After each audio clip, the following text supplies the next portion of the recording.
ಸಾರ್ಥಕತೆಯ ವರ್ಷ 9 ಅಂತ ಹೇಳಿದರೆ ಭಗವಂತನ ಸಂಖ್ಯೆ. ಅಂತಹ 9ನೆಯ ವರ್ಷಕ್ಕೆ ನಾವು ಕಾಲಿಟ್ಟಿದ್ದೇವೆ.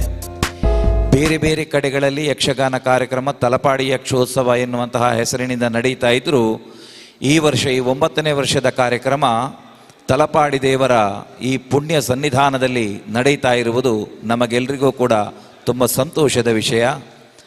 ಅದರಲ್ಲಿಯೂ ನಮ್ಮ ತಲಪಾಡಿ ಗ್ರಾಮದ ನಡೆದಾಡುವ ದೇವರು ಅಂತ ಹೇಳಿಕೊಂಡು ನಾವು ಯಾರನ್ನು ನಂಬಿದ್ದೇವೋ ಅಂತಹ ಶ್ರೀಯುತ ಬಂಗಾರ ಭಟ್ರ ಆ ಒಂದು ಪುಣ್ಯ ಸ್ಮರಣೆಯಲ್ಲಿ ಆಗಿರುವಂತಹ ಈ ಒಂದು ಭವ್ಯವಾದ ಧ್ಯಾನ ಮಂದಿರದಲ್ಲಿ ಇವತ್ತು ಈ ಕಾರ್ಯಕ್ರಮ ನಡೀತಾ ಇದೆ. ಕಾರ್ಯಕ್ರಮಕ್ಕೆ ನಾವು ವಿದ್ಯುಕ್ತವಾಗಿ ಚಾಲನೆಯನ್ನು ಕೊಡ್ತಾ ಇದ್ದೇವೆ. ಮೊದಲ ಯಾವುದೇ ಕಾರ್ಯಕ್ರಮ ಆರಂಭ ಆಗಬೇಕು ಅಂತ ಇದ್ದರೂ ಅದನ್ನು ಪ್ರಾರ್ಥನೆಯ ಮೂಲಕವಾಗಿ ನಾವು ನಡೆಸುವುದು ನಮ್ಮ ಸಂಪ್ರದಾಯ. ಕಾರ್ಯಕ್ರಮಕ್ಕೆ ಶುಭ ಚಾಲನೆಯನ್ನು ನೀಡುವುದಕ್ಕೆ ಪ್ರಾರ್ಥನೆಯನ್ನು ನಡೆಸಿಕೊಡಬೇಕು ಅಂತ ಹೇಳಿ ಶಿವಾನಿ ಕೆ ದೇವಾಡಿಗ ಇವರಲ್ಲಿ ಕೇಳಿಕೊಳ್ತಾ ಇದ್ದೇನೆ. ದಯವಿಟ್ಟು ಶ್ರೀದೇವರು ಪ್ರಾರ್ಥನೆಯನ್ನು ಮಾಡುವುದರ ಮೂಲಕವಾಗಿ ಕಾರ್ಯಕ್ರಮವನ್ನು ಆರಂಭಿಸಿ.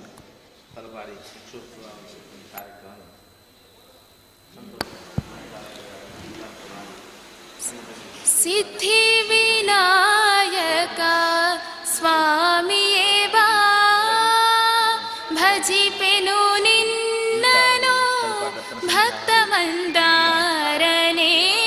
ಸಿದ್ಧಿ ವಿನಾಯಕ ಸ್ವಾಮಿಯೇ ಬಾ, ಮೂಷಿಕ ವಾಹನ ಮುನಿ ಜನ ಪಾಲನ ಮಹೇಶನಂದನ ಗಜವದನನೇ ಬಾರೋ.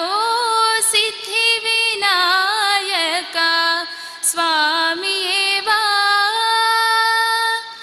ಆದಿಯಿಂದಲೇ ನಿನ್ನ ಆದಿಪೂಜಿ ಪರೆಂದು ಅಮರರೆಲ್ಲರೂ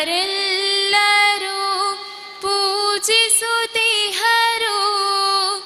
ವಿಘ್ನ ವಿನಾಶಕನೇ ವಿದ್ಯಾ ಪ್ರದಾಯಕನೇ ಷಣ್ಮುಖ ಸೋದರನೇ ಗಜವದನನೇ ಬಾರೋ.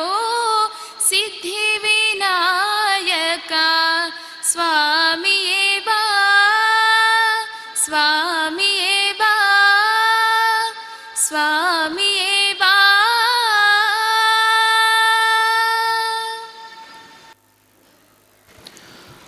ಧನ್ಯವಾದಗಳು ಶಿವಾಣಿಕೆ ದೇವಾಡಿಗ ಇವರಿಗೆ. ನಮ್ಮ ಈ ಕಾರ್ಯಕ್ರಮ ಒಂದು ಸೀಮಿತ ಅವಧಿಯಲ್ಲಿ ನಾವು ಮುಗಿಸಬೇಕು. ಈ ಒಂದು ಕಾರ್ಯಕ್ರಮ ಯಾಕಂತ ಕೇಳಿದರೆ ಒಟ್ಟು ಬೆಳಿಗ್ಗೆ ಒಂದು 6:30 ಒಳಗೆ ಕಾರ್ಯಕ್ರಮಗಳು ಎಲ್ಲ ಸಂಪನ್ನಗೊಳ್ಳಬೇಕು ಅಂತ ಇದ್ದರೆ ಆರಂಭದಿಂದಲೇ ನಾವು ಅದರ ಒಂದು ಪೂರ್ಣ ಸಮಯದ ಮಿತಿಯನ್ನು ನೋಡ್ತಾ ಕಾರ್ಯಕ್ರಮವನ್ನು ಮಾಡ್ತಾ ಹೋಗಬೇಕಾಗಿದೆ. ನಮ್ಮ ಕಾರ್ಯಕ್ರಮದಲ್ಲಿ ಆಸೀನರಾಗಿರುವಂತಹ ಎಲ್ಲ ಗಣ್ಯಮಾನ್ಯರನ್ನು ಇವತ್ತು ಈ ವೇದಿಕೆಗೆ ನಾವು ಸ್ವಾಗತಿಸಬೇಕಾದದ್ದು ನಮ್ಮ ಕರ್ತವ್ಯ. ಶ್ರೀಯುತ ಗಣೇಶ್ ಭಟ್ ಪಂಜಾಳ ಇವತ್ತು ನಮ್ಮ ಕಾರ್ಯಕ್ರಮವನ್ನು ದೀಪ ಪ್ರಜ್ವಲನೆ ಮಾಡುವುದರ ಮೂಲಕವಾಗಿ ಅದನ್ನು ಉದ್ಘಾಟಿಸುವವರಿದ್ದಾರೆ. ನಮ್ಮ ಕ್ಷೇತ್ರದ ಎಲ್ಲ ಕಾರ್ಯಕ್ರಮಗಳು ಇವತ್ತು ಇಷ್ಟೊಂದು ಸುಸಂಪನ್ನವಾಗಿ ನಡೆಯಬೇಕು ಅಂತ ಇದ್ದರೆ ನಮ್ಮ ನಡೆದಾಡುವ ದೇವರು ಅಂತ ಹೇಳುವಂತಹ ಹೆಸರನ್ನು ಪಡೆದಿರುವ ಬಂಗಾರ ಭಟ್ರ ಸುಪುತ್ರರಾದಂತಹ ಗಣೇಶ್ ಭಟ್ ಪಂಜಾಳ ಇವರು ಕಾರಣೀಕರ್ತರು. ಅದರ ಜೊತೆಯಲ್ಲಿ ಇವತ್ತು ಈ ಸುಂದರವಾದಂತಹ ಒಂದು ವೇದಿಕೆ ಈ ಧ್ಯಾನ ಮಂದಿರದಲ್ಲಿ ನೆಲೆಗೊಂಡು ಈ ಕಾರ್ಯಕ್ರಮ ಇವತ್ತು ಇಷ್ಟೊಂದು ಸುಸಂಪನ್ನವಾಗಬೇಕು ಅಂತ ಇದ್ದರೂ ಕೂಡ ಅವರ ಪೂರ್ಣ ಸಹಕಾರ ಇದೆ. ಶ್ರೀದೇವರ ಪ್ರಾರ್ಥನೆಯೊಂದಿಗೆ ಈ ಕಾರ್ಯಕ್ರಮ ಸುಸಂಪನ್ನ ಆಗಬೇಕು ಎನ್ನುವ ಹಾಗೆ ನಮ್ಮ ಜೊತೆ ಸದಾ ಸರ್ವದಾ ಇರುವಂತಹ ನಮ್ಮ ಪ್ರೀತಿಯ ಅರ್ಚಕರಾದಂತಹ ಗಣೇಶ್ ಭಟ್ ಪಂಜಾಳ ಇವರನ್ನು ಈ ಕಾರ್ಯಕ್ರಮಕ್ಕೆ ಪ್ರೀತಿಪೂರ್ವಕವಾಗಿ ನಾವು ಸ್ವಾಗತಿಸ್ತಾ ಇದ್ದೇವೆ. ಇವರಿಗೆ ನಾರಾಯಣ ಕಜೆ ಕಿನ್ಯ ವ್ಯವಸ್ಥಾಪನಾ ಸಮಿತಿಯ ಸದಸ್ಯರು ಅವರನ್ನು ಪ್ರೀತಿಪೂರ್ವಕವಾಗಿ ಕಾರ್ಯಕ್ರಮಕ್ಕೆ ಸ್ವಾಗತಿಸಬೇಕಾಗಿ ಕೇಳಿಕೊಳ್ತಾ ಇದ್ದೇನೆ.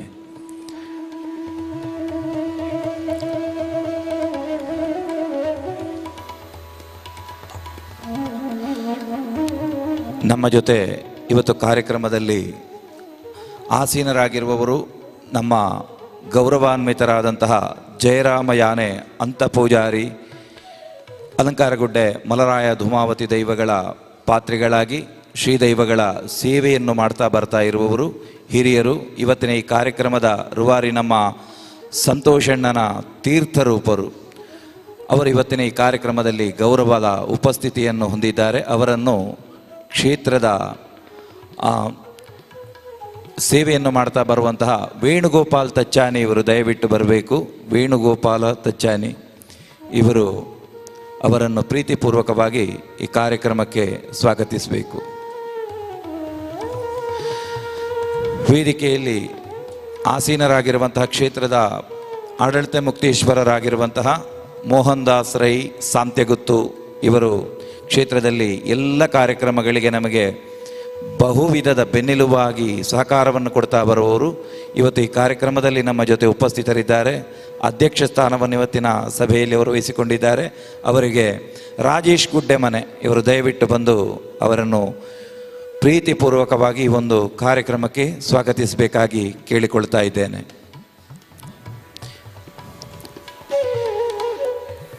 ರವೀಂದ್ರನಾಥ್ ಶೆಟ್ಟಿ ದೊಡ್ಡಮನೆ, ಶ್ರೀ ಅಲಂಕಾರಗುಡ್ಡೆ ಮಲರಾಯ ಧೂಮಾವತಿ ದೈವಸ್ಥಾನದ ಆಡಳಿತ ಮುಕ್ತೇಶ್ವರರಾಗಿ ಧಾರ್ಮಿಕ ಹಾಗೂ ಸಾಮಾಜಿಕ ಕಾರ್ಯಕ್ರಮಗಳಲ್ಲಿ ತಮ್ಮನ್ನು ತಾವು ತೊಡಗಿಸಿಕೊಂಡಂಥವರು ಪ್ರೀತಿಪೂರ್ವಕವಾಗಿ ನಮ್ಮ ಆಹ್ವಾನವನ್ನು ಸ್ವೀಕರಿಸಿ ಇವತ್ತಿನ ಈ ಕಾರ್ಯಕ್ರಮದಲ್ಲಿ ನಮ್ಮ ಜೊತೆ ಸೇರಿಕೊಂಡಿದ್ದಾರೆ.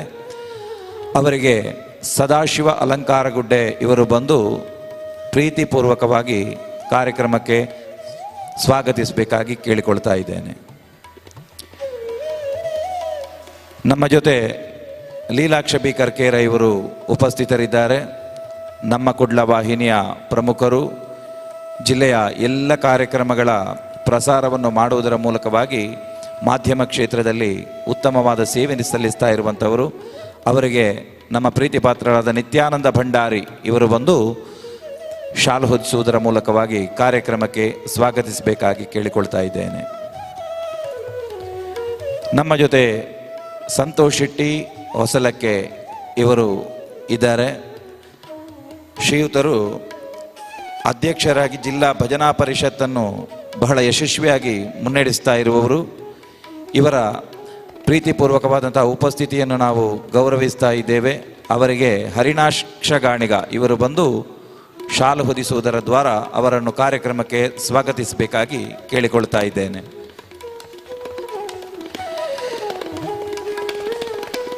ನಮ್ಮ ಕಾರ್ಯಕ್ರಮದಲ್ಲಿ ಇವತ್ತು ಶ್ರೀಮತಿ ಶೋಭಾ ಪುರುಷೋತ್ತಮ ಪೂಂಜ ಅಧ್ಯಕ್ಷರು, ಬೊಟ್ಟಿಕೆರೆ ಪುರುಷೋತ್ತಮ ಪೂಂಜ ಪ್ರತಿಷ್ಠಾನ ಯಕ್ಷಗಾನದ ಸೇವೆಯನ್ನು ತಾವು ಮಾಡ್ತಾ ಇರುವವರು. ಪೂಂಜರು ನಮ್ಮನ್ನು ಅಗಲಿ ಹೋದರೂ ಕೂಡ ಯಕ್ಷಗಾನದ ಕಾರ್ಯಕ್ರಮ ಆ ಮನೆಯಲ್ಲಿ ನಿರಂತರ ಆಗಬೇಕು ಅಂತ ಹೇಳುವಂತಹ ಕಾಳಜಿಯನ್ನು ಹೊತ್ತು ಯಕ್ಷ ಸೇವಕಿಯಾಗಿ ಸೇವೆಯನ್ನು ಸಲ್ಲಿಸ್ತಾ ಇರುವವರು ಈ ಕಾರ್ಯಕ್ರಮದಲ್ಲಿ ನಮ್ಮ ಜೊತೆ ಉಪಸ್ಥಿತರಿದ್ದಾರೆ. ಅವರಿಗೆ ಆಶಾ ಪದ್ಮನಾಭ ಶೆಟ್ಟಿ ಇವರು ವೇದಿಕೆಗೆ ಬಂದು ಶಾಲು ಹೊದಿಸುವುದರ ಮೂಲಕ ಅವರನ್ನು ಸ್ವಾಗತಿಸಬೇಕಾಗಿ ಕೇಳಿಕೊಳ್ತಾ ಇದ್ದೇನೆ.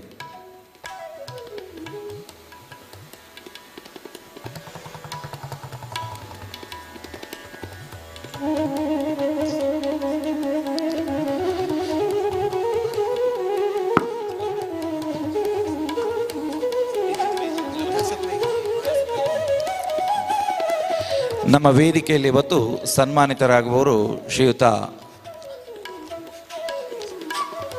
ದಾಸಪ್ಪರಯ್ಯವರು ನಮ್ಮ ಜೊತೆ ಇದ್ದಾರೆ. ಅವರು ವೇದಿಕೆಯಲ್ಲಿ ಮತ್ತೆ ಪ್ರತ್ಯೇಕವಾಗಿ ನಮ್ಮ ಜೊತೆ ಸನ್ಮಾನಗೊಳ್ಳಲಿಕ್ಕಿದ್ದಾರೆ. ಅವರಿಗೂ ಕೂಡ ಈ ಕಾರ್ಯಕ್ರಮಕ್ಕೆ ಪ್ರೀತಿಪೂರ್ವಕವಾಗಿ ಸ್ವಾಗತವನ್ನು ಕೋರ್ತಾ ಇದ್ದೇನೆ. ಎಲ್ಲ ನಮ್ಮ ಮಾಧ್ಯಮ ಮಿತ್ರರಿಗೆ, ಅದೇ ರೀತಿಯಲ್ಲಿ ಬಂದು ಸೇರಿದ ಎಲ್ಲ ನಮ್ಮ ಯಕ್ಷಗಾನದ ಕಲಾಭಿಮಾನಿಗಳಿಗೆ ಮತ್ತೊಮ್ಮೆ ಪ್ರೀತಿಪೂರ್ವಕವಾದಂತಹ ಸ್ವಾಗತವನ್ನು ಕೋರುತ್ತಾ ಕಾರ್ಯಕ್ರಮದ ಮುಂದಿನ ಭಾಗಕ್ಕೆ ಸಾಗ್ತಾ ಇದ್ದೇವೆ. ಮೊದಲಿಗೆ ಯಾವುದೇ ಕಾರ್ಯಕ್ರಮ ಸುಸಂಪನ್ನವಾಗಬೇಕು ಅಂತ ಇದ್ದರೆ ದೀಪ ಪ್ರಜ್ವಲನೆ ಎನ್ನುವುದು ನಮ್ಮ ಸಂಪ್ರದಾಯ. ಶ್ರೀದೇವರ ಸಾನ್ನಿಧ್ಯದಲ್ಲಿ ಪ್ರಾರ್ಥನೆಯನ್ನು ಮಾಡಿ ನಾವು ಈ ಕಾರ್ಯಕ್ರಮಕ್ಕೆ ಈಗಾಗಲೇ ಉಜ್ಜುಗಿಸಿದವರಿದ್ದೇವೆ. ವಿದ್ಯುಕ್ತವಾಗಿ ಕಾರ್ಯಕ್ರಮಕ್ಕೆ ಚಾಲನೆಯನ್ನು ಕೊಡಬೇಕಾಗಿ ಕ್ಷೇತ್ರದ ಪ್ರಧಾನ ಅರ್ಚಕರಾದಂತಹ ಗಣೇಶ್ ಭಟ್ ಪಂಜಾಳ ಇವರಲ್ಲಿ ನಾವು ಭಿನ್ನವಿಸಿಕೊಳ್ತಾ ಇದ್ದೇವೆ. ಎಲ್ಲ ವೇದಿಕೆಯಲ್ಲಿರುವಂತಹ ಅತಿಥಿಗಳು ದಯವಿಟ್ಟು ಅವರಿಗೆ ಜೊತೆಯಾಗಬೇಕು. ದೀಪ ಪ್ರಜ್ವಲನೆಯನ್ನು ಮಾಡುವುದರ ಮೂಲಕ ಕಾರ್ಯಕ್ರಮಕ್ಕೆ ಚಾಲನೆಯನ್ನು ಕೊಡಬೇಕಾಗಿ ವಿನಂತಿಸ್ತಾ ಇದ್ದೇನೆ. ಆರೋಗ್ಯಂ ಧನ ಸಂಪದಃ ಶುಭಂ ಕುರುತ್ವಂ ಕಲ್ಯಾಣಂ ಆರೋಗ್ಯಂ ಧನ ಸಂಪದಃ ಶತ್ರು ಬುದ್ಧಿ ವಿನಾಶಾಯ ದೀಪಜ್ಯೋತಿರ್ನಮೋಸ್ತುತೆ ದೀಪಜ್ಯೋತಿರ್ನಮೋಸ್ತುತೆ ದೀಪಜ್ಯೋತಿರ್ ಪರಬ್ರಹ್ಮ ದೀಪಜ್ಯೋತಿರ್ಜನಾರ್ದನಃ ದೀಪಜ್ಯೋತಿರ್ ಪರಬ್ರಹ್ಮ ದೀಪಜ್ಯೋತಿರ್ಜನಾರ್ದನಃ ದೀಪೋ ಹರತು ಮೇ ಪಾಪಂ ಸಂಧ್ಯಾದೀಪ ನಮೋಸ್ತುತೆ ಓ ದೀಪ ಬ್ರಹ್ಮರೂಪಸ್ತ್ವಂ ಜ್ಯೋತಿಷಾಂ ಪ್ರಭುರವ್ಯಯಃ ಓ ದೀಪ ಬ್ರಹ್ಮರೂಪಸ್ತ್ವಂ ಜ್ಯೋತಿಷಾಂ ಪ್ರಭುರವ್ಯಯಃ ಆರೋಗ್ಯಂ ದೇಹಿ ಪುತ್ರಾಂಶ ಮತಿಂ ಸ್ವಚ್ಛಾಮಿ ಮೇ ಸದಾ ರವೇರಸ್ತಂ ಸಮಾರಭ್ಯ ಯಾವತ್ ಸೂರ್ಯೋದಯೋ ಭವೇತ್ ರವೇರಸ್ತಂ ಸಮಾರಭ್ಯ ಯಾವತ್ ಸೂರ್ಯೋದಯೋ ಭವೇತ್ ಯಸ್ಯ ತಿಷ್ಠೆ ಗೃಹೇ ದೀಪಃ ತಸ್ಯ ನಾಸ್ತಿ ದರಿದ್ರತಾ ಶುಭಂ ಕುರುತ್ವಂ ಕಲ್ಯಾಣಂ ಆರೋಗ್ಯಂ ಧನ ಸಂಪದಃ. ಜ್ಞಾನದೀಪವನ್ನು ಬೆಳಗಿಸಿದಂತಹ ಕ್ಷೇತ್ರದ ಅರ್ಚಕರಿಗೆ ಪ್ರೀತಿಪೂರ್ವಕವಾದಂತಹ ಕೃತಜ್ಞತೆಗಳನ್ನು ಸಲ್ಲಿಸ್ತಾ ಇದ್ದೇವೆ. 9ನೇ ವರ್ಷದ ತಲಪಾಡಿ ಯಕ್ಷೋತ್ಸವ ಇವತ್ತು ಸುಸಂಪನ್ನವಾಗಿ ವೇದಿಕೆಯಲ್ಲಿ ವಿದ್ಯುಕ್ತವಾಗಿ ಆರಂಭಗೊಂಡಿದೆ. ಸಂತೋಷ್ ಅಲಂಕಾರಗುಡ್ಡೆ ಇವರ ಬಹಳ ಶ್ರಮದ ಒಂದು ಫಲವಾಗಿ ಇವತ್ತು ಈ ಕಾರ್ಯಕ್ರಮ ಇಲ್ಲಿ ಸಂಪನ್ನಗೊಳ್ಳುತ್ತಾ ಇದೆ. ಈ ಕಾರ್ಯಕ್ರಮ ಆಗಬೇಕು ಅಂತ ಇದ್ದರೆ ಅದರ ಹಿಂದನ ಶ್ರಮ ಎಷ್ಟು ಎನ್ನುವುದು ಅದನ್ನು ವಹಿಸಿಕೊಂಡವರಿಗೆ ಗೊತ್ತು. ಆದರೂ ಶ್ರೀದೇವರ ಸಾನ್ನಿಧ್ಯದಲ್ಲಿ ಹೀಗೊಂದು ಕಾರ್ಯಕ್ರಮ ಆಗುವುದು ನಮಗೆಲ್ಲರಿಗೂ ಸಂತೋಷದ ವಿಷಯ. ಮುಂದಕ್ಕೆ ಕಾರ್ಯಕ್ರಮವನ್ನು ದೀಪ ಬೆಳಗಿಸುವುದರ ಮೂಲಕವಾಗಿ ಉದ್ಘಾಟಿಸಿದಂತಹ ಕ್ಷೇತ್ರದ ಅರ್ಚಕರಾದ ಗಣೇಶ್ ಭಟ್ ಪಂಜಾಳ ಇವರಿಂದ ನಮಗೆ ಒಂದು ಆಶೀರ್ವಚನದ ನುಡಿ, ಗಣೇಶ್ ಭಟ್ ಇವರು ಆಶೀರ್ವಚನದ ನುಡಿಗಳನ್ನು ನೀಡಬೇಕಾಗಿ ವಿನಂತಿಸಿಕೊಳ್ತಾ ಇದ್ದೇನೆ. ದುರ್ಗಾಂ ಧ್ಯಾಯತ ದುರ್ಗದೆ ಪ್ರಸವನೀಂ ದುರ್ವಾದರಶ್ಯಾಮಲಾಂ ಚಂದ್ರಾದ್ದೋಜ್ವಲ ಶೇಖರಾಂ ತೃಣೇನಮಾಪೀತಮಾಸೋವಸಂ ಚಕ್ರಂ ಶಂಕಮಿಶಂ ಚಧನುಚ್ಚ ದದತೀಂ ಕೋದಂಡವಾನಾಂ ಶಯೋಃ ಮುದ್ರೇವಾಭಯಕಾಮಧೆ ಸಕಟಿಬಂಧಾಪಿಡಿದಂಬಾನಯೋಃ. ವಿಶೇಷವಾದಿ ತಲೆಪಾಡ್ದಪ್ಪನೆ ಮನಸ್ಸಲ್ಲಿ ಸ್ಮರಣೆ ಮಾಡಿಟ್ಟೊಂದು ವೇದಿಕೆಡಿಪ್ಪಣ ಮಾತ ಹಿರಿಯರು ವೇದಿಕೆದ ಮುಂಭಾಗಡುಪ್ಪಣ ಜಿತ್ನ ಕಲಾಭಿಮಾನಿಗಳಿಗೆ ಮಂತ ಸೊನ್ನೆ ಸಂದ ಒಂದು 8 ವರ್ಷ ಪರ್ಯಂತರವಾದಿ ಸಂತೋಷನ ಸಾಧನೆ ಯಕ್ಷೋತ್ಸವ ಭಾರಿ ಪುರ್ಲಡು ಸಮೃದ್ಧಿ ನಡ್ತದೆ. ನಮ್ಮ ವರ್ಷದಲ್ಲಿ ಭಾಗವಹಿಸಿದ್ದ ಕರಿ ವರ್ಷ ಕುಡ್ಲದ ಉರುಡು ಈ ಯಕ್ಷೋತ್ಸವನ ಮಲ್ಪನಾಗ ಎಂಕಲು ಲೆತ್ತಿತ್ತೇರೆ ಅಲ್ಲಿ ಎಂಕಲ ಆಶೆ ಇತ್ತನು ಈ ವ್ಯವಸ್ಥೆ ತಲಪಾಡ್ದಪ್ಪನ ಪುದರ ಪಾಡ್ದು ತಲಪಾಡಿ ಯಕ್ಷೋತ್ಸವ ಮಂಜಿತ್ತ ವ್ಯವಸ್ಥೆ ಕುಡ್ಲಡಾಪಣೆಗೆ ಅರ್ಥ ಅಜ್ಜಿ ತಲಪಾಡ್ದಪ್ಪನ ಮನ್ನಡಿ ಆವಡು ಮಂಜಿತ್ನ ಆ ಪಾತೆರ ಯಾನ ವೇದಿಕೆ ಬಂದಿತ್ತೆ. ಈ ವರ್ಷ ನಂಗೆ ತಲಪಾಡ್ದಪ್ಪನ ಕಾರಣಕ್ಕ ಏತುಣ್ಣು ಮಮಣೆಕೆಂದು ಒಂಜಿ ಉದಾಹರಣೆ ಯಾಕೆನ್ನಾಗ ಅವ್ರು ಪಂತನ ಪಾತ್ರ ಕುಡ್ಲದ ಉರುಡು ಸಾರ್ಥಕಾಯಿನಿ ತಲಪದಪ್ಪನ ಮನ್ನಡು ಅಪ್ಪನಾಗ ನಮ್ಮ ತಲಪಾಡ್ದಪ್ಪೆ ಆತ ಕಾರ್ಣಿಕದಾರ ಅಂಚಿತ್ ನಮ್ಮ ನಡಿ ಉರ್ದಾಕಲ ಮಾತ ಸಹಕಾರುಡು ಸಂತೋಷಣ್ಣಿ ಹಿರಿಯರ್ನಾಕ್ಲಿನ ಮಾತ ದೀದು ಮಲ್ಲ ಸಾಧನೆ ಅಪ್ಪನಾಗ ಈ ವ್ಯವಸ್ಥೆ ಮಾತ ಒರಿಯೊರಿಯಾಗಿ ಮಲ್ಪರೆ ಮಸ್ತ್ ಕಷ್ಟ ಅಂಚಿತ್ನವ್ರು ಈ ಮಾತ ಈ ಗ್ರಾಮದಾಕಲಿನ ಗಣನೆಗೆ ಅಂಚನೆ ಉರ್ದಾಕಲ ಪರ ಉರ್ದಾಕಲನ ಮಾತ ಗಣನೆಗೆ ತಂದು ಅಕಲ ಸಹಕಾರುಡು ಮಲ್ಲ ಸಾಧನೆ ಮಲ್ತದೇರು ಎಲ್ಲೆ ಪ್ರಸನ್ನಕಾರುಡು ಏರು ಮಲ್ತದೇರ ಏರ್ನಕ್ಕೆ ಪ್ರತ್ಯಕ್ಷವಾದ ಪರೋಕ್ಷವಾದ ಸಹಕಾರ ಕೊಡ್ತೀರ ಅಕಲಿ ಮಾತ ಕಲಾ ಮಾತೆ ಅಂಚನ ತಲಪಾಡ್ದಪ್ಪೆ ಹೆಡ್ಡೆ ಮಲ್ಪಡಬಣಂದು ನಲ್ಲಾತ ಆರ್ನ ಕೈಟು ಅರಗೇರಿ ಸಹಕಾರ ಕೊಡ್ತೀರ ಅಂಚಿನ ಆರಗಿಲ ನಲ್ಲಾತ ಇಂಚಿನ ಧರ್ಮ ಕಾರ್ಯ ಭಾಗ್ಯನ ತಲಪಾಡದಪ್ಪ ಅನಗಹಿ ಪಡಗ ಬಂದು ಎನ್ನ ಪಾತ್ರನು ದೇವರನ್ನ ಪಾದವು ಅರ್ಪಣೆ ಮಲ್ಪ ಪೊರ್ಲುದ ಉದಿಪನದ ಮದಿಪನು ಕೊರಿಯರು ಗಣೇಶಣ್ಣರು ತಲಪಾಡಿದ ಅಪ್ಪೆನ ಈ ಒಂಜಿ ಬಾಕಿ ಮಾರದ ಮಣ್ಣು ಭಾರಿ ಯಕ್ಷಗಾನಗೂ ಸೇವೆ ಕೊರ್ನಂಚಿತ್ತನ ಮಣ್ಣು ಈ ಮಣ್ಣದ ಹಿರಿಯರ ನಕಲು ಏತು ಯಕ್ಷಗಾನದ ಸೇವೆ ಆದುಪ್ಪು ಆ ದೇವಿನ ಸನ್ನಿಧಾನೊಡೊಂದು ಪನ್ಪುನವು ಜೋಗದ ನರಮಂದೆ ನಂಗೆ ಮದಿಪೆರೆಗೆ ಸಾಧ್ಯ ಇಜ್ಜಿ ಏತೋ ಸಂಖ್ಯದ ಆಟೋಲು ಈ ಬಾಕಿ ಮರದ ಮಣ್ಣಿಡಾತಂದು ಮಲ್ಲ ಸಾಮುಗಿರಾದುಪ್ಪು ಎಲ್ಲೆ ಸಾಮುಗಿರಾದುಪ್ಪು ಶೇಣಿದಾರಾದುಪ್ಪು ಇಂಚಿತ್ತನ ದಿಗ್ಗಜ ಕಲಾವಿದರ ನಕಲು ಮಾತ ಈ ಮಣ್ಣಿಡು ಸೇವೆ ಮಲ್ತನಕಲು ಕ್ಷೇತ್ರೇಶ ಆಯಿನಂಚಿತ್ತನ ಶಿವದೇವರು ಕ್ಷೇತ್ರಾಧಿದೇವತೆ ಆಯಿನಂಚಿತ್ತನ ದುರ್ಗಾ ಪರಮೇಶ್ವರಿ ದೇವರಿಗೆ ಬಾರಿ ಪ್ರೀತಿಪೂರ್ವಕವಾಯಿನಂಚಿತ್ತನ ಈ ಸೇವೆ ಈ ಮಣ್ಣಡು ಈತ ಪೊರ್ಲುಡು ಮೂಲ ಆವುಡು ಪನ್ಪುನಂಚಿತ್ತನ ಈರ್ನ ಸಂಕಲ್ಪ ಅವು ದೇವೇರ್ನ ಸಂಕಲ್ಪ ಅವು ಇನಿ ಕೈಗೂಂಡು ಅವೆಟ್ಲ ಸಮಾಜಗೂ ಬೋಡಾದು ಈ ಧ್ಯಾನ ಮಂದಿರನು ಮುಲ್ಪ ಮಲ್ಪೋಡು ಪನ್ಪುನಂಚಿತ್ತನ ಸಂಕಲ್ಪನು ಮಲ್ತೊಂದು ಇನಿ ಪೊರ್ಲುಡು ಈ ಕಾರ್ಯಕ್ರಮ ಮುಲ್ಪ ಸಂಪನ್ನಾಯರೆ ಕಾರಣ ಆಯಿನಂಚಿತ್ತನ ಇರೆಗೆ ಪ್ರೀತಿಪೂರ್ವಕವಾದ ಎಂಕುಲು ಸೊಲ್ಮೆನು ಸಂದ ಒಂದೊಲ್ಲಣ್ಣೆರೆ ನನ್ನ ದುಂಬು ಮುಂದೆ ವೇದಿಕೆಯಲ್ಲಿ ಅಲಂಕಾರಗುಡ್ಡೆ ಮಲರಾಯ ಧೂಮಾವತಿ ದೈವಸ್ಥಾನದಲ್ಲಿ ಶ್ರೀದೈವಗಳ ಸೇವೆಯನ್ನು ಮಾಡ್ತಾ ಬಂದಿರುವ ನಮ್ಮೆಲ್ಲರ ಪೂಜ್ಯರು ಹಿರಿಯರು ಆಗಿರುವಂತಹ ಜಯರಾಮ ಯಾನೆ ಅಂತ ಪೂಜಾರಿ ಇವರಿಂದ ನಮ್ಮನ್ನುದ್ದೇಶಿಸಿ ಆಶೀರ್ವಚನದ ನುಡಿ.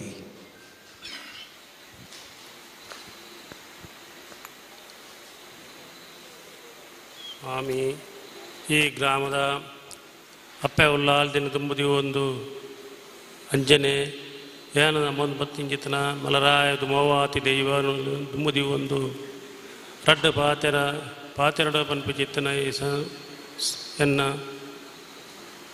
ಕೊರಿಯರು ಆ ಪ್ರಕಾರ ಕನ್ನಡ ಪಣಪುಣಂಚಿತ್ತನ ದಾಲಜ್ಜಿ ಪಣಿಯರೆ ಇಜ್ಜಿಂದಲ ಇಜ್ಜಿ ಪಣಿಯರೆ ಒಂದೊಂದಲ ಇಜ್ಜಿ ಆಂಡ ದೇವರು ಕರಿನ ವರ್ಷ ಕುಡ್ಲಾಡು ಸ್ವಾಮಿ ಮಟೊಟ್ಟು ಆಟ ಆವಂದಿತ್ತನು ಅವಾಗ ಸಭೆತ್ತು ಇಂದೇ ನಮ್ಮ ಗಣೇಶ್ ಭಟ್ರೊಂಜಿ ಪಾತೆರ ಬಂತೀರಿ ಅಂತ ಪಂಡ ಬರ್ಪುಣ ಕಾಲಗೂ ನಂಗೆ ಅಪ್ಪೆ ದುರ್ಗಾ ಪರಮೇಶ್ವರಿ ನಮ್ಮ ಜಾಗೆಡೆ ಒಂಜಿ ಸೇವೆಯನ್ನು ಮನ್ಪುಣಂಚಿನ ಭಾಗ್ಯನೋ ಆ ದೇವೇರ್ಲ ಸತ್ಯಲ್ಲ ನಂಗೆ ಒದಗಾದ ಕೊರುವೇರು ತೂಕ ಅಂದ್ ಪಂಡದಿತ್ತೀರಿ ಐನು ತೂಕ ಅಂದ್ ಪನ್ಪಿಚಿತ್ತಿನ ವಿಷಯತ್ತು ಐನು ಭಾರಿ ಪೊರ್ಲುಡು ಈ ಕಾಲಡು ಈ ವರ್ಷದ ಈ ಸೇವೆನು ಆ ಸ್ಟೇಜಿ ಮುಲ್ಪ ಕಟ್ಟದು ಮುಲ್ಪ ಕಟ್ಟಿಂಚಿತ್ತನ ಈ ಜಟ್ಟು ಈ ವರ್ಷ ದೇವೇರ್ಲ ಸತ್ಯಲ್ಲ ಎತ್ತಾಯರು ಭಾರಿ ಪೊರ್ಲುಡು ತ್ಯಾರು ಪಣ್ಲೇಕನೆ ಇನ್ನು ಬಾಯಿ ಬಿಡ್ದು ಪಣ್ಪುಣ ಮಲ್ಲೆತ್ತು ಐನು ನೆರವೇರಿಸ ಒಂದು ಕರ್ತವ್ಯ ಆ ದೇವೇರ್ನೆಲ್ಲ ಸತ್ಯವನ್ನೆಲ್ಲ ನಮ್ಮ ಮನ್ನಡು ಪನ್ಪಿಚಿತ್ತಿನ ವಿಷಯ ಆ ಪ್ರಕಾರ ಈ ಪೊರ್ತುಡು ಈ ಸ್ಟೇಜಿನ ಭಾರಿ ಪೊರ್ಲುಡು ಒಂದು ಒಳಗಾದ ಕೊರಿಯರು ಈ ವರ್ಷ ಅವು ಪ್ರಕಾರ ಇನ್ನಿತ್ತೆ ಈ ಆಟೋನು ಮಲ್ಪೊಡು ತಂಡ ಒರಿರಾಜ್ಯನ ಹತ್ತಂದಕ್ಕೆ ಎಷ್ಟೋ ಜನತ ಪರಿಶ್ರಮ ನೆಟ್ಟುಂಡು ಅವಾಗ ಪರಿಶ್ರಮ ವಾರೀತಿ ನಡಪೋಡು ಪನ್ಪಿಚಿತ್ತನ ವಿಚಾರಲ ಆ ದೇವರೆಗಳ ದೆಯ್ಯೋಲೆಲ್ಲ ತೆರೆದಿತ್ತನ ಅವಾಗ ಇನಿ ಇಂದು ಒರಿ ಅರ್ಧ ಪಿಚ್ಚಿದನ ಕೆಲಸತ್ತು ಭಾರಿ ಪೊರ್ಲೊಡು ಇನಿ ತಲಪಾಡಿದ ಅಪ್ಪೆನ ಮನ್ನಡು ಭಾರಿ ಪೊರ್ಲೊಡು ನಡತದು ನಡಪಾದ ಕೊರಡೊಂದು ಪಂಡದ ಗರಿವರ್ಷನೆ ನಿರ್ಣಯ ಮಲ್ತಿಚ್ಚಿತ್ತನ ಪೊರ್ತು ಅವಾಗ ಇನಿ ಈ ಮನ್ನಡು ಗಣ್ಯ ಆತಿ ಗಣ್ಯರನ್ನು ಮಾತ ಸೇರ್ಸಾ ಒಂದು ಈ ಅಪ್ಪೆನ ಮನ್ನಡು ಇನಿ ಒಂಜಿದಿಂತ ಸೇವೆಯನ್ನು ಮಲ್ಪಡೋದು ಬಂಡ ಇಂದೇ ಸಂತೋಷ ಬಂಡ ಎನ್ನ ಮಗೆ ಅವಾಗ ಯಾನು ಸುರೂಟು ನೆಟ್ಟು ಈ ಹುಡುಗು ಓರ್ಮನೆ ವರ್ಷದ ಸೇವೆ ಈ ಸೇವೆಡು ಅವಾಗ ಸುರೂ ಮಲ್ಪುಣಗೆ ಏನು ಪಂಡೆಂದು ನಿಕ್ಕ ಆವ ಮಗಾನಿಕ್ ಎಂದು ಪನ್ಪಿಚಿತ್ತನ ವಿಚಾರಣು ಅವು ದಾಲಜ್ಜಿ ಒಪ್ಪ ಅವು ಆಪುನು ಪನ್ಪಿಚಿತ್ತನ ವಿಚಾರಣು ಒಂಜೊಂಜಿ ಜಾಗೆಡು ಒಂಜೊಂಜಿ ಬೈಲಡು ಓಳು ಕಂಡೋಡು ಓಳು ಇಂಚಿತ್ತನ ಮಾತ ಜಾಗೆಲ್ಡು ಒಂಜೊಂಜಿ ವರ್ಷ ನಡತದು ಬತ್ತನು ಕರಿ ವರ್ಷ ಸ್ವಾಮಿಯಲ್ಲ ಮಡಟು ನಡೆದು ಬತ್ತನು ಅಪ್ಪ ಈ ವರ್ಷ ಈ ಅಪ್ಪೆನ ಮನ್ನಡು ಭಾರಿ ಪೊರ್ಲೋಡು ನಡಪಾದು ಅಪ್ಪೆ ಕೊರಿಯರು ಆ ಪ್ರಕಾರ ಮಾತ ಗಣ್ಯಾತಿ ಗಣ್ಯರನ್ನು ಮಾತಲೆತ್ತದು ಇನ್ನು ಸ್ಟೇಜಿಗೆ ಎತ್ತಿದಿರು ಮಾತೆರ್ಲ ಬತ್ತದು ಒದಗಾದಿರು ಅಪ್ಪ ಇನ್ನು ಒರಿಯನತ್ತು ಮಾತೆರ್ಲ ಸಹಕಾರನು ಮಾತೆರ್ಲ ಕೊರಿಯರು ಕೊಟ್ಟು ನನ್ನ ಮಿತ್ತಿಕಲಾಂಚನೆ ನನ್ನತ್ತೆ ಬರ್ಪುಣ ವರ್ಷಗಾನ 10ನೇ ವರ್ಷದ ಸೇವೆ ಐಕಲಾಂಚನೆ ಮಾತ ಸರ್ವ ರೀತಿಯ ಸಹಕಾರನು ಮಾತೆರ್ಲ ಕೊರ್ದು ಈ ಕಾರ್ಯಕ್ರಮ ಅಪಗಂದು ದುಡ್ಡು ಮನ್ಪಿಜಿತ್ತನ ವಿಚಾರತ್ತು ದುಡ್ಡು ವಾರೀತಿ ದಾಪುಡು ಇನಿ ಎಂಕಲ್ಲ ದುಡ್ಡು ಇನಿ ಎಂಚಿನ ಉಳ್ತು ಕೇವಲ ಒಂಜಿ ಡಾಕ್ಟರ್ನ ಡ್ರೈವಿಂಗ್ ಮಲ್ತದು ಇನಿ ಇಂಚಿತ್ತನಂಜಿ ಮಲ್ಲಂಜಿ ಕಾರ್ಯಕ್ರಮವನ್ನು ಮಲ್ಪೋಡು ನಾಂಡ ಅವಾಗ ಒರಿ ಮಲ್ಪುನ ವಿಚಾರತ್ತು ಅಪಗ ಮಾತೆರಲ ಸಹಕಾರನಕ್ಕೆ ಇತ್ತಂಡು ಅಪಗ ಇನ್ನು ಮಾತೆರ ಸಹಕಾರಡು ಇನ್ನು ಮಂತಿಚಿತ್ತಿನ ಸೇವೆ ಅವು ದೇವರನ್ನ ಅಪ್ಪನ ಸೇವೆ ಅನ್ಪಿಸಿ ಚಾರುಣಿ ಯಾನ ಈ ರಡ್ಡ ಪಾತೆರನು ಈ ಜಾಗಡೆ ಬಂಡೊಂದು ಮಾತೆರಲ ಇದೇ ಬತ್ತಿಂಚಿತನ ಭಕ್ತರಿಗೆ ಇನಿ ಆಪಿಚಿತ್ತನ ಕಾರ್ಯಕ್ರಮವನ್ನು ತೂಪಿಚಿತ್ತನ ಜನಗಳಿಗೆ ಮಾತೆರಲ ದೇವರು ಆಯುಷ್ಯ ಆರೋಗ್ಯ ಭಾಗ್ಯನು ಕೊರದು ಪೊರ್ಲೋಡೆ ನನ್ನ ಮಿತ್ತಿಗಳ ಈ ಕಾರ್ಯಕ್ರಮ ಯಶಸ್ವಿಯಾದ ನಡಪಾದ ಕೊರಡು ಪಂಡದು ಆ ದೇವರೆಲ್ಲ ದೆಯ್ಯಲಂದು ಮುದಿ ಒಂದು ದುಂಬದ ಆರೋಗ್ಯ ಅನುಭವ ಕೊರೊಂದಿಲ್ಲ. ಜೈ ಹಿಂದ್. ಏನಿ ಕಾಲಡು ಈ ಪುಣ್ಯ ಮಣ್ಣಿಗೆ ಕುಣಿ ಊರ್ದು ಕಲೆ ಕಾರ್ಮಿಕನು ನೆಗಪ ಒಂದು ಬತ್ತೆರ ಬೊಳ್ನಾಡು ಸತ್ಯಲ ಜುಮಾದಿ ಚಿತ್ತಲ ಪನ್ಪಿನೇನು ನಮ್ಮ ನರಮಂದೆಗೆ ಮದಿಪೆರೆ ಸಾಧ್ಯ ಜಂದನವು ಅಂಚಿನಲ್ಪ ಶ್ರೀದೇವರನ ವಾ ಕೆಲಸ ಕಾರ್ಯಗಳು ಆವಡುಂದಾಂಡಲ ದೈವಲ್ನ ಅಣು ಅಪ್ಪಣೆ ಪನ್ಪುಣವನಂಕ ಪ್ರಧಾನ ಒಂದು ಅನೂಚಾನವಾದ ಈ ಕ್ಷೇತ್ರಡು ನಡತು ಒಂದು ಬತ್ತನಂಚಿತ್ತಿ ಪರಂಪರೆ ಅಂಚಿತ್ತನಲ್ಪ ಇರ್ನ ಮಗೆ ಅಂಚಿತ್ತನ ಒಂಜಿ ಪುಣ್ಯ ಕಾರ್ಯುಡು ಆ ದೈವಲ್ನ ಪ್ರೇರಣೆಡು ಈ ಕಾರ್ಯಕ್ರಮಗೂ ಜತ್ತೇರು ದೈವ ದೇವರು ಖಂಡಿತವಾದಲಾರ್ನ ಕಾರ್ಯಕ್ರಮಗೂ ಬೆರಿತಾಂಗಾದು ಉಂತ್ವೇರು ಪತ್ತ ಸೇರ್ನ ಕಲುಟು ಮುತ್ತುಂಡು ಪನ್ಪಿನಂಚಿತ್ತನ ಪಾತೆರ ಇನ್ನಿತ ದಿನ ಈರ್ನ ಪೊರ್ಲು ಪೊಳ್ಳೆದ ಮದಿಪು ಆಶೀರ್ವಚನದ ನುಡಿ ಆ ದೇವರನ್ನ ದೈವಲ್ನ ಆಶೀರ್ವಾದ ಆ ರೂಪುಡು ಎಂಕ್ಲಿಗೆ ಆವಡಿಂದು ಪಂಡೊಂದು ಸುಲ್ಮೆನ ಸಂದ ಒಂದುಲ್ಲೆ ಅಂಚನೆ ಮುಂದಿನ ವೇದಿಕೆಯಲ್ಲಿ ಕಾರ್ಯಕ್ರಮ ಯಕ್ಷಗಾನದಲ್ಲಿ ಅದ್ವಿತೀಯವಾಗಿ ಸೇವೆಯನ್ನು ಸಲ್ಲಿಸ್ತಾ ಬಂದಂತಹ ಕಲಾವಿದರನ್ನು ಪ್ರತಿ ವರ್ಷವೂ ಗುರುತಿಸಿಕೊಂಡು ಬರುವಂತಹದ್ದು ತಲಪಾಡಿ ಯಕ್ಷೋತ್ಸವ ಕಾರ್ಯಕ್ರಮದ ಒಂದು ವಿಶೇಷ.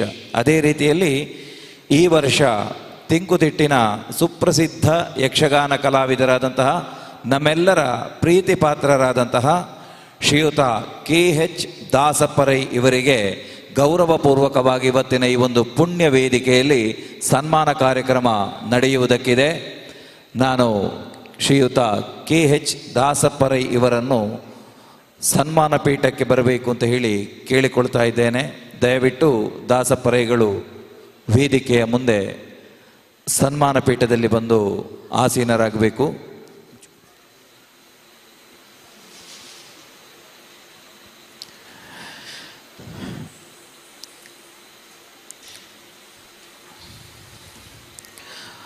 ಪ್ರೀತಿಯ ಕಲಾಭಿಮಾನಿ ಬಂಧುಗಳೇ, ನಾವು ನಿಮ್ಮೆಲ್ಲರ ದೊಡ್ಡದಾದಂತಹ ಒಂದು ಕರತಾಡನ ದಯವಿಟ್ಟು ಅವರಿಗೆ ಬರಬೇಕು. ಯಕ್ಷಗಾನ ರಂಗದಲ್ಲಿ ಕಲಾವಿದನೊಬ್ಬ ಅಷ್ಟು ಸುಲಭ ಸಾಧ್ಯವಾಗಿ ಕಲೆಯ ಉತ್ತುಂಗಕ್ಕೆ ಇರುವುದಕ್ಕೆ ಸಾಧ್ಯ ಆಗುವುದಿಲ್ಲ.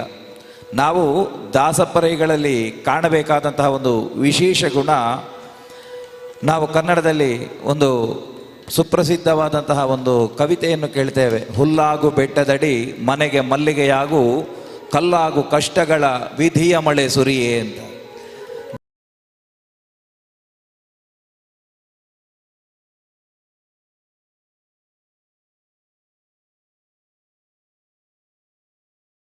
KH ದಾಸಪ್ಪರೈ ಇವರಿಗೆ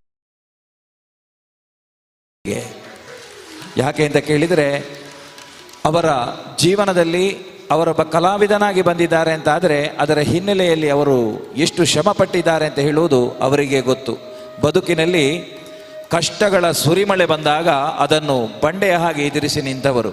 ಅದೇ ರೀತಿಯಲ್ಲಿ ಮನೆಗೆ ಮಲ್ಲಿಗೆಯಾಗು, ಒಬ್ಬ ಕಲಾವಿದನಿಗೆ ಚೌಕಿಯೇ ಮನೆ, ಕಲಾವಿದರ ಪ್ರಪಂಚವೇ ಅವರ ಕುಟುಂಬ, ಎಲ್ಲರ ಜೊತೆ ಬೆರೆತು ಮಾತಾಡುವಂತಹ ಒಂದು ಸದ್ಗುಣಿ ನಮ್ಮ ದಾಸಪ್ಪರೈಗಳು.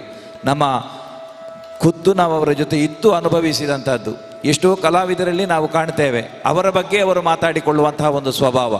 ಆದರೆ ದಾಸಪ್ಪರೈಗಳು ಯಾವತ್ತೂ ಅವರನ್ನವರು ಹೊಗಳಿಕೊಂಡದ್ದಿಲ್ಲ. ಇನ್ನೊಬ್ಬರ ಬಗ್ಗೆ ಪ್ರೀತಿಪೂರ್ವಕವಾಗಿ ಚೌಕಿಯಲ್ಲಿ ಹೋದಾಗ ಮಾತಾಡಿ ಇನ್ನೊಬ್ಬರಲ್ಲಿರುವ ಹಿರಿತನವನ್ನು ಗುರುತಿಸುವಂತಹ ಒಬ್ಬ ಸದ್ಗುಣಿ. ಯಾವ ಕಾರಣಕ್ಕೂ ತನ್ನ ಮನೆಗೆ ಬೆಂಕಿ ಬಿದ್ದಂತಹ ಕಷ್ಟದ ಸಂದರ್ಭವನ್ನು ಅವರ ಜೀವನದಲ್ಲಿ ಎದುರಾಗಿತ್ತು. ಆದರೂ ಕೂಡ ಅವರು ಧೃತಿಗೆಡಲಿಲ್ಲ. ಆದರ್ಶ ದಂಪತಿಗಳ ಕಾರ್ಯಕ್ರಮ ಉದಯ ಟಿವಿಯಲ್ಲಿ ಬರ್ತಾ ಇರಬೇಕಿದ್ರೆ ಅದರ ನೇತೃತ್ವವನ್ನು ವಹಿಸಿ ಇಡೀ ಕರ್ನಾಟಕದಲ್ಲಿ ಮನೆ ಮಾತಾದಂತಹ ಒಂದು ಶ್ರೇಷ್ಠವಾದಂತಹ ವ್ಯಕ್ತಿತ್ವ ನಮ್ಮ ದಾಸಪ್ಪರೈಗಳದ್ದು. ಇವತ್ತು ಅವರ ಬಗ್ಗೆ ಸಂಕ್ಷೇಪವಾಗಿ ಬರೆದಿರುವಂತಹ ಒಂದು ಸನ್ಮಾನ ಪತ್ರ ಇದೆ. ನಾನು ಅದನ್ನು ಈಗ ವಾಚಿಸ್ತಾ ಇದ್ದೇನೆ ತಮ್ಮ ಮುಂದೆ. ಯಕ್ಷಮಿತ್ರ ಸೇವಾ ಬಳಗ ತಲಪಾಡಿ 9ನೇ ವರ್ಷದ ತಲಪಾಡಿ ಯಕ್ಷೋತ್ಸವ, ಇದರ ಆಶ್ರಯದಲ್ಲಿ ತಿಂಕುತಿಟ್ಟಿನ ಸುಪ್ರಸಿದ್ಧ ಯಕ್ಷಗಾನ ಕಲಾವಿದ ಶ್ರೀ KH ದಾಸಪ್ಪರೈ ಇವರಿಗೆ ಗೌರವದಿಂದ ಸಮರ್ಪಿಸುವ ಸನ್ಮಾನ ಪತ್ರ. ಸನ್ಮಾನಿತರೆ, 10/5/1950 ಕುತ್ಯಾಳ ಈಶ್ವರ ಮಂಗಳದಲ್ಲಿ ಬೈಂಕಿರೈ ಕುಂಜಕ್ಕೆ ದಂಪತಿಗಳ ಪುತ್ರರಾಗಿ ಜನಿಸಿದ ತಾವು ಬಾಲ್ಯದಿಂದಲೇ ಯಕ್ಷಗಾನದ ನಂಟು ಬೆಳೆಸಿದವರು. KS ಬಾಬುರಯ್ಯವರ ಪ್ರೇರಣೆಯೊಂದಿಗೆ ಅವರಲ್ಲಿ ಯಕ್ಷಗಾನದ ಪ್ರಾಥಮಿಕ ಹೆಜ್ಜೆಯನ್ನು ಕಲಿತಿರಿ. ಆರ್ಥಿಕ ಮುಗ್ಗಟ್ಟಿನ ಕಾರಣ ಶಿಕ್ಷಣವನ್ನು ಪ್ರಾಥಮಿಕ ಹಂತದಲ್ಲಿ ಮೊಟಕುಗೊಳಿಸಿ 1965ರಲ್ಲಿ ಕರ್ನಾಟಕ ಮೇಳವನ್ನು ಸೇರಿದಿರಿ. ಮಿಜಾರು ಅಣ್ಣಪ್ಪ, ಬೋಳಾರ ನಾರಾಯಣ ಶೆಟ್ಟಿ, ದಾಮೋದರ ಮಂಡೇಚ್ಚ, ನಾರಂಪಾಡಿ ಸುಬ್ಬಯ್ಯ ಶೆಟ್ಟಿ, ಅಳಿಕೆ ರಾಮಯ್ಯ ರೈ, ಮೂಡಬಿದ್ರೆ ಮಾಧವ ಶೆಟ್ಟಿ, ಮಂಕುಡೆ ಸಂಜೀವ ಶೆಟ್ಟಿ, ಮಲ್ಪೆ ರಾಮದಾಸ್ ಸಾಮಗ, ಕೋಳಿಯೂರು ರಾಮಚಂದ್ರ ರಾವ್ ಮುಂತಾದ ಘಟಾನುಘಟಿ ಕಲಾವಿದರ ಗರಡಿಯಲ್ಲಿ ಯಕ್ಷಗಾನದ ಸುಪ್ರಸಿದ್ಧ ಕಲಾವಿದರಾಗಿ ಬೆಳೆದಿರಿ. 1983ರಲ್ಲಿ ಕದ್ರಿ ಮೇಳ ಸೇರಿ ಮುಂದೆ ತಾವೇ ಕುಂಬಳೆ ಮೇಳದ ಯಜಮಾನರಾಗಿ ಯಕ್ಷಗಾನದ ಕಲಾಮಾತೆಯ ಸೇವೆಗೈದಿರಿ. ದಾಸಪ್ಪರೈಗಳೇ, ಬೋಳಾರ ನಾರಾಯಣ ಶೆಟ್ಟರ ಪಡಿಯಚ್ಚಿನಲ್ಲಿ ಬೆಳೆದ ನಿಮ್ಮ ಪಾತ್ರ ಪೋಷಣೆ ಅನುಪಮ. ರಾವಣ, ಕಂಸ, ಮಹಿಷಾಸುರ, ಭೀಮ ಮುಂತಾದ ಪಾತ್ರಗಳು ತಮಗೆ ಅಪಾರ ಪ್ರಸಿದ್ಧಿಯನ್ನು ತಂದುಕೊಟ್ಟಿದೆ. ತುಳು ಪ್ರಸಂಗದಲ್ಲೂ ತಮ್ಮ ಸಾಧನೆ ಅಸದೃಶ. ಕೋಟಿಯ ಪಾತ್ರದಲ್ಲಿ ಪರಕಾಯ ಪ್ರವೇಶ ಮಾಡಿ ನೀಡುವಂತಹ ಚಿತ್ರಣದಿಂದಾಗಿ ನಿಮಗೆ ಅಭಿನವ ಕೋಟಿ ಎಂಬಂತಹ ಹೆಸರು ಗಳಿಸಲು ಕಾರಣವಾಯಿತು. ದೇವುಪುಂಜ, ಓಡ್ದಬ್ಬು, ಕಾಂತಬಾರೆ, ಕಾಂತುಪುಂಜ ಮುಂತಾದ ಪಾತ್ರಗಳು, ಶಾಂತಕುಮಾರ, ಶಾಂತರಾಜ, ಮೈಂದಗುರಿಕಾರ ಮುಂತಾದ ಕಾಲ್ಪನಿಕ ಪ್ರಸಂಗಗಳ ಪಾತ್ರವು ನಿಮ್ಮದೇ ಸೃಷ್ಟಿ. ಗಾಂಭೀರ್ಯಭರಿತವಾದ ನಿಮ್ಮ ಮಾತುಗಾರಿಕೆ, ಸ್ಪಷ್ಟ ಉಚ್ಚಾರಣೆಗಳೊಂದಿಗೆ ಸಾಹಿತ್ಯವನ್ನು ಅನುಲಕ್ಷಿಸಿ ಪ್ರಸ್ತುತಪಡಿಸುವ ವಾದ ಸಂವಾದ ಎಲ್ಲವೂ ನಿಮ್ಮನ್ನು ಎತ್ತರಕ್ಕೇರಿಸಿದೆ. ರಾಮಾಯಣ, ಮಹಾಭಾರತ, ಪುರಾಣಗಳ ಅಪಾರ ಜ್ಞಾನ ಹೊಂದಿರುವ ತಮ್ಮ ಅರ್ಥಗಾರಿಕೆಯ ಸೊಬಗು ಅನುಕರಣೀಯ. ತಮ್ಮ ಧರ್ಮಪತ್ನಿಯಾದ ಶ್ರೀಮತಿ ಚಿತ್ರಾವತಿಯವರ ಪ್ರೋತ್ಸಾಹ, ಸಹಕಾರ ನೀವು ಇಂದು ಯಕ್ಷಗಾನದ ಸುಪ್ರಸಿದ್ಧ ಕಲಾವಿದರಾಗಲು ಕಾರಣ ಎಂಬುದು ಉಲ್ಲೇಖನೀಯ. ದಕ್ಷಿಣ ಕನ್ನಡ ಜಿಲ್ಲಾ ರಾಜ್ಯೋತ್ಸವ ಪ್ರಶಸ್ತಿ 2014, ಕರ್ನಾಟಕ ಯಕ್ಷಗಾನ ಬಯಲಾಟ ಅಕಾಡೆಮಿ ಪ್ರಶಸ್ತಿ 2012, ಬೋಳಾರ ನಾರಾಯಣ ಶೆಟ್ಟಿ ಪ್ರಶಸ್ತಿ 2012, ಸುಮ ಸೌರಭ 2011, ಕರ್ನಾಟಕ ರಾಜ್ಯ ತುಳು ಸಾಹಿತ್ಯ ಅಕಾಡೆಮಿ ಪ್ರಶಸ್ತಿ 2017, ಅಳಿಕೆ ರಾಮಯ್ಯ ರೈ, ಮೂಡಬಿದ್ರೆ ಮಾಧವ ಶೆಟ್ಟಿ ಸಂಸ್ಮರಣಾ ಪ್ರಶಸ್ತಿಯಂತಹ 100 ಸಮ್ಮಾನಗಳಿಗೆ ನೀವು ಅರ್ಹರಾಗಿದ್ದೀರಿ. ತಮಗೆ ಹಾಗೂ ತಮ್ಮ ಕುಟುಂಬಕ್ಕೆ ಆಯುರಾರೋಗ್ಯ ಸರ್ವಸಂಪದ ಭಗವಂತ ಕರುಣಿಸಲಿ ಎಂದು ಹಾರೈಸುತ್ತಾ ಈ ಸಮ್ಮಾನ ಪತ್ರವನ್ನು ಸಮರ್ಪಿಸ್ತಾ ಇದ್ದೇವೆ. ಅಧ್ಯಕ್ಷರು ಮತ್ತು ಸರ್ವ ಸದಸ್ಯರು ಯಕ್ಷಮಿತ್ರ ಸೇವಾ ಬಳಗ ತಲಪಾಡಿ. ಸ್ಥಳ ಧ್ಯಾನ ಮಂದಿರ, ಶ್ರೀ ದುರ್ಗಾ ಪರಮೇಶ್ವರಿ ದೇವಸ್ಥಾನ, ತಲಪಾಡಿ. ದಿನಾಂಕ 4/12/2013. ವೇದಿಕೆಯಲ್ಲಿರುವ ಎಲ್ಲ ಗಣ್ಯರು ಶ್ರೀಯುತ KH ದಾಸಪ್ಪರ ಇವರನ್ನು ಗೌರವಿಸಬೇಕಾಗಿ ಕೇಳಿಕೊಳ್ತಾ ಇದ್ದೇನೆ.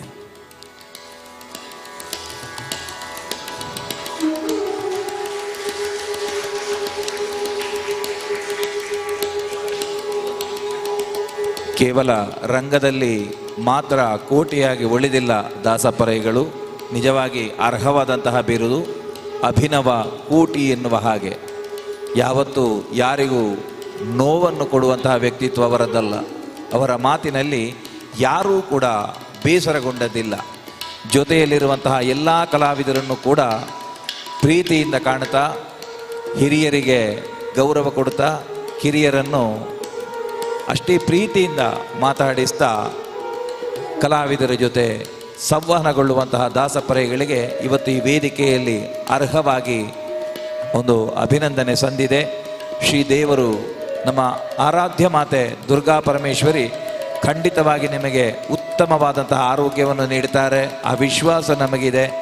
ಇದು ಒಂದು ಸ್ಮರಣೀಯವಾದಂತಹ ಸನ್ಮಾನ ನಿಮ್ಮ ಜೀವನದಲ್ಲಿ ಆಗಲಿ ಅಂತ ಹೇಳ್ತಾ, ಸನ್ಮಾನ ಕಾರ್ಯಕ್ರಮದಲ್ಲಿ ಭಾಗಿಯಾದ ಎಲ್ಲ ಅತಿಥಿ ಗಣ್ಯರಿಗೆ ಮತ್ತೊಮ್ಮೆ ಪ್ರೀತಿಪೂರ್ವಕವಾಗಿ ಗೌರವಿಸಿದ ದಾಸಪ್ಪರಯ್ಯವರಿಗೂ ಪ್ರೀತಿಪೂರ್ವಕವಾದ ಅಭಿನಂದನೆಗಳು.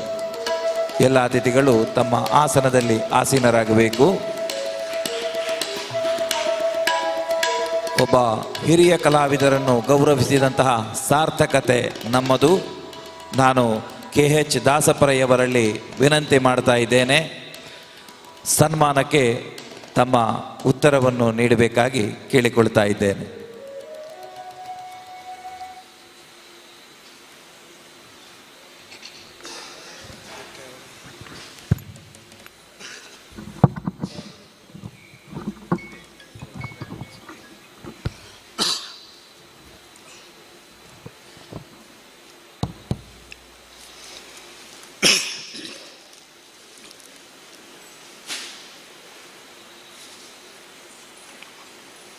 ನನ್ನ ಆರಾಧ್ಯ ದೇವರಾದಂತಹ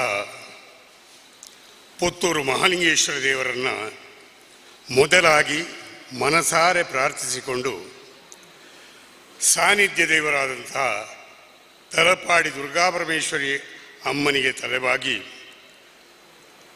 ಯಕ್ಷಮಾತೆಯನ್ನು ವಂದಿಸುತ್ತಾ ಇಂದು 9ನೇ ವರ್ಷದಲ್ಲಿ ತಲಪಾಡಿ ಯಕ್ಷೋತ್ಸವ ಸಮಿತಿಯವರು ನನಗೆ ಕೊಟ್ಟಂತಹ ಗೌರವ ಅದು ನನಗೆ ಕೊಟ್ಟದ್ದಲ್ಲ, ಬಹುಶಃ ನಾನು ಇಷ್ಟರವರೆಗೆ ಆರಾಧನೆ ಮಾಡಿಕೊಂಡು ಬಂದಂತಹ ಯಕ್ಷಮಾತೆಗೆ ಸಂದ ಗೌರವ ಎಂಬ ಹಾಗೆ ಸಂತೋಷದಿಂದ ಅದನ್ನು ನಾನು ಸ್ವೀಕರಿಸ್ತಾ ಇದ್ದೇನೆ. ಇಂದಿನ ಸಭಾಧ್ಯಕ್ಷರೇ ಹಾಗೂ ಆಶೀರ್ವಚನವನ್ನು ಮಾಡಿದಂತಹ ಅರ್ಚಕರೇ, ವೇದಿಕೆಯಲ್ಲಿರುವಂತಹ ಎಲ್ಲ ಗಣ್ಯರೇ ಹಾಗೂ ನಮ್ಮ ಮಾತೃಶ್ರೀಯವರಾದಂತಹ ಪುರುಷೋತ್ತಮ ಪೂಂಜಾರ ಧರ್ಮಪತ್ನಿ, ಬಹುಶಃ ನನಗೆ ಮೊದಲು ಅವರದ್ದು ಪರಿಚಯ ಸಿಗಲಿಲ್ಲ. ಕೆಲವು ವರ್ಷ ಆಯಿತು. ಅಂದರೆ ನಾನು ಮಂಗಳೂರಿನಲ್ಲಿ ಪುರುಷೋತ್ತಮ ಪೂಂಜಾರ ಆ ಒಂದು ಕಾರ್ಯಕ್ರಮದಲ್ಲಿ ಅವರನ್ನು ನೋಡಿದ್ದು, ಆಮೇಲೆ ಅದು ನೋಡಲಿಲ್ಲ. ಈಗ ಮೊದಲನ ಹಾಗೆ ಪರಿಚಯಿಸಿಕೊಳ್ಳುವಂಥ ಆ ಚೈತನ್ಯವೂ ನನ್ನಲ್ಲಿ ಕಡಿಮೆಯಾಗಿ ಹೋಗಿದೆ. ವೇದಿಕೆಗೆ ಬಂದು ಕುಳಿತ ಮೇಲೆಯೇ ಬಹುಶಃ ಸದಾಶಿವ ಶೆಟ್ಟರು ಅವರ ಹೆಸರನ್ನು ಹೇಳಿದಾಗ ಪಕ್ಕನೆ ನನಗೆ ನೆನಪಾಯಿತು, ಪುರುಷೋತ್ತಮ ಪೂಜಾರ ನೆನಪಾಯಿತು. ಹಾಗೂ ಇಂದಿನ ವೇದಿಕೆಯಲ್ಲಿ ಆಸೀನರಾಗಿರುವಂತಹ ನಮ್ಮ ಯಕ್ಷಗಾನ ಕಲಾವಿದರ ಪ್ರೀತಿಯ ಲೀಲಾಕ್ಷ ಕಾರ್ಕೇರ್ರಿ. ಇದು ಯಾಕೆ ಒತ್ತಿ ಹೇಳ್ತಾ ಇದ್ದೇನೆ ಅಂದರೆ, ಇಂದು ಮಾಧ್ಯಮದ ಮುಖಾಂತರವಾಗಿ ನಮ್ಮ ನಾಡಿಗೆ ಮಾತ್ರ ಅಲ್ಲ, ಪರದೇಶದಲ್ಲಿಯೂ ಎಲ್ಲವರಿಗೂ ನೋಡುವಂತಹ ಒಂದು ಅವಕಾಶವನ್ನು, ಯಕ್ಷಗಾನವನ್ನು ನೋಡುವಂಥ ಅವಕಾಶವನ್ನು ಮಾಡಿಕೊಟ್ಟವರು ಬಹುಶಃ ಲೀಲಾಕ್ಷ ಕರ್ಕೇರು. ಆದ್ದರಿಂದ ಅವರ ಮೇಲೆ ನನಗೆ ಅತಿಯಾದಂತಹ ಅಭಿಮಾನ ಇದ್ದೇ ಇದೆ. ಬಹುಶಃ ಎಲ್ಲವರಿಗೂ ನನ್ನ ದಾಸಪ್ರೇಯಿ ಎಂಬಂತಹ ಹೆಸರಿನ ಜೊತೆಗೆ ಒಂದು ಪುತ್ತೂರನ್ನು ಸೇರಿಸಬೇಕು ಅಂತ ಹೇಳ್ತಾರೆ. ಆದರೆ ನನ್ನ ಹುಟ್ಟೂರು ಈಶ್ವರಮಂಗಲ. ನನ್ನ ಮನೆಯ ಹೆಸರು ಕುತ್ಯಾಳ ಹೊಸ ಮನೆ ಅಂತೇಳಿ. ಯಕ್ಷಗಾನ ಮೇಳಕ್ಕೆ ಸೇರಿದಾಗ ಪರಿಚಯಿಸುವಂತಹ ಒಂದು ಪದ್ಧತಿ ಇತ್ತು ಮೊದಲು ನೋಟಿಸಿನಲ್ಲಿ. ಅದರಲ್ಲಿ ಕುತ್ಯಾಳ ಹೊಸ ಮನೆ ಎಂಬಂತಹ ಹೆಸರನ್ನು ಹಾಕಲಿಕ್ಕೆ ತುಂಬ ಉದ್ದ ಆಗ್ತದೆ ಅಂತೇಳಿ ಬಹುಶಃ ಆ ಸಂದರ್ಭದಲ್ಲಿ ಕುತ್ಯಾಳ ಹೊಸ ಮನೆ ಎಂಬುದಕ್ಕೆ KH ಎಂಬುದನ್ನು ಸೇರಿಸಿಕೊಂಡರು.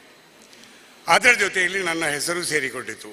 ಹಾಗೆ ಇಂದು ಎಲ್ಲವರ ಬಾಯಿಯಲ್ಲಿಯೂ KH ದಾಸಪ್ರೇಯಿ ಎಂದೇ ನಾನು ಪರಿಚಯದಲ್ಲಿದ್ದೇನೆ. ಪುತ್ತೂರಿನ ಹೆಸರು ಯಾಕೆ ಹಾಕಲಿಲ್ಲ ಅಂದರೆ, ಪುತ್ತೂರಿನ ಕಲಾವಿದರು ತುಂಬ ಮಂದಿ ಇದ್ದರು. ಪುತ್ತೂರು ನಾರಾಯಣ ಹೆಗಡೆಯವರು, ಪುತ್ತೂರು ಶೀನಪ್ಪ ಭಂಡಾರಿಯವರು, ಶ್ರೀಧರ ಭಂಡಾರಿಯವರು, ಅಂತೂ ಹಲವು ಮಂದಿ ಪುತ್ತೂರಿನ ಹೆಸರನ್ನು ಹಾಕಿಕೊಂಡಿದ್ದರು. ಆದ್ದರಿಂದಾಗಿ ಆ ಹೆಸರನ್ನು ನಾನು ಬಳಸಿಕೊಳ್ಳಲಿಲ್ಲ. ಈಶ್ವರಮಂಗಲ ಅಂತ ಹಾಕಬಹುದಿತ್ತು. ಬಹುಶಃ ಇಂದು ಆ ಈಶ್ವರಮಂಗಲ ಎನ್ನುವಂತಹ ಹೆಸರನ್ನು ಪ್ರಸಂಗಕರ್ತರಾದಂತಹ ದೇವದಾಸರು ಹಾಕಿಕೊಂಡಿದ್ದಾರೆ. ಅವರು ನಮ್ಮ ಈಶ್ವರಮಂಗಲಕ್ಕೆ ಬಂದವರು. ನಾನು ಅಲ್ಲಿಯೇ ಇದ್ದವ, ಆದರೆ ನಾನು ಆ ಊರಿನ ಹೆಸರನ್ನು ಹಾಕಲಿಲ್ಲ, ಅವರು ಹಾಕಿಕೊಂಡರು. ಇಂದು ಈಶ್ವರಮಂಗಲ ಅಂದರೆ ಯಾರು ಅಂತ ಹೇಳಿದರೆ ದೇವದಾಸ್ ಅಂತ ಹೇಳ್ತಾ ಇದ್ದಾರೆ. ಈ ಊರಿನ ಹೆಸರನ್ನು ನಾನು ಬಿಟ್ಟದ್ದಕ್ಕೆ ಮೊದಲಾಗಿ ನನ್ನ ನಾಡಿನವರಲ್ಲಿ ಕ್ಷಮೆಯನ್ನು ಯಾಚಿಸ್ತಾ ಇದ್ದೇನೆ. ಹೇಗೂ ಇರಲಿ, ಬಹುಶಃ 1965ನೇ ಇಸ್ವಿಯಲ್ಲಿ ನನ್ನ 16ನೇ ವರ್ಷ ಪ್ರಾಯದಲ್ಲಿ ಯಕ್ಷಗಾನ ಕ್ಷೇತ್ರಕ್ಕೆ ಕಾಲಿಟ್ಟವ ನಾನು.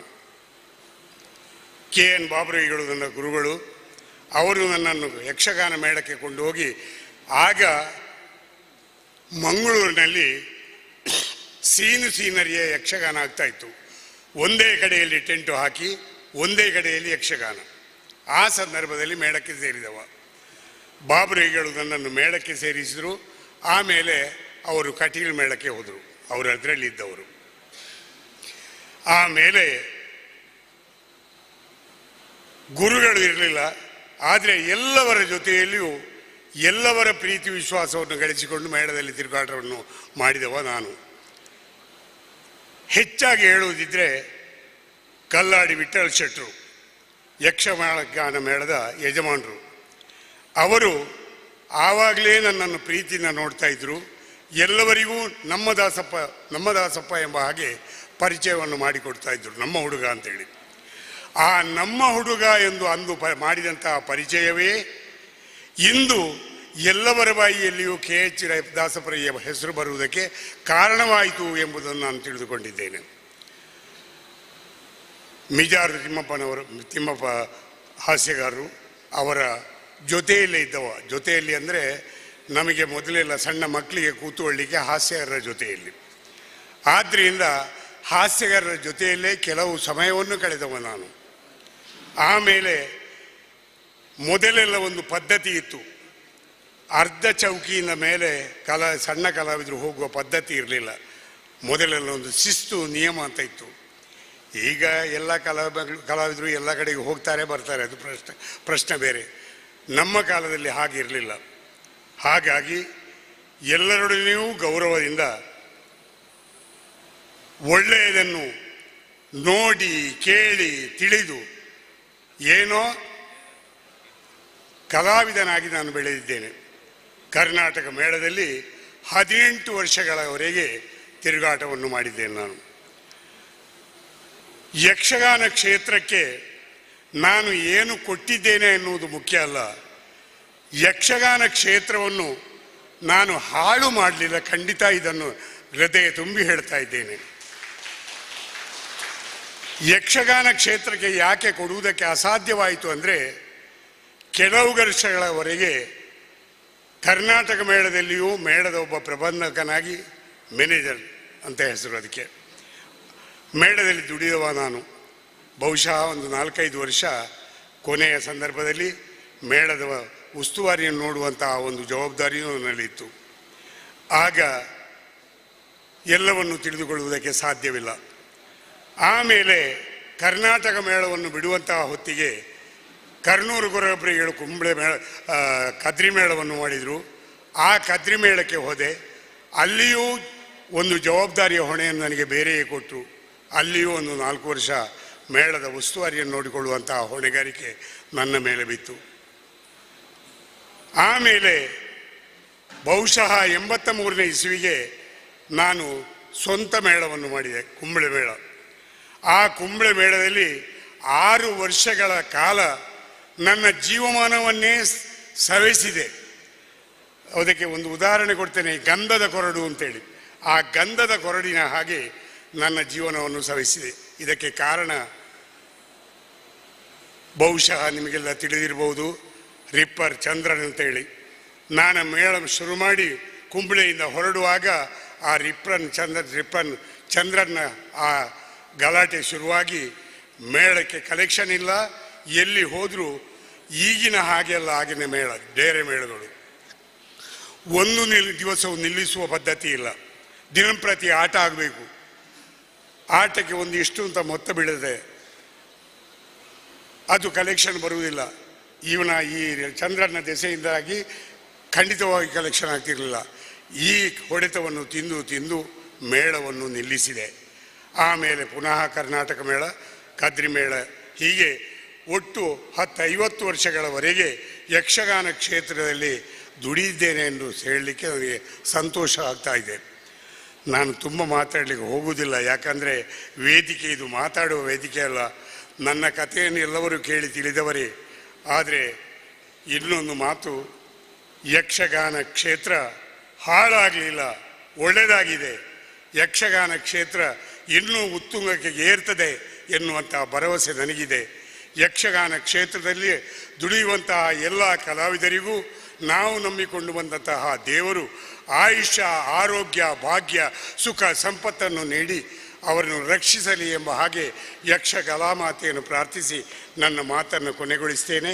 ಯಕ್ಷಗಾನಂ ಗೆಳಿಗೆ. ಯಕ್ಷಾಂಬಿಕೆಯ ಸನ್ನಿಧಾನದಲ್ಲಿ ನಡೀತಾ ಇರುವಂತಹ ಈ ಕಾರ್ಯಕ್ರಮದಲ್ಲಿ ಯಕ್ಷಗಾನಕ್ಕೆ ಉತ್ತರೋತ್ತರವಾದಂತಹ ಉಜ್ವಲ ಭವಿಷ್ಯವಿದೆ.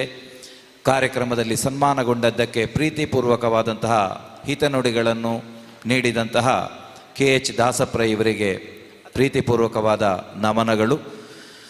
ಬಂಧುಗಳೇ, ಪ್ರತಿ ವರ್ಷ ನಮ್ಮ ತಲಪಾಡಿ ಯಕ್ಷೋತ್ಸವದ ಕಾರ್ಯಕ್ರಮದಲ್ಲಿ ಕ್ಷೇತ್ರದ ಅರ್ಚಕರಾದಂತಹ ಗಣೇಶ್ ಭಟ್ ಪಂಜಾಳ ಹಾಗೂ ಅಲಂಕಾರಗುಡ್ಡೆ ಮಲರಾಯ ಧೂಮಾವತಿ ದೇವಸ್ಥಾನದ ಅರ್ಚಕರಾಗಿರುವಂತಹ ಜಯರಾಮ ಯಾನೆ ಅಂತ ಪೂಜಾರಿ ಇವರನ್ನು ಗೌರವಿಸುವಂತಹ ಕಾರ್ಯಕ್ರಮ ನಡೀತಾ ಬಂದಿದೆ. ಈ ವರ್ಷವೂ ಕೂಡ ಅವರಿಬ್ಬರನ್ನು ಕೂಡ ಪ್ರೀತಿಪೂರ್ವಕವಾಗಿ ಗೌರವಿಸುವಂತಹ ಕಾರ್ಯಕ್ರಮ. ಈ ಮೂಲಕವಾಗಿ ಶ್ರೀದೇವರಿಗೆ ಹಾಗೂ ಶ್ರೀ ದೈವಗಳಿಗೆ ಸಲ್ಲುವಂತಹ ನಮ್ಮ ಒಂದು ಪ್ರೀತಿಪೂರ್ವಕವಾದಂತಹ ಗೌರವಪೂರ್ವಕವಾದಂತಹ ಒಂದು ಅಭಿನಂದನೆ ಕಾರ್ಯಕ್ರಮ ಅಂತ ಹೇಳಿಕೊಳ್ಳುತ್ತಾ ಆ ಶ್ರೀದೈವಗಳ ಮತ್ತು ಶ್ರೀದೇವರ ಆಶೀರ್ವಾದವನ್ನು ಬೇಡ್ತಾ ಈ ಕಾರ್ಯಕ್ರಮವನ್ನು ನಡೆಸಿಕೊಡಬೇಕಾಗಿ ವೇದಿಕೆಯಲ್ಲಿರುವ ಗಣ್ಯರಲ್ಲಿ ವಿನ್ನವಿಸಿಕೊಳ್ತಾ ಇದ್ದೇನೆ.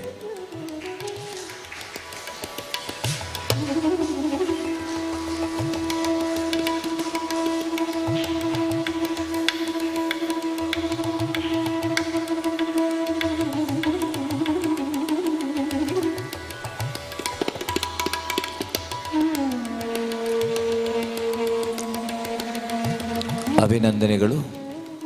ಸನ್ಮಾನ ಕಾರ್ಯಕ್ರಮವನ್ನು ಈಗಾಗಲೇ ಮುಗಿಸಿದ್ದೇವೆ. ಗೌರವಪೂರ್ವಕವಾದಂತಹ ಗೌರವಾರ್ಪಣೆಯನ್ನು ಕ್ಷೇತ್ರದ ಅರ್ಚಕರಿಗೆ ಹಾಗೂ ದೈವಸ್ಥಾನದ ಅರ್ಚಕರಿಗೆ ಮಾಡುವುದರ ದ್ವಾರ ಸಾರ್ಥಕತೆಯನ್ನು ಹೊಂದಿದ್ದೇವೆ ಎನ್ನುವಂತಹ ಭಾವ. ಕಾರ್ಯಕ್ರಮದ ಮುಂದಿನ ಭಾಗಕ್ಕೆ ಹೋಗ್ತಾ ಇದ್ದೇವೆ. ನಮ್ಮ ಜೊತೆ ಇವತ್ತು ವೇದಿಕೆಯಲ್ಲಿದ್ದಾರೆ ಶ್ರೀ ರವೀಂದ್ರನಾಥ ಶೆಟ್ಟಿ ದೊಡ್ಡಮನೆ ತಲಪಾಡಿ, ಆಡಳಿತ ಮುಕ್ತೇಶ್ವರರು, ಶ್ರೀ ಮಲರಾಯ ಧೂಮಾವತಿ ಬಂಟ ದೈವಸ್ಥಾನ ಅಲಂಕಾರಗುಡ್ಡೆ. ಧಾರ್ಮಿಕ ಹಿನ್ನೆಲೆ ಇರುವವರು, ಉತ್ತಮ ಕಾರ್ಯಕ್ರಮಗಳನ್ನು ನೀಡುತ್ತಾ ಆ ದೈವಸ್ಥಾನದಲ್ಲಿ ದೈವಗಳ ಸೇವೆಯನ್ನು ಮಾಡ್ತಾ ಬರುವವರು ನಮ್ಮ ಪ್ರೀತಿ ಪಾತ್ರರು, ಗೌರವಾರ್ಹರು. ನಮ್ಮನ್ನುದ್ದೇಶಿಸಿ 2 ಹಿತನುಡಿಗಳನ್ನು ನುಡಿಯಬೇಕಾಗಿ ಕೇಳಿಕೊಳ್ತಾ ಇದ್ದೇನೆ. ಮಹಾಗಣಪತಿ ದೇವಿರನ್ನು ಭಕ್ತಿಳಿ ಸ್ತುತಿಸೊಂದು ಮಹಾಲಿಂಗೇಶ್ವರ ಪೆವ್ಲಾಲ್ದಿನ ಸಾನ್ನಿಧ್ಯೋಡು ಈರುವೆರು ಸತ್ಯೋಲು ಮಲರಾಯ ಜುಮಾದಿನ ಭಯಭಕ್ತಿಳಿ ಸ್ಮರಣೆ ಮಲ್ತೊಂದು ವೇದಿಕೆ ಹಿಡಿತು ನನ್ನ ಚಿತ್ತನ ಮಾತ ಅತಿಥಿ ಗಣ್ಯರೇನು ಮನಸಾರೆ ಭಕ್ತಿದ ಪ್ರೀತಿದ ವಂದನೆಲ್ಲ ಅರ್ಪಣೆ ಮಲ್ತೊಂದು ಅವೇ ರೀತಿ ಇನ್ನಿತ ವೇದಿಕೆಡು ದಾಸಪ್ರೇಯು ಯಕ್ಷಗಾನ ಕಲಾವಿದೆ ಭಾರಿ ಪುರಾತನ ಉಂಡ ಎಂಕುಲು ಎಲ್ಲಿ ಪುನಗನೆ ಅರ್ನ ಯಕ್ಷಗಾನನು ಎಂಕುಲು ವಾರೇನು ಒಂಜಿ ಗುರುತಿಸ ಹೊಂದಿತ್ತು ನನ್ನ ಚಿತ್ತನ ವ್ಯಕ್ತಿ ಎಡ್ದೊಕ್ಕ ಮಲ್ಯಾನಗ ನಂಕಲ ತಿಳುವಳಿಕೆ ಬರೋಂದು ಬತ್ತನು ಅಂಚಾಯನ ಹಿಡ್ದವರ ಆ ಸಮಯಡೆ ಎಡ್ಡೆ ಪುದಾರ್ಕ್ಯದ ಅರ್ಥಧಾರಿ ಮಸ್ತ್ ನೆಟ್ಟು ಗುಲ್ಲೆಡು ದಯಬಂಡ ಇನ್ನಿದಾತ ದಿನೊಟ್ಟು ವೇದಗಳು ಶಾಸ್ತ್ರಗಳು ಪುರಾಣಗಳು ಉಪನಿಷತ್ತುನಗಳು ನರ್ಮದ ನಮ್ಮ ಮೂಲ ನಮ್ಮ ಹಿಂದೂ ಧರ್ಮಗ ಒಂಜಿ ವೇದಿಕೆ ಅಂತ ಪನ್ಪುನಂಚಿನ ಇತ್ತನ ಅವು ಐತೆ ರಾಮಾಯಣ ಮಹಾಭಾರತ ಅಂತ ಪನ್ಪುನಂಚಿತ್ತನ ಈ ಅಧ್ಯಾಯ ನಂಗೆ ನಮ್ಮ ಐನು ತೆರೆಯೊಂದು ಐನು ಯಕ್ಷಗಾನ ಮುಖಾಂತರ ಅವು ಇನಿ ಬಯಲಾಟ ಯಕ್ಷಗಾನ ತುಂಬು ಭಾರಿ ಅಪರೂಪಡು ಏರಾಳ ತೀರ್ನಕ್ಕಲು ಯಕ್ಷಗಾನ ಗೊಬ್ಬವನಿಂದ ಪನ್ಪುನಂಚಿತ್ತನ ವಿಷಯ ಇತ್ತನು ಇನ್ನಿದಾದ ಕಾಲೋಡು ಮಸ್ತ್ ಜನ ಐತ ಅಭಿರುಚಿತ್ತನಕಲು ಯಕ್ಷಗಾನನು ಮಲ್ಪ ಒಂದುಳ್ಳೇರು ಜನಕ್ಕಳಿಗೆ ನಮ್ಮ ಧರ್ಮದ ಪುರಾಣದ ಬಗ್ಗೆ ಮಸ್ತ್ ಐಟು ತೆರಿಯೋನ್ನಂಚಿತ್ತನ ವಿಷಯಲೇನು ನಂಗೆ ಇಂದೊಂಜಿ ತೆರಿಯೋನೇರೆ ಒಂಜಿ ವೇದಿಕೆ ಆತನು ದಯಬಂಡ ನಮ್ಮ ಖಾಲಿ ನಮ್ಮ ಮನರಂಜನೆಗೆ ಐನು ಮೀಸಲಂದು ಬಂಡ ದೀಪನ ಹತ್ತು ನಿಜವಾದಾಂಡ ನಮ್ಮ ಧರ್ಮದ ಬಗ್ಗೆ ತೆರಿಯೋನ್ನಂಚಿತ್ತನ ನಂಗೆ ನಮ್ಮ ಧರ್ಮೋಡು ನಮ್ಮ ಇಂಚ ನಡಪೋಡು ಒಂದು ಪನ್ಪುನಂಚಿತ್ತನ ಒಂಜಿ ಮಾರ್ಗದರ್ಶನ ಕೊರ್ಪುನಂಚಿತ್ತನ ಒಂಜಿ ವೇದಿಕೆ ಅಂಚಾದು ಪುನಗ ಇನಿ ಇಂಕಲ್ನ ಅಲಂಕಾರಗುಡ್ಡದ ಮಲರಾಯ ಪಾತ್ರಿ ಅಂತ ಪೂಜಾರಿ ನಮಗೆ ಸಂತೋಷ ಇನ್ನಿತೆ ವರ್ಮನೆ ಇದೆ ವರ್ಷಡು ಈ ಯಕ್ಷೋತ್ಸವ ಅಂತ ಪನ್ಪುನಂಚಿತ್ತನ ಈ ಅತಿಥಿ ಕಲಾವಿರನ ಕೂಡುವಿಕೆಡು ಒಂಜಿ ಎಡ್ಡೆ ಒಂಜಿ ವೇದಿಕೆಯನ್ನು ಮಲ್ತೊಂದು ಒಂಜಿ ಅವಕಾಶವನ್ನು ಜನಕ್ಕಳಿಗೆ ಮಾತ ಎಡ್ಡೆಡ್ಡೆ ಕಲಾವಿದರನ್ನು ತೂಪುನಂಚಿತ್ತನ ವೇದಿಕೆ ನಿರ್ಮಾಣ ಮಲ್ತೊಂದು ಮಲ್ಪುನಂಚಿತ್ತನ ವ್ಯವಸ್ಥೆ ಮಲ್ತೊಂದುಲ್ಲಿ ಎಲ್ಲಿಯ ಪ್ರಾಯುಡು ಈ ಒಂಜಿ ಎಡ್ಡೆ ಅಭಿಪ್ರಾಯ ದಯಪಂಡ ಯಕ್ಷಗಾನನು ಗೊಬ್ಬವನೇ ಮಾತ್ರತ್ ಗೊಬ್ಬಾದು ತೂಯಿನಯೇ ಕೇನ್ನಯೇ ಏರೇರು ಮಾತೈನು ಐಟು ಬೆಟ್ಟು ಅಭಿರುಚಿನ ಐತ ಎಡ್ಡೆ ಸತ್ವಲೇನ ತೆರಿಯೋಂಡೆನ ಅವು ಮಾತಾಯನ ಜೀವನಗೊಂಜಿ ದಾರಿ ದೀಪ ಪುಣನ್ ಪನ್ಪುನಂಚಿತ್ತನ ಧರ್ಮ ರೀತಿ ಅವೇ ರೀತಿ ನಮ್ಮ ಇನಿ ಧರ್ಮನು ಪ್ರಚಾರ ಮಲ್ಪುನಂಚಿತ್ತನ ಒಂಜಿ ಈ ಯಕ್ಷಗಾನ ಕಲೆ ಅಂತ ಪನ್ಪುನ ನನಾತ್ ಕಾಲೋಡು ಒಂದು ಇಂಚೇನೆ ಗೊಬ್ಬರ ಅವಕಾಶಲ ಇನ್ನೊಂಜಿ ಆಗ ಏರೇರು ಪ್ರೋತ್ಸಾಹ ಕೊಡ್ತಾರೆ ನನಾತ್ ಜನಕ್ಕಳು ಪ್ರೋತ್ಸಾಹ ಕೊರಡು ಅಂಚೆನೆ ಆಗ ಆ ಒಂಜಿ ಜ್ಞಾನೋದಯಲ ಸಮಯ ಪೂರ್ತಿ ಆದ ಬತ್ತದು ನೇನು ಮಲ್ತೊಂದು ನಿರಂತರ ವಾಡು ಪೋವಾಡು ಪಂಡದು ಆ ಪೆವ್ಲಾಲ್ದಿ ಅವೇ ರೀತಿ ಆ ಮಹಾಲಿಂಗೇಶ್ವರಿ ಅವು ಎಂಕಲ್ ನಂಬಿಚಿನ ಸತ್ಯೋಲು ಮಾತಾ ಬೇರಿಸಾಯ ಕೊರದು ಉಂತಾಡನ್ನು ಪಣೊಂದು ಅವಕಾಶ ಹೊಂದಿಸೊಂದು ರಡ್ಡ ಪಾತ್ರಣೆ ಅನ್ನುತ್ತಾರೆ.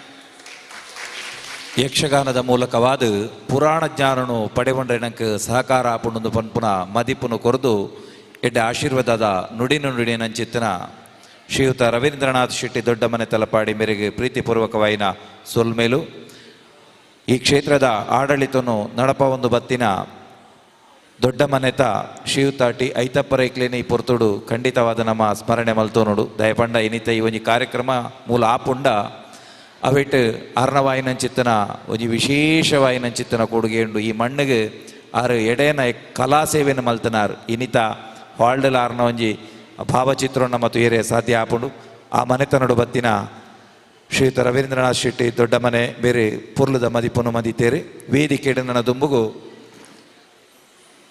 ನಾನು ಶ್ರೀ ಲೀಲಾಕ್ಷ ಬಿ ಕರ್ಕೇರ ಇವರನ್ನು ಆಹ್ವಾನಿಸ್ತಾ ಇದ್ದೇನೆ. ತಮ್ಮ 2 ಹಿತನುಡಿಗಳನ್ನು ನುಡಿಬೇಕಾಗಿ ಕೇಳಿಕೊಳ್ತಾ ಇದ್ದೇನೆ.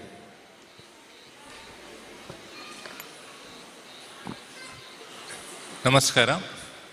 ವೇದಿಕೆದ ಮಿತ್ತಿನ ಮಾತಗಣ್ಯರೇ, ಸೇದಿನ ಸಭಿಕರೇ, ಅವೇ ಇಂಥ ಈ ಯಕ್ಷಗಾನ ಪ್ರದರ್ಶನ ಮಂಪರೆ ಹನುಮಂತಿನ ಯಕ್ಷಮಿತ ಸೇವೆ ಬಳಗ ತಳಪಾಡಿದ ಮಾತ ಸದಸ್ಯರೇ, ಮಾತೆಲ್ಲ ಉಡಲ್ಜಿಂದ ಸೊಲ್ಮೆ ಕೊರೊಂದುಲ್ಲೆ. ಯಕ್ಷಗಾನ ಶ್ರೀಮಂತ ಕಲೆ ಉಂಟು ಆಂಡ ಯಾನು ಸಂತೋಷ ಬಾರಿ ಮೆಚ್ಚುವೆ ದಯಪನ್ನ ಆಂಡ 9 ವರ್ಷದಿಂಚಿ ನಿರಂತರ ಆರು ತೆರೆಮರೆ ಹಿಡಿತ್ತದೆ ಒಂಜಿ ಕಲೆ ಕೊಂಜಿ ಪ್ರೋತ್ಸಾಹ ಕೊರೊಂದುಲ್ಲೇರು. ಯಾನ್ ಲೆಕ್ಕಡ್ಲಾರೇನು ತೂನ ಪಂಡೆ ಸ್ಟೇಜಿಗೆ ಬಲ್ಲೆ ಪಂಡ ಆ ಸ್ಟೇಜಿಗೆ ಬರ್ಪುಜೇರು ದಯಪಂಡ ಫಸ್ಟ್ ಆರ್ ಮೊನ್ನೆ ಆಫೀಸ್ ಬಂದಾಗ ಪಾತ್ಯರ್ನಾಗ ಪಂಡೇರು ಎಂಕಲ್ನ ಹೊರ ಯಕ್ಷಗಾನ ಇನಿ ಮುಗಿಂಡ ಎಲ್ಲೆಡಿಂಚಿ ಎಂಕಲ್ನ ಸ್ಟಾರ್ಟ್ ಆಪುಂಡು ಪೂರ ಬರ್ಪಿನ ವರ್ಷದ ಯಕ್ಷಗಾನದ ರೂಪರೇಷೆ ಐಕ್ ಬೋಡಾಪಿನ ವ್ಯವಸ್ಥೆ ಐತ ಪುರ.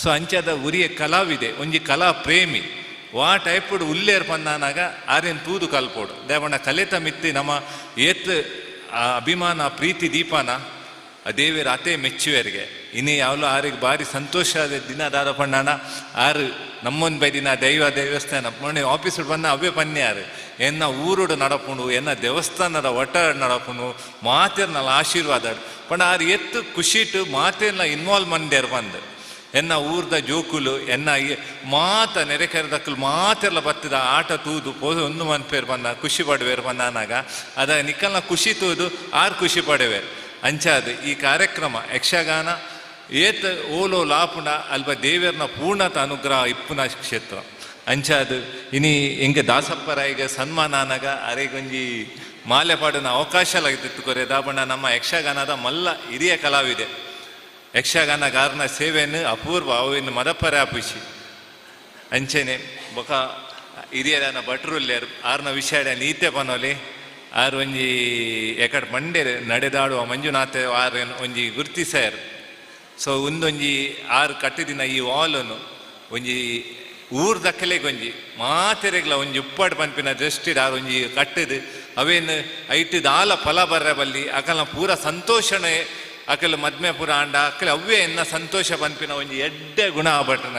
ಸೊ ಅಂಚಾದ ಬಗ್ಲೆ ಈರ್ನ ಆಶೀರ್ವಾದ ಇಂಚೆನೆ ಮಾತೆರ್ನೆಲ್ಲ ಮಿತ್ತುಪ್ಪಾಡು ಅಂಚಾದು ಇನಿ ಏನನ್ನು ಮುಲ್ಪ ಲೇದರ್ ರಡ್ಡು ಶಬ್ದ ಪಾತೆರೆ ದೇಪಂಡ ಕೂಡ ಪಾತೆರ್ನ ಪೋಂಡ ಯಕ್ಷಗಾನ ಕೂಡ ಲೇಟ್ ಆಪುಂಡು ನಿಖಲೆಗೆಲ್ಲ ಕಾಂಡೆತುನ ಕೂಡ ಆತು ಲೇಟ್ ಆಪುಂಡು ಅಂಚಾದು ದೇಪಂಡ ಇಡೀ ವರ್ಷದಾರೇನ ಉಂಡೆಟು ಆತು ಕಲಾವಿದರೇ ನಾರೊಟ್ಟು ಮಂದೆ ಆತು ಕಲಾವಿದರನ ಪ್ರದರ್ಶನ ಉಂಡು ಅಂಚಾದು ಜಾಸ್ತಿ ಪಾತ್ರೆ ಇಂಕ ಅವಕಾಶ ಮಂತು ಕೊರ್ತು ಎಡ್ಡಪ್ಪನ ಬೇಕೇನ ರಡ್ಡು ಪಾತ್ರೆ ಮಂತು ಪೊರ್ಲದ ಮದಿಪುನ ಮದಿತೇರು ಲೀಲಾಕ್ಷ ಬಿ ಕರ್ಕೇರ ಆರು ಈ ನಿತ್ಯ ಈ ಕಾರ್ಯಕ್ರಮ ನೇರ ಪ್ರಸಾರ ಆವಡುಂದಾಂಡಲ ನಮ್ಮ ಕುಡ್ಲ ನಮ್ಮ ಒಟ್ಟಿಗೆ ಉಳ್ಳೇರು ಇಡೀ ನಮ್ಮ ಜಿಲ್ಲೆಡತ್ತು ದೂರದ ಪಿದೈಯೂರುಡ್ಲ ಈ ಕಾರ್ಯಕ್ರಮ ಇನಿ ಇತೋ 1000 ಜನ ವೀಕ್ಷಣೆ ಮಲ್ತೊಂದುಲ್ಲೇರು ಪನ್ಪುನವು ನಂಗೆ ಪೆರ್ಮೆದ ವಿಚಾರ.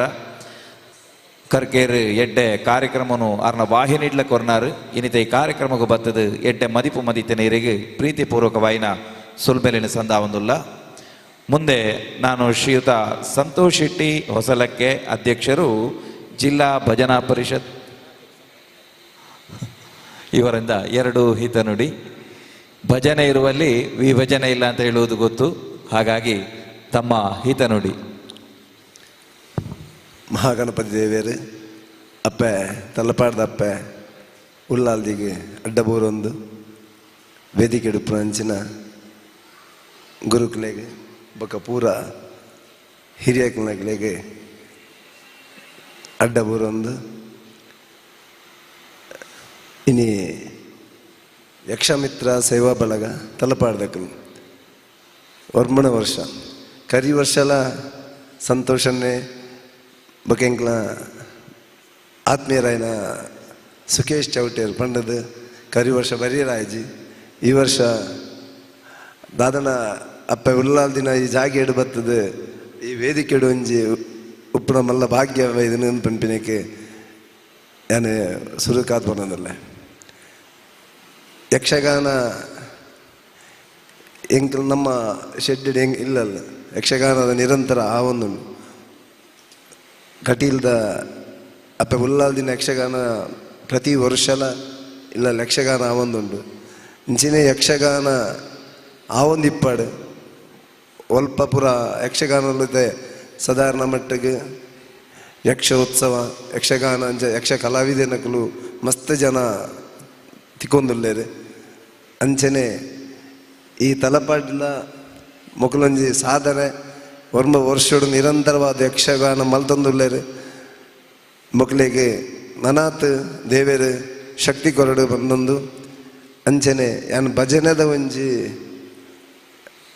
ಅಧ್ಯಕ್ಷ ನೆಟ್ಟು ಯಾನು ಭಜನದ ನಿಲ್ಲಿಟ್ಟು ಬಂದೊಂದಿಲ್ಲ ಪ್ರತಿ ಇಲ್ಲಡ್ಲ ಒಂಜಿ ಭಜನೆ ಮಲ್ತದು ನಮ್ಮ ಇಡೀ ಸಮಾಜದ ಒಂದು ಏಳಿಗೆಗೋಸ್ಕರ ನಮ್ಮ ಪ್ರತಿ ಬಯ್ಯದ ಪೊರ್ತಾಡು ಏಪಲಾವು ನಮ್ಮ ಜೋಕ್ಲೇನು ಆ ಭಜನೆಗೆ ಒಂದು ತೊಡಗಿಸಗ ಪನ್ನೊಂದು ಭಜನೆದೇನೆ ನಮ್ಮ ಲಾಸ್ಟ್ ಟೈಮ್ ನಮ್ಮ ಕುಡ್ಲ ಲೀಲಾಕ್ಷ ಕರ್ಕಿರ ಉಳ್ಳೇರು ಆರು ಭಜನೆ ವಾರ ರೀತಿ ಮಲ್ಪನು ಪಂಡಂದು ಕರಿ ವರ್ಷ ಒಂಜಿ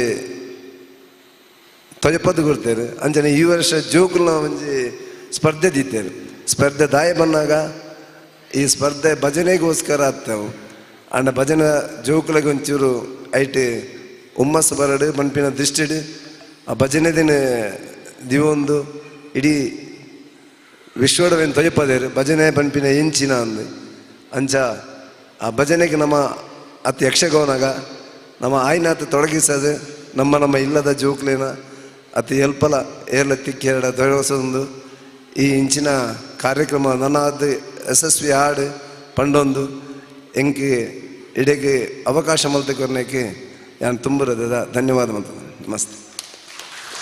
ಉಡಲ್ ಇಂಜಿನ ಪ್ರೀತಿದ ಪಾತೇರಿಯರು ನಮ್ಮ ಈ ಶ್ರೀ ಕ್ಷೇತ್ರೊಡ್ಲ ಪ್ರತಿ ಶುಕ್ರವಾರ ಭಜನೆ ಆಪುಂಡು ಅಜ್ಜನೆ ಕರಿ ವರ್ಷ ಬಾರಿ ಮಲ್ಲ ಭಜನಾ ಅಖಂಡ ಸಪ್ತಾಹ ಕಾರ್ಯಕ್ರಮ ನಡತದ ಪ್ರತಿ ಜೋಕ್ಲೆಗೆ ಮುಲ್ಪ ಭಜನೆದ ತರಬೇತಿ ಕೊರಪುನಂಚಿನ ಕಾರ್ಯಕ್ರಮ ಆವೊಂದುಂಡು ಇನ್ನಿತ ಈ ಕಾರ್ಯಕ್ರಮಕ್ಕೆ ಬರ್ತದೆ ಎಂಕ್ಲೆಗೆ ಪೊರ್ಲುದ ಮದಿಪು ಮದಿತಿನ ಸಂತೋಷ್ ಶೆಟ್ಟಿ ಹೊಸಲಕ್ಕೆ ಮೇರೆಗೆ ಪ್ರೀತಿಪೂರ್ವಕವಾಯಿನ ಸೊಲ್ಮೇಲು ನನ್ನದೊಂಬುಗು ಶೋಭಕ್ಕ ಕಾರ್ಯಕ್ರಮ ಒಡೆಯಾನು ಪಾತಿರುಜಿಯನ್ನ ಪ್ರೀತಿಪೂರ್ವಕವಾಯಿನ ಆಶೀರ್ವಾದ ನಿಖಿಲ ಮಿತ್ತು ಉಂಡು ಪನ್ಪಿನ ಪಾತಿರನು ಬಂಡೇರಿ ಅಂಬುರ್ಹ ಯಕ್ಷಸದನ ಟ್ರಸ್ಟ್ ಪನ್ಪುನ ಮೂಲಕವಾದ ಯಕ್ಷಗಾನದ ಸೇವೆ ಇತ್ತೆಲ್ಲ ಅರ್ ಮಲ್ತೊಂದುಲ್ಲೇರು ಪೂಂಜೇರು ಇನಿ ಎಂಕಲ್ನ ಒಟ್ಟಿಗೆ ಹೆಜ್ಜೆರಡಲ ಪೂಂಜೇರ್ನ ಒಂಜಿ ಪೊರ್ಲುದ ಪಾತೆರ ಯಕ್ಷ ಎಂಕಲ್ನ ಅಂಬುರ್ಹ ಅವು ಏಪಲ ನಿಂತ ನೀರಾಗಬಾರದು ಅಂಚಾದು ಮಾತಾರ್ನ ಶಿಷ್ಯವರ್ಗದಕ್ಲಿನ ಸೇರೊಂದು ನಿರಂತರವಾದ ಯಕ್ಷಗಾನ ಕಾರ್ಯಕ್ರಮ ಮಲ್ತೊಂದುಲ್ಲೇರು ಅರ್ನ ಬಹುಶಃ 2 ದಿನಡು ತುಂಬಾರು ದುಬೈಗೆ ಪೋದು ಬತ್ತೇರು ಒಂಜಿ ಕಾರ್ಯಕ್ರಮಗೂ ಮಾನಿಷಾದ ಪ್ರಸಂಗ ದುಬೈಡ್ ಪ್ರದರ್ಶನ ಆಡು ಪೂಂಜೇರ್ನ ಪ್ರೀತಿ ನಮ್ಮ ಮಿತ್ತು ಉಪ್ಪಡ ಆಶೀರ್ವಾದ ಪಡೆದು ಪಂಡೊಂದು ಮುಂದಕ್ಕೆ ಅಧ್ಯಕ್ಷ ಭಾಷಣವನ್ನು ಮಾಡಲಿಕ್ಕಿದ್ದಾರೆ ನಮ್ಮ ಕ್ಷೇತ್ರದ ಅರ್ಚಕರಾದ ಪ್ರಧಾನ ಆಡಳಿತ ಮುಕ್ತೇಸರಾದಂತಹ ಮೋಹನ್ ದಾಸ್ ರೈ ಸಾಂತೆಗುತ್ತು ಇವರು ದಯವಿಟ್ಟು ನಮ್ಮನ್ನು ಉದ್ದೇಶಿಸಿ ಅಧ್ಯಕ್ಷೀಯ ಭಾಷಣವನ್ನು ಮಾಡಬೇಕು ಅಂತ ವಿನಂತಿ. ನಮನ್ ಕಾಪುದೀದು ಕಾಪುನ ಅಪ್ಪೆ ಉಲ್ಲಾಲ್ದಿಗ ಅಡ್ಡಬೂರೊಂದು ವೇದಿಕೆ ಉಪ್ಪುನ ಮಾತ ಹಿರಿಯರಿಗೆ ಗೌರವ ಸಲ್ಲಿಸ ಒಂದು ಸೇಡ್ದಿನ ಕಲಾಭಿಮಾನಿಲು ಮಾತೆರೆಲ ವಂದನೆ ಮಲ್ಪೆ. ಯಕ್ಷಗಾನ ಪನ್ಪುನವು ನಮ್ಮ ಕರಾವಳಿ ಬಾಗೋಡು ಒಂಜಿ 10,000 5,000 ವರ್ಷದ್ದು ನಡತು ಪೋತಿನ ಕತೆಕ್ಲೇನು ಮಹಾಕವಿಕುಲು ವ್ಯಾಸರಾದುಪ್ಪಡು, ಕುಮಾರವ್ಯಾಸ ಆದುಪ್ಪಡು, ವಾಲ್ಮೀಕಿ ಆದುಪ್ಪಡು ಅಕುಲು ಬರೆತೆರಡ ಐನು ನಮ್ಮ ಕಣ್ಣ ಎದುರು ಕೊನತದು ಯಕ್ಷಗಾನ ರೂಪಡು ನನಲ ನಮ್ಮ ಕಣ್ಣ ಎದುರು ಆ ಪಾತ್ರಗಳು ಬನ್ನಗ ಆ ಪಾತ್ರಗೂ ಜೀವೈಕೆಯನ್ನು ಕೊಡ್ದು ನಮ್ಮ ಯಕ್ಷಗಾನ ಕಲಾವಿದರು ಆದು ಪೋತನಕಲಾದುಪ್ಪು ಇತ್ತೆ ಉಪ್ಪುನಕಲಾದುಪ್ಪು ನನ್ನ ಬರ್ಪುನ ಅಕಲಾದುಪ್ಪು ಐನೊಂಜಿ ನಮ್ಮ ಕಣ್ಣ ಎದುರುಗೆ ಆ ಮಹಾಭಾರತ ಪಾತ್ರಗಳು ಆ ರಾಮಾಯಣದ ಪಾತ್ರಗಳು ಎಂಚ ಬತದ ನಮ ಆ ಕಾಲುಡುಲ್ಲ ಅಂದು ಪನ್ಪುಣೆನಿ ತೆರಿಪಾದ ಕೊರನಂಚಿನ ಯಕ್ಷಗಾನ ಶಾಸ್ತ್ರೀಯವಾಯಿನ ಯಕ್ಷಗಾನಡು ದಾದ ಉಂಡು ದಾದ ಇಜ್ಜಿ ಪಂಡ ಐತ ಬಗ್ಗೆ ಮಸ್ತ್ ತೆರೆದಿನಕ್ಲೆಗೆ ಪನ್ಪೇರೆ ನಮ್ಮ ಸಾಮಾನ್ಯವಾದ ತೂಪುನ ಪ್ರೇಕ್ಷಕರು ಆಂಡಲ ನಂಗೆ ಆ ಕತೆಕ್ಕುಲು ನಂಗೆ ಐಟ್ಲ ನಮ್ಮ ಕರಾವಳಿ ದಕ್ಲೆಗೆ ನಮ್ಮ ತುಳುವೆರೆಗೆ ನಂಗೊಂಜಿ ಈ ಪುರಾಣದ ಪಾತ್ರಗಳು ಗೊತ್ತುಂತಿತ್ತನಾಂಡ ಐಕ್ ನೇರ ಕಾರಣ ಯಕ್ಷಗಾನ ಅಂಚಿತ್ತನ ಆ ಯಕ್ಷಗಾನ ಕಲಾವಿದರಿಗೆ ನನವರಯಾನ ಗೌರವ ಸಲ್ಲಿಸೊಂದು ಇನಿತ ಈ ವೇದಿಕೆಡು ಅಪ್ಪೆ ಉಲ್ಲಾಲ್ದಿನ ಈ ನಡೆಟ್ಟು ಒಂಜಿ ಗೌರವ ಸ್ವೀಕಾರ ಮಲ್ತನ ದಾಸಪ್ರೈಗ್ಲೆಗ್ ನನಾತು ದೇವರ ಆರೋಗ್ಯ ಕೊರಡು ಬಂಡದು ಯಾನಕ್ಕೇನೊಂದುಲ್ಲ ಅಂಚೆನೆ ನಮ್ಮ ಇನಿ ಯಕ್ಷೋತ್ಸವ ತಲಪಾಡಿ ಯಕ್ಷೋತ್ಸವ ಶ್ರೀಯುತ ಸಂತೋಷ್ ಭಾರಿ ಒಂಜಿ ಜವಣಿ ಭಾರಿ ಒಂಜಿ ಯಕ್ಷಗಾನ ಇತ್ತದ ನಂಗೆ ಜವಣರಿಗೆ ಮಾತ ಬೇತೆ ಬೇತೆ ನೆಟ್ಟ ಆಸಕ್ತಿ ಇತ್ತಂಡಲ್ಲ ಆ ಒಂಜಿ ಯಕ್ಷಗಾನದೇನು ಇತ್ತೆ ಒರ್ಂಬ ವರ್ಷೋಡ್ದಿಂಚಿ ನಡಪ ಒಂದು ಬತ್ತದು ಒಂದು ಸರಿ ಎಂಡ ಪಂಡೇರು ಒಂಜಿ 2 ತಿಂಗಳು ತುಂಬು ಡಾಕ್ಟ್ರೆ ನಮ್ಮ ಈ ಸರಿ ಯಕ್ಷಗಾನ ನಮ್ಮ ಕ್ಷೇತ್ರೊಡೆ ಮಲ್ಪಡು ಅಪ್ಪಾಗ ಎಂಡ ಮನಸ್ಸಿಲ್ಲಾಣ ಈ ತಲಪಾಡಿ ಯಕ್ಷೋತ್ಸವಗೂ ಒಂಜಿ ಸರಿಯಾಯ ತಲಪಾಡಿ ಪನ್ಪುನ ಪುದರ್ವೈದು ನಾವು ತಲಪಾಡಿ ದುರ್ಗಾ ಪರಮೇಶ್ವರಿ ದೇವಸ್ಥಾನದ ಕ್ಷೇತ್ರದೇ ಬಕ್ಕವು ತಲಪಾಡಿ ಮಲ್ದ ಗ್ರಾಮ ಮಾತಾಣ್ ಅಂಚಿನ ದೇವಿನ ನಡೆಟ್ಟು ಈ ಇನಿ ಯಕ್ಷೋತ್ಸವ ನಡಪುನು ಇಂಚಿತ್ರ ಯಕ್ಷೋತ್ಸವ ನಡಪಾದ ಕೊರ್ಪುನಂಚಿನ ಅರೆಗೆ ನನಾತ್ ಆಯುರಾರೋಗ್ಯ ಭಾಗ್ಯ ಇಂಚಿನ ಕಾರ್ಯಕ್ರಮ ನಡಪುನೇನು ದೇವರ ನನಾತ್ ಒದಗಿಸಿದ ಕೊರಡು ಇಂಚಿನ ಇನಿಟ್ಟ ಈ ಯಕ್ಷಗಾನ ನೆಟ್ಟು ಕಲಾವಿದರು ಯಕ್ಷಗಾನದ ನೇನು ದೊಯ್ಪಾದ ಕೊರ್ನ ಕಲಾವಿದರಿಗೆ ಅಪ್ಪೆ ಉಲ್ಲಾಲ್ದಿ ನನಾತ್ ಆರೋಗ್ಯ ಭಾಗ್ಯನು ಕೊರಡು ಈ ಕ್ಷೇತ್ರಡು ನನಾತ್ ಯಕ್ಷಗಾನ ಸೇವೆಯಲ್ಲಿ ನಡತದು ಉಲ್ಲಾಲ್ದಿಗೆ ಭಾರಿ ಸಂತೋಷ ದೇವರಿಗೆ ಯಕ್ಷಗಾನ ಪನ್ಪುನ ಭಾರಿ ಪ್ರಿಯ ವಸ್ತುಗೆ ಅಂಚಾಂಡ ಈ ಬಾಕಿ ಮಾರ್ದ ಕಂಡೋಡು ಏತೋ ಎಕಡೆ ಪಂಡಿರು ಏತೋ ನಮ್ಮ ದುಂಬದ ಏತೋ ಕಲಾವಿದರು ನೆಟ್ಟು ಗೊಬುದು ಪೋತಿರು ಅಂಚಾಯಿನ ಹಿಡ್ದವರ ಈ ಯಕ್ಷೋತ್ಸವಗೂ ಬೈದಿನ ಮಾತೆರೆಗ್ಲ ಅತಿ ಯಕ್ಷೋತ್ಸವಡು ಭಾಗವಹಿಸಿನಗ್ಲಿಗೆ ಮಾತೆರೆಗ್ಲ ಸೊಲ್ಮ ಸಲ್ಲ ಒಂದು 2 ಪಾತೆರನು ಮುಗಿಪು ವೃತ್ತಿಡ್ ವೈದ್ಯರಂಡಲ ಭವರೋಗ ವೈದ್ಯ ಆಯ್ನಂಚಿತ್ತನ ಶಿವೆ ಅಂಚನೆ ಭವಾನಿನ ಆ ಪವಿತ್ರವಾಯಿನ ಕ್ಷೇತ್ರಡು ಆಡಳಿತೆಗೆದ ಆ ಸೇವೆನ ಮಲ್ತೊಂದು ಬರೊಂದುಲ್ಲೇರು ಅವೇ ರೀತಿಡ್ ಎಡ್ಡ ರೀತಿಡ್ ಯಕ್ಷಗಾನದ ಸೇವೆ ಅವಡತ್ರ ಉವೇ ಪ್ರಕಾರದ ಕಲಾ ಸೇವೆನ ಮಲ್ಪೆರೆ ಕ್ಷೇತ್ರಡು ಅವಕಾಶನ ಮಲ್ತು ಕೊರೊಂದುಲ್ಲೇರು ಅರ್ನ ಬದುಕದ ಹಿನ್ನೆಲೆ ತುಂಡಲ ಅರ್ನ ತೀರ್ಥರೂಪೇರು ಎಡ್ಡ ರೀತಿದ ಪ್ರವಚನ ಕಾರ್ಯರಾದಿತ್ತೇರು ಸಾಂತ್ಯ ಗೊತ್ತುದ ಇಲ್ಲಿಡು ಎಡೆಡ್ಡೆ ಕಲಾವಿದರ್ನಕ್ಕೆಲ್ಲ ಇತ್ತೇರು ಪನ್ಪುನವು ಪೆರುಮೆದ ವಿಷಯ ಅಧ್ಯಕ್ಷೀಯ ನೆಲೆಟ್ ಎಡ್ಡೆ ಮದಿಪುನ ಮದಿತನಂಚಿತ್ತನ ಡಾಕ್ಟರ್ ಮೋಹನ್ ದಾಸ್ ರೈ ಸಾಂತ್ಯ ಗೊತ್ತು ಮೇರೆಗೆ ಪ್ರೀತಿಪೂರ್ವಕವಾಯಿನ ಸೊಲ್ಮೇಲು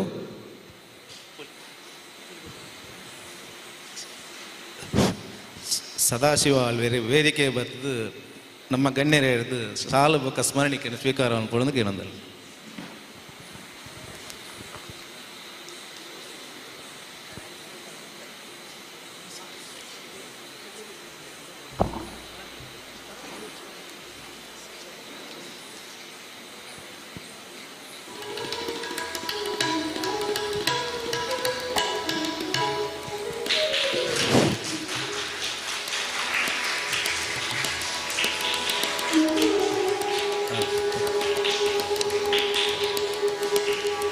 ನನದುಂಬುಗು ಇಂಗ್ಲ ಯಕ್ಷೋತ್ಸವ ಮಸ್ತ್ ಸಹಕಾರ ಕೊರಂಚಿನ ನಾರಾಯಣ ಕಜೆ ಮೇರೆಗ್ಲ ಸ್ಮರಣಿಕೆ ಹೊಡೆದು ಸಾಲು ಪಾಡ್ದು ಗೌರವಿಸಿ ಹೊಡೆದು ವೇದಿಕೆ ಹಿಡಿದು ಗಣ್ಯರಡ ಕೇನೊಂದು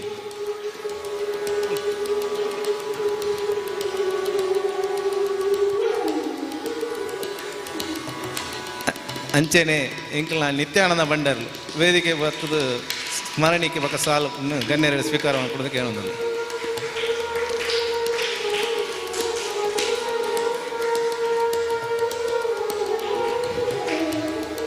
ಅಂಚನೆ ಇಂಗ್ಲ ಯುವಕ ಮಂಡಲದ ಅಧ್ಯಕ್ಷರಾಯಿನ ರಮೇಶ್ ಆಳ್ವೇರು ಸಂಘದ ಪರವಾದ ಬತ್ತದು ಸ್ಮರಣಿಕೆ ಬಕ್ಕ ಸಾಲನ್ನು ಸ್ವೀಕಾರ ಮಲ್ಪಡೊಂದು ಕೇಳೋದಿಲ್ಲ. ರಮೇಶ್ ಆಳ್ವೇರು ರಮೇಶ್ ಆಲ್ವೇರ್ ಇಜ್ಜರಿನಿತ್ತನ್ನ ಸಂಘದ ಸದಸ್ಯರು ಏರಾಲ್ನ ಬತ್ತದು ವೇದಿಕೆ ಬತ್ತದು ಗೌರವವನ್ನು ಪಡೆಯಲು ಬಂದು ಕೇಳೋದಲ್ಲ.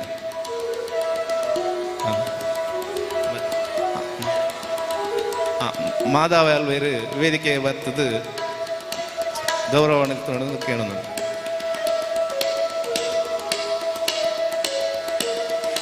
ಅಂಚನೆ ಎಂಗ್ಲ ಅಲಂಕಾರ ಕೂಟ ಸೇವಾ ಸಂಘದ ಅಧ್ಯಕ್ಷರಿತ್ತಂಡ ಅರ್ಲ ವೇದಿಕೆ ಬತ್ತದು ಸ್ಮರಣಿಕೆ ಶಾಲನ ಜೊತೆ ಬಂದು ಕೇಳೋದಿಲ್ಲ.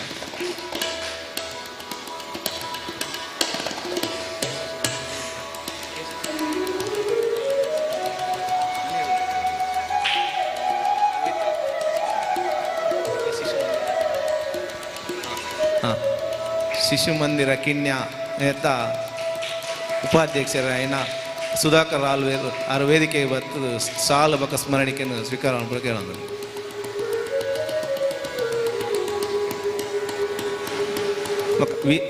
ತಲಪಾಡಿ ಶ್ರೀ ವೀರಾಂಜನೇಯ ವ್ಯಾಯಾಮ ಶಾಲೆ ತಲಪಾಡಿ ನೇತ ಅಧ್ಯಕ್ಷರಿತ್ತಂಡ ವೇದಿಕೆಗೆ ಬತ್ತು ಇಜಿತ ಸದಸ್ಯರಲ್ಲ ಏರಾಲ್ನ ಇತ್ತಂಡ ಸ್ವೀಕಾರ ಮಲ್ಪೋಡು. ರಾಜೇಶ್ ಗುಡ್ಡೆ ಮನೆ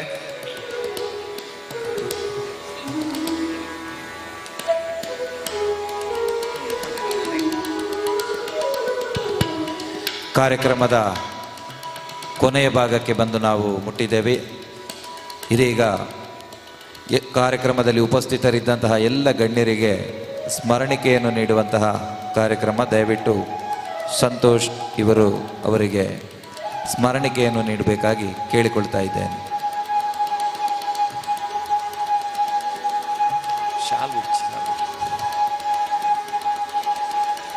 ಶ್ರೀದೇವರ ಭಾವಚಿತ್ರ ಸ್ಮರಣಿಕೆಯಾಗಿ ಅತಿಥಿಗಳಿಗೆ ನೀಡಲ್ಪಡ್ತಾ ಇದೆ.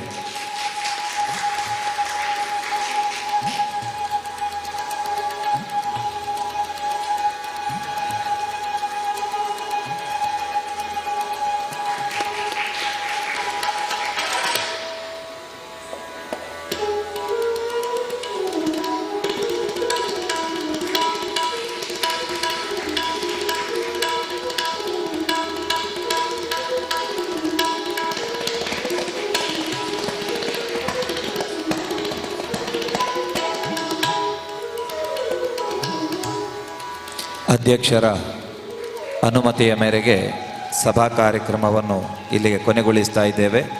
ಎಲ್ಲ ಅತಿಥಿ ಅಭ್ಯಾಗತರಿಗೆ ಒಂದೇ ಮಾತಿನಲ್ಲಿ ಪ್ರೀತಿಪೂರ್ವಕವಾದ ಧನ್ಯವಾದಗಳನ್ನು ಸಮರ್ಪಿಸ್ತಾ ವೇದಿಕೆಯನ್ನು ನಾವು ಮುಂದಿನ ಕಾರ್ಯಕ್ರಮಕ್ಕೆ ಅಣಿಗೊಳಿಸ್ತಾ ಇದ್ದೇವೆ. ಕೆಲವೇ ಕ್ಷಣಗಳಲ್ಲಿ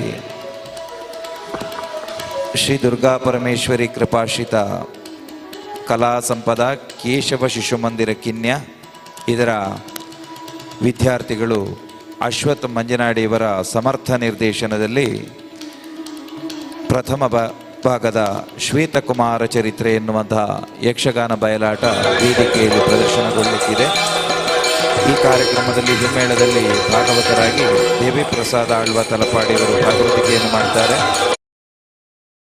ಹಿಂದೆಯಲ್ಲಿ ರಾಮ್ ಪ್ರಕಾಶ್ ಕಲ್ಲೂರಾಯರಿರ್ತಾರೆ. ಮತ್ತೆಡೆಯಲ್ಲಿ ಲವಕುಮಾರ್ ಕೈಲ, ಚಕ್ರತಾಳದಲ್ಲಿ ರಾಜೇಂದ್ರ ಕೃಷ್ಣ.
ದೇವಸ್ಥಾನ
ಕಾಣಿಸಿಕೊಂಡವ ನಾನು.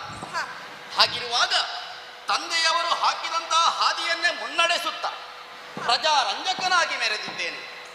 ರಾಜ ಪ್ರತ್ಯಕ್ಷ ದೇವತಾ ಎನ್ನುವ ಹಾಗೆ ಪ್ರಜೆಗಳರು ಕಣ್ಣ ಮುಂದೆ ದೇವಸ್ವರೂಪನಾಗಿ ನಾ ಕಾಣಿಸಿಕೊಂಡೆ. ರಾಜಕೀಯ ವಿಚಾರದಲ್ಲಿ ಬೇಕಾದಂತಹ ಪ್ರೌಢತೆಯನ್ನು ನಾ ಪಡೆದಿದ್ದೇನೆ. ಆದರೆ ಒಂದೊಮ್ಮೆಗೆ ನಮ್ಮ ಅರಮನೆಗೆ ಬಂದಂತಹ ನಾರದ ಮಹರ್ಷಿಗಳು, ನಿನ್ನ ವಾಮಭಾಗ ಬರಿದಾಗಿದೆ ಅರಸ, ಅದು ಪೂರ್ಣ ಆಯಿತು ಅಂತಾದ್ರೆ ಜೀವನದಲ್ಲಿ ಸಾಫಲ್ಯತೆಯನ್ನು ನೀ ಪಡೆಯಿತಿ ಅಂತ ಆಡಿದ್ರು. ಆ ಹೊತ್ತಿಗೆ ಅವರ ಮಾತಿಗೆ ಮನ್ನಣೆಯನ್ನು ನಾನು ಕೊಟ್ಟೆ.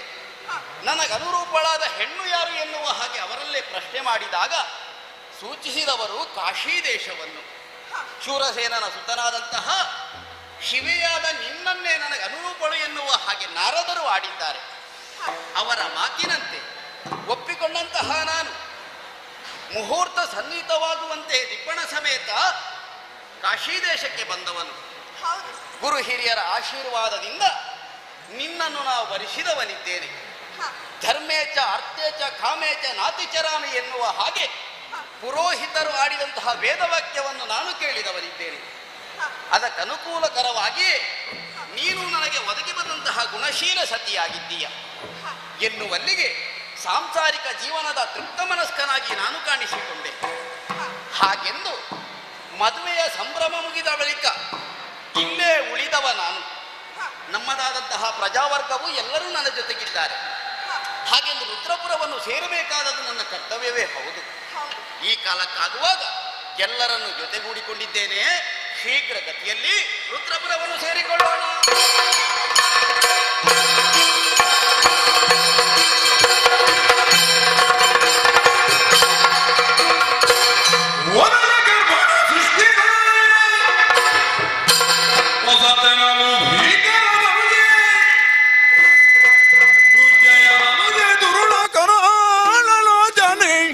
ಬಂದಳಾರ್ ಭಟಿಸಿ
ಅದೇನಷ್ಟು ತಾತ್ಸಾರ ಕರಾಳನೇತ್ರಿ ಅಮ್ಮ ಅಂತ ಹೇಳಿ. ಅಮ್ಮ ಮಕ್ಕಳಿಗೆ ಓ ಹೌದು ಅಲ್ಲ, ಕರಾಳನೇತ್ರಿ ದೇವಿ ಅಂತ ಹೇಳಿ. ದೇವಿ ಗುಡಿಯಲ್ಲಿ ಓ ಕರಾಳನೇತ್ರಿ ಅಕ್ಕ ಅಂತ ಹೇಳಿ. ಅಕ್ಕ ತಮ್ಮಂದಿರಿಗೆ ಯಾರಿದು ಇಷ್ಟು ಸಲುಗೆಯಿಂದ ಮಾತನಾಡುವುದು? ಓ ದೇವಸ್ವ, ನೀವು ನಮ್ಮವರೇ, ನನ್ನ ಅಣ್ಣನ ಆಸ್ಥಾನದ ಪಂಡಿತರು. ಸಾಯಿಲಿ ಯಾಕೆ ಅಲ್ಲ, ವಿಷಯ ಸಾಯಿಲಿ. ನಾನು ಇಲ್ಲಿಗೆ ಬಂದ ಕಾರಣವೇನು ಗೊತ್ತೇ? ಪುರದಲ್ಲೇ ಇದ್ದು ಇದ್ದು ಮೈ ಮನಸ್ಸಿಗೆ ಜಡ ಹಿಡಿದು ಹೋಗಿತ್ತು ಸ್ವಾಮಿ. ಹಾಗೆ ಸ್ವಲ್ಪ ಸುತ್ತಾಡಿಕೊಂಡು ಬರೋಣ ಅಂತ ಅಣ್ಣನಿಂದ ಅಪ್ಪಣೆ ಪಡೆದು ಇಲ್ಲಿಗೆ ಬಂದಿದ್ದೇನೆ. ಬರುತ್ತಿದ್ದರೆ ಈ ದಟ್ಟಾರಣ್ಯವನ್ನು ಸೇರಿಕೊಂಡಿದ್ದೇನೆ. ಒಂದೆಡೆಯಲ್ಲಿ ಹಸಿವುಗಾಡುತ್ತೀನಿ. ಏನಾದರೂ ಆಹಾರ ಸಿಕ್ಕಿದೋ ಎಂದು ಹರಿಸುತ್ತಾ ಮುಂದೆ ಬಂದರೆ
ಅದೆಷ್ಟೋ ಮಂದಿ ಹೆಂಗಸರು, ಮಕ್ಕಳು, ಮುದುಗರು, ಯುವಕರು ಇತ್ತ ಕಡೆ ಬರುತ್ತಿದ್ದಾರೆ.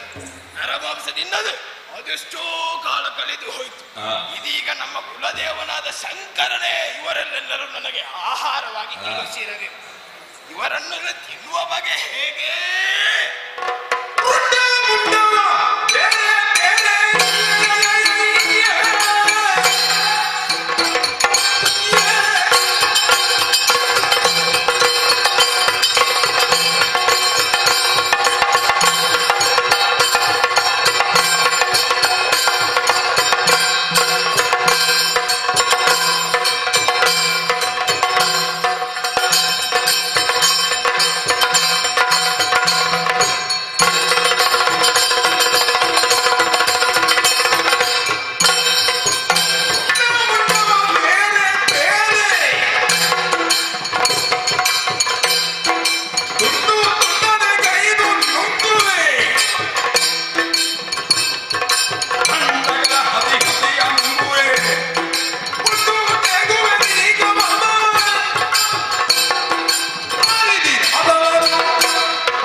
ಬೇರ್ಪಡಿಸಿ ಉಳಿದಂತಹ ನರಮಾಂಸವನ್ನು ಬೇಕಾದಷ್ಟು ಹಸಿ ಹಸಿಯಾಗಿ ತಿನ್ನಬೇಕು.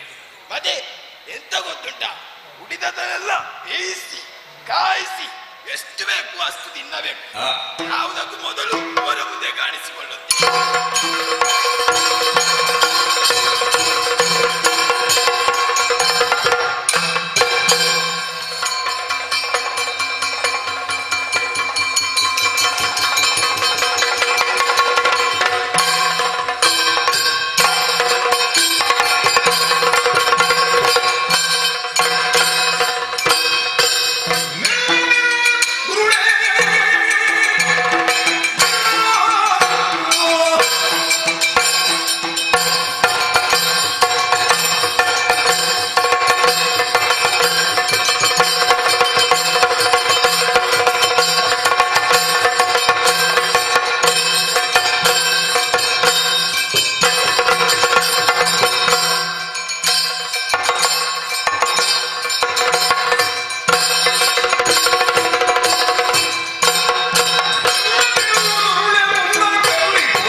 ನಮ್ಮವರನ್ನೆಲ್ಲ ಭೀತಿಗೊಳಿಸುತ್ತಾ ನೀರು ಬಂದವಳು.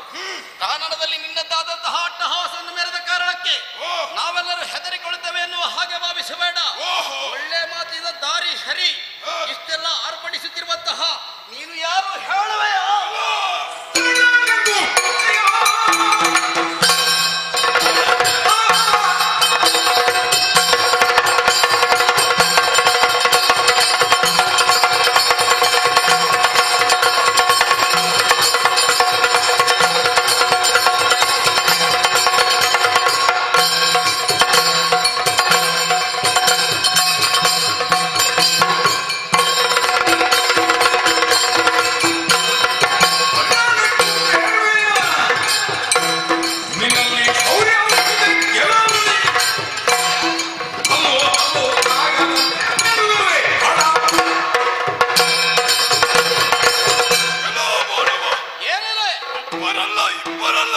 ಅದೆಷ್ಟೋ ಮಂದಿ ನಿನ್ನ ಜೊತೆಯಲ್ಲಿದ್ದಾರೆ. ಅದರಲ್ಲಿ ಒಬ್ಬಳಾಗೆ ಹೆಣ್ಣು ಆಕೆಯನ್ನು ಕೂಡ ಸೇರಿಸಿಕೊಂಡು ಈ ಕಾರಣಕ್ಕೆ ಬಂದಿದೆಯಲ್ಲ. ಇಲ್ಲಿ ಬರಲು ನನ್ನ ಅಪ್ಪನೇ ಬೇಕು, ಅದನ್ನೂ ಮೀರಿ ಬಂದಿದೆಯಲ್ಲ. ಯಾರು ನೀನು? ಯಾಕೆ ಬಂದೆ ಹೇಳು.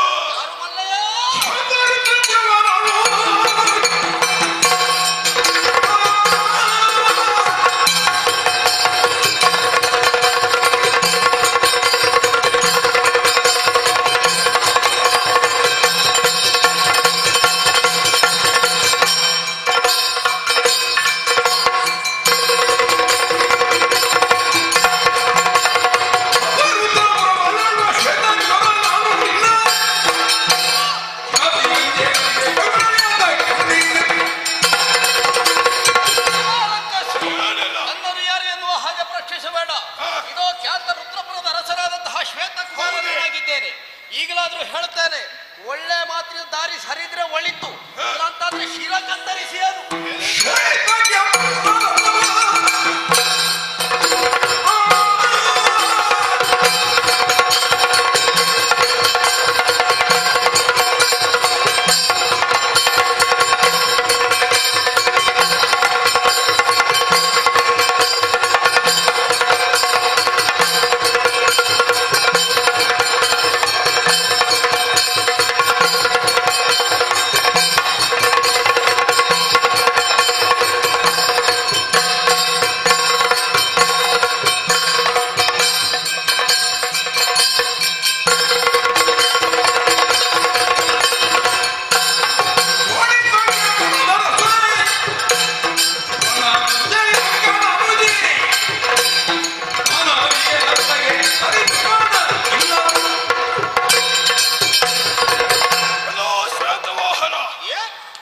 ಪ್ರಸಿದ್ಧವಾದ ಶೋಣಿತಾಪುರವನ್ನು ಅಲ್ವಾ ವಿಜಯಾಸನದಂಗಿ ಕರೋಲನೆದ್ರೆ ನಾನು ಸರಿ ನೋಡು.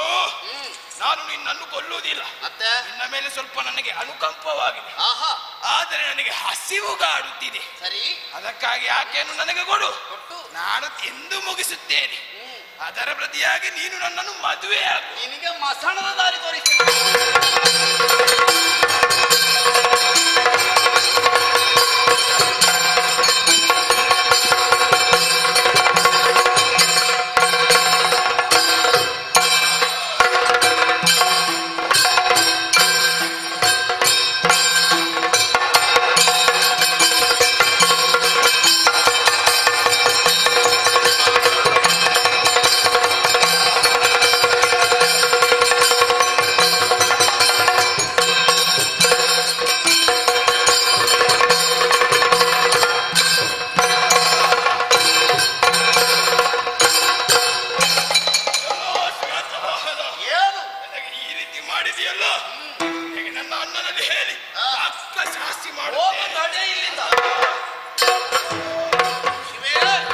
ಹೆದರಿಕೊಳ್ಳಬೇಡ, ಬಂದಂತಹ ಕಷ್ಟ ದೂರವಾಯಿತು.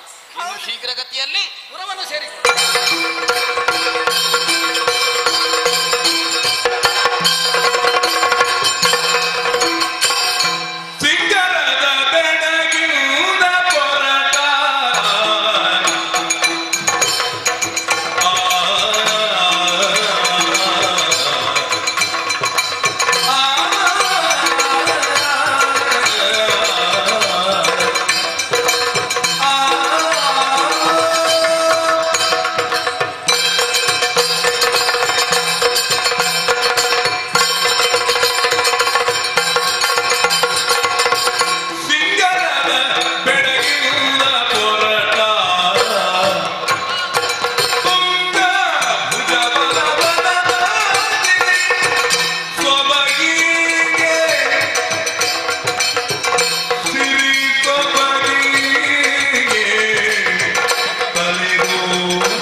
ಎನ್ನುವಂತಹ ಸಾಂಸಾರಿಕ ಜೀವನದಲ್ಲಿ ತೃಪ್ತ ಮನಸ್ಕನಾದೆ.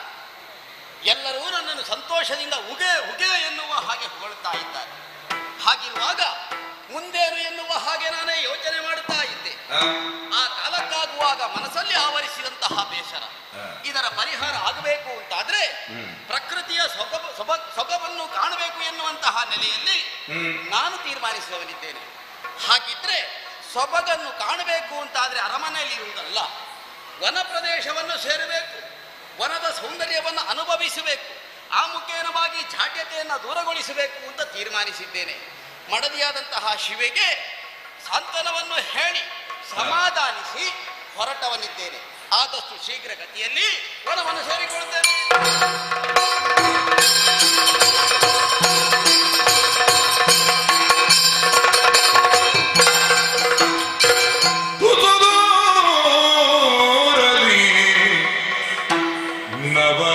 ಕುಸುಮದ ಕಂದಲ ಪಸರಿಸಿ ಸುಮಗಳ ಕೊಯ್ಯುತ್ತಲೇ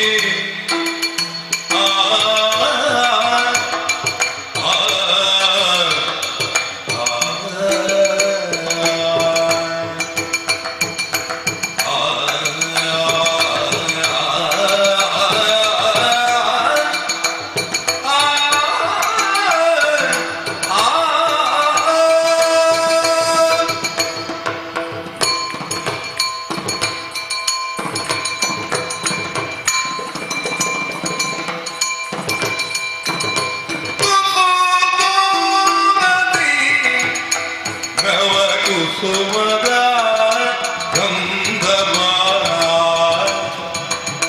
ನವ ಕುಸುಮದ ಗಂಧಮ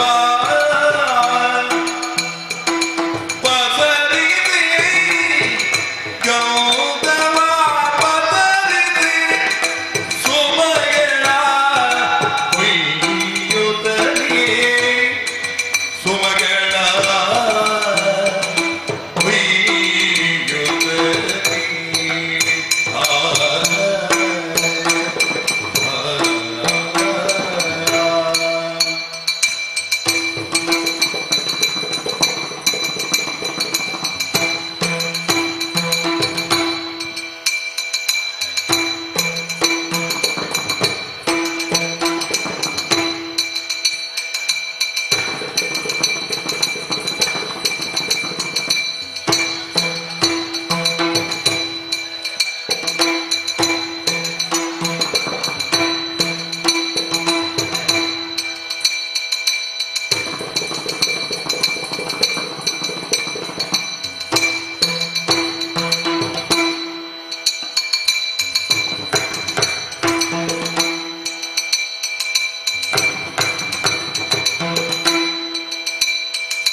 ಊಹೆಗೂ ನಿಲುಕದಂತಹ ರೂಪಾತಿಶಯದಿಂದ ಹಾಲನ ಲೆಕ್ಕ ಹಿಡಿದು ನೀರಲೆಂದು ಮೂಗು ಹಿಡಿದು ಪ್ರಾಣಾಯಾಮ ಮಾಡುವ ಋಷಿಮುನಿಗಳ ಎಣಿಕೆ ತಪ್ಪಿಸಿ ಏದುಸಿರು ಬಿಡುವಂತೆ ಮಾಡಬಹುದಾದ ಸೌಂದರ್ಯ ಬೆಸುಗೆಯಿಂದ ಒಣಪು ವಯ್ಯಾರವನ್ನು ಪ್ರದರ್ಶಿಸುತ್ತಾ ಓಲೈಸುವ ಔದಾರ್ಯದ ಅಂಧಗಾರವನ್ನು ಹರಸುತ್ತಾ ಬಂದಿದ್ದೇನೆ.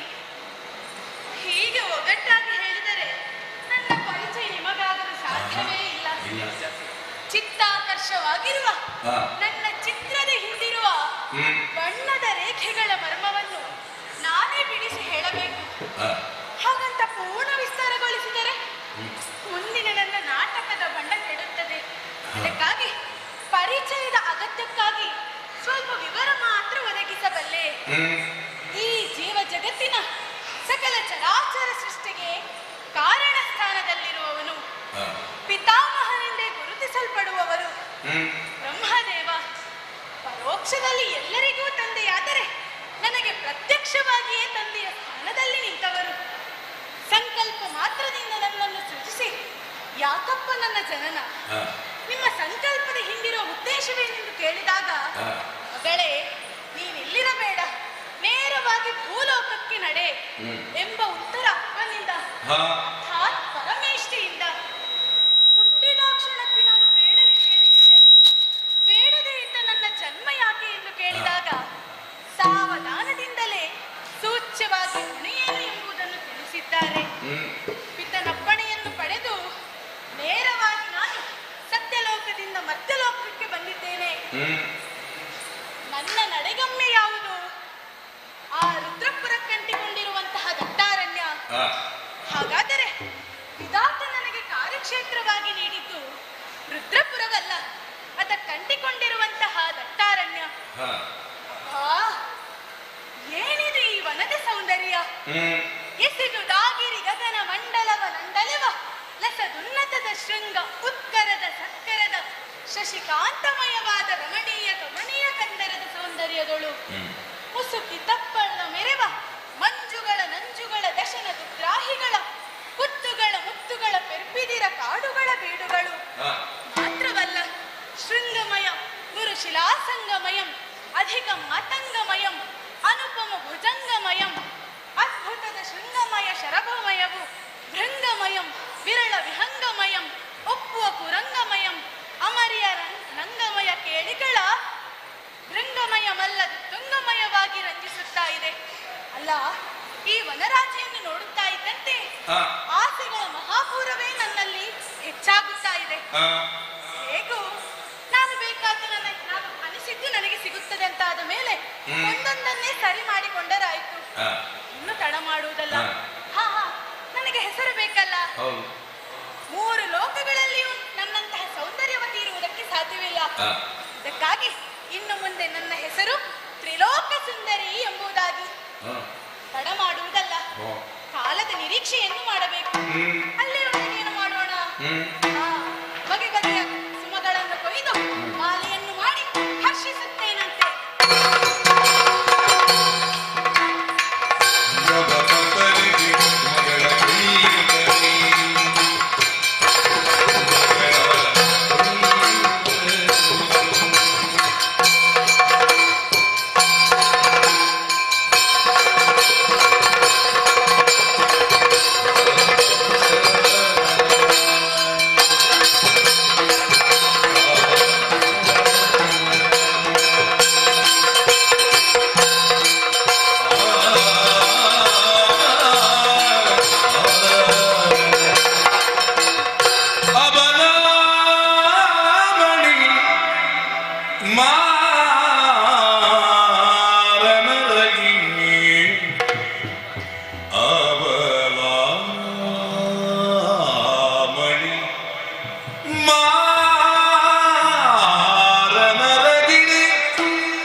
ರಂಬೆ ಊರ್ವಡಿಯರು ಪಡಿ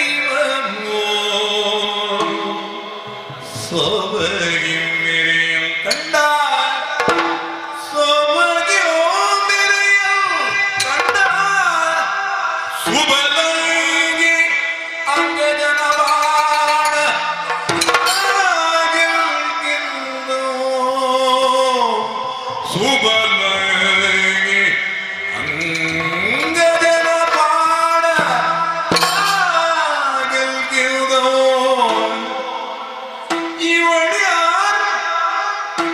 ಇವಳ್ಯಾರು ಅರರೇ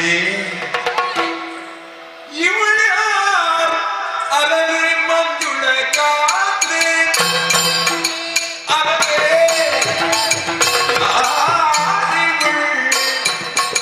ಮಂಜುಳ ಕಾತ್ರೆ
ಚಂದಿರನ ಬಿಂಬ ಹೊರತಲ್ಲ ಜನ್ಮ ನಗೆಯದು ಚಂದ್ರಿಕೆಯಲ್ಲ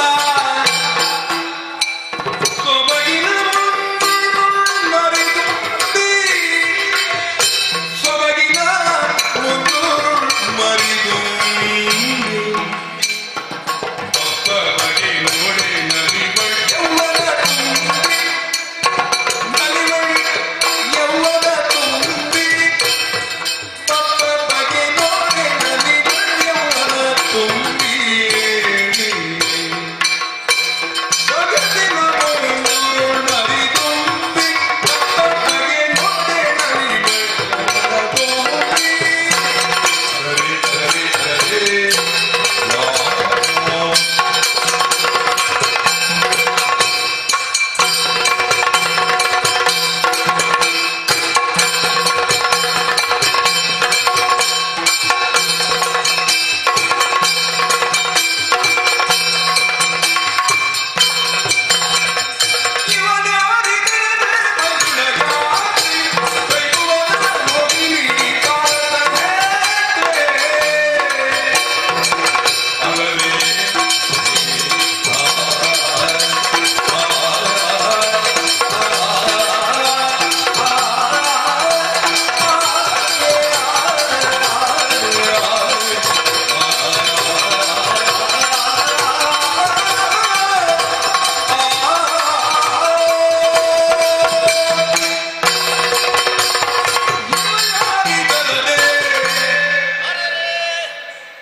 ಏನಾಶ್ಚರ್ಯವನ್ನೇ ಕಾಣುತ್ತಾ ಇದ್ದೇನೆ ನಾನು.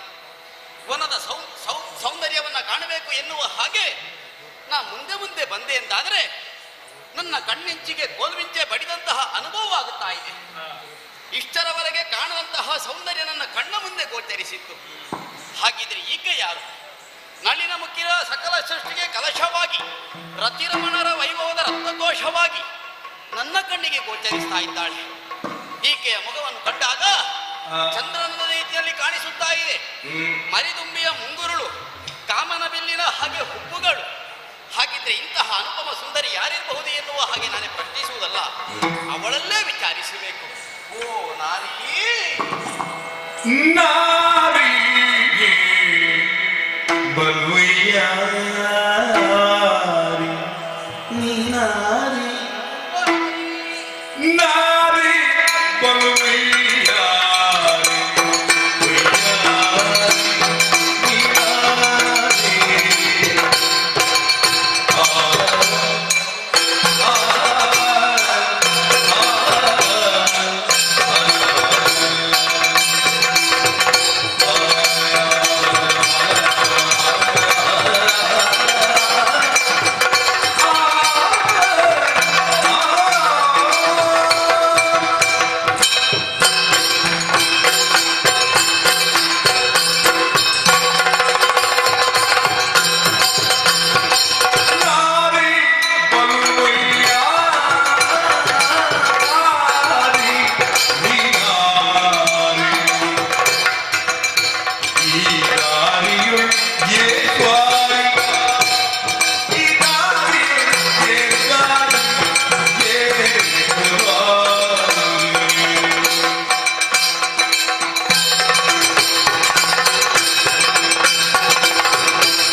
ಇದ್ದೇನೆ.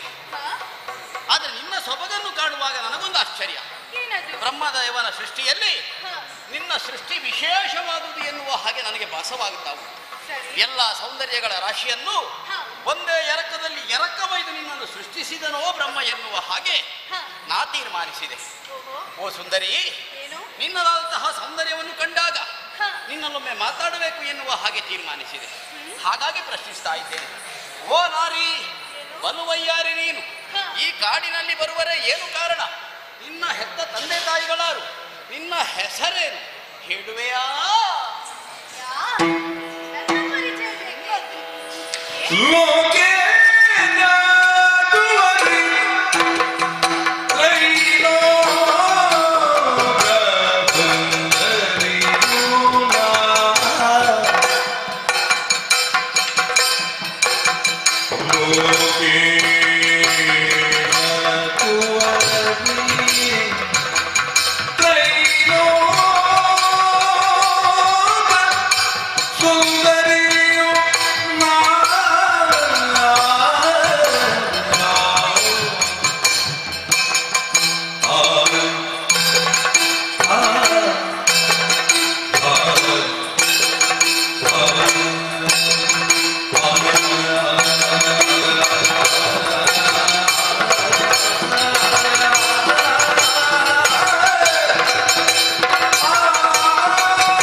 ಆಡಿದ್ದು ಅಷ್ಟೇ. ಆ, ನೋಡು, ನನ್ನ ಪರಿಚಯ ಬೇಕು ತಾನೆ. ಸರಿ.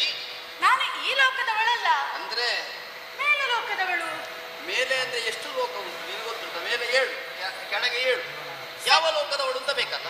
ಸತ್ಯ ಲೋಕದವಳು ನಾನು. ಸತ್ಯ ಲೋಕದವಳು? ಹೌದು. ನನ್ನ ತಂದೆಯೂ ಕೂಡ ಹಾಗೆ. ಯಾರು? ಇಲ್ಲಿಲ್ಲ ಅವರು. ಮೇಲೆ. ಇಷ್ಟು ಬೇಗ ಹೋದ್ರ? ಛೇ, ಹಾಗಲ್ಲ. ಮತ್ತೆ ಅವರು ಮೇಲೆ ಹೋದದ್ದಲ್ಲ, ಅವರು ಮೇಲೆ ಇದ್ದವರು, ಅವರು ಮೇಲಿನ ಸ್ತರದಲ್ಲೇ ಇರುವವರು. ಹೌದು. ಅದು ಒಳ್ಳೇದು. ಯಾರು ಹೇಳು? ಅದು ಯಾರು? ಸೃಷ್ಟಿಕರ್ತನಾದ ಬ್ರಹ್ಮದೇವನ ಮಗಳು ನಾನು. ಈಗ ಗೊತ್ತಾಯ್ತು ನನಗೆ, ನೀನು ಕಲ್ತದ್ದು ಹೆಚ್ಚಾಯ್ತು. ಯಾಕೆ? ಮತ್ತೆ ನೀನು ಆಡಿದ್ದು ಹೇಗೆ? ಬ್ರಹ್ಮನ ಮಗಳು ಅಂತ. ಮತ್ತೆ ನಾವು ಎಲ್ಲ ಯಾರು? ಬ್ರಹ್ಮನ ಮಕ್ಕಳೇ ಅಲ್ವಾ? ಪ್ರಪಂಚದಲ್ಲಿ ಹುಟ್ಟುವಂತಹ ಸಕಲ ಜೀವರಾಶಿಗಳಾಗಿ ಬ್ರಹ್ಮನೇ ಮಕ್ಕಳು. ನೀನು ಹೇಳುವುದು ಸರಿ, ಆದ್ರೆ ಬ್ರಹ್ಮದೇವ ನಿಮಗೆ ಪರೋಕ್ಷದಲ್ಲಿ ತಂದೆಯಾದರೆ ನನಗೆ ಪ್ರತ್ಯಕ್ಷವಾಗಿ ತಂದೆಯ ಸ್ಥಾನದಲ್ಲಿ ನಿಂತವರು ಬ್ರಹ್ಮದೇವ. ಹೇಗೆ? ಅವರ ಸಂಕಲ್ಪ ಮಾತ್ರದಿಂದ ಹುಟ್ಟಿಕೊಂಡವಳು ನಾನು. ನನ್ನ ಹೆಸರು, ನಿನ್ನ ಹೆಸರು ತ್ರಿಲೋಕ ಸುಂದರಿ ಎಂಬುದಾಗಿ. ತ್ರಿಲೋಕ ಸುಂದರಿ? ಹೌದು. ಆ ಮೂರು ಲೋಕದಲ್ಲಿಯೂ ಸೌಂದರ್ಯ ಹೆಚ್ಚು ನಿನ್ನಲ್ಲಿ ಉಂಟು ಅಂತ. ಹೌದು. ಸರಿ, ನನ್ನ ಪರಿಚಯ ಆಯ್ತಲ್ಲ? ಪರಿಚಯ ಆಯ್ತು. ನಾನಿನ್ನು ಹೊರಡ್ತೇನೆ. ಸೋತೆನು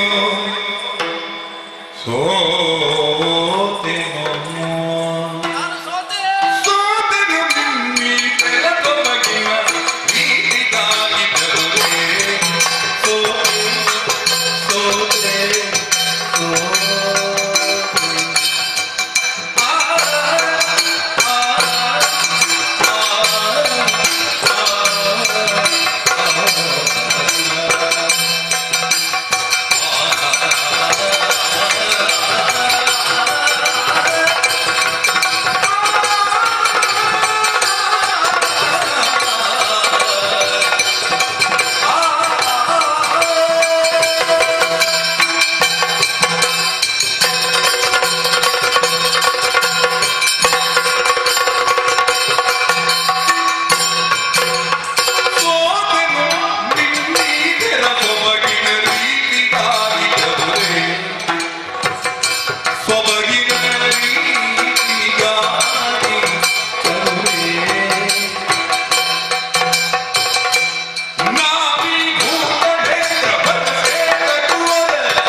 ಅಪರಿಚಿತರು ಪರಿಚಯ ಕೇಳಿದಾಗ ಹೇಳಬೇಕಾದದ್ದು ಪ್ರತಿಯೊಬ್ಬರ ಕರ್ತವ್ಯ. ಹಾಗೆಂದು ಪರಿಚಯವನ್ನು ಹೇಳಿ ಹೊರಟವಳಿದ್ದೀಯ. ಅರ್ಥಪಥ ನಾನು ತಡೆದಿದ್ದೇನೆ ನೋಡು. ಪರಿಚಯ ಕೇಳಿದ ಕ್ಷಣದಲ್ಲಿಯೇ ಮುಗಿಯಲಿಲ್ಲ. ನಿನ್ನದಾದಂತಹ ಸೌಂದರ್ಯವನ್ನು ಕಂಡು ನನ್ನ ಮನದಲ್ಲಿ ಯಾವುದೋ ರೀತಿಯಾದಂತಹ ಒಂದು ಆಶೆ ಅಂಕುರಿಸಿದೆ. ಹಾಗಾಗಿ ಸೋತೆನು ನಿನ್ನೀ ಚೆಲುವಿಗೆ. ಹಾಗಾಗಿ ಹೇಳುವುದಿಷ್ಟೇ, ಓ ಚದುರೆ, ನನ್ನನ್ನು ವರಿಸುವಲ್ಲಿ ಮನ ಮಾಡುವೆಯಾ? ಏನು? ನನ್ನ ಈ ಸೌಂದರ್ಯಕ್ಕೆ ಯಾರೆಲ್ಲ ಮರುಳಾಗಿದ್ದಾರೆ ಬಲ್ಲೆಯ? ಯಾರು? ಮುಖ್ಯ ಸುರವರ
ವಿನೋದ ವಿವಾದಗಳಿಗೆ ಸರಿಸಮಾನತೆ ಬೇಕು. ಸರಿಸಮಾನ ಇಲ್ಲವಾದರೆ ಸಮರ ಸರಸಗಳಾದರೂ ಸಮರಸವಾಗುವುದಕ್ಕೂ ಸಾಧ್ಯವೇ ಹೇಳು? ಇಲ್ಲವಲ್ಲ. ಹಾಗಿದ್ರೆ ನನಗಿಂತ ಶ್ರೇಷ್ಠತೆ ನಿನ್ನನ್ನು ಯಾರಾದ್ರೂ ಬಯಸಿದ್ದಾರಂತ ಬೇಕಲ್ಲ? ಹೌದು. ಯಾರು? ಸ್ವರ್ಗಲೋಕದಿಂದ ಹಿಡಿದು ಪಾತಾಳದವರೆಗೆ. ಪಾತಾಳದವರು ಉರಗಾದಿಗಳು, ಅವರು ಬಾಲದಲ್ಲಿ ಏನು ಪ್ರಯೋಜನ ಆಗುತ್ತೆ? ಅವರನ್ನು ಮದುವೆಯಾಗಿ ಏನು ಪ್ರಯೋಜನ ಇಲ್ಲ, ಬಿಡು. ಅಲ್ಲ, ಪಾತಾಳದವರನ್ನು ಬಿಟ್ಟು ಬಿಡು. ಸಾಕ್ಷಾತ್ ಸುರಪಾಲನೆ ನನ್ನ ಸೌಂದರ್ಯಕ್ಕೆ ಮರುಳಾಗಿರಬೇಕಾದರೆ ಸುರವರಲ್ಲ. ಹೌದು, ಸರಿ, ಅವರೆಲ್ಲ ಮರುಳಾಗಿದ್ದಾರೆ. ಹೀಗಿರಬೇಕಾದರೆ ನಿನ್ನ ಎರಡು ಹೊಗಳಿಕೆಯ ಮಾತುಗಳಿಗೆ ನಾನು ಒಪ್ಪೋಳು ಖಂಡಿತವಾಗಿಯೂ ಅಲ್ಲ. ಹಾ, ಸರಿ ಸರಿ, ಇದು ನೀನು ಮಾತನಾಡುವುದಲ್ಲ, ನಿನ್ನನ್ನು ಮಾತನಾಡಿಸುತ್ತಿರುವುದು ಯಾರು? ಆ ಮದನ. ಹೌದು, ಮನ್ಮಥ. ನೋಡು, ನಿನಗೊಂದು ವಿಚಾರ ತಿಳಿದಿದೆಯಾ? ಹೇಗೆ? ಗಂಡು ಮಕ್ಕಳು ಕನ್ನಡಿಯ ಮುಂದೆ ಮತ್ತು ಹೆಣ್ಣಿನ ಮುಂದೆ ನಿಂತಾಗ ಮೊದಲು ಕವಿಯಾಗುತ್ತಾರಂತೆ. ಸರಿ, ಕಾಲ ಹೋದಂತೆ ಕವಿಯಾಗುತ್ತಾರಂತೆ. ಹಾಗಾಯ್ತು ನಿನ್ನ ಸ್ಥಿತಿ. ನೋಡು, ನನ್ನಲ್ಲಿ ಮರುಳ ಆಟವನ್ನು ಬಿಟ್ಟು ನಿನಗೆ ಸರಿಸಮವಾಗುವ ಯಾರಾದರೂ ನರಕನ್ನಿ ಇದ್ದರೆ ವಿವಾಹವಾಗಿ ನೋಡು. ಹೋಗು ಹೋಗು. ಸಾಮಾನ್ಯ ಅಂತ ನೀ ಭಾವಿಸಬೇಡ. ಏನು? ಪ್ರಖ್ಯಾತವಾದಂತಹ ರುದ್ರಪುರದಲ್ಲಿ ಅರಸನಾಗಿರುವಂತಹ ಶ್ವೇತಕುಮಾರ ಸಾಮಾನ್ಯ ಮಾನವ ಎನ್ನುವ ಹಾಗೆ ನೀ ಹೇಳುವುದರಲ್ಲಿ ಅದು ಸರಿಯಾಗುವುದಿಲ್ಲ. ಯಾಕೆ ಅಂತ ಕೇಳಿದ್ರೆ, ಒಂದೂರನ್ನು ಆಳುವಂತಹ ಅರಸನಾಗಿದ್ದೆ. ಸರಿ, ಶ್ರೇಷ್ಠತೆ ನನ್ನಲ್ಲೂ. ಈಗ ನೀನು ಇಷ್ಟೆಲ್ಲ ಆಡಿಕೊಳ್ಳಬೇಕು ಅಂತಾದ್ರೆ ನಿನಗೊಂದು ಜಂಬ ಯಾವುದು ಅಂತ ನನಗರ್ಥವಾಯಿತು. ಯಾವುದು? ದೇವಸುಂದರಿ ಎನ್ನುವ ಹಾಗೆ ನೀನು ಇಷ್ಟೆಲ್ಲ ಅಹಂಕಾರದಿಂದ ಮಾತಾಡ್ತಾ ಇದ್ದೀನಿ. ನೋಡು, ದೇವ ಸುಂದರಿ ಆದರೂ ಕೂಡ ನೀ ಸ್ವೇಚ್ಛೆಯಿಂದ ತಿರುಗಾಡಬೇಕು ಅಂತಾದ್ರೆ ಸ್ವತಂತ್ರವಾದಂತಹ ಈ ಭೂಮಿಯೇ ಬೇಕಾಯ್ತು ನಿನಗೆ. ಇಲ್ಲ ಅಂತಾದ್ರೆ ಸ್ವೇಚ್ಛೆಯಿಂದ ಅಲ್ಲೇ ತಿರುಗಬಹುದಿತ್ತಲ್ಲ, ಯಾಕೆ ಇಲ್ಲಿಗೆ ಬಂದೆ? ಹಾಗಿದ್ರೆ ಇದುವೇ ಶ್ರೇಷ್ಠ ಅಂತ ಆಯ್ತು. ಹಾಗಾಗಿ ನೀ ದೇವಸುಂದರಿ ಎನ್ನುವ ಜಂಬ ಬೇಡ, ನನ್ನನ್ನು ವರಿಸುವಲ್ಲಿ ಮನ ಮಾಡು. ವರಿಸುವುದು ಹೇಗೆ? ನನ್ನನ್ನು ಮದುವೆಯಾಗು. ಈಗ ಪಟ್ಟಾಭಿಷಿಕ್ತ ದೊರೆಯಾದ ನಿಮಗಿನ್ನು ವಿವಾಹವಾಗಿಲ್ವೇ? ಅಲ್ಲ, ವಿವಾಹ ಆಗಿದೆ. ಹಾಗೆಂತ ರಾಜನವನಿಗೆ ಬಹುಪತ್ನಿ ಇರಬಹುದು ಅಂತ ಶಾಸ್ತ್ರ ಉಂಟಲ್ಲ. ರಾಜಾರ ಬಹುಪತ್ನಿವಲ್ಲವ. ನೋಡು, ಹಾಗೆ ಒಬ್ಬ ಅರಸನಾದವನಿಗೆ ಬಹುಪತ್ನಿಗಳಿರಬೇಕೆಂಬ ಕಡ್ಡಾಯವೂ ಏನು ಇಲ್ಲವಲ್ಲ? ಅಲ್ಲ, ಕಡ್ಡಾಯ ಇಲ್ಲ, ಅದು ರಾಜನಾದವನ ವೈಯಕ್ತಿಕ ನಿರ್ಧಾರ. ಈ ನಿನ್ನ ನಿರ್ಧಾರಕ್ಕೆ ನಿನ್ನ ಮಡದಿಯ ಒಪ್ಪಿಗೆ ಉಂಟಾ? ನನ್ನ ಮಡದಿಯ ಒಪ್ಪಿಗೆ ಅಗತ್ಯ ಇಲ್ಲ, ಆದ್ರೂ ಇದಕ್ಕೆ ಅವಳು ಸಮ್ಮತಿಸಿ. ನೋಡು, ಅವಳ ಅಗತ್ಯ ಇಲ್ಲ ಅಂತ ಆದ್ರೆ ನನಗೆ ಇಲ್ಲಿ ತುಂಬಾ ಅಗತ್ಯ ಇದೆ. ಈಗ ನನ್ನನ್ನು ಮದುವೆ ಆಗುವಲ್ಲಿ ನಿನಗೆ ಏನು ತೊಡಕು ಅಂತ ಬೇಕಲ್ಲ? ತೊಡಕು ಇದೆ ಸ್ವಾಮಿ. ಏನು? ಅಲ್ಲ, ಇಂದು ನನ್ನ ಸೌಂದರ್ಯಕ್ಕೆ ಮರುಳಾದವಳು ನಾಳೆ ನನಗಿಂತ ಸೌಂದರ್ಯವತಿಯೊಬ್ಬಳು ಬಂದಾಗ ಅವಳ ಹಿಂದೆ ಹೋಗುವುದಿಲ್ಲವೆಂದು ನಾನು ಹೇಗೆ ನಂಬಲಿ? ಅದು ನಾನು ಹೇಳ್ತಾ ಇದ್ದೇನಲ್ಲ, ಆ ರೀತಿ ಆಗುವುದಿಲ್ಲ ಅಂತ. ಹೆಣ್ಣಿನ ಬದುಕು ಎನ್ನುವಂತಹದ್ದು ಒಂದು ದರ್ಪಣದ ಹಾಗೆ. ಸರಿ, ದರ್ಪಣವೇ ಕಲ್ಲಿನ ಮೇಲೆ ಬಿದ್ದರು ಅಥವಾ ಕಲ್ಲನ್ನೆಟ್ಟಿ ದರ್ಪಣದ ಮೇಲೆ ಹಾಕಿದರು ಹೊಡೆದು ಚೂರಾಗುವುದು ದರ್ಪಣ. ಮತ್ತೆ ಅದರಲ್ಲಿ ಪ್ರತಿಬಿಂಬ ಮೂಡುವುದಕ್ಕೆ ಸಾಧ್ಯವಿಲ್ಲ. ಹಾಗಾಗಿ ನನ್ನ ಭಾವಿ ಬದುಕಿನ ಭದ್ರತೆಗಾಗಿ ನನ್ನದೊಂದು ಷರತ್ತಿದೆ. ಅದಕ್ಕೆ ನೀನು ಒಪ್ಪುವುದಾದರೆ ನಾನು ನಿನಗೂ ಕೂಡ ಒಪ್ಪಿಗೆಯನ್ನು ನೀಡುತ್ತೇನೆ. ಆದಿತ್ತು ನೀನು ಬೇಕು ಎನ್ನುವ ಹಾಗೆ ಬಯಸಿದವನಿಗೆ ನಿನ್ನ ಷರತ್ತು ಏನು ದೊಡ್ಡದಲ್ಲ. ಏನದು ಹೇಳು ನೋಡೋಣ. ನೋಡು, ನಾನು ಬಯಸಿದಂದು ನಿನ್ನ ಈ ರುದ್ರಪುರದ ಸರ್ವಾಧಿಕಾರವನ್ನು ನನಗೆ ದಾರಿ ಹಿಡಿದು ಕೊಡಬೇಕು. ಇದು ಯಾವ ನ್ಯಾಯ ಆಗ್ತದೆ? ಅರಸನಾದವ ನಾನು ನಿನಗೆ ಆಳ್ವಿಕೆಯನ್ನು ಕೊಟ್ರೆ ಪ್ರಜೆಗಳನ್ನು ನೋಡಿಕೊಳ್ಳುವವರು ಯಾರು ಅಂತ ಬೇಕಲ್ಲ? ನೋಡು, ಅದಕ್ಕೆಲ್ಲ ಚಿಂತೆ ಮಾಡಬೇಡ ನೀನು. ನಿನಗೀಗ ನಾನು ಬೇಕೋ ಬೇಡೋ? ನಾನು ಬೇಕು ಅಂತ ಆದ್ರೆ ನನ್ನ ಈ ಷರತ್ತಿಗೆ ಒಪ್ಪಿಕೋ. ಇಲ್ಲವಾದರೆ ನಿನ್ನ ದಾರಿ ನನಗೆ, ನನ್ನ ದಾರಿ ಒಪ್ಪಿಕೊಂಡಿದ್ದೇನೆ. ಅವಸರ ಬೇಡ, ಒಪ್ಪಿಕೊಂಡಿದ್ದೇನೆ. ಆಯ್ತಲ್ಲ? ಏನು ಆಯ್ತು? ನೀನು ಹೇಳಿದಕ್ಕೆ ನಾನು ಒಪ್ಪಿಕೊಂಡೆ ಅಂತ. ಹೀಗೆ ಹೇಳಿದ್ರೆ ಆಗುದಿಲ್ಲ. ತ್ರಿಕರಣ ಪೂರ್ವಕವಾಗಿ ನನಗೆ ಭಾಷೆಯನ್ನು ಕೊಡಬೇಕು. ಕರ ತಟ್ಟಬೇಕಾ? ಹೌದು. ನನಗೆ ಕರ ತಟ್ಟು ದೊಡ್ಡ ವಿಷಯ ಅಲ್ಲ, ಒಪ್ಪಿಕೊಂಡಿದ್ದೇನೆ. ನೀನು ಕೇಳಿದಾಗ ನನ್ನ ಸರ್ವಸ್ವವನ್ನು ಕೊಡ್ತೇನೆ. ಹೋಗುವ. ಎಲ್ಲಿಗೆ ಹೋಗುವ? ಇಲ್ಲಿ ಸಂಸಾರವನ್ನು ಮಾಡುವ ಅಂತ ಹೇಳಿದ್ದಾರೆ. ನನ್ನ ಅರಮನೆ. ನೋಡು, ನಾವಿಲ್ಲೇ ಇರೋಣ. ನಮ್ಮ ಏಕಾಂತಕ್ಕೆ ಯಾರ ಭಂಗವೂ ಬರಬಾರದು. ನಿನಗೆ ಸ್ವಲ್ಪ ಸರಿ ಇಲ್ಲ ಅಂತ ಹೇಳಿ ಪೂರ್ತಿ ಸರಿ. ಯಾಕೆ? ಈ ಕಾಡಿನಲ್ಲಿ ನಾ ಇರುವುದು ಒಂದು ಅರಸನಾದವನಿಗೆ ಇರಬೇಕಾದ ವ್ಯವಸ್ಥೆ ಬೇಕಾಡು. ಅರಮನೆ ಬೇಕು, ಆಳುಗಾಡುಗಳು ಬೇಕು, ನನ್ನದಾದಂತಹ ಜನಪ್ರತಿನಿಧಿಗಳು ಬೇಕು. ನೋಡು, ನಿನಗೆ ಅದೆಲ್ಲ ವ್ಯವಸ್ಥೆ ನಾನು ಮಾಡ್ತೇನೆ. ಅರಮನೆ, ಆಳುಗಾಡು ಎಲ್ಲ ಬೇಕು ತಾನೆ? ನೀನೊಮ್ಮೆ ಕಣ್ಣು ಮುಚ್ಚು. ಮೊದಲು ಹೆಂಡತಿ ಸಾಯ್ಲಿಕ್ಕೆ ಕಾಯ್ತು. ಹಾಗಲ್ಲ ಸ್ವಾಮಿ, ಮತ್ತೆ ಅರೆಗೆ ಕಿವಿಗಳಿಗೆ ಕಣ್ಣನ್ನು ಮುಚ್ಚಿ. ಕಣ್ಣು ಮುಚ್ಚಬೇಕು. ಎಲ್ಲ ನಿರ್ಮಾಣ ಮಾಡ್ತೇನೆ ನಾನು. ಈಗ ಮುಚ್ಚಿದ್ದೇನೆ.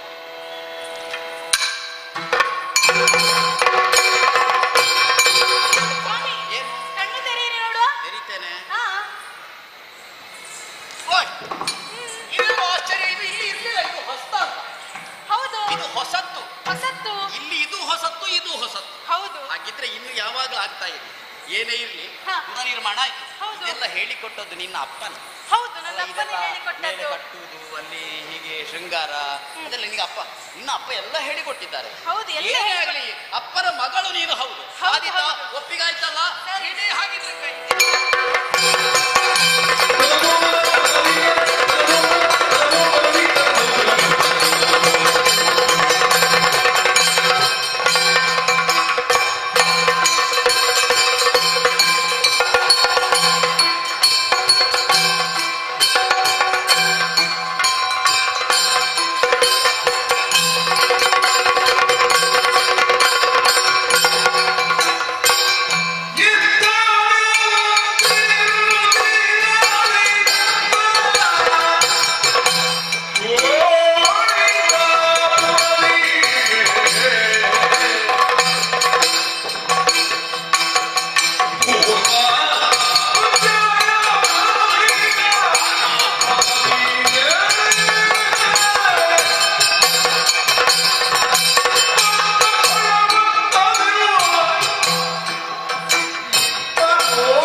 ಯಾರದು ನನ್ನನ್ನು ಧೂರ್ತ ದುರ್ಜಯನೆನ್ನುವವರು ನನ್ನ ಮುಂದೆ ನಿಂತು ಹಾಗೆ ಹೇಳಲು ಯಾವ ಮಗನಿಗೆ ಧೈರ್ಯ ಇದೆ? ಹಿಂದೆಯಿಂದ ಹೇಳುತ್ತಾರೆ ಧೂರ್ತ ದುರ್ಜಯ ಎಂಬುದಾಗಿ. ಅವರು ನಮ್ಮ ಪ್ರತಿಪಕ್ಷದವರು, ಅಂದರೆ ಬದ್ಧ ವೈರಿಗಳಾದ ದೇವತೆಗಳ ಪಕ್ಷಪಾತಿಗಳು. ಆ ದೇವತೆಗಳನ್ನು ಯುದ್ಧದಲ್ಲಿ ಸೋಲಿಸಿ ಸ್ವರ್ಗದಲ್ಲಿ ದಾನವ ಸಾಮ್ರಾಜ್ಯವನ್ನು ಸ್ಥಾಪಿಸಿದ ನಮಗೆ ಬೆಂಗಡೆಯಲ್ಲಿ ರೆಕ್ಕೆ ಪುಕ್ಕೆ ಅಲ್ಲಾಡಿಸುವ ಈ ನೊರಜುಗಳೆಲ್ಲ ಯಾವ ಲೆಕ್ಕ? ಹಾಗೆ ದೇವರಿಂದ ಪಡೆದಂತಹ ವರ ಒಮ್ಮೆ ಸತ್ತು ಪುನರಪಿ ಬದುಕಿ ಬಂದವನಿಂದ ಮರಣ ಸಾಧ್ಯ ಉಂಟಾ? ಆಗ್ಲಿಕ್ಕಿಲ್ಲ, ಅಸಾಧ್ಯ. ಹಾಗಾದರೆ ಅಮರ, ಹೌದಲ್ವೇ? ಈ ಶೋಣಿತಾಪುರದ ಒಟ್ಟೋಲಗವನ್ನು ಕಣ್ಣು ಹಾಯಿಸಿ ನೋಡಿದರೆ ಎಷ್ಟು ಸಂತೋಷವಾಗುತ್ತದೆ. ಆದರೆ ತಂಗಿ ಬಂದು ಹೇಳಿದಂತ ವಿಚಾರವನ್ನು ಕೇಳಿದಾಗ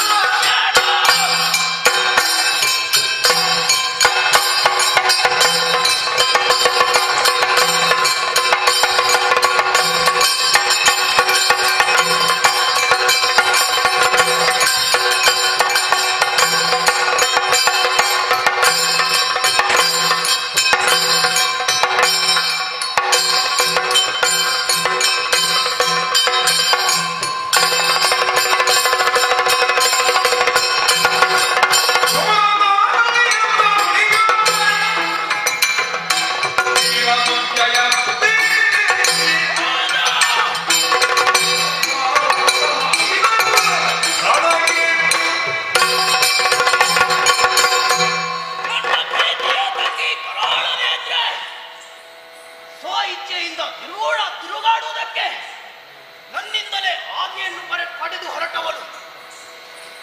ಕಾಡದಾರಿ ಮಧ್ಯೆ ಯಾವನು ರುದ್ರಪುರದ ರಸ ಶ್ವೇತಕುಮಾರನಂತೆ ಅವನನ್ನು ಕಂಡು ವರಿಸುವುದಕ್ಕೆ ಮುಂದಾದಳು. ಅದನ್ನು ತಿರಸ್ಕರಿಸಿ ಕರಗಳನ್ನು ಖಂಡಿಸುತ್ತೇನೆ. ನನ್ನ ತಂಗಿಗೆ ಅನ್ಯಾಯಕ್ಕೆ ತಕ್ಕ ತಕ್ಕ ಶಾಸ್ತಿಯನ್ನು ಮಾಡುತ್ತೇನೆ. ಕೂಡಲೇ ರುದ್ರಪುರಕ್ಕೆ ತೆರಳಿ ಆ ಶ್ವೇತಕುಮಾರನನ್ನು ಅವನ ಮಡದಿಯನ್ನು ಎಳೆದು ತರುತ್ತೇನೆ. ಅದಕ್ಕಾಗಿ ತಡ ಮಾಡುವುದಲ್ಲ, ರುದ್ರಪುರದ ಕಡೆಗೆ ತೆರಳುತ್ತೇನಂತೆ.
ದೇವತೆಗಳಿಗಿಂತಲೂ ಶಕ್ತಿವಂತರ ಬೆಂಬಲವಿರಬಹುದು.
ಮನುಷ್ಯನಿಗೆ ತಕ್ಕ ಶಾಸ್ತಿಯನ್ನು ಮಾಡಿ ಅವನ ಮಡದಿಯನ್ನು ಎಳೆದುಕೊಂಡು ಬಾ.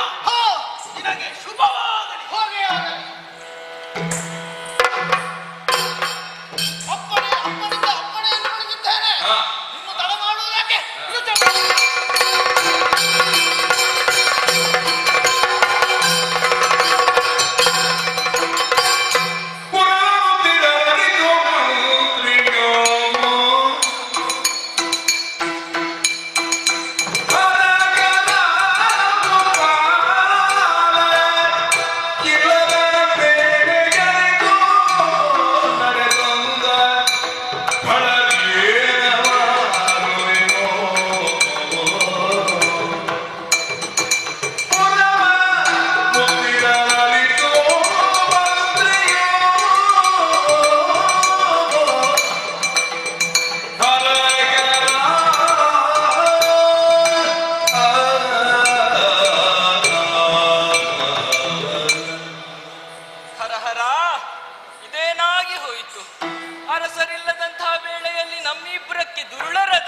ಅವಿವೇಕಿಗಳು, ದುಷ್ಟರು, ದುರುಳರು, ಅಸುರರಂತೆ. ಇಂತಹ ಸಂದಿಗ್ಧ ಪರಿಸ್ಥಿತಿಯಲ್ಲಿ ನಮ್ಮ ಸೇನೆಯನ್ನು ಮುನ್ನಡೆಸುವವರಾದ್ರೂ ಯಾರು? ಹರನೇ, ಶಿವನೇ, ನೀನೇ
ಮಹಾರಾಜರಿಲ್ಲವಲ್ಲ.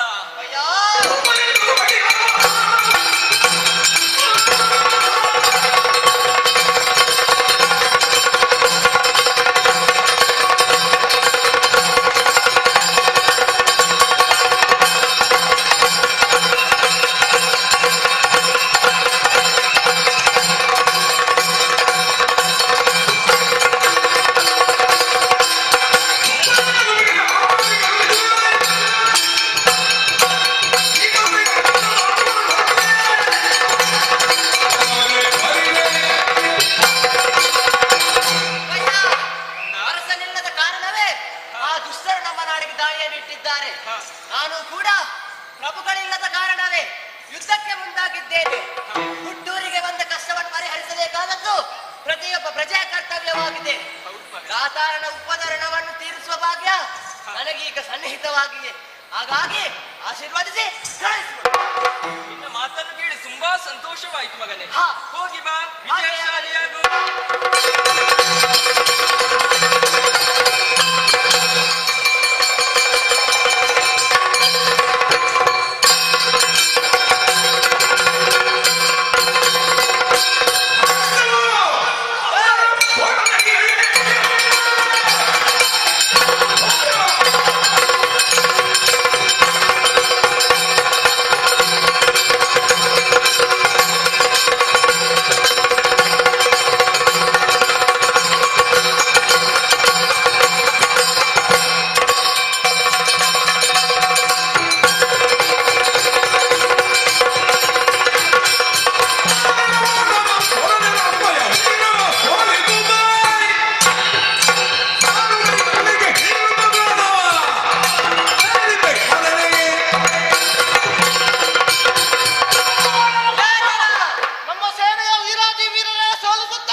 ಈ ನಾಡಿನ ಅಮಾತ್ಯನ ಸುತರಾದ ಸಿತಗೇತಲ್ಲಿದ್ದೇನೆ.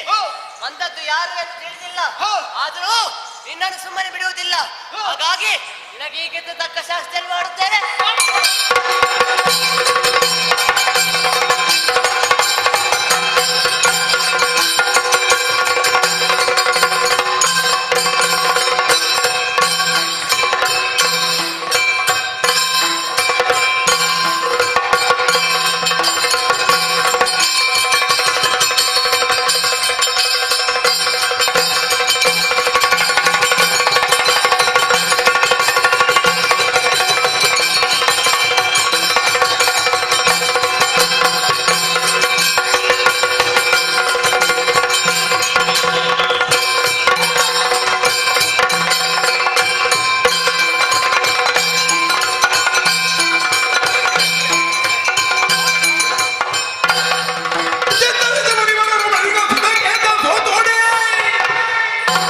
ಮತ್ತೆ ಖಳನರು ಸೆಳೆದು ಬಾರಿಲ್ಲದೆ ನೃಪನದೆತ್ತನೊಳಗೆ ನೆಗುತ್ತ ಧೂತನರ ಮನೆ ಸೇರಿ ಶಿವೆಯ ಕೈ ಸೇರಿ ಪಡೆಯುತ್ತ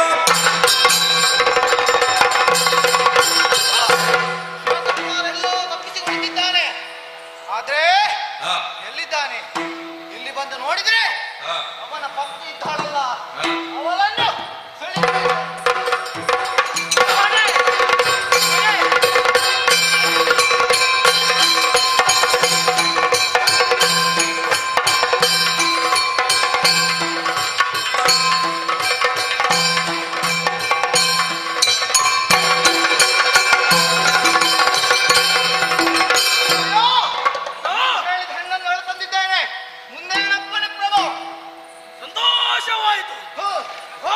ವಿಶ್ರಾಂತಿಯನ್ನು ಪಡೆದುಕೋ, ನಾನು ವಿಚಾರಿಸುತ್ತೇನೆ.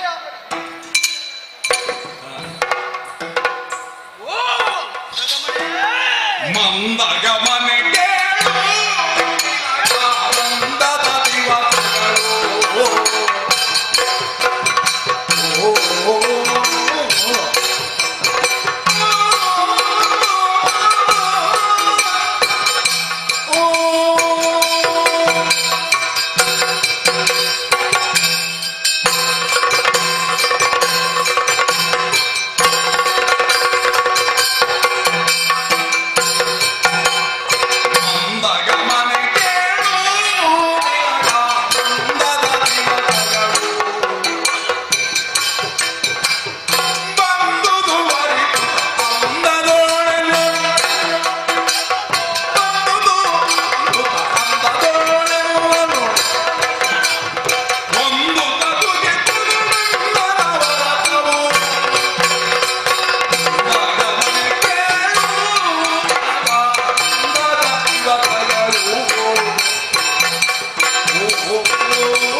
ಯಾಕೆ ಮುಖ ಮಾಡಿಸಿಕೊಂಡಿರುವೆ? ದುಃಖವನ್ನು ಬಿಡು, ನೋವನ್ನು ಮರೆ. ನಿನಗೆ ದುಃಖದ ದಿನಗಳು ದೂರವಾದವು, ಆನಂದದ ದಿನಗಳು ಒಂದೊದಗಿವೆ. ನನ್ನನ್ನು ಹೊಂದಿ ಬದುಕಿದೆ ಎಂದಾದರೆ ನಿನಗೆ ಯಾರ ಭಯವೂ ಇಲ್ಲ, ಯಾವ ಚಿಂತೆಯೂ ಇಲ್ಲ. ಅನವರತವು ಸುಖ ನೆಮ್ಮದಿಯ ಜೀವನ ನಿನ್ನದಾಗಿರುತ್ತದೆ. ಹಾಗಾಗಿ ಬಾ, ಹರಿಸು ನನ್ನನ್ನು.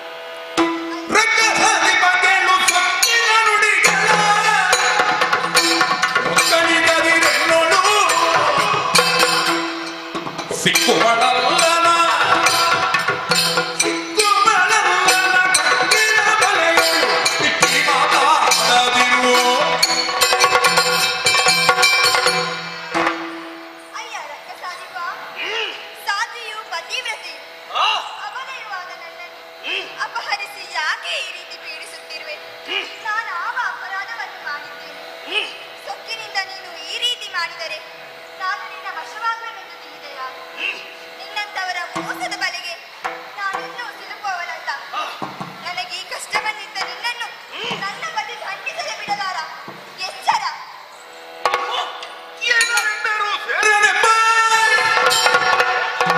ಮಾನಿನಿಯರೇ ತಾರಕ ಖಳಾಜ್ಞ ದಾನವನು ಕಥೆಯಾದು ದಿನವು ಅವಧಿಯನು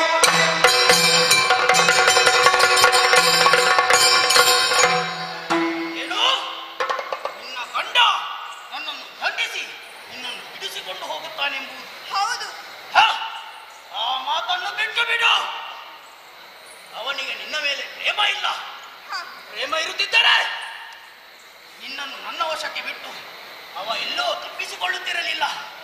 ಹಾಗಾಗಿ ನಿನ್ನ ರಮಣನ ಧ್ಯಾನವನ್ನು ಬಿಡು, ನನ್ನ ಧ್ಯಾನವನ್ನು ಮಾಡು. ಅನವರತವು ಸುಖಶಾಂತಿಯ ನೆಮ್ಮದಿ ನಿನಗೆ ಕೊಡುತ್ತೇನೆ. ಆಗದೆ ಅಲ್ಯ ದಾನವ ಸಾಮ್ರಾಟನಾದ ನೀನು ಅವಿವೇಕಿಯಂತೆ ಮಾತನಾಡಬಹುದು. ಲೋಕನಾಯಕನೆಂದು ಹೇಳುತ್ತಿರುವ ನೀನು ಕೇವಲ ಸ್ವಕೇಂದ್ರಿತ ಯೋಚನೆಗಳನ್ನು ಮಾತ್ರ ಮಾಡುವುದು ಸರಿಯೇ? ಪರನಾರಿಯರ ವ್ಯಸನಕ್ಕೆ ಮನ ಮಾಡಿ ದುರ್ಗತಿಯಲ್ಲಿ ಕಾಮುಕನಂತೆ ವ್ಯವಹರಿಸಿ ನರಕಬಾಜರಾಗಬೇಡ. ಎಚ್ಚರ. ಸೊಕ್ಕಿನ ಹೆಣ್ಣೆ, ರಂಭಾದಿ ಸುರಾಂಗಣೆಯರು ನನ್ನ ಕಿರುಳಾಟಕ್ಕೆ ಹಂಬಲಿಸುತ್ತಾರೆ. ಅಂತಹದರಲ್ಲಿ ನೀನೇ ಲೆಕ್ಕ. ಸಾರಿ ಹೇಳುತ್ತೇನೆ, ಇನ್ನು 8 ದಿನದ ಒಳಗೆ ನನ್ನನ್ನು ವರಿಸದಿದ್ದರೆ ನನ್ನನ್ನು ಕೊಂದು ಬಿಡುತ್ತೇನೆ. ಅಲ್ಲಿಯವರೆಗೆ ಸೆರೆಮನೆಯಲ್ಲಿ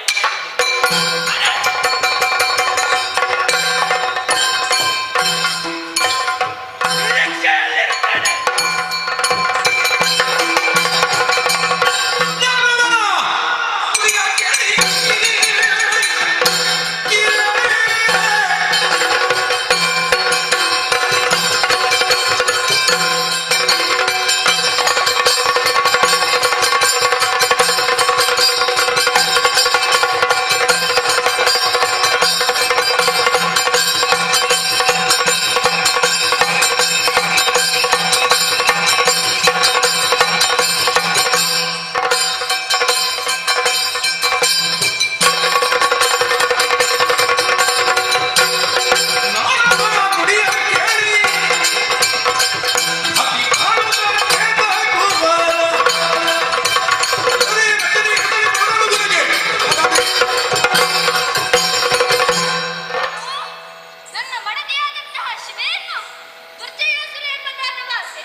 ಶ್ವೇತಕವಾರನೆಂದು ಕೇಳಿ ಬಂದೆವು. ಸ್ವಾಮಿ, ನಿಮಗೆ ಅಧಿಕಾರ ಬದಲಾದದ್ದು ಈಗ ಗೊತ್ತಾಗ್ಲಿಲ್ವಾ? ಬದಲಾಗಿದೆ.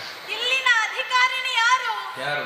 ತ್ರಿಲೋಕ ಸುಂದರಿ. ಇನ್ನು ಮುಂದೆ ನೋಡಿ, ಕೆಲವೊಮ್ಮೆ ಹಾಗೆ ಆಗ್ತದೆ. ಯಾಕೆಂದರೆ ಇಂದು ಇದ್ದ ಅಧಿಕಾರ ನಾಳೆ ಬದಲಾಗಿ ಇರ್ತದೆ. ಕೆಲವೊಮ್ಮೆ ಗೊತ್ತಾಗುವುದಿಲ್ಲ. ಹಾಗೆ ಪರವಾಗಿಲ್ಲ. ನಿಮಗೆ ಸಂಭಾವನೆ ಎಷ್ಟು ಈಗ?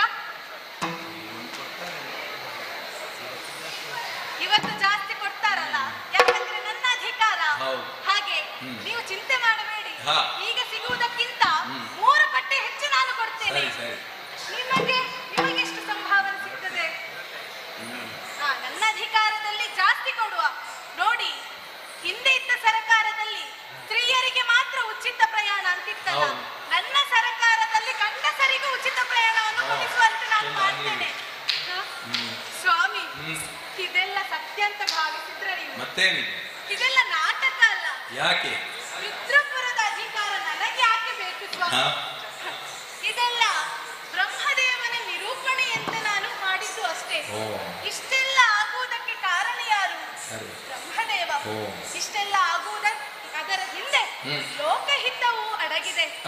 ಅದಕ್ಕಾಗಿ ನಾನು ಇಲ್ಲಿಯವರೆಗೆ ಬಂದವಳು. ರಾಜನಿಲ್ಲದ ರಾಜ್ಯ ಅರಾಜಕತೆಗೆ ಬರಬಾರದು ಎನ್ನುವ ಕಾರಣಕ್ಕಾಗಿ ಇಲ್ಲಿಯ ಅಧಿಕಾರವನ್ನು ಸ್ವೀಕರಿಸಿಕೊಂಡಿದ್ದೇನೆ. ಶ್ವೇತಕುಮಾರ ಮರಳಿ ಬರುವವರೆಗೆ ಇಲ್ಲಿಯ ಅಧಿಕಾರವನ್ನು ನಾನು ನೋಡಿಕೊಳ್ಳುತ್ತೇನೆ.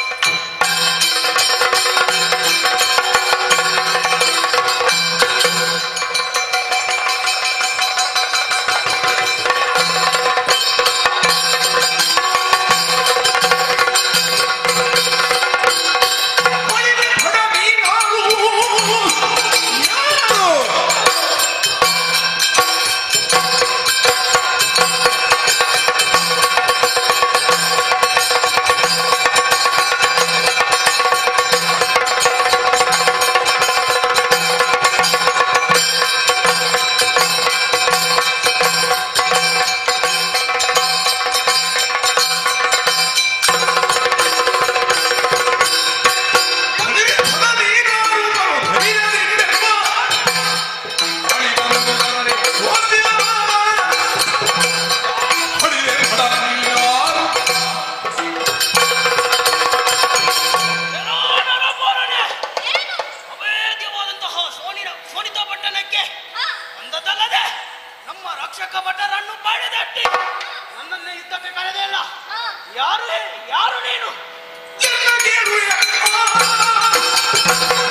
ಯಮಧರ್ಮರಾಯನೆಂದು ಕೇಳಿಬಲ್ಲೆವು. ನಾನೇ ಸರಿ ಓಲಗವಿತ ವಿಚಾರ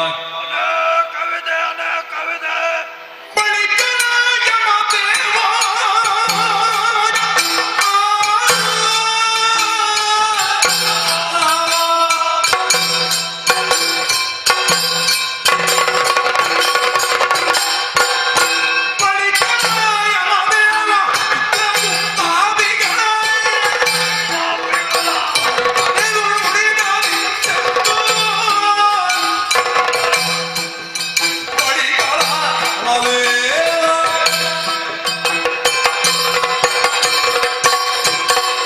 ಲೋಕದ ಯಾವುದೇ ಜೀವಿಯ ಆಯುಷ್ಯ ಮುಗಿದ ಮೇಲೆ ಸಾವು ಎನ್ನುವುದು ಸಂಭವಿಸುತ್ತದೆ. ಭೌತಿಕವಾದ ದೇಹದಿಂದ ಜೀವಾತ್ಮವನ್ನು ಆಕರ್ಷಿಸಿ ಯಾತನ ದೇಹದೊಳಗೆ ಸೇರಿಸುವ ಅದೃಶ್ಯ ಸೂತ್ರ ಹೊಂದಿದೆ. ಅದುವೇ ಕಾಲಭಾಷ. ಆ ಸೂತ್ರವನ್ನು ಧರಿಸಿದವನೇ ನಾನು. ಸಜ್ಜನರಿಗೆ ಸೌಮ್ಯ ಮೂರ್ತಿಯಾಗಿ, ದುರ್ಜನರಿಗೆ ರೌದ್ರ ರೂಪನಾಗಿ ಕಾಣಿಸಿಕೊಳ್ಳುತ್ತೇನೆ. ಇತ್ತಲಂತೆ ಇಂದು ಕೂಡ ಪ್ರೇತಗಳ ವಿಚಾರಣೆಗೆ ದಕ್ಷಿಣ ಸಭಾ ಪ್ರವೇಶ ಮಾಡಿದ್ದೇನೆ. ಎಲ್ಲಿದ್ದಾರೆ ಚಿತ್ರಗುಪ್ತರು? ಕೊರಳಿ ಸಭೆಗೆ.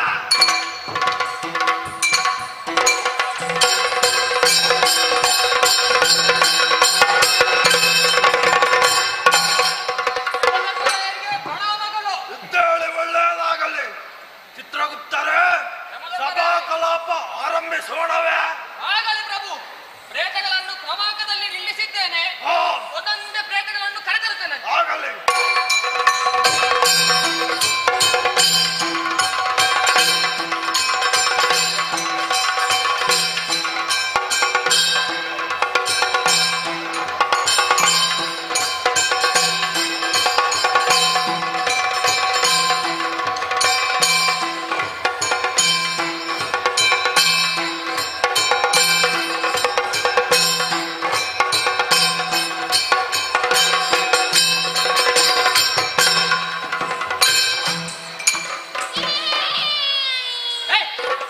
ಸುಮ್ಮನೆ ನಿಂತ್ಕೊಳ್ಳ.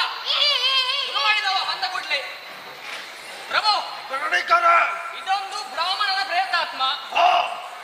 ಈತನ ಜೀವನದಲ್ಲಿ ಪುಣ್ಯದ ಅಂಶ ಎಲ್ಲಿನಷ್ಟೂ ಇಲ್ಲ. ಜೀವನದಲ್ಲಿ ತಪ್ಪಿಯೂ ಸತ್ಯ ನುಡಿದವನಲ್ಲ ಈತ. ದೇವಸ್ಥಾನದಲ್ಲಿ ಅರ್ಚಕನಾಗಿದ್ದ ಈತ ದೇವಸ್ವ ಅಪಹಾರ ಮಾಡಿ, ಹಲವು ಆಧಾರ ನಡೆಸಿ, ಕೊನೆಗೆ ಕೈ ಹಿಡಿದ ಧರ್ಮಪತ್ನಿಯನ್ನು ಬಿಟ್ಟು ಹೀನಕುಲ ಜಾತಿಯ ಹೆಣ್ಣಿನ ಸಹವಾಸ ಹಿಡಿದು ಕಾಯಿಲೆಯಲ್ಲಿ ನರಳಿ ಸತೇ ಹೋದ.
ರಕ್ಷೆ ಸಾಲದು, ಬದಲಾಗಿ ಲಾಲಾಭಕ್ಷ, ಶೂಲಪ್ರೋತ, ಅಷ್ಟೇ ಅಲ್ಲ ಕ್ರಿಮಿ ಭೋಜನ ನರಕ ಯಾತನೆಯನ್ನು ಅನುಭವಿಸಿದ್ದಾರೆ.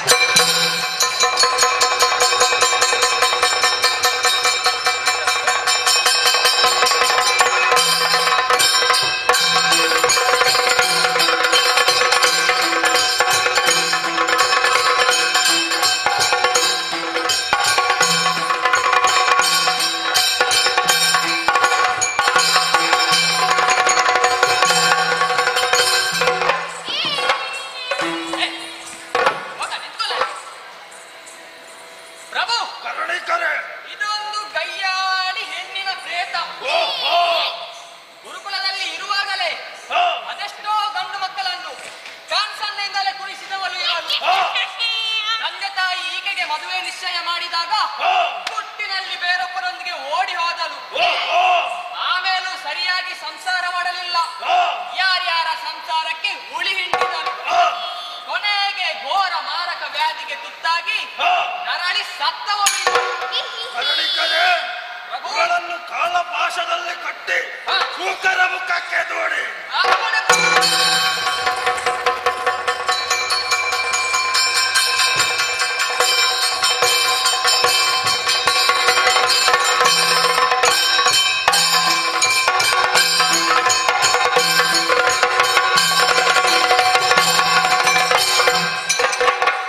ಕರುಣಿಕರೇ, ಪ್ರಭುಗಳೇ, ಹೇಗೆ ಮುಗಿಯಿತಾ?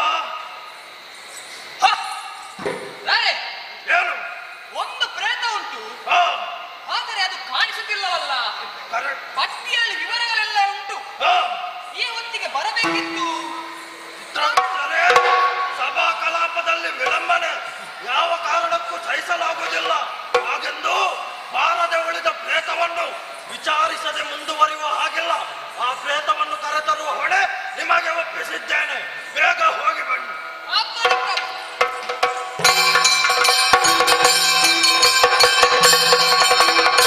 ಶ್ವೇತಕುವರನು ಪ್ರೀತನಾದನು, ಶ್ವೇತಕುವರನು ಪ್ರೀತನಾದನು, ಶಿವೆ ಶಿವೆ ಎಂದು ಪ್ರಾಣಬಿಟ್ಟನು, ಪ್ರೀತನಾದನು, ಶ್ವೇತಕುವರನು ಪ್ರೀತನಾದನು.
ಅಪ್ಪಪ್ಪ ಅರೆ ಬಹಳ ಆಯಾಸವಾಗಿದೆ, ಬಹಳ ಆಯಾಸವಾಗಿದೆ.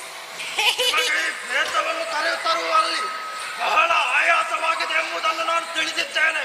ಹೌದು ಪ್ರಭು. ಹಾಗಾಗಿ ಈ ಪ್ರೇತದ ವಿಚಾರಣೆಯನ್ನು ನನ್ನಲ್ಲಿ ತಿಳಿಸಿ.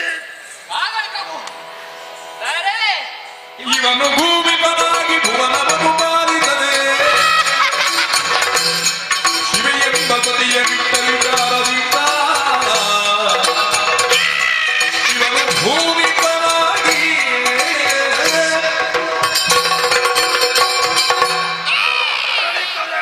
ರಾಜವಂಶೀಯನಾದ ಈತ ಭೂಮಿಪನಾಗಿದ್ದ.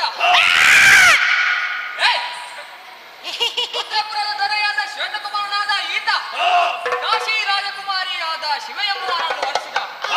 ಆದರೆ ಏನು ಮಾಡೋಣ, ರಾಜನಾಗಿ ರಾಜಧರ್ಮವನ್ನು ಪಾಲಿಸಲಿಲ್ಲ, ವಿವಾಹಿತನಾಗಿ ರಾಜಧರ್ಮವನ್ನು ಪಾಲಿಸಲಿಲ್ಲ. ಆಮೇಲೆ ತ್ರೈಲೋಕ ಸುಂದರಿಯ ಮೋಹಬಲೆಯ ಜಾಲಕ್ಕೆ ಸಿಲುಕಿ ಕೊನೆಗೆ ರಾಜ್ಯವನ್ನು ಅವನಿಗೆ ದಾರ ಎಳೆದು ಬಿಟ್ಟ. ಇತ್ತ ಆತನ ಹೆಂಡತಿಯಾದ ಶಿವೆಯನ್ನು ದುರ್ಜಯನೆಂಬ ರಕ್ಷಸ ಅಪಹರಿಸಿದ. ಕೊನೆಗೆ ಅವನೊಂದಿಗೆ ಯುದ್ಧ ಮಾಡಿ ಇವನೇ ಸತ್ತ. ಇದುವೇ ಇವನ ಕರ್ಮಕಾಂಡದ ವಿವರ.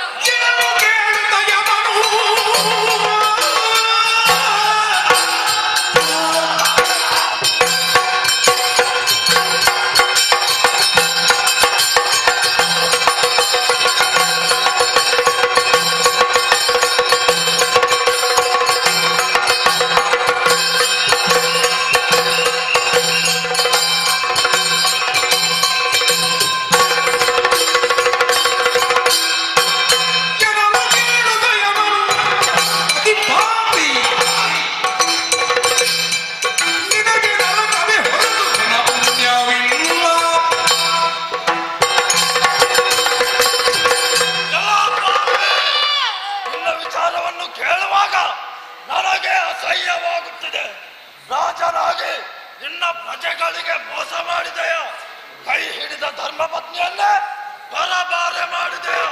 ನಿನಗೆ ನಾನು ಕೊಡುವ ಶಿಕ್ಷೆ ಏನೆಂದರೆ ಏನಾಯ್ತು? ಇವನಲ್ಲಿ ಒಂದು ಪುಣ್ಯದ ಅಂಶ ಉಳಿದಿದೆ. ಏನದು? ಇವನು ಆದರಳಿಯುವ ಕಾಲಕ್ಕಾದರೂ ನಿನಗೆಲ್ಲ ಓದಿದ ಪುಣ್ಯ ಓದಿದೋ ಶಿವೆಯೇನು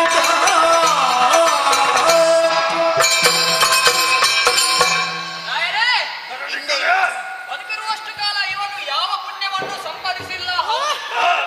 ಆದರೆ ರಕ್ಕಸರೊಂದಿಗೆ ಯುದ್ಧ ಮಾಡಿ ಸಾಯುವಾಗ ಶಿವೆ ಎಂದು ಹೊರಚಿ ಸತ್ತಿದ್ದಾನೆ. ಇವನು ಕಳೆದದ್ದು ಇವನ ಹೆಂಡತಿಯಾದ ಶಿವೆ ಎನ್ನುವುದರಲ್ಲಿ ಅನುಮಾನವೇ ಇಲ್ಲ. ಆದರೆ ನಮಗೆ ಶಿವ ಎಂದರೆ ಗೋಚಿತವಾಗುವುದು ಆ ಮಹಾದೇವಿಯದ್ದಲ್ಲವೇ? ಆದರೆ ನೀವೇ ಪರಾಮರ್ಶಿಸಬೇಕು ರಾಯರೇ. ಒಳ್ಳೆ ವಿಚಾರವನ್ನೇ ತಿಳಿಸಿದ್ದೇನೆ. ಈ ವಿಚಾರದ ಬಗ್ಗೆ ಅವನಲ್ಲೇ ಮಾತನಾಡುತ್ತೇನೆ. ಎಲ್ಲೋ ಪ್ರೇತವೇ, ನೀನು ಪಾಪಿ ಎಂಬುದರಲ್ಲಿ ಸಂಶಯ ಇಲ್ಲ. ಆದರೆ ಸಾಯುವ ಕಾಲಕ್ಕಾಗುವಾಗ ಶಿವೆ ಎನ್ನುವ ಹಾಗೆ ಹೇಳಿ ಸತ್ತಿದ್ದೆ. ಆದ್ದರಿಂದ ಅಲ್ಪ ಪುಣ್ಯ ನಿನ್ನ ಪಾಲಿಗಾಗಿದೆ. ಆದ್ದರಿಂದ ಕೇಳ್ತಾ ಇದ್ದೇನೆ, ನಿನಗೆ ಏನು ವರ ಬೇಕು ನನ್ನಲ್ಲಿ ಕೇಳಿಕೋ. ಕರುಣಾನಿಧಿಗೆ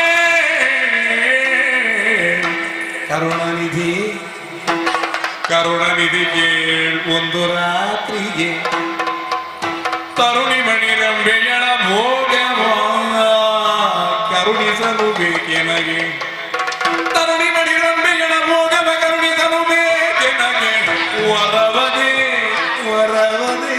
ಬೇರೆ ಬೇಡನೋ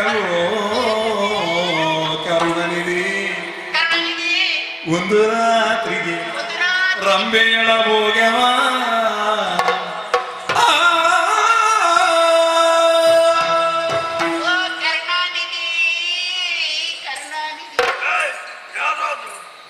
ನೀವು ಕರುಣಾನಿಧಿ, ಯಮಧರ್ಮರಾಯರೆಂದು ಕರುಣೆಯನ್ನು ತೋರಿದ ನಿಧಿ ಕರುಣಾನಿಧಿ.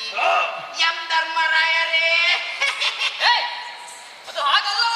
ಮತ್ತೆ ಹೇಗೆ ಚಿತ್ರಣ್ಣ? ಯಮಧರ್ಮರಾಯರೆಂದು ಹೇಳು. ಯಮಧರ್ಮರಾಯರೇ, ನೀವು ನನಗೆ ಕೊಡುವುದಾದ್ರೆ ಏನು ಬೇರೆ ಏನು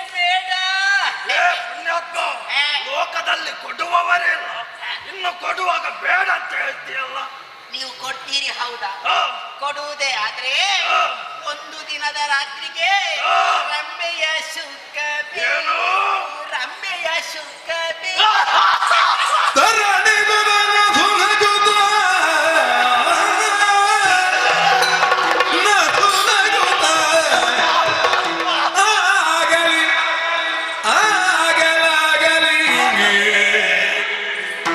ಕರೆದಿವನ ಅವಳಿರುವ ಮನೆಯೊಳಗಿರಿಸುತ್ತ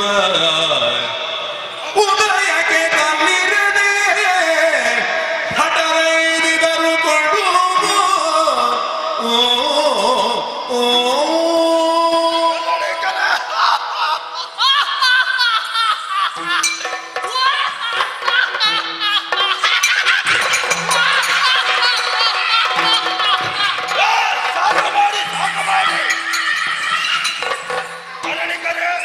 ನೀವು ಯಾಕೆ ನಗಾಡಿದ್ದು? ನೀವು ನಗಾಡಿದನ್ನು ನೋಡಿ ನಾನು ನಗಾಡಿದೆ. ಆದರೆ ಈ ಪ್ರೇತಾತ್ಮ ಯಾಕೆ ನಗಾಡಿದೆ ಎಂದು ಗೊತ್ತಿಲ್ಲ ನನಗೆ. ಅವನೆಲ್ಲ ವಿಚಾರಿಸಿ.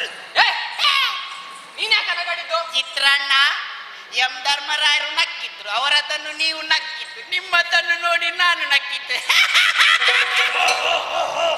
ಸಾಕು ಮಾಡಿ. ಇವನಿಗೆ ರಂಬೆಯ ಸುಖ ಬೇಕಂತೆ.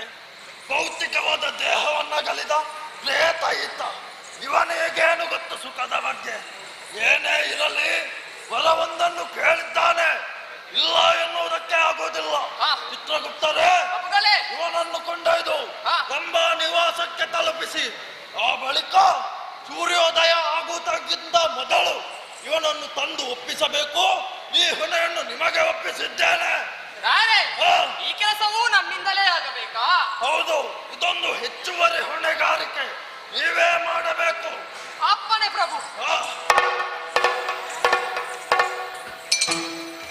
ಹೋಗುವ ಪುಣ್ಯಾತ್ಮ ಒಮ್ಮೆ.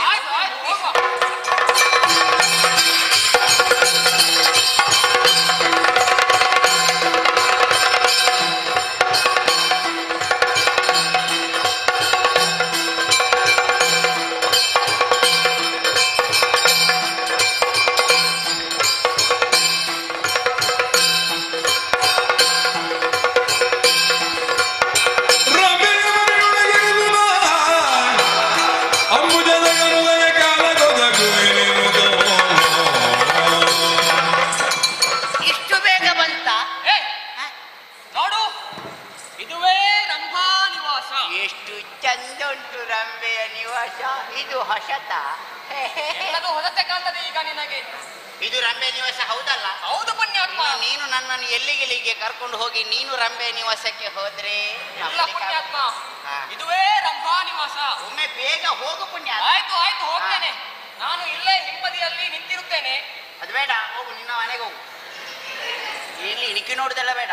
ಆಯ್ತು, ನಾಳೆ ಸೂರ್ಯೋದಯಕ್ಕೆ ಮುಂಚೆ ಬರುತ್ತೇನೆ. ಆ ಹೊತ್ತಿಗೆ ತಯಾರಾಗಿರಬೇಕು. ನಿನ್ನ ಪಾಯಸ ಕೊಂಡು ಮುಂಬರಿಯ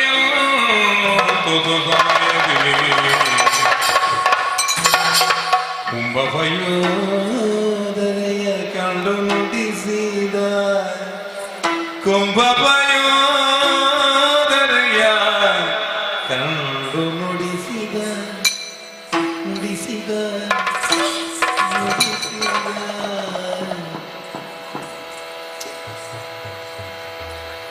ತುಸು ಸಮಯ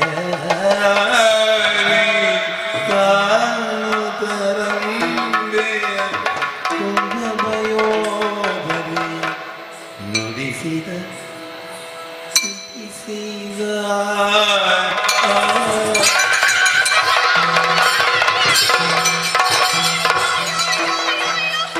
ಯಾರು ನೀನಿಲ್ಲಿ ಬಂದು ಉಳಿದಿರುವ ಕಾರಣಗಳಿಂದಿರೆಂದು ಅವಧಿಗ ಬದ ರೀತಿಯ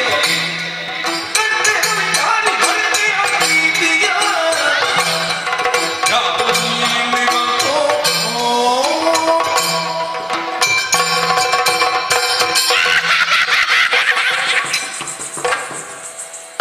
ಯಾರು ನೀನು?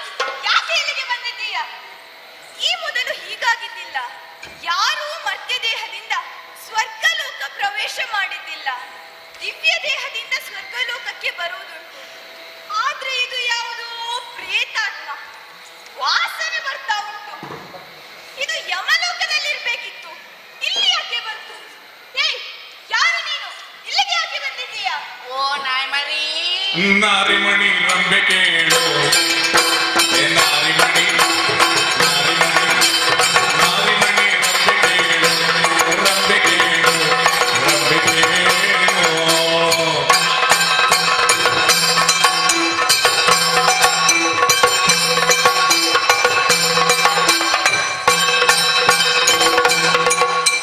ನಾರಿಮಣಿ ರಂಬೆ ಕೇಳು, ಯಮನವರ ಸಾರದಿಂದ ಬಂದೆ ತಾಳು, ಯಮನವರ ಸಾರದಿಂದ ಬಂದೆ ತಾಳು, ರಂಬೆ ಕೇಳು, ಬಂದೆ ತಾಳು, ಬಂದೆ ತಾಳು.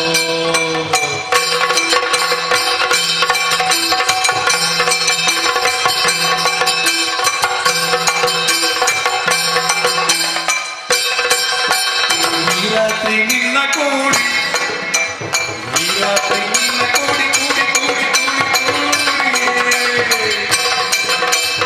ಈ ರಾತ್ರಿ ನಿನ್ನ ಕೂಡಿ ಸುಖಿಸುವ ವಿಚಾರವೇ ನನಗಾಯ್ತು ಪ್ರಗೋಡಿ, ಸುಖಿಸುವ ವಿಚಾರವೇ ನನಗಾಯ್ತು ಪ್ರಗೋಡಿ, ಸುಖಿಸುವ ವಿಚಾರವೇ ನನಗಾಯ್ತು ಪ್ರಗೋಡಿ. ಮನೆ ಮನೆ ನಮಗೆ ಬಡವರ ಮಾತಿಯು ನಂಬೆ ತಾಳು, ನಂಬಿಕೆಯು ನಂಬೆ ತಾಳು,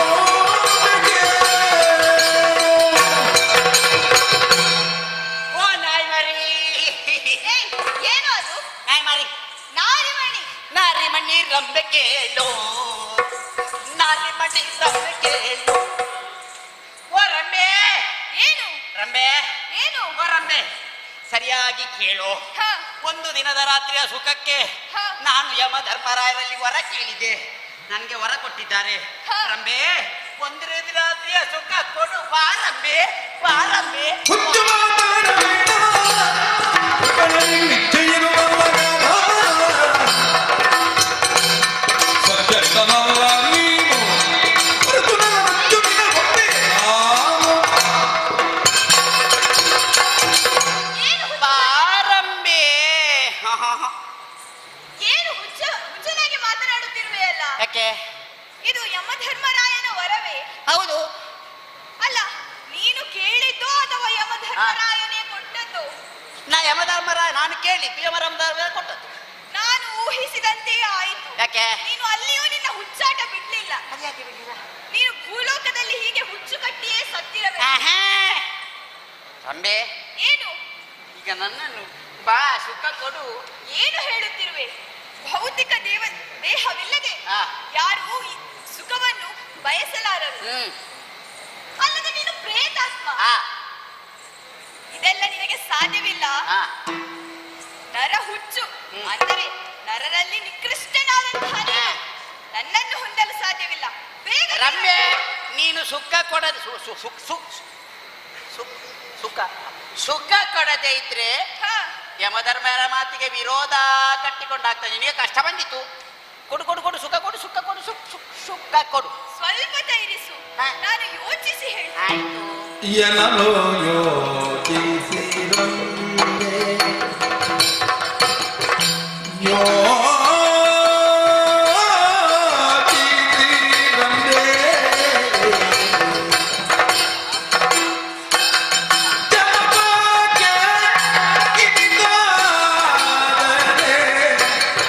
ಎಣಿಕೆಯೋ ನಾನು ಬೇರೆ ಅನುಕರಿಸೋ ನೀನು.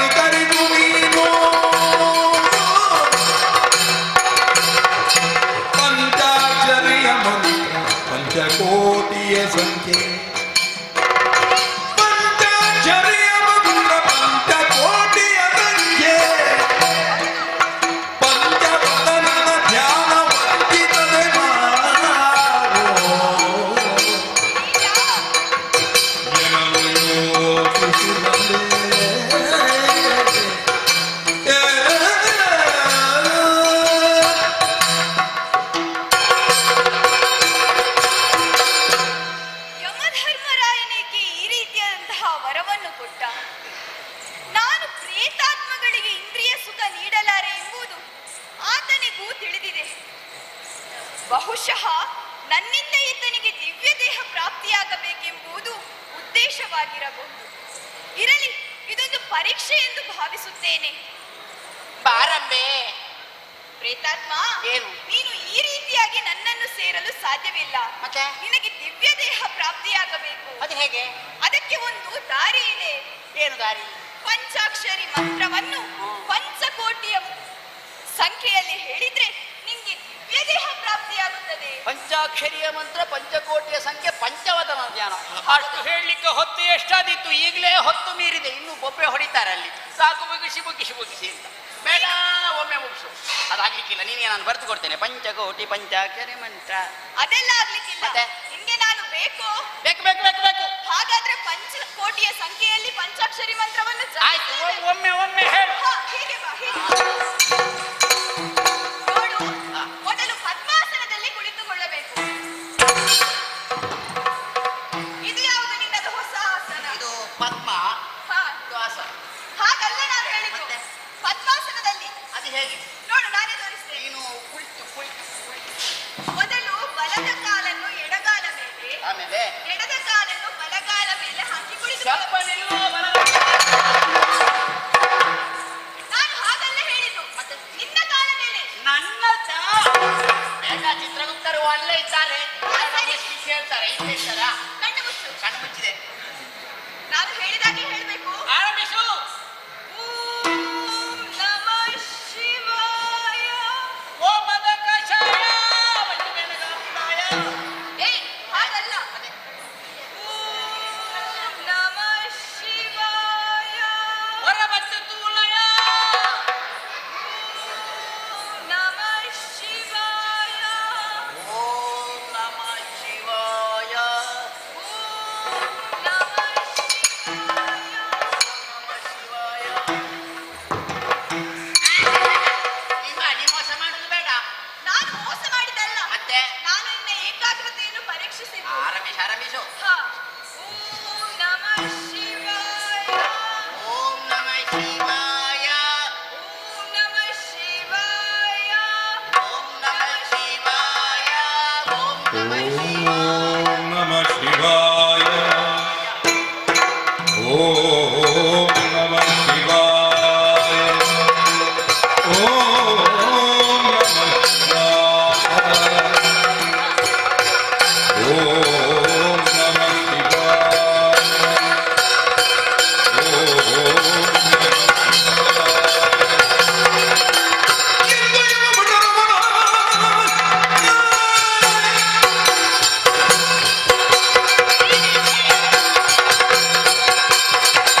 ನಮಗೆ ಅಡ್ಡ ಬಂದರೆ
ಒಳ್ಳೆ ಮಾತಿನಲ್ಲಿ ನನ್ನ ಕಾಲಿಗೆ ಎರಗಿ.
ವಿಭಾಗಕ್ಕೆ ತಕ್ಕವನು.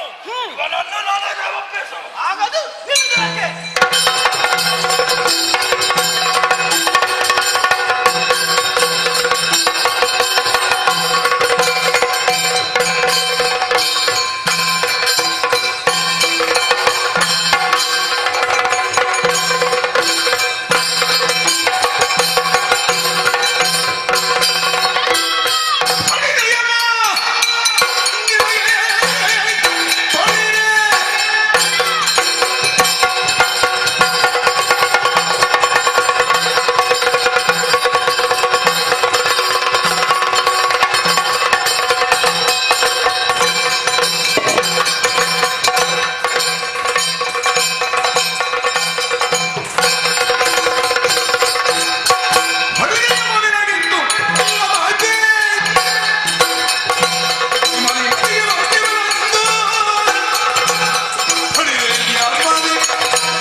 ಇನಿತು ನುತಿಸುವ ಯಮನ ಭಕ್ತಿಗೆ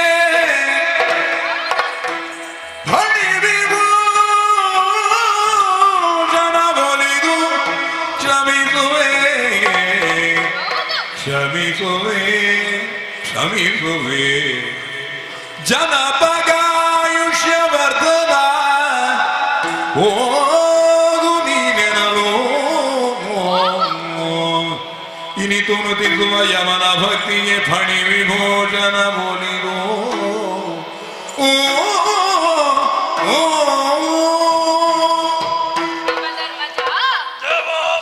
ನಿನ್ನ ಕರ್ತವ್ಯವನ್ನು ನೀನು ಸಮರ್ಥವಾಗಿ ನಿರ್ವಹಿಸಿರುವೆ. ನಿನ್ನಿಂದಾದ ತಪ್ಪುಗಳಿಗೆ ನೀನು ಹೊಣೆಗಾರನಲ್ಲ.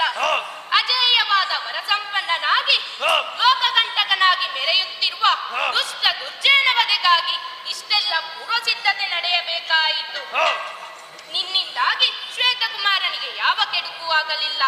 ಬದಲಾಗಿ ಆತನ ಆಯುಷ್ಯವರ್ಧನೆಯಾಗಿ ಉಪಕಾರವೇ ಆಗಿದೆ. ನೀನು ಚಿಂತಿಸಬೇಡ. ಶ್ವೇತಕುಮಾರನ ಮುಂದಿನ ಭವಿಷ್ಯವನ್ನು ನಾನೇ ಅವನಿಗೆ ಅನುಗ್ರಹಿಸುತ್ತೇನೆ. ನೀನು ಮತ್ತೆ ನಿನ್ನ ಕರ್ತವ್ಯದಲ್ಲಿ ನಿರತನಾಗು. ನಿನಗೆ ಶುಭವಾಗಲಿ. ಶ್ವೇತಕುಮಾರ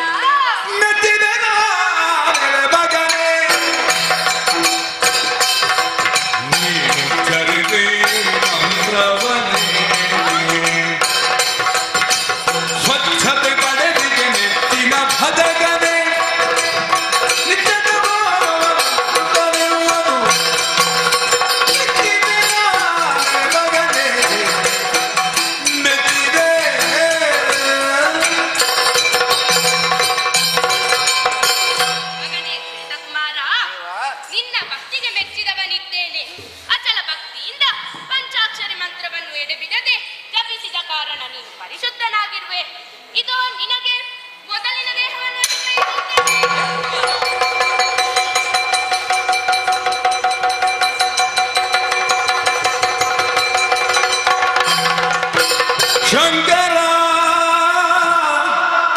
ಶರಣವ ಶಂಕರ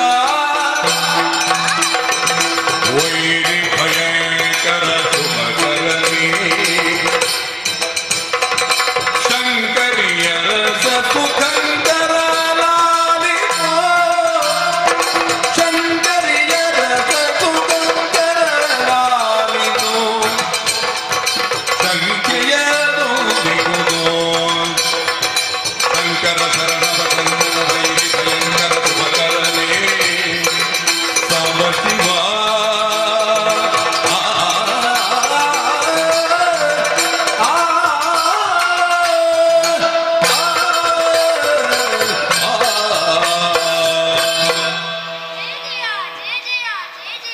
ಪರಮೇಶ್ವರ ಹರಶಂಭೋ ಮಹಾದೇವ ಪರಿಪಾಲಿಸು ತಂದೆ ಪರಿಪಾಲಿಸು.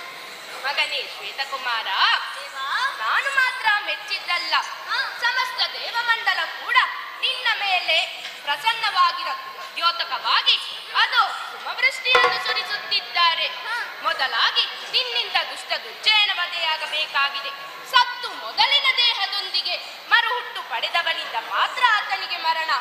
ಹಾಗಾಗಿ ನಿನ್ನ ಜೀವನದಲ್ಲಿ ಇಷ್ಟೆಲ್ಲ ಘಟನೆಗಳು ನಡೆದು ಹೋಯಿತು. ದೈವ ಪ್ರೇರಣೆಯಿಂದಲೇ ಇಷ್ಟೆಲ್ಲ ನಡೆದಿದೆ. ಮೊದಲಾಗಿ ನೀನು ಈ ಕ್ಷಣವೇ ದುಷ್ಟನನ್ನು ವಧಿಸಿ ನಿನ್ನ ಮಡದಿಯನ್ನು ಸೆರೆಯಿಂದ ಬಿಡಿಸಿಕೊಂಡು ಬಾ. ಈ ಪರಿಸ್ಥಿತಿಯಲ್ಲಿ ನಾನು ಅವನನ್ನು ಸಂಹರಿಸುವುದಾದರೂ ಹೇಗೆ? ಅಲ್ಲದೆ ನನ್ನ ಸರ್ವ ರುದ್ರಪುರದ ಅವಕಾಶವನ್ನು ಆ ಹೆಣ್ಣಿಗೆ ಕೊಟ್ಟವನಿದ್ದೇನೆ. ಅದರಲ್ಲಿ ಹೇಗೆ ಸಾಧ್ಯ? ಮಗನೇ ಶ್ವೇತಕುಮಾರ, ಅವಳು ಕೂಡ ದೈವ ಪ್ರೇರಣೆಯಿಂದಲೇ ನಿನ್ನ ಜೀವನ ಪ್ರವೇಶ ಮಾಡಿದವಳು. ನೀನು ಕೇಳದೆ ನಿನ್ನ ಸರ್ವಸ್ವವನ್ನು ಮರಳಿ ನಿನಗೆ ಕೊಡುತ್ತಾಳೆ. ಹೋಗು, ಆ ಕಳನನ್ನು ವಧಿಸಿ ಸದಾ ಪಂಚಾಕ್ಷರಿ ಮಂತ್ರವನ್ನು ಬೇಡಬಿಡದೆ ಪ್ರಜಾರಂಜಕನಾಗಿ ದೀರ್ಘಕಾಲ ರಾಜ್ಯವನ್ನಾಡು. ನನ್ನ ಪೂರ್ಣಾನುಗ್ರಹ ನಿನ್ನ ಮೇಲಿದೆ. ಶುಭವಾಗಲಿ.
ಹಾಗೆ ಆ ಶಿವಪಂಚಾಕ್ಷರಿ ಮಂತ್ರವನ್ನು ಎಲ್ಲರೂ ಸದಾ ಜಪಿಸುತ್ತಿರೋಣ. ಹಾಗೆ ದುರ್ಗಾ ಪರಮೇಶ್ವರಿ ಅಮ್ಮನವರು ಇಲ್ಲಿ ನೆಲೆಸಿರುವ ಸಭ್ಯ ಸಭಿಕರಿಗೂ ಆಯುಷ್ಯ ಆರೋಗ್ಯ ಭಾಗ್ಯ ಕೊಡಲಿ ಎಂದು ಬೇಡಿಕೊಳ್ಳೋಣ.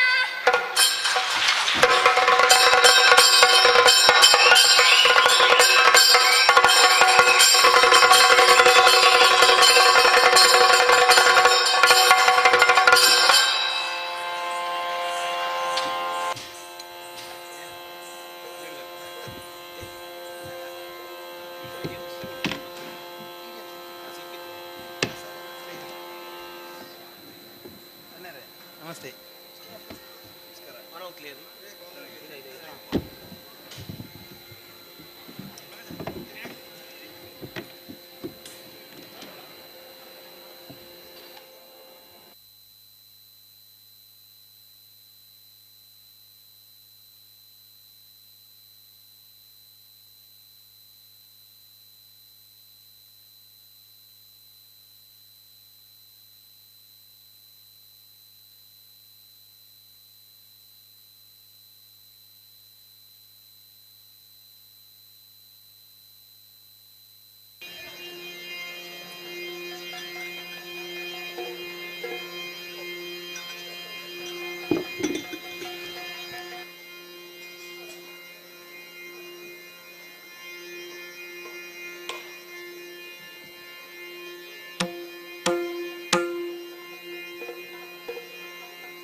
Tejaswini Hospital and Tejaswini Group of Institutions. Tejaswini Hospital, the complete orthopedic hospital, is a super specialty nationally accredited hospital. Headed by Professor M. Shantaram Shetty and Dr. Ajit Kumar, the well-known names in orthopedics in our country. Tejaswini Hospital is supported by latest technology like MRI, CT, DEXA scan, color Doppler, fully automated laboratory, laminar flow operation theaters, ICU, MICU, rental dialysis center, blood bank and pharmacy. Tejaswini Hospital stands for perfection, quality care, compassion and complete well-being. The complete orthopedic trauma and super specialty hospital is a boon to people with 24 hours accident services.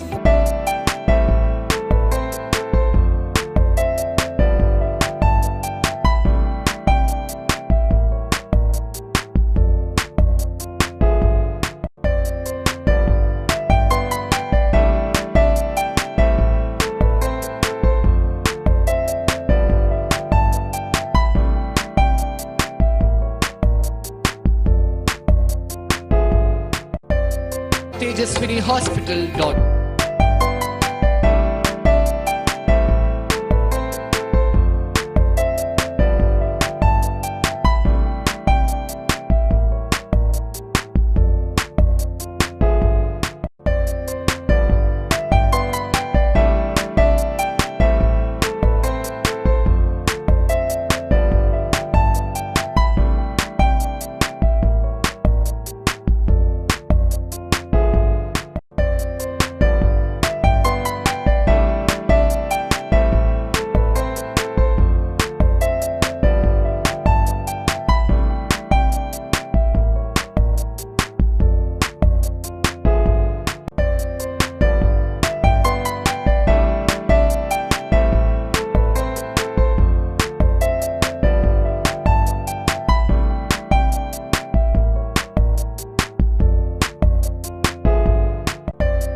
ಗಂಗಜ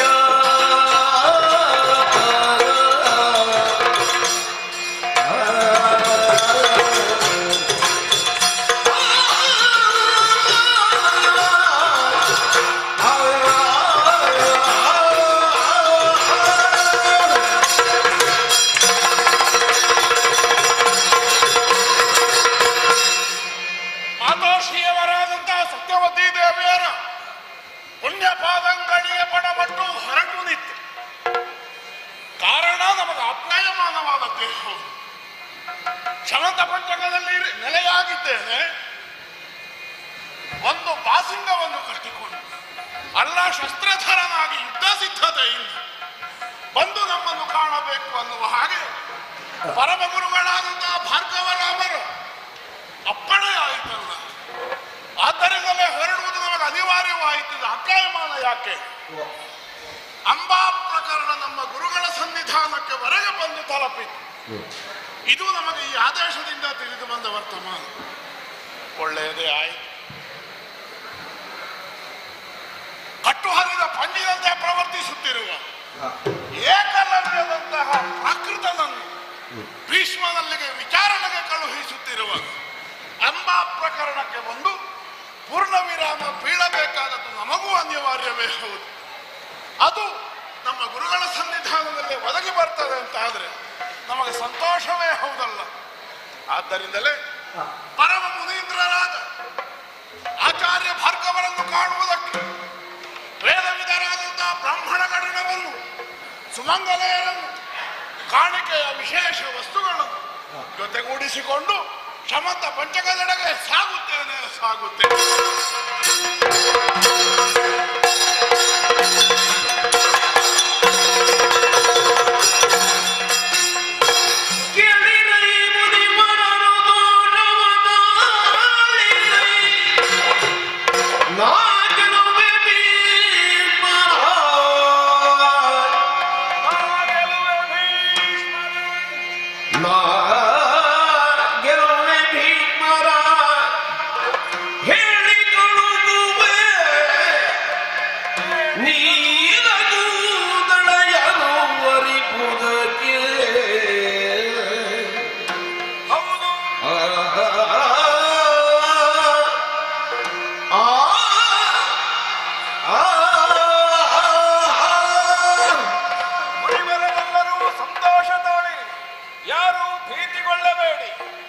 ನನ್ನ ಶಿಷ್ಯನಾದಂತಹ ದೇವವ್ರತ ನಾಮಕನಾದಂತಹ ಭೀಷ್ಮ ಈ ಕಾಲಕ್ಕೆ ನಿಮಗೆ ತೊಂದರೆಯನ್ನುಂಟು ಮಾಡುವಂತಹ ರೀತಿಯಲ್ಲಿ ಅಂಬಾ ಪ್ರಕರಣದಲ್ಲಿ ಪ್ರವರ್ತಿಸಿದ್ದಾನೆ ಎನ್ನುವ ಹಾಗೆ ನೀವು ಅವನ ಮೇಲೆ ಆರೋಪವನ್ನು ಮಾಡುತ್ತೀರಿ ಅಂತಾದರೆ ಅವನ ಮೇಲೆ ಬಂದಂತಹ ಆರೋಪ ಬೇರೆಯಲ್ಲ, ಅದು ಪರೋಕ್ಷವಾಗಿ ಪರಶುಧಾರಕನ ಮೇಲೆ ಬಂದಂತಹ ಆರೋಪದ ಹಾಗೆ. ಈ ಕಾರಣಕ್ಕಾಗಿ ಅವನನ್ನು ನಿಜವಾಗಿಯೂ ತಪ್ಪಿತಸ್ಥ ಹೌದು ಅಂತಾದರೆ ಶಿಕ್ಷಿಸುವುದಕ್ಕೆ ನಾನು ಮುಂದಾಗುತ್ತೇನೆ. ಸೀಳುವೆನು ಶಸ್ತ್ರದಲ್ಲಿ ಎನ್ನುವಲ್ಲಿಗೆ ಅವನನ್ನ ಶಿಷ್ಯ ಎನ್ನುವ ಕಾರಣಕ್ಕಾಗಿ ನಾನು ದಾಕ್ಷಿಣ್ಯವನ್ನು ತೋರಿಸುವುದಕ್ಕಿಲ್ಲ. ನಿಜವಾದಂತಹ ವರ್ಚಸ್ಸಿನಿಂದಲೇ ಅವನು ಮೆರೆಯುವ ಹೌದು ಅಂತಾದರೆ ನನ್ನ ಸಮಕ್ಷದಲ್ಲಿ ಇದಿರಾದಂತಹ ಸತ್ವ ಪರೀಕ್ಷೆಯಲ್ಲಿ ಅವ ಉತ್ತೀರ್ಣನಾಗಬೇಕು. ಆ ಕಾರಣಕ್ಕಾಗಿಯೇ ಶೈಕ್ಯಾವತ್ಯ ಹೋತ್ರವಹ ಅಕೃತವೃಣಾದಿ ಎಲ್ಲ ಋಷಿ ಸಂದೋಹಗಳಿಗೆ ನಾನು ಸಮಾಧಾನದ ಉತ್ತರವನ್ನು ನೀಡಿದ್ದೆ. ಈ ಮೂಲಕವಾಗಿ ಅಕೃತವೃಣವನ್ನೇ ಕಳುಹಿಸಿ ಭೀಷ್ಮನಿಗೆ ಎಚ್ಚರಿಕೆಯ ಸಂದೇಶವನ್ನು ಕೊಟ್ಟದ್ದು. ಅಪರಾಧಿ ಪ್ರಜ್ಞೆ ಉಂಟು ಅಂತಾದ್ರೆ ಬಾಸಿಂಗವನ್ನು ಧರಿಸಿ ಬರಬೇಕು, ಅಲ್ಲ ನಾನು ಸತ್ವವಂತನು ಎನ್ನುವುದನ್ನು ತೋರಿಸುವುದೇ ನಿನ್ನ ಉದ್ದೇಶ ಹೌದು ಅಂತಾದ್ರೆ ಧನುಷರವನ್ನಾಂತು ಬರಬೇಕು. ಇದಕ್ಕಾಗಿ ಅಕೃತವರ್ಣನನ್ನು ಕಳುಹಿಸಿ ಪವಿತ್ರವಾದಂತಹ ಕುರುಕ್ಷೇತ್ರದ ರಣಧಾರುಣಿಯಲ್ಲಿ ಋಷಿ ಸಮೂಹದ ಮಧ್ಯೆ ಭೀಷ್ಮನ ಬರವಿಗಾಗಿ ಕಾದು ಕುಳಿತಿರ್ತೇನೆ. ನೋಡೋಣ ಏನಾಗುತ್ತದೆ.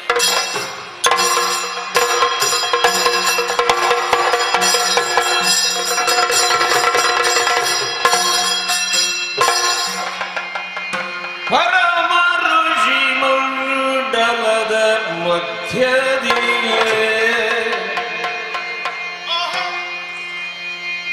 ಪರಮ ಋಷಿ ಮಂಡಲದ ಮಧ್ಯದಿಯೇ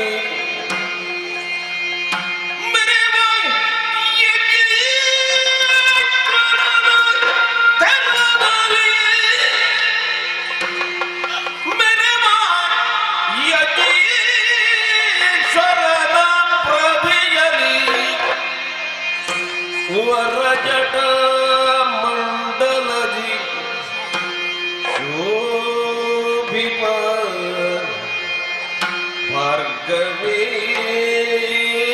ಭಾರ್ಗವೇಶ್ವರನ ವನಜಟಾಮಂಡಲದಿ ಶೋಭಿಪ ಭಾರ್ಗವೀಶ್ವರನ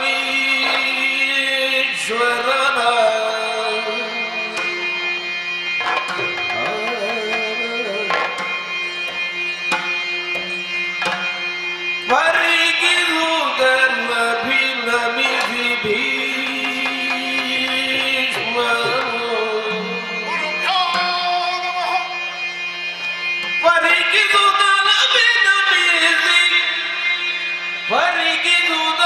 ಪರಿಗಿರುವುದನ್ನಭಿನಮಿಸಿ ಭೀಷ್ಮನು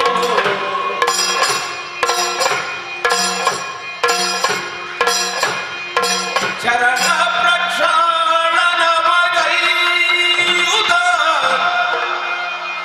ಚರಣ ಪ್ರಜ್ಞಾಳನವ ಗೈಯುತ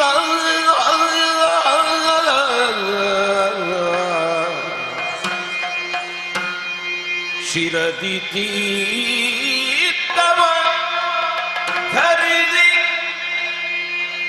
ಶಿರದಿ ತೀರ್ಥವ ಧರಿಸಿ ಮಧುಪರ್ಕಾದಿಗಳ ಇತು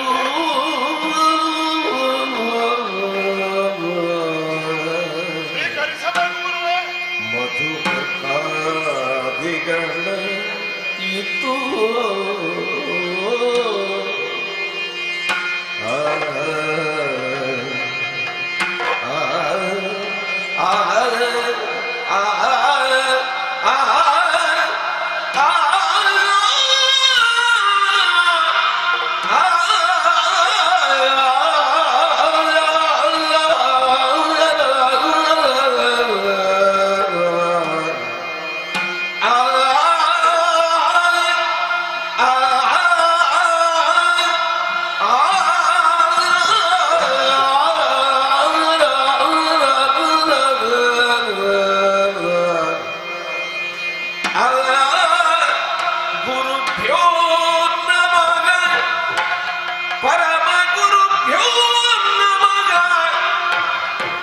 ಪರಮೇಶ್ವರಿ ಗುರುಭ್ಯೋ ನಮಃ ಪರಮ ಋಷಿ ಮಂಡಲದ ಮಧ್ಯದಿ ಮೆರವ ಯಜ್ಞೇಶ್ವರನ ಪ್ರಭೆಯಲೇ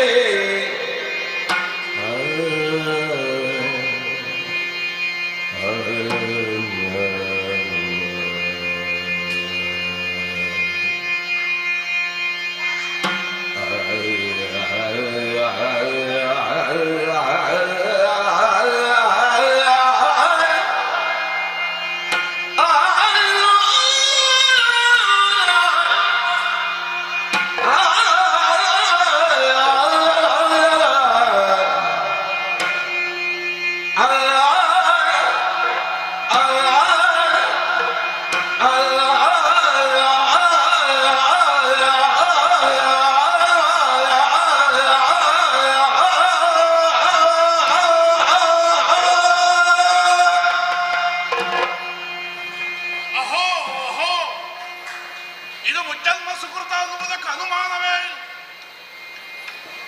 ಅಗಣಿತವಾದ ಋಷಿಮಂಡಲದ ಮಧ್ಯದಲ್ಲಿ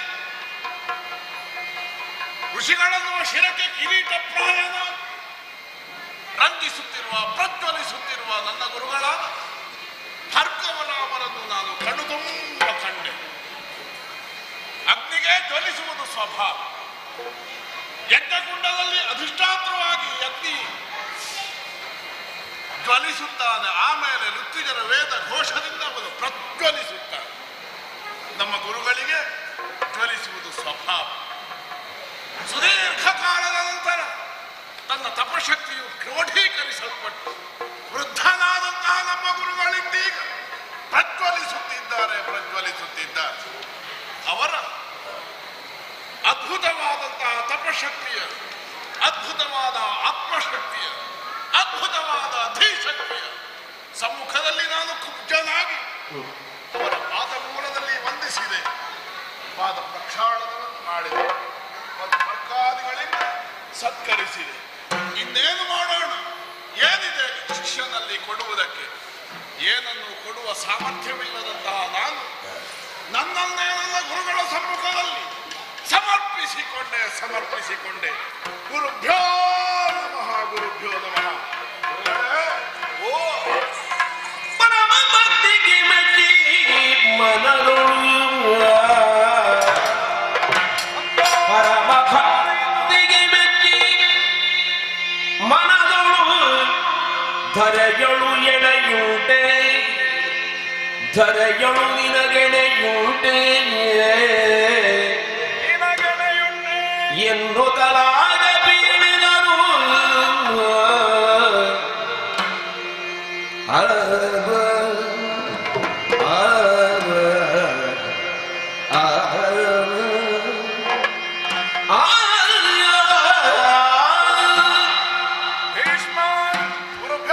ನಿನ್ನ ಗುರುಭಕ್ತಿಗೆ ಮೆಚ್ಚಿದ್ದೇನೆ.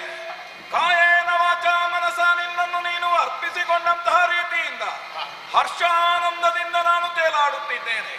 ಆದರೆ ನಾನು ಕರೆದಿರುವಂತಹ ಕ್ಷೇತ್ರ ಇದು ಕುರುಕ್ಷೇತ್ರ. ಒಂದು ವಿವಕ್ಷೆಯನ್ನಿಟ್ಟು ನಿನ್ನನ್ನು ಇಲ್ಲಿ ಲಕ್ಷಿಸಿ ಬರುವುದಕ್ಕೆ ಹೇಳಿದ್ದೇನೆ ಎನ್ನುವುದು ನಿನ್ನ ಅವಗಾಹನೆಯಲ್ಲಿ ಉಂಟು ಅಂತಾದರೆ ಕೇಳಬೇಕಾದಂತಹ ಪ್ರಶ್ನೆಯನ್ನೇ ಕೇಳ್ತಾ ಇದ್ದೇನೆ ಭೀಷ್ಮ.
ದೇವವ್ರತ ನಾಮಕನಾದಂತಹ ನೀನು ನನ್ನಲ್ಲಿ ಶಿಷ್ಯನಾಗಿ ನನ್ನನ್ನು ಅತ್ಯಂತ ಹರ್ಷದಿಂದ ಸಂತೋಷಗೊಳಿಸಿದವ. ನನ್ನ ಶಿಷ್ಯನೊಬ್ಬ ಲೋಕಮುಖದಲ್ಲಿ ಉತ್ತಮವಾದ ಎತ್ತರವನ್ನೇರಿದ್ದಾನೆ ಎನ್ನುವುದನ್ನು ಕೇಳಿ ಹರ್ಷಪಟ್ಟವ ನಾನು, ಸಂತೋಷಪಟ್ಟವ ನಾನು. ಆದರೆ ವರ್ತಮಾನದ ಪ್ರಕರಣದಲ್ಲಿ ಭೀಷ್ಮನಾದಂತಹ ನಿನ್ನಲ್ಲೇ ನಾನು ಕೇಳುವ ಹಾಗಾಯಿತಲ್ಲ. ಎತ್ತ ನಿಲ್ಲಿಸಿದೆ ಭೀಷ್ಮ ಬುದ್ಧಿಗಳ ಮನಸ್ಸು, ಬುದ್ಧಿ, ಅಹಂಕಾರ, ಚಿತ್ತ, ಚೇತನ ಎನ್ನುವುದು ಅಂತಃಕರಣದ ವಿಷಯಗಳು. ಹಾಗಾದರೆ ಇಂದ್ರಿಯಗಳೆಲ್ಲ ಬುದ್ಧಿಯಿಂದ ಪ್ರಚೋದಿತವಾಗಿ ತಮ್ಮ ಕಾರ್ಯವನ್ನು ಮಾಡ್ತದೆ ಅಂತಾದರೆ ಜ್ಞಾನಿಯಾದವ, ಬುದ್ಧಿವಂತನಾದವ ಒಬ್ಬ ಬುದ್ಧಿಪೂರ್ವಕವಾಗಿಯೇ ವ್ಯವಹರಿಸಬೇಕು. ಅಂಬಾ ಪ್ರಕರಣದಲ್ಲಿ ನೀನು ಬುದ್ಧಿಪೂರ್ವಕವಾಗಿ ವ್ಯವಹರಿಸಲಿಲ್ಲ ಎನ್ನುವುದು ನನ್ನ ಆಕ್ಷೇಪ.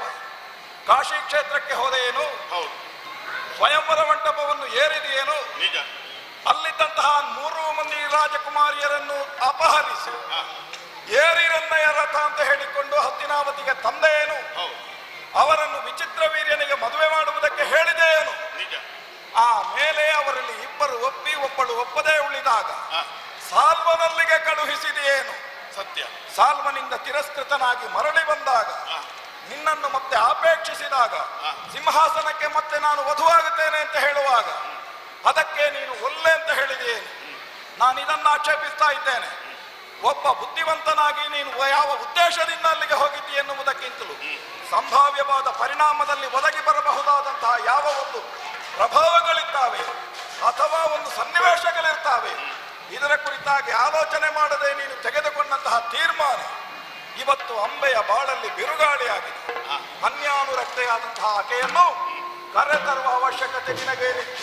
ಹೋಗುವಾಗ ಇಂತಹ ಪರಿಣಾಮಗಳಾಗ್ತದೆ ಎನ್ನುವ ಬುದ್ಧಿಪೂರ್ವಕವಾದ ಯೋಚನೆ ಇಲ್ಲದೆ ನೀನು ಪ್ರವರ್ತಿಸಿದ್ದರಿಂದ ಇವತ್ತವಳನ್ನು ಯಾರು ವರಿಸದೇ ಇದ್ದಂತಹ ಸ್ಥಿತಿ ನಿರ್ಮಾಣ ಆಗಿದೆ ಅಂತಾದ್ರೆ ಇದರಲ್ಲಿ ನೀನು ದೋಷಿಯಾಗಿದ್ದಿ ಎನ್ನುವ ಹಾಗೆ ಸೇರಿದಂತಹ ಋಷಿಗಳನ್ನು ಇವತ್ತು ಆರೋಪ ಮಾಡುತ್ತಾ ಇದ್ದೆ.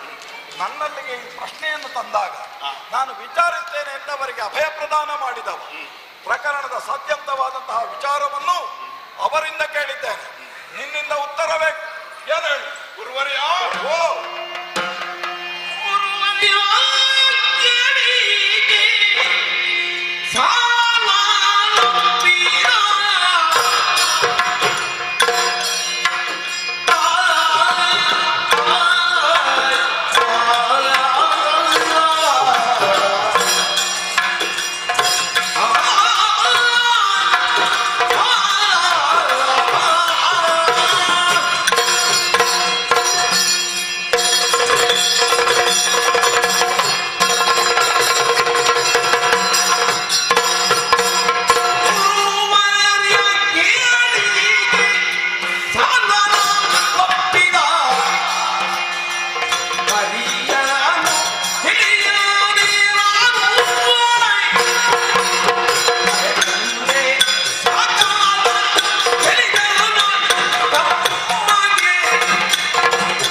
ಭೀಷ್ಮನಿಗೆ ಅರಿಯದ ಹಾಗೆ ಕಾಶಿ ದೇಶದಲ್ಲಿ ಪ್ರತಾಪಸೇನ ತನ್ನ ಮಕ್ಕಳಿಗೆ ಪರಾಕ್ರಮವೇ ಪಣ ಅನ್ನುವ ನಿರ್ಬಂಧದೊಂದಿಗೆ ಸ್ವಯಂವರವನ್ನು ಏರ್ಪಡಿಸಿದ್ದಾನೆ. ಈ ವರ್ತಮಾನವನ್ನು ಕೇಳಿದಾಗ ನನ್ನವ್ವಯಾದ ಸತ್ಯವತಿ ದೇವಿಯರನ್ನೆಂಬ ಹೇಳಿ ನಾನು ಆ ಸ್ವಯಂವರ ಮಂಟಪವನ್ನು ಪ್ರವೇಶಿಸಿದೆ. ಶಾಂತಲವಹ ಕನ್ಯಾಹ ಹರತಿ ಹೀಗೆ ಉದ್ಘೋಷಿಸಿ ರಥವನ್ನೇರಿದಿಂದು ಏರಿರನ್ನಯ ರಥವ ಹೀಗೆ ತರುಣಿಯರಿಗೆ ಆಜ್ಞಾಪಿಸಿದೆ. ಸಕಲರ ಭೂಪಾಲರು ಕೈಯಲ್ಲಿದ್ದ ಶಸ್ತ್ರಗಳನ್ನು ಕೆಳಗೆ ಹಾಕಿ ಹಸ್ತಿನಾವತಿಯ ಚಂದ್ರವಂಶದ ಸಂಧಿ ವಿಗ್ರಹಿಯಾದ ಭೀಷ್ಮನಿಗೆ ಕೈ ಮುಗಿದು ನಿಂದರು. ಸಾಲ್ವ ಒಬ್ಬ ಆಕ್ಷೇಪವನ್ನು ವ್ಯಕ್ತಪಡಿಸಿದ. ಯುದ್ಧದಲ್ಲಿ ಲೀಲಾಜಾಲವಾಗುವುದನ್ನು ಸೋಲಿಸಿ ಆ ಮೂವರು ತರುಣಿಯರನ್ನು ನಾನು ವಶಕ್ಕೆ ಪಡೆದುಕೊಂಡು ಸ್ವಯಂವರದ ಪಣಕ್ಕನುಗುಣವಾಗಿ ಹೋದದ್ದಲ್ಲ, ಸ್ವಯಂವರದ ಪಣವನ್ನು ಮುರಿದು ನಾನು ಆ ತರುಣಿಯರನ್ನು ಅಪಹರಿಸಿಕೊಂಡು ಬರುವ ಉದ್ದೇಶ ಸ್ಪಷ್ಟವೇ ಇತ್ತು. ನನ್ನ ತಮ್ಮನಿಗೆ ಮದುವೆ ಮಾಡಬೇಕನ್ನುವುದೇ ಆಗಿತ್ತು. ಆ ಕಾಲದಲ್ಲಿ ಕನ್ಯಾಪಿತೃವಾದಂತಹ ಪ್ರತಾಪಸೇನ ನನಗೆ ಕೈ ಮುಗಿದು, ಆಹಾ ನೀವೇ ಬಂದದ್ದು ನಮ್ಮ ಭಾಗ್ಯ ವಿಶೇಷ, ನಮ್ಮ ಹೆಣ್ಣು ಮಕ್ಕಳ ಭಾಗ್ಯ, ಇದನ್ನು ಹೇಗೆ ಬೇಕು ಹಾಗೆ ನಿರ್ವಹಿಸಬೇಕು, ಕನ್ಯೆಯರನ್ನು ನಿಮ್ಮ ಕೈಗಿತ್ತಿದ್ದೇನೆ ಅನ್ನುವ ಹಾಗೆ ಕೈ ಮುಗಿದು ನಿಂದ ಅಲ್ಲಿಂದ ಹಸ್ತಿನಾವತಿಗೆ ಕರೆದುಕೊಂಡು ಬಂದೆ. ಮತ್ತೊಂದೆರಡು ದಿವಸ ಕಳೆದ ಮೇಲೆ ಅಂಬಾಲಿಕೆಯರಲ್ಲಿ ವಿಚಿತ್ರವೀರ್ಯನನ್ನು ಮದುವೆಯಾಗಬೇಕು ನೀವು ಅವರ ವಧುಗಳು ಅನ್ನುವ ಹಾಗೆ ಹೇಳಿದ ಕಾಲಕ್ಕೆ ಅಂಬೆ ಮಾತ್ರ ಹಿಂದುಳಿದು ಏನು ಕಾರಣ ಅನ್ನುವ ಹಾಗೆ ವಿಚಾರಿಸುವಾಗ ಸಕಲ ಭೂಪಾಲರನ್ನು ಗೆದ್ದಂತಹ ನೀನೇ ನಮ್ಮನ್ನು ಮದುವೆಯಾಗಬೇಕಾದದ್ದಲ್ಲವೇ ಅನ್ನುವ ಹಾಗೆ ಕೇಳಿದೆ.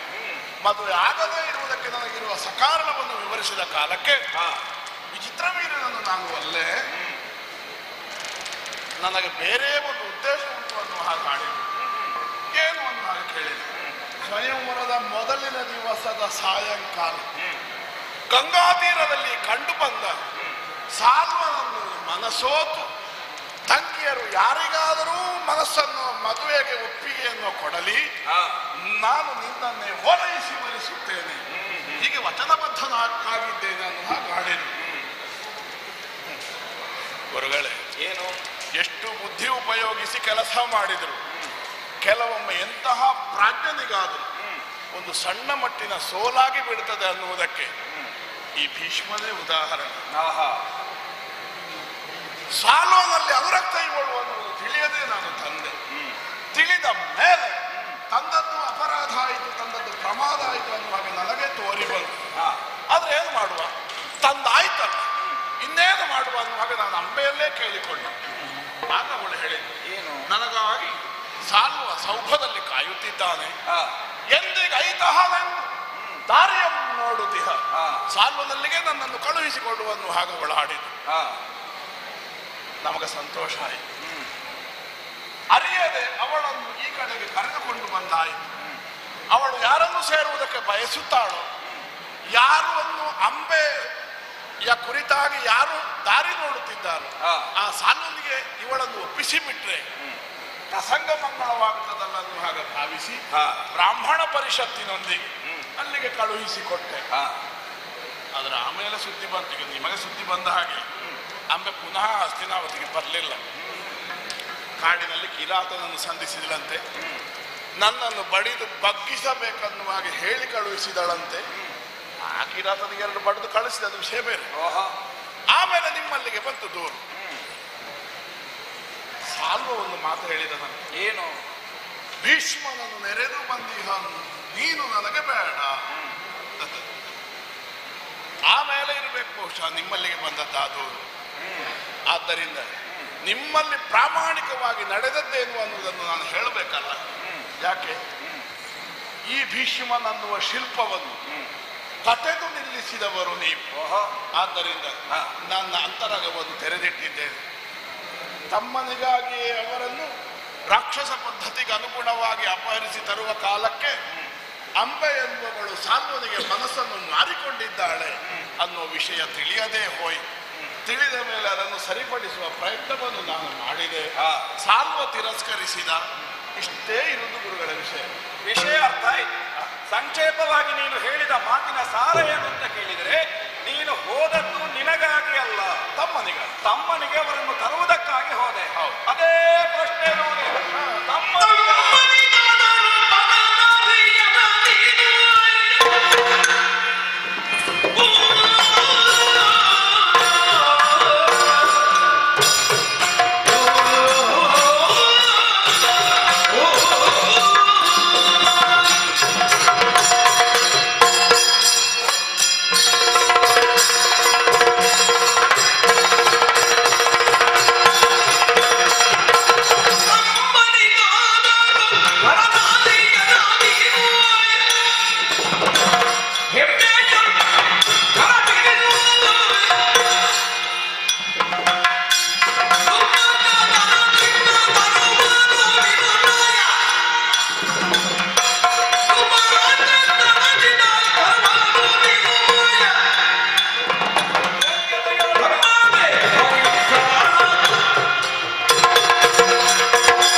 ತಮ್ಮನಿಗೋಸುಗ ನೀನು ಆ ವಿವಾಹ ಮಂಟಪವನ್ನು ಪ್ರವೇಶಿಸಿದೆ.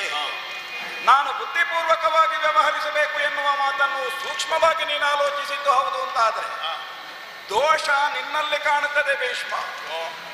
ಒಂದು ಪ್ರಕರಣ ನಡೆಯುವಾಗ ಅದರ ಹಿನ್ನೆಲೆಯಾಗಿರುವಂತಹ ಉದ್ದೇಶ ಏನುಂಟು ಅದನ್ನು ಗ್ರಹಿಸುವಲ್ಲಿ ಸಾವಿರ ಬಾರಿ ನಾವು ಆಲೋಚನೆ ಮಾಡಿ ಮುಂದುವರಿಯಬೇಕಾದಂತಹ ಅಗತ್ಯ ಉಂಟು. ಈಗ ಅಲ್ಲಿ ನಡೀತಾ ಇರುವುದು ಅವನ ಮಕ್ಕಳ ಒಂದು ವಿವಾಹ ಸಮಾರಂಭ. ನೀನಲ್ಲಿಗೆ ಹೋದದ್ದು ಹಸ್ತಿನಾವತಿಯ ಘನತೆಯನ್ನು ಉಳಿಸುವಂತಹ ಉದ್ದೇಶದಿಂದ.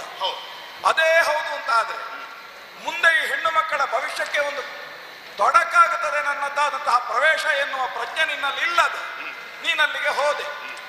ಈಗ ನೀನು ಹೇಳ್ತಾ ಇದ್ದಿ ತಮ್ಮನಿಗೆ ಬೇಕಾಗಿ ನಾನು ಕರೆ ತಂದೆ. ಈಗ ಈ ವಿಷಯ ನಿನಗೆ ಬಿಟ್ಟರೆ ಬೇರೆ ಅಲ್ಲಿದ್ದವರಿಗೆ ಯಾರಾದರೂ ತಿಳಿಯುವ ಹಾಗೆ ನೀನು ಮಾಡಿದೆಯೋ?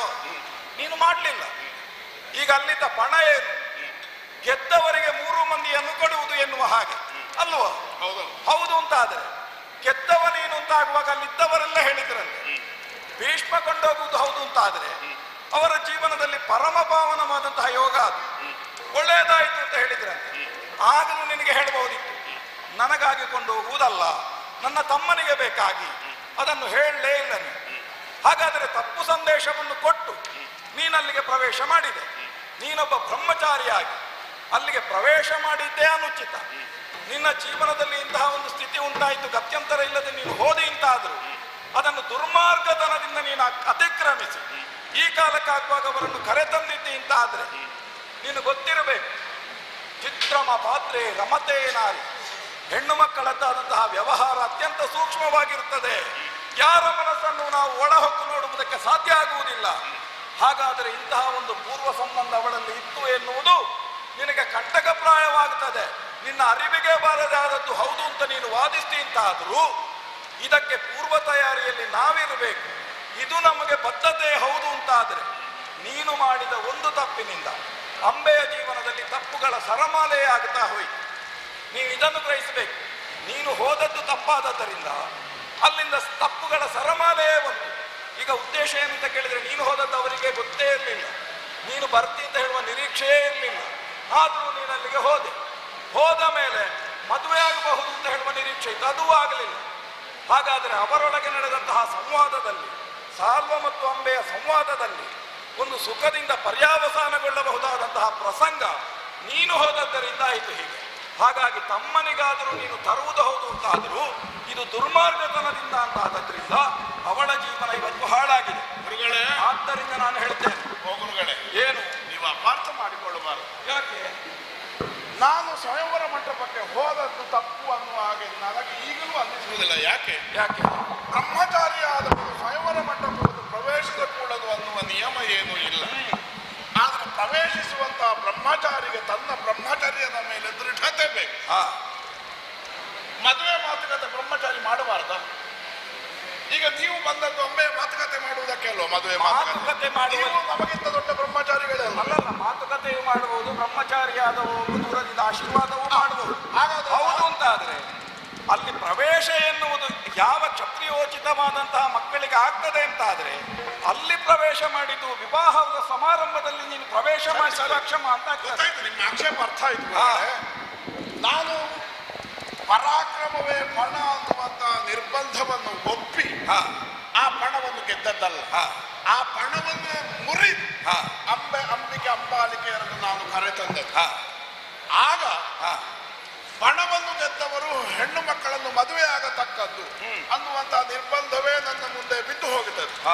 ಯಾಕೆ ನಾನು ಪರಾಕ್ರಮವೇ ಪಣ ಅನ್ನುವುದನ್ನು ಮುರಿದೆ. ಹೆಣ್ಣು ಮಕ್ಕಳ ಮದುವೆ ಆಶೀಷ ಮಾಡುವುದಿದ್ರೆ ಭೀಷ್ಮ ಹೋಗಿ ಆಕ್ಷೇಪ ಮಾಡಬೇಕಾದದ್ದಿಲ್ಲ. ಯಾಕೆ ಅದು ಅವನ ಕೌಟುಂಬಿಕವಾದಂತಹ ಜೀವನದ ವಿಷಯ. ಆದ್ರೆ ನಾನು ಆಕ್ಷೇಪ ಮಾಡಬೇಕಾಗಿ ಬಂದದ್ದು ಯಾಕೆ ಭರತಖಂಡದ ಸಕಲ ಭೂಮಿ ಪಾಲಕರನ್ನು ನೆರಹಿ ಅದರಲ್ಲಿ ಶೌರ್ಯಾನ್ವಿತರು ಯಾರು ಅನ್ನುವುದನ್ನು ನಿರ್ಣಯಿಸಿ ಅವರಿಗೆ ತಾನು ಮಗಳನ್ನು ಕೊಡುತ್ತೇನೆ ಅನ್ನುವಂತಹ ನಿರ್ಣಯವನ್ನು ಅವನು ಮಾಡಿದ. ಹಾಗಾದ್ರೆ ಏನಾಯಿತು? ಕೌಟುಂಬಿಕವಾದಂತಹ ವ್ಯವಹಾರದಲ್ಲಿ ರಾಜಕಾರಣವನ್ನು ಅವನು ಬೆರೆಸಿದ. ಸರಿ, ಈಗ ನಿನ್ನ ಚಕ್ರವರ್ತಿ ಪೀಠಕ್ಕೆ ವಿರೋಧವಾಗಬಹುದಾದಂತಹ ಸೂಕ್ಷ್ಮವನ್ನು ಅರ್ಥ ಮಾಡಿಕೊಂಡ ಈ ಮುತ್ಸದ್ದಿಯಾದ ಹಸ್ತಿನಾವತಿಯ ಸಂಧಿಗ್ರಹಿಯಾದ ನಾನು ಅಲ್ಲಿಗೆ ಪ್ರವೇಶ ಮಾಡಬೇಕಾದಂತ ಅನಿವಾರ್ಯ ಆಯಿತು. ಪ್ರವೇಶಿಸಿದೆ, ಪಣವನ್ನು ಮುರಿದಿದ್ದೇನೆ. ಹೆಣ್ಣು ಮಕ್ಕಳು ನನ್ನ ರಥವನ್ನು ಏರಿ ನನ್ನನ್ನು ತಡೆಯಬಲ್ಲವರು ಯಾರಾದರೂ ಇದ್ದಾರೆ ಆಯುಧವನ್ನು ಎತ್ತಿಕೊಂಡು ಬಂದು ಹೀಗೆ ಉದ್ಘೋಷಿಸಿದ ಕಾಲಕ್ಕೆ ಕ್ಷತ್ರಿಯೋತ್ತಮರೆಲ್ಲ ಕೈದುವನ್ನು ಕೆಳಗೆ ಹಾಕಿ ಒಂದು ಮಾತಾಡಿದ್ರು. ನೀವು ಹೇಳಿದ್ದಕ್ಕೆ ಇದು ಸಮರ್ಥನೆ. ಚಕ್ರವರ್ತಿಗಳು, ಘನತರದ ಚಕ್ರವರ್ತಿಗಳು ದೊರೆತುದು ಜಟದಾಕ್ಷಿಯರ ಪುಣ್ಯ. ಹೀಗೆ ಅಲ್ಲಿಯ ರಾಜರು ಹೇಳಿದರು. ಹಾಗಾದ್ರೆ ಮದುವೆ ಆಗುವವ ಚಕ್ರವರ್ತಿಯಾದಂತಹ ವಿಚಿತ್ರವೀರ್ಯ ಅನ್ನುವುದು ಅವರಿಗೆ ಅರ್ಥವಾಗಿತ್ತು, ನಾನು ಹೇಳದೆ. ಮತ್ತೊಂದು ಬ್ರಹ್ಮಾಚಾರ್ಯಾದ ಅಥವಾ ಭೀಷ್ಮಾಚಾರ್ಯ, ಯಾರು ಆಚಾರ್ಯ ಪದವಿಯನ್ನು ಕೊಟ್ಟದ್ದಲ್ಲ, ನಾನಾಗಿ ಅಲ್ಲಿಂದಲೂ ಪಡ್ಕೊಂಡದ್ದಲ್ಲ. ನನ್ನ ನಡೆಯನ್ನು ತಿಳಿದು ನಡೆಯನ್ನು ನೋಡಿ ಜಗತ್ತು ನನ್ನನ್ನು ಆಚಾರ್ಯ ಸ್ಥಾನದಲ್ಲಿ ಮನ್ನಿಸಿ. ಹಾಗಾದ್ರೆ ಇದುವರೆಗೆ ನಾನು ದುರ್ಮಾರ್ಗದಿಂದ ನಡೆಯದವ ಅನ್ನುವುದು ತಿಳಿದದ್ದರಿಂದಲೇ ನನ್ನ ಬ್ರಹ್ಮಚರ್ಯದ ಕುರಿತಾಗಿ ನನ್ನ ಸ್ತ್ರೀ ಭಕ್ತಿಯ ಕುರಿತಾಗಿ ತಿಳಿದದ್ದರಿಂದಲೇ ನಾನು ಅವರನ್ನು ಮದುವೆಯಾದೇನು ಅನ್ನುವಂತಹ ಯಾವ ಭಾವನೆಯನ್ನು ಅವರು ಇಟ್ಟುಕೊಂಡಿರಲಿಲ್ಲ. ಅರ್ಥ ಆಯ್ತು ಭೀಷ್ಮ, ನಿನ್ನ ಮಾತಿನ ವಿವಕ್ಷೆ ನನಗೆ ಅರ್ಥ ಆಯಿತು. ನಾನು ಬುದ್ಧಿಪೂರ್ವಕವಾಗಿ ವ್ಯವಹರಿಸಬೇಕಿತ್ತು, ಎಲ್ಲಿ ನಿನ್ನ ಲೋಪ ಆಯಿತು ಎನ್ನುವುದನ್ನು ತೋರಿಸುವುದಕ್ಕಾಗಿ ನಿನ್ನ ಉದ್ಘೋಷ ಅದು ಮೊದಲೇ ಸಾರಿ ಹೇಳಬೇಕಾಗಿತ್ತು ಎನ್ನುವುದು ಒಂದು. ಆಮೇಲೆ ನೀನು ಹೇಳ್ತಾ ಇದ್ದಿ ಹಸ್ತಿನಾವತಿಗೆ ಒಂದು ಪರೋಕ್ಷವಾಗಿ ಸಡ್ಡು ಹೊಡೆಯುವುದಕ್ಕೆ ಬೇಕಾಗಿಂತಹ ಒಂದು ಹುನ್ನಾರ ನಡೆಯುತ್ತದೆ, ಅದಕ್ಕೆ ಅಲ್ಲಿಯೇ ಮುರಿಯಬೇಕಾದ ಅಗತ್ಯ ಇರಲಿಲ್ಲ ನಿನಗೆ. ಒಂದು ವೇಳೆ ಅದೇ ಹೌದು ಅಂತಾದರೆ ಅಲ್ಲಿ ಯಾರು ಗೆಲ್ಲುತ್ತಾನೆ ಅಂಥವನನ್ನು ಮರುದಿವಸ ಹೋಗಿ ಬಡ್ದಾದ್ರು ನಿನಗೆ ಒಂದು ನ್ಯಾಯ ಒದಗಿಸುವುದಕ್ಕೆ ಸಾಧ್ಯ ಇತ್ತು. ವಿವಾಹ ಸಮಾರಂಭವನ್ನು ಹಾಳು ಮಾಡಬೇಕಾದಂತಹ ಉದ್ದೇಶ ಇರಲಿಲ್ಲ. ಸಂದೇಶ ಅವನಿಗೆ ಕೊಡಬೇಕು ಅಂತ ಇದ್ರೆ ಪ್ರತಾಪಸೇನನಿಗೆ ಮರುದಿವಸ ಆದ್ರೂ ಆ ಗೆದ್ದವನನ್ನೇ ಹೋಗಿ ಬಡ್ದು ಹಸ್ತಿನಾವತಿಯ ಒಂದು ಸಾರ್ವಭೌಮತೆಯನ್ನು ನೀನು ಪ್ರದರ್ಶಿಸ್ತಾ ಇದ್ರೆ ಹೆಣ್ಣು ಮಕ್ಕಳ ಬದುಕಿಗೆ ಒಂದು ನ್ಯಾಯ ಇರ್ತಿತ್ತು. ಹಾಗಾದ್ರೆ ಇಂತಹ ಉಂಟಾದದ್ದು ಹೇಗೆ? ನೀವು ಹೇಳುವುದು ಆಚಾರ್ಯರಾದಂತಹ ನಿಮ್ಮ ದೃಷ್ಟಿಯಿಂದ ಸರಿ, ಆದರೆ ನಮ್ಮ ಮುತ್ಸದ್ದಿ ಬುದ್ಧಿ ಏನು ಹೇಳುತ್ತದೆ, ರಾಜಕಾರಣದಲ್ಲಿ ನಮಗೆ ವೈರಿಯಾಗಬಲ್ಲಂತಹ ವೈರಿಯಾಗಬಹುದಾದಂತಹ ಒಂದು ಸನ್ನಿವೇಶವನ್ನು ಮೂಲದಲ್ಲೇ ಚಿವುಟಿ ಹಾಕಬೇಕು. ಶತ್ರು ಭಯವನ್ನಾಗಲಿ ಅಗ್ನಿ ಭಯವನ್ನಾಗಲಿ ರೋಗ ಭೀತಿಯನ್ನಾಗಲಿ ನಾಳೆಗೆ ನೋಡಿಕೊಳ್ಳುವ ಅನ್ನುವಾಗ ಇಟ್ಟುಕೊಳ್ಳುವ. ಸರಿಯಪ್ಪ, ಈಗ ಅದು ರೋಗ ಅಥವಾ ಬೆಂಕಿ ಅಥವಾ ಅಗ್ನಿ ಇದೆಲ್ಲ ಆದ್ರೆ ಸರಿ. ಇಲ್ಲಿ ಕೇವಲ ರೋಗವೋ ಬೆಂಕಿಯೋ ಅಗ್ನಿಯೋ ಅದೇ ಹೌದು ಅಂತಾದ್ರೆ ಬಲಿಪಶುಗಳಾದಂತಹ ಹೆಣ್ಣು ಮಕ್ಕಳ ಬದುಕಿನ ಬಗ್ಗೆ ಆಲೋಚಿಸಬೇಕು. ಕಡ್ಲೆಕಾಯಿ ಹುರಿಯುವುದಕ್ಕೆ ನನ್ನ ಆಕ್ಷೇಪ ಇಲ್ಲ, ಎಳ್ಳು ಕರಟಿ ಹೋಗಬಾರದು ಎನ್ನುವುದು ನನ್ನ ಆಕ್ಷೇಪ. ಸರಿಯಾಗಬೇಕು ಅಂತ ಇದ್ರೆ ಪ್ರಕರಣಕ್ಕೆ ಸುಖಾಂತ್ಯ ಆಗಬೇಕು ಅಂತ ಇದ್ರೆ ಬೇರೆ ದಾರಿ ಇಲ್ಲ, ಮದುವೆ. ತಂದೆಗೂ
ಅಂಬಾಲಿಕೆಯರಿಗೆ ಒದಗಿದ ಸುಖಜೀವನ ಸಿಕ್ಕದೇ ಹೋದದ್ದಕ್ಕೆ ನಾನೇ ಕಾರಣ ಅನ್ನುವಾಗ ನೀವು ಬೆಟ್ಟು ಮಾಡ್ತಾ ಒಬ್ಬನ ಒಂದು ತಪ್ಪಿನಿಂದ ಅದು ಅವಳ ಜೀವನದಲ್ಲಿ ಸಾಲು ಸಾಲು ತಪ್ಪನ್ನು ಮಾಡುವ ಹಾಗೆ ಮಾಡಿಸಿ. ನನ್ನ ತಪ್ಪಿನಿಂದ ಆದದ್ದಲ್ಲ, ಅದು ಅವಳ ತಪ್ಪಿನಿಂದಲೇ ಆದದ್ದು. ಯಾವ ಸಜ್ಜನನಾದರೂ ಯಾವ ಸುಭಗನಾದರೂ ಕಲ್ಯಾಣದ ದಿವಸ ಹೋಗಿ ಹೆಣ್ಣು ಮಕ್ಕಳ ಹತ್ರ ಕೇಳಿ ಅಲ್ಲ, ನಿನ್ನೆ ದಿವಸ ನೀನು ಯಾವುದಾದ್ರೂ ಗಂಡಸಿಗೆ ಮಾತು ಕೊಟ್ಟಿದೀಯಂತ. ಏನು ಮಾಡೋಣ, ಈ ಕಾಲಕ್ಕಾಗುವಾಗ ಹೆಣ್ಣು ಮಕ್ಕಳ ಗಂಡು ಮಕ್ಕಳ ಜೀವನದಲ್ಲಿ ನಮಗೆ ಗೊತ್ತಿಲ್ಲದೆ ಇಂತಹ ಘಟನೆಗಳು ಸಾಕಷ್ಟು ಆಗ್ತದೆ. ನಿನ್ನ ಅಪ್ಪ ಒಂದು ಕಾಲದಲ್ಲಿ ಮಾಡಿದ್ದ, ಒಡೆ ಬದಿಯಲ್ಲಿ ಒಬ್ಬ ಹೆಣ್ಣನ್ನು ನೋಡಿ ನಾನು ಹೀಗೆ ನೋಡಿದ್ದೇನೆ ಅಂತ ಬಂದು ನಿನ್ನಲ್ಲಿ ಹೇಳಿದನು. ಈ ವ್ಯವಹಾರಗಳೆಲ್ಲ ನಡೀತಾ ಇರ್ತದೆ. ಈ ಕಾಲ ಇದು ದ್ವಾಪರ, ಇಲ್ಲಿ ಇಂಥದ್ದೆಲ್ಲ ನಡೀತಾ ಇರ್ತದೆ. ನಾವು ಆ ನಿರೀಕ್ಷೆಯಲ್ಲಿರಬೇಕು, ಬುದ್ಧಿಪೂರ್ವಕವಾಗಿ ನಾವು ವ್ಯವಹರಿಸಬೇಕಲ್ಲ. ದ್ವಾಪರ ಅಂದ್ರೆ ಕಲಿಯುಗ ಅಲ್ಲ, ಅದೇ ಹೇಳಿದ್ದು. ಅದೋ ಇದು ಕಲಿಯುಗದಲ್ಲಿ ಆಗ್ತದೆ ಅದು ವಿಷಯ ಬೇರೆ. ಈಗ ನಿನ್ನಪ್ಪ ಮಾಡಿ ಗೊತ್ತಾಗ್ಲಿಲ್ಲ. ನಿನಗೆ ಪುಣ್ಯಕ್ಕೆ ಸಹೋದರರು ಮಾತ್ರ ಇರುವುದು, ಸಹೋದರ ಇಲ್ಲ. ಹಾಗಾಗಿ ಹೆಣ್ಣು ಮಕ್ಕಳ ಭಾವವನ್ನು ಅರ್ಥವಿಸಿಕೊಳ್ಳುವುದಕ್ಕೆ ನಿಮಗೆ ಸಾಧ್ಯ ಆಗಲಿಲ್ಲ. ವ್ಯವಹಾರ ಆಗಿರಬಹುದು. ವಿವಾಹ ಮಂಟಪಕ್ಕೆ ಹೋಗುವಾಗ ನಾವು ಜಾಗ್ರತೆ ಮಾಡಬೇಕು. ಮದುವೆ ವಿಷಯದಲ್ಲಿ ಬಹಳ ಜಾಗ್ರತೆ ಬೇಕು. ಅದಕ್ಕೆ ಹೇಳಿದ್ದು ಬುದ್ಧಿಪೂರ್ವಕವಾಗಿ ವ್ಯವಹರಿಸಬೇಕಿತ್ತು ಅಂತ. ಅಲ್ಲ, ಆಚಾರ್ಯ ಪರಶುರಾಮರೇ ಹೀಗೆ ನಿರೂಪ ಕೊಡ್ತಾರೆ ಅಂತ ಆದ್ರೆ ನನಗೆ ಆಕ್ಷೇಪ ಮಾಡುವುದಲ್ಲ. ನಾನು ನಿರೂಪ ಅಂತ ಹೇಳುವುದಲ್ಲ, ಆದದ್ದನ್ನೇ ಹೇಳಿದ್ದು. ನಿನ್ನ ಅಪ್ಪನ ಉದಾಹರಣೆಯನ್ನೇ ಹೇಳಿದ್ದು ನಾನು. ಅಲ್ಲ, ನನ್ನ ಅಪ್ಪ ಏನು ಮಾಡಿದ ಅಂತ ನೀವೀಗ ಅಪ್ಪನೊಂದು ಆಕ್ಷೇಪ ಗೊತ್ತಿಲ್ಲದೆ ಇರುವ ವ್ಯವಹಾರಗಳು ಹೀಗೆಲ್ಲ ಆಗಿ ಹೋಗ್ತದೆ. ಯಾವುದು ಗೊತ್ತಿಲ್ಲದೆ ಇರುವುದು ಗುರುಗಳೇ? ನಿನಗೆ ಹೀಗೆ ಅವರ ಮೊದಲು ವಿವಾಹ ನನ್ನ ಅಪ್ಪ ಮಾಡಿದ ಅನ್ನುವಾಗ ನೀವು ಬಿಟ್ಟು ತೋರಿಸಬೇಕಾಗಿದ್ದರೆ ಯಾವಳೋ ಒಬ್ಬಳು ನದಿ ಬದಿಯಲ್ಲಿ ಕಂಡಂತ ಹೆಣ್ಣು ಮಗಳ ಮೇಲೆ ಕೈ ಮಾಡಿರಬೇಕಾಗಿತ್ತು. ಅಲ್ಲ, ಅವಳನ್ನು ಬಲಾತ್ಕಾರದಿಂದ ಎಳೆದುಕೊಂಡು ಅರಮನೆಗೆ ಬಂದಿರಬೇಕಾಗಿತ್ತು. ಆದರೆ ಅವಳ ನಿಬಂಧನೆಯನ್ನು ಕೇಳಿದಂತ ಅಪ್ಪಯ್ಯ ಯಾವ ಮನೋಗತವನ್ನು ಪ್ರಕಟಿಸದೆ ಬಂದು ನಿರಾಸಕ್ತಿಯಿಂದ ಕುಳಿತು. ಅಂತೂ ಗೊತ್ತಿರ್ಲಿಲ್ಲ, ಆಮೇಲೆ ಗೊತ್ತಾಯಿತು. ನಾನು ಯಾಕೆ ಆಡಿದೆ ಅಂದ್ರೆ ಕೇವಲ ಇದರ ವಿವಕ್ಷೆ ಇಷ್ಟಕ್ಕೆ ಸೀಮಿತ ಆಗಿ ಯಾರ ಬದುಕಿನಲ್ಲಿ ಯಾವಾಗ ಏನೆಲ್ಲ ಹೇಗಾಗುತ್ತದೆ ಅಂತ ನಮಗೆ ಗೊತ್ತಿರುವುದಿಲ್ಲ. ಹಾಗಾಗಿ ನಾವು ವ್ಯವಹಾರ ಮಾಡುವಾಗ ಜಾಗ್ರತೆ ಮಾಡಬೇಕು. ಆಯ್ತಲ್ಲ, ಈಗ ಇದಕ್ಕೆ ಏನು ಅಂತ ಉತ್ತರ ಕೊಡುವುದು? ತಪ್ಪಾದ ಮೇಲೆ, ಕೆಸರಾದ ಮೇಲೆ ತೊಳ್ಕೊಳ್ಬೇಕಲ್ಲ. ನೀವು ತಂದೆಯ ವಿಷಯ ತೆಗೆದದ್ದು ಒಳ್ಳೆಯದೇ. ಅದೇ ಸಂದರ್ಭದಲ್ಲಿ ನಾನು ತಂದೆಗೋಸುಗ ಬ್ರಹ್ಮಚರ್ಯ ವ್ರತವನ್ನು ಸ್ವೀಕರಿಸಿದವರು. ಸರಿ, ಜಗತ್ತಿನ ಸಕಲ ನಾರೀಮಣಿಯರು ನನ್ನ ಹೆತ್ತಬ್ಬೆಯಾದ ಭಾಗೀರಥಿಗೆ ಸಮ. ಮಾತ್ರವಲ್ಲ, ಅಧಿಕಾರವನ್ನು ಏರುವುದಿಲ್ಲ. ಈ ಭಾಷೆಯನ್ನು, ಈ ಪ್ರತಿಜ್ಞೆಯನ್ನು ನಾನು ಆ ಕಾಲದಲ್ಲಿ. ಆದ್ದರಿಂದ ದೇವವ್ರತನಾದವ ಭೀಷ್ಮನಾದ. ಆದ ಕಾರಣವೇ ನೀವೀಗ ಹೇಳ್ತಿರಲ್ಲ, ಅಂಬೆಯನ್ನು ಮದುವೆಯಾಗು, ಬೇರೆ ದಾರಿ ಇಲ್ಲ. ತಂದೆಗೋಸುಗ ಬ್ರಹ್ಮಚರ್ಯವನ್ನು ಕೈಗೊಂಡಂತಹ ನಾನು ಎಂದಿಗಾದರೂ ದುರ್ಮಾರ್ಗದಲ್ಲಿ ನಡೆವೇನೆ. ಅವಳನ್ನು ಮದುವೆ ಆಗುವುದಕ್ಕೆ ಸಾಧ್ಯ ಇಲ್ಲ. ನಿನಗೆ ತಂದೆಯ ಮಾತೇ ಮುಖ್ಯ ಆಗ್ತದ.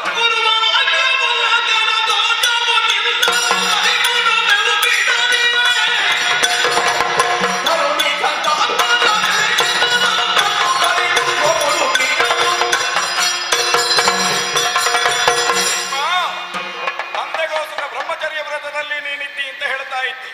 ಅಂದು ತಂದೆಗೋಸುಗ ನೀನಾಡಿದಂತಹ ಬ್ರಹ್ಮಚರ್ಯ ಅದು ನೈಷ್ಠಿಕ ಬ್ರಹ್ಮಚರ್ಯವಾಗಿ ಉಳಿದಿದೆ. ಹೌದು ಅಂತ ಆದರೆ ಈಗ ನಾನು ಹೇಳ್ತಾ ಇದ್ದೇನೆ ಗುರುವಾಗಿ, ಈ ಕಾಲಕ್ಕೆ ನನ್ನ ಆಜ್ಞೆಯನ್ನು ಮೀರಿ ನೀ ನಡೆದೆ ಅಂತಾದರೆ ಗುರುವಾಕ್ಯೋಲ್ಲಂಘನದ ದೋಷ ನಿನ್ನ ಮೇಲೆ ಬರ್ತದೆ. ಆಕ್ಷೇಪ ಏನೂ ಇಲ್ಲ. ಪ್ರಪಂಚದಲ್ಲಿ ನಾನು ಹೇಳಿದರೆ ನಿನಗೆ ತಂದೆಯ ಮಾತನ್ನು ಮೀರುವುದಕ್ಕೆ ಸಾಧ್ಯವಾಗ್ತದೆ. ಅಘಟಿತ ಘಟನಾಪಟುವಾಗಿ ಪ್ರಪಂಚಕ್ಕೆ ಬಂದವ ನಾನು, ಯಾವುದು ಅಸಾಧ್ಯವಾದನ್ನು ಸಾಧ್ಯವಾಗಿಸುವವ ನಾನು. ಏನು ನೀನು ತೋರಿಸಿದ ಸಿಂಹಾಸನದಲ್ಲಿ ಹಿಂದೆ ಕೂತವರಿಲ್ವಾ? ಅನ್ಯಾಯ ಮಾಡಿದವರೇ ಕೂತದ್ದಿಲ್ವಾ? ಯಯಾತಿಯ ಪ್ರಕರಣವನ್ನು ಕೇಳಿದರೆ, ಶರ್ಮಿಷ್ಠ ದೇವಯಾನೆಯರ ವಿವಾಹ ಸಂಬಂಧದ ಬಗ್ಗೆ ಆಲೋಚನೆ ಮಾಡಿದರೆ, ಶರ್ಮಿಷ್ಠೆಯನ್ನು ವಿವಾಹವಾಗುವಂತಹ ಕಾಲದಲ್ಲಿ ಕೇವಲ ದಾಸಿಯನ್ನಾಗಿ ಮಾತ್ರ ಸ್ವೀಕರಿಸಬೇಕು ಅಂತ ಇದ್ದದ್ದು. ದೇವಯಾನೆಯನ್ನು ಮದುವೆಯಾದಾಗ ಅವಳಲ್ಲಿ 2 ಮಕ್ಕಳು, ದಾಸಿಯಲ್ಲಿ 3 ಮಕ್ಕಳಾಗಿದೆ. ಅದೇ ಸಿಂಹಾಸನದಲ್ಲಿ ಇವ ಕೂತದ್ದು. ಈಗ ನಾನು ಹೇಳ್ತೇನೆ, ಅದು ಸರಿ ಅಂತ ಹೇಳುವುದನ್ನು ಇಲ್ಲಿಗೆ ಅನ್ವಯ ಮಾಡಿ ಹೇಳುವುದಲ್ಲ. ಅಘಟಿತವಾದದ್ದನ್ನು, ತಪ್ಪಾದದ್ದನ್ನು ಸರಿ ಮಾಡುವ ಯೋಗ್ಯತೆ ನನಗುಂಟು. ದೇವತೆಗಳು ಬಂದು ಕೇಳಿ. ಆ ಕಾಲದಲ್ಲಿ ಶುಕ್ರಾಚಾರ್ಯರೊಂದು ಮಾತಾಡಿದ್ದಾರೆ. ದೇವಯಾನೆಯ ವಿವಾಹ ಸಂದರ್ಭದಲ್ಲಿ ವರ್ಣಕ್ಕೆ ವಿರುದ್ಧವಾದಂತಹ ವಿವಾಹ ಸಂಬಂಧ ಆದರೆ ಆಕ್ಷೇಪ ಅಲ್ವೋ? ಆಕ್ಷೇಪ ಆದರೆ ಉತ್ತರ ಕೊಡ್ಲಿಕ್ಕೆ ನಾನಿದ್ದೇನೆ ಅಂತ ಶುಕ್ರಾಚಾರ್ಯರು ಹೇಳಿದ್ದಾರೆ. ಇವತ್ತು ತಂದೆಗೋಸ್ಕರ ಬ್ರಹ್ಮಚರ್ಯವನ್ನು ಮಾಡಿದಂತಹ ಭೀಷ್ಮನ ಮಾತು ಬಿದ್ದು ಹೋಗ್ತದೆ ಅಂತ ಕೇಳಿ ಯಾರಾದ್ರೂ ನಿನ್ನಲ್ಲಿ ಒಂದು ಆಕ್ಷೇಪ ಮಾಡಿದ್ರೆ ನನ್ನನ್ನು ತೋರಿಸು. ನಾನು ಆಚಾರ್ಯ ಪರಶುರಾಮರು ಹೇಳಿದ್ರಿಂದ ಆಗ್ತೇನೆ ಅಂತ. ಗುರುವಾಕ್ಯೋಲ್ಲಂಘನ ದೋಷ ಬರ್ತದೆ. ಎಚ್ಚರಿಕೆಯ ಮಾತು ಹೇಳ್ತೇನೆ. ತರುಣಿ ಸಂತಾಪದ ದೆಸೆಯಿಂದ ತಂದೆಗೆ ಕೊಟ್ಟ ಮಾತಿಗೆ ನೀನು ಯಾವ ಮೌಲ್ಯವನ್ನು ಕೊಡ್ತೀಯೋ ಅದು ಹೋಯಿತು ಅಂತ ಹೇಳಿ ಅದಕ್ಕಿಂತ ಹೆಚ್ಚಿನ ಮೌಲ್ಯ ಇದಕ್ಕೆ ತೆರಬೇಕಾಗ್ತದೆ.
ಹೆದರಿಸುತ್ತೀರಿ. ಹೆದರಿಸಬೇಕಾಗುತ್ತದೆ.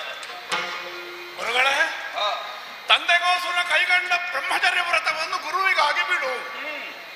ಅಲ್ಲದೆ ಇದ್ರೆ ಗುರುವಾಕ್ಯೋಲ್ಲಂಘನ ಬರ್ತದೆ, ದೋಷ ಬರ್ತದೆ. ಗುರುವಾಕ್ಯ ಅಂದರೆ ಗುರುಗಳು ಹೇಳಿದ ಮಾತು ಅಂತ ಮಾತ್ರ ಅರ್ಥ ಅಲ್ಲ. ಯಾವುದು ಲಘು ಅಲ್ಲವೋ ಅದು ಗುರು. ಹಾಗಾದ್ರೆ ತಂದೆಗಾಗಿ ಕೈಗೊಂಡ ವಚನವೇ ನನಗೆ ಗುರು. ವಿದ್ಯೆ ಕಲಿಸಿದ ಗುರುಗಳಿಗಾಗಿ ಅದನ್ನು ಬಿಡುವುದಕ್ಕಾಗುವುದಿಲ್ಲ. ಯಾಕೆ? ಮರಣ ಪರ್ಯಂತರ ಹೆಣ್ಣುಗಳನ್ನು ವರಿಸೆ, ಇದು ನನ್ನ ಪ್ರತಿಜ್ಞೆ. ಈಗ ನಿಮ್ಮ ಮಾತಿನಂತೆ ಅಂಬೆಯನ್ನು ನಾನು ಪರಿಗ್ರಹಿಸಿದೆನೆಂದಾದರೆ ಭೀಷ್ಮ ಸತ್ತು ಹೋದ ಅಂತ ಲೆಕ್ಕ. ಹಾಗಾಗಿ ಅವಳನ್ನು ನಾನು ವರಿಸಲಾರೆ. ವರಿಸದೆ ಇದ್ರೆ ಏನಾಗುತ್ತದೆ? ತಾವೇ ಅಪ್ಪಣೆ ಕೊಡಿಸಿದ್ರಿ. ಗುರು ಶಾಪದಿಂದ ಸಕಲವನ್ನು ಕಳೆದುಕೊಳ್ಳಬೇಕಾಗುತ್ತದೆ. ಹೌದು. ತರುಣಿ ಸಂತಾಪವನ್ನುವಂತ ಅಗ್ನಿ ನಿನ್ನನ್ನು ದಹಿಸುತ್ತದೆ. ಆ ದೋಷ ಎನ್ನುವುದು ನೀನು ತಂದೆಗೆ ಕೊಟ್ಟ ಮಾತಿನಿಂದಲೂ ಹೆಚ್ಚಾಗಿ ನಿನ್ನನ್ನು ದಹಿಸ್ತದೆ. ಗುರುಗಳೇ, ಕಳಕೊಳ್ಳಬೇಕಾಗುತ್ತದೆ ಅನ್ನುವಾಗ ದುಃಖ ಯಾರಿಗೆ? ಬೇಕು ಅನ್ನುವಂತಹ ಸ್ವಾರ್ಥ ಇರುವವನಿಗೆ. ಯಾವುದರ ಕುರಿತಾಗಿ ನನಗೆ ವಾಂಛೆ ಇಲ್ಲ, ಯಾವುದನ್ನೇ ಆಗಲಿ ಕಳೆದುಕೊಂಡರೆ ನನಗೆ ಖೇದವಿಲ್ಲ. ಭೀಷಣವಾದ ಪ್ರತಿಜ್ಞೆಯನ್ನು ಮಾಡಿದವ, ಆ ಮೂಲಕವಾಗಿ ಭೀಷ್ಮ ಅನ್ನುವಾಗ ಹೆಸರಾದವ. ನನ್ನ ಹೆಸರಿಗೆ ಅದೊಂದು ಅರ್ಥ ಉಂಟು, ಆದರೆ ಅದಕ್ಕೆ ಮತ್ತೊಂದು ಅರ್ಥವೂ ಉಂಟು. ಬಹಿರಂತ ಶತ್ರುವಿನ ಭಯಹೇತು ಭೀಷ್ಮ. ಒಳ ಹೊರಗಿನ ಶತ್ರುಗಳಿಗೆ ಯಾವನು ಭೀತಿಕಾರಕನು ಅವನು ಭೀಷ್ಮ. ಯಾವುದು ಒಳಗಿನ ಶತ್ರು? ಷಡ್ವರ್ಗದ. ಅದನ್ನು ಮೆಟ್ಟಿನಿತ್ತವನ. ಈಗ ನೀವು ಭೀತಿಪಡಿಸುತ್ತೀರಿ, ಸಕಲವನ್ನು ಕಳೆದುಕೊಳ್ಳಬೇಕಾಗುತ್ತೆ. ಹೋಗಲಿ, ನನ್ನದಲ್ಲದೆ ಇದ್ದದ್ದು ಹೋದರೆ ನನಗೆ ದುಃಖ ಏನು? ಆದ್ದರಿಂದ ವಿತ್ತದ ಆಸೆ ಇಲ್ಲದ, ಬದುಕನ್ನು ಕಟ್ಟಿಕೊಳ್ಳಬೇಕನ್ನುವಂತಹ ಹಂಬಲವಿಲ್ಲದ, ಚಂದ್ರವಂಶದ ಏಳಿಗೆಗಾಗಿ ಮುಡಿಪಾಗಿಟ್ಟಂತಹ ಈ ದೇಹ ಇಂದು ಬಿದ್ದು ಹೋದ ನಾನು ಖೇದ ಪಡುವವನಲ್ಲ. ಆದ್ದರಿಂದ ನಿಮ್ಮ ಮಾತಿಗೆ ಅನುಗುಣವಾಗಿ ಶುಕ್ರಾಚಾರ್ಯ ಆಡಿದ ಮಾತಿಗೆ ಯಯಾತಿ ಒಪ್ಪಿದಂತೆ ನಾನು ಯಾವ ಹೆಣ್ಣನ್ನೂ ವರಿಸಲಾರೆ. ಆ ತಾಯ್ಗಂಡತನವನ್ನು ನಾನು ಮಾಡಲಾರೆ. ಆದ್ದರಿಂದ ಹೆದರಿಸುವ ಪ್ರಯತ್ನ ಬೇಡ, ನಾನು ಒಪ್ಪುವುದಿಲ್ಲ. ನಿನಗೆ ಹೇಗೂ ಮದುವೆ ಇಲ್ಲ, ಉಳಿದವರಿಗೂ ಮದುವೆ ಆಗಬಾರದು ಅಂತ ಹೇಳುವ ಹೆರವರ ಸಂಕಷ್ಟದಲ್ಲಿ ಸುಖ ಪಡುವಂತಹ ನಿನ್ನ ದುರ್ಬುದ್ಧಿ ಭೀಷ್ಮ.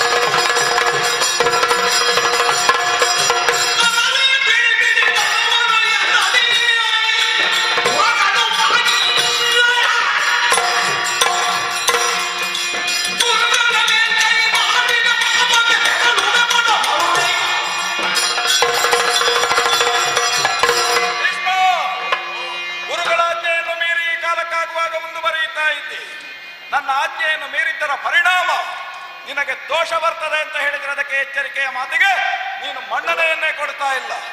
ಈಗ ಆಜ್ಞೆಯನ್ನು ಮಾಡ್ತಾ ಇದ್ದೇನೆ. ನೀನು ಒಪ್ಪದೇ ಹೋದರೆ ನಿನ್ನನ್ನು ಒಪ್ಪಿಸಬೇಕಾದಂತಹ ಹೊಣೆ ನನಗುಂಟು. ಹಾಗಾಗಿ ಹೇಳ್ತೇನೆ, ಪರಶುಧಾರಕನ ಆಜ್ಞೆ ಇದು. ಶಿಷ್ಯ ಅಂತ ಹೇಳುವ ವ್ಯಾಮೋಹ ತೋರಿಸುವುದಕ್ಕಿಲ್ಲ.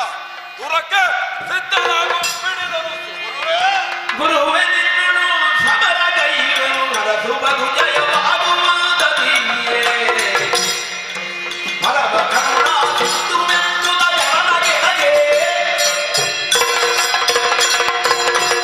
ನಿಮ್ಮ ಆದೇಶವನ್ನು ಪರಿಪಾಲಿಸುವುದಕ್ಕೆ ನಾನು ಸಮ್ಮತಿಸದೇ ಇದ್ದರೆ ನನ್ನನ್ನು ಹೊಡೆದಾದರೂ ಬಡಿದಾದರೂ ಅಥವಾ ಯುದ್ಧ ಮಾಡಿ ಒಪ್ಪಿಸುವಂತಹ ಅಚಲವಾದ ನಿರ್ಧಾರಕ್ಕೆ ನೀವು ಬದ್ಧರಾಗಿದ್ದೀರಿ. ನಿಮ್ಮಿಂದ ಕಲಿತದ್ದು ಶಸ್ತ್ರವಿದ್ಯೆ ನಿಮ್ಮ ಮುಂದೆಯೇ ನಿಮ್ಮಲ್ಲಿಯೇ ನಾನು ಪ್ರಯೋಗಿಸಬೇಕು.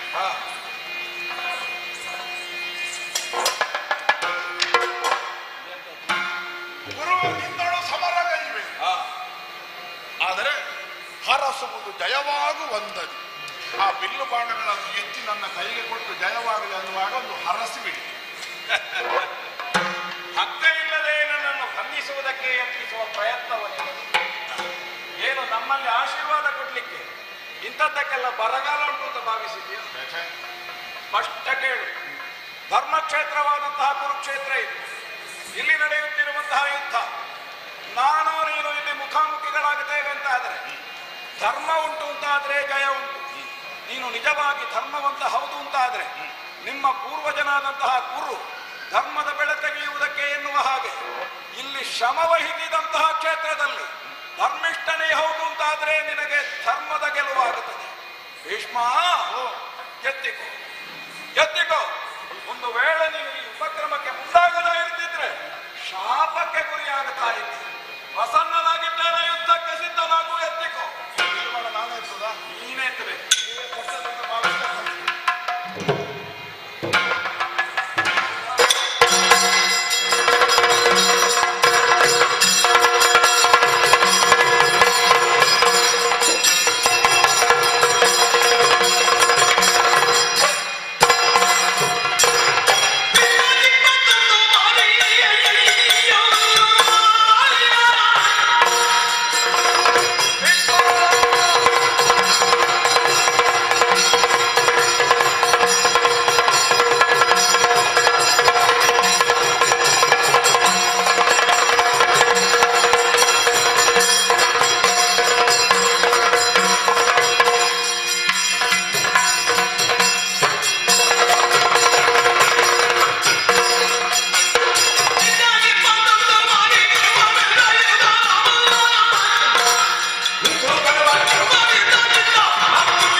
ರಕ್ಷಾಕವಚವಾಗಿ ನನಗೆ ಒದಗಿ ಬಂದಿರುವುದನ್ನು ನೀನು ಕಂಡಿರುವೆ ಅಷ್ಟೇ. ಯುದ್ಧ ಮಧ್ಯದಲ್ಲಿ ಒಂದು ಎಚ್ಚರಿಕೆಯನ್ನು ಕೊಡ್ತಾ ಇದ್ದೇನೆ. ಹಿಂದಕ್ಕೆ 21 ಬಾರಿ ಭೂಪ್ರದಕ್ಷಿಣೆಯನ್ನು ಮಾಡಿ ಗರ್ಭಿಷ್ಠರಾದ ಕ್ಷತ್ರಿಯರ ಕೊಂಬನ್ನು ಮುರಿದ ಈ ಪರಶುಧರನಿಂದ ಎದುರಿಗಿದ್ದಾನೆ. ಎಚ್ಚರಿಕೆ. ಏನು ಮಾಡೋಣ?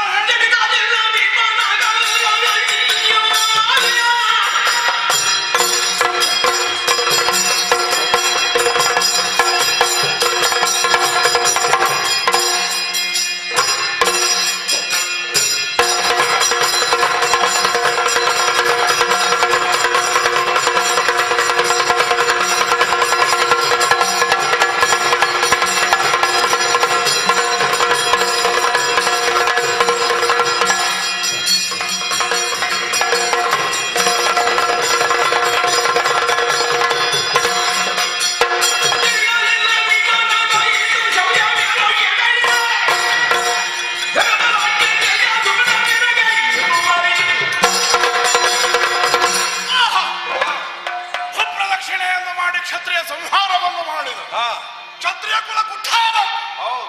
ಏನು ಮಾಡೋಣ ಹೇಳಿ? ಆ ಕಾಲದಲ್ಲಿ ಈ ಭೀಷ್ಮ ಹುಟ್ಟಿದ್ದಿರಲಿಲ್ಲ. ಒಂದು ವೇಳೆ ನನ್ನ ಜನನ ಆಕಾರದಲ್ಲಿ ಆಗುತ್ತಿದ್ದರೆ ಭೂಭಾರಕರಾದಂತಹ ಕ್ಷತ್ರಿಯರ ಹನನ ಮಾಡಬೇಕಾದಂತಹ ಭಾರ ನಿಮ್ಮ ಹಣಲೇ ಇರುತ್ತಿರಲಿಲ್ಲ. ನಾನು ಮಾಡಿ ಮುಗಿಸುತ್ತೇನೆ. ಆದರೆ ಅದನ್ನು ಹೇಳಿ ನನ್ನನ್ನು ಹೆದರಿಸುವ ಬೇಡ. ನಿಮ್ಮಿಂದ ಪ್ರದತ್ತವಾದ ಅಸ್ತ್ರ ಸಂಚಯದ ಪ್ರಖರತೆ ಎಷ್ಟು ತೋರಿಸಿ. ಅಭಿನವ ರಾಮ ನೀನು ನೋಡಬೇಕಾಗಿದೆ.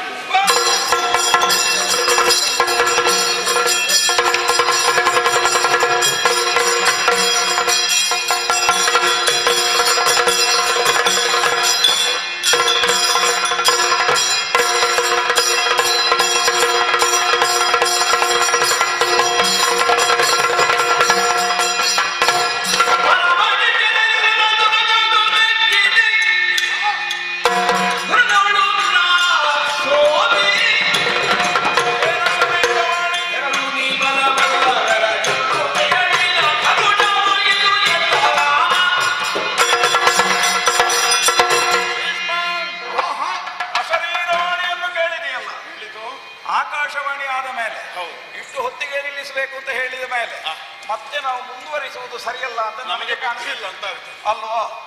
ಈಗ ನಿನ್ನ ಕುರಿತಾಗಿ ನನಗೆ ಮೆಚ್ಚುಗೆ ಉಂಟು. ನೀನು ಭೀಷ್ಮ ನಿಜವಾಗಿಯೂ ಸತ್ಯವಂತನಿದ್ದಿ, ಧರ್ಮವಂತನಿದ್ದಿ, ದೇವತೆಗಳ ವಾಣಿ. ಅಂದು ನೀನು ದೇವವ್ರತನಾಗಿದ್ದವ, ಭೀಷ್ಮನಾದದ್ದು ದೇವತೆಗಳಿಗೆ. ಹಾಗಾದರೆ ಸುಮನಸರೆ ಅಸ್ತಮುದ್ರೆಯನ್ನು ಓದ್ತಿದ್ದಾರೆ ಅಂತಾದರೆ ಇನ್ನು ನಿನ್ನ ಕುರಿತಾಗಿ ಸಂಶಯಿಸುವುದಕ್ಕಿಲ್ಲ. ಸೇರಿದ ಋಷಿಗಣನಕ್ಕೆ ಹೇಳಿದ್ದೇನೆ, ಭೀಷ್ಮ ಸತ್ಯವಂತನಿದ್ದಾನೆ ಎನ್ನುವ ಹಾಗೆ, ಅಂಬೆಗೆ ಅವಳ ದಾರಿ ಅವಳು ನೋಡಿಕೊಳ್ಳಿ ಎನ್ನುವ ಹಾಗೆ ನನ್ನದ್ದೂ ಸೂಚನೆ. ನಿನಗೆ ಮಾತ್ರ ಒಂದು ಎಚ್ಚರಿಕೆಯ ಮಾತು ಹೇಳುತ್ತೇನೆ. ಏನು ಗುರುಗಳೇ? ಪ್ರಪಂಚದಲ್ಲಿ ಯಾರು ಶಾಶ್ವತರಲ್ಲ ಭೀಷ್ಮ. ಜನ್ಮಿಸಿದವರು ಪ್ರತಿಯೊಬ್ಬರೂ ಕೂಡ ಅಳಿವಾಗಲೇಬೇಕು. ಇಚ್ಛಾಮರಣೆ ನೀನು. ನಿನ್ನ ಜೀವಿತದಲ್ಲಿ ಹಾಗೊಂದು ದಿವಸ ಬರ್ತದೆ. ನೀನದನ್ನು ಎಚ್ಚರಿಕೆಯಿಂದ ಕಾಯ್ದುಕೊಂಡಿರಬೇಕಾಗುತ್ತದೆ. ಗಂಡಿನ ಮುಂದೆ ನೀ ಸೋಲುವುದಿಲ್ಲ, ಹೆಣ್ಣಿನ ಮುಂದೆ ನೀ ತಲೆವಾಗಬೇಕಾದ ಅಗತ್ಯ ಇಲ್ಲ. ಯುದ್ಧದಲ್ಲಿ ನಾನು ನಿಮಗೆ ಸೋತದ್ದಲ್ಲ, ನೀವು ಗೆದ್ದದ್ದಲ್ಲ. ಹೌದು. ನೀವು ಇಲ್ಲಿಗೆ ಆಗಮಿಸಿದ ಹಿನ್ನೆಲೆ ಏನು, ಕಾರಣ ಏನು ಅಂತ ಸ್ಪಷ್ಟವಿದೆ. ಹೌದು. ನನ್ನನ್ನು ಅಪರಾಧಿಯಾಗಿಯೋ ಆರೋಪಿಯಾಗಿಯೋ ಜಗತ್ತಿನ ಮುಂದೆ ಉದ್ಘಾಟಿಸುವುದಕ್ಕಾಗಿ ನೀನು ಆಗಮಿಸಿದವರಲ್ಲ. ಹೌದು. ಭೀಷ್ಮ ತಪ್ಪಿತಸ್ಥನೇ ಅಲ್ಲವೇ? ನುರಿತ ಅಕ್ಕಸಾಲಿಗನನ್ನ ಪುತ್ಥಳಿಯನ್ನು ನಿಕಷ ಕೊಟ್ಟುವಂತೆ ನನ್ನನ್ನು ಹೊರಗೆ ಹಚ್ಚುವುದಕ್ಕಾಗಿ ಆಗಮಿಸಿದ್ದೇನೆ. ನಮಗೂ ಅದರಿಂದ ಸಂತೋಷವೇ ಆಯಿತು. ನಾನು ಅಪರಾಧಿಯಲ್ಲ ಅನ್ನುವ ಹಾಗೆ ಶ್ರೀಮುಖದಿಂದ ಅಪ್ಪಣೆಯಾದ ಕಾಲಕ್ಕೆ ನಾನು ಅದನ್ನು ಸಂತೋಷವಾಗಿ ಸ್ವೀಕರಿಸಿದ್ದೇನೆ. ಇನ್ನೊಂದು ಭಿನ್ನಹವನ್ನು ಏನು? ನಮ್ಮ ಚಂದ್ರವಂಶದಲ್ಲಿ ನಮ್ಮ ಹಸ್ತಿನಾಪುರದ ಚಕ್ರವರ್ತಿಗಳು ನಿಮ್ಮ ಆಗಮನದ ಬಯಕೆಯನ್ನು ಬಯಸುತ್ತಾರೆ ಅಥವಾ ಸಂದರ್ಭ ಒದಗುತ್ತದೆ ಅಂತ ಆದ್ರೆ ಹಿಂದೆ ಮುಂದೆ ನೋಡದೆ ಬರಬೇಕು. ನಿಮಗೆ ನೋಡೋಣ, ಕಾಲಕ್ಕೆ ನಿರ್ಣಯಿಸೋಣ.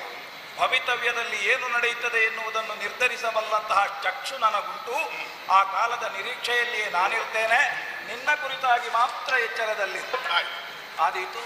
ನಾನು ತೆರಳುವುದು ಮಹೇಂದ್ರಾಚಲಕ್ಕೆ. ಶುಭವತ್ತು.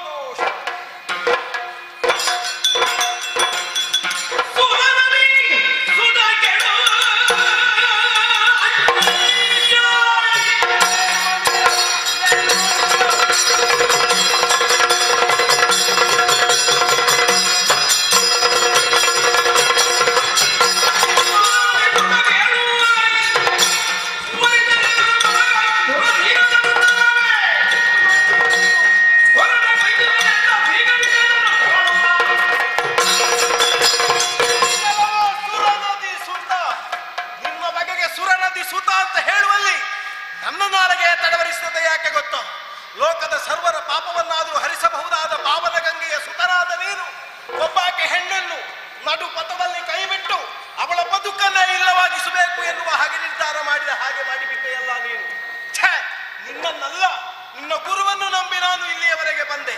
ಆದ್ರೆ ಏನು ಮಾಡೋಣ, ಅವರಾದರೂ ನಿನ್ನ ಮುಂಭಾಗದಲ್ಲಿ ನಿಮ್ಮೊಳಗಿನ ಒಳ ಒಪ್ಪಂದದ ಮೂಲಕವಾಗಿಯೇ ನನ್ನನ್ನು ಬದಿಗೆ ತಳ್ಳಿ ತನ್ನ ಶಿಷ್ಯನೇ ಸರಿ ಎನ್ನುವ ಹಾಗೆ ಆಡಿ ಹೋದರು. ಅವರ ಆಡನೆಯಲ್ಲಿ ಹೋಗುತ್ತಾರೆ. ತನ್ನ ಬದುಕಿನಲ್ಲೇ ಸರಿಯಾದ ನಿರ್ಣಯವನ್ನು ಕೈಗೊಳ್ಳದೇ ಇರುವವರು. ಒಂದು ಕಾಲಕ್ಕೆ ಬ್ರಾಹ್ಮಣರಿಗಲ್ಲದೆ ಅನ್ಯರಿಗೆ ವಿದ್ಯೆ ಕಲಿಸುವುದಿಲ್ಲ ಎನ್ನುವ ಹಾಗೆ ನಿರ್ಣಯ ಕೈಗೊಂಡ ಅವರು ನಿನ್ನಂತ ಒಬ್ಬ ಛಾತ್ರನಿಗೆ ವಿದ್ಯೆಯನ್ನು ಕಲಿಸಿದರು. ಅದರಿಂದಲಾಗಿ ಅವರು ತಮ್ಮದಾದ ನಿರ್ಣಯವನ್ನೇ ಕಳಕೊಂಡವರು. ಅಂಥವರಿಂದ ವಿದ್ಯೆ ಕಲಿತ ನೀನು ಕೂಡ ಅಷ್ಟೇ ಪ್ರಸ್ತುತೆಯನ್ನು ಮಾಡಬೇಕಾಗುತ್ತದೆ. ಹಾಗೆಂದು ನಿನಗೆ ಮರಣವೇ ಇಲ್ಲ ಅಂತ ತಿಳಿಯಬೇಡ. ಊರು ತಿರುಗಿಯೇನು, ಯಾರಾದ್ರೂ ವೀರನನ್ನು ಹಿಡಿದೇನು, ನಿನ್ನ ಕೊರಳಿಯ ಶಾಸನ ನಾವು ಮಾಡ್ತೇವೆ.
ಹೀಗೊಂದು ಮಾತಿದೆ.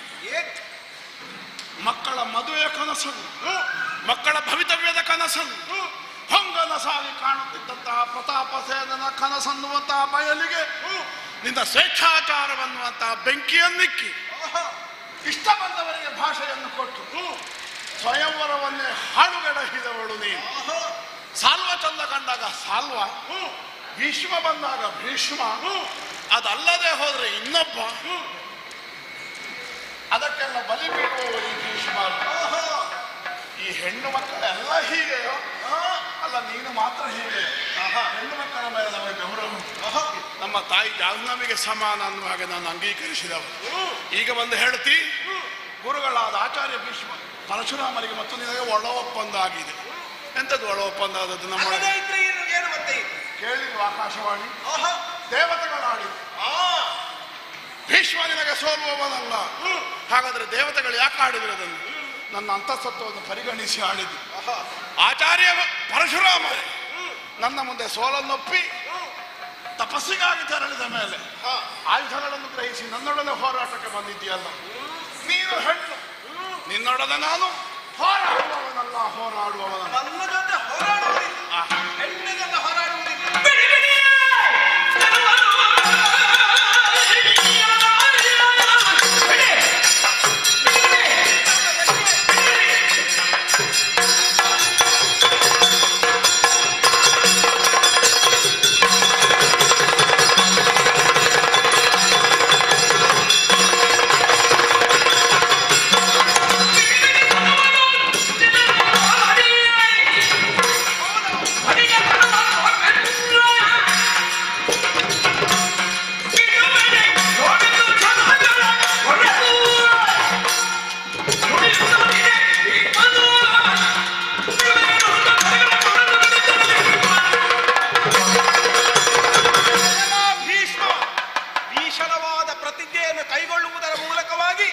ಹೆಸರುವಾಸಿಯಾದವನು ನೀನು.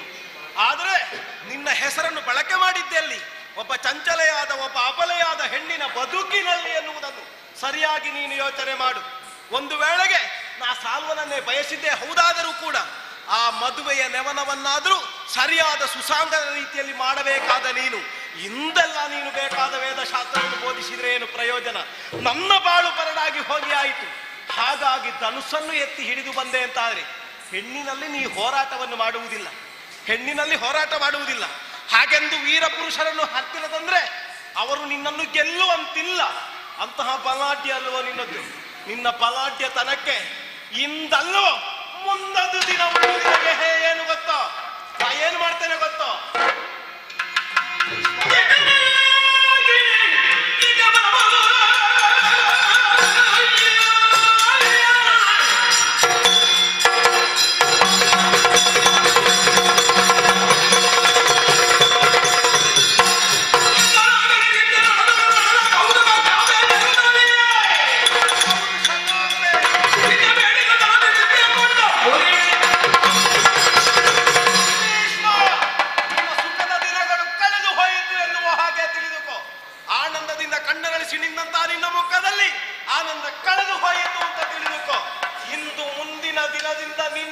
ಜೀವನ ಎನ್ನುವುದು ಕಣ್ಣೀರಿನ ಕಡಲಾಗಿ ಹೋಗುತ್ತದೆ.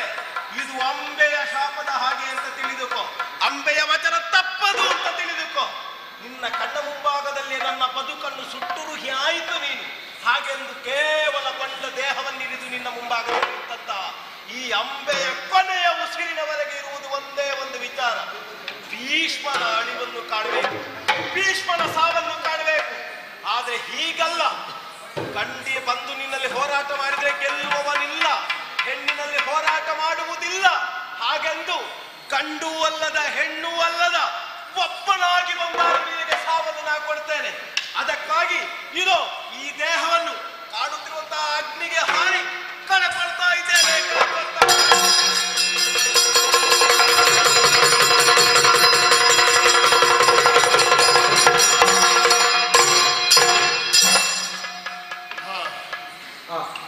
ಯಾವ ಸಜ್ಜನನಿಗಾದರೂ ಸಂತೋಷ ತರುವಂತಹ ಘಟನೆ ನನ್ನ ಕಣ್ಣ ಮುಂದೆ ನಡೆದದ್ದಲ್ಲ. ಈ ಭೂಮಿ ಹೆಣ್ಣು, ಹರಿಯುವ ನದಿ ಹೆಣ್ಣು, ನಮ್ಮನ್ನು ಹೆರುವವಳು ಹೆಣ್ಣು. ಹಾಗಾದರೆ ಯಾವ ಹೆಣ್ಣಿಗೂ ಸಂಕಟ ಬರಬಾರದೆನ್ನುವಂತಹ ಭಾವದಿಂದ ಸಕಲ ಸ್ತ್ರೀಯರನ್ನು ತಾಯಿ ಗಂಗಾ ಭವಾನಿಗೆ ಸಮಾನ ಹೀಗೆ ಅಂಗೀಕರಿಸಿದ ಭೀಷ್ಮನ ಸಮ್ಮುಖದಲ್ಲಿ ಸಂತ್ರಸ್ತೆಯಾಗಿ ಒಬ್ಬಳು ಸಜೀವ ದಹನವನ್ನು ಹೊಂದಿದಳು ಅನ್ನುವಾಗ ನನ್ನ ಕಣ್ಣಂಚು ತೇವವಾದದ್ದು ಸುಳ್ಳಲ್ಲ. ಆದರೆ ಆಡುತ್ತಿರುವಾಗ ಅವಳ ಮನಸ್ಸಿನಲ್ಲಿ ಹೆಪ್ಪುಗಟ್ಟಿದ ಹಠ ನಮಗೆ ವೇದ್ಯವಾಯಿತು. ಏನು ಮಾಡೋಣ? ಹಾಲು ಸರ್ವೋತ್ಕೃಷ್ಟವಾದಂತಹ ಪೇಯವೇ. ಹಾಗೆಂದು ಒಂದು ಹನಿ ಹುಳಿ ಬಿದ್ದರೆ ಮರುದಿವಸಕ್ಕೆ ಅದನ್ನು ಉಪಯೋಗಿಸುವುದಕ್ಕೆ ಸಾಧ್ಯವೇ? ಅದು ಬೀರುವ ವಾಸನೆಯನ್ನು ತಡೆದುಕೊಳ್ಳುವುದಕ್ಕೆ ಸಾಧ್ಯವೇ? ಹೆಣ್ಣಾದರೂ ಅಷ್ಟೆ. ಹೆಣ್ಣಾಗಿ ಅವಳ ಮರ್ಯಾದೆಯ, ಅವಳ ಮಾನದ ಮಿತಿಯಲ್ಲಿ ಅವಳು ಬದುಕಿದರೆ ಸರ್ವ ವಂದ್ಯಳಾಗುತ್ತಾಳೆ, ಗಡಿ ದಾಟಿ ಹೋದರೆ ಸರ್ವ ನಿಂದ್ಯಳಾಗುತ್ತಾಳೆ ಅನ್ನುವುದು ಸಕಲರಿಗೂ ಅಂಬೆಯ ಬದುಕಿನಿಂದ ಅರ್ಥವಾದೀತು. ಇಂದಲ್ಲ ನಾಳೆ ನಿನ್ನ ಮರಣಕ್ಕೆ ನಾನೇ ಕಾರಣನಾಗುತ್ತೇನೆ ಹೇಳಿದಳಲ್ಲ. ಇಚ್ಛಾಮರಣಿಯಾದಂತಹ ನನಗೆ ಒಬ್ಬ ಮರಣವನ್ನು ವಿಧಿಸುವುದು ಶಕ್ಯವೇ? ಹಾಗೆಂದು ಚಿರಂಜೀವಿಯಲ್ಲ ನಾನು, ಇಚ್ಛಾಮರಣಿ ಮಾತ್ರ. ನನ್ನ ಮರಣ ಯಾವಾಗ ಅದನ್ನು ನಾನು ನಿರ್ಣಯಿಸಬಹುದು ಅನ್ನುವುದು ನಮ್ಮ ಅಪ್ಪಯ್ಯ ಪಟ್ಟಂತಹ ವಾರ. ಯಾವಾಗ ನಿರ್ಣಯಿಸಬೇಕು ಅನ್ನೋದು ನಾನು ಈಗಲೇ ತೀರ್ಮಾನಿಸಬೇಕು. ಬರಬಹುದಾದಂತಹ ಸಂಗ್ರಾಮಗಳಲ್ಲಿ ನನ್ನ ಸಮ್ಮುಖದಲ್ಲಿ ಸಡ್ಡು ಹೊಡೆದು ಹೆಣ್ಣು ನಿಂದರೆ ನಾನು ಅವಳೊಡನೆ ಹೋರಾಡುವುದಿಲ್ಲ. ಮಾತ್ರವಲ್ಲ, ಹೆಣ್ಣು ಆಗಿ ಹುಟ್ಟಿ ಗಂಡಾದವನೊಡನೆ ನಾನು ಹೋರಾಡುವುದಿಲ್ಲ. ಹೆಣ್ಣಿನಂತೆ ವರ್ತಿಸುವವರೊಡನೆ ನನ್ನ ಹೋರಾಟ ಇಲ್ಲ.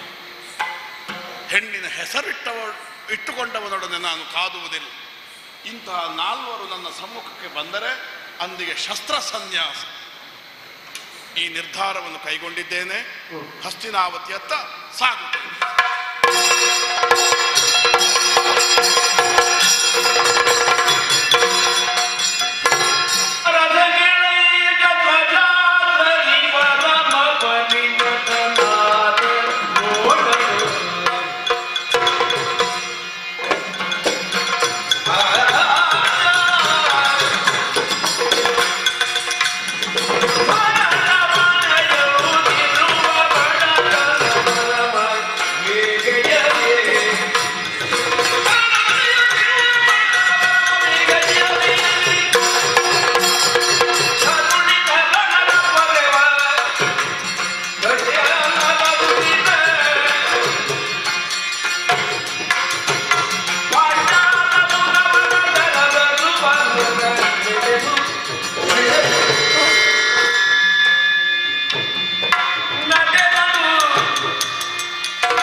ಸಾಧಿಸುವುದು ಕಷ್ಟ.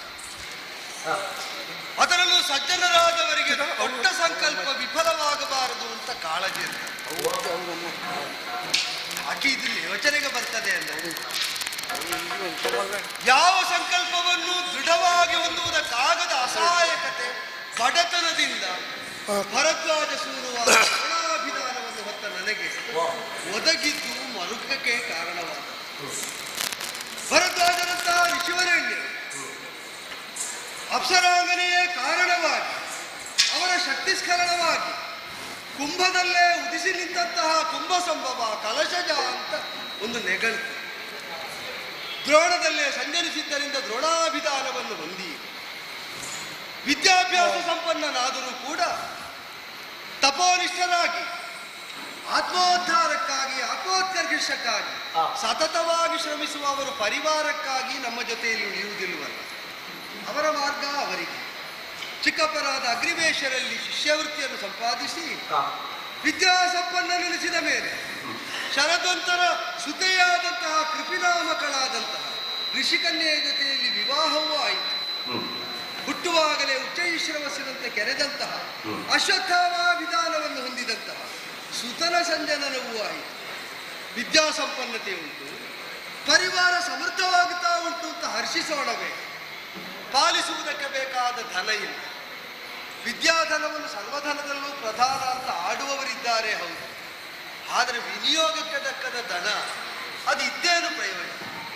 ವಿನಿಯೋಗಿಸಬೇಕು ಅಂತಾದರೆ ಇವನ ವಿದ್ಯಾಸಂಪನ್ನತೆಯನ್ನು ಅರಿತು ಶಿಷ್ಯವೃತ್ತಿಯನ್ನು ಕೈಗೊಳ್ಳುವುದಕ್ಕೆ ಬರುವಂತಹ ಪ್ರಕೃತಿಗಳು ಇರಬೇಕು. ಸಹಜವಾಗಿಯೇ ಬಾಲ್ಯದಿಂದಲೇ ಅಸ್ತ್ರವಿದ್ಯಾ ಕೌಶಲದತ್ತ ಆಕರ್ಷಿತನಾಗಿ ಶಸ್ತ್ರಾಸ್ತ್ರಗಳಲ್ಲಿ ನೈಪುಣ್ಯವನ್ನು ಸಂಪಾದಿಸಿದರು. ಕ್ಷತ್ರಿಯರಾದವರು ರಾಜಕುಮಾರರು ತಾವಾಗಿ ಕಲಿಯುವುದಕ್ಕೆ ಬಂದರೆ ಕಲಿಸಬಹುದಿತ್ತು, ಹೊಟ್ಟೆ ಹೊರೆದುಕೊಳ್ಳಬಹುದಿತ್ತು.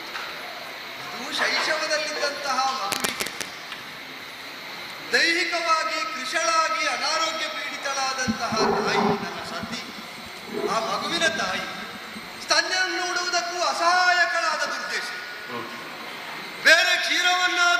ಕ್ಷೀರವನ್ನಾದರೂ ಸಂಪಾದಿಸಿ ಉಳಿಸೋಣವೇ? ಅದಕ್ಕೆ ದಾರಿದ್ರ್ಯದ ಬಾಧೆ. ಸಂಸಾರವನ್ನು ಸಲಹುವಲ್ಲಿಯೇ ನಮಗೆ ಸಂಕಲ್ಪ ಸಾಧ್ಯವಾಗುವುದಿಲ್ಲವಂತೆ. ಮಹತ್ತರವಾದ ಸಾಧನೆಯೆಡೆಗೆ ನಾವು ಸಂಕಲ್ಪವನ್ನು ಹೊಂದುವುದೇ ಅನ್ನೇ ಯೋಚಿಸ್ತಾರೆ. ಮನೆಯಲ್ಲಿದ್ದರೆ ಮಗುವಿನ ಅಳು, ನಿಶಬ್ದವಾಗಿ ಹೇಳುವಂತಹ ತಾಯಿಯ ಮರುಕ, ಇದೆಲ್ಲವನ್ನು ಮೀರುವ ಬಗೆ ಹೇಗೆ ಅಂತ ಯೋಚಿಸುವಾಗ ಕ್ಷತ್ರಿಯ ಕುಲವನ್ನೇ ಉದ್ಧಸ್ತವಾಗಿಸಿದಂತಹ, ಕ್ಷತ್ರಿಯ ಕುಲಗುಟಾರನೆನಿಸಿದಂತಹ ಆಚಾರ್ಯ ಭಾರ್ಗವರು ತಾವು ಹೊಂದಿದಂತಹ ಭೂಭಾಗವನ್ನು, ದನಗರಕಾದಿಗಳನ್ನು ದಾನ ಮಾಡ್ತಾ ಇದ್ದಾರೆ ಅಂತ ತಿಳಿದು ಅಲ್ಲಿ ಹೋಗುವಾಗ ಕಶ್ಯಪರಿಗೆ ಅವರ ವಶದಲ್ಲಿದ್ದ ಸಂಪದವನ್ನೆಲ್ಲವನ್ನು ಭೂಸಹಿತವಾಗಿ ಕೊಟ್ಟಾಗಿದೆ. ಇನ್ನು ಉಳಿದದ್ದು ಅಸ್ತ್ರವಿದ್ಯೆ ಮಾತ್ರ, ವಿಶಿಷ್ಟಾಸ್ತ್ರಗಳು ಬೇಕೋ ಮಗು ನಿಮಗೆ ಅಂತ ಕೇಳಿದರು. ಸಹಜವಾಗಿ ಅದರಲ್ಲಿ ಆಸಕ್ತನಾದವನು ಹಿಂದೆ ಮುಂದೆ ನೋಡಲಿಲ್ಲ. ವಿಶೇಷ ಪ್ರಾಪ್ತಿ ಭಾರ್ಗವರಿಂದ ಅಸ್ತ್ರಗ್ರಾಮ ಸಂಪಾದನೆ, ಅವರ ಶಿಷ್ಯವೃತ್ತಿಯನ್ನು ಹೊಂದಿ ಅವರು ಉಪದೇಶಿಸಿದ್ದಕ್ಕೆಲ್ಲ ಕಿವಿಯಾದೆ, ಮನದಲ್ಲಿ ದೃಢವಾಗಿಸಿಕೊಂಡು ಮನನವಾಗಿಸಿದೆ. ಮರಳಿ ಬಂದಾಗ ಈ ಅಳು ನಿಲ್ಲುವುದಿಲ್ಲ. ಏನು ಆಪುತ? ಹೌದೌದು, ಮಹಾರಾಜ ದ್ರುಪದ ಮಹಾರಾಜ. ಅದು ಹೆಚ್ಚಾಯ್ತು ಮಹಾರಾಜ. ಹೇಳಲೇ ಇಲ್ಲ, ತೊಡಗಿದ್ದಷ್ಟು ಈಗಲೇ ಹೆಚ್ಚಾಯ್ತು ಮಹಾರಾಜ. ಹೌದು, ದ್ರುಪದ ಮಹಾರಾಜ. ದ್ರುಪದ ಅಂತ ಹೇಳಿದ್ರಲ್ಲ, ಅದು ಸ್ವಲ್ಪ ಹೆಚ್ಚಿಗೆ ಆಯ್ತು. ಅದು ಯಾಕೆ ಹೆಚ್ಚಾಯ್ತು? ಈಗ ಯಾರ ಹೆಸರು ಹೇಳಿ ಕರೆಯುವುದಿಲ್ವ? ದ್ರುಪದ ಮಹಾರಾಜರು. ನಿಮಗೆ ಅಧೀನದಲ್ಲಿದ್ದ ಆಳುಗಳಾದ ನೀವು ಸಗೌರವದಿಂದಲೇ ಅವರನ್ನು ಸಂಬೋಧಿಸುವುದು ಸರಿ. ಆದ್ರೆ ಆಪ್ತರಾದಂತಹ ಮಿತ್ರರ ಮಧ್ಯದಲ್ಲಿ ಆ ಔಪಚಾರಿಕತೆಯಲ್ಲ ಇಲ್ವೋ? ನಾವು ಏಕವಚನದಲ್ಲೇ ಪರಸ್ಪರ ಸಂಬೋಧಿಸಿ. ಮಿತ್ರ? ಹೌದು. ಯಾವ ಲೆಕ್ಕದಲ್ಲಿ ಮಿತ್ರ ಆಗುವುದು? ಯಾವ ಲೆಕ್ಕದಲ್ಲಿ? ಯಾವ ಲೆಕ್ಕದಲ್ಲಿ? ಮನಸ್ಸಲ್ಲಿದ್ದಂತಹ ಭಾವ ಒಗ್ಗೂಡಿದ ಕಾಲದಲ್ಲಿ ನಮಗೆ ಜೊತೆಯಾದೀತು ಅಂತ ಕಂಡಾಗ ಯಾರನ್ನಾದ್ರೂ ನಾವು ಮಿತ್ರರು ಅಂತ ಅಂಗೀಕರಿಸ್ತೇವೆ. ಮಿತ್ರ? ಹೌದೌದು. ನಿಮಗೆ ಹೇಳ್ಬೇಕು. ಹೃದಯ ಬಾಲ್ಯ ಮಿತ್ರ, ಬಹಳ ಸ್ನೇಹಿತ.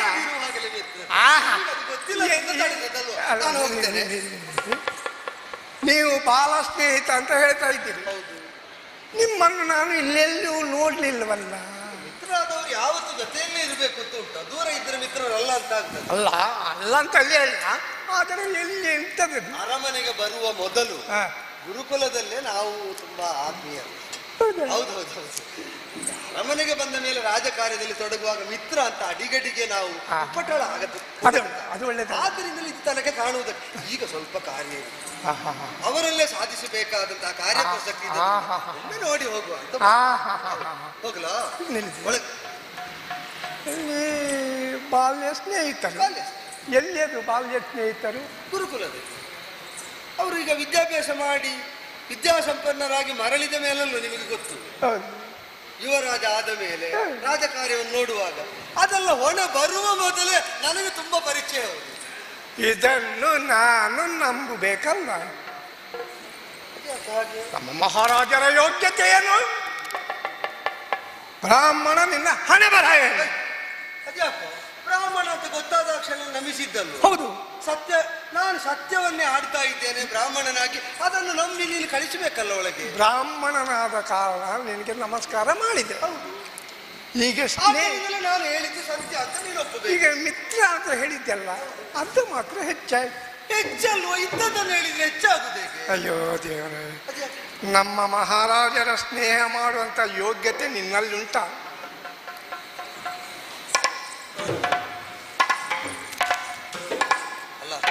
ಹರಿದ ಬಟ್ಟೆ, ಅಯ್ಯೋ ದೇವರೇ, ಜುಟ್ಟು ಕಾಣಬಾರ್ದಂತ ಮುಂಡಾಸು ಕಟ್ಟಿದ್ದೀರಿ ಭಟ್ರೆ.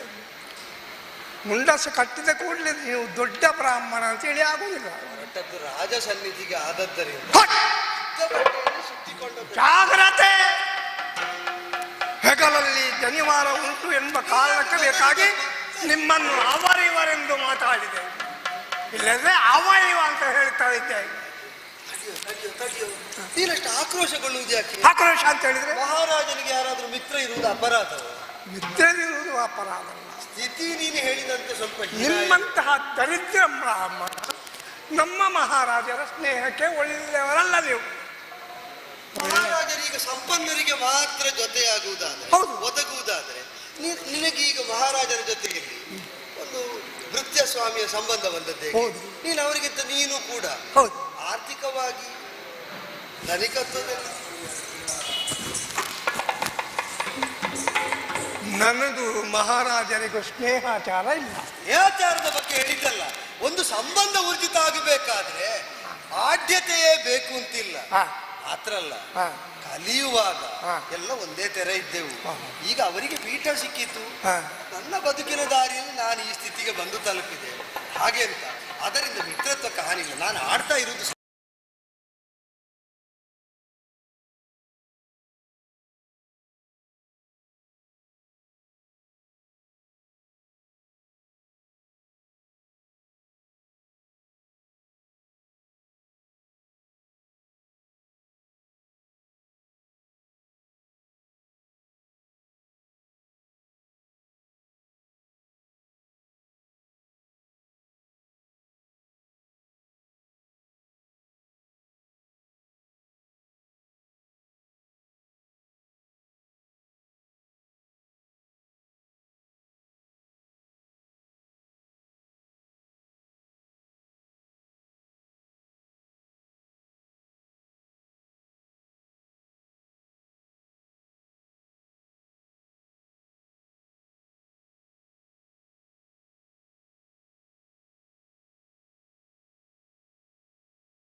ಮೇಲೆ ನಾವು ನಮ್ಮತ್ತಾಗಿರುವಂತಹ ಆಳ್ವಿಕೆಯಲ್ಲಿ ಯಾವುದಕ್ಕೂ ಕೊರತೆಯಾಗಬಾರದು ಅಂತ ನೋಡಿಕೊಂಡಿದ್ದೇವೆ. ಸಿಂಹಾಸನವನ್ನು ಏರಿ ಪ್ರಜಾರಂಜಕರಾಗಿ ಪ್ರಜೆಗಳ ಯೋಗಕ್ಷೇಮವನ್ನು ವಿಚಾರಿಸಿದಾಗ ಇನ್ನೇನು ಸಭಾತ್ಯಾಗ ವಿಸರ್ಜನೆ ಮಾಡೋಣ ಅಂತ ಹೇಳುವಾಗ ಯಾರು ಅಯ್ಯೋ ದೇವರೇ, ಒಂದು ಅವಸ್ಥೆ ಯೋಚನೆ ಮಾಡುವಾಗ ಯಾರಿಗೆ ಯಾರು ಎಂಥದ್ದು ಅಂತ ಗೊತ್ತಾಗುವುದಿಲ್ಲ. ಮಹಾರಾಜರಿಗೆ ನೀನು ಯಾರಲ್ಲಿ ಮಾತಾಡುದ? ನಾನು ನನ್ನಷ್ಟಕ್ಕೆ ಯೋಚನಾ ಮಗ್ನನಾಗಿ ಮಾತಾಡ್ತಾ ಯೋಚನಾ ಮಗ್ನನಾಗಿ ಬಾಯಲ್ಲಿ ಮಾತಾಡಬೇಕಾ ಬಾಕಿದ್ದವರು ಕೇಳುವ ಹಾಗೆ? ಯಾಕೆ ಹೇಳಿದೆ ಬಾಕಿದ್ದವರು ಕೇಳಿ ಅಂತ ನಾನು ಮಾತಾಡುದು. ಈ ಕಿವುಡರಿಗೆ ಇಂಥ ಒಂದು ದುರ್ಬುದ್ಧಿ ಹೆಚ್ಚು ಉಂಟು. ಅವರಿಗೆ ಬಾಕಿದ್ದವರಿಗೂ ಕೇಳುವುದಿಲ್ಲ ಅಂತಾಗಿ ಹೋಗುತ್ತೆ. ಅದಕ್ಕೆ ಏನಾದರೂ ಗೊಣಗುತ್ತಾ ಗೊಣಗುತ್ತಾ ಗೊಣಗುತ್ತಾ ಬರುವುದು. ಅವನಿಗೆ ಕೇಳುವುದಿಲ್ಲ. ಸಂಗತಿ ಬಹಳ ಸಣ್ಣ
ನಾನು ಹೊರಗಿಂದ ದೊಡ್ಡ ಬಾಗಿಲಿಲ್ವ, ಹೆಬ್ಬಾಗಿಲು, ಅಲ್ಲಿ ನಾನು ಕಾಯ್ತಾ ಇದ್ದೆ. ನನಗೆ ಗೊತ್ತಿದೆ ನಮ್ಮಲ್ಲಿ ಯಾರ್ಯಾರು ಎಲ್ಲೆಲ್ಲಿ ಕೆಲಸಕ್ಕಿದ್ದಾರೆ, ಎಷ್ಟು ವರ್ಷದಿಂದ ಇದ್ದಾರೆ, ಏನೆಲ್ಲ ಮಾಡ್ತಿದ್ದಾರೆ, ಅದೆಲ್ಲ ಗೊತ್ತಿಲ್ಲದೆ ನಾನು ಈ ಜಾಗದಲ್ಲಿ ಇರ್ತೇನೆ. ಅಲ್ಲ ಕೇಳಿದ್ದೆ. ಏನು ಯಜಮಾನರುಗಳಿಗೆ ಎಲ್ಲ ಗೊತ್ತಿಲ್ಲ ಅಂತ ಆಲೋಚನೆ ಮಾಡುವುದಾದ್ರೆ ಹೊರಗಡೆ ನಿಮಗೆ ಒಂದೆರಡು ಕೆಲಸ, ರಾಜಕೀಯದ ವಿಷಯ ಇದೆಲ್ಲ ಇರುವಾಗ ಯಾರು ಏನು ಎಲ್ಲಿ ಅಂತ ಗೊತ್ತಿರ್ತದೆ ನಿಮಗೆ. ಈ ರಾಜಕೀಯ ಅಂದ್ರೆ ಇರ್ತದ? ರಾಜಕೀಯ ಅಂತ ಹೇಳಿದ್ರೆ ಇಲ್ಲಿ ಕೂತ್ಕೊಂಡು ರಾಜಕೀಯ ಮಾಡೋದು. ಯಾವುದು ರಾಜಕೀಯ? ರಾಜಕೀಯ ಅಂತ ಹೇಳಿ ಗೊತ್ತಿಲ್ಲ ನಿಮಗೆ. ನೀನು ರಾಜ್ಯಕ್ಕೆ ಸಂಬಂಧಪಟ್ಟವನಲ್ವ? ಹೌದು. ನಿನ್ನ ಊಳಿಗವು ಅದಕ್ಕೆ ಸಂಬಂಧಪಟ್ಟದ್ದು. ಹಾಗಾದ್ರೆ ನಾನು ಕೂಡ ರಾಜಕೀಯ ವ್ಯಕ್ತಿ. ಅಲ್ಲಿ ನಿಂತಿದ್ದೇನೆ. ಒಬ್ಬ ಬ್ರಾಹ್ಮಣ ನೇರ ಬಂದು ಒಳಗೆ ಹೋಗುವುದಕ್ಕೆ ಯೋಚನೆ ಮಾಡ್ತಾ ಇದ್ದಾನೆ. ಎಲ್ಲಿಗೆ? ಇಲ್ಲಿಗೆ, ಆಸ್ಥಾನದೊಳಗೆ ನನ್ನನ್ನು ಕಾಣುವುದಕ್ಕೆ. ಯಾರಂತೆ ಅವನು? ಕೇಳಿದೆ ನಾನು. ಯಾರು ನೀವು? ಎಂಥದ್ದು? ಬ್ರಾಹ್ಮಣರೇ, ಯೋಚನೆ ಮಾಡಬೇಡಿ, ನಿಮ್ಮಂತ ಬ್ರಾಹ್ಮಣರಿಗೆ ಬೇಕಾಗಿ ಅಲ್ಲಿ ಬ್ರಾಹ್ಮಣರ ಛತ್ರ ಉಂಟು, ಊಟ ಮಾಡಿ ಹೋಗಿ ಅಂತ ಹೇಳಿ. ಭೋಜನ ಶಾಲೆ? ಹೌದು, ಅದು ಬ್ರಾಹ್ಮಣರಿಗೆ ಬೇರೆ ಉಂಟು. ಹೌದು, ಅಲ್ಲಿ ಹೋಗಿದ್ದೆ. ನಾನು ಊಟಕ್ಕೆ ಬೇಕಾಗಿ ಬಂದದ್ದಲ್ಲ, ಮಹಾರಾಜರನ್ನು ಕಾಣಬೇಕು. ಎಂಥದ ಅವಸ್ಥೆ! ಊಟಕ್ಕಲ್ಲ? ಊಟಕ್ಕಲ್ಲ. ಬಹುಶಃ ನನ್ನನ್ನು ಕಂಡ ಮೇಲೆ ಊಟ ಮಾಡುವುದು ಅಂತ ಇದಲ್ಲ, ಊಟಕ್ಕೆ ಬಂದದ್ದೇ ಅಲ್ಲ, ನಿಮ್ಮನ್ನು ನೋಡ್ಬೇಕು, ನಿಮ್ಮಲ್ಲಿ ಮಾತಾಡ್ಬೇಕು ಅಂತ. ಊಟಕ್ಕಲ್ಲ? ಊಟಕ್ಕಲ್ಲ. ಅದು ಹೇಳಿದ್ರೆ ಅವರು ಊಟಕ್ಕಲ್ಲ. ಊಟಕ್ಕಲ್ಲ. ಏನತ್ತೆ ನನ್ನಲ್ಲಿ? ಯಾರತ್ತೆ ಅವರು? ಯಾಕೆ ಅದು ಬಹಳ ಎಂತದ್ದು? ಅದನ್ನು ಯೋಚನೆ ಮಾಡುವಾಗ ಯಾಕೋ ನಗು ನಗು ಅಂತ ಹೇಳಿದ್ರೆ ಆ ಭಟ್ರು ಹೇಳಿದ್ದಂತ ಗೊತ್ತುಂಟ, ನಿಮಗೂ ಅವರಿಗೂ ಹೃದಯಜನ್ಯವಾದಂತ ಸಂಬಂಧ ಉಂಟಂತೆ. ಹೃದಯಜನ್ಯ ಅದೆಂತದ್ದು ನಿನ್ನ ಅಭಿನಯ? ಹೃದಯ ಹೃದಯ ಹೃದಯ ಹೃದಯದಲ್ಲಿ ಸಂಬಂಧ. ಸ್ನೇಹಿತ, ಸ್ನೇಹಿತ, ಮಿತ್ರ ಮಿತ್ರ ಅಂತ ಹೇಳಿ ಗಾಢವಾದಂತಹ ಒಂದು ಬೆಸುಗೆಯ ಗೆಳೆತನ ಅಂತ ಹೇಳಿದ್ರು. ಹೌದೌದು. ಏನಂತೆ ಅವನ ಹೆಸರು?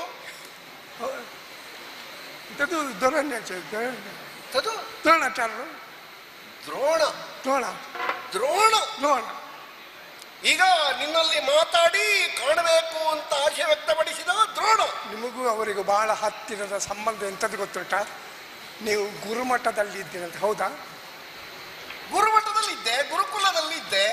ಆಗ ಭಟ್ರು ಕೂಡ ನಿಮ್ಮ ಜೊತೆಯಲ್ಲಿದ್ರಂತೆ, ಅವ್ರು ಹೇಳಿದ್ದಲ್ವ? ಹೌದು. ಈ ನಿನ್ನಲ್ಲಿ ನೇಮಿಸಿದ್ಯಾಕೆ?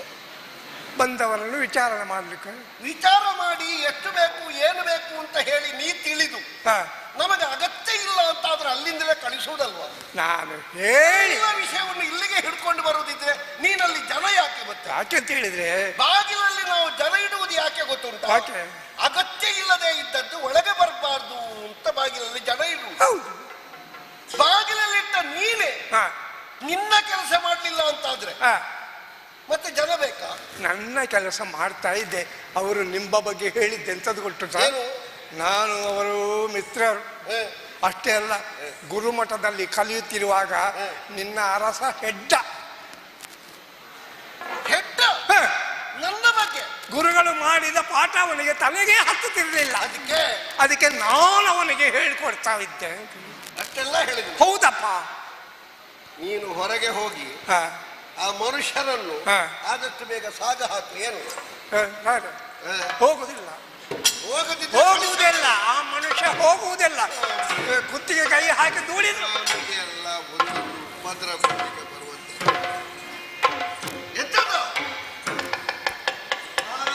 ಭಟ್ರು ಭಟ್ರು ನೀನು ಹೋಗಪ್ಪ.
ಕಾಣ್ತದೆ ನೀನು ಅಂತ.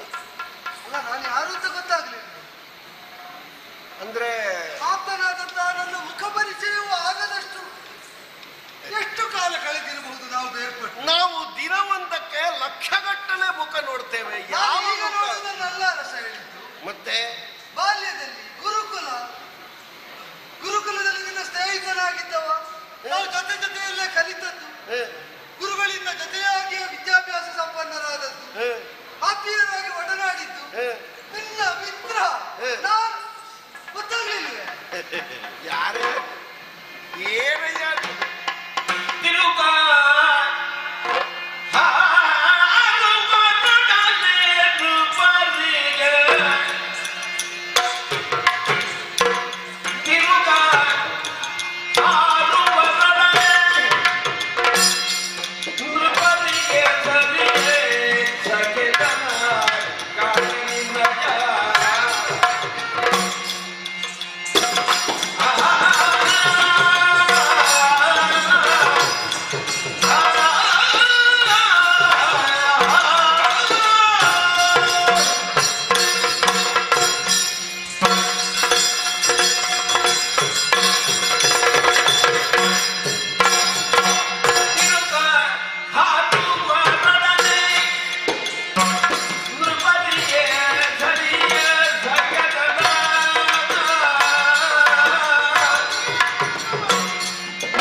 ನೀನೊಬ್ಬ ಬ್ರಾಹ್ಮಣ.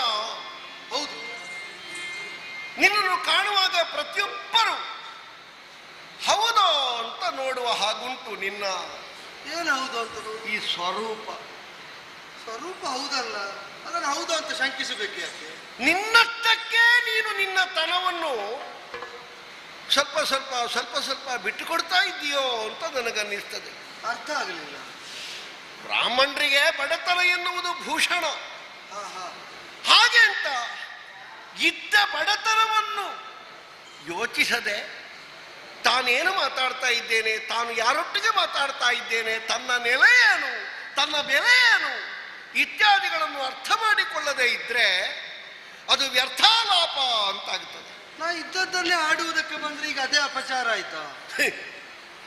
ನೀನೊಬ್ಬ ತಿರುಗ ಬ್ರಾಹ್ಮಣ. ಕಾಣುವಾಗ ಗೊತ್ತಾಗ್ತದೆ, ಮತ್ತೊಬ್ಬರು ಕೊಟ್ರೆ ಹೊಟ್ಟೆಗುಂಟು. ಸರಿ, ಮಾನ ಮುಚ್ಚುವುದಕ್ಕೆ ಗೇಣು ಬಟ್ಟೆ ಅಲ್ಲಿಂದಲ್ಲಿಗೆ ಹರಿದದ್ದಾದ್ರೂ ಇದೆ ನಿನ್ನಲ್ಲಿ. ನಾನು ಯಾರು? ವರ್ತಮಾನ ಕಾಲದ ಸಾಮ್ರಾಟ ದೃಪದ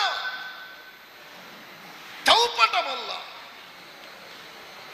ನನ್ನ ಎತ್ತರದಲ್ಲಿ ನಾನಿರುವಾಗ ಬಹಳ ಕೆಳಸ್ತರದಲ್ಲಿದ್ದಂತಹ ನೀರು ಬಂದು ಏಕವಚನದಲ್ಲಿ ನನ್ನನ್ನು ಸಂಬೋಧಿಸುವುದೇ ಅದು ಅಪರಾಧ. ಅಯ್ಯೋ, ಒಬ್ಬ ಅರಸನನ್ನು ಒಬ್ಬ ಆಳಲ್ಲಿ ನಿಮ್ಮ ದೃಪದ ಇದ್ದಾನೋ, ಎಷ್ಟೇ ಪರಿಚಯ ಇರಲಿ ಅಥವಾ ಪರಿಚಯ ಇಲ್ಲದಿರಲಿ, ಒಬ್ಬನನ್ನು ಮತ್ತೊಬ್ಬರಲ್ಲಿ ನಾವು ಪರಿಚಯ ಮಾಡುವಾಗ ಅಥವಾ ಹೇಳುವಾಗ ಒಂದು ಬಹುಮಾನದಿಂದ ಒಂದು ಬಹುವಚನದಿಂದ ಸಂಬೋಧಿಸುವುದು ಶಿಷ್ಟಾಚಾರ.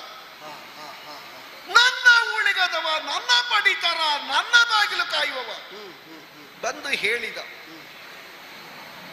ನಾನೇನು ಗುರುಮಠದಲ್ಲಿ ನಿನ್ನ ಸಹಾಯದಲ್ಲೇ ಬದುಕಿದವನು, ನೀನಿಲ್ಲದೆ ಇದ್ರೆ ನನಗೇನು ಬದುಕೇ ಇರ್ಲಿಲ್ವಾ? ಒಬ್ಬರನ್ನೊಬ್ಬರು ಬಿಟ್ಟಿಲ್ಲದ ಸ್ಥಿತಿಯಲ್ಲಿ ಇದ್ದೆವು ಅಂತ ಹೇಳಿದ್ದು ಸತ್ಯ. ಅದನ್ನು ಈಗ ಬಂದು ಹೇಳಿದ್ರು. ಜೀವನದಲ್ಲಿ ಕೆಲವಾರು ಘಟ್ಟಗಳು ಅವಸ್ಥಾಂತರಗಳು ಬಂದು ಬಂದು ಹೋಗುತ್ತಿರುವಾಗ ಹರಿದಾಡುವ ಹಾವಾದ್ರೂ ತನ್ನ ಪೊರೆಯನ್ನು ವರ್ಷಕ್ಕೊಮ್ಮೆ ಕಳಚುತ್ತದೆ. ಸರಿ, ಅದು ತನ್ನದ್ದು ಅಂತ ಮತ್ತದರನ್ನು ಪ್ರೀತಿಸುವುದಕ್ಕಿಲ್ಲ. ನಮ್ಮ ಹುಟ್ಟುತ್ತಾ ಹುಟ್ಟುತ್ತಾ ನಮ್ಮನ್ನೇ ಹೊಂದಿಕೊಂಡು ನಮ್ಮ ಬಾಯಲ್ಲಿ ಹಲ್ಲು ಬರ್ತದೆ. ಅದು ಬಿದ್ದು ಹೋಯಿತು ಅಂತಾದ್ರೆ ಅದನ್ನು ಮತ್ತೆ ತೆಗೆದಿಡುವುದಕ್ಕಿಲ್ಲ, ಹೊತ್ತು ಬರ್ತದೆ ಅಂತ ನಾವು ಕಾಯಬೇಕು. ಬದುಕಿನ ಅನಂತ ಮಜಲುಗಳಲ್ಲಿ ನಾವು ವ್ಯವಹರಿಸುವಾಗ ನಮ್ಮದ್ದಾದಂತಹ ದೃಷ್ಟಿಕೋನಗಳೆಲ್ಲ ಬೇರೆ ಬೇರೆ ಬೇರೆ ಬೇರೆ ಇರ್ತದೆ. ಏನೋ ತಿನ್ನುವುದಕ್ಕಿಲ್ಲ, ಉಣ್ಣುವುದಕ್ಕಿಲ್ಲ, ಬಡತನ ಅಂತ ಹೇಳ್ತಿದ್ರೆ ನಿನ್ನವರಿಗೆ ಅಥವಾ ನಿಮ್ಮವರಿಗೆ ಧಾರಾಳವಾಗಿ ನಾ ಕೊಟ್ಟವನೇ ಕೊಡುವವನೇ. ಆದರೆ ಒಂದು ಹಕ್ಕು ಸ್ಥಾಪನೆಯ ಹಾಗೆ ನಾವು ಸ್ನೇಹಿತರಿದ್ದೇವೆ, ನಾವು ಗುರುಮಠದಲ್ಲಿ ಬಹಳಷ್ಟು ಒಟ್ಟಿಗೆ ಇದ್ದವರಿದ್ದೇವೆ, ನನ್ನದು ಪರಿಚಯ ಆಗಲಿಲ್ವಾ? ಪರಿಚಯವನ್ನೇ ಒಂದು ತರದ ಹಕ್ಕು ಅಂತ ಸ್ಥಾಪಿಸಿಕೊಂಡು ಬಂದ ನಿನ್ನ ಈ ಜಿಗುಟುತನ ಉಂಟಲ್ಲ, ಈ ಒಂದು ರೀತಿಯ ಯಾವುದೋ ಒಂದು ದುರಭಿಮಾನ, ದುರಾಲೋಚನೆ, ದುಷ್ಟ ಸ್ವಭಾವ ನನಗೆ ಬಹಳ ಹಿಡಿಸಲಿಲ್ಲ. ಆದದ್ದರಿಂದ ಹೇಳ್ತೇನೆ, ಏನ್ ಬೇಕು? ಏನಾದ್ರೂ ಬೇಕಾ? ಕನಿಷ್ಠ ಒಮ್ಮೆ ಮುಖ ನೋಡಿ ಆದ್ರೂ ಮಾತಾಡಬಾರದು. ಏನಾದ್ರೂ ಸುಖ ಇಲ್ಲ ಆ ಮುಖದಲ್ಲಿ? ನೋಡಿದ್ರೆ ಯಾರು ಅಂತ ಹೆಸರು ನಿನಗೆ ಗೊತ್ತಾಗಲಿಲ್ಲ.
ಬಲ್ಲೆ. ಆದರೆ ಮುಖ ನೋಡದೆ ಮಾತಾಡುವಷ್ಟು ಅನೌದಾರ್ಯ ಯಾಕೆ? ಬಂದವರ ಮುಖ ನೋಡಿ ಮಾತಾಡಿದ್ರೆ ಮುಖದಿಂದಲೇ ಒಂದಷ್ಟು ವೇದ್ಯವಾಗುತ್ತದಂತೆ. ಅದರಲ್ಲೂ ಆತ್ಮೀಯರ ಮಧ್ಯದಲ್ಲಿ ನಾನಾಗಿ ಆಡುವ ಪ್ರಮೇಯವೇ ಬರುವುದಿಲ್ಲ. ಯಾವುದು ಸೂತಕದ ಮುಖದಂತೆ ಕಾಣುತ್ತದ, ಯಾವುದು ನೋಡುವುದರಿಂದ ಅಸೌಖ್ಯವನ್ನು ಒದಗಿಸ್ತದೋ, ಯಾವುದು ಕಾಣುವುದರಿಂದ ಸುಖದಾಯಕವಲ್ಲವೋ ಅದನ್ನು ಆದಷ್ಟು ಕಾಣದೇ ಇರುವುದು ಒಳ್ಳೆಯದು ಅಂತ ನಮಗೆ ಗುರುಪಾಠ. ನನಗೆ ನಿರೀಕ್ಷೆ ಇರಲಿಲ್ಲ ಈ ತೆರನಾಗಿ ನಿನ್ನ ಪ್ರತಿಕ್ರಿಯೆ ಬರ್ತದೆ ಅಂತ. ನಾನು ಸ್ವಲ್ಪ ಶಿಷ್ಟಾಚಾರವನ್ನು ಉಲ್ಲಂಘಿಸಿರಬಹುದು, ಇಲ್ಲ ಅಂತ ಆಡುವುದಿಲ್ಲ. ಈಗ ಶಿಷ್ಟಾಚಾರ ಔಪಚಾರಿಕತೆ ಎಲ್ಲಿರ್ತದೆ ಹೇಳು? ಒಂದು ವ್ಯವಹಾರ ನಿಮಿತ್ತವಾದ ಸಂಬಂಧ ಇದ್ದಲ್ಲಿ ಆತ್ಮೀಯತೆ ಆಪ್ತತೆಯಲ್ಲಿ ಜಾಗೃತವಾಗಿರ್ತದೋ ಆಗ ಶಿಷ್ಟಾಚಾರಕ್ಕೆ ವಿಶೇಷ ಮಹತ್ವ ಇಲ್ಲ, ಅದು ಗೌಣವಾದದ್ದು ಅಂತ ಪರಿಭಾವಿಸಿದ್ದು ಹೌದು. ಆ ನೆಲೆಯಿಂದ ನಿನ್ನ ಚಾರನಲ್ಲಿ ಮಾತಾಡಿದ್ದಿದ್ರೂ ಇರಬಹುದು. ಆದರೆ ಅಗ್ನಿವೇಶರ ಶಿಷ್ಯರಾಗಿ ನಾವು ಜೊತೆಯಲ್ಲೇ ಸತೀರ್ಥರಾಗಿ ವಿದ್ಯಾಭ್ಯಾಸವನ್ನು ಮಾಡ್ತಾ ಇರುವ ವೇಳೆಯಲ್ಲಿ ನಮ್ಮೊಳಗಿದ್ದ ಹೊಕ್ಕು ಬಳಕೆ, ಆತ್ಮೀಯತೆ, ಅದರ ಗಾಢತೆ ಕಲಿಯುವಲ್ಲಿ ಪರಸ್ಪರ ಸಹಕಾರಿಗಳಾಗಿ ಒದಗಿ ಬರ್ತಾ ಇದ್ದದ್ದು. ಈ ಜೀವಮಾನದಲ್ಲಿ ನಾವೆಂದಿಗೂ ಬೇರ್ಪಡಲಾಗದ ಸಖ್ಯವನ್ನು ಹೊಂದಿದವರು ಅಂತ ನೀ ದೃಢೀಕರಿಸಿದ್ದು. ಇದನ್ನೆಲ್ಲ ಸ್ಮರಿಸಿಕೊಂಡಾಗ ಬರಬಹುದು, ಎದುರು ನಿಲ್ಲಬಹುದು, ಮಾತಾಡಬಹುದು ಅಂತ ಕಲ್ಪಿಸಿಬಿಟ್ಟೆ. ಅದೇ ಅಪಚಾರ ಆಯ್ತು. ಈ ದ್ರೋಣನ ಪರಿಚಯ ನಿನಗಿಲ್ಲ ಅಲ್ವೇ? ನೀನು ಹೇಳಿದ ನೀನೀಗ ನನ್ನ ಸಖ ಮಾತ್ರ ಅಲ್ಲ, ಯೋಚನೆ ಮಾಡು. ಒಬ್ಬ ರಾಜನಲ್ಲಿ ಏಕವಚನದಿಂದಲೇ ಆಡುವಷ್ಟು ಸಲುಗೆ ಬೆಳೆಯಬೇಕು ಅಂತಾದರೆ ಆ ಮೈತ್ರಿಯ ಗಾಢತೆ ಎಷ್ಟಿರಬೇಕು? ಅದಕ್ಕೆ ದೃಷ್ಟಾಂತವಾಗಿ ಆಡ್ತೇನೆ. ಒಂದು ಆತ್ಮೀಯವಾದಂತಹ ಗಳಿಗೆಯನ್ನು ನೀನೇ ಈ ಹಿಂದೆ ಹೇಳಿದ್ದಿತ್ತು ಗುರುಕುಲದಲ್ಲಿ. ಏನು ಅಂತ? ಒಬ್ಬ ಬ್ರಾಹ್ಮಣ ಕುಮಾರನಾದಂತಹ ನೀನು ಬದುಕಿಡೀ ಸಂಪಾದಿಸಿದ್ರು ನಿನ್ನ ಬದುಕು ಅದರಿಂದ ಸಮೃದ್ಧವಾಗುತ್ತದೆ ಅಂತಿಲ್ಲ. ನನಗೆ ಭವಿಷ್ಯದಲ್ಲಿ ಸಿಕ್ಕುವ ರಾಜ್ಯ ನನ್ನದು ಮಾತ್ರ ಅಂತ ತಿಳಿಯಬೇಡ. ಅದರ ಅರ್ಥ ನಿನ್ನದು ಅಂತಲೇ ತಿಳಿ. ತದ್ಭೋಜ್ಯಂ ಭವಿತಾ ರಾಜ್ಯಂ ಸಖೇ ಸತ್ಯೇನ ತೇ ಶಪೆ. ಸತ್ಯವಾಗಿ ಪ್ರತಿಜ್ಞೆ ಮಾಡ್ತೇನೆ, ನನಗೆ ಸಿಕ್ಕುವ ರಾಜ್ಯ ನೀನು ಅನುಭವಿಸುವುದಕ್ಕಿದ್ದದ್ದು. ಮಮ ಭೋಗಾಶ್ಚ ವಿತ್ತಂಚ ತ್ವದಧೀನಂ ಸುಖಾನಿಚ. ನನ್ನ ಭೋಗ ವಿತ್ತ ಸುಖಗಳೆಲ್ಲ ನಿನಗೂ ಅಧೀನವಾದದ್ದು, ಎಲ್ಲದರಲ್ಲೂ ನಿನಗೂ ಅಧಿಕಾರ ಉಂಟು ಅಂತ ತಿಳಿ ಅಂತ. ಹೀಗೊಂದು ಮಾತು ಸ್ನೇಹಕ್ಕೆ ಅಯೋಗ್ಯನಾದವನಲ್ಲಿ ಪ್ರತಿಜ್ಞಾ ರೂಪದಲ್ಲಿ ಒಬ್ಬ ರಾಜಕುಮಾರ ಹೇಳುವುದಕ್ಕುಂಟು. ಈಗ ನಾನೊಂದು ಮಾತು ಕೇಳಲ್ಲ, ಹೇಳು. ಬದುಕಿನಲ್ಲಿ ಯಾವುದೋ ಒಂದು ಘಟ್ಟದಲ್ಲಿ, ಯಾವುದೋ ಒಂದು ಜೀವನದ ಅವಸ್ಥೆಯಲ್ಲಿ ಒಬ್ಬರಲ್ಲಿ ಇನ್ನೊಬ್ಬರು ಮಾತಾಡ್ತಾರೆ. ಆ ಕಾಲಕ್ಕನುಗುಣವಾಗಿ ಅವರ ಮಾತು ಬೆಳೆಯುತ್ತದೆ ಅಂತ ಇಟ್ಟುಕೋ. ಇದಾಗಿದೆ ಅಂತ ಹೇಳುವುದಲ್ಲ, ಹಾಗೇ ಅದು ಹೌದು ಅಂತ ಇದ್ರೆ ನೀನು ನನ್ನನ್ನು ಎಷ್ಟನೇ ಸಲ ಇದು ಕಾಣುವುದು? ಗುರುಮಠ ಬಿಟ್ಟ ಮೇಲೆ. ಗುರುಮಠ ಬಿಟ್ಟ ಮೇಲೆ ಇದನ್ನು ಪ್ರಥಮ. ಈಗ ನೀನು ಹೇಳಿದೆಯಲ್ಲ, ಹೌದು, ಭೋಗದಲ್ಲಿ ಎಲ್ಲ ವ್ಯವಸ್ಥೆಯಲ್ಲಿಯೂ ನಾವು ಸಮಾನ ಸುಖಿಗಳಿದ್ದೇವೆ. ಅದೇ ಅಧಿಕಾರವನ್ನು ನಾನು ಗ್ರಹಣ ಮಾಡುವಾಗ ನನ್ನ ಪದವಿ ಪ್ರಮಾಣ ಆಯ್ತಲ್ಲ, ಆಗ ಬಂದಿಯಾ? ಆಗ ಬರಬೇಕು ಅಂತಿಲ್ಲ. ಈಗ ಮೈತ್ರಿಗೆ ದೃಷ್ಟಾಂತವಾಗಿ ನಾ ಹೇಳ್ತೇನೆ. ಏನು? ತನ್ನಿಂದ ಅರಳುವ ಕಮಲವನ್ನು ಸಮೀಪವರ್ತಿಯಾಗಿ ಮಿತ್ರನೇ ಬಂದು ಕಾಣುತ್ತಾನೆ. ಇಲ್ಲ, ದೂರದಲ್ಲಿ ಇದ್ದರು ಸದ್ಭಾವದ ದೃಷ್ಟಿಕೋನದಿಂದ ಅದು ಅರಳುವುದು ಹೌದಲ್ಲ. ಯಾಕೆ ಹೇಳ್ತೇನೆ? ಆ ಸಂಬಂಧ ಇಲ್ಲಿಗೆ ಹೋಲಿಕೆ ಆಗುವುದಿಲ್ಲ. ಹೋಲಿಕೆ ಆಗುತ್ತದೆ. ಯಾಕೆ ಉದಯಿಸದೇ ಇದ್ರೆ ಕಮಲ ಅರಳುವುದಿಲ್ಲ ಎನ್ನುವುದು ನಿಸರ್ಗಕ್ಕೆ ಸಂಬಂಧಪಟ್ಟ ಸೂತ್ರ. ಈಗ ಅವನಿಗೆ ಮಿತ್ರ ಅಂತ ಹೆಸರಿರುವುದು ಹೌದು. ಲೋಕವನ್ನೇ ಅರಳಿಸುವವನಿಗೆ ಸಮೀಪಸ್ಥವಾದ ಸಂಬಂಧ ಇಲ್ಲವಾದರೂ ದೂರದಿಂದಲೂ ಸದ್ಭಾವ ಇದ್ದದ್ದರಿಂದ, ಕಾರುಣ್ಯ ಇದ್ದದ್ದರಿಂದ, ಅನುಗ್ರಹ ಇದ್ದದ್ದರಿಂದ ಲೋಕಕ್ಕೆ ಅವನು ಮಿತ್ರನಾಗುತ್ತಾನೆ. ಹೇಗೋ ಹಾಗೆಯೇ ಆತ್ಮೀಯರಾದವರು ದೂರ ಇದ್ದರು ಎಂಬುದರಿಂದ ಮೈತ್ರಿಯೇ ಇಲ್ಲ ಅಂತ ಆಗುತ್ತದೆ. ಜೀವನದಲ್ಲಿ ಒಬ್ಬನಿಗೆ ಮಿತ್ರತ್ವ ಹೆಚ್ಚು ಬೆಳವಣಿಗೆ ಆಗುವುದು ಯಾವಾಗ? ಹತ್ತಿರ ಇದ್ದಾಗ, ಪ್ರತಿಯೊಂದು ವ್ಯವಹಾರಗಳಲ್ಲಿಯೂ ಬಂದು ಹೋಗುವಾಗ. ಸರಿಯಪ್ಪ. ಸಖ್ಯ ಎನ್ನುವುದು ಸುಖತನದ ದ್ಯೋತಕವಾಗಿ ಬೆಳೆಯುತ್ತದೆ. ಈಗ ಗುರುಕುಲ ಬಿಟ್ಟೇ ಸಂಬಂಧ ಇದ್ರು, ಎಷ್ಟೇ ಹತ್ತಿರದವರಾದ್ರೂ ನಾವು ಬಹಳ ದೂರ ಇದ್ರೆ ಅನಂತ ಕಾಲದ ಒಂದು ಅಗಲುವಿಕೆ, ಒಂದು ತೆರನಾಗಿರುವಂತಹ ಅಂತರ ಉಂಟು ಅಂತಾದ್ರೆ ಅವರಲ್ಲಿ ಸಂಬಂಧಗಳು ಗಾಢವಾಗುವುದಿಲ್ಲ. ಸರಿ, ಈಗ ಗುರುಕುಲ ಬಿಟ್ಟ ಮೇಲೆ ಮೊದಲಿನ ಗಾಢವಾದ ಅನುಬಂಧ ಇಲ್ಲ ಅಂತಲೇ ಇಡೋಣ. ಮುಖ ಪರಿಚಯ ಆಗದಷ್ಟು ಅಪರಿಚಿತನಾಗಿ ಬಿಟ್ಟ. ದ್ರೋಣ ಅಲ್ಲ, ಮುಖ ಪರಿಚಯ ಅಂತಲ್ಲ, ನೀ ಬಂದ ನಡೆ ಸರಿ ಇಲ್ಲ ನನಗೆ. ಯಾಕೆ? ಸೂರಿಗದಿ ಮುತ್ತಂಗೆ ಕೇಳಿಗೆ, ಸೂರಿಗದಿ ಮುತ್ತಂಗೆ ಕೇಳಿಗೆ, ನಿಗದಿಗೆ ಬಟ್ಟದಿಗೆ ಮನೆಗೆ ದಾರಿಣಿಮ ತಿರುಗಣಿಗೆ ಗೆಳೆತನವು, ದಾರಿಣಿಮ ತಿರುಗಣಿಗೆ ಗೆಳೆತನವು ಸೇರಲು ಸೂರಿಗದಿ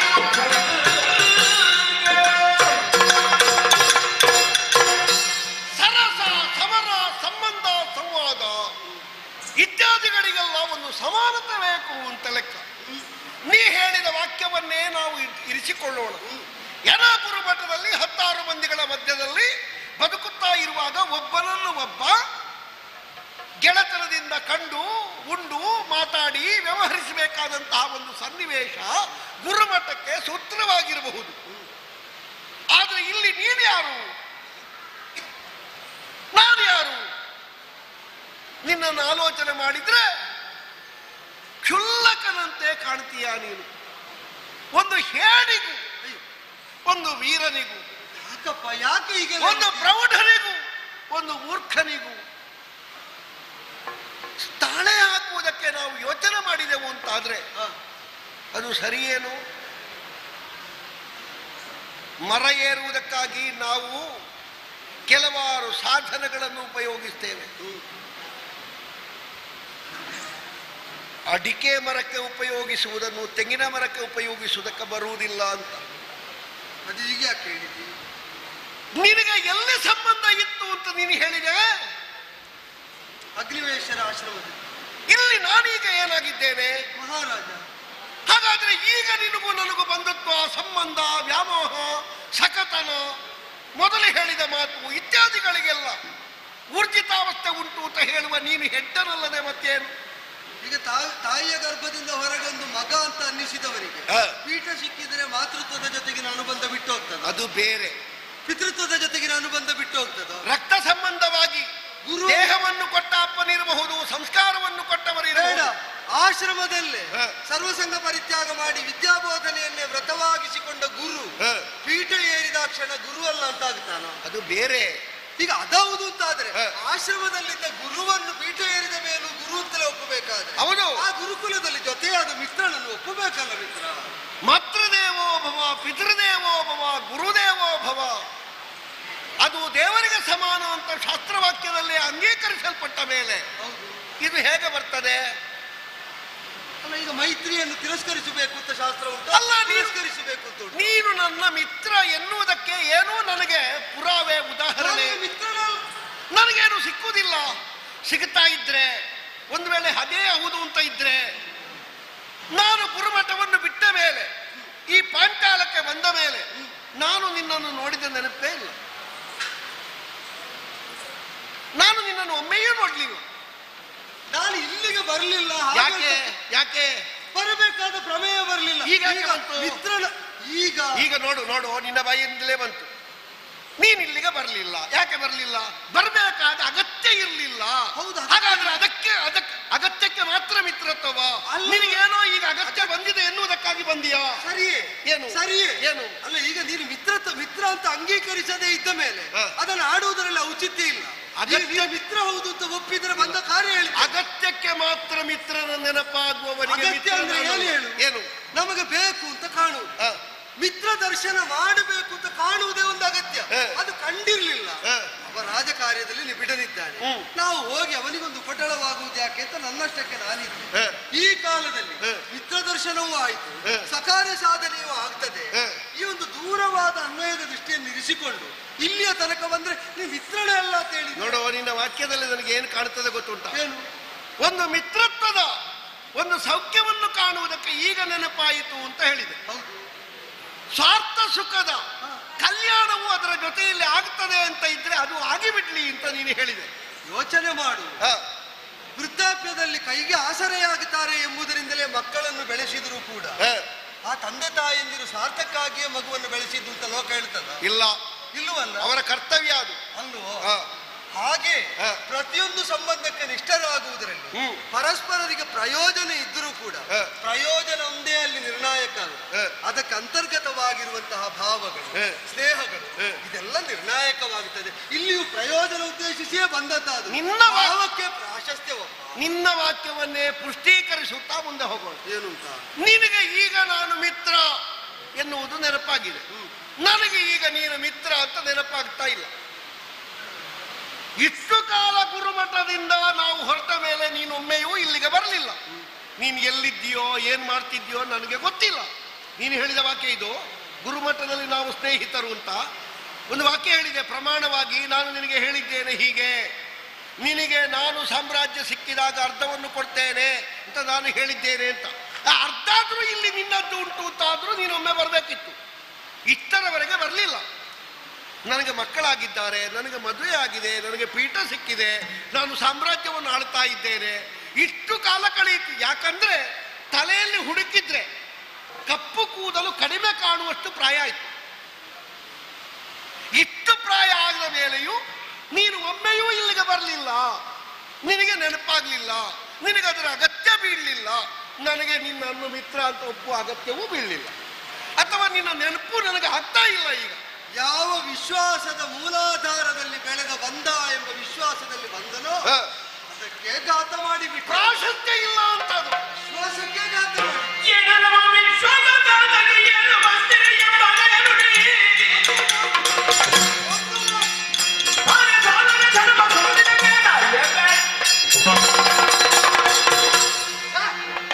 ವಿಶ್ವಾಸಕ್ಕೆ ಘಾತ ಮಾಡಿಬಿಟ್ಟು.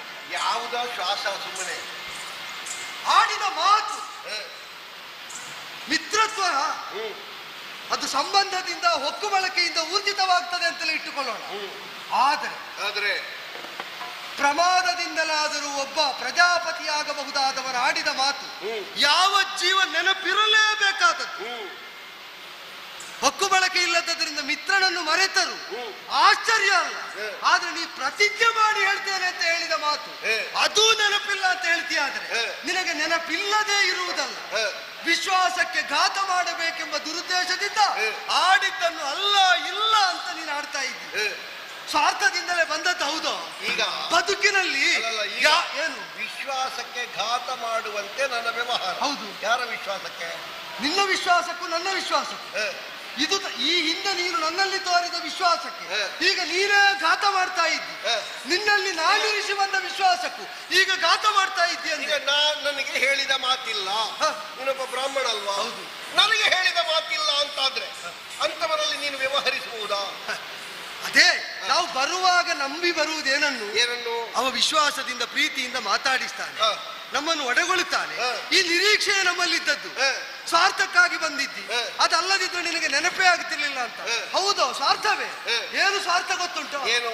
ಬದುಕಿನಲ್ಲಿ ಯಾರೂ ಇಲ್ಲದ ಸ್ಥಿತಿಯಲ್ಲಿ ಏಕಾಕಿಯಾಗಿ ಬಿಟ್ಟೆ ಅಂತ ಅನ್ನಿಸಿದಾಗ ನಮ್ಮವರು ಯಾರಿದ್ದಾರೆ ಅಂತ ಹುಡುಕುವುದಕ್ಕೆ ಮನಸ್ಸು ಹಾತೊರೆಯುತ್ತದೆ. ಆ ಹಂಬಲವನ್ನು ಹೊತ್ತು ಬಂದಾಗ, ಓ ಮಿತ್ರ, ಎಷ್ಟು ಕಾಲ ಆಯ್ತು ನಿನ್ನನ್ನು ಕಾಣದೆ, ಬಂದಿಯಲ್ಲ, ಬಾ ಬಾ. ಈ ಎರಡು ಮಾತು ನಾನೇನನ್ನಾದ್ರೂ ಅಪೇಕ್ಷೆ ಹೊತ್ತು ಬಂದದ್ದಾದರೂ ನೀ ಆ ಆತ್ಮೀಯತೆಯನ್ನು ತೋರಿದರೆ ಅದರಿಂದಲೇ ಹೊಟ್ಟೆ ತುಂಬುತ್ತಿತ್ತು, ಮನಸ್ಸು ತುಂಬುತ್ತಿತ್ತು, ಬುದ್ಧಿ ತುಂಬುತ್ತಿತ್ತು. ಆದರೆ ಅದಕ್ಕೂ ಬರಗೆಟ್ಟವನಂತೆ ನೀ ಹೇಳ್ತಿ ಸೂರಿಗೆ ಮೂರ್ಖರ ಜೊತೆಯಲ್ಲಿ, ಹೌದು, ಸಾಹಸಿಯಾದವನಿಗೆ ಹೇಡಿಯ ಜೊತೆಯಲ್ಲಿ ಇತ್ಯಾದಿಗಳಾಗಿ ಮೈತ್ರಿ ಬಂದ ಆಗುವುದೇ ಇಲ್ಲ. ಹಾಗಿಲ್ವಪ್ಪ. ಮತ್ತೆ ಆಗ್ತದೆ. ಹೇಗೆ? ಯಾಕೆ ಅಂದ್ರೆ ಮಿತ್ರತ್ವ ಈ ಲೋಕದಲ್ಲಿ ಊರ್ಜಿತವಾದದ್ದು ಎಲ್ಲಿಯೆಲ್ಲ ಉಂಟೋ ಅಲ್ಲೆಲ್ಲ ಎಲ್ಲಾ ನೆಲೆಯಲ್ಲೂ ಅವರು ಸಮಾನರಾಗಿರುವುದಿಲ್ಲ. ಯೋಚಿಸಿ ನೋಡು, ಅವರ ಮೈತ್ರಿಯನ್ನು ಬೆಸೆಯುವಂತೆ ಯಾವುದೋ ಒಂದು ನೆಲೆ ಇರ್ತದೆ. ನಿನಗೂ ನನಗೂ ಸಮಾನತೆಯನ್ನು ಕಲ್ಪಿಸುವ ಒಂದು ನೆಲೆ ಉಂಟು. ಏನು? ವಿದ್ಯೆ. ನೀನು ಅರಿತದ್ದನ್ನೇ ನಾನು ಅರಿತದ್ದು, ನನಗೆ ಉಪದೇಶಿಸಿದ್ದನ್ನೇ ನಿನಗೂ ಉಪದೇಶಿಸಿದ್ದು. ನಮ್ಮಿಬ್ಬರಿಗೂ ಸಮಾನರಾಗಿ ಒಬ್ಬರೇ ಅಗ್ನಿವೇಶ ನಾಮಕರಾದಂತಹ ಗುರುಗಳಿದ್ದಾರೆ. ಈ ಸಮಾನ ನೆಲೆಯಲ್ಲಿ ಅರಳಿದಂತಹ ಮೈತ್ರಿಯನ್ನು ನೀನು ಧಿಕ್ಕರಿಸ್ತಿ ಅಂತಾದರೆ ಅದು ಗುರುಕುಲದ ನಮ್ಮ ಸಹಾನುವರ್ತಿತ್ವಕ್ಕೆ, ನಮ್ಮ ಮೈತ್ರಿಗೆ, ನಮ್ಮಲ್ಲಿದ್ದ ಆತ್ಮೀಯತೆಗೆ ನೀ ದ್ರೋಹ ಬಗೆದಂತೆ. ಬೇಡ, ಬೇಡ. ಸಭಾ ಮಧ್ಯದಲ್ಲಿ ಬಂದು ವಿಶ್ವಾಸದಿಂದ ಮಾತಾಡುವಾಗ ಆಡಿದ ಬ್ರಾಹ್ಮಣ ಸತ್ಯವಚನವನ್ನೇ ಆಡಿದರೂ ಅಧಿಕಾರ ಇದ್ದ ನೀ ನಿರಾಕರಿಸಿದ್ರೆ ಸತ್ಯವೇ ಸುಳ್ಳು ಅಂತ ಸ್ಥಾಪಿತವಾಗ್ತದೆ. ನನಗೆ ಮತ್ತೇನು ಬೇಡ, ಮತ್ತೇನು ಬೇಡ. ದ್ರೋಣ, ನೀನು ನನ್ನ ಮಿತ್ರ ಹೌದಪ್ಪ ಅಂತ ಒಂದು ಮಾತು ಒಪ್ಪಿಬಿಡು. ಆಡಿದ್ದು ಬಂದದ್ದು ಎಲ್ಲ ಸಾರ್ಥಕ ಆಯ್ತು ಅಂತ ಹೊರಟು ಬಿಡ್ತೇನೆ.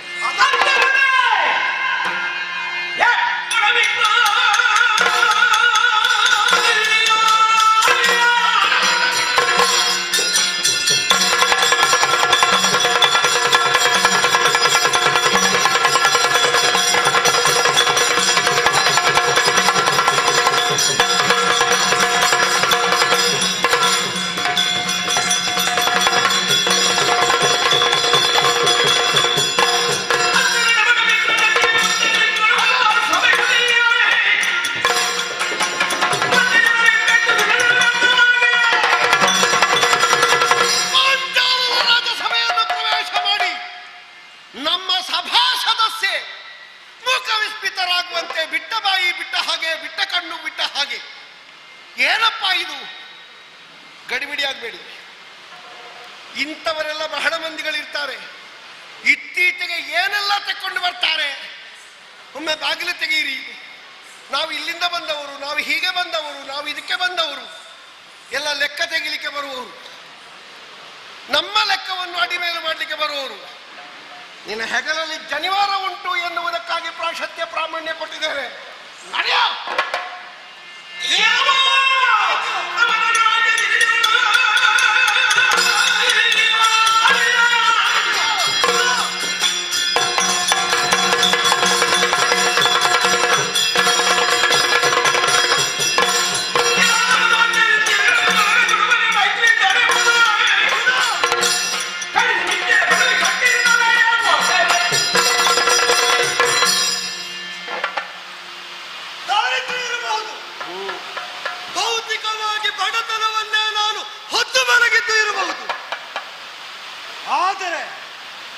ಎಲ್ಲ ಸಾಧ್ಯತೆಗಳನ್ನು ಬರಡಾಗಿಸಿಕೊಂಡು ಭಿಕ್ಷೆ ಮಾಡುವುದಕ್ಕೆ ಬಂದ ಬ್ರಾಹ್ಮಣ ಅಂತ ತಿಳಿಯಬೇಡ.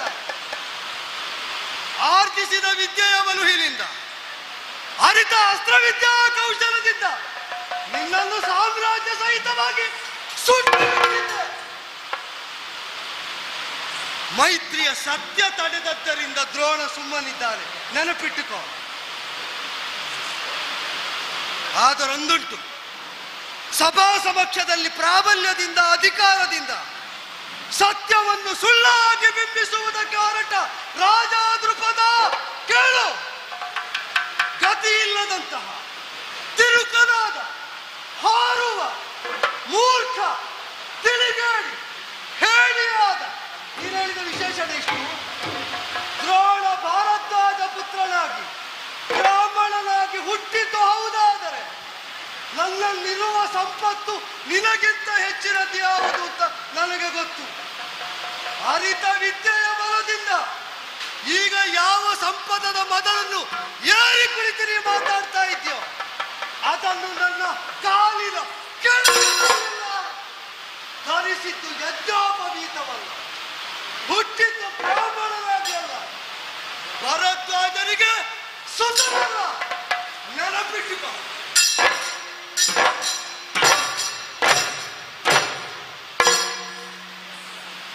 ಮುಟ್ಲಿಕ್ಕೆ ಬಟ್ಟೆಗೆ ಗತಿ ಇಲ್ಲ,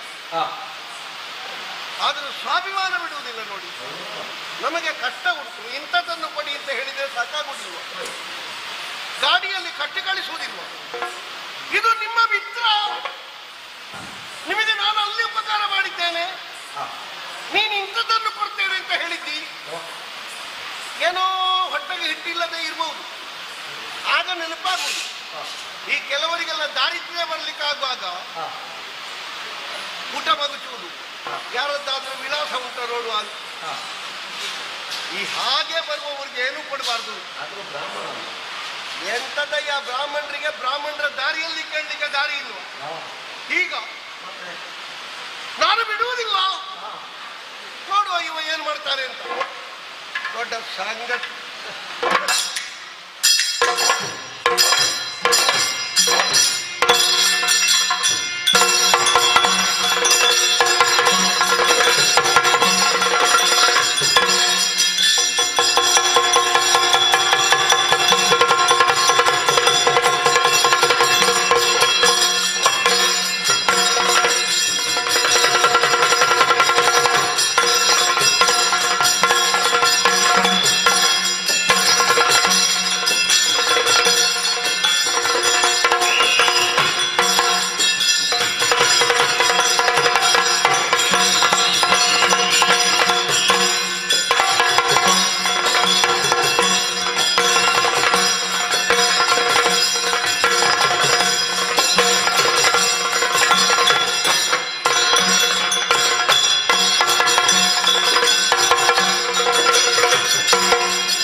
ವರ್ತಮಾನ ಕಾಲದಲ್ಲಿ ಚಂದ್ರವಂಶದಲ್ಲಿ ಹುಟ್ಟಿರುವಂತಹ ಹಸ್ತಿನಾವತಿಯವರ ಕೀರ್ತಿ ದಿಗ್ದಿಗಂತದಲ್ಲಿ ರಾರಾಜಿಸಬೇಕು ಅಂತಾದ್ರೆ ಅದಕ್ಕೆ ಮೂಲ ಕಾರಣ ಏನು ಬಲ್ಲಿರ?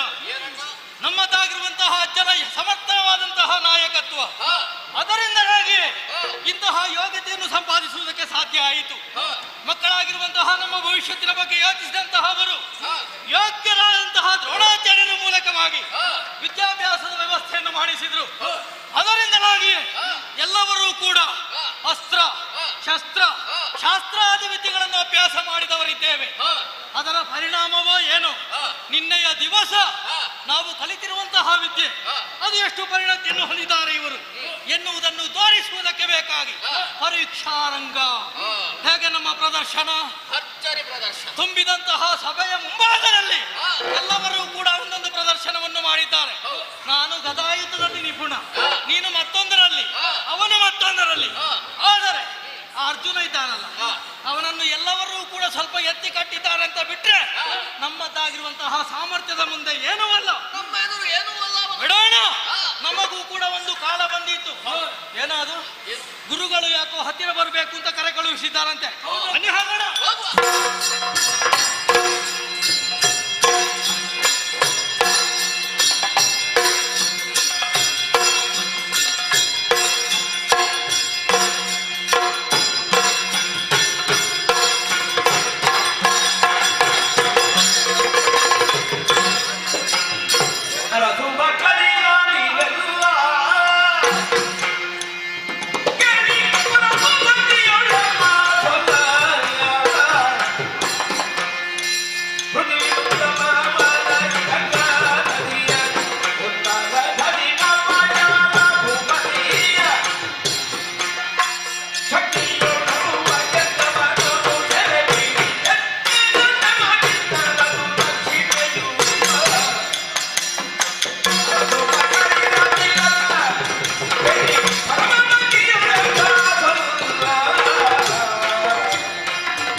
ವಿದ್ಯಾಭ್ಯಾಸ ಒಂದು ಹಂತದಲ್ಲಿ ಸಂಪನ್ನವಾದ ವೇಳೆ ಪರೀಕ್ಷಾ ರಂಗದಲ್ಲಿ ನೀವೆಲ್ಲರೂ ನಿಮ್ಮ ನಿಮ್ಮ ಪ್ರಾವೀಣ್ಯ ಪ್ರದರ್ಶಿಸಿ ಉತ್ತೀರ್ಣರಾದ ಅವಧಿ. ಈ ಕಾಲದಲ್ಲಿ ವಿಶೇಷವಾಗಿ ಕರೆಸಿದ್ಯಾಕೆ ಅಂತ ಕುತೂಹಲ ಉಂಟು. ಬಲ್ಲೆ ನಾನು ಹಿಂದೆ ನಾನು ಗುರುವಾಗಿ ನಿಯುಕ್ತರಾಗುವುದಕ್ಕೆ ಪೂರ್ವದಲ್ಲಿ ಚೆಂಡಾಟ ಆಡ್ತಾ ಇದ್ದವರ ಚೆಂಡು ಬಾವಿಗೆ ಬಿದ್ದದ್ದು, ದರ್ಬೆಯನ್ನೇ ಪೋಣಿಸಿ ನನ್ನದ್ದಾದ ಕೌಶಲದಿಂದ ಅದನ್ನು ಮೇಲೆತ್ತಿದ್ದು. ಆ ಕೌತುಕವನ್ನು ಕಂಡು ಕಾರಣ ತಿಳಿಯುವುದಕ್ಕೆ ಬಯಸಿದಾಗ ಅಜ್ಜನಲ್ಲಿ ವರ್ತಮಾನ ಹೇಳಿ ಅಂತ ಆಡಿದ್ದು. ಅಜ್ಜ ಕರೆಸಿಕೊಂಡು ನನ್ನ ಹಿನ್ನೆಲೆಯನ್ನು ಅರಿತ ಮೇಲೆ ಗುರುವಾಗಿ ನಿಯುಕ್ತರಾಗಿ ಗುರುವಾಗಿ ನಾನು ಅಧಿಕಾರ ಸ್ವೀಕರಿಸಿ ನಿಮಗೆ ಬೋಧನೆ ತೊಡಗುವ ಮೊದಲೊಂದು ಮಾತು ಕೇಳಿದ್ದೆ. ನಿಮಗೆ ಸಂಪೂರ್ಣ ವಿದ್ಯೆ ಧಾರೆ ಎರೆದರೆ ನನಗ ಬೇಕಾದದ್ದನ್ನು ನಿಮ್ಮಲ್ಲಿ ಯಾರು ಸಾಧಿಸ್ತೀರಿ ಅಂತ. ಆಗ ನೀವು 100 ಮಂದಿಯಲ್ಲಿ ಯಾರು ಏನು ಉತ್ತರ ಹೇಳಿದ್ದಿಲ್ಲ.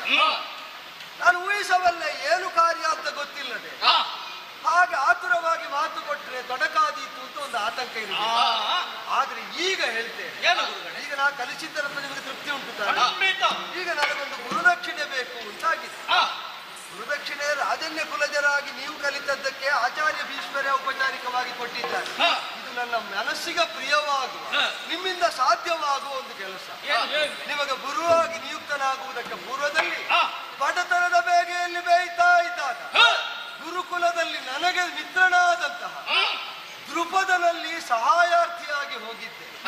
ಮಿತ್ರನೇ ಅಲ್ಲ ಅಂತ ಸತ್ಯ ನಿರಾಕರಣೆಯನ್ನು ಮಾಡಿ ನನಗೆ ಸಹಾಯಕ್ಕೊದಗುವ ಪ್ರತಿಜ್ಞೆಯನ್ನು ಭಂಗಿಸಿ ಜರೆದು ನನ್ನನ್ನು ಹೊರಗಟ್ಟಿದಂತಹ ಧೂರ್ತನಾದಂತಹ ಅರಸನಾಥ.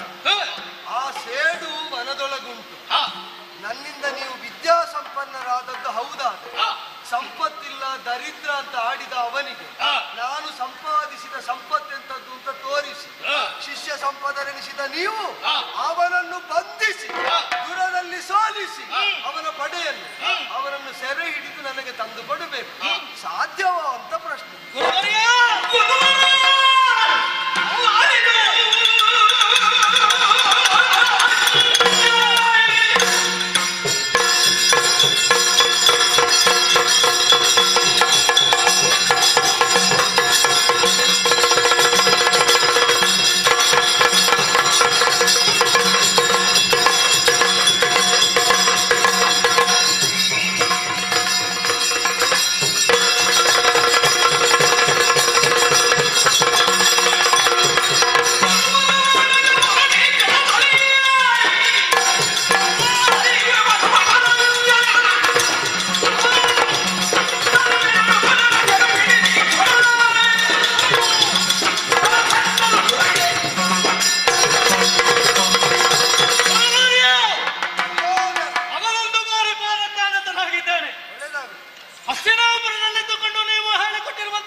ಆಶೀರ್ವಾದ ಮಾಡಿದವರು ನೀವು. ಸತ್ಯವೇ ಗುರುವರ್ಯ, ನಾವು ಗುರುದಕ್ಷಿಣೆ ಕೊಡ್ಲಿಲ್ಲ ಅಂತ ಅಲ್ಲ, ನೀವಾಗಿ ನಮ್ಮಿಂದ ಏನನ್ನು ಬಯಸ್ತೀರೋ ಆ ಕಾಲಕ್ಕೆ ಅದನ್ನು ಕೊಡುವಂತಹ ವ್ಯವಸ್ಥೆ ಮಾಡುವ. ಕೇಳದೆ ನನಗೆ ಬಹಳಷ್ಟು ಸಂದಾಯ ಆಗಿದೆ. ಈಗ ನಾನಾಗಿ ಕೇಳಿ ಪಡೆಯುವುದಿದ್ರೆ ಇದನ್ನು ನಾವು ಕಲಿತಂತಹ ವಿದ್ಯೆ ಅದು ಸಾರ್ಥಕತೆ ಪಡೆಯಬೇಕು ಅಂತಾದ್ರೆ ಕಲಿತ ವಿದ್ಯೆಗೆ ಗುರುಗಳಿಗೆ ಗುರುದಕ್ಷಿಣೆಯಾಗಿ ಏನನ್ನಾದ್ರೂ ಒಪ್ಪಿಸಬೇಕಂತೆ. ಈಗ ನೀವೇ ಕೇಳ್ತೀರಿ ಅಂತಾದ್ರೆ ಬಿಡಿ ಚಿಂತೆ. ದೃಪದನ ಅದಕ್ಕಿಂತ ಆಚೆ ಅವ ಯಾರೇ ಇರ್ಲಿ ಅವನ ಹೆಡೆ ಮೂಡಿ ತರದರ ಎಳೆದು ನಿಮ್ಮ ಪದತಳಕ್ಕೆ ನಾಂದದ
ಸಂಕಲ್ಪ ಅದು ಸಾಧಿಸುವ ಹೊಣೆ ನಿಮಗೆ. ಹಾಗಾದ್ರೆ ನಿಮ್ಮ ಸಂಕಲ್ಪವನ್ನು ಸಾಧಿಸುವರೆ ನಾವೀಗಲೇ ಕಾರ್ಯಪ್ರವೃತ್ತರಾಗ್ತೇವೆ. ನಮಗೆ ಯಾವ ಶಸ್ತ್ರವಿದ್ಯೆ ಆಗಿದೆಯೋ ಆ ಶಸ್ತ್ರವಿದ್ಯೆ ನೈಪುಣ್ಯತೆಯನ್ನು ಹೊಂದಿಕೊಂಡು ತೆರಳುತ್ತೇವೆ ಅಲ್ಲಿಗೆ.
ಚಿಂತಿಸಬೇಕಾದ ಅಗತ್ಯವಿಲ್ಲ.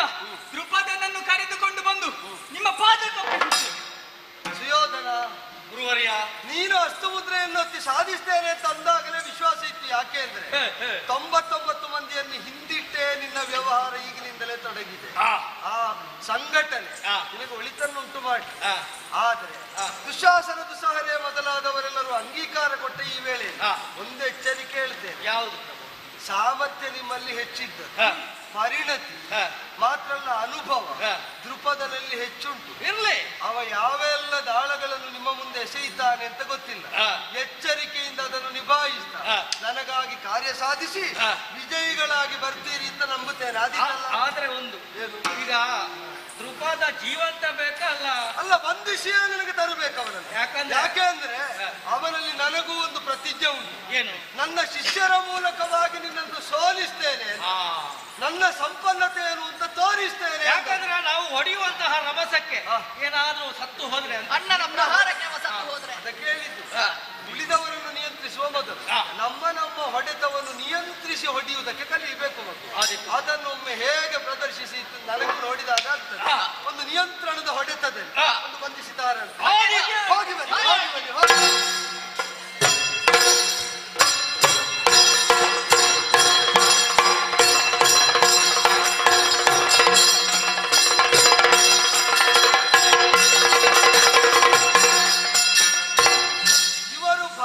ಕೊಡುವ ಮೊದಲೇ ಗುರುವಾದ್ದರಿಂದ ಇವರೇನು ಎಷ್ಟು ಅಂತ ಗೊತ್ತು. ತೊಡಗುವವರು ಇವರೇ ಯಾವಾಗಲೂ ಎಲ್ಲವನ್ನು. ಆದ್ರೆ ಮುಗಿಸುವವರು ಮಾತ್ರ ಬೇರೆ ಇದ್ದಾರೆ. ಯಾರಲ್ಲಿ ಪಾಂಡವರನ್ನು ಬರ್ಲಿಕ್ಕೆ ಹೇಳಿ.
ಈಗಾಗಲೇ ಮುಂದುವರಿದಂತಹ ಕೌರವರು ಯಾವುದಕ್ಕೆ ಹೋಗಿದ್ದಾರೆ ಅಂತ ಅರಿಯದೇ ನೀವಿದ್ದದ್ದರಿಂದ ತಿಳಿ ಹೇಳುವುದಕ್ಕಾಗಿಯೇ ನಿಮ್ಮನ್ನು ಕರೆದದ್ದು.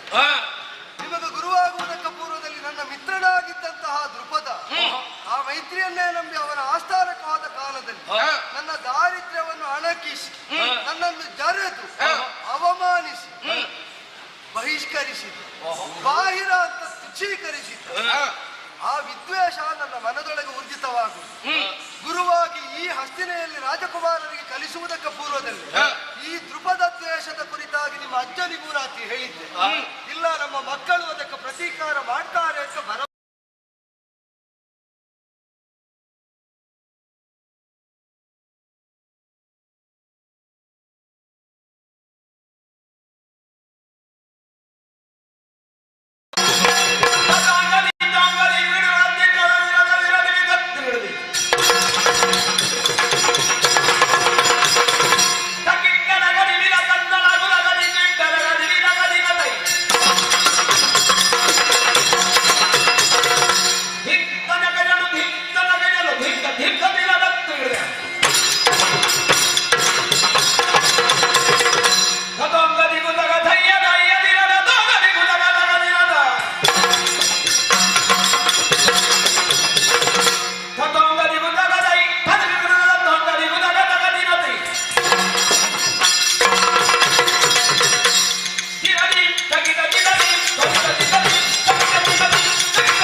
ಗುರುದೇವ, ಇಂತಹ ಸಣ್ಣ ಕಾರ್ಯಕ್ಕಾಗಿ ನೀವು ಚಿಂತಿಸಬೇಕಾದ ಅಗತ್ಯವಿಲ್ಲ.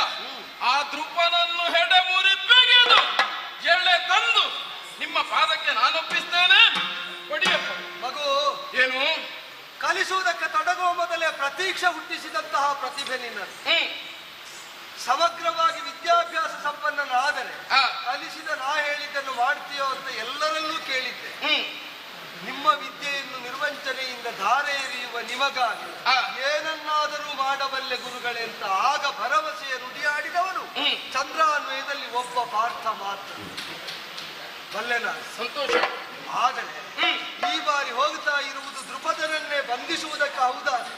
ಅತ್ಯಾತುರದಿಂದ ಕೀರ್ತಿಯನ್ನು ನಾವು ಹೊಂದಬೇಕು ಅಂತ ಧಾವಿಸಿದ ನಿಮ್ಮ ಸಹೋದರರು ನ್ಯಾಯವಾದಿಗಳು ಕೌರವರನ್ನು ರಕ್ಷಿಸ್ತಾ ದ್ರುಪದನನ್ನು ಬಲಸಹಿತವಾಗಿ ಸೋಲಿಸಿ ಕಟ್ಟಿ ನನ್ನ ಪಾದ ಮೂಲಕ ತಂದು ಕೆಡ ಹಾಕುವ ಹೊಣೆಯ ನೇತೃತ್ವ ನಿನಗೆ. ಸಂತೋಷ. ಬೆಂಬಲ ಭೀಮನದ್ದು. ಉಳಿದ ಮೂವರು ನಿಮ್ಮನ್ನು ಅನುಸರಿಸಿ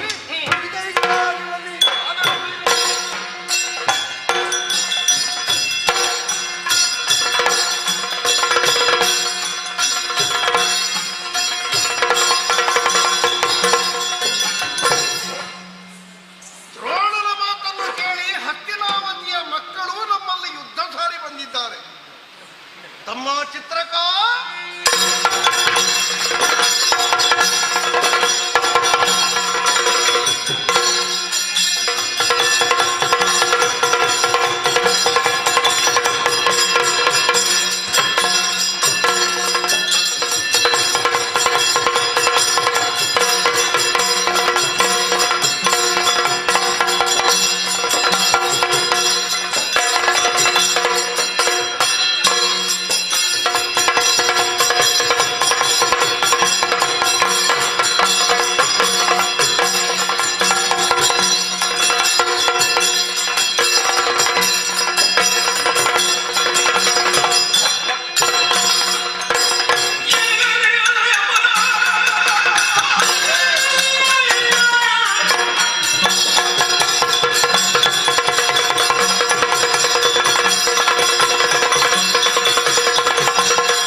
ಸದಾ ನಿನ್ನ ಚರಣ ಕಿಂಕರನಾದ ನಾನು ನಿನ್ನ ಕರೆಗೆ ಹೋಗೊಟ್ಟು ತುಸು ಕೂಡ ವಿಳಂಬಿಸದೆ ಇಲ್ಲಿಗೆ ಬಂದಿದ್ದೇನೆ.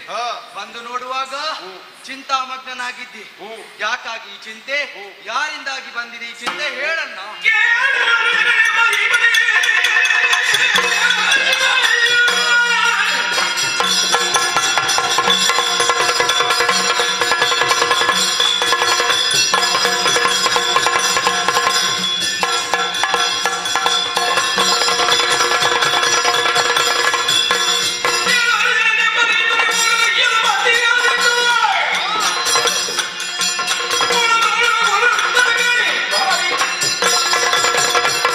ಅಮ್ಮ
ಸ್ಥಾನಕ್ಕೆ ನನ್ನ ಗುರುಗಳು ಬಂದಂತಹ ಸಂದರ್ಭದಲ್ಲಿ ಅವರನ್ನು ಜರೆದು ಮಂಗಿಸಿದ್ದಾನೆ.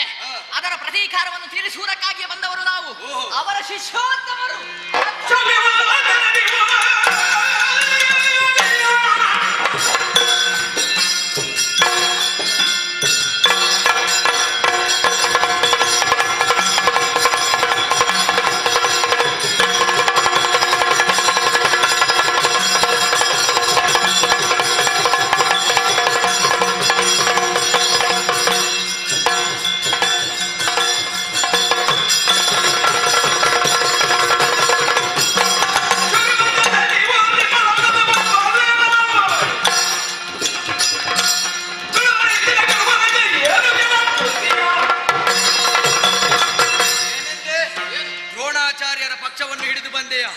ಒಳ್ಳೆಯ ಮಾತಿನಲ್ಲಿ ಹೇಳ್ತಾ ಇದ್ದೇನೆ, ನಮ್ಮ ಪಕ್ಷಕ್ಕೆ ಬಂದ್ರೆ ಸರಿ, ಇಲ್ಲದಿದ್ರೆ ಮಣ್ಣಲ್ಲಿ ಮಣ್ಣಾಗಿ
ನಿಮ್ಮನ್ನು ಸುಮ್ಮನೆ ಬಿಡ್ತೇನೆ ಎಂಬುದಾಗಿ ಭಾವಿಸಬೇಡ.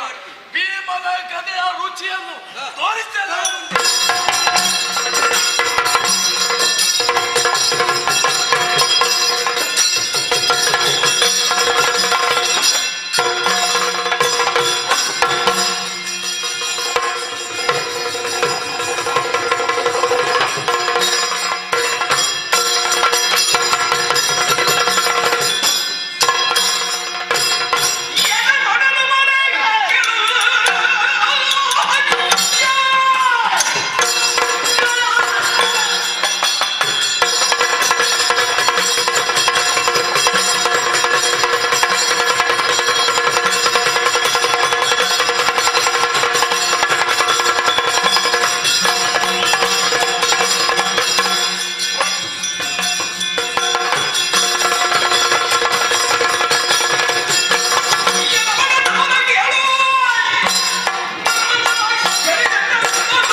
ಯಾರು ಅಂತ ಗೊತ್ತಾಗ್ಲಿಲ್ಲ, ನೀನೇ ಬೇಕಾದ್ದು ನನಗೆ.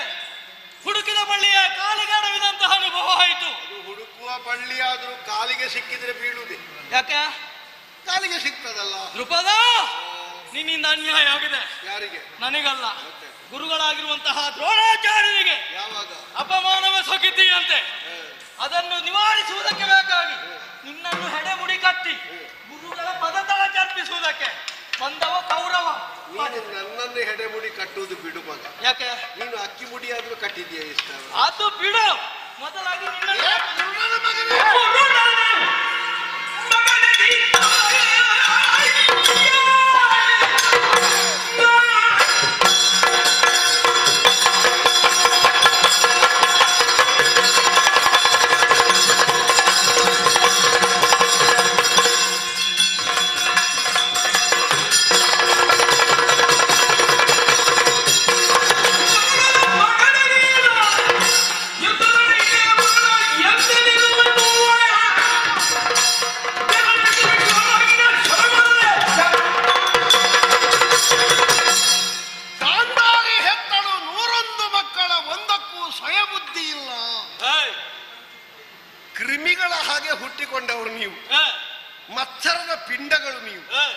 ನಿಮ್ಮ ಅಪ್ಪರಿಗೆ ಹೇಗೂ ಕಾಣುವುದಿಲ್ಲ. ನೀನು ಕೆಲವು ಸಲ ನಿನ್ನ ಕೈಯನ್ನು ಗೋಡೆಗೆ ಬಡಿದು ಅಪ್ಪ ನಾನು ತಲೆ ಬಡ್ಕೊಳ್ತಾ ಇದ್ದೇನೆ ಹೇಳಲಿಕ್ಕೆ ನಿನ್ನ ಮಾವ ಒಬ್ಬ ಶಕುನಿ ಬದಿಯಲ್ಲಿ. ಹೌದೇನೋ? ಏನು ಮಿತ್ರತ್ವದಿಂದಲೇ ಇದ್ದಿರುವಂತಹ ಉಭಯ ರಾಷ್ಟ್ರಗಳು ಹಸ್ತಿನಾವತಿ ಮತ್ತು ಪಾಂಚಾಲ ಒಬ್ಬ ಬ್ರಾಹ್ಮಣನ ಸ್ವಾರ್ಥಕ್ಕಾಗಿ ಈ ತೆರನಾದಂತಹ ಒಂದು ವೈಕಲ್ಯವನ್ನು, ವೈರುಧ್ಯವನ್ನು, ಒಂದು ವಿಷಮತೆಯನ್ನು ಸಾರುವುದಕ್ಕೆ ಹೇತುವಾಗುತ್ತದೆ ಅಂತಾದ್ರೆ ನೀವೆಲ್ಲ ತಲೆಯನ್ನು ಎಲ್ಲಿಟ್ಟುಕೊಂಡಿದ್ದೀರಿ ಎನ್ನುವುದೇ ನನಗೆ ಗೊತ್ತಾಗದೇ ಇರುವ ವಿಷಯ. ಗುರು ದಕ್ಷಿಣೆ ಅಂತ ಹೇಳಿದ್ರೆ ಒಂದು ವಸ್ತುವ ನಾನು 4 ದಿಕ್ಕುಗಳಲ್ಲಿ ವ್ರತವನ್ನು ಓಡಿಸಿ ಚೌಪಟ ಮಲ್ಲನೆಂದೇ ನಗರತೆಯನ್ನು ಪಡೆದಿರುವ ವರ್ತಮಾನದ ವಿರುದ್ಧರಲ್ಲಿ ಶ್ರೇಷ್ಠರ ಪಂಕ್ತಿಯಲ್ಲಿ ನಿಲ್ಲಬಹುದಾದ ನನ್ನನ್ನು ಕಟ್ಟುವುದಕ್ಕೆ ನೀನು ಬಂದಿದ್ದೀಯಲ್ಲ, ನೀನು ಏನು ಅಂತ ಭಾವಿಸಿ ಬಂದ? ಗುರುಗಳು ಏನನ್ನು ಕೇಳಿದ್ದಾರೆ ಅದನ್ನು ಕೊಡುವುದೇ ಕೆಲಸವಿಲ್ಲ.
ಮಕ್ಕಳಿರುವಾಗ ಏನಾದ್ರೂ ಮಾತಾಡ್ತಾರೆ, ಹೇಗಾದ್ರೂ ನಡ್ಕೊಳ್ತಾರೆ, ಅದೆಲ್ಲ ಮತ್ತೆಗೆಲ್ಲ ಇಟ್ಟುಕೊಳ್ಳಿಕ್ಕೆ ಬರ್ತದಾದರು. ಏನು ಮಾಡೋಣ ಹೇಳು? ಎಷ್ಟು ಮಂದಿಗಳು ಗುರುಮಠದಲ್ಲಿ ಏನೆಲ್ಲ ಮಾಡಿದ್ದಾರೆ ಅಂತ ನಿನಗೆಲ್ಲ ಲೆಕ್ಕ ಉಂಟ ಮಗ? ಅದು ಉಳಿದವರಾದ್ರೆ ಅದು ಲೆಕ್ಕಕ್ಕೆಲ್ಲ. ನೀನು ಯಾರು? ಈ ನಾಡಿನ ಅರಸನಿದ್ದಿ. ಅದು ಮುಂದೆ ಮೊದಲೇ ನಿನಗೆ ಗೊತ್ತಿತ್ತು ಈ ನಾಡಿನ ನಾನು ಅರಸನಾಗುತ್ತೇನೆ. ಹೌದಲ್ವಾ? ಆ ಸಂದರ್ಭದಲ್ಲಿ ಆಡಿದಂತಹ ಮಾತು ಅದು ಸತ್ಯವಾಗಬೇಕು. ನಿಮ್ಮಂತವರು ಅದನ್ನು ಸತ್ಯವಾಗಿಸಬೇಕು. ಅದನ್ನು ಸಾಕ್ಷಾತ್ಗೊಳಿಸುವುದಕ್ಕಾಗಿ ನಮ್ಮ ಗುರುಗಳಿಲ್ಲಿಗೆ ಬಂದಂತಹ ಸಂದರ್ಭದಲ್ಲಿ ರಾಜ್ಯ ಕೊಡುವುದು ಬೇಡ, ನೀನು ಬಾ, ನೀನು ನನ್ನ ಆತ್ಮೀಯ ಮಿತ್ರನಿದ್ದಿ, ಇಲ್ಲಿಯ ಸತ್ಕಾರವನ್ನು ಸ್ವೀಕರಿಸು, ತದನಂತರ ನೀನು ಮನೆಗೆ ಹೋಗು ಎನ್ನುವ ಹಾಗೆ ಹೇಳ್ತಿದ್ರೆ ಸಂತೋಷವಾಗಿ ಬರ್ತಾ ಇದ್ರು. ನಿನ್ನ ಸತ್ಕಾರವನ್ನು ಸ್ವೀಕಾರ ಮಾಡ್ತಾ ಇದ್ರು. ನೀನು ನನಗಿಂತ ಸಣ್ಣ. ಹೌದು. ಹೌದಾ? ನಿನಗೊಂದು ಸನ್ಮಾನ ಆಗ್ತದೆ. ನಾನು ನಿನ್ನ ಬಗ್ಗೆ ಅಭಿನಂದನಾ ಭಾಷಣ ಮಾಡೋದಿದ್ರೆ ನಿನ್ನನ್ನು ನಾನು ಏನು ಅಂತ ಹೇಳಬೇಕು? ಏನು ಹೇಳ್ತೀನಿ? ನೀವು ಅಂತಲೇ ಹೇಳಬೇಕು. ನೀವು ಅಂತಲೇ ಹೇಳಬೇಕು. ಬಹುವಚನದಲ್ಲೇ ಕರಿಬೇಕು. ಯಾಕಂದ್ರೆ ನೀನು ಸನ್ಮಾನಿಸಲ್ಪಡುವವ. ನಿನ್ನ ನನ್ನ ಸಂಬಂಧ ಏನು ಎನ್ನುವುದು ಮುಖ್ಯ ಅಲ್ಲ. ಬಾಕಿದ್ದವರಿಗೆ ನಿನ್ನನ್ನು ನಾನು ತೋರಿಸುವಾಗ ನೀನೇನು ಎನ್ನುವುದು ನಾ ಗೌರವದಿಂದಲೇ ವರ್ತಿಸಬೇಕು. ಯಾಕೆ ಈ ಮಾತೀಗ? ನಿನಗೆ ಪೂರ್ತಿ ನಿನ್ನ ಗುರು ಹೇಳಲಿಲ್ಲ, ಅವ ತಪ್ಪಿದ್ದ. ತಪ್ಪು ಮಾಡಿ ಬಂದವನಿಗೆ ಸರಿಯಾದದ್ದನ್ನು ನಾನು ಒದಗಿಸಲಿಲ್ಲ. ಬೇರೆ ಬೇರೆ ವಿಷಯಗಳುಂಟು. ಆದ್ರೆ ನೀನಿಲ್ಲಿಗೆ ಬಂದದ್ದು ಹೇಗಾಯ್ತು ಗೊತ್ತುಂಟ? ಹೇಗಾಯ್ತು?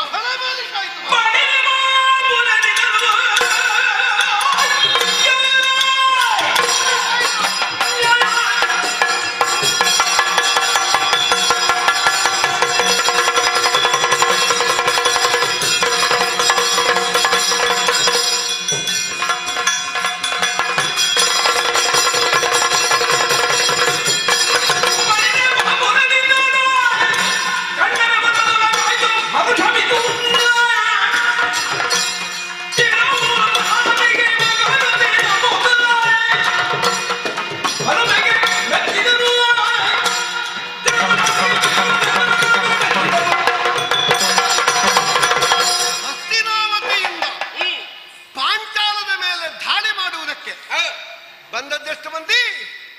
105 ಜನ. ಪಾಂಚಾಲದಲ್ಲಿ ಸೇನೆ ಎಷ್ಟುಂಟು ಅಂತ ಗೊತ್ತುಂಟ ಮಗ ನಿನಗೆ? ಎಷ್ಟುಂಟು? ಅಕ್ಷೋಹಿಣಿ ಕಟ್ಟಳೆ. ನೀವು 105 ಮಂದಿಗಳು. ನಿಮ್ಮಲ್ಲಿ ಭೀಷ್ಮ ಸತ್ತಿದ್ದಾನ? ಬದುಕಲಿಲ್ವಾ? ಜೀವಂತ ಇಲ್ವಾ? ಇದ್ದಾರೆ. ಕೇಳಿದ್ದೀರಾ? ಇಲ್ಲ, ಕೇಳಲಿಲ್ಲ. ಒಂದು ರಾಜ್ಯದ ಮೇಲೆ ದಂಡೆತ್ತಿ ಹೋಗುವಾಗ ಅಲ್ಲಿಯ ಪ್ರಮುಖ ರಾಜಕಾರಣಿಯಾಗಿರುವಂತಹ ಭೀಷ್ಮನಿಗೆ ತಿಳಿಯದೆ ಬಂದದ್ದು ಒಂದನೇ ತಪ್ಪು.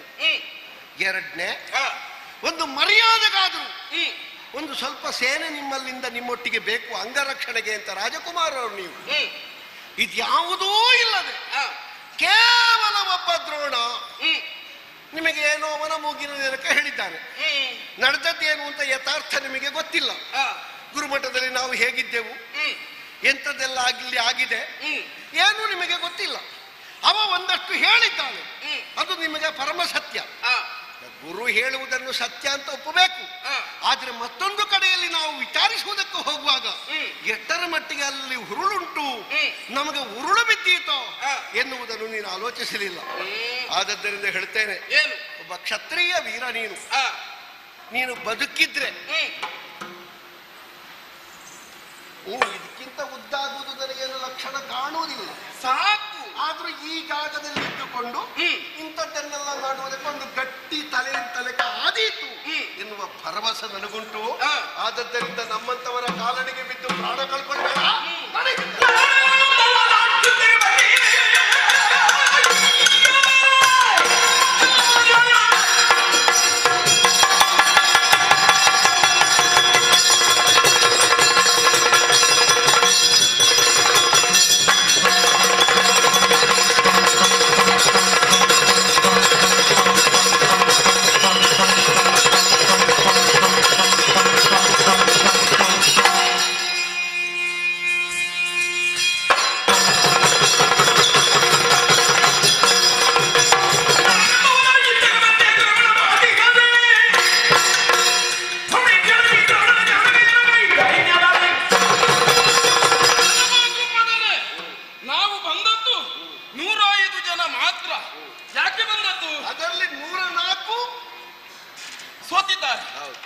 ಏನು ಮಾಡುವುದು? 104 ಸೋತಾಗಿದವರು.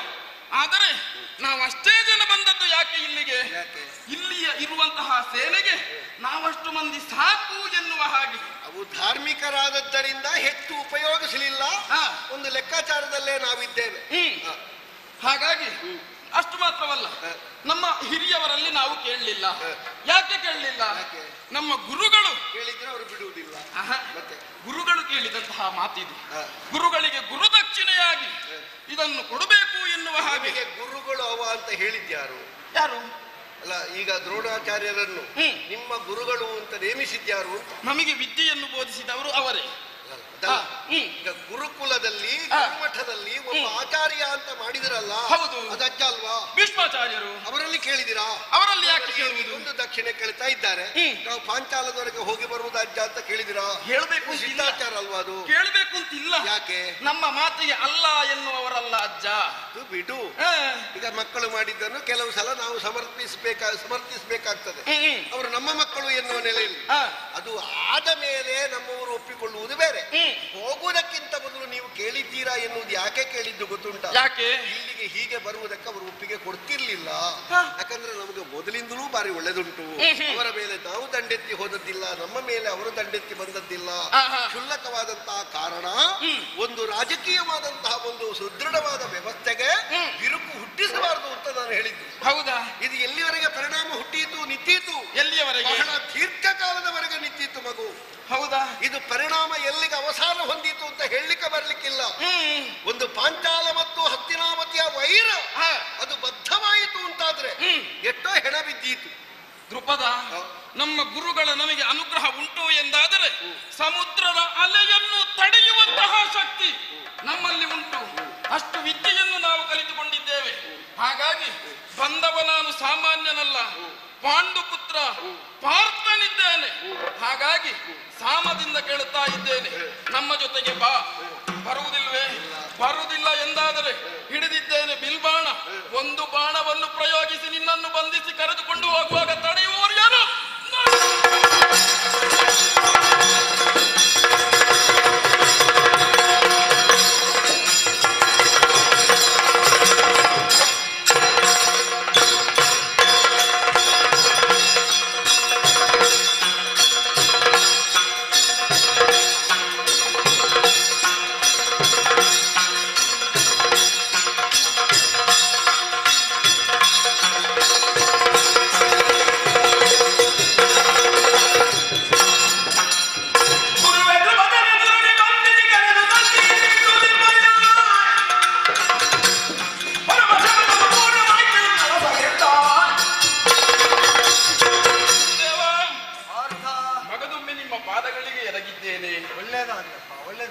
ಗುರುದೇವ, ನೀವು ಆಡಿದಂತಹ ಮಾತು ದ್ರುಪದನನ್ನು ಕರೆತರಬೇಕು ಎನ್ನುವ ಹಾಗೆ ಹೋಗುವಂತಹ ಸಂದರ್ಭದಲ್ಲಿ ಸ್ವಲ್ಪ ಅನುಮಾನ ಮೂಡಿತು. ಸ್ವಲ್ಪ ಎಡವಿದೆನೋ ಏನೋ ಎನ್ನುವ ಹಾಗೆ ಮನಸ್ಸಿನಲ್ಲಿ ಒಂದು ಧೈರ್ಯವನ್ನು ಕಳೆದುಕೊಂಡಾಗ ಆಯಿತು. ಆದರೆ ನೀವು ಆಡಿದಂತಹ ಮಾತನ್ನು ಮನಸ್ಸಿನಲ್ಲಿ ಕೇಳಿ ಬುದ್ಧಿಯಲ್ಲಿ ಸಂತೋಷವಾಗಿ ಅರ್ಥವಿಸಿಕೊಂಡು ಇದು ಏನು ಎನ್ನುವ ಹಾಗೆ. ಹಾಗಾಗಿ ದ್ರುಪದನನ್ನು ಎಳೆ ತಂದಿದ್ದೇನೆ, ಪಾದಬುಡದಲ್ಲಿ ಒಪ್ಪಿಸಿದ್ದೇನೆ. ಮುಂದೆ ಏನಾಗಬೇಕು? ಮಗು, ಏನು? ನಾವೊಂದು ಸಂಕಲ್ಪ ತೊಟ್ಟರೆ ಅದು ಸಾಧ್ಯ ಆಗುದು. ವಿದ್ಯಾ ಸಂಕಲ್ಪ ತೊಟ್ಟ ದ್ರೋಣನ ಸಂಕಲ್ಪದ ಸಾಕ್ಷಾತ್ಕಾರ ಸ್ವರೂಪನಿಗೆ ಅರ್ಜುನ ಅಂತ ಹೆಸರು. ಮಗು, ಏನು? ನೀ ಗೆಲ್ಲುತ್ತಾ ಇದ್ದಷ್ಟು ಕಾಲ ನನಗೆ ಸೋಲಿಲ್ಲ. ಗೆಲುವೇ ನಿನ್ನ ಬದುಕಿನ ಅಭ್ಯುತ್ಥಾನದಲ್ಲಿ ನಿರ್ಣಾಯಕ ಪಾತ್ರ ವಹಿಸಿದೆ. ಉತ್ತರೋತ್ತರವಾಗಿ ಗುರುದಕ್ಷಿಣೆ ಸಲ್ಲಿಸಿದ ಪ್ರಿಯ ಶಿಷ್ಯನಾದ ಪಾರ್ಥನಿಗೆ ಒಳ್ಳೆಯದಾಗಿ ಒಳ್ಳೆಯದಾಗಿ. ಒಮ್ಮೆ ಮಿತ್ರನನ್ನು ಮಾತಾಡಿಸ್ತೇನೆ, ನೀವು ವಿಶ್ರಾಂತ.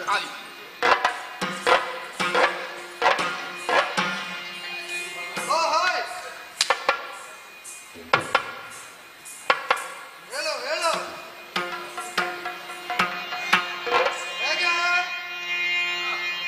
ಹೇಗುಂಟು ಒಳ್ಳೆದಿಗೆ? ಎಲ್ಲ ಕೇಳಿದ್ದಲ್ಲ. ನಿನ್ನನ್ನೆಲ್ಲ ಕೈ ಬಿಟ್ಟ ಸ್ಥಿತಿಯಲ್ಲಿ ನಿಂತಹ ನೆಲ ಹಸ್ತಿನ ಎಂದು ನೆನಪಿರಲಿ. ಬಾಯಿಗೆ ಬಂದದ್ದನ್ನು ಸಭಾಮಂದಿರದಲ್ಲಿ ಆಡಿದೆ. ಸೂರಿಗತಿ ಮೂರ್ಖಂಗೆ ಎಲ್ಲಿನ ಸ್ನೇಹ ಅಲ್ವ? ವಿದ್ವಾಂಸನಿಗೂ ಮೂರ್ಖನಿಗೂ ಆಗುವುದಿಲ್ಲ, ವೀರನಿಗೂ ಹೇಡಿಗೂ ಆಗುವುದಿಲ್ಲ, ಬಲ್ಲಿದನಿಗೂ ಬಡವನಿಗೂ ಆಗುವುದಿಲ್ಲ. ಈಗ ಒಪ್ಪಿದ್ಯಾ? ಒಂದು ನೆನಪಿಟ್ಟುಕೋ ರಾಜ, ಸಮಾನ ಸ್ತರದಲ್ಲಿ ಸ್ನೇಹ ಊರ್ಜಿತವಾಗುವುದಾದರೆ ರಾಜನಾದವನಿಗೆ ಅವನ ರಾಜ್ಯದೊಳಗೆ ಒಬ್ಬ ಮಿತ್ರನೂ ಇರುವುದಿಲ್ಲ. ಯಾಕೆ ಅಂದರೆ ಅವರೆಲ್ಲರಿಗಿಂತ ಮೇಲಿನ ಸ್ತರದಲ್ಲಿರುವವನಿಗೆ ರಾಜ ಅಂತ ಹೆಸರು. ನೀನು ಕಲ್ಪಿಸಿದ ನೆಲೆ ನಿನ್ನನ್ನು ನಿರ್ಮಿತ್ರನನ್ನಾಗಿಸಿ ಈಗ ನಿನ್ನ ಸಮಗ್ರ ಸಾಮ್ರಾಜ್ಯ ನನ್ನ ವಶದಲ್ಲುಂಟು, ನನ್ನ ಶಿಷ್ಯರಿಂದ, ನನ್ನ ವಿದ್ಯೆಯಿಂದ. ಈಗ ಹೇಳು, ನಾನು ಯಾರು ಅಂತ ಪರಿಚಯ ಆಯ್ತಾ? ಈ ಭರದ್ವಾಜ ಸೂರು ದ್ರೋಣ ಯಾರು ಅಂತ ಪರಿಚಯ ಆಯ್ತಾ? ಈಗ ಹೇಳು. ಈಗ ಯಥಾರ್ಥಕ್ಕಾದರೂ ಪರಿಚಯ ಆಯ್ತಾ? ಏನು ಅಂತಾಯ್ತು? ದ್ರೋಣ ಅಂತ. ನಾವು ಒಟ್ಟಿಗೆ ಗುರುಮಠದಲ್ಲಿ ಇದ್ದದ್ದು ಅಂತ ಗೊತ್ತಾಯ್ತು. ಈಗ ಆಡಿದ್ದು ಸಭೆಯಲ್ಲಿ ಸರಿ ಅಂತ ಈಗ ಸಮರ್ಥಿಸ್ತೀಯಾ?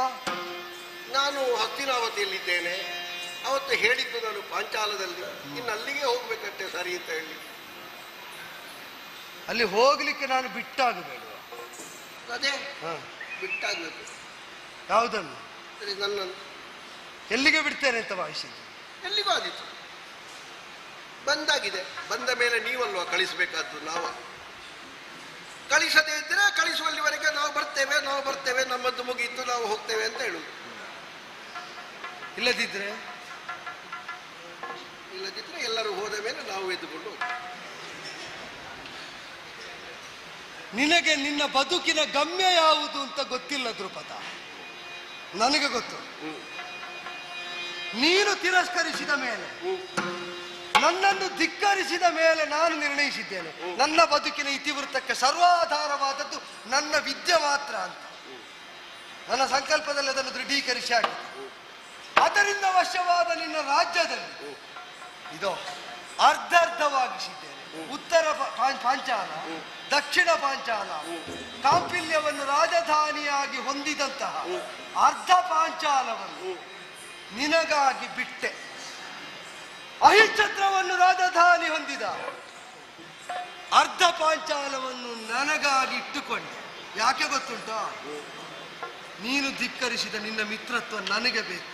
ಸಮಾನರಲ್ಲಿ ಮಿತ್ರತ್ವ ಅಂದದ್ದಲ್ವ.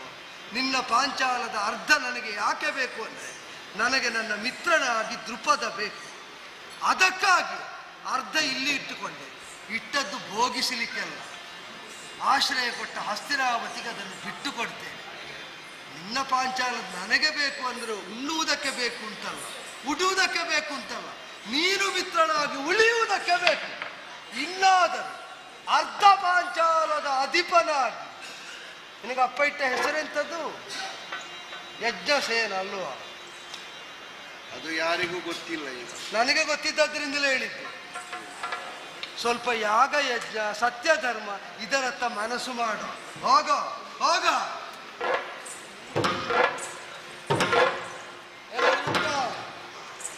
ಸಭಾ ಮಧ್ಯದಲ್ಲಿ ಹೇಳಿದ್ದ ಉಳಿಸಿಕೊಂಡದ್ದೇನಾದ್ರು? ಇನ್ನೊಮ್ಮೆ ಕಾಣುವ. ಕಾಣ್ತಾ ಇರೋನೇನು?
ಒಂದನ್ನು ನನಗಾಗಿ ಬಿಟ್ಟ, ಇನ್ನೊಂದನ್ನು ಅವನಿಗಾಗಿ ಇಟ್ಟ. ಅವನಾಡಿದ ಮಾತುಗಳು ಈಗಲೂ ಪ್ರತಿಧ್ವನಿತವಾಗುತ್ತಾ ಇದೆ. ನಾನು ಬಂದೆ ಎನ್ನುವುದಕ್ಕಿಂತಲೂ ನನ್ನ ಶವ ಕಾಲೆಳೆಯುತ್ತಾ ಬಂತು. ಆದಂತಹ ಅಪಮಾನದ ಗಾಲೆ ನನ್ನ ದೇಹವನ್ನು ಯಾವಾಗ ತಿಂದು ಮುಗಿಸ್ತದೆ ಅಂತ ಹೇಳುವುದಕ್ಕೆ ಸಾಧ್ಯವಿಲ್ಲ. ನಾನು ಕಲಿತಿರುವಂತಹ ವಿದ್ಯೆ ನಿನ್ನನ್ನು ನನ್ನ ಕಾಲಡಿಗೆ ಹಾಕುವಲ್ಲಿವರೆಗೆ ಉಪಕಾರವಾಯಿತು. ಅವನ ಶಿಷ್ಯರಿಂದ ನನ್ನ ತೇಜೋವಧೆ ಮಾಡಿಸಿದ. ಅವನ ಕಾಲ ಮಂಚಕ್ಕೆ ಕಟ್ಟಿದನಲ್ಲ.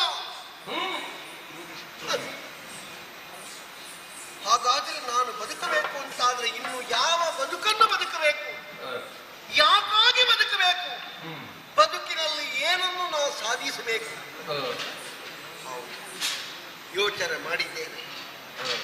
ಜೀವಮಾನದಲ್ಲಿ ಒಂದು ತೀರ್ಮಾನವನ್ನೇ ಮಾಡಿದ್ದೇನೆ ನಾನು. ಯಾವನು ನನ್ನ ತೇಜೋವಧೆಯನ್ನು ಮಾಡಿದನು, ಯಾವನು ನನ್ನ ಮಕುಟದ ಮೇಲೆ ಕಾಲಿರಿಸಿದನು, ಯಾವನು ನನ್ನ ಸಾಮ್ರಾಜ್ಯವನ್ನು ತುಂಡಾಗಿಸಿದನು, ಯಾವನು ನಿನಗೆ ಅರ್ಧ ಭಿಕ್ಷೆ ಅಂತ ಕೊಟ್ಟನು, ಯಾವನು ನೀನು ನನ್ನ ಮಿತ್ರ ಅಂತ ಹೇಳುವುದಕ್ಕಾಗಿಯೇ ನಿನ್ನನ್ನು ಹೀಗೆ ಮಾಡಿದೆ ಅಂತ ಛೇಡಿಸಿದರು, ಅಂತವ ನನ್ನ ಕಾರಣದಿಂದ ಸಾಯಬೇಕು. ಅವನ ಸಾವು ನನ್ನ ಕಾರಣವಾಗಿರಬೇಕು. ನಾ ಹುಡುಕಿ ತೆಗೆದ ಕಾರಣ ಅವನ ಮರಣವನ್ನು ಮಾಡಬೇಕು. ಒಬ್ಬ ಹುಡುಗ ಚತುರನಾದ ನನ್ನನ್ನು, ಚೌಪಟಬಲ್ಲನಾದ ನನ್ನನ್ನು ಬಾಣಗಳಿಂದಲೇ ಮುತ್ತಿ ಹೆಡೆಮುಡಿ ಬಂಧಿಸಿ ಕಟ್ಟಿಕೊಂಡು ಹೋಗ್ತಾನೆ ಅಂತಾದ್ರೆ ಅವನಲ್ಲಿದ್ದಂತಹ ಕಸುಯಟ್ಟು, ಅವ ಕಲಿತಿರುವಂತಹ ವಿದ್ಯಾ ಪ್ರಾಗಲ್ಭ್ಯ ಏನು? ಹೌದು, ಅವನ ಕಾಲ್ ತೊಳಿಬೇಕು, ಅವನ ಕಾಲ್ ತೊಳಿಬೇಕು. ಯಾವಾಗ ಕಾಲ್ ತೊಳೆಯುವುದು? ಯಾವಾಗ? ಹೆಣ್ಣು ಕೊಡುವಾಗ ಅವನಿಗೆ ಹೆಣ್ಣು ಕೊಡಬೇಕು, ಅವನಿಗೆ ಕೊಡಬೇಕು ಹೆಣ್ಣು. ದ್ರೋಣ ಸಾಯಬೇಕು, ಪಾರ್ಥ ಬದುಕಬೇಕು. ಹಾಗಾದ್ರೆ 2 ಮಕ್ಕಳು ಬೇಕು, ಒಂದು ಗಂಡು ಬೇಕು, ಒಂದು ಹೆಣ್ಣು ಬೇಕು. ಅದು ವಿಶಿಷ್ಟವಾದಂತಹ ಸಂಕಲ್ಪದಿಂದ ನನ್ನ ಮನಸ್ಸನ್ನೇ ಸಾಕ್ಷಾತ್ಕರಿಸುವ ಹಾಗೆ ಯಜ್ಞದ ಮುಖೇನವಾಗಿಯೇ ಮಕ್ಕಳನ್ನು ಪಡೆಯಬೇಕು. ಅಂಥದ್ದನ್ನು ಲೋಕದಲ್ಲಿ ಮಾಡಿ ತೋರಿಸುವವರು ಯಾರಿದ್ದಾರೆ? ಯಾಜೋಪಯಾಜರಿದ್ದಾರೆ ಎಂದು ತಿಳಿದಿದ್ದೇನೆ ನಾನು. ಯಮುನಿಯ ದಂಡೆಯಲ್ಲಿ ಆಶ್ರಮ ಕಟ್ಟಿ ಬದುಕುವರು ಅಣ್ಣ ತಮ್ಮಂದಿರು ಒಟ್ಟಿಗೆ ಸಿಗ್ತಾರೋ, ಬೇರೆ ಬೇರೆ ಸಿಗ್ತಾರೋ ಗೊತ್ತಿಲ್ಲ. ಎಷ್ಟು ದಿನ ಆಗ್ತದೆ, ಎಷ್ಟು ಸಮಯ ಹೋಗ್ತದೆ, ಎಷ್ಟು ಖರ್ಚಾಗ್ತದೆ ಗೊತ್ತಿಲ್ಲ. ಇದ್ದಾರ್ಥ ಮಾರಿ ಹೋದ್ರೂ ತೊಂದರೆ ಇಲ್ಲ, ಮಾಡಬೇಕು ಮಾಡಬೇಕು. ನೋಡೋಣ ಯಾಜೋಪಯಾಜರು ಎಲ್ಲಿದ್ದಾರೆ ಅಂತ ಹುಡುಕುತ್ತಾರೆ.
ರಕ್ಷಿಸು ರಕ್ಷಿಸು ರಕ್ಷಿಸು ಬೇಡೋ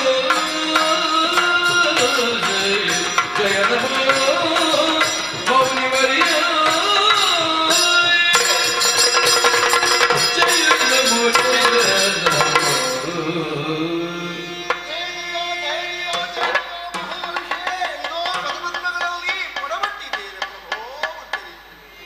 ಧಾರಿಣಿ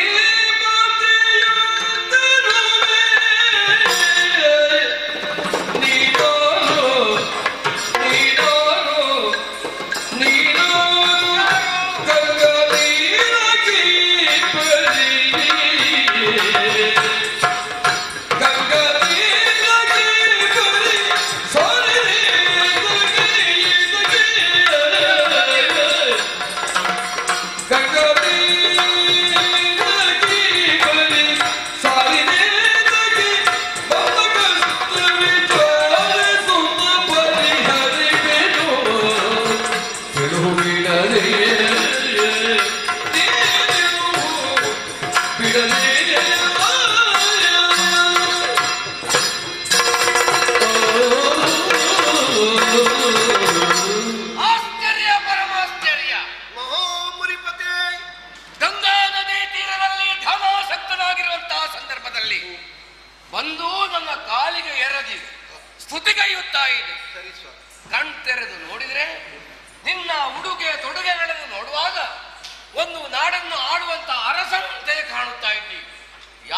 ನೀನು? ಏನು ಕಷ್ಟ ಒದಗಿತು? ಯಾಕಿಲ್ಲಿ ಬಂದೆ? ಹೇಳುವೆಯಾದಲ್ಲಿ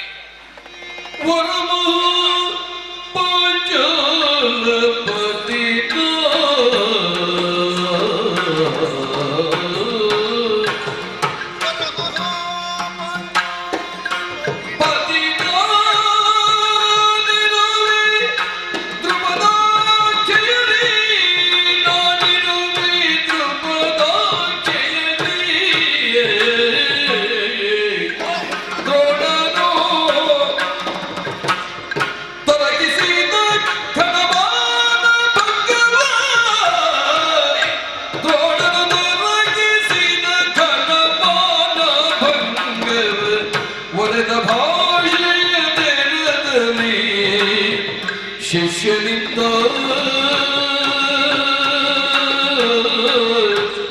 ಮುನಿವರ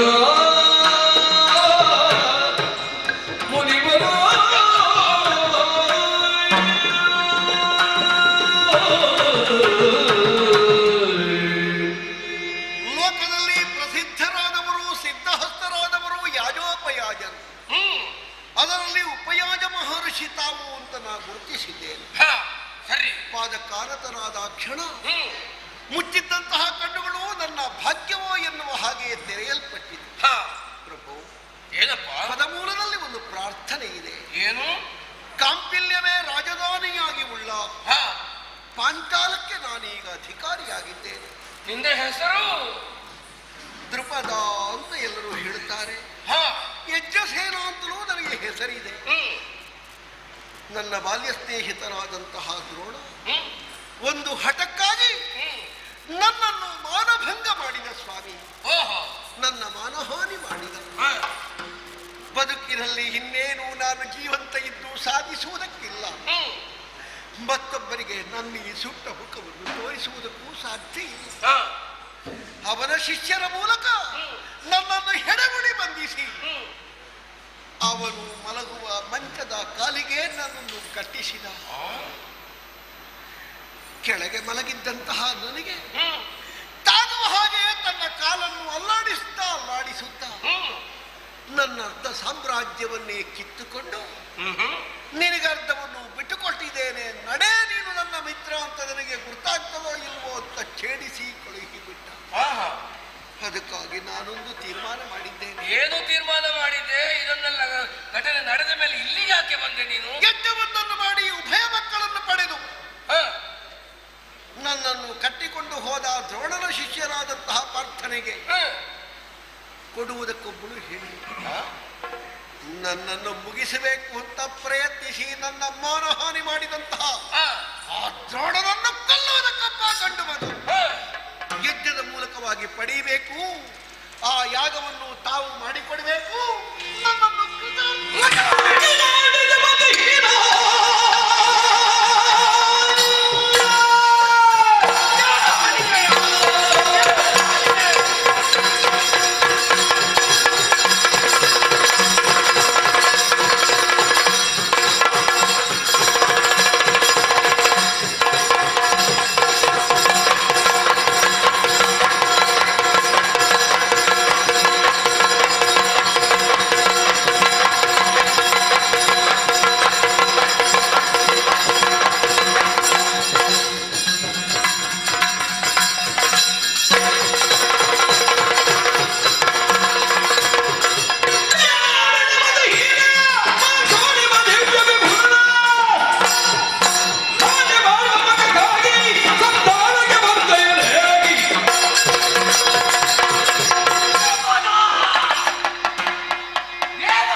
ಜೀವಮಾನದಲ್ಲಿ ಮುಂದೆ ಬರುವುದಿಲ್ಲ. ನೀನು ಯಾಕೆ ಒಂದು ನಾಡಿನ ದೊರೆಯಾಗಿ ಎಂತಹ ಕೆಟ್ಟ ಸಂಕಲ್ಪವನ್ನು ಮಾಡಿಬಿಟ್ಟೆಯೋ?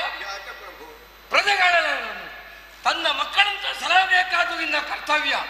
ಹಾಗೆ ಪ್ರಜೆಗಳೆಲ್ಲರೂ ನಾಡಿನ ದೊರೆಯನ್ನು ನಮ್ಮ ತಂದೆಗೆ ಸಮಾನ, ದೇವಸ್ವರೂಪಿ ಎಂಬುದಾಗಿ ಕಾಣುತ್ತಾ ಇದ್ದೀವಿ. ನನ್ನ ಪ್ರಜೆಗಳಿಗೆ ಎಷ್ಟು ಬೇಸರ ಆಗಿದೆ. ಬೇಸರಾಗಿದೆ. ಆ ಬ್ರಾಹ್ಮಣನನ್ನು ಕೊಂಡೋಗಿ ಕಟ್ಟಿ ತುಳಿದದ್ದಕ್ಕೆ ಎಲ್ಲರೂ ಕೂಗ್ತಾ ಇದ್ದಾರೆ. ಅಂತ ಕುಲದಲ್ಲಿ ಶ್ರೇಷ್ಠ ಕುಲದವರು ಬ್ರಾಹ್ಮಣರು, ಅವರನ್ನು ಯಜ್ಞದ ಮೂಲಕವಾಗಿ ಒಂದು ಮಖವನ್ನು ಮಾಡುವುದರ ಮೂಲಕವಾಗಿ ಅವರನ್ನು ಸದೆ ಮಾಡುವುದಕ್ಕೆ ಓರ್ವ ಪುತ್ರನ ಪಡಿಬೇಕು ಎಂಬ ಸಂಕಲ್ಪವನ್ನು ಮಾಡಿದೆ ಅಲ್ಲ. ಬ್ರಾಹ್ಮಣರ ಯೋಗ್ಯತೆ ನಿನಗೆ ಅದು ಗೊತ್ತಾ?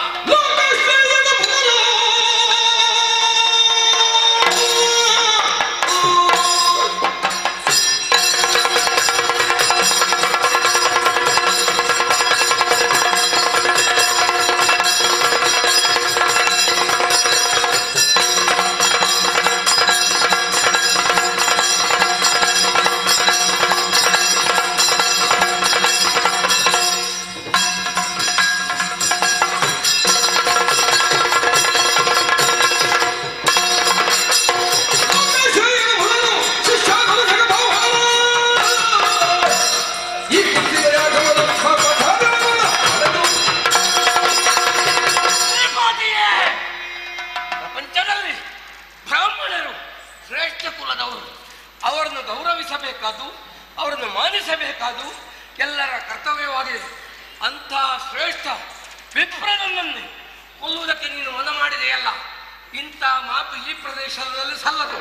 ಹಾಗಾಗಿ ಇಂಥ ಮಖವನ್ನು ಮಾಡುವುದಕ್ಕೆ ನಾನು ಒಪ್ಪುವುದಿಲ್ಲ.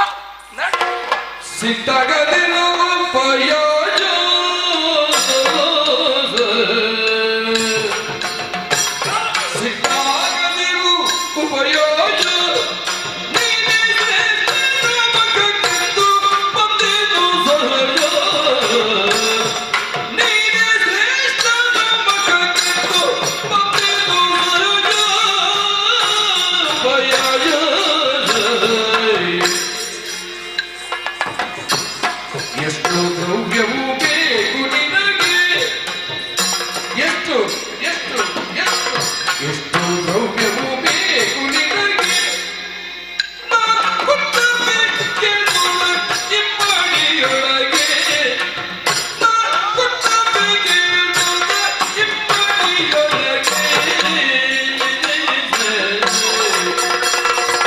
ಸಿಟ್ಟಾಗದಿರು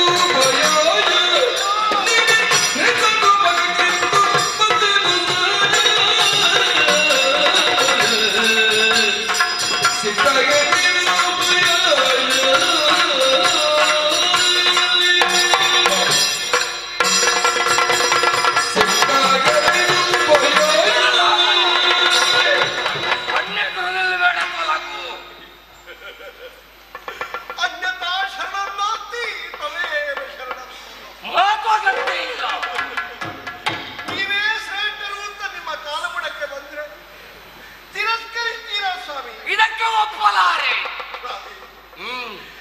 ನೀವು ಬಿಟ್ರೆ ಈ ಇಂಥ ಕೆಲಸಕ್ಕೆ ಮತ್ತೊಬ್ಬರು ಇಲ್ಲ ಈ ಪ್ರಪಂಚದಲ್ಲಿ. ಬೇಡ, ನಿಮಗೆ ಎಷ್ಟು ಬೇಕು ಅಂತ ಹೇಳಿ, ಎಷ್ಟು ಬೇಕು ಅಂತ ಹೇಳಿ. ಈ ಕೆಲಸ ಮಾಡಿದ್ರೆ ನನ್ನ ಸಂಪೂರ್ಣ ಕಾಂಪಿಲ್ಯವನ್ನು ನಿಮಗೆ ನಿಮಗೆ ನಿಮಗೆ ದಾರಿ ಎಳೆದು ಕೊಡ್ತೇನೆ. ಅಲ್ಲ ಹೇಳಿದ್ದು ಅಲ್ಲ ಹೇಳಿದ್ದು ಎಷ್ಟು ಬೇಕು, ಯಾವ ರೂಪದಲ್ಲಿ ಬೇಕು, ಒಮ್ಮೆಲೇ ಬೇಕಾ, ಅಲ್ಲ ತಿಂಗಳಿಗೆ ಬೇಕಾ, ಅಲ್ಲ ವರ್ಷಕ್ಕೊಮ್ಮೆ ಸಾಕ, ವಾರಕ್ಕೊಮ್ಮೆ ಸಾಕಾಗುದಿಲ್ವಾ? ಅಲ್ಲ ಹೇಳಿದ್ದು ಅಲ್ಲ ದಿನ ಬೇಕಾ, ಏನು ಬೇಕು, ಎಷ್ಟು ಬೇಕು, ಹೇಗೆ ಬೇಕು ಅಂತ ನೀವು ಹೇಳಿದ್ದಿಲ್ಲ. ಒಂದು ಶರಣು ಹೊತ್ತವರನ್ನು ತಿರಸ್ಕರಿಸುವುದು ತಮ್ಮಂತವರಿಗೆ ನ್ಯಾಯವೇ? ತಮ್ಮಂತ ವಿದ್ಯಾವಂತರಿಗೆ ಇದು ಭೂಷಣವೇ? ನಮ್ಮಲ್ಲಿ ಇಲ್ಲದೆ ಇದ್ರೂ ಬಳಿಗೆ ಬಂದವರಿಗೆ ಬದಿಮನೆಯನ್ನಾದ್ರೂ ತೋರಿಸಬೇಕು ಎನ್ನುವ ನ್ಯಾಯ ಇದುವೆ. ದುಃಖಿಸಬೇಡುವಪ್ಪ. ಆಗಲಾಗಲಿ ನೃಪತಿ ಪೇಡಿಯಾಗಲಿಸಗಲು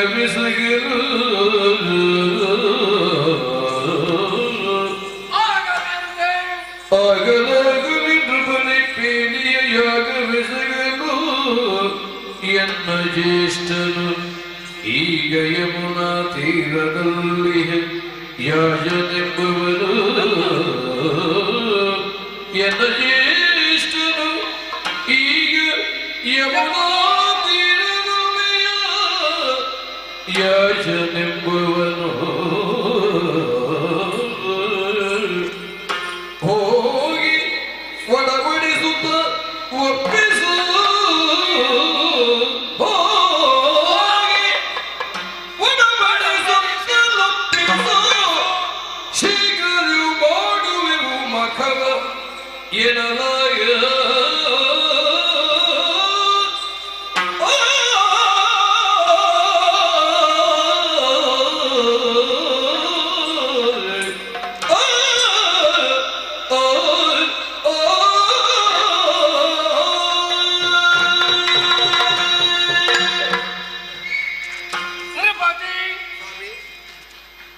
ನಿನ್ನ ಈ ಕಣ್ಣೀರ ಬ್ರಾಹ್ಮಣರ ಮೇಲೆ ಗೌರವ ಉಂಟು ಇದೆಯಲ್ಲ, ನಿಮಗೆ ಎಷ್ಟು ಬೇಕು ಹೇಳಿ.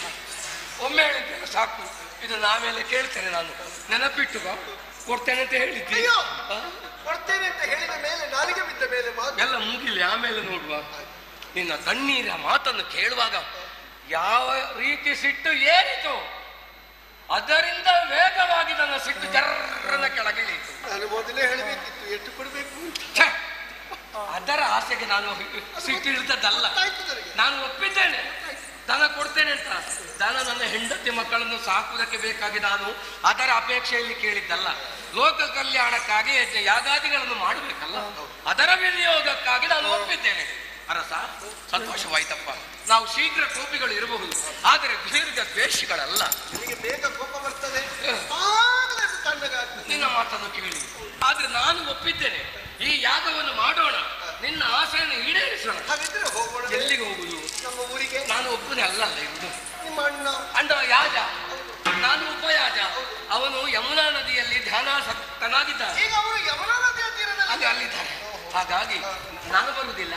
ನೀನು ಯಮುನಾ ನದಿ ತೀರಕ್ಕೆ ಹೋಗಿ ಅಣ್ಣನಾದ ಯಾಜನನ್ನು ಮಾತಿನ ಮೂಲಕ ಒಡಂಬಡಿಸಿ ಆತನನ್ನು ಕರೆ ತಂದ್ರೆ, ಅವ ಒಪ್ಪಿದ್ರೆ ಅವನಿಗೂ ಇದರ ಆಸೆ ತೋರಿಸು. ಇಲ್ಲದಿದ್ರೆ ಅವ ಬರ್ಲಿಕ್ಕಿಲ್ಲ. ನಾನಾದ್ರೂ ಬಿಟ್ಟೆ, ಅವ ಬಿಡ್ಲಿಕ್ಕಿಲ್ಲ. ಅವ ಕೇಳಿ ಆದ್ರೂ ತಕೊಂಡ. ಹಾಗಾಗಿ ಅದಾದ್ರೂ ತೊಂದರೆ ಇಲ್ಲ. ನಿಮ್ಮ ಹಾಗೆ ಅವರಿಗೆ ಸಿಟ್ಟು ಬರ್ಲಿಕ್ಕೆ ಅದೇ ನಾನು ಹೇಳಿದಾಗ, ನಾನು ದೀರ್ಘದ್ವೇಷಿ ಅಂತ ಶೀಘ್ರ ಕೋಪಿತ ಅವರೇನಿಲ್ಲ. ಅಣ್ಣನನ್ನು ಒಪ್ಪಿಸಿ ಕರೆ ತಂದೆ ಅಂತಾದ್ರೆ ನಾವು ಈರುವರು ಸೇರಿ ಈ ಯಾಗವನ್ನು ಮಾಡ್ತೀವಿ. ಮಹರ್ಷಿ, ನಾನು ತಂದೆ ಅಲ್ಲ, ನಿಮ್ಮ ಅಣ್ಣನನ್ನು ನಾನು ಕರ್ಕೊಂಡು ಬಂದೆ.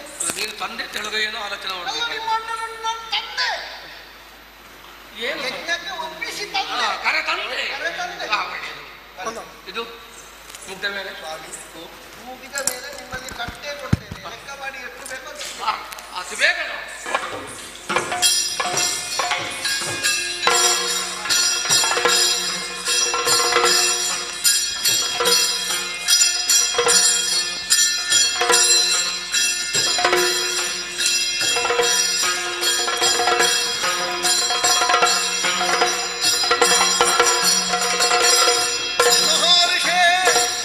ಯಮುನಿಗೆ ಅಗ್ನಿ ತೇಜ ವಿರಾಜ, ಯಮುನಿಗೆ ಅಗ್ನಿ ತೇಜ ವಿರಾಜ, ರಾಜ ಸಮಾಜ ವಿಭ್ರಾಜ,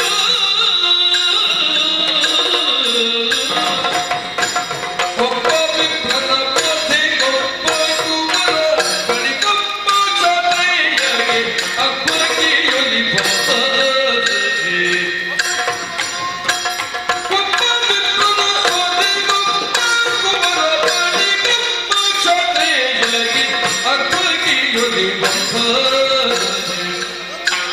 ಶುಭ್ರಮಕವ ಮಾಡಲು ಉಪಯಾಜಗೆ ಒಪ್ಪನು ಪಿಯನೀಗನು, ಉಪಯಾಜಗೆ ಒಪ್ಪನು ಪಿಯನೀಗನು, ನೀನವಾಗಿ ಇಬ್ಬರು ತಾಗಿ ಬಂದರೆ ತಂದೆ ತಾನೀಗನು. ಯಾಜಮುನಿಗೆ ಅಗ್ನಿ ತೇಜ ವಿರಾಜ, ರಾಜ ದ್ರುಪದ ಸಮಾಜ ವಿಭಾಜ,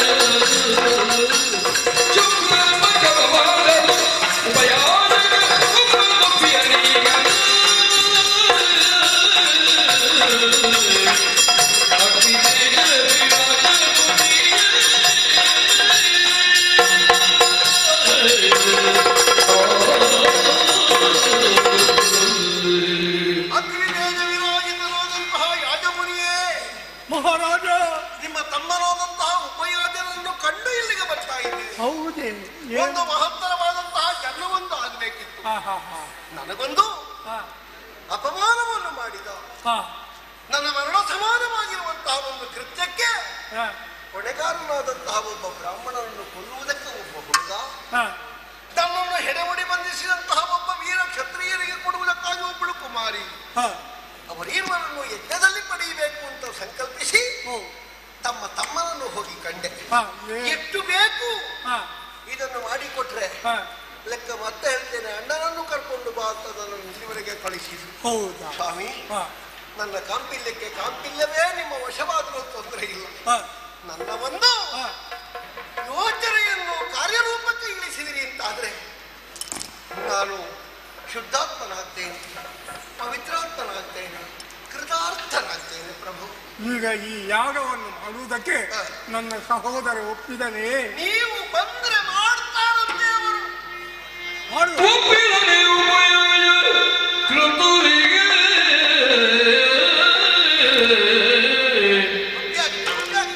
ತಪ್ಪದೆ ಧನವೀವಿಯಾದರೆ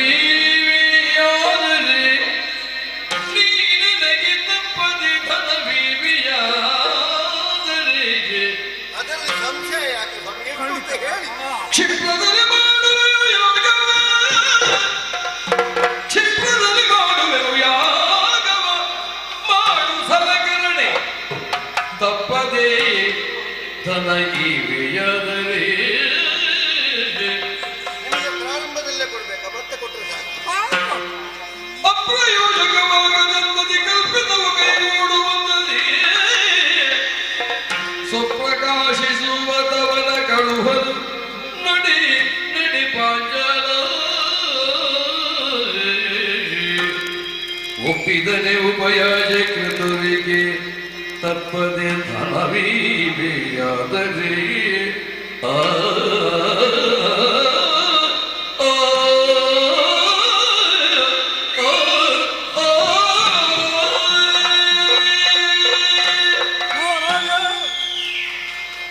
ನೀನು ಕೇಳಿದಂತ ವಿಚಾರಕ್ಕೆ ನನ್ನ ಸಹೋದರ ಒಪ್ಪಿದನೇ?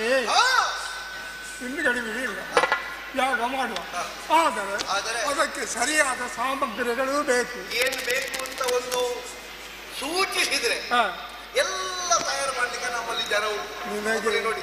ನಿನಗೇನು ಕಷ್ಟ ವ್ಯವಸ್ಥೆ ಮಾಡುವುದು ಅಂತ ಹೇಳಿದ್ರೆ ಸ್ವಾಮಿ, ಒಂದು ಬೆಳಗಿನಿಂದ ಮಾರನೇ ದಿವಸ ಬೆಳಿಗ್ಗೆ ಆದ್ರೂ ಗೊತ್ತಾಗ್ಲಿಕ್ಕೆ. ಹೌದಾ? ಕೊಡುವುದು ಮಾತ್ರ ಸರಿ ಕೊಡ್ಬೇಕು. ಅವನಿಗೆ ಕೊಡ್ಬೇಕು, ಮತ್ತೆ ನಮಗೆ ಬಾಕಿ ಇಡ್ಲಿಕ್ಕೆ ಆಗ್ತದೆ. ನಮಗೆ ತಯಾರು ಮಾಡಿಟ್ಟಿದೆ. ಹೌದಾ? ಎಲ್ಲ ವ್ಯವಸ್ಥೆ ಮಾಡಿ ಹೋಗುವ ಯಾಗ.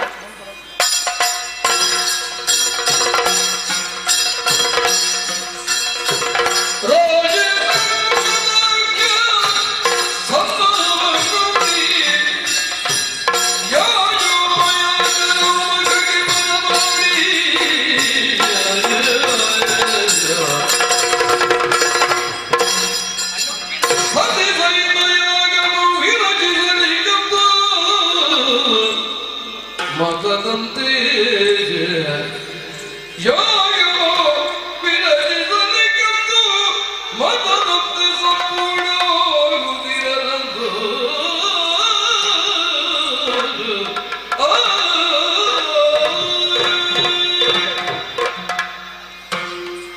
ಅಣ್ಣ ನೃಪತಿ ಬಂದಿದ್ದಲ್ಲ, ಬಂದ ವಿಷಯವನ್ನೆಲ್ಲ ಹೇಳಿದ್ದಾನಲ್ಲ? ಹೇಳಿದ್ದಾನೆ. ನೀನು ಒಪ್ಪಿದ್ದಿ ಅಂತ ಹೇಳಿದ್ದಾನೆ. ಹಾಗಾದ್ರೆ ನಾವಿರುವರು ಒಪ್ಪಿದ್ದೇವೆ, ನಿನ್ನ ಒಪ್ಪಿಗೆ ಹೇಳಿದ ಮಾತು ನೆನಪುಂಟು, ಹಾಗಾದ್ರೆ ಮುಂದುವರಿಸಬೇಕು. ದೀಕ್ಷಾಬದ್ಧನಾಗು. ಇವಳ ನನ್ನ ಮನೆಯಾಕೆ ಹೌಸವೇ ಗೊತ್ತಿದೆ. ದೀಕ್ಷಾಬದ್ಧನಾಗುವುದು ಯಜ್ಞಕುಂಡಕ್ಕೆ ಅಭಿಮುಖನಾಗಿ ಪದ್ಮಾಸನವನ್ನು ಹಾಕಿ ಕುಳಿತುಕೊಳ್ಳಬೇಕು. ವಾಮಭಾಗೇ ಧರ್ಮಭಕ್ತಿ, ಬಲಭಾಗೇ ಪುರೋಹಿತ, ಹಿಂಭಾಗೇ ಪರಿಕರ್ಮಿ. ನಾವು ಯಾವ ಕಾರ್ಯವನ್ನು ಮಾಡುವುದಿದ್ರೂ ಮೊದಲಾಗಿ ವಿಘ್ನ ನಿವಾರಕನಾದ ಗಣಪತಿಯ ಸ್ತುತಿಯನ್ನು ಮಾಡಬೇಕು. ಮಾಡಿ ಮುಗಿಸೋಣ. ಈ ಪ್ರಸಂಗವನ್ನು ಸರಿಯಾಗಿ ಮುಗಿಲಿ. ಆ ಗಣಪತಿಗೆ ಗಣೇಶನಿಗೊಂದು ಕೈ ಮುಗಿಲಿ ಸ್ವಾಮಿ. ಪ್ರಾರಂಭ ಆಗುವುದು ಸರಿಯಾದ ಸಮಯಕ್ಕೆ ಪ್ರಾರಂಭ ಆಗಿಲ್ಲ. ಗಣೇಶ ನಮ್ಮ ಹಿಂದೆ ಇದ್ದಾನ, ಎಲ್ಲ ಸರಿಯಾಗಿದೆ. ಕೈ ಮುಗಿ. ಓಂ ಓಂ ಗಜಾನನಂ ಭೂತಗಣಾದಿ ಸೇವಿತಂ ಕಪಿತ್ಥಜಂ ಭೂಪಲಸಾರಭಕ್ಷಿತಂ ಉಮಾಸುತಂ ಶೋಕ ವಿನಾಶ ಕಾರಣಂ ನಮಾಮಿ ವಿಘ್ನೇಶ್ವರ ಪಾದ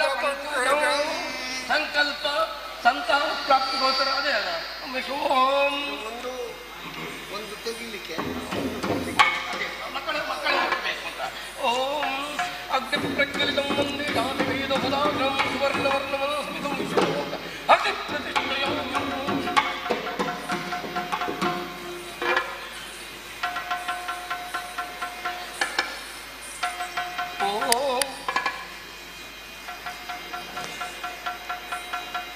ಯಜ್ಞದ ಪ್ರಸಾದ ಇದನ್ನು ನೀವು ಇರುವರು ಸ್ವೀಕರಿಸಬೇಕು. ಹಾಗಾಗಿ ಇದನ್ನು ಸ್ವೀಕರಿಸ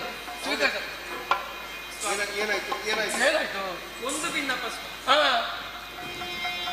ಏನು ಪ್ರಸಾದ ಸ್ವೀಕರಿಸಬೇಕು.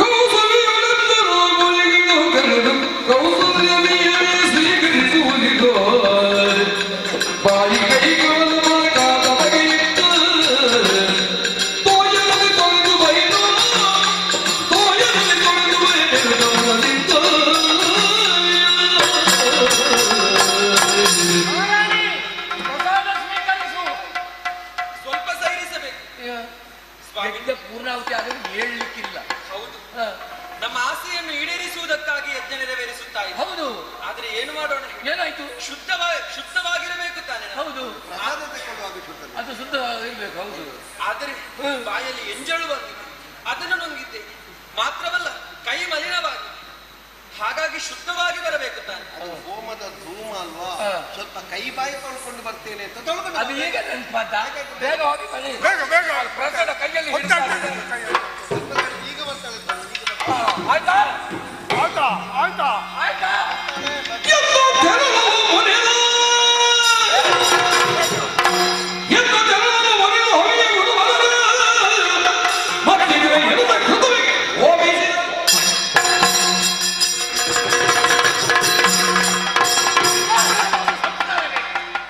ಒಟ್ಟು ಮಾಡುದಲ್ಲ, ನಾವು ಒಪ್ಪಿದ್ರೆ ಕಷ್ಟದಲ್ಲಿ ಕೈ ಕಾಲು ಮುಖ ತೊಳಿಲಿಕ್ಕೆ ಈಗ ನೆನಪ. ಎಷ್ಟು ಹೊತ್ತಾಯ್ತು ಈ ಪ್ರಸಾದವನ್ನು ಹಿಡ್ಕೊಂಡು.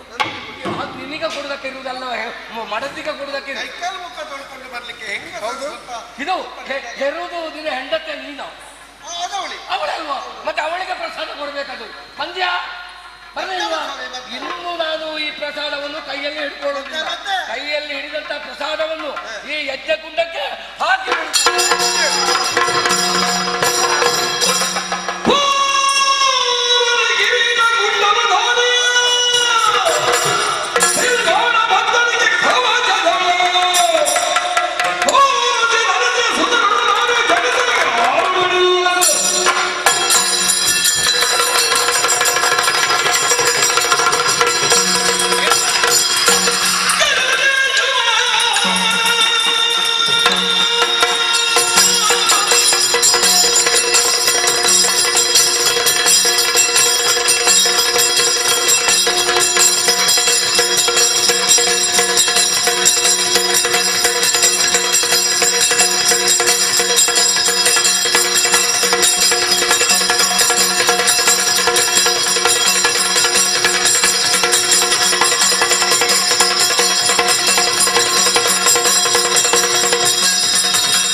ಯಾಕೆ ನನ್ನ ಜನ್ಮ ನನ್ನಿಂದ ಏನಾಗಬೇಕು? ಹೇಳಿ ಹೇಳಿ ಹೇಳಿ.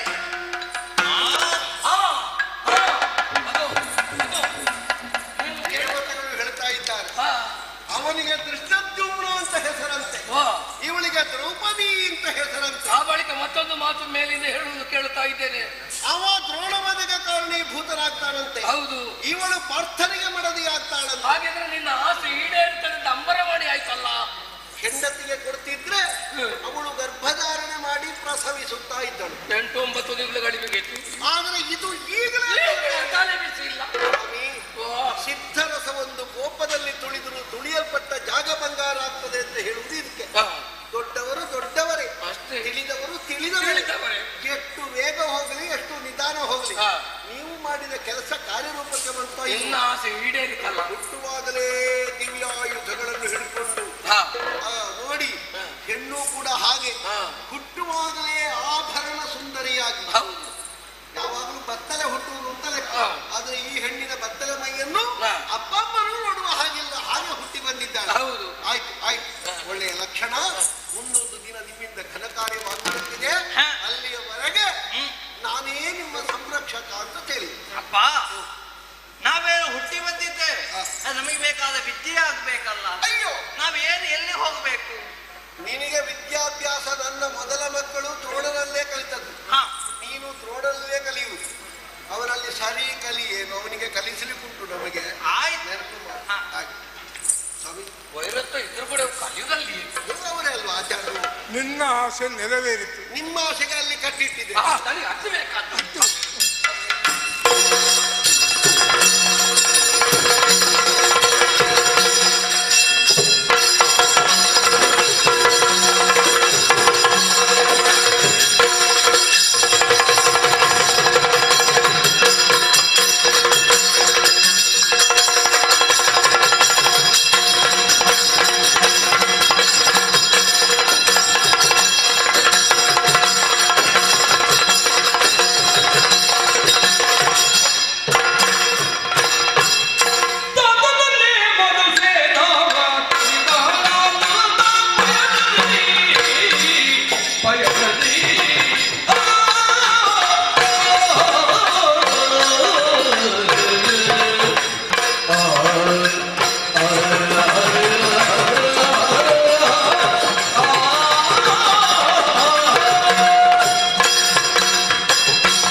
ನನ್ನ ಅಪ್ಪನ ಬಳಿಗೆ ವನಪಾಲಕರ ಆಗಮನ. ಬಂದಂತ ವನಪಾಲಕರು ತಮ್ಮ ಪಾಲಿಗೆ ಕಷ್ಟ ಬದುಕಿದೆ ಅಂತ ಭಿನ್ನವಿಸಿಕೊಂಡ್ರು. ಅವರ ಕಷ್ಟವನ್ನು ಪರಿಹರಿಸುವುದಕ್ಕೆ ನನ್ನ ಅಪ್ಪನೇ ಹೊರಟು ನಿಂತ ಕಾಲಕ್ಕೆ ಮಧ್ಯ ಪ್ರವೇಶ ಮಾಡಿದೆ. ಅವರನ್ನು ಒಪ್ಪಿಸಿದೆ. ನಾನು ಹೋಗ್ತೇನೆ ಅಂತ ಹೇಳಿದೆ. ಅಪ್ಪನೇ ಕೊಟ್ಟಿದ್ದಾರೆ. ಹೊರಟು ನಿಂತಿದ್ದೇನೆ. ನಮ್ಮವರನ್ನು ಸೇರಿಕೊಂಡು ಬೇಟೆಗೆ ಹೋಗ್ತೇನೆ ನೋಡೋಣ.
ಶೋಧಿಸುತ್ತ ಕಾಲುಗಳಲ್ಲಿ ತಂಪಿನ ಸ್ಥಳವು ಶೋಧಿಸುತ್ತ ಬಲ ಬರುತ್ತ ಬಲ ಬರುತ್ತ ಬಲ ಬರುತ್ತ ಹೊಕ್ಕನು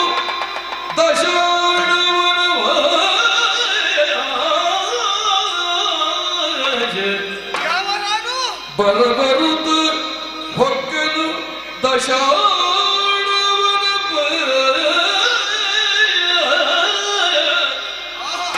ಮನದಿ ಹಿಕ್ಕಿದನಾಗಿ ಕರ್ಣಿಕೇಶ್ವರನ ಮನದಿ ಹಿಕ್ಕಿದನ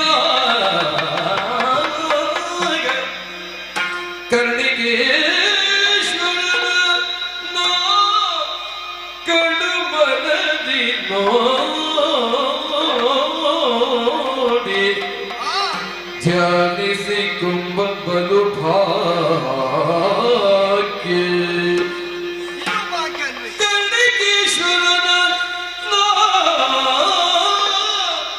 ಕಡು ಮನದಿ ನೋಡಿ ನೋಡಿ ನೋಡಿ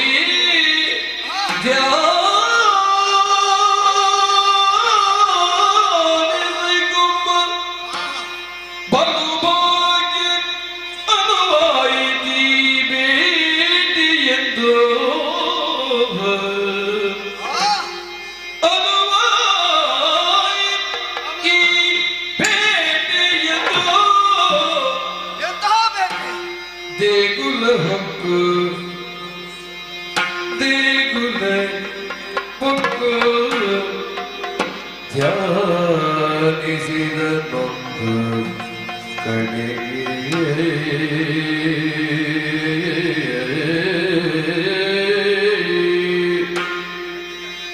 ದೇಗುಲ ಹಕ್ಕು ಧ್ಯಾನಿಸಿದ ನೊಂದು ಕಡೆಗೆ ಕರ್ಣಿಕೇಶ್ವರನ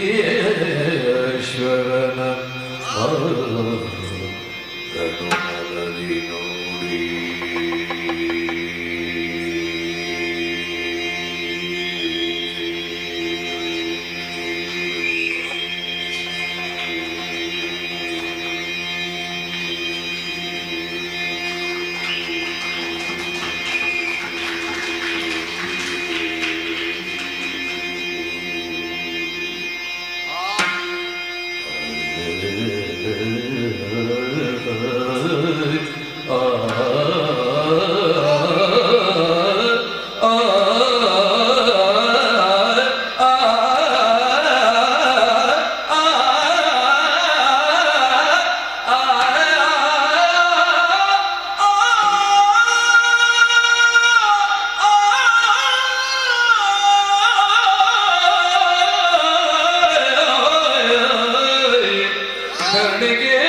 ಕರ್ಣಿಕೇಶ್ವರನ ಕಡು ಮನದಿ ನೋಡಿ ಧ್ಯಾನಿಸಿ ಕುಂಭ ಬಲು ಭಾಗ್ಯ ಎನ್ನುವುದು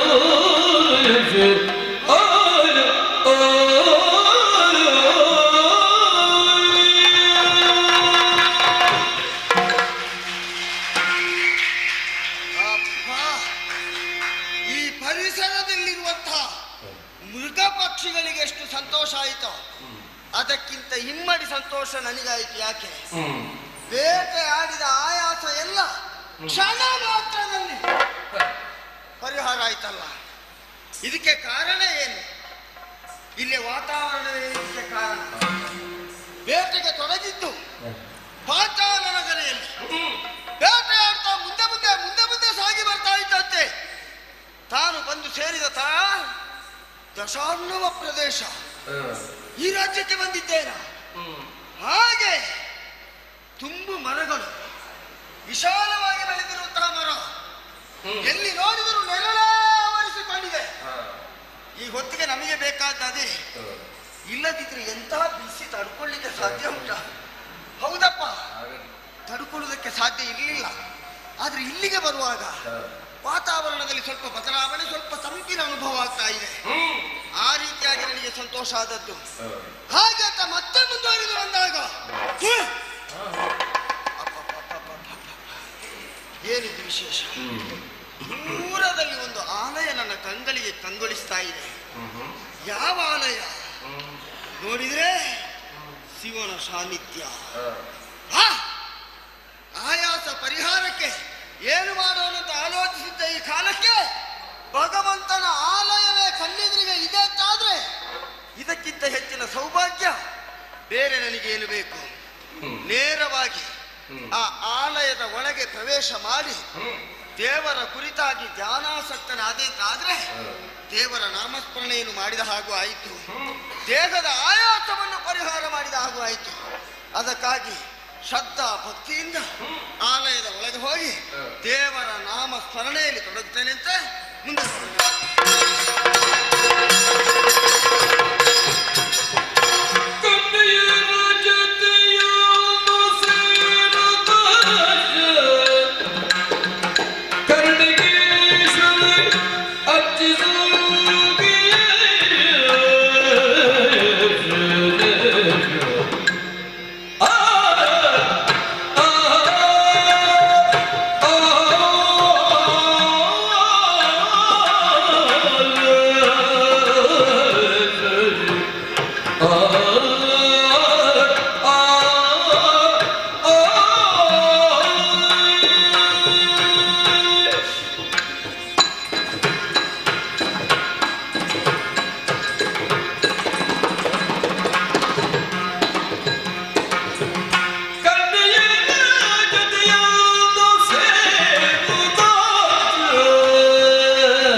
ಜತೆ ಸೇರುವುದು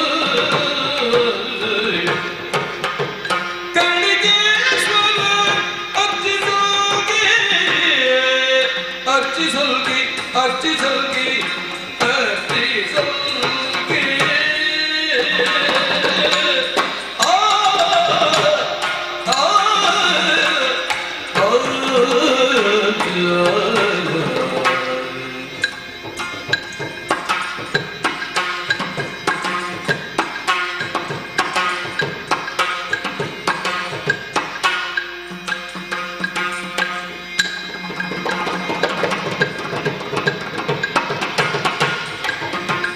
ಹಿರಣ್ಯಮಣಿ ದಾಶೋಣ ಭೂಪುಷಿ ಹಿರಣ್ಯಮಣಿ ದಾಶೋಣ ಭೂಪುಷಿ ಸನ್ನಹದಿ ನಡೆದಂದಳು ಸನ್ನಹದಿ ನಡೆದಂದಳು ನಡೆದಂದಳು ನಡೆದಂದಳು ಎದ್ದಿನ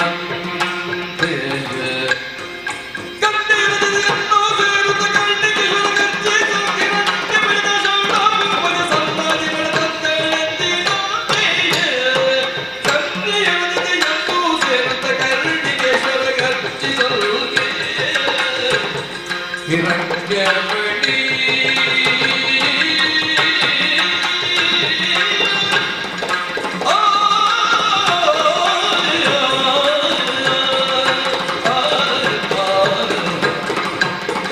ಹಿರಣ್ಯಮಣಿ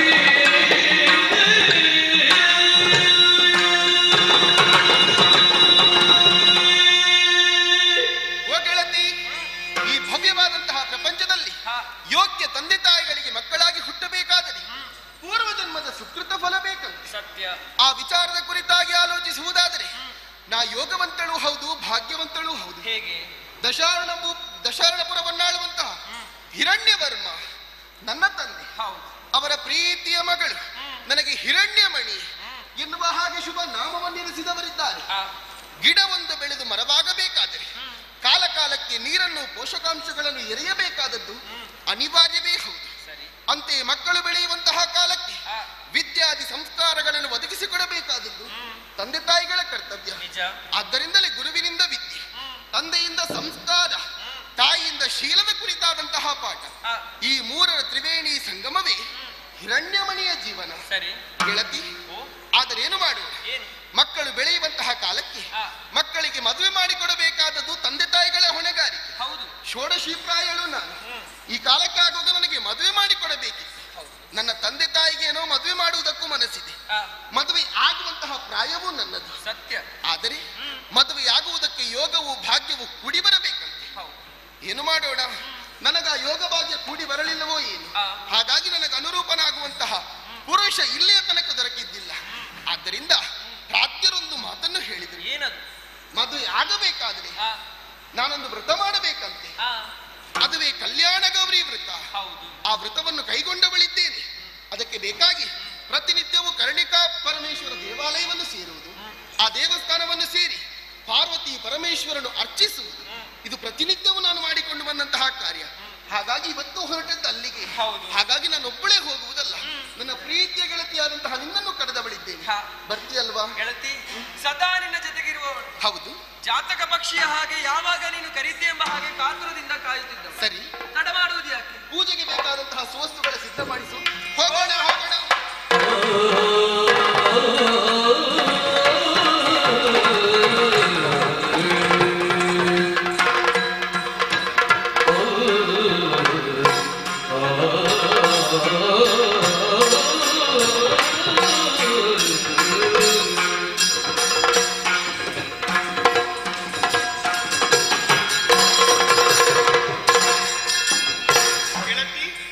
ನಾವು ಬಂದದ್ದು ಪಾರ್ವತಿ ಪರಮೇಶ್ವರನನ್ನು ಪೂಜಿಸುವುದಕ್ಕೆ. ಪ್ರತಿನಿತ್ಯವೂ ಬರುವುದು, ದೇವರನ್ನು ಪೂಜಿಸುವುದು, ಪ್ರಸಾದವನ್ನು ಹಿಡಿದುಕೊಂಡು ಮತ್ತೆ ಅರಮನೆಯನ್ನು ಸೇರಿಕೊಳ್ಳುವುದು ಅಲ್ವಾ? ಅಂತೆಯೇ ದೇವರ ದರ್ಶನವೂ ಆಯಿತು, ಪೂಜೆಯನ್ನು ಮಾಡಿದ್ದಾಯ್ತು. ಇನ್ನೇನು ಅರಮನೆಗೆ ಹೋಗಬೇಕು.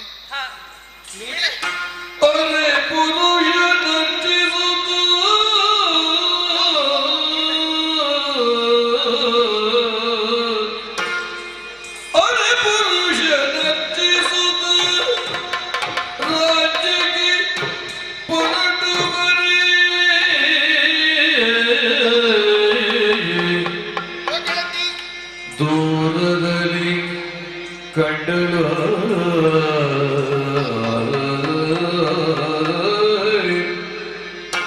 ರಾಜ್ಯಕ್ಕೆ ಹೊರಟು ಬರೇ ದೂರದಲ್ಲಿ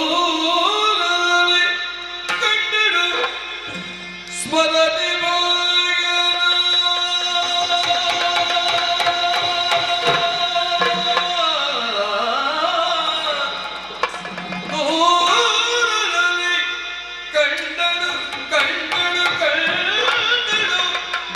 ಸ್ಮರಣಿ ಭಾಗ್ಯದ ರೂಪ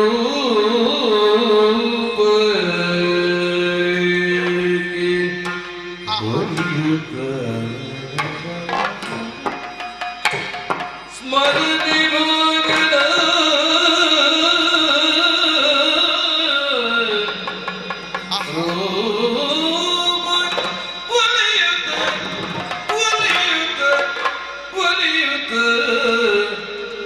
ಪರಮ ಸಖಿಗಿದ್ದೆಂದಳು ಭ್ರಮಿಸುತ್ತಾಯ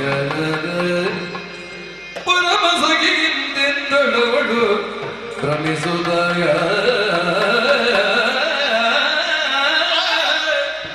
ನೋಡು ನೋಡತ್ತ ಸಖಿಗೆ ಸಖಿಗೆ ಸಖಿಗೆ ಹೋಗುತ್ತಲಿಯ ಸೌಂದರ್ಯ ಮೋರೆಯ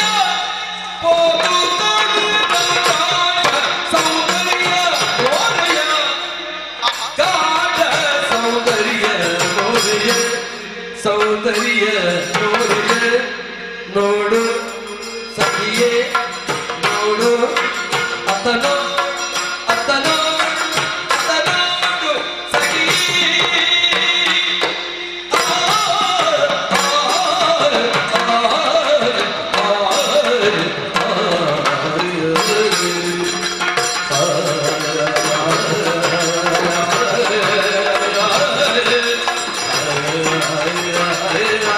Yeah.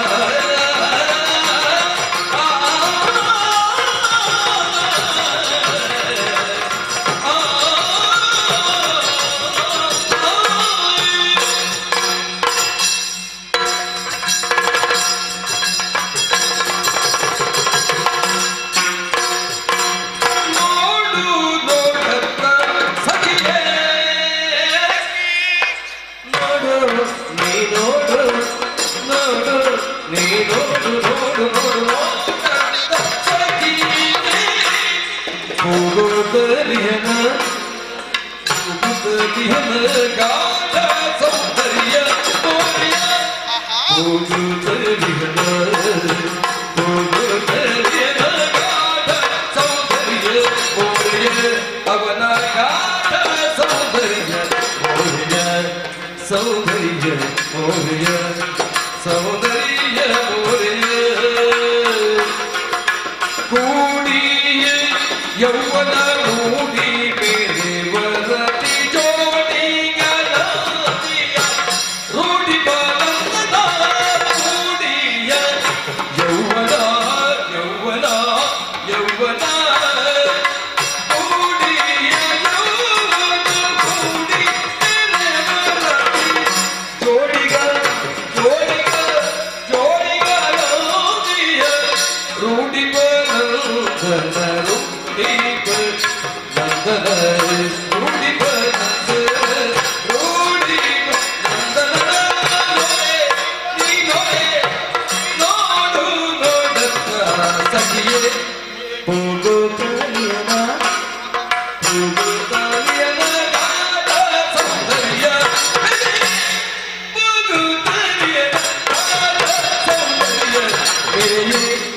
ನೋಡೆ ಮೇರೆ ನೋಡೆ ನೋಡೆ ನೋಡೆ ಸಖಿಯೇ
ಇದನಲ್ಲ ಸುಮನೊಳಗಿದನಲ್ಲ ವಿರಂಜಿ ಹರಿಹರ ಕುರುಹೇನು ಇಲ್ಲ ವಿರಂಜಿ ಹರಿಹರ ಕುರುಹೇನು ಇಲ್ಲ ಕುರುಹೇನು ಇಲ್ಲ ಸ್ವರವಾದೆಯಿಂದ ನಂದಿನ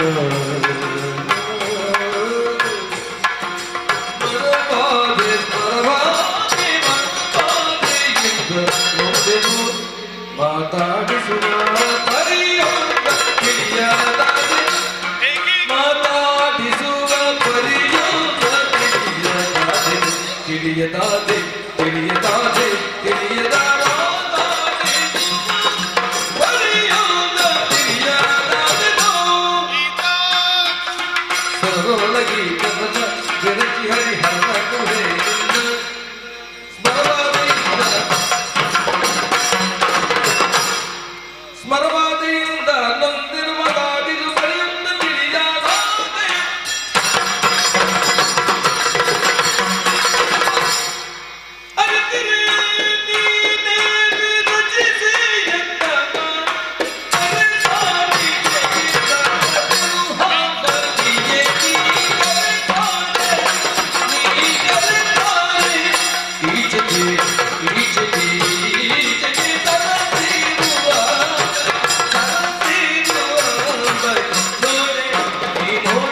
ಪೂಜೆ ಆಯ್ತಾ? ರಾಜಕುಮಾರಿ ನಾನಿಲ್ಲಿದ್ದೇನೆ, ನಿನಗೆ ಯಾಕೆ ಚಿಂತೆ? ಹಾಗಲ್ಲ, ಎಷ್ಟು ಕೆಲಸ. ಅಪ್ಪ ಕೇಳಿದ್ರೆ ನನ್ನಲ್ಲಿ ಕೇಳುವುದಲ್ವಾ?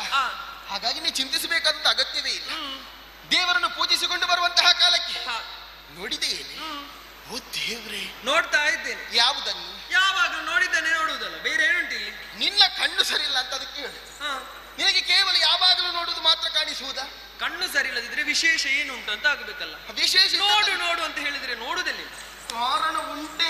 ಏನದು? ಓ ದೂರದಲ್ಲಿ ನೋಡಂತೆ. ಏನದು? ಒಬ್ಬ ಸುಂದರವಾದಂತಹ ಪುರುಷ. ನಮ್ಮವರೇ ಯಾರೇ ಆಗಿರ್ಬೇಕು. ಇಲ್ಲಿಯ ತನಕ ನಾನು ಅವನನ್ನು ಕಂಡದ್ದೇ ಇಲ್ಲ. ಹಾಗಿದ್ರೆ ನಮ್ಮವರಲ್ಲ. ಆಹಾ, ಯಾರು? ನಮ್ಮ ಪುರದಲ್ಲಿರುವಂತಹ ಯಾವನೇ ಪುರುಷ ಈತನಲ್ಲ. ಈತನನ್ನು ಇಲ್ಲಿಯ ತನಕ ಕಂಡದ್ದೇ ಇಲ್ಲ. ದೇವ್ರೆ, ಏನು ಇಂತಹ ಚಂದವೇ?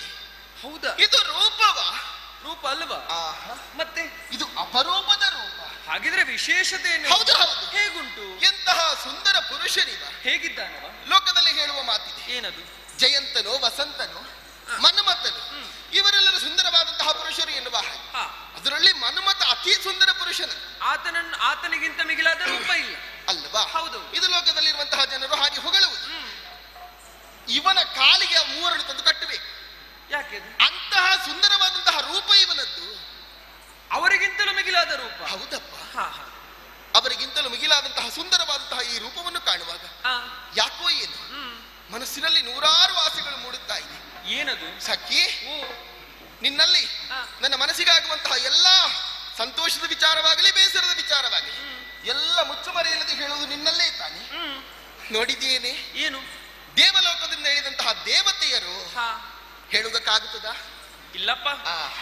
ಎಲ್ಲಾದ್ರೂ ತಿರುಗಾಟ ನಡೆಸುವುದಕ್ಕಾಗಿ ಬಂದಿರಲೂಬಹುದು. ದೇವತೆಗಳನ್ನು ಕಾಣುವಾಗಲೇ ಅರ್ಥವಿಸಿಕೊಳ್ಳುವುದಕ್ಕೆ ಸಾಧ್ಯವಾಗುತ್ತದೆ. ಕಣ್ಣು ಮುಚ್ಚುವುದಿಲ್ಲ, ನೆಲ ಮುಟ್ಟುವುದಿಲ್ಲ, ಬೆವರುವುದಿಲ್ಲ ಅಲ್ವಾ? ಹೌದು. ಇವನನ್ನು ಸರಿಯಾಗಿ ಗಮನಿಸದ್ದೆ ನೆಲದ ಮೇಲೆ ಇದ್ದಾನೆ, ಆಚೆ ಈಚೆ ಹೋಗ್ತಾ ಇದ್ದ ಅಲ್ವಾ? ಹೌದು. ಹಾಗಾಗಿ ದೇವಲೋಕದಿಂದ ಹೇಳಿದವರು ಯಾರು ತಿಳಿದಂತಹ ದೇವತೆಗಳಲ್ಲ. ಇನ್ನು ಹರಿ ಹರ ಬ್ರಹ್ಮ ಅವರಲ್ಲಿ ಯಾರಾದರೂ ಆಗಿರಬಹುದಾ? ಆಹಾ, ಇಲ್ಲಪ್ಪ. ಹಣೆ ನೋಡಂತೆ ಹೆಚ್ಚಿನ ಕಣ್ಣುಂಟಾ? ಇಲ್ಲ. ಹಾಗಾದ್ರೆ ಪರಮೇಶ್ವರನಲ್ಲ. ಅಲ್ಲ. ಚತುರ್ಭುಜ ಉಂಟಾ? ಇಲ್ಲ. ಶ್ರೀ ಹರಿಯೂ ಅಲ್ಲ. ಹಾಗಾದ್ರೆ ಬ್ರಹ್ಮ? ಆಹಾ, ಹಂಸದ ಮೇಲೆ ಕುಳಿತಿಲ್ಲ. ಇಲ್ಲವೇ ಇಲ್ಲ. ಹಾಗಿದ್ರೆ ಚತುರ್ಮುಖ ಬ್ರಹ್ಮನೂ ಅಲ್ಲ, ಒಂದೇ ತಲೆ. ಹಾಗಾದ್ರೆ ಅವರಾರು ಇವನೆಲ್ಲ ನಿಮ್ಮನ್ನಲ್ಲ ಎನ್ನುವುದು ಈತನನ್ನು ಕಾಣುವಾಗಲೇ ಸ್ಪಷ್ಟವಾಗಿದೆ. ಕೆಳಗಿನಿಂದ ಪುರಗಾದಿಗ ಮತ್ತೆ ಹಾಗಾಗುತ್ತದೆ. ಪಾತಾಳದಿಂದ ಎದ್ದು ಬಂದವರು ಅವರಿಗೆ ನಡೆಯುವುದಕ್ಕಾಗುತ್ತದ? ಹೊರಳಾಡಿಕೊಂಡು ಹೋಗುದು ಅಲ್ಲವಾ? ಹಾಗಾಗಿ ಅವರು ಯಾರೂ ಅಲ್ಲ, ಈ ಸುಂದರವಾದಂತಹ ಪುರುಷ ಯಾರು ಯಾರು ಯಾರು ಎನ್ನುವ ಹಾಗೆ ನಾವಿಬ್ಬರೇ ಮಾತನಾಡಿಕೊಂಡು ಕುಳಿತರೆ ಅದಕ್ಕೆ ಉತ್ತರ ಸಿಗುವುದಕ್ಕೆ ಸಾಧ್ಯ ಉಂಟಾ ಹೇಳು? ನಮಗೆ ಪರಿಚಯನು ಕೇಳಿ ಏನಾಗ್ಬೇಕೀಗ?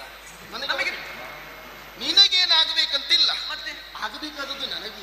ಈಗ ನಿನಗೆ ಪರಿಚಯ ಬೇಕು ಅಂತ. ಹದಿಹರೆಯದ ಪ್ರಾಯ, ಇಲ್ಲಿಯ ತನಕ ಯಾವುದೇ ಪುರುಷರನ್ನು ಕಾಣುವಾಗಿಂತಹ ಭಾವನೆ ಮೂಡಿದ್ದಿಲ್ಲ. ಅಲ್ಲ, ಇದುವರೆಗೆ ನೀನು ಇಷ್ಟೊಂದು ನಾಚಿಕೊಂಡದ್ದಿಲ್ಲ.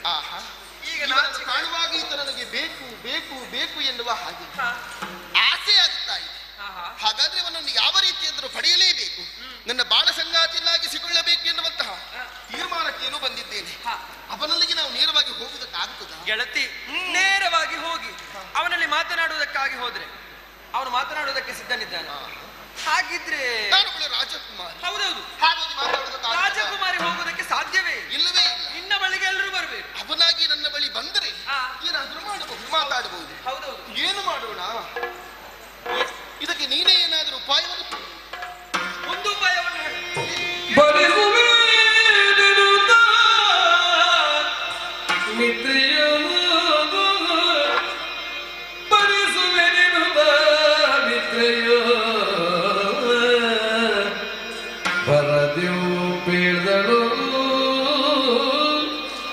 ಸುರಕ್ಷೆ ನಾಗನ ದಿಸೆಯೋ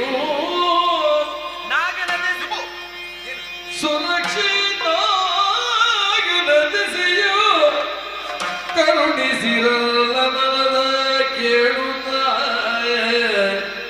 ಕರುಣಿಸಿರೆ ಎನಲದ ಕೇಳುತ್ತ ಅರಸುತ್ತ ಬಳಿಗೆ ತರುವುದ ಐತನೋ ಭರಿಸುವೆ ನಾನೇ ಗೊತ್ತೇ. ಹೇಗೆ ನಿನ್ನ ಆಸೆ ಏನು? ನಾನಾಗಿ ಹೋಗುವುದಕ್ಕಾಗುವುದಿಲ್ಲ. ಆಗುವುದೇ ಇಲ್ಲ, ಹೋಗಬಾರದು. ನೀನೇ ಕರೆದುಕೊಂಡು ಬಂದ್ರೆ ನಾನು ನೇರವಾಗಿ ಹೋಗಿ ಬರಬೇಕು ಅಂತ ಆಡಿದ್ರೆ ಅವನು ಯಾವ ಊರಿನ ರಾಜಕುಮಾರನೋ ಏನು ನೇರವಾಗಿ ಬರುವುದಕ್ಕೆ ಸಾಧ್ಯವಿದೆಯಾ? ಅವನು ತನ್ನ ಘನಸ್ಥಿಕೆಯನ್ನು ಬಿಡುವುದಕ್ಕುಂಟೆ ನನ್ನ ಬಳಿಗೆ ಬಂದು ಮಾತಾಡಬೇಕೆಂಬ ಹಾಗೆ ಆಜ್ಞೆ ಕೊಡುವುದಿಲ್ಲವೇ? ಹಾಗಿದ್ರೆ ಆ ದಾರಿ ಏನೂ ಅಲ್ಲ. ಮತ್ತೇನು ಮಾಡೋಣ? ಬೇರೊಂದು ದಾರಿಯನ್ನು ನಾವೇ ಸಿದ್ಧಪಡಿಸಿದ್ರೆ ಹೇಗೆ? ನನಗೆ ಯಾವುದೂ ತೋಚುತ್ತಿಲ್ಲ. ಈಗ ಒಂದು ವಿಷಯ, ಯಾವುದು? ನಾವು ದಿನನಿತ್ಯ ಪೂಜಿಸುವುದಾದರೂ ಯಾರನ್ನು? ಪರಮೇಶ್ವರ ದೇವರ, ಪಾರ್ವತಿ ದೇವಿಯನ್ನು. ಕರ್ಣಿಕೇಶ್ವರ, ಹೌದಲ್ವೇ? ಆತನ ಕೊರಳಲ್ಲಿರುವುದೇನು? ಆಭರಣದ ಒಡೆಯ. ಆತನೇ ನಮ್ಮನ್ನು ರಕ್ಷಿಸುತ್ತಾನೆ ಅಂತ ನನಗೆ ಅರ್ಥ ಆಗಲಿಲ್ಲ. ಅರ್ಥ ಆಗ್ಲಿಲ್ಲ? ಉಪಾಯ ಹೇಳ್ತೇನೆ ಕೇಳಿ. ಬಹಳ ಒಳ್ಳೆಯ ಉಪಾಯ. ಮತ್ತ್ಯಾಕೆ ಹೊತ್ತು ಕಳೆಯುವುದು? ಹೌದು, ಅಲ್ಲಿ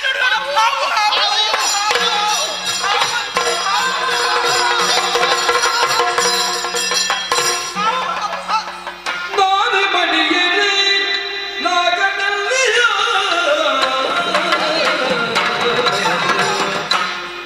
ನಾನೇ ಬಡಿಯಲಿ ನಾಗನಲ್ಲಿಯ ನಾಗನಲ್ಲಿಯ ನಾಗನಲ್ಲಿಯ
ದೊಡ್ಡ ಹೆಬ್ಬ ಅಂತ ಕಾಣ್ತದೆ. ದೇವ ಮಂದಿರದಲ್ಲಿ ಧ್ಯಾನಾಸಕ್ತರಾಗಿ ನಾನಿದ್ದವ, ಇದ್ದಕ್ಕಿದ್ದ ಹಾಗೆ ನಾರೀಮಣಿಯರಾದ ಬಹುಶಃ ನೀವೇ ಆಗಿರ್ಬೇಕು, ಆರ್ತನಾದ ಕೇಳಿದ್ದು ಕಣ್ಣು ಬಿಟ್ಟು ನೋಡಿದ್ರೆ ಹಾವು ಹಾವು ಗೊಬ್ಬಿಡ್ತಾ ಇದ್ದೀವಿ. ಭಯ ಪಡಬೇಡಿ, ನಾನು ಬಂದಿದ್ದೇನಲ್ಲ. ಹಾವ ಎಲ್ಲಿ ಉಂಟು, ಎಷ್ಟು ಉದ್ದ ಉಂಟು, ಎಷ್ಟು ದಪ್ಪ ಉಂಟು, ಯಾವ ಬಣ್ಣದ್ದು, ತಲೆ ಹೇಗುಂಟು, ಬಾಲ ಹೇಗುಂಟು, ಅದು ಎಲ್ಲಿತ್ತು, ಈಗ ಎಲ್ಲಿ ಉಂಟು ನನಗೆ ತೋರಿಸಿ, ಅದನ್ನು ನಾನು ಕೊಲ್ತೇನೆ. ನೀವು ಭಯ ಪಡಬೇಕಾದ ಅವಶ್ಯಕತೆ ಇಲ್ಲ. ಆದರೆ ನೀವು ಯಾರು, ಯಾಕೆ ಇಲ್ಲಿಗಿದ್ದೀರಿ?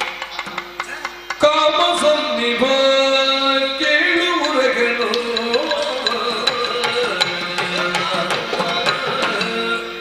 ಕಾಮ ಸನ್ನಿಭ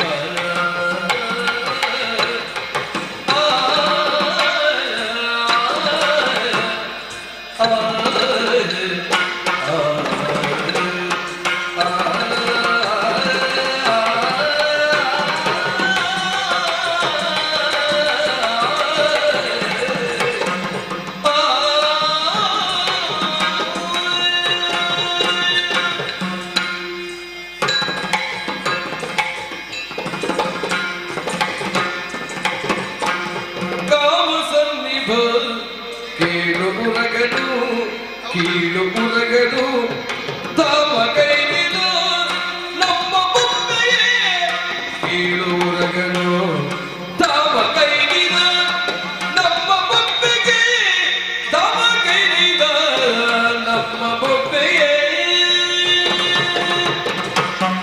ಈ ಮಹಿಪತಿ ಜಾತನಂತೆ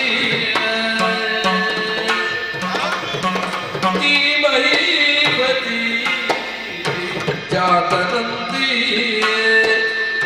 ಪ್ರೇಮದಿಂದಲೇ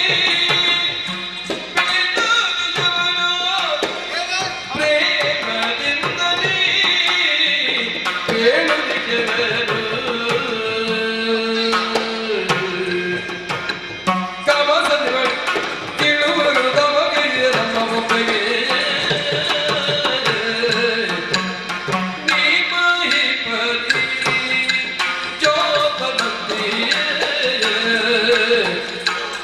ಪ್ರೇಮದಿಂದಲೇ ಕೇಳು ನಿಜವರು ಪ್ರೇಮದಿಂದಲೇ ನಿಜವರು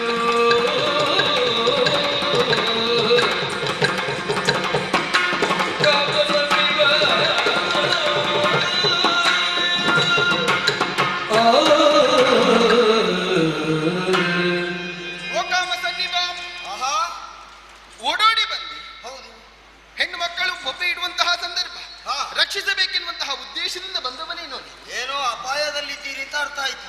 ಖಂಡಿತವಾಗಿ ದೂರದಿಂದ ಬರುವಂತಹ ಕಾಲಕ್ಕೆ ಒಂದು ದೊಡ್ಡ ಹೆಬ್ಬಾವು. ಹೆಬ್ಬಾವ? ಹೌದು ಹೌದು, ದೊಡ್ಡದ. ಒಂದಿಷ್ಟು ದಪ್ಪ ಇತ್ತು. ಇಷ್ಟು ದಪ್ಪದು ದೊಡ್ಡ ಹೆಬ್ಬಾವ? ಮತ್ತೆ ಅದಕ್ಕಿಂತ ದೊಡ್ಡದು ಬರ್ತದ? ಮತ್ತೆ ನೋಡ್ಲೇ ಇಲ್ಲ. ನಾನು ನೋಡಿದರೆ ಸಾಧಾರಣ ಇಷ್ಟು ದಪ್ಪದು ಇರ್ತದೆ.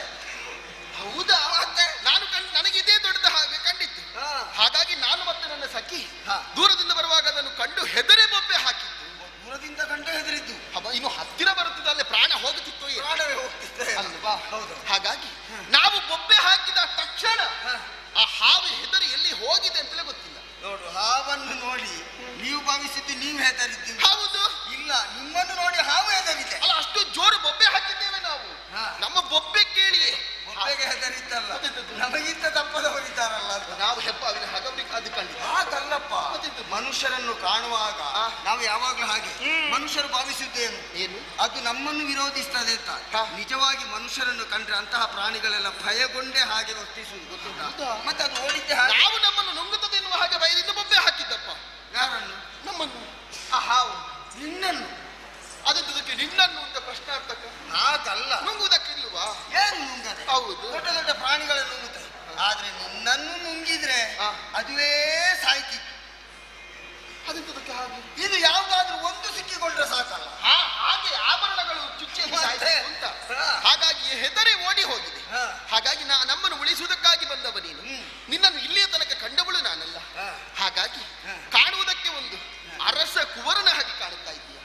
ಯಾರು ನೀನು? ನಿನ್ನ ಪರಿಚಯ ಹೇಳಬಹುದಾ? ನನ್ನ ಪರಿಚಯ ಪಾಂಚಾಲೋಪತಿ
ಪ್ರಶ್ನೆಗೆ ಪ್ರಶ್ನೆ ಉತ್ತರ.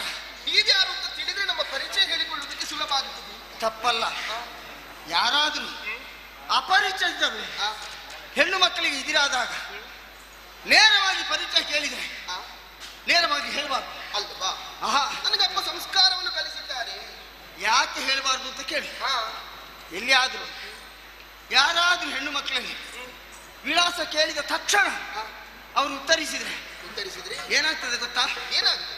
ಆ ವಿಳಾಸ ಕೊಟ್ಟವಳು ಅವಳ ಮನೆಗೆ ಹೋಗುವ ಮೊದಲು ಅವಳ ಮನೆಯಲ್ಲಿ ವಿಳಾಸ ಪಡ್ಕೊಂಡವ ಇರ್ತಾನೆ. ಇರ್ತಾರಲ್ಲ, ಇದ್ದಾರೆ. ಗೊತ್ತಿಲ್ವಾ? ಇಲ್ಲ, ನಾನು ಯಾರಲ್ಲೂ ಪರಿಚಯ ಇಲ್ಲಿದ್ದಕ್ಕೆ ಹೇಳಲಿಲ್ಲ. ಲೋಕಾನುಭವ ಆಗಬೇಕಾದ್ರೆ ಹೌದು, ತಿಳುವಳಿಕೆ ಇದು ಅನುಭವ ಅಲ್ಲ. ಸರಿ, ಹಾಗೆ ಅಂತ ನಿನ್ನನ್ನು ಕಂಡಾಗ ಕುತೂಹಲ. ಆದ್ರೆ ನೀನೊಂದು ಪ್ರಶ್ನೆ ಇಟ್ಟೆ. ನೀವು ಯಾರು? ಪಾಂಚಾಲ ನಗರ ಹೆಸರು ಕೇಳಿದ್ದೆ? ಕೇಳಿದ್ದೇನೆ. ಅಲ್ಲಿಯ ಭೂಪತಿ ದೃಪದ ಮಹಾರಾಜರು. ಸರಿ, ಅವರ ಮಗನ ಇಲ್ಲಿಯವರಿಗೆ ಬರುವುದಕ್ಕೆ ಕಾರಣ ಬೇಟೆಗಾಗಿ ನಾನು ತೆರಳಿದವ.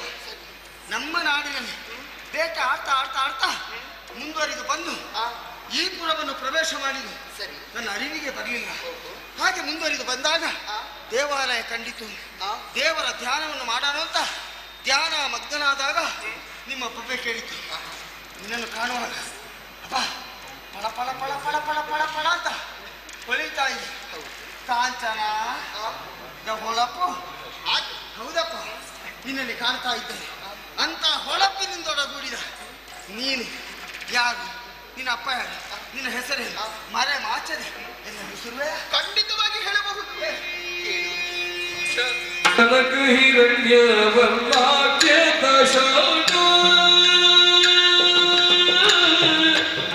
ದಶಾನ ಅವನಿಗೆ ಅಧಿಪತಿಯಾತನ ಅಡುಗೆ ಅಡುಗೆ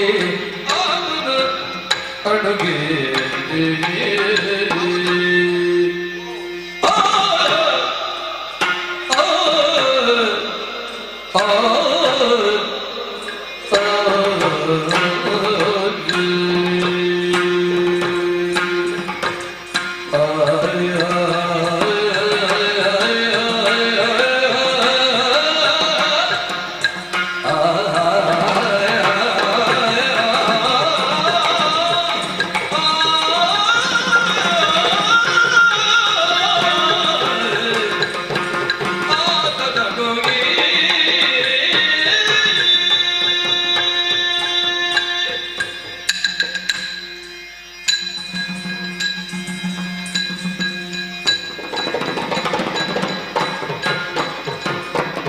जनक हिरण्य वर्माख्य हिरण्य वर्माख्य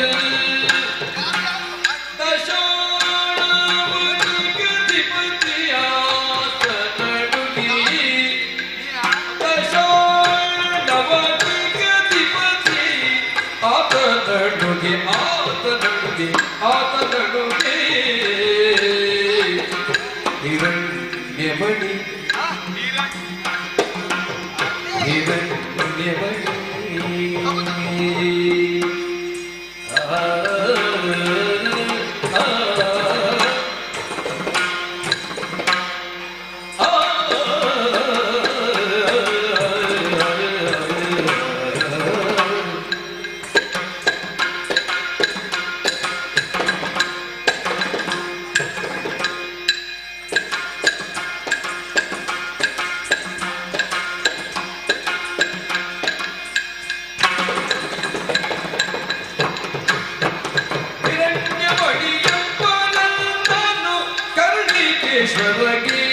ದಿನವೂ ಪೂಜಿಪ ಹಾಗೆ ಬಂದೆ ನಿಗಳಿಗೆ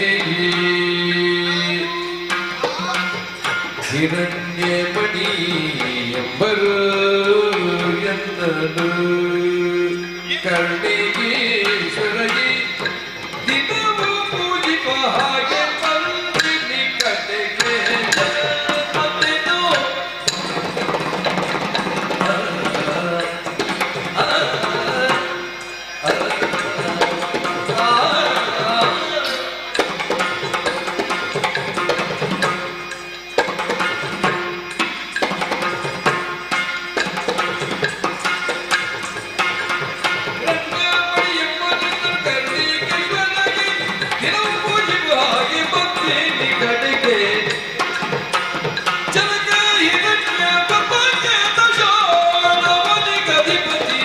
ಆತನಡುಗಿ ಹಿರಣ್ಯಮಣಿ ಹಿರಣ್ಯಮಣಿ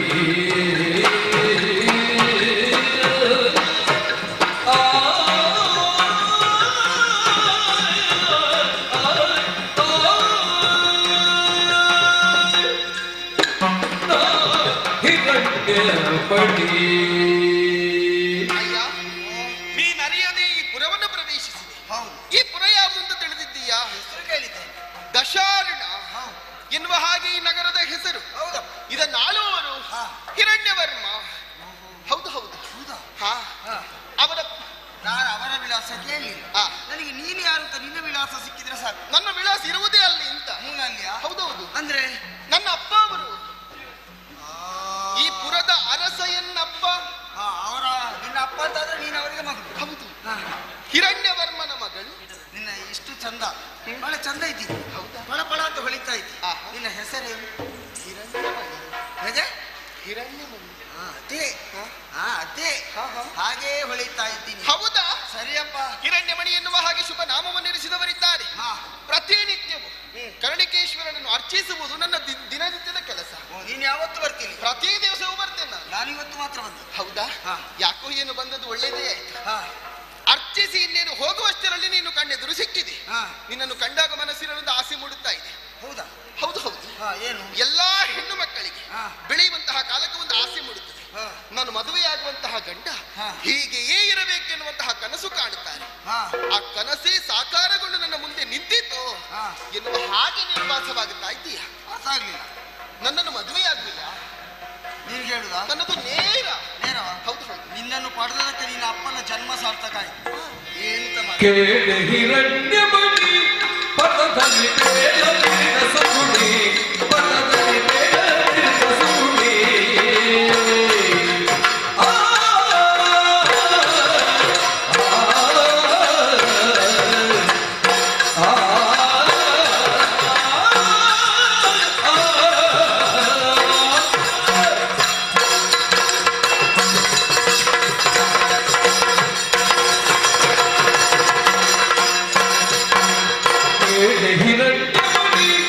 ಪದದಲ್ಲಿ ಬೇಡ ತಿರುಗ ಸುಗುಣಿ, ಪದದಲ್ಲಿ ಬೇಡ ತಿರುಗ ಸುಗುಣಿ.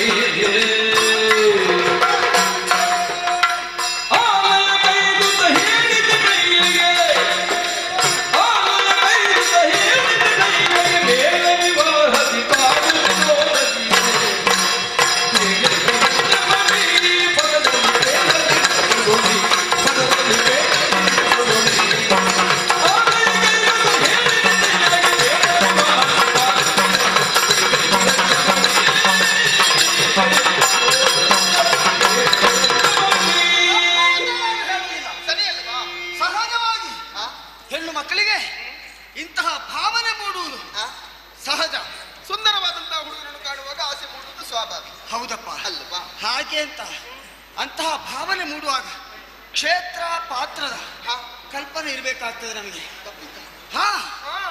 ಯಾಕೆಂದ್ರೆ ನಾನು ಯಾರು ಅಂತ ನನ್ನ ಹಿನ್ನೆಲೆ ನಿನಗೆ ಗೊತ್ತಿರಲಿಲ್ಲ. ನೀನು ಯಾರು ಅಂತ ನನಗೆ ಗೊತ್ತಿರಲಿಲ್ಲ. ಕೇವಲ ಕ್ಷಣ ಮಾತ್ರದಲ್ಲಿ ಒಬ್ಬರನ್ನೊಬ್ಬರು ಕಂಡ ತಕ್ಷಣ ನಿಮ್ಮನ್ನು ಮೆಚ್ಚಿದ್ದೇನೆ, ನಿಮಗೆ ಮನಸೋತಿದ್ದೇನೆ. ನೀವು ನನ್ನನ್ನು ವರಿಸಬೇಕು ಅಂತ ಹೇಳ್ತಾ ಇದೆಯಲ್ಲ, ನಿಜ. ನಿನಗೆ ವಯಸ್ಸೆಷ್ಟು? 16 ವರ್ಷ. ನಿನಗೆ ಜನ್ಮ ಕೊಟ್ಟು 16 ವರ್ಷ ಅರಗಿಣಿ ಎಂದದಿ ನಿನ್ನನ್ನು ಜೋಪಾನವಾಗಿ ಕಾಲ ಕಾಲಕ್ಕೆ ಹೊತ್ತು ಹೊತ್ತಿಗೆ ನಿನಗೆ ಬೇಕಾದ್ದನ್ನೆಲ್ಲ ನೀಡಿ ನಿನ್ನು ಬೇಕು ಬೇಡವನ್ನರಿತು ಅದನ್ನು ನಿನಗೆ ಒದಗಿಸಿಕೊಟ್ಟು ಇಷ್ಟು ಚೆನ್ನಾಗಿ ನಿನ್ನ ಅಪ್ಪ ನಿನ್ನನ್ನು ಬೆಳೆಸಿದ್ದಾರೆ. 16 ವರ್ಷ. ಅದನ್ನು ಕೇವಲ 16 ನಿಮಿಷದಲ್ಲಿ ನೀನು ಮರೆತು ಬಿಟ್ಟೆ ಅಲ್ಲ. ಅಲ್ಲ, ಏನಾಯಿತು?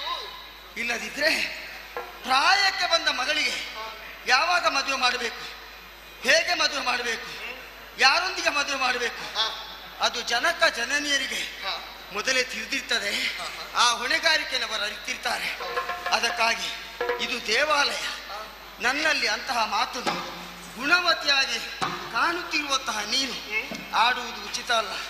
ಆದ್ರೆ ಒಂದಂತೂ ಸತ್ಯ, ಮಗನಿಗೆ ನೇರವಾಗಿ ಹೋಗಿ ಅಪ್ಪನಲ್ಲಿ ಕೇಳಲಿಕ್ಕಾಗುದಿಲ್ಲ. ಅಪ್ಪ ನನಗೆ ಮದುವೆ ಮಾಡಿ ಅಂತ.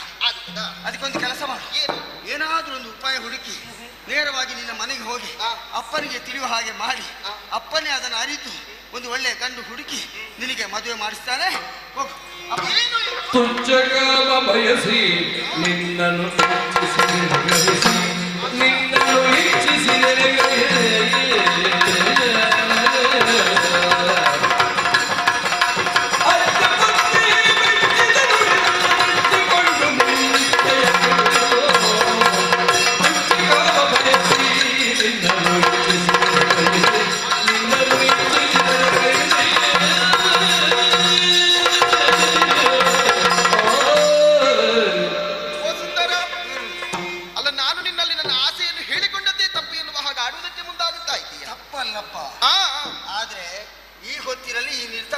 ಅಲ್ಲ ಅಂತ ಹೇಳಿದ್ದಷ್ಟೇ. ಅಲ್ಲ, ನನಗೆ ಮದುವೆ ಮಾಡಿ ಕೊಡಬೇಕೆನ್ನುವ ಹಾಗೆ ನನ್ನ ಅಪ್ಪ ತುದಿಗಾಲಲ್ಲಿ ನಿಂತಿದ್ದಾರೆ. ಆದ್ರೆ ಯಾರಿಗೆ ಅಂತ ನಿರ್ಣಯ ಅವರೇ ಮಾಡಿರ್ತಾರಲ್ಲ. ಆಹಾ, ಮತ್ತೆ ಇಲ್ಲಿಯ ತನಕ ನನಗನುರೂಪನಾಗುವಂತಹ ಯಾವ ಪುರುಷನು ನನ್ನ ಅಪ್ಪನಿಗೆ ಸಿಗಲಿಲ್ಲ.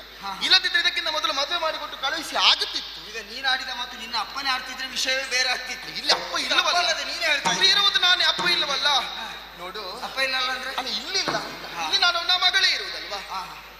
ವ್ಯಕ್ತಿಯೊಬ್ಬ ಇನ್ನೊಂದು ಹುಡುಗಿಯೊಬ್ಬ ಹುಡುಗನನ್ನು ಕಂಡು ನನಗವ ಬೇಕು ಎನ್ನುವ ಹಾಗೆ ಒಂದು ಪ್ರೇಮದಿಂದ ಬಯಸುತ್ತಾರೆ, ಮತ್ತೊಂದು ಕಾಮದಿಂದ ಬಯಸುತ್ತಾರೆ. ಏನೋ ಅಲ್ವಾ? ನಿನ್ನನ್ನು ಕಂಡಾಗ ನಿನ್ನ ಮೇಲೆ ಪ್ರೀತಿ ಪ್ರೇಮದ ಭಾವನೆ ಮೂಡಿದೆ. ಹಾಗಾಗಿ ನನ್ನ ಬಾಳ ಸಂಗಾತಿಯನ್ನಾಗಿ ನಿನ್ನನ್ನೇ ಪಡೆಯಬೇಕೆನ್ನುವ ಹಾಗೆ ಆಸೆ ಮೂಡಿದೆ.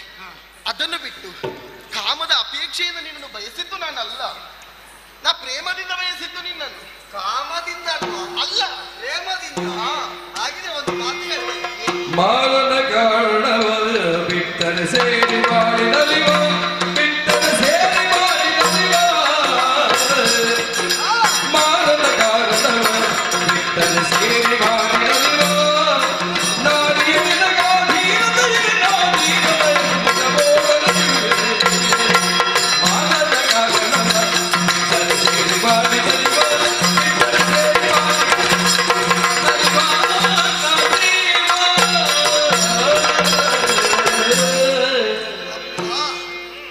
ಮನದ ಮೂಲೆಯಲ್ಲಿ ಒಂದು ಅಭಿಲಾಷೆ ಎನ್ನುವುದು ನನ್ನ ಮನಸ್ಸಲ್ಲಿ ಮೂಡುವುದಕ್ಕೆ ಪ್ರಾರಂಭ ಆಯಿತು. ಯಾಕೆ ಗೊತ್ತಾ? ಯಾಕೆ? ನೀನಾಡಿದ ವಚನವನ್ನು ಕೇಳಿ ಏನೋ ಇದರಲ್ಲಿ ಸತ್ಯಾಂಶ ಇದೆ, ನಿನ್ನ ಅಂತರಂಗ ಏನು ಎನ್ನುವುದನ್ನು ಅರ್ಥ ಮಾಡಿಕೊಂಡೆ. ಒಂದು ಮಾತು ಹೇಳಿದೆ, ಕಾಮ ಭಾವನೆಯಿಂದ ನಿನ್ನನ್ನು ಮದುವೆ ಆಗುತ್ತಾ ನಾನು ಹೇಳಿದ್ದಲ್ಲ. ಪ್ರೇಮ ಭಾವನೆ, ಕಾಮಕ್ಕಿಂತ ಮಿಗಿಲಾದದ್ದೇ ಪ್ರೇಮ ಅಲ್ವಾ? ಖಂಡಿತವಾಗಿ ಅದನ್ನೇ ಅನುಸರಿಸಿ ನೀನು ನನ್ನನ್ನು ಮದುವೆ ಆಗುವುದಕ್ಕೆ ಇಚ್ಛೆ ಪಟ್ಟದೆ ಹೌದು ಅಂತಾದ್ರೆ ನಾನೊಂದು ಮಾತು ಹೇಳ್ತೇನೆ, ಸರಿಯಾಗಿ ನೆನಪಿಟ್ಟುಕೋ, ಯಾವತ್ತೂ ಮರಿಬಾರ್ದು ನೀ. ಇಲ್ಲವೇ ಇಲ್ಲ. ಕಾಮ ಒಂದನ್ನು ಬಿಟ್ಟು ಅರ್ಥಾತ್ ದೈಹಿಕವಾದಂತಹ ಸುಖವನ್ನು ಒಂದನ್ನು ತ್ಯಜಿಸಿ ಉಳಿದ ಈ ಪ್ರಪಂಚದಲ್ಲಿ ಸುಖ ಎನ್ನುವುದು ಯಾವುದಿದೆಯೋ ಅದನ್ನು ಎಳ್ಳಿನ ಏಳಿನಿತು ನಿನಗೆ ಲೋಪ ಬರದ ಹಾಗೆ ನಾನು ನೋಡಿಕೊಳ್ತೇನೆ. ಅರ್ಥ ಆಯ್ತಾ? ದೈಹಿಕವಾದ ಸುಖವನ್ನು ನೀನು ತ್ಯಜಿಸುವುದಕ್ಕೆ ಶಕ್ತಳಾಗಿದ್ದಿ ಅಂತ ಆದ್ರೆ ಉಳಿದ ಎಲ್ಲ ಸುಖ ಭೋಗಗಳನ್ನು ನಿನಗೆ ಕೊಡುವುದಕ್ಕೆ ನಾನು ಸಿದ್ಧನಾಗಿದ್ದೇನೆ. ಇದಕ್ಕೆ ನೀನು ಸಮರ್ಥನಾಗಿದ್ದೀಯ.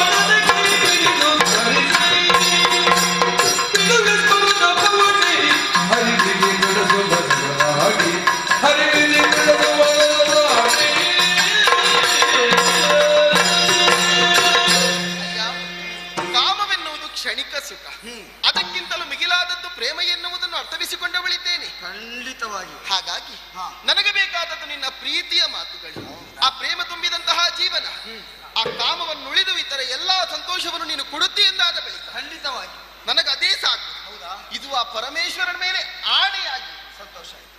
ಹೌದಾ? ಖಂಡಿತವಾಗಿ. ನಿನಗೊಪ್ಪಿಗೆ ಉಂಟು? ಖಂಡಿತ ಒಪ್ಪಿಗೆ. ಹಾಗಾದ್ರೆ ಇನ್ನು ಮದುವೆ ವಿಚಾರ ಏನು? ನನ್ನ ಅಪ್ಪನಲ್ಲಿ ಹೇಳಬೇಕು. ಮೊದಲು ಅವರಿಗೆ ಹೇಳಬೇಕಲ್ಲ. ಹೌದು, ಆ ಕೆಲಸ ಮಾಡು. ನಾನು ಹೇಳ್ತೇನೆ, ನೀನು ಹೇಳು. ಇನ್ನು ಮದುವೆಗಿಲ್ಲ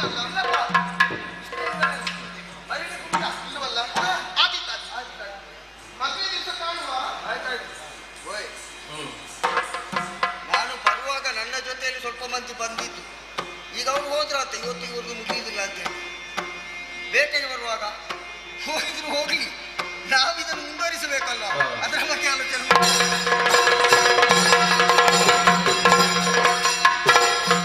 ಕೆಟ್ಟೆಡಗಡ ಸದಿಗೆ ಮಾತು ಕೊಟ್ಟೆ ಗತಿಯ ಕಾಣೆ.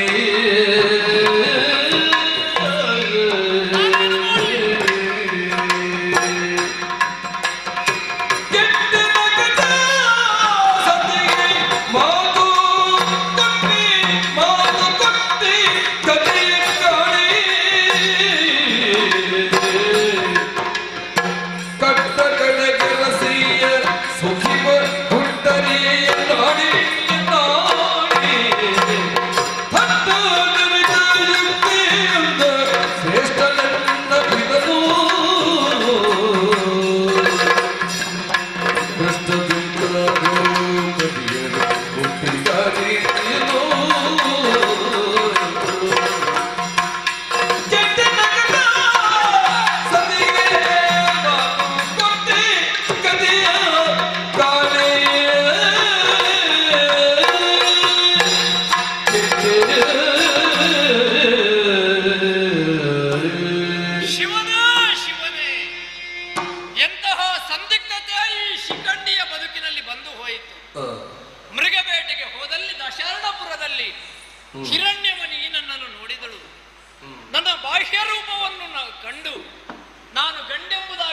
ಕರೆಸಿ ಮದುವೆ ಆಗಬೇಕು ಅಂತ ಹೇಳಿದಾಗ ಅವಳಿಗೆ ಸೂಕ್ಷ್ಮವಾಗಿ ನಾನು ಹೇಳಿದೆ, ನಿನಗೆ ರತಿ ಸುಖವನ್ನು ಕೊಡುವುದಕ್ಕೆ ನನಗೆ ಸಾಧ್ಯ ಇಲ್ಲ, ಬೇರೆ ಗಂಡನ್ನು ನೋಡು ಅಂತ ಹೇಳಿದ್ರು ಹಠಪಟ್ಟು ನಿಮ್ಮನ್ನೇ ಮದುವೆ ಆಗುತ್ತೇನೆ ಅಂತ ಹೇಳಿದಾಗ ರತಿ ಸುಖವನ್ನು ತೊರೆದಾದ್ರೂ ನಿಮ್ಮನ್ನು ಸೇರಬೇಕು ಅನ್ನುವಂತಹ ಮಾತನ್ನು ಹೇಳಿದಾಗ ಒಪ್ಪದೆ ವಿಧಿ ಇಲ್ಲ. ಮದುವೆ ಆಗುತ್ತೇನೆ ಅಂತ ಹೇಳಿದ್ದೇನೆ, ಅವಳಿಗೆ ಮಾತು ಕೊಟ್ಟಾಯಿತು. ಅರಮನೆಗೆ ಬಂದಾಗ ಈಗ ನಮಗೆ ಚಿಂತೆಯಾಗುವುದು, ಒಂದು ವೇಳೆ ನಾನು ನಾಳೆ ಹಿರಣ್ಯಮಣಿಯನ್ನು ಮದುವೆ ಆದ್ರೆ ಅವಳ ಗಂಡನಾಗಿ ಹೆಂಡತಿಗೆ ಸುಖವನ್ನು ಕೊಡಬೇಕೋ ಬೇಡವೋ? ಹೆಣ್ಣಾದಂತಹ ನಾನು ಕಾಣುವವರ ಕಣ್ಣಿಗೆ ಗಂಡಾಗಿ ಕಂಡ್ರು ಅವಳಿಗೆ ಸುಖವನ್ನು ಕೊಡುವುದಾದ್ರೂ ಹೇಗೆ? ಒಂದು ವೇಳೆ ಆ ಸುಖ ಅವಳಿಗೆ ಸಿಗದೆ ಹೋದ್ರೆ ನಮ್ಮ ದಾಂಪತ್ಯದಲ್ಲಿ ವಿರಸ ಬರುವುದಕ್ಕಿಲ್ವೇ? ಒಟ್ಟಿನಲ್ಲಿ ಹೆಣ್ಣಿಗೆ ಮಾತು ಕೊಟ್ಟು ಕೆಟ್ಟೆ ಎಂಬ ಹಾಗೆ ಅನಿಸ್ತದೆ. ಅರಮನೆಗೆ ಬಂದ್ರೆ ನಿದ್ರೆ ಬರುವುದಿಲ್ಲ, ಆಹಾರ ರುಚಿಸುವುದಿಲ್ಲ, ಏನು ಮಾಡ್ಲಿ? ಯಾರಲ್ಲಿಯೂ ಮಾತಾಡದೆ ಸುಮ್ಮನೆ ಕಂದನಲು ಕಾಣುತ್ತು ನಿಂತನು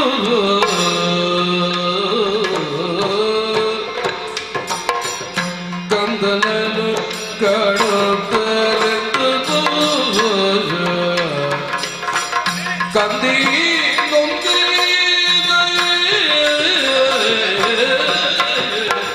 ಕಂದಿನ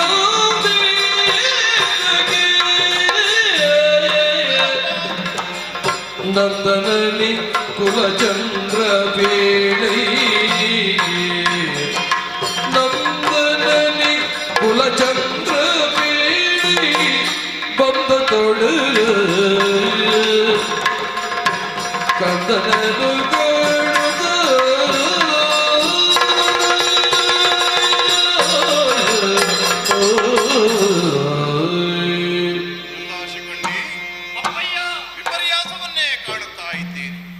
ಕೆಲವು ದಿನಗಳ ಹಿಂದೆ ವನಪಾಲಕರ ದೂರಿನನ್ವಯವಾಗಿ ಮೃಗಬೇಟೆಗೆ ನಾನೇ ಹೊರಟು ನಿಂತಹ ಕಾಲದಲ್ಲಿ ಭರವಸೆಯ ಮಾತುಗಳನ್ನೆಕ್ಕಿ ನೀನು ಕಾನನದತ್ತ ಸಾಗಿದವನು. ಮೃಗಬೇಟೆಯನ್ನಾಡಿ ಮರಳಿ ಅಂತಪುರವನ್ನು ಸೇರಿದ್ದೀಯ ಎನ್ನುವಂತಹ ವರ್ತಮಾನ ನನಗೆ ತಿಳಿಯಿತು. ಆದರೆ ಮೃಗಬೇಟೆಯಾಡಿದಂತಹ ನೀನು ನನ್ನನ್ನು ಕಾಣುವುದಕ್ಕೆ ಬರಲಿಲ್ಲ. ಏಕಾಂತ ವಾಸವನ್ನು ಅನುಭವಿಸುವುದಕ್ಕೆ ನಿನ್ನನ್ನು ನೀನು ತೊಡಗಿಸಿಕೊಂಡೆಯಂತೆ. ಅಷ್ಟೇ ಅಲ್ಲ, ಮಿಷ್ಟಾನವನ್ನೂ ನೀನು ಮುಂಜಿಸ್ತಾ ಇಲ್ಲ, ಹಾಲನ್ನೂ ಕುಡಿಯುತ್ತಾ ಇಲ್ಲ. ಯಾವುದೋ ಒಂದು ಮನಸ್ಸಿನಲ್ಲಿ ವ್ಯಾಕುಲತೆ ಇದೆ, ದುಗುಡವಿದೆ, ಆಂತರಿಕವಾದಂತಹ ಸಮಸ್ಯೆ ನಿನ್ನನ್ನು ಕಾಡುತ್ತಾ ಇದೆ ಎನ್ನುವುದು ನಿನ್ನ ಮುಖವನ್ನೂ ಅವಲೋಕಿಸಿದಾಗ ಅರ್ಥವಾಗುತ್ತದೆ. ಕಂದ, ಏನು ದುಃಖವಂತ ಮಗನೇ, ಎನ್ನ ವಂಶದ ಚಂದ್ರ ನೀನು ಮಗನೇ, ಏನಾಯಿತು ನಿನಗೆ ಹೇಳು, ಏನಾಯಿತು? ಏನು ಹೇಳು? ತಂದೆಯಿಲಾಲಿಸು ಮಂದಿಯ ಚಿಂತೆಯ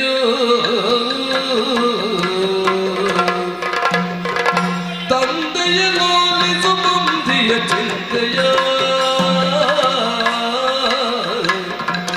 ಎಂದು ಬೆನ್ನಡೆದುದುಳಿದರೆ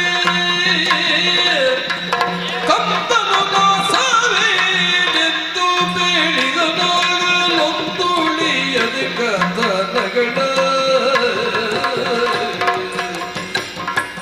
ಮೃಗಯ ವಿಹಾರದಿ ಸುಗುಣ ದಶಾಣನ ಮೃಗಯ ವಿಹಾರದಿ ಸುಗುಣ ದಶಾಣನ ಮಗಳನ್ನು ಪುರಿಸಲೊಪ್ಪಿಯನು ನಗು ಮಗದಿದ್ದ ನಗ್ನ ಪೂರೈಸಿದ್ದು ಮಗಳೇ ಒಪ್ಪಿಸುತ್ತೋ ಬೇಡಿದರು.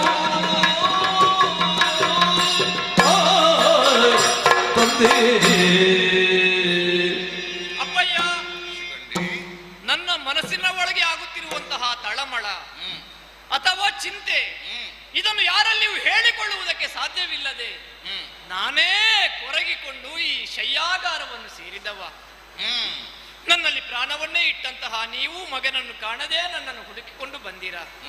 ಮೃಗಬೇಟೆಗೆ ನಾನೇ ಹೋಗುತ್ತೇನೆ ಎಂಬ ಹಾಗೆ ಬಿಲ್ಬಾಣವನ್ನು ಧರಿಸಿ ಹೋದೆ. ಮೃಗಬೇಟೆ ಆಡಿದೆ.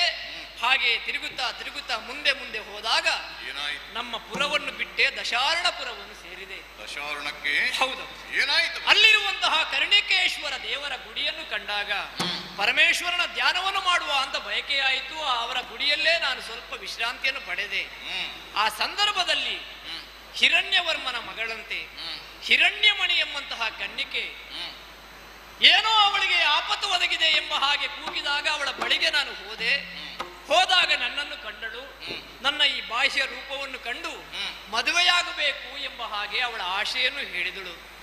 ಬುದ್ಧಿ ಮಾತು ಹೇಳಿದೆ, ನಿನಗೆ ಅನುರೂಪನಾದ ಗಂಡು ನಾನಲ್ಲ, ನಿನ್ನ ಪಿತನಿಗೆ ಹೇಳಿ ಅನ್ಯ ಪುರುಷನನ್ನು ನೀನು ಮದುವೆಯಾಗು, ನಿನಗೆ ಬೇಕಾದಂತಹ ಸುಖವನ್ನು ಕೊಡುವಂತಹ ಆ ಧೈರ್ಯ ನನಗಿಲ್ಲ ಅಂತ ನಾನು ನನ್ನ ಮನಸ್ಸನ್ನು ಹೇಳಿದಾಗ ಹೋಗಲಿಲ್ಲ. ಅವಳು ಹೇಳಿದ ಮಾತು ಒಂದೇ, ಕೇವಲ ತುಚ್ಛ ಕಾಮಕ್ಕಾಗಿ ನಾನು ನಿಮ್ಮನ್ನು ಬಯಸಿದ್ದಲ್ಲ, ನಿಮ್ಮನ್ನು ಸೇರಬೇಕು, ನೀವೇ ನನಗೆ ಪತಿಯಾಗಬೇಕು ಅಂತ ಅವಳು ಅಂಗಲಾಚಿ ಬೇಡಿಕೊಂಡಾಗ, ನಿಮಗೆ ಬೇಕಾಗಿ ಯಾವ ಸುಖವನ್ನಾದರೂ ತೊರೆಯುತ್ತೇನೆ, ನೀವು ನನ್ನ ಜೊತೆಯಲ್ಲಿದ್ದರೆ ಸಾಕು ಎಂಬ ಹಾಗೆ ಹಠವನ್ನು ಹಿಡಿದಾಗ ಉಪಾಯ ಕಾಣದೆ ಮದುವೆಯಾಗುತ್ತೇನೆ ಅಂತ ಅವಳಿಗೆ ಮಾತು ಕೊಟ್ಟೆ. ಅಪ್ಪ, ನಾನೇನು ಅನ್ನುವುದು ನಿಮಗೆ ಮತ್ತು ನನಗೆ ಮಾತ್ರ ಗೊತ್ತು, ಉಳಿದವರ ಕಣ್ಣಿಗೆ ಏನು ಅನ್ನುವುದೇ ಅರ್ಥವಾಗುವುದಿಲ್ಲ.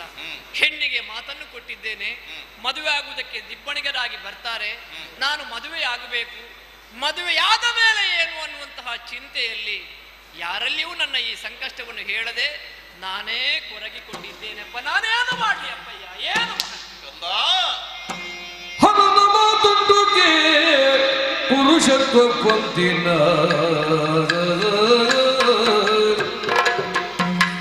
ಹಣದ ಮಾತುಂಡುಗೆ ಪುರುಷತ್ವ ಕೊಂದಿನ ಬರುವ ಕಾರಣದಿಂದ ನಿನಗೆ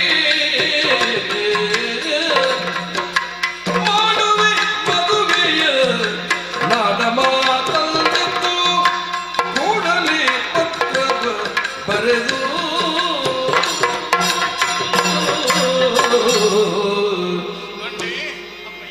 ಆಂತರಿಕವಾಗಿ ಬಹಳಷ್ಟು ನೊಂದಿದ್ದೀಯ ನೀನು. ನಿನ್ನತನವೇನು ಎನ್ನುವುದು ನಿನಗೆ ಬಿಟ್ಟರೆ ಮತ್ತೆ ನನಗೆ ಮಾತ್ರ ತಿಳಿದಿರುವುದು, ಲೋಕದಲ್ಲಿರುವವರಿಗೆ ಯಾರಿಗೂ ಗೊತ್ತಿಲ್ಲ. ಹಿರಣ್ಯಮಣಿ ಈ ಹೊತ್ತಿನಲ್ಲಿ ನಿನ್ನ ರೂಪಕ್ಕೆ ಮರುಳಾಗಿ ಮದುವೆಯಾಗಬೇಕು ಎನ್ನುವಂತಹ ಭಿಕ್ಷೆಯನ್ನೊಡ್ಡಿದಳು. ಅದಕ್ಕೆ ನೀನು ಒಪ್ಪಬೇಕಾದಂತಹ ಅನಿವಾರ್ಯತೆಗೆ ಕಟ್ಟಿಬಿದ್ದೆಯಾ? ಯೋಚಿಸಬೇಕಾದದಿಲ್ಲ ಮಗನೇ. ನೀನು ಅವಳನ್ನು ವರಿಸಿದರೆ ಮುಂದೆ ನಿಮ್ಮ ಜೀವನ ಹೇಗೆ ಎನ್ನುವುದರ ಬಗ್ಗೆ ವ್ಯಥೆಯನ್ನು ಪಡುತ್ತಾ ಇರುವೆಯಲ್ಲ ಕಂದ. ಒಂದು ಕಾಲದಲ್ಲಿ ನನ್ನ ಈ ಪಾಂಚಾಲ ದೇಶಕ್ಕೆ ಸಮರ್ಥರಾದಂತಹ ಉತ್ತರಾಧಿಕಾರಿಯನ್ನು ಪಡೆಯಬೇಕು ಎನ್ನುವ ಅಂತರಂಗದ ವಾಂಛೆಯನ್ನು ಭಗವಂತರಾದಂತಹ ಪರಮೇಶ್ವರನಲ್ಲಿರಿಸಿದವನು ನಾನು. ಅದಕ್ಕೆ ಬೇಕಾಗಿಯೇ ಮಕ್ಕಳನ್ನು ನೀಡು ಎಂಬುದಾಗಿ ಪ್ರಾರ್ಥನೆಯನ್ನು ಒಡ್ಡಿದಾಗ ಅಸ್ತುವೆಂಬುದಾಗಿ ನನಗೆ ಕರುಣಿಸಿದವನು ನೀನು. ಹುಟ್ಟಿದ ಮಗು ಹೆಣ್ಣಲ್ವೇ ದೇವರೇ ಅಂತ ಕೇಳಿಕೊಂಡಾಗ ಒಂದು ಮಾತನ್ನವನಾಡಿದ್ದಾನೆ. ಈಗ ಹೆಣ್ಣಾಗಿದ್ದರೂ ಮುಂದೊಂದು ದಿನ ಪುರುಷತ್ವವನ್ನು ಸಂಪಾದಿಸ್ತಾನೆ ಇವ, ನಿನಗೆ ಸಮರ್ಥವಾದಂತಹ ಉತ್ತರಾಧಿಕಾರಿಯಾಗುತ್ತಾನೆ ದೃಪದ, ಯೋಚಿಸಬೇಕಾದುದಿಲ್ಲ, ಚಿಂತಿಸಬೇಕಾದುದಿಲ್ಲ ಎಂಬುದಾಗಿ ಅರುಳಿದ್ದಾನೆ.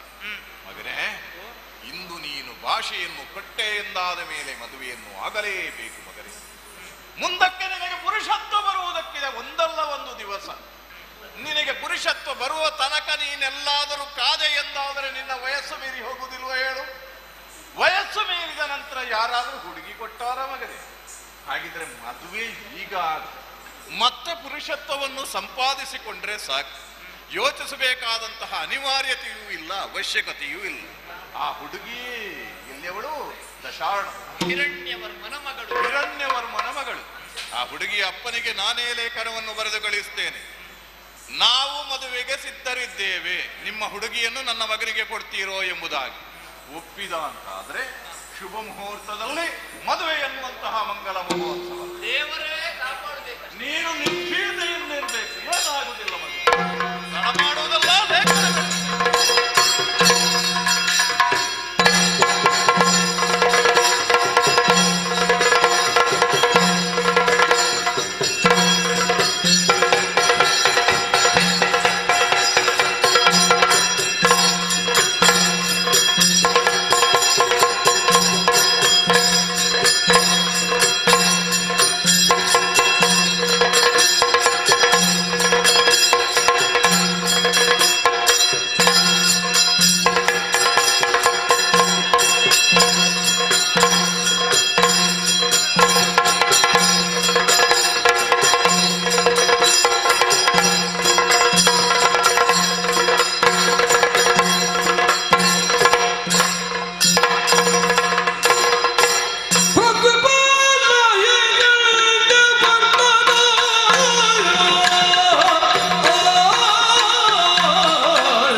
ಪ್ರಜೆಗಳ ಭಕ್ತಿಯು ಪಾಲಿಸುತ್ತಲಿರುತ್ತೀರೆ ಸತ್ಯದಿಂದ.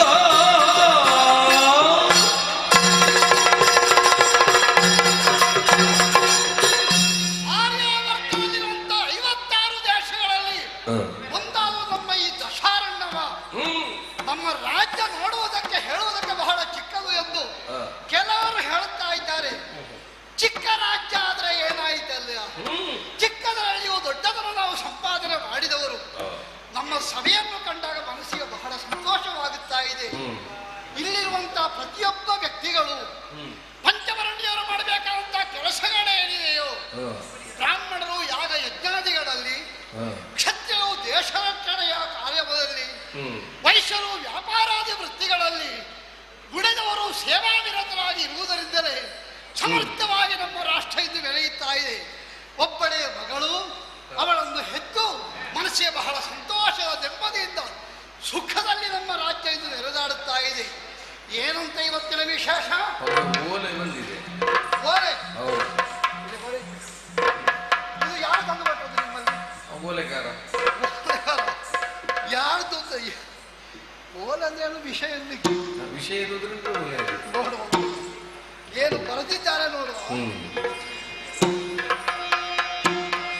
ಸ್ವಸ್ತಿ ಶ್ರೀರಾಜೇಂದ್ರ ನಕ್ಷತ್ರಗಣನ ಶಶಿಯುಕ್ತ ಸವತಾಶಾಟ ಪ್ರತ್ಯುಮೈರಣ್ಯಮಗೆ ತುಮದ ಧೂಮದಿ ಅಗ್ನಿ ನಮಸ್ಕಾರ ಕ್ಷೇಮ ನೀವೆಲ್ಲ ಕುಶಲರೆಂಬ ಭಾವನೆಯು ಬರದೆ ಈ ನಿವೆಳಗಿಂದ ಸುಕುಮಾರಿ ಭಾವಿಸುವುದೆಂಬುದು ನಾಮದಿ ಮತ್ತೆ ಗುಣ ಲಾವಣ್ಯ ಒಲಿದಿರ್ಪಳಂತೆ.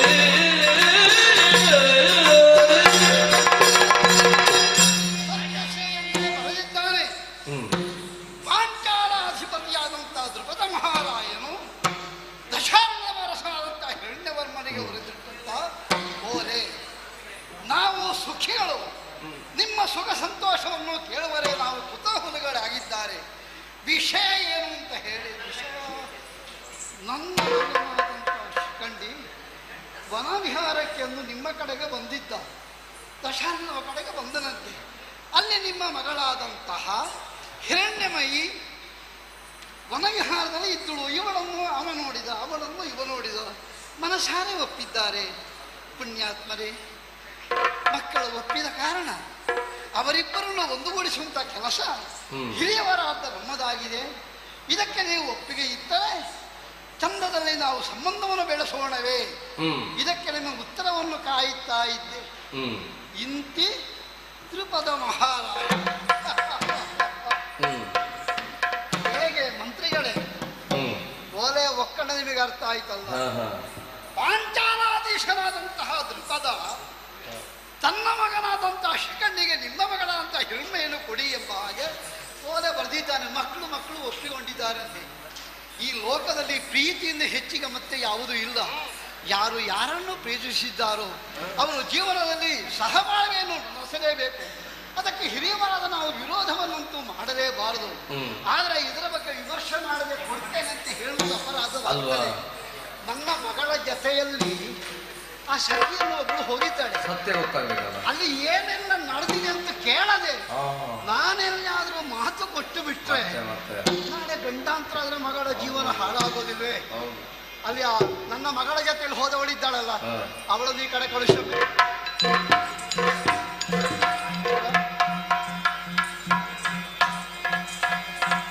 ಏನು ಒಬ್ಬಳೇ ಒಂದದ್ದು? ನೀವು ಕರೆಸಿದ್ರಿ ಅಂತೆ. ನೀನು ಒಬ್ಬಳಲ್ಲ, ನಿಮ್ಮನ್ನು 3-4 ಮಂದಿನ ಜೊತೆಯಲ್ಲಿ ಕಳಿಸಿದ್ದೇನೆ. ಹೌದು. ಎಲ್ಲಿಗೆ ಕಳಿಸಿದ್ದೇನೆ? ದೇವಸ್ಥಾನ. ನನ್ನ ಮಗಳ ಜೊತೆಯಲ್ಲಿ ಹೋಗಿ ಅಂತ ಹೇಳಿದ್ದಲ್ವ? ದೇವಸ್ಥಾನಕ್ಕೆ ಹೋಗಿ ದೇವಸ್ಥಾನದ ಬಳಿಯಲ್ಲಿ ಹೂತೋಟ, ಆಕೋಳ ಅದೆಲ್ಲ ನೋಡಿಕೊಂಡು ಬರ್ತೇವೆ ಅಂದ್ರೆ ಅಪ್ಪ ಅಂತ ಹೇಳಿದಕ್ಕೆ ಜೊತೆಯಲ್ಲಿ ನಿಮ್ಮನ್ನು ನಾನು ಕಳುಹಿಸಿದ್ದೇನೆ. ಹೌದು. ನನಗೆ ಸತ್ಯ ಹೇಳಬೇಕು, ಏನು? ನೀವು ಕೇವಲ ದೇವರ ದರ್ಶನ ಮಾಡಿಯೇ ಬಂದದ್ದು ಅಲ್ಲ, ಪರಿಸರದಲ್ಲಿರುವಂತಹ ಹೂವಿನ ತೋಟದಲ್ಲಿ ಅಲ್ಲಿ ಕೊಳದಲ್ಲಿ ಜಲಕೇಳಿ ಆಡೋದು ಹಾಗೆ ಏನಾದರೂ ಮಾಡಿದ್ದೀರೋ? ನಮ್ಮ ಹೂವಿನ ತೋಟವೇ ಹೇಗಿತ್ತು? ಅಲ್ಲಿ ನಮ್ಮವರಲ್ಲದೆ ಬೇರೆ ಯಾರಾದ್ರೂ ಇದ್ರು? ಏನಾದ್ರು ನಡೆದಿದೆ ಅಲ್ಲಿ? ಸರಿ ಹೇಳು.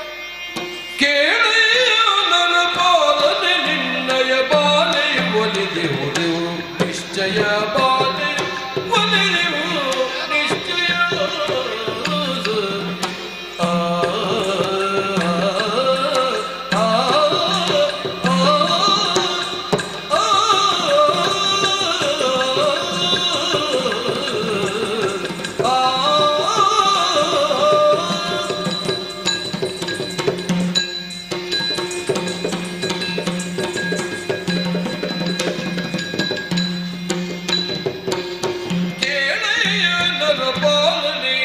ನಿನ್ನಯ ಬಾಲೆಯು ನಿನ್ನಯ ಬಾಲೆ ಒಲಿದಿರುವುದು ನಿಶ್ಚಯ ನಿಶ್ಚಯ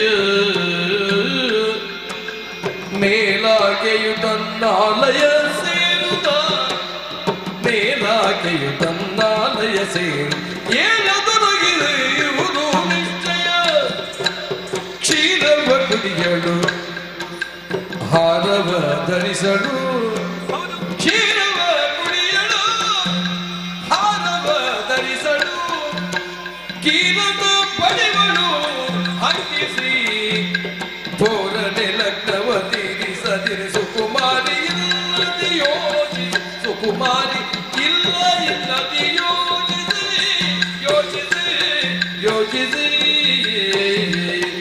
ನರಪಾಲನೆ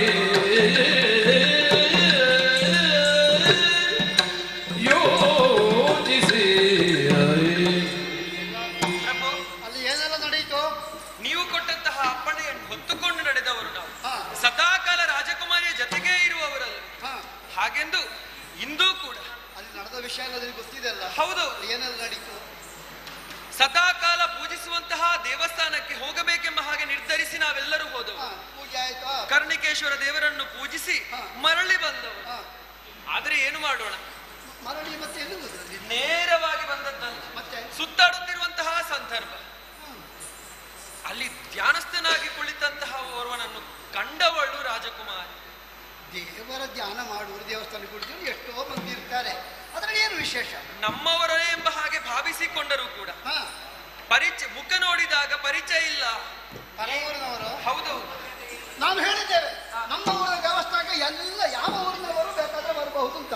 ಬರೆದವರು ಬರಲಿ, ಪೂಜೆ ಮಾಡಿಸಿಕೊಂಡು ಹೋಗಲಿ, ಏನಾಯ್ತು? ಆದರೆ ರಾಜಕುಮಾರಿಗೆ ಮಾತನಾಡಬೇಕೆಂಬಂತಹ ಹಂಬಲ ಉಂಟಾಗಿ ಆ ಧ್ಯಾನದಲ್ಲಿ ಕುಳಿತವನಲ್ಲಿ. ಹೌದು.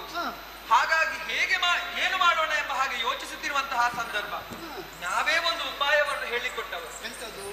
ಹಾವು ಬಂದಿದೆ ಎಂಬ ಹಾಗೆ ಕೂಗಿದೆವಿ ಎಂದಾದರೆ ಖಂಡಿತವಾಗಿಯೂ ನಮ್ಮನ್ನು ರಕ್ಷಿಸುವುದಕ್ಕಾಗಿ ಬಂದೇ ಬರುತ್ತಾನೆ ಆತ.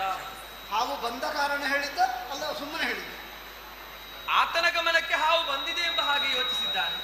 ಆದರೆ ನಾವು ಹಾವಿಲ್ಲದೆ ನಾವು ಹಾವಿದೆ ಎಂಬ ಹಾಗೆ ಆಡಿದ್ದು. ಅಯ್ಯೋ ಗ್ರಾಚಾರವೇ, ಇಲ್ಲದನ್ನು ಉಂಟು ಅಂತ ಅವನ ಎದುರಲ್ಲಿ ಯಾಕೆ ಹೇಳಿದ್ದು? ಆತನ ಜೊತೆಗೆ ಮಾತನಾಡಬೇಕೆಂಬಂತಹ ಉದ್ದೇಶದಿಂದ. ಇವಳಿಗೆ ಕುತೂಹಲ ಆಯ್ತಾ? ಹೌದು. ಕೈ ಮುಗಿದು ಕೂತವನನ್ನು ನೋಡಿ. ಹಾಗಾಗಿ ಪರಸ್ಪರ ಅವರು ಹತ್ತಿರವಾದಂತಹ ಸಂದರ್ಭದಲ್ಲಿ ಮಾತನಾಡುವುದಕ್ಕಾಗಿ ಮುಂದಾಗಿದ್ದಾರೆ. ಆಮೇಲೆ ಏನಾಯ್ತು ಅಂತ ನನಗೆ ಗೊತ್ತಿಲ್ಲ. ಅವ ಯಾರು ಏನು ಅಂತೇಳಿ ಗೊತ್ತಾಗಲಿಲ್ಲ. ಯಾರು ಅಂತ ಗೊತ್ತಿಲ್ಲ, ಆದ್ರೆ ರಾಜಕುಮಾರಿ ಆಡಿದಂತಹ ಒಂದು ಮಾತು ನೆನಪುಂಟು. ಏನು? ಆತನನ್ನು ಕಾಣುವಾಗ ಮನ್ಮಥನಿಗಿಂತಲೂ ಮಿಗಿಲಾದ ರೂಪವಿದೆ ಅಂತ. ಹಾಗಾಗಿ ಮನ್ಮಥ ಸದೃಶನಾಗಿದ್ದ. ಮನ್ಮಥನಿಂದ ಮಿಗಿಲಾಗಿ ಇದ್ದಾನಂತ ಕಂಡದ್ದು ನಿನಗ ಅವಳಿಗ? ನನ್ನ ಮಗಳಿಗೆ? ನಿಮ್ಮ ಕೋರಿಗೆ. ನಿನಗೇನು? ನನಗೆಲ್ಲ ನಾನು ನೋಡ್ಲೇ ಇಲ್ಲ. ನೀನು ಹೋಗಮ್ಮೆ, ನೀನು ಹೋಗು. ಈ ಮಕ್ಕಳನ್ನು ಎಷ್ಟು ನಾವು ಮಕ್ಕಳು ಪ್ರೀತಿಯಲ್ಲಿ ತಲೆಯನ್ನು ಹೊತ್ತು ಕೊಂಡಾಟ ಮಾಡೋದು ಇವರು. ಅಲ್ಲ, ದೇವಸ್ಥಾನಕ್ಕೆ ಹೋದಲ್ಲಿ ಅವನೊಬ್ಬ ಧ್ಯಾನದಲ್ಲಿ ಕುಳಿತಿದ್ದಂತೆ, ಇವಳು ಹಾವತ್ತು ಅಂತ ಹೇಳಿದ್ರಂತೆ. ಅವರ ಮಾತುಕತೆ ನನಗೆ ಅರ್ಥ ಆಗದೆ ಇವಳನ್ನು ಇಷ್ಟು ಮಾತಾಡಿಸಿದ್ದಲ್ಲ. ಬಹುಶಃ ಇಲ್ಲಿ ಏನೋ ಜಾರಿ ಹೋಗಿದ್ದಾರೆ. ಮನಸ್ಸು ಒಂದಾಗಿರಬೇಕು. ಅದನ್ನೇ ಅಲ್ವೇ ತ್ರಿಪದ ಮಹಾರಾಯನು ಓರೆಯಲ್ಲಿ ಬರೆದದ್ದು. ನಿಮ್ಮ ಉಪವನದಲ್ಲಿ ಇಬ್ಬರು ಭೇಟಿಯಾಗಿದ್ದಾರ ವರ್ತಮಾನ ನನಗೆ ಗೊತ್ತಾಗಿದೆ. ಆದ ಕಾರಣ ನೀವು ಒಪ್ಪಿ ಕನ್ಯಾದಾನವನ್ನು ಮಾಡಿಕೊಡ್ಬೇಕು ಅಂತ ಹೇಳಿದ ಮೇಲೆ ತಿರಸ್ಕರಿಸುವಂತಹ ಸಂಬಂಧ ಇದೆಯೇನೂ ಅಲ್ಲ. ಇಂತಹ ಸಂಬಂಧ ಬರುವ ನಾವು ಯಾಕೆ ತಿರಸ್ಕರಿಸಬೇಕು? ಸಂಬಂಧ ಬೆಳೆಯಿದ್ರೆ ಬೆಳೀಲಿ.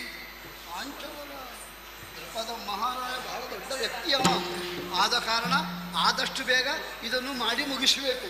ಇಲ್ಲ ಅಂದರೆ ಹುಡುಗಿಯು ಹುಡುಗನು ಮಾತಾಡಿ ಆಗಿದೆ, ನಾವು ಆಲೋಚನೆ ಮಾಡುತ್ತಾ ಕುಳಿತರೆ ಆ ಮಾತು ಮತ್ತೆ ನೇತಾಡಲಿಕ್ಕೆ ಶುರು ಮಾಡಿದ್ರೆ ನಮಗೆ ಬಹಳ ಕಷ್ಟ ಆದೀತು. ಆದ ಕಾರಣ ಇನ್ನು ತಡ ಮಾಡುವುದಲ್ಲ. ಈಗ ನೀವು ಒಂದು ಒಳ್ಳೆ ಮುಹೂರ್ತ ನನಗೆ ಹೇಳಬೇಕು. ಪಂಚಮಿ ಇದು ಬರುವ ಇದೇ ಪಂಚಮಿ ಶುಕ್ಲ ಪಕ್ಷದ ಪಂಚಮಿ. ಹಾಗಾದ್ರೆ ಪಂಚಮಯ ದಿವಸವೇ ಮುಹೂರ್ತ ಒಳ್ಳೆಯದು ಉಂಟು ಅಂತ ನಮ್ಮ ಜ್ಯೋತಿಷರು ಹೇಳಿದ್ದಾರೆ ಅಂತ ಹೇಳ್ತೇನೆ. ಅವರನ್ನು ದಿಬ್ಬಾಣ ಸಮೇತ ಬರಲಿಕ್ಕೆ ಹೇಳ್ತೇನೆ. ಅವರ ದಿಬ್ಬಾಣ ಬರುವಾಗ ನಮ್ಮ ಪುರ ಶೃಂಗಾರವಾಗಿ ಮದುವೆ ಮಂಟಪ ಸಿದ್ಧವಾಗಿ ಎಲ್ಲರಿಗೂ ಹೇಳಿದ ಕೆಲಸವನ್ನು ಮಾಡಿ ಎಲ್ಲರೂ ಸಿದ್ಧರಿರಬೇಕು. ಆದಷ್ಟು ಬೇಗ ಕಾರ್ಯಕ್ರಮ ಮುಂದುವರಿಯಿರಿ.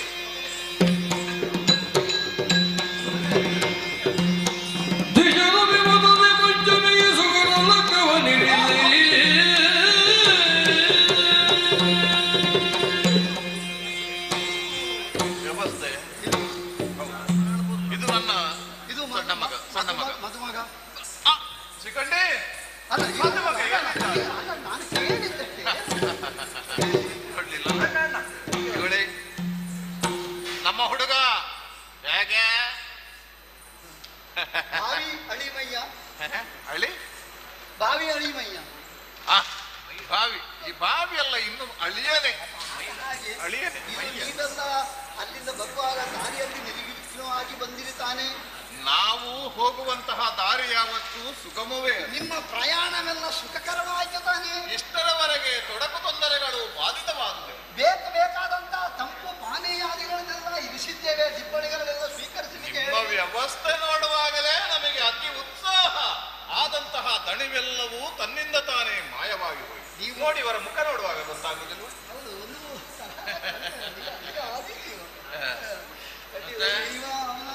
ಇದು ತಮ್ಮ ತಮ್ಮ ತಮ್ಮ ನನ್ನ ಚಿಕ್ಕ ಮಗ. ಅವ ಅದನ್ನೇ ಯೋಚನೆ ಮಾಡುತ್ತದೆ. ಆದಿತ್ಯಪ್ಪ, ಇದು ನಮ್ಮ ಜ್ಯೋತಿಷವು ಹೇಳಿದ ನಾನು ಮನೆಯಲ್ಲಿ ಬರ್ತಿದ್ದೆಲ್ಲ ಪಂಚಮಿ ಒಳ್ಳೆಯ ಮುಹೂರ್ತ ಇವರ ಜಾತಕದಲ್ಲಿ ಕೂಡಿ ಬರ್ತದೆ. ಹೌದು, ರಹಸವಳಿ ಕೂಟ.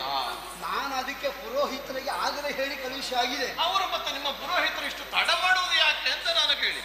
ಬರ್ತಾರೆ ಅವರು ತಕ್ಷಣ ಹೇಳಿದ್ದಲ್ವ, ತಕ್ಷಣ ನಿಶ್ಚಯವಾದಂತ ಕಾರ್ಯಕ್ರಮ.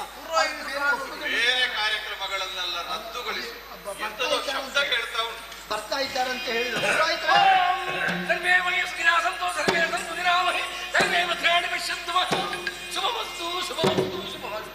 ಅವಸರವಾಗಿ ಕರೆ.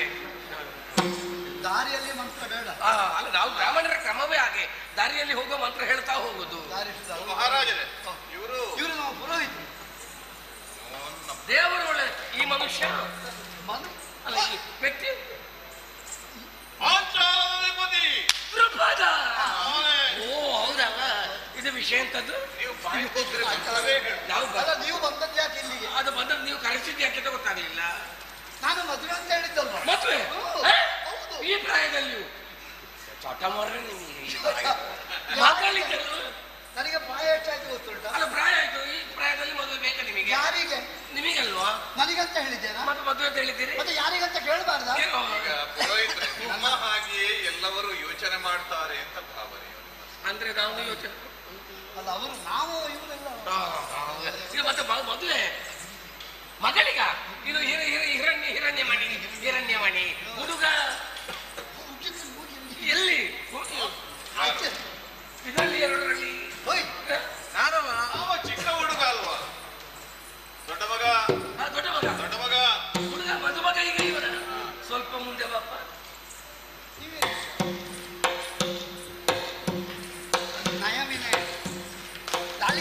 ನನಗೆ ಸಂಶಯ ಬರುದು, ಇದು ಹುಡುಗನೋ ಹುಡುಗ.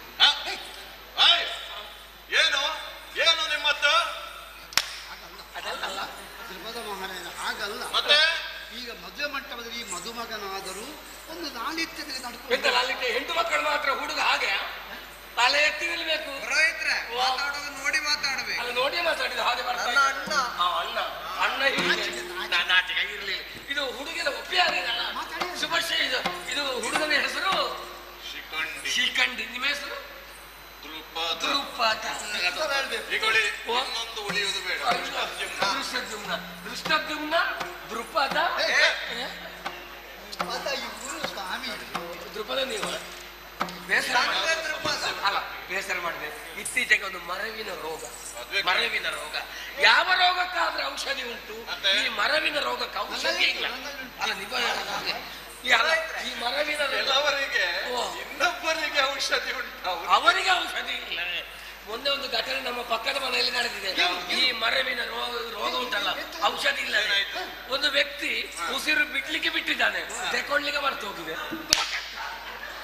ಅದು ಮರವಿನ ರೋಗ ಅಲ್ಲ ಸ್ವಾಮಿ, ಉಸಿರು ನಿಂತದ್ದವರ. ಉಸಿರು ತಗೊಳ್ತಿದ್ರೆ ಏನೆಲ್ಲ ಆಗ್ತದೆ ಯಾರಿಗೂ ಗೊತ್ತು. ಶುಭಶ್ಯ ಶೀಘ್ರ, ಬೇಗ ಮುಂದು. ಇದು ಹುಡುಗನ ಶೃಂಗಾರ ಕಾಣಿಸ್ತೀರ. ಅಲ್ಲಮ್ಮ, ಯಾರಮ್ಮ ಹೇಳಿದ್ರ? ಅಮ್ಮ ಬೇಡ. ಅಲ್ಲ, ಅಮ್ಮ ಅಲ್ಲ. ನಿಮಗೆ ನಡೀಲಿಕ್ಕಾಗುದಿಲ್ಲ, ನಿಮ್ಮ ಅಮ್ಮ ಬಂದು ಹೆಣ್ಣು ಮಕ್ಕಳನ್ನು ಗೌರವದಲ್ಲಿ ಕರೆಯುವುದು. ಬಾಮ್ಮ, ಮದುಮಗಳನ್ನು ಶೃಂಗಾರ ಮಾಡಿ ಕರ್ಕೊಂಡು ಬಾ.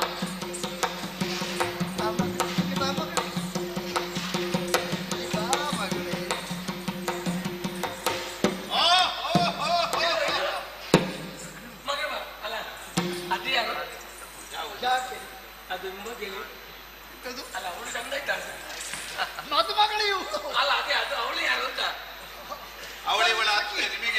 ಸಖಿ ಸಖಿ ಸಖಿಯ ಸಖಿಯೇ ಇಷ್ಟು ಚಂದ ಇರುವಾಗ ಮತ್ತೆ ಮದುಮಗಳು ಹೇಗೆ ಇರಲಿಕ್ಕಿಲ್ಲ. ಇದು ಎಲ್ಲ ವಿಷಯ ಒಪ್ಪಿಯಾಗಿದೆ. ಹೌದೌದು.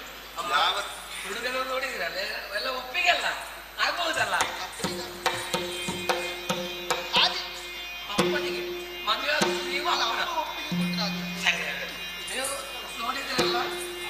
ನೋಡಿಯೇ ನಾವು ನಿಶ್ಚಯ ಮಾಡಿದ್ವಿ. ನಿಮಗೆ ಯಾಕೆ ಸ್ವಾಮಿ ತಲೆ ಬಿಸಿ? ಹುಡುಗಿ ಅವರು ಹಾಗೆ ಮಾಡ್ತಾ ಇದ್ದಾರೆ. ಹುಡುಗಿ ಆಗ್ಬಹುದಲ್ಲ. ಎಲ್ಲಿ ಹಾರ ಹಾರ ಯಾರಿಗೆ ಎಲ್ಲಿ ಯಾರು ಎಲ್ಲೆಲ್ಲಿಗೆ ಹಾರಿದ್ರೆ ಏನು ನಿಮಗೆ ಅಲ್ಲ. ಇದು ವಾರ ಇದು ಮಗಳ ಕೈಯಲ್ಲಿ ಮುಟ್ಟಬೇಡಿ. ಈಗ ಹುಡುಗನ ಕೈಯಲ್ಲಿ ಅಪ್ಪ ನೀವೆಲ್ಲಪ್ಪ. ಯಾರಿಗೆ ಅಲ್ಲ ಹುಡುಗನಪ್ಪ ನೀವೆಲ್ಲ. ನೀವು ಯಾರಿಗೆ ಕೇಳಿದ್ರಿ? ಅಲ್ಲ ಹುಡುಗನಪ್ಪ ನೀವೆಲ್ಲ. ಹುಡುಗನ ಕೈಯಲ್ಲಿ ನೀವು ಕೊಡಿ. ಇದು ಮೊದಲು ಹುಡುಗಿ ಹಾಕು, ಆಮೇಲೆ ಹುಡುಗ ಹಾಕುದು, ಮುಟ್ಟು ಹಾಕುದು. ಮಂತ್ರ ಹೇಳಲಿಕ್ಕೆ ಉಂಟು.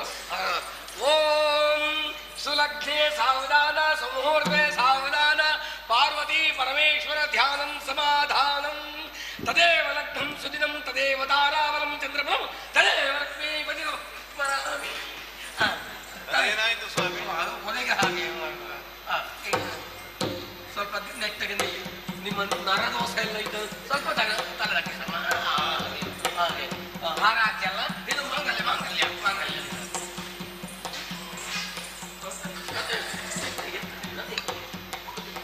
ನೀವು ಕೊಡಿ. ಅದು ಗಟ್ಟಿಗೆ ಮಾಡಿಸಿದ್ದೀರಿ. ನಮಗೆ ಹೇಳಿ ಕಡಿಮೆ ಇಲ್ಲ. ಒಳ್ಳೆ ಒಳ್ಳೆ ಒಬ್ಬಳೆ ಮಕ್ಕಳಿಗಿರೋದಲ್ಲ. ಅದು ಹುಡುಗ ಮಂತ್ರ ಹೇಳ್ತಾನೆ. ಆಮೇಲೆ ಸ್ವಲ್ಪ ನೆಟ್ಟಗೆ ನಿಲ್ಲಿ ಸ್ವಾಮಿ. ನೀವು ಸ್ವಲ್ಪ ಗಟ್ಟಿ ಹುಡುಗನ ಹಾಗೆ ಕಾಣಿ. ನೀವು ಮದುವೆ ಮಂಟಪದಲ್ಲಿ ಹುಡುಗನ ಹಾಗೆ ಕಾಣುವುದು. ಹುಡುಗನೇ ಒಂದು ನರದೋಷ ಏನಿಲ್ಲ. ನಿಮ್ಮ ಮಗ ಅಲ್ವಾ ಹಾಗೆ. ಓಂ ಮಾಂಗಲ್ಯಂ ತಂತು ನಾನೇನ ಮಮ ಜೀವನ ಕಂಠೆ ಭದ್ರಾಣಿ ಸ್ಮಗ. ಮುಗೀತಾ? ವಾಯು ಸಂಬಂಧಿತ ಉಂಟ? ಸ್ವಲ್ಪ ಹೇಳಿ ಸ್ವಾಮಿ. ಮಂಗಲಸೂತ್ರ ಓಂ. ನಿಮಗೆ ಇದು ಯಾವ ರೋಗ? ರೋಗಲ್ಲ, ಮಂತ್ರ ಉಬ್ಬಸ ರೋಗಲ್ಲ. ಮಂತ್ರವನ್ನು ಎಲ್ಲ ಪೂರ್ತಿ ಹೇಳ್ಬಾರ್ದು. ಉಳಿದವರು ಕಲ್ತುಕೊಂಡ್ರೆ ನಮಗೆ ನಷ್ಟ ಉಂಟು. ಆಗ್ಲೇ ಮರೆಯುವ ಕಾಯಿಲೆ ಉಂಟು ಅಂತ ಹೇಳಿದ್ದಾರೆ. ಆಯ್ತು. ಇದು ಪುರೋಹಿತ್ರೆ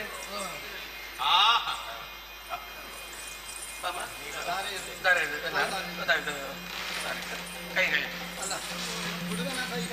ಹುಡುಗನ ಕೈ ಮತ್ತೆ ಹುಡುಗ ಕೈ ಕೆಳಗ. ನೀವು ಹೇಳ್ಬೇಕು ಸ್ವಾಮಿ. ಅವರಿಗೆ ಗೊತ್ತುಂಟ? ಅವರಿಗೆ ಮದುವೆ ಆಗಿ ಗೊತ್ತು, ಮದುವೆ ಮಾಡಿ ಗೊತ್ತುಂಟ ಅಂತ. ಕನ್ಯಾದಾನ ಹಾಗೆ. ಗಂಗೆ ಯಮುನೆ ಚೈವ ಗೋದಾವರಿ ಸರಸ್ವತಿ ಮಧ್ಯದಲ್ಲಿ ಬಿಟ್ಟಿದ್ದೀರಾ ಏನಾದ್ರು? ಬಿಡುವ ಅಭ್ಯಾಸ ಇಲ್ಲಲ್ಲ ನಿಮಗೆ? ಮಂತ್ರ ಮನಸ್ಸಿನಲ್ಲೇ ಹೇಳ್ತೇನೆ. ಇದು ನಾವು ದಂಪತಿಗಳ ಮುಖಕ್ಕೊಂದು ಆರತಿ ಎತ್ತಬೇಕು. ಮಂಗಳಾರತಿ. ಮಂಗಳಾರತಿ ನನ್ನ ಮುಖ ಯಾರಿಗೆ? ಅವರಿಗೆ. ಈಗ ಶೋಭನೆ ಹೇಳುವವರು ನಮ್ಮ ಗಾಯನ ನೀವೇ ಹೇಳಿ. ನೀವೇ ಹೇಳುದಲ್ಲ? ಯಾರು? ಬೇಡ ಸ್ವಾಮಿ. ನಮ್ಮ ಗಾನ ಗಾರುಡಿಗರು ಇದ್ದಾರೆ. ನಮ್ಮ ಆಸ್ಥಾನ ವಿದ್ವಾಂಸರು, ಗಾನ ಗಂಧರ್ವ ಗಾನ ಗಾರುಡಿಗರು. ಒಂದು ಹೆಚ್ಚಿಗೆ ಎಲ್ಲ ಕಡೆಯಲ್ಲೂ ಸ್ವಲ್ಪ ಹೆಚ್ಚಿಗೆ ಕೊಡ್ಬೇಕು ಅವರಿಗೆ. ಅವರಿಗೆ ಕೊಟ್ಟದ್ದನ್ನೇ ಅವರು ಕೊಟ್ಟದ್ದನ್ನು ಸಂತೋಷ. ಕಾಮಿನೀರುಂದಿ ಸೋಮಸುಂದರಗಿ ಕಾಮಿನೀರುಂದಿ ಸೋಮಸುಂದರಗಿ ಕಾಮರಿ ಸುರಸ್ತೋಮ ವಂದಿತೈ ಕಾಮಿತ ವರದೈ ಕರುಣಾಕರಗಿ ಪಾಮೆಯರೊರೆ ಸುಪ್ರೇಮದಿ ಬೋಡಲು ಮಗುಳೆಯರಾರತಿಯ ಬೇಡಗೆ ಶೋಭಾ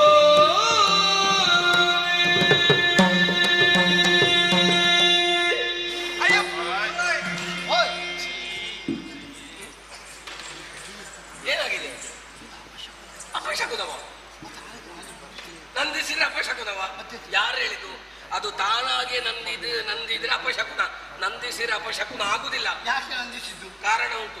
ಈಗ ಎಣ್ಣೆಗೆಲ್ಲ ಕ್ರಯ ಹೆಚ್ಚಾಗಿದೆ, ಸ್ವಲ್ಪ ಉಳಿತಾಯ ಯೋಜನೆ ಮಾಡಿ ಬಿಡುವ ಅಂತ. ನಮ್ಮಲ್ಲಿ ಕಡಿಮೆ. ನಿಮ್ಮ ಭಂಡಾರದಲ್ಲಿ ಇರಬಹುದು, ದುಡ್ಡು ವೆಚ್ಚ ಮಾಡಬಾರ್ದು. ನೀವು ತಗೊಳ್ಳುವ ಎಣ್ಣೆ ಯಾವುದದು? ನೀವು ತಗೊಳ್ಳೋದನ್ನೇ ನಾವು ತಗೊಳ್ಳೋದು. ಇದೊಂದು ಅರಶಿನ ಎಣ್ಣೆ ಹಚ್ಚುವ ಕ್ರಮ ಉಂಟು. ಈಗ ಬೇಡ. ಯಾವುದು? ಹಲಸಿನ ಹಣ್ಣಲ್ಲಯ್ಯ, ಅರಶಿನ ಎಣ್ಣೆ ಮುಖಕ್ಕೆ ಹಚ್ಚುವುದು. ಇದು ಇದಮ್ಮ, ಸ್ವಲ್ಪ ಎಣ್ಣೆ ತಗೋ, ಬೆರಳಲ್ಲಿ ಸ್ವಲ್ಪ ಮುಖಕ್ಕೆ ಹಚ್ಚಲಿಕ್ಕೆ ಸ್ವಲ್ಪ ಹಾಕು. ನಾನು ಹೇಳಿಕೊಡ್ತೇನೆ. ನಾನು ಹೇಳಿಕೊಡ್ತೇನೆ ಅವಳಿಗೆ ಏನು ಹೇಳಬೇಕು. ಇಷ್ಟರವರೆಗೆ ಮದುವೆ ಮಾಡಿಸಿ ನಾನ ನೀವ? ನಿಮ್ಮದೊಂದೇ ಬೇರೆ, ನಿಮ್ಮದು ಹಿಡ್ಕೊಳ್ಳಿ ಹೇಳಿ. ನಾನು ಅರ್ಥದಲ್ಲಿ ಬಿಟ್ಟು ಹೋದೇನೆ. ಈಗ ನೀವು ಅರ್ಧದಲ್ಲಿ ಬಿಟ್ಟು ಹೋದ್ರೆ ಇದೊಂದು ಕಾರ್ಯಕ್ರಮ ಅಲ್ಲ, ಇನ್ನೊಂದಕ್ಕೂ ಯಾರನ್ನು ನಾವು ಹುಡುಕುದು? ನಾನು ಹೇಳಿದಾಗೆ ಹೇಳ್ಬೇಕಮ್ಮ. ಎನ್ನ ರಸ, ಎನ್ನ ರಸ, ಹೊನ್ನ ರಸ, ಹೊನ್ನ ರಸ, ಪ್ರಾಣದ ರಸ. ಯಾವ ರಸ? ಕಬ್ಬಿನ ರಸ. ರಸ ಅಲ್ಲ, ರಸ, ಪ್ರಾಣದ ರಸ. ನಿಮ್ಮ ಮಂಗಳಕರವಾದ ಮುಖಕ್ಕೆ, ಮಂಗಳಕರವಾದ ಮುಖಕ್ಕೆ ಅರಸಿನ ಎಣ್ಣೆ ಪೂಸುವೆನು. ಅರಸಿನ ಪೂಸು ಪೂಸು ಸ್ವಲ್ಪ ಸ್ವಲ್ಪ ಸಾಕು ಸಾಕು ಸಾಕು. ಇನ್ನು ಸ್ವಲ್ಪ ಎಣ್ಣೆ ತಗೊಳ್ಳಿ. ಎಂತ ಒಂದು ನಾಯಿ, ನನಗೇನು ನಾಚಿಕೆ ಆಗ್ತದೆ. ಒಳ್ಳೆ ಒಳ್ಳೆ ಎಲ್ಲರೂ ಎಣ್ಣೆ ತಗೊಳ್ಳಿ ಅಂತ ಹೇಳಿದ್ರೆ ಬೆಳಗ್ಗೆ ಉಲ್ಲಾಸಲ್ಲಿ ತಗೊಳ್ಳೋದು. ನಯ ವಿನಯ ಸೌಜನ್ಯ. ನರದೋಷ ಇಲ್ಲಲ್ಲ, ನರದೋಷ ಇಲ್ಲಲ್ಲ. ಇಲ್ಲ ನಾನು ಹೇಳಿದಾಗೆ ಹೇಳಬೇಕು. ಇನ್ನು ರಶಿ. ಅಯ್ಯೋ ಏನಾಯ್ತು ಸ್ವಾಮಿ ನಿಮಗೆ? ನಾಚಿಕೆ ಹೆಚ್ಚು ಅಂತ. ಎಂತ ನಾಚಿಕೆ? ಯಾಕೆ ಅಂತ ಇಷ್ಟು ನಾಚಿಕೆ. ಒಬ್ಬೊಬ್ಬರು ಅವರಿಗೆ ಏನು ಮದುವೆ ಆಗಿ ಅಭ್ಯಾಸ ಉಂಟು, ನಿಮಗೆ ಮದುವೆ ಮಾಡಿಸಿ ಅಭ್ಯಾಸ. ಹೌದು, ಅವರಿಗೆ ಮದುವೆ ನೋಡಿ ಅಭ್ಯಾಸ ಉಂಟು, ಇವರಿಗೆ ಮದುವೆ ಆಗಿ ಅಭ್ಯಾಸ. ಒಂದು ಅಭ್ಯಾಸಕ್ಕಾದ್ರೂ ಮದುವೆ ಆಗ್ಬೋದಿತ್ತಲ್ಲ. ಹಾಗೆ ಒಂದು ಕ್ರಮ ಉಂಟು. ಏನು ಅಂತ ಹೇಳುವುದು ನೀವು? ಎನ್ನ ರಸಿ, ಹೊನ್ನ ರಸಿ, ಹೊನ್ನ ರಸಿ, ಪ್ರಾಣದ ರಸಿ, ಪ್ರಾಣದ ರಸಿ, ಪಟ್ಟದ ರಸಿ. ರಸಿ. ನಿಮ್ಮ ಮುಖ ಏನು ಅದು ಉಪ್ಪಿನಲ್ಲಿ ಹಾಕಿದ ಮಾವಿನಕಾಯಿ ಹಾಗೆ ಆಗುವುದು. ಯಾಕೆ ಹೀಗೆ? ಮತ್ತೇನು? ನಿನ್ನ ಕಮಲಕರವಾದ ಮುಖಕ್ಕೆ, ಕಮಲಕರವಾದ ಮುಖಕ್ಕೆ ಅರಸಿನ ಹಚ್ಚುತ್ತೇನೆ. ಅರಸಿನ ಹಚ್ಚುತ್ತೇನೆ.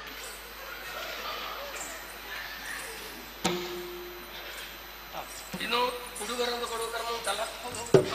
ಯಾರೋ ಒಂದು ಹುಡುಗರೆಲ್ಲ ಹಿಡ್ಕೊಂಡು ಬಂದಿದ್ರಿ, ಬೇಗ ಬಂದು ಹುಡುಗನಿಗೆ ಓಡೋದಿದ್ರೆ ತೊಂದರೆ ಇಲ್ಲ, ಹುಡುಗಿಗೆ ಹೋಗ್ತೀವಿ. ಅವರಿಬ್ರು ಮಕ್ಕಳು ಹುಡುಗರು ಅವರಿಗೆ ಸಿಗ್ತದಂತ ಕಾಯ್ತಾ ಇದ್ದಾರೆ. ಈಗ ಹುಡುಗರ ನೀವೇ ನೀವೇ ಯಾರು? ನೀವೇ ನಾನು ಅಲ್ಲ, ನಾನು ಹುಡುಗರೇನು ಹಿಡ್ಕೊಂಡು ಬರಲಿಲ್ಲ. ಆ ಕ್ರಮ ಆದ್ರೆ ಮಾಡ್ಬೇಕು. ಸಂಪ್ರದಾಯ ಏನ್ ಮಾಡೋದು, ಕೊಡುವುದಕ್ಕೇನಿಲ್ಲ. ಹೆಗಲಲ್ಲಿ ಪಟ್ಟೆ ಇದೆ ಇಲ್ಲ, ಈ ಪಟ್ಟೆಯಲ್ಲಿ ಒಂದು ಕ್ರಮ ಮಾಡ್ತೇನೆ. ಪುರೋಹಿತನ ಹೆಗಲಿನಿಂದ ವರನ ಕೊರಳಿಗೆ, ವರನ ಕೊರಳಿಯಿಂದ ವಧುವಿನ ಕೊರಳಿಗೆ ಪುನರಪಿ ಯಥಾಸ್ಥಾನಕ್ಕೆ ನೋಡಿದ್ರ ಸಂಪ್ರದಾಯ ಬಿಡಬಾರ್ದು. ಸ್ವಾಮಿ ಒಂದು ಕೇಳ, ಇದರಲ್ಲಿ ನೀವು ಎಷ್ಟು ಮದುವೆ ಮಾಡಿಸಿದ್ದೀರಿ? ಲೆಕ್ಕ ಇಲ್ಲ, ಇನ್ನೂ ಎಷ್ಟು ಆಗ್ಲಿಕ್ಕುಂಟು. ಇದು ಪರಂಪರೆ. ಮಗಳೊಂದು ಒಪ್ಪಿಸಿ ಕೊಟ್ಟು ಆಯ್ತು ಆಯ್ತು ಆಯ್ತು ಆಯ್ತು ಆಯ್ತಪ್ಪ. ಒಂದು ತಂದೆಯ ಪ್ರೀತಿ ಉಂಟಲ್ಲ, ಬಾ ಅಮ್ಮ. ಒಪ್ಪಿಸಿ ಕೊಟ್ಟು ಬಿಡ್ತೇವೆ. ಬಾ ಬಾ ಬಾ.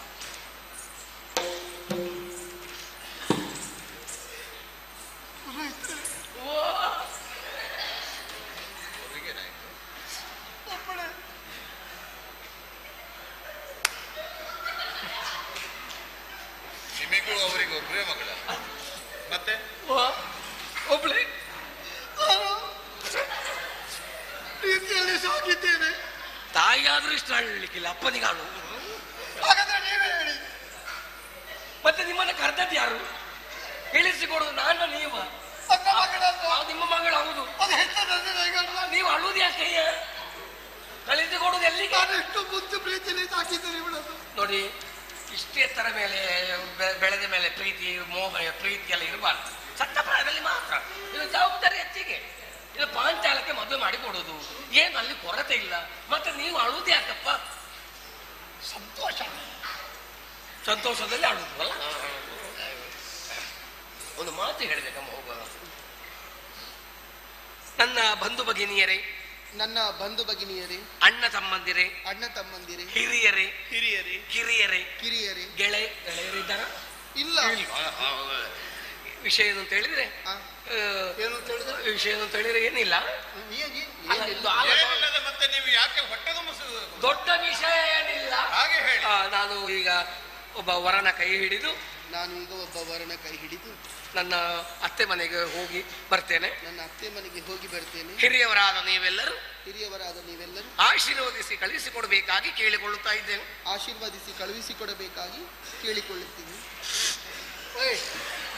ಈಗ ನೀವು ಯಾಕೆ ಆಳುವುದು? ನನ್ನ ಮಗಳು.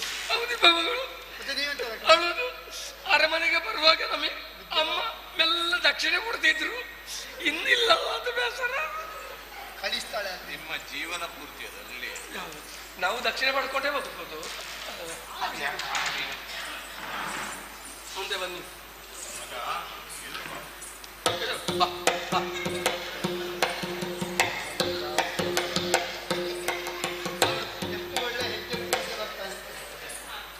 ನಾನು ಇದನ್ನು ಎಂತದ್ದು ಅಂತ ತಿಳ್ಕೊಳ್ಬೇಕು. ಮಂದವಾದಂತಹ ಗಮನ ಸ್ವಾಮಿ. ಅದು ಹೆಣ್ಣು ಮಕ್ಕಳಿಗೆ ಉಂಟು ಸ್ವಾಮಿ, ಗಂಡು ಮಕ್ಕಳಿಗೆ ಇಂಥದ್ದು ಉಂಟು ದಳಿ. ವ್ಯತ್ಯಾಸಗಳು ಒಬ್ಬರಾಗಿ ಮತ್ತೊಬ್ಬರು ಇರ್ತಾರ ಸ್ವಾಮಿ. ಹೆಸರೇಗೆ? ಶಿಖಂಡಿ.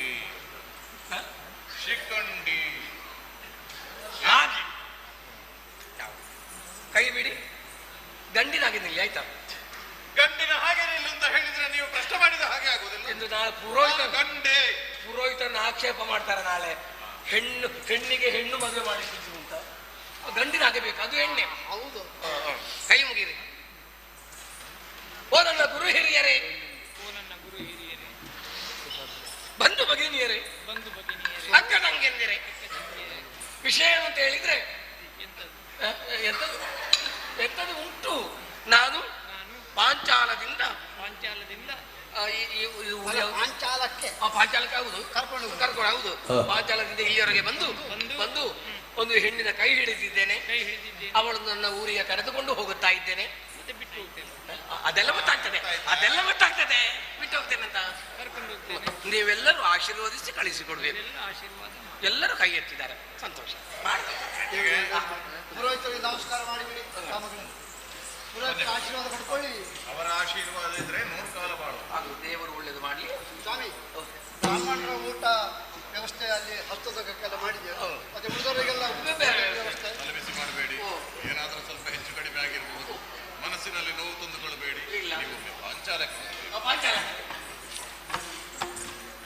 ಇಟ್ಟುಕೊಳ್ಳಿ. ಇದು ಈಗ ಇಲ್ಲಿಯದು. ಹೋಮಕ್ಕೆ ಅವರ ವ್ಯವಸ್ಥೆ ಮಾಡುವ.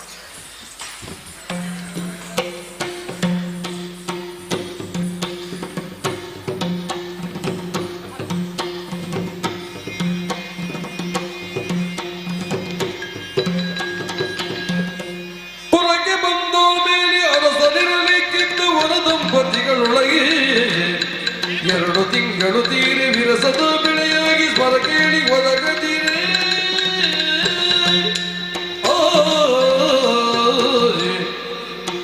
ಈ ಪ್ರಪಂಚದಲ್ಲಿ ವಿಧಿ ಲಿಖಿತವನ್ನು ತಪ್ಪಿಸುವುದಕ್ಕೆ ಯಾರಿಂದಲೂ ಸಾಧ್ಯವಿಲ್ಲವಂತೆ. ನಾನೇ ಪ್ರೀತಿಸಿ ಮದುವೆಯಾದದ್ದು. ಆದರೆ ಮದುವೆಯಾಗಿ 2 ತಿಂಗಳುಗಳು ಕಳೆದು ಹೋಯಿತು. ನನಗಿಲ್ಲಿ ಯಾವುದೇ ಕುಂದುಕೊರತೆಗಳು ಬಾಧಿಸಿದ್ದಿಲ್ಲ. ಅದಕ್ಕೆ ನನ್ನವರೇ ಕಾರಣ. ಆದರೆ ಮದುವೆಯಾಗಿ 2 ತಿಂಗಳು ಕಳೆದರೂ ಕೂಡ ನನ್ನನ್ನು ಇಲ್ಲಿಯ ತನಕ ಮುಟ್ಟಿದವರಲ್ಲ. ಕಾಮ ಕೇಳಿಯಲ್ಲಿ ಸಂತೋಷವನ್ನು ಉಣಬಡಿಸಿದವರು ಅಲ್ಲ. ಹಾಗಾಗಿ 3ನೇ ತಿಂಗಳಿಗೆ ಕಾಲಿಡ್ತಾ ಇದ್ದೇನೆ ಮದುವೆಯಾಗಿ. ಇವತ್ತು 2ರಲ್ಲಿ ಒಂದು ತೀರ್ಮಾನ ಆಗಲೇಬೇಕು. ಅವರನ್ನೇ ಪ್ರಶ್ನಿಸಬೇಕು. ಹೋಗುತ್ತೇನೆ ನೋಡುವ.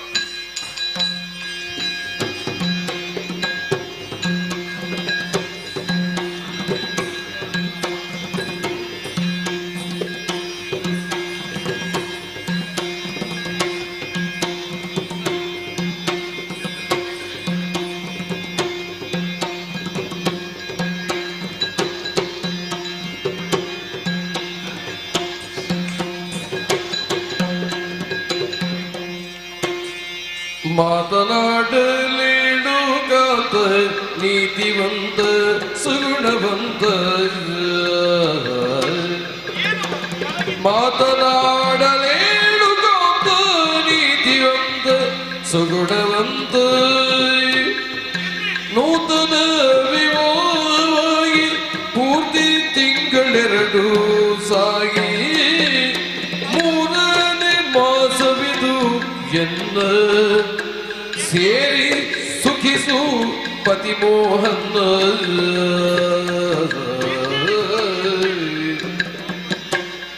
ಮೂರನೇ ಮಾಸವಿದು ಎನ್ನ ಸೇರಿ ಸುಖಿಸು ಪತಿಮೋಹನ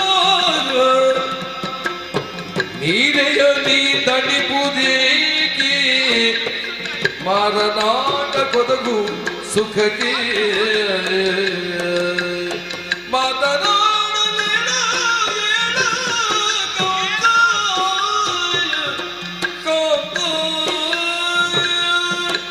ಏಳು ಕಾಂತ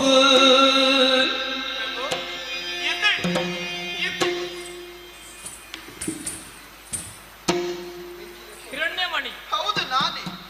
ಏನೇ ಯಾವುದೇ ಅರಿವಿಲ್ಲದ ಹಾಗೆ ಸುಮ್ಮನೆ ಒಬ್ಬರೇ ಮಲಗಿದ್ದೀರಲ್ಲ. ಮದುವೆಯಾಗಿ ಎಷ್ಟು ದಿವಸಗಳು ಕಳೆಯಿತು ಎನ್ನುವುದರ ಕುರಿತಾಗಿ ಸ್ವಲ್ಪವಾದರೂ ಆಲೋಚನೆ ಮಾಡಿದ್ದೀರ?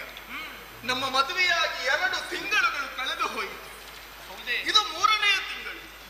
ಸ್ವಾಮಿ, ಉಣ್ಣುವುದಕ್ಕಾಗಲಿ ಉಡುವುದಕ್ಕಾಗಲಿ ನಾನಿಲ್ಲಿರುವಂತಹ ಕಾಲದಲ್ಲಾಗಲಿ ಯಾವುದೇ ಕುಂದುಕೊರತೆಗಳು ಬಾಧಿಸಲಿಲ್ಲ. ಎಲ್ಲವನ್ನು ಕೇಳುವುದಕ್ಕಿಂತ ಮೊದಲೇ ನೀವು ಒದಗಿಸಿಕೊಟ್ಟವರಿದ್ದೀರ. ಆದರೆ ಇಲ್ಲಿಯ ತನಕ ನನ್ನನ್ನು ಮುಟ್ಟಿದ್ದಿಲ್ಲ, ರಮಿಸಿದ್ದಿಲ್ಲ, ತಾವ ಕೇಳಿಯಲ್ಲಿ ನನ್ನನ್ನು ಸಂತೋಷ ಪಡಿಸಿದ್ದಿಲ್ಲ. ಯಾಕೆ ಸ್ವಾಮಿ? ಮಾತನಾಡಿ ಮಾತನಾಡಿ. ಏನು ಕಾಂತೆಯ ನುಡಿಗೆ ಶಿಖಂಡಿಯ ಕಾಂತಡುವುದೇ ನಾಚುತ ಎಂದ ಸುಖವು ನಾ ತಿಳಿದೀರು ಬಲ್ಲಿನಿ ಸುಖವು ನಾ ತಿಳಿದೀರು ಬಲ್ಲಿನಿ ಬಂತಿ ಪ್ರಾರಬ್ಧವೇಕೆ ನನ್ನ ಪ್ರಾರಬ್ಧವಿದು. ಬಂತಿ ಪ್ರಾರಬ್ಧವೇಕೆ ವಿಧಿ ವಿಧಿಸಿದನು ವಿಧಿ ವಿಧಿಸಿದನು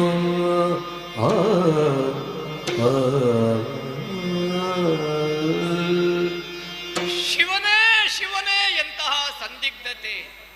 ನನ್ನ ಮಡದಿಯಾದ ಹಿರಣ್ಯಮಣಿ ಬಂದು ಪ್ರಭೋ ನನಗೆ ದೇಹ ಸುಖವನ್ನು ಕೊಡು ಎಂಬ ಹಾಗೆ ಕಾಡುತ್ತಿದ್ದಾಳೆ. ಹೊರಗಿದಂತಹ ನನ್ನನ್ನು ಎಬ್ಬಿಸುತ್ತಿದ್ದಾಳೆ. ಆದರೆ ಅವಳಿಗೆ ಮುಖವನ್ನು ತೋರಿಸುವಂತಹ ನೈತಿಕವಾದಂತಹ ಸ್ಥಿತಿಯಲ್ಲಿಯೂ ನಾನಿಲ್ಲ. ಏನು ಅಂತ ಉತ್ತರ ಕೊಡಬೇಕು, ಯಾವ ರೀತಿಯಲ್ಲಿ ಅವಳಲ್ಲಿ ಮಾತಾಡಬೇಕು? ಒಟ್ಟಿನಲ್ಲಿ ನನ್ನ ಪ್ರಾರಬ್ಧ ಇದಕ್ಕೆ ಮೌನವಲ್ಲದೆ ಮತ್ತೇನೂ ಇಲ್ಲ. ಸುಮ್ಮನೆ ಇರ್ತೇನೆ. ಎಳೆಯ ಹಿಂಡನು ತಂದು ಬಳಲಿಸುವುದೇ ಕಾಂತ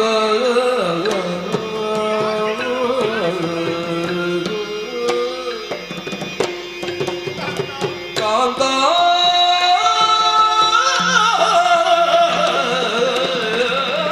ಎಳೆಯ ಹೆಣ್ಣನು ತಂದು ಬಳಲಿಸುವುದೇ ಕಾಂತ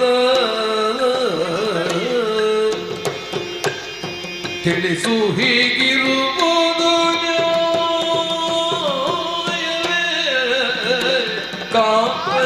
ನ್ಯಾಯವೇ ನ್ಯಾಯವೇ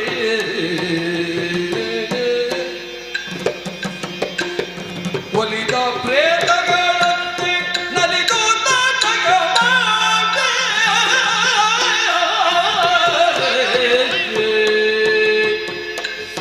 ಒಲಿದ ಪ್ರೇತಗಳಂತೆ ನಲಿದು ನಾಟಕ ಮಾಡಿ ಕುಲದವಳು ತಮ್ಮನಿಗೆ ನ್ಯಾಯವೇ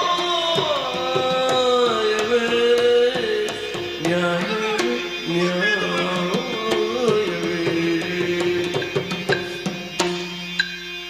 ಎಳೆಯ ಹೆಣ್ಣನ್ನು ತಂದು ಬಳಲಿಸುವುದೇ ಕಾಂತ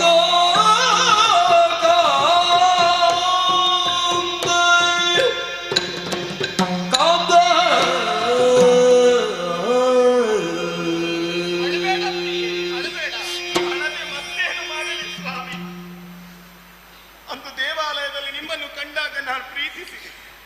ಮದುವೆ ಎನ್ನುವಂತಹ ಸಂಸ್ಕಾರ ನಡೆಯುವುದೇ ಅಹುದಾಗಿದ್ದಲ್ಲಿ ಅದು ನಿಮ್ಮಲ್ಲಿ ಎನ್ನುವ ಹಾಗೆ ನನ್ನ ಮನಸ್ಸಿನ ಆಸೆಯನ್ನು ಹೇಳಿಕೊಂಡೆ. ಹಾಗಾದರೆ ನನ್ನ ಮನಸ್ಸಿನಲ್ಲಿ ಮೂಡಿದಂತಹ ಆಸೆ ಅದು ತಪ್ಪೆ ಇಲ್ಲವಲ್ಲ? ಎಳೆಯ ಹುಡುಗಿಯಾದಂತಹ ನನ್ನನ್ನು ಮದುವೆಯಾಗಿ ಇಲ್ಲಿಯ ತನಕ ಕರೆದುಕೊಂಡು ಬಂದಿರಿ. ಈಗ ನನ್ನನ್ನು ಬಳಲಿಸುತ್ತಿದ್ದೀರಾ? ಪ್ರತಿಯೊಬ್ಬ ಹೆಣ್ಣಿಗೂ ತನ್ನ ಗಂಡನೊಂದಿಗೆ ಸಂತೋಷದಿಂದಿರಬೇಕೆನ್ನುವಂತಹ ಆಸೆ ಮೂಡುವುದು ಸ್ವಾಭಾವಿಕವಲ್ಲದೆ ಇಷ್ಟು ದಿವಸಗಳ ಕಾಲ ಕಾದಿ ನೀವಾಗಿ ಸನಿಹಕ್ಕೆ ಬರುತ್ತೀರಿ ಎನ್ನುವ ಹಾಗೆ. ಆದರೆ ಬಂದದ್ದಿಲ್ಲ. ನಾನು ಹೆಣ್ಣಲ್ಲವೇ?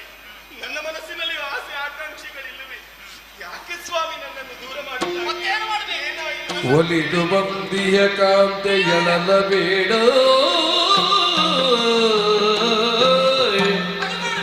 ಒಲಿದು ಬಂದಿಯ ಕಾಂತೆ ಎಳಲಬೇಡ, ಮುಳುವಾದ ಮಾತಿನಲ್ಲಿ ತಲೆ ಕೆಡಿಸದಿರು ಗಾಢ,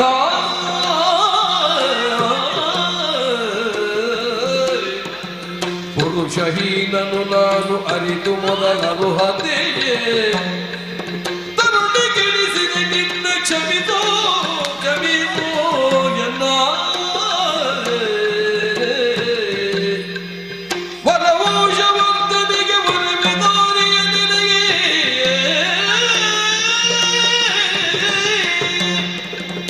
ವರವಂಶವಂತನಿಗೆ ಒಲಿವಿದೋರಿಯ ನಿನಗೆ, ಅರುಹುವೆನು ನಡೆಸಿದರೆ ತರಳರೋ,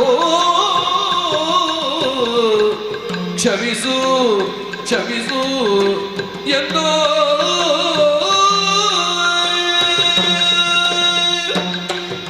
ಹಿರಣ್ಯಮಣಿ, ನಾವಿಬ್ಬರೂ ಮದುವೆಯಾಗಿ 2 ಮಾಸಗಳು ಕಳೆದು ಹೋಯಿತು. ನಿಜ. ಪತಿಯಾದಂತಹ ನಾನು ನಿನಗೆ ಬೇಕಾದಂತಹ ಎಲ್ಲ ಶ್ರೀಮಂತಿಕೆಯನ್ನು ಒದಗಿಸಿದ್ದೇನೆ. ಹಂಸತೂಲಿಕ ತಲ್ಪವೋ ಅಥವಾ ಚಿನ್ನದ ಬಟ್ಟಲಿನಲ್ಲಿ ಹಾಲು ಪಡೆಯುವಂತಹ ಯೋಗವನ್ನು ಎಲ್ಲವನ್ನೂ ನಿನಗೆ ನಾನು ಕೊಡಿಸಿದ್ದೇನೆ. ಉಡುವುದಕ್ಕಾಗ್ಲಿ ತೊಡುವುದಕ್ಕಾಗ್ಲಿ ಯಾವುದರಲ್ಲಿಯೂ ನಿನಗೆ ನಾನು ಕೊರತೆ ಮಾಡಿದವನಲ್ಲ. ಆದ್ರೆ ಈಗ ಬಂದು ನೀನು ಹೇಳ್ತಿ ದೇಹ ಸುಖವನ್ನು ನೀನು ಆಶೆ ಮಾಡುತ್ತಾ ಇದ್ದಿ.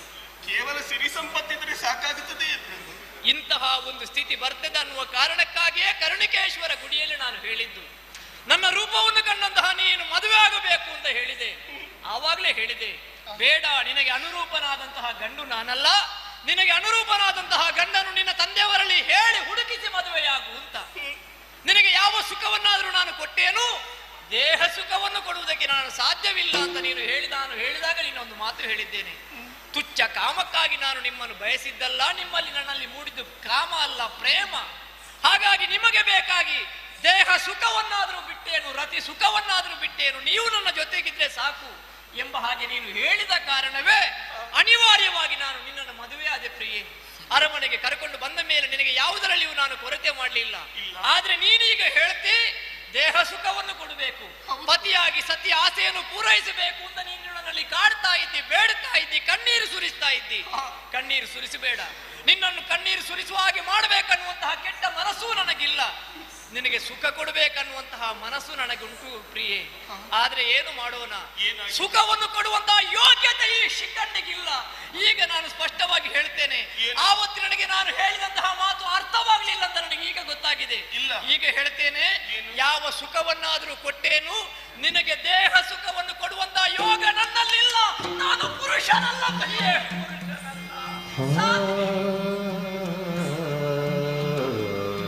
ಸಾಧ್ಯ ಇಲ್ಲ ಪ್ರಿಯೆ. ನಾನೇನು ಮಾಡಲಿ? ಸತ್ಯವೇ? ಹಾಗೆಂದು ನಿನ್ನ ಮನಸ್ಸಿನಲ್ಲಿ ಒಂದು ಆಸೆ ಇರಬಹುದು. ಪ್ರಭು, ಪ್ರಪಂಚದಲ್ಲಿ ಹುಟ್ಟಿದಂತಹ ಎಲ್ಲ ಹೆಣ್ಣು ಮಕ್ಕಳು ಬಯಸುವುದು ಹೆಣ್ತನ ಸಾರ್ಥಕವಾಗಬೇಕಾದರೆ ಯೋಗ್ಯ ಪುರುಷನ ಕೈ ಹಿಡಿಯುವುದರ ಮೂಲಕವಾಗಿ, ಆತನಿಂದಲೇ ಸತ್ಸಂತಾನವನ್ನು ಪಡೆಯುವುದರ ಮೂಲಕ ಆ ಮಕ್ಕಳ ಬಾಯಿಂದ ಅಮ್ಮ ಎನ್ನುವ ಹಾಗೆ ಕರೆಯಿಸಲ್ಪಡಬೇಕಂತೆ. ಕೇವಲ ನನ್ನ ದೇಹದ ಕೃಷಿಯನ್ನು ಇಂಗಿಸಿಕೊಳ್ಳುವುದಕ್ಕೆ ಬೇಕಾಗಿ ನನ್ನನ್ನು ಸೇರಿ ಎನ್ನುವ ಹಾಗೆ ಕೇಳಿಕೊಳ್ಳುತ್ತಿರುವುದಲ್ಲ, ಮತ್ತೆ ನನಗೂ ಮಕ್ಕಳನ್ನು ಪಡೆಯಬೇಕೆನ್ನುವಂತಹ ಆಸೆ ಇರುವುದು ಸ್ವಾಭಾವಿಕವಲ್ಲವೇ? ಅಂದು ನಾವು ದೇವಸ್ಥಾನದಲ್ಲಿ ಸಿಕ್ಕಿದಂತಹ ದೇವಾಲಯದಲ್ಲಿ ಸಿಕ್ಕಿದ ಕಾಲಕ್ಕೆ ನೀವು ಆಡಿದ ಮಾತು ಖಂಡಿತವಾಗಿಯೂ ನನಗೆ ಅರ್ಥವಾಗದೆ ಹೋಯಿತು. ಅಂದೇ ನೀವು ಪುರುಷತ್ವ ಇಲ್ಲ ಎನ್ನುವ ಹಾಗೆ ಹೇಳುತ್ತಿದ್ರೆ ನಾನು ಖಂಡಿತವಾಗಿಯೂ ನಿಮ್ಮನ್ನು ಸ್ಪಷ್ಟವಾಗಿ ಹೇಳಿದ್ದೇನೆ, ನಿನಗೆ ಸುಖ ಕೊಡುವಂತಹ ಯೋಗ್ಯತೆ ನನಗಿಲ್ಲ. ಅದನ್ನು ನೀನು ಕೇಳಬಾರದು ತುಚ್ಛ ಕಾಮಕ್ಕಾಗಿ ನಾನು ನಿಮ್ಮನ್ನು ಬಯಸಿದ್ದಲ್ಲ. ನಿಮಗೆ ಬೇಕಾಗಿ ಸರ್ವರ ಅತಿ ಸುಖವನ್ನಾದ್ರೂ ತೊರೆಯುತ್ತೇನೆ ಅಂತ ನೀನೇ ಸ್ಪಷ್ಟವಾಗಿ ಹೇಳ್ತಿ. ಹಾಗೆ ಹೇಳಿದ ನೀನು ಇವತ್ತು ಬಂದು ಸುಖ ಕೊಡು ಅಂತ ಕೇಳಿದ್ರೆ ಆ ಯೋಗ್ಯತೆ ನನಗಿಲ್ಲ. ಈಗ ಸ್ಪಷ್ಟವಾಗಿ ನಾನು ಹೇಳ್ತೇನೆ, ನಿನ್ನ ಗಂಡ ನಿಜವಾಗಿಯೂ ಗಂಡು ಅಲ್ಲ, ನಾನು ಹೆಣ್ಣು. ಹೆಣ್ಣಿಗನಾದ ನನ್ನಲ್ಲಿ ಬಂದು ಸುಖ ಕೊಡು ಅಂತ ಕೇಳಿದ್ರೆ ನಾನು ಎಲ್ಲಿಂದ ಕೊಡ್ಲಿ? ಹಾಗಾದ್ರೆ ನೀವು ನನಗೆ ಸುಖವನ್ನು ಕೊಡುವುದಿಲ್ಲವೇ? ಮಗುವನ್ನು ಪಡೆಯಬೇಕು ಅಂತ ನನಗೆ, ಮಗುವನ್ನು ಪಡೆಯಬೇಕು ಅಂತಾದ್ರೆ ಗಂಡು ಹೆಣ್ಣುಗಳು ಸೇರಿಯೇ ಮಗುವನ್ನು ಪಡೆಯುವುದಲ್ವಲ್ಲ, ಕೆಲವು ವಿಧದಲ್ಲಿ ಮಗುವನ್ನು ಪಡೆಯುವುದಕ್ಕಾಗುತ್ತದೆ. ಆ ಮಗುವನ್ನು ಪಡೆಯುವಂತಹ ಯೋಗ ನಮಗಿಲ್ಲದೆ ಹೋದ್ರೂ ಕೂಡ ದೇವರ ಅನುಗ್ರಹವನ್ನು ಪಡೆದು ನಾವು ಮಗುವನ್ನು ಪಡೆಯಬಹುದು. ಹಿಂದಿನ ಕಥೆ ನನಗೆ ಗೊತ್ತಿಲ್ವೇ? ದಶರಥ ಚಕ್ರವರ್ತಿ ಎಷ್ಟೋ ಪ್ರಾಯವಾದ ಮೇಲೆ ಪುತ್ರಕಾಮೇಷ್ಟಿಯನ್ನು ಪಡೆದು ಮಾಡುವುದರ ಮೂಲಕವಾಗಿ 4 ಮಂದಿ ಮಕ್ಕಳನ್ನು ಪಡೆದ. ಅಂಜನಾ ದೇವಿ ವಾಯುದೇವರಿಂದಲೇ ಆಂಜನೇಯನನ್ನು ಪಡೆಯಲಿಲ್ವೇ? ಬೇಡ ಕುಂತಿ ಮಾದ್ರಿಯರು ಸೂರ್ಯ ಮಂತ್ರದ ಮೂಲಕವಾಗಿಯೇ ಪಂಚಪಾಂಡವರನ್ನು ಪಡೆಯಲಿಲ್ವೇ? ಹಾಗಿದ್ರೆ ಅವರೆಲ್ಲರೂ ಕೂಡ ದೇಹ ಸಂಬಂಧದಿಂದ ಮಕ್ಕಳನ್ನು ಪಡೆದದ್ದಲ್ಲ, ದೇವರ ಮೂಲಕವಾಗಿ ಮಂತ್ರಗಳ ಮೂಲಕವಾಗಿ ದೈವಾರಾಧನೆಯನ್ನು ಮಾಡಿ ಮಕ್ಕಳನ್ನು ಪಡೆಯಬಹುದನ್ನುವಂತಹ ಒಂದು ದಾರಿಯನ್ನು ನಮಗೆ ತೋರಿಸಿದ್ದಾರೆ. ನನಗೂ ನಿನಗೂ ಈ ರೀತಿಯಾದಂತಹ ಸಂಬಂಧ ಇದ್ದರೂ ನಿನಗೆ ದೇಹ ಸುಖವನ್ನು ಕೊಡುವುದಕ್ಕೆ ಆಗದೆ ಹೋದ್ರೂ ನಾವು ಕೂಡ ದೇವರನ್ನು ಪ್ರಾರ್ಥಿಸುವ, ಮಂತ್ರ ಮೂಲಕವಾಗಿ ದೇವರ ಮೂಲಕವಾಗಿ ಅಥವಾ ಪುತ್ರ ಕಾಮೇಷ್ಟಿಯನ್ನು ಮಾಡಿ ಮಕ್ಕಳನ್ನು ಪಡೆಯಬಹುದು. ಆ ದೇಹ ಸುಖ ಒಂದನ್ನು ಬಿಟ್ಟು ನಿನಗೆ ಏನು ಬೇಕು ಹೇಳು? ಸಂಪತ್ತು ಬೇಕೆ? ವಸ್ತ್ರ ಬೇಕೆ? ಆಭರಣ ಬೇಕೆ? ಯಾವ ಸುಖ ಬೇಕು? ನಾವು ದೇವರನ್ನು ಪ್ರಾರ್ಥಿಸಿ ಮಕ್ಕಳನ್ನು ಪಡೆಯುವ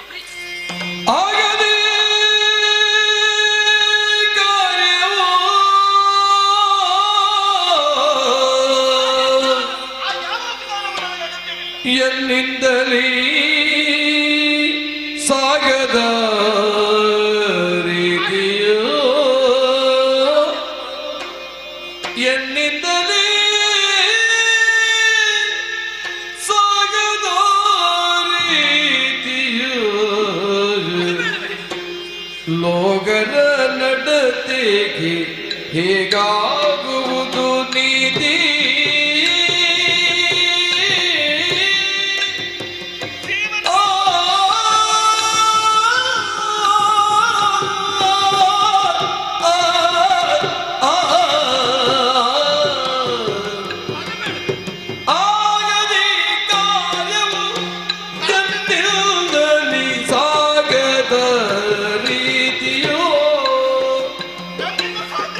ಲೋಗರ ನಡತೆಗೆ ಹೇಗಾಗುವುದು ನೀತಿ ನೀತಿ, ಸಾಗರ ಶಯನ ಬಲ್ಲ ಎನ್ನಯನಲ್ಲ, ಸಾಗರ ಶಯನ ಬಲ್ಲ ಎನ್ನಯನಲ್ಲ, ಎನ್ನಯನಲ್ಲ ಆಗದಿ ಕಾರ್ಯವೋ,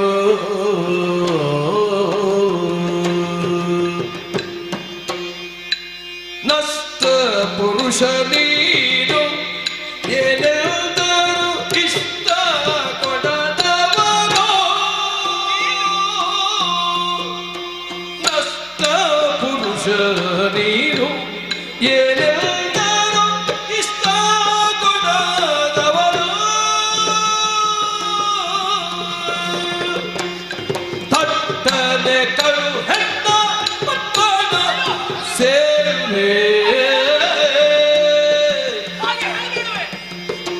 ತಟ್ಟನೆ ಕಳು ಹೆಣ್ಣ ಪಟ್ಟಣ ಸೇರುವೆ, ಭೀಷ್ಟವ ಪಿತಗೆಂಬೆದೋ ಅಲ್ಲಿರುವೆನೋ, ಭೀಷ್ಟವ ಪಿತಗೆಂಬೆದೋ ಅಲ್ಲಿರುವೆನೋ,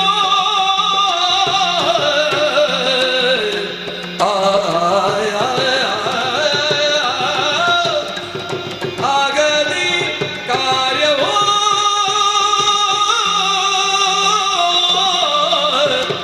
ಎಂದಯ ನಲ್ಲ,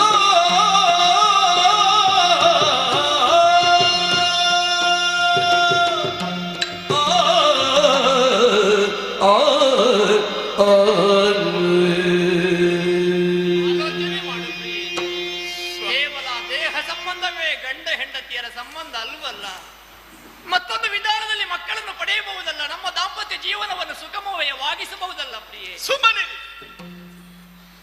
ದೇಹ ಸುಖವನ್ನು ಪಡೆಯಬೇಕು ಎನ್ನುವುದೇ ನನ್ನ ಮೂಲ ಉದ್ದೇಶವಲ್ಲ ಎನ್ನುವ ಹಾಗೆ ನಿಮ್ಮಲ್ಲಿ ಆಡಿ ಸತ್ಸಂತಾನವನ್ನು ಪಡೆಯುವುದು ಮಾರ್ಗವನ್ನು ಹಿರಿಯವರು ಹೇಳಿಕೊಟ್ಟಿದ್ದಾರೆ. ಅಗತ್ಯವಿಲ್ಲ. ಗತಿಸಿ ಹೋದಂತಹ ಘಟನೆಗಳ ಕುರಿತಾಗಿ ಆಡುವುದಕ್ಕೆ ಮುಂದಾಗುತ್ತಾ ಇದ್ದೀವಿ. ಅವರು ಹಾಗೆ ಮಕ್ಕಳನ್ನು ಪಡೆದಿದ್ದಾರೆ, ಇವರು ಹೀಗೆ ಮಕ್ಕಳನ್ನು ಪಡೆದಿದ್ದಾರೆ ಎನ್ನುವ ಹಾಗೆ. ಅಗತ್ಯವಿಲ್ಲ ಸ್ವಾಮಿ, ಅಗತ್ಯವಿಲ್ಲ. ಆ ಯಾವ ವಿಧಾನದಿಂದಲೂ ಮಕ್ಕಳನ್ನು ಪಡೆಯಬೇಕೆನ್ನುವಂತಹ ಆಸೆಯನ್ನು ಹೊತ್ತುಕೊಂಡವಳು ನಾನಲ್ಲ. ಗಂಡ ಹೆಂಡಿನ ಸಮ್ಮಿಲನದಿಂದಲೇ ಮಗುವನ್ನು ಪಡೆಯಬೇಕೆನ್ನುವಂತಹ ಆಸೆ ನನಗಿದೆ. ಅದಾಗುವುದಿಲ್ಲ ಅಂತ ಆವತ್ತೇ ನಿನಗೆ ಹೇಳಿದ್ದೇನಲ್ಲ ಪ್ರಿಯ, ನೀನೇ ಒಪ್ಪಿಕೊಂಡಲ್ವೇ ನನ್ನನ್ನು ಮದುವೆ ಆದದ್ದು. ಹಾಗೆಂದುಕೊಂಡು ಇಂದು ನೀವು ಆಡಿದಂತಹ ಮಾತಿಗೂ ನಾನು ಒಪ್ಪುವುದಿಲ್ಲ ಸ್ವಾಮಿ. ಅಂದು ಒಪ್ಪಿದವಳು ಇವತ್ತು ಯಾಕೆ ಒಪ್ಪುವುದಿಲ್ಲ? ಯಾಕೆ ಅರ್ಥ ಮಾಡಿಕೊಳ್ಳುವುದಿಲ್ಲ ನೀನು? ನನಗೆ ನೀವು ಬೇಕು, ನಿಮ್ಮ ಸುಖ ಬೇಕು. ನಾನು ಇದ್ದೇನೆ, ನಿನ್ನ ಜೊತೆಯಲ್ಲಿ ಇರ್ತೇನೆ. ದೇಹ ಸುಖವನ್ನು ಬಿಟ್ಟು ಬೇರೆ ಏನು ಬೇಕಾದ್ರೂ ಕೇಳು ಪ್ರಿಯೆ. ಆ ಕೊಡುವ ಯೋಗ್ಯತೆ ಚೈತನ್ಯ ನನಗಿಲ್ಲ. ಇಲ್ವಾ? ಇಲ್ಲ. ಇಲ್ವಾ? ಇಲ್ಲ. ಹಾಗಾದ್ರೆ ನನ್ನನ್ನು ಕಳುಹಿಸಿಕೊಡಿ ನನ್ನ ಪುರಕ್ಕೆ, ನಾನು ಹೋಗುತ್ತೇನೆ. ಅಂದ್ರೆ ನನ್ನನ್ನು ಬಿಟ್ಟು ಹೋಗುವೆಯಾ? ನನ್ನನ್ನು ಬಿಟ್ಟು ಹೋಗುವೆಯಾ? ನನ್ನನ್ನು ಕಳುಹಿಸಿಕೊಡಿ. ಬೇಡ ಪ್ರಿಯೆ, ಅಂತಹ ಮಾತನ್ನಾಡಬೇಡ. ನಿನ್ನನ್ನು ಬಿಟ್ಟು ಅರೆಕ್ಷಣವು ಇರುವಂತಹ ಸ್ಥಿತಿಯಲ್ಲಿ ನಾನಿಲ್ಲ. ಒಂದು ವೇಳೆ ನನ್ನನ್ನು ನೀನು ಬಿಟ್ಟು ಹೋದ್ರೆ, ನಿನ್ನ ಅರಮನೆಗೆ ಹೋದ್ರೆ ಅಪ್ಪ ಏನು ಹೇಳಿ ಯಾರು? ಎಷ್ಟು ಪ್ರೀತಿಯಲ್ಲಿ ನಿನ್ನನ್ನು ಮದುವೆ ಮಾಡಿ ಕೊಟ್ಟಿದ್ದಾರೆ, ಸತಿಪತಿಗಳಿಬ್ಬರು ಸಂತೋಷದಲ್ಲಿದ್ದಾರೆ ಎಂಬ ಹಾಗೆ, ಅವರು ಸಂತೋಷದಲ್ಲಿರುವಾಗ ಗಂಡನನ್ನು ಬಿಟ್ಟು ಬಂದಂತಹ ಹೆಣ್ಣು ಎಂಬ ಹಾಗೆ ನಿನಗೆ ಅಪಮಾನ ಬರ್ತದೆ, ಅಪವಾದ ಬರ್ತದೆ. ಹೆಂಡತಿಯನ್ನು ಸಾಕುವುದಕ್ಕೆ ಸಾಧ್ಯ ಇಲ್ಲದಂತಹ ಒಬ್ಬ ಶಿಖಂಡಿ ಎನ್ನುವಂತಹ ಪಾಪ ಕೃತ್ಯವನ್ನು ಮಾಡಿದಂತಹ ಅಪವಾದ ನನ್ನ ಮೇಲೆ ಬರ್ತದೆ. ಹಾಗಾಗಿ ಹೇಳ್ತೇನೆ, ಹೋಗಬೇಡ ಪ್ರಿಯೆ. ಇಲ್ಲ. ಒಂದು ವೇಳೆ ನನ್ನನ್ನು ನೀನು ಬಿಟ್ಟು ಹೋಗುವುದೇ ಹೌದಂತಾದ್ರೆ ಒಂದು ಉಪಾಯ ಮಾಡು. ಏನದು? ನೀನು ಹೋಗುವುದರ ಮೊದಲು ಒಂದಿಷ್ಟು ವಿಷವನ್ನು ಕೊಟ್ಟು ನಿನ್ನ ಗಂಡನನ್ನು ಕೊಂದು ಹೋಗು. ಬಿಟ್ಟು ಹೋಗುವ ಮನಸ್ಸು ಹೇಳಬೇಡ ಪ್ರಿಯೆ. ಇಲ್ಲ, ಮಾತಾಡುವುದರ ಮೂಲಕವಾಗಿ ನನ್ನನ್ನು ಕಟ್ಟಿ ಹಾಕುವುದಕ್ಕೆ ಪ್ರಯತ್ನಿಸುತ್ತಾ ಇದ್ದೀರಾ? ನಿಮಗೆ ವಿಷವನ್ನು ನೀಡಿ ಕೊಂದೆ ಎಂದಾದರೆ ಪುರ ಜನರು ಹೇಳಿ ಯಾರು ಗಂಡನನ್ನು ಕೊಂದಂತಹ ಪಾಪಿ ಎನ್ನುವ ಹಾಗೆ. ಅದಕ್ಕಿಂತಲೂ ನನಗೊಂದಷ್ಟು ವಿಷವನ್ನು ಕೊಡಿ, ನನ್ನನ್ನು ಕೊಲ್ಲಿ, ನಾನಾದರೂ ಸಾಯುತ್ತೇನೆ. ಗಂಡನ ಕಷ್ಟಾಯ ಸುಖದಲ್ಲಿ ಹೆಂಡತಿಯಾದವಳು ಭಾಗಿಯಾಗಿರಬೇಕು. ಷಡ್ಗುಣಗಳು ಅಂತಹ ಹೆಣ್ಣಲ್ಲಿ ಇರುವುದರಿಂದಲೇ ಅವಳನ್ನಲ್ವೇ ಗೃಹಿಣಿ ಅಂತ ಹೇಳುವುದು. ನನ್ನ ಕಷ್ಟ ಏನು ಅನ್ನುವುದು ನನಗೆ ಈಗ ಅರ್ಥವಾಗಿದೆ. ನಾನು ಸಂದಿಗ್ಧತೆ ಏನು ಅನ್ನುವುದನ್ನು ಬಿಚ್ಚು ಮನಸ್ಸಿನಲ್ಲಿ ನಾನು ಹೇಳಿದ್ದೇನೆ. ಕೇವಲ ದೇಹ ಸುಖ, ಅದು ಕೆಸರು ನೀರಿನ ಹಾಗೆ. ಆ ಒಂದು ಕೆಸರು ನೀರನ್ನು ಬಿಟ್ಟು ನಾವು ಒಳ್ಳೆಯ ದಾಂಪತ್ಯವನ್ನು ಮಾಡಬಹುದಲ್ಲ. ಆಗುವುದಿಲ್ಲ. ಹೋಗಬೇಡುವೆ. ಕಾಮ ಎನ್ನುವುದು ಹೆಚ್ಚಾದ ಕ್ರೋಧವಾಗಿ ಪರಿಣಮಿಸುತ್ತದಂತೆ. ಹಾಗಾಗಿ ನೀವು ನಾನು ಕೇಳಿದರೂ ನೀವು ಕೊಡುವುದಿಲ್ಲವಲ್ಲ, ಕೊಡುವುದಕ್ಕೆ ನಿಮ್ಮಿಂದ ಸಾಮರ್ಥ್ಯ ಇಲ್ಲವಲ್ಲ. ಇದ್ದದನ್ನು ಕೊಡಬಹುದು, ಕೊಡುವುದಕ್ಕೆ ಆಗದೇ ಇದ್ರೆ ನಾನು ಷಡ್ಡನಲ್ಲವೇ? ಷಡ್ಡನಾದಂತಹ ನಿಮ್ಮೊಂದಿಗೆ ಇದ್ದು ಸಂತೋಷವನ್ನು ಪಡುವುದಕ್ಕೆ ನನಗೆ ಸಾಧ್ಯ ಉಂಟ ಹೇಳಿ? ಇದಕ್ಕೆ ತಕ್ಕ ಪಾಠ ಏನು ಅಂತ ನಾನು ಅದನ್ನು ಕಲ್ಪಿಸಿಕೊಡುತ್ತೇನೆ, ನಾನು ಕಲಿಸುತ್ತೇನೆ. ಆಗುದಿಲ್ವಲ್ಲ? ನಾ ಕೇಳಿದನ್ನು ಕೊಡುವುದಕ್ಕೆ ಆಗುದಿಲ್ವಲ್ಲ? ಅನುಭವಿಸಲೇಬೇಕು.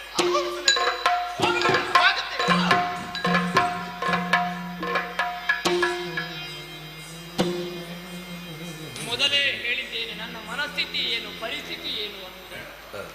ಆದ್ರೆ ಈಗ ಅದು ಯಾವುದನ್ನು ಒಪ್ಪಿಕೊಳ್ಳದೆ ನನ್ನನ್ನು ಬಿಟ್ಟು ಹೋಗಿದ್ದಾಳೆ. ಏನು ಮಾಡೋಣ? ಎಲ್ಲವೂ ದೈವಿಚ್ಛೆ. ನೋಡೋಣ, ಶಿವಾನುಗ್ರಹ ಯಾವಾಗ ನನ್ನ ಪಾಲಿಗೆ ಆಗುತ್ತದೆ.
ಮಾಡಲೇಬೇಕು. ನಮ್ಮ ಸೇನಾಧಿಪತಿ ಬರಲಿ.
ಧರ್ಮ ವೈಭವದಿಂದ ರಕ್ಷಾ ಕವಚದ ಒಳಗೆ ಬದುಕುತ್ತಿರುವ ಸಂಕೇತವಾಗಿ ದಶಾರ್ಣ ರಾಜ ಹಿರಣ್ಯವರ್ಮನ ಈ ಕೀರ್ತಿ ಎಲ್ಲಾ ಕಡೆಯಲ್ಲಿಯೂ ಸಂಚರಿಸುತ್ತಾ ಇತ್ತು. ನಮಗೆ ಕೆಲಸವೇ ಇರಲಿಲ್ಲ. ದಳಪತಿಯಾಗಿ ನಮಗೆ ಇಲ್ಲಿಯವರೆಗೆ ಕೆಲಸ ಇರಲಿಲ್ಲ. ಇಲ್ವೇ ಇಲ್ಲ. ಬುದ್ಧಿಬಲದಿಂದಲೇ ಬದುಕುವಂತ ನಮಗೆ ಸೇನಾಧಿಪತಿ ಅಲಂಕಾರಕ್ಕೆ ಬಾಹುಬಲಕ್ಕೆ ಮಾತ್ರ ಹೊರತು ಉಪಯೋಗಕ್ಕೆ ಬರಲಿಲ್ಲ. ನಾನು ಭಾವಿಸಿದ್ದೆ ನನಗೆ ವೇತನ ತೆಗೆದುಕೊಂಡು ಕೆಲಸ ಇಲ್ಲದೆ ಹೋಗುವಂತಾಗ್ತದೆ ಅಂತ. ಏನು ಅವಕಾಶ? ಪಾಂಚಾಲಕ್ಕೆ ಮಗನಿಗೆ ಹಾಳಾಯಿತು. ಏನಾಯ್ತು? ನನ್ನ ಮಗಳ ಬಾಳ ಹಾಳಾಯಿತು. ಅದಕ್ಕೆ ಅವ ಗಂಡು ಸಲ್ಲವಂತೆ, ಅವ ಬಶ್ಶಿ ಖಂಡಿ ಹೆಸರಿಗೆ ಸರಿಯಾಗಿ ಅವರ ವರ್ತನೆ ಆಯಿತು ಅಂತೆ. ಮಗಳು ದುಃಖದವನಿಗೆ ಹೇಳಿಕೊಡಿಸಿದ್ದಾಳೆ. ಮಗಳಿಗೆ ಬೇಕಾದ ದೇಹ ಸುಖ ಕೊಡುವುದಕ್ಕೆ ಅವನಿಗೆ ಆಗುವುದಿಲ್ಲಂತೆ. ದೃಪದ ಮೋಸ ಮಾಡಿದ. ಇದನ್ನು ನೀವು ಮೆಲ್ಲ ಹೇಳುವುದಲ್ಲ. ಇದು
ಹೆಣ್ಣಿನ ಬಾಳ ಹಾಳು ಮಾಡಿದೆ ಅಂತ ಯಾರು ಹೇಳಿದ್ರಿ? ನಾನೇ ಹೇಳಿದ್ದು, ಬೇರೆ ಯಾರು ಹೇಳುದು? ಹೇಗೆ ಹೇಳುವೆ?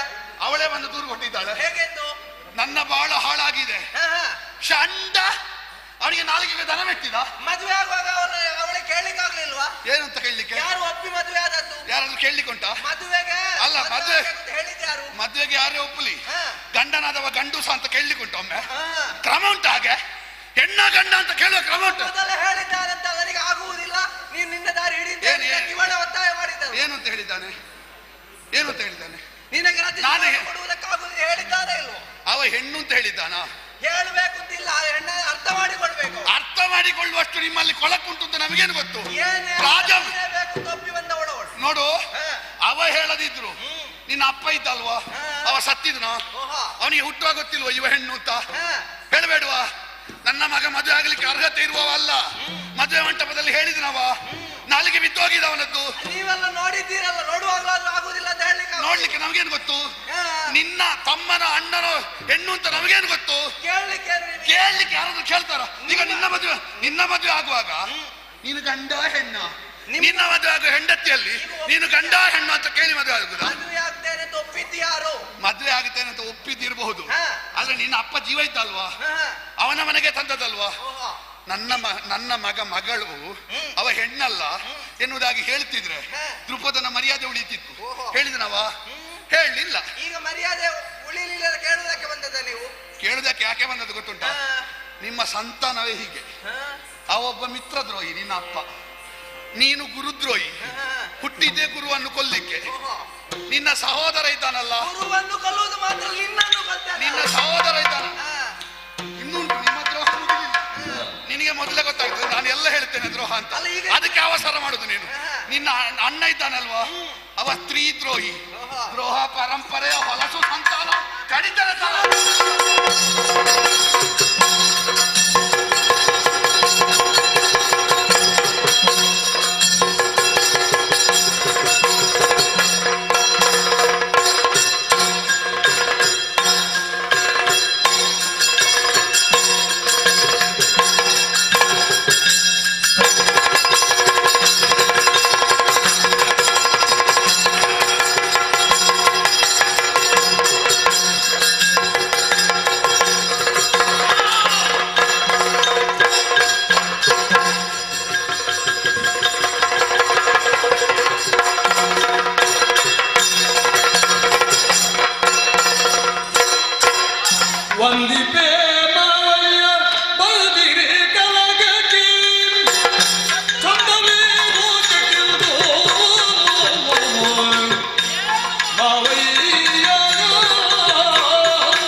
ಹೆಣ್ಣು ಕೊಟ್ಟ ಮಾವ ಕಣ್ಣು ಕೊಟ್ಟ ದೇವರಿಗೆ ಸಮಾನ.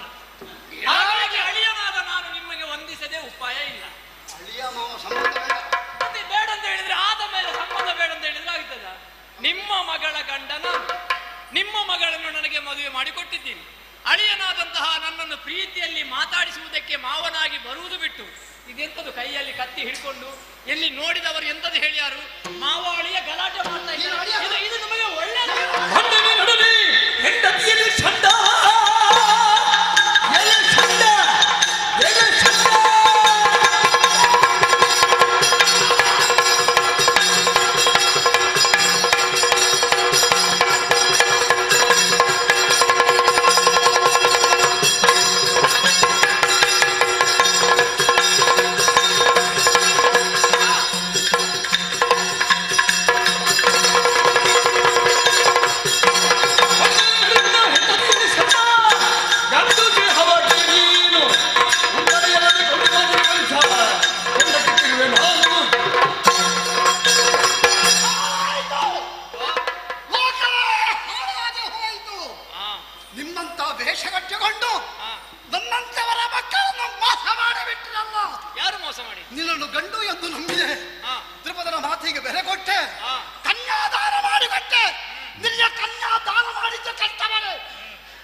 ಮಾಡೋದು ಹೇಳು. ಈ ಮೋಸ ನನಗೆ ಮೊದಲೇ ಗೊತ್ತಾಗ್ತಿದ್ರೆ ಪ್ರಕರಣವೇ ಬೇರೆ ಆಗ್ತಿತ್ತು. ಸತ್ಯ ಸತ್ಯ ಎಂದು ನಾನು ನಂಬಿಕೆಟ್ಟೆ. ಒಂದು ಮಾತು ಹೇಳ್ತೇನೆ, ಇನ್ನು ಮುಂದೆ ನನ್ನ ಮಗಳ ಸಹವಾಸಕ್ಕೆ ಬಂದ್ರೆ ನಮ್ಮ ಮಗಳಿಗೆ ನಾನು ತಂದೆ ತಾಯಿ ಇದ್ದೇವೆ, ನಾವು ನೋಡಿಕೊಳ್ಳುತ್ತೇವೆ. ಅಳಿಯ ಮಾವ ಸಂಬಂಧ ಬಿಟ್ಟು ಬಿಡು. ಮರ್ಯಾದೆ ನೀನು ಹೋಗುತ್ತಾ, ನಿನ್ನ ತಲೆ ಕಡಿಬೇಕ.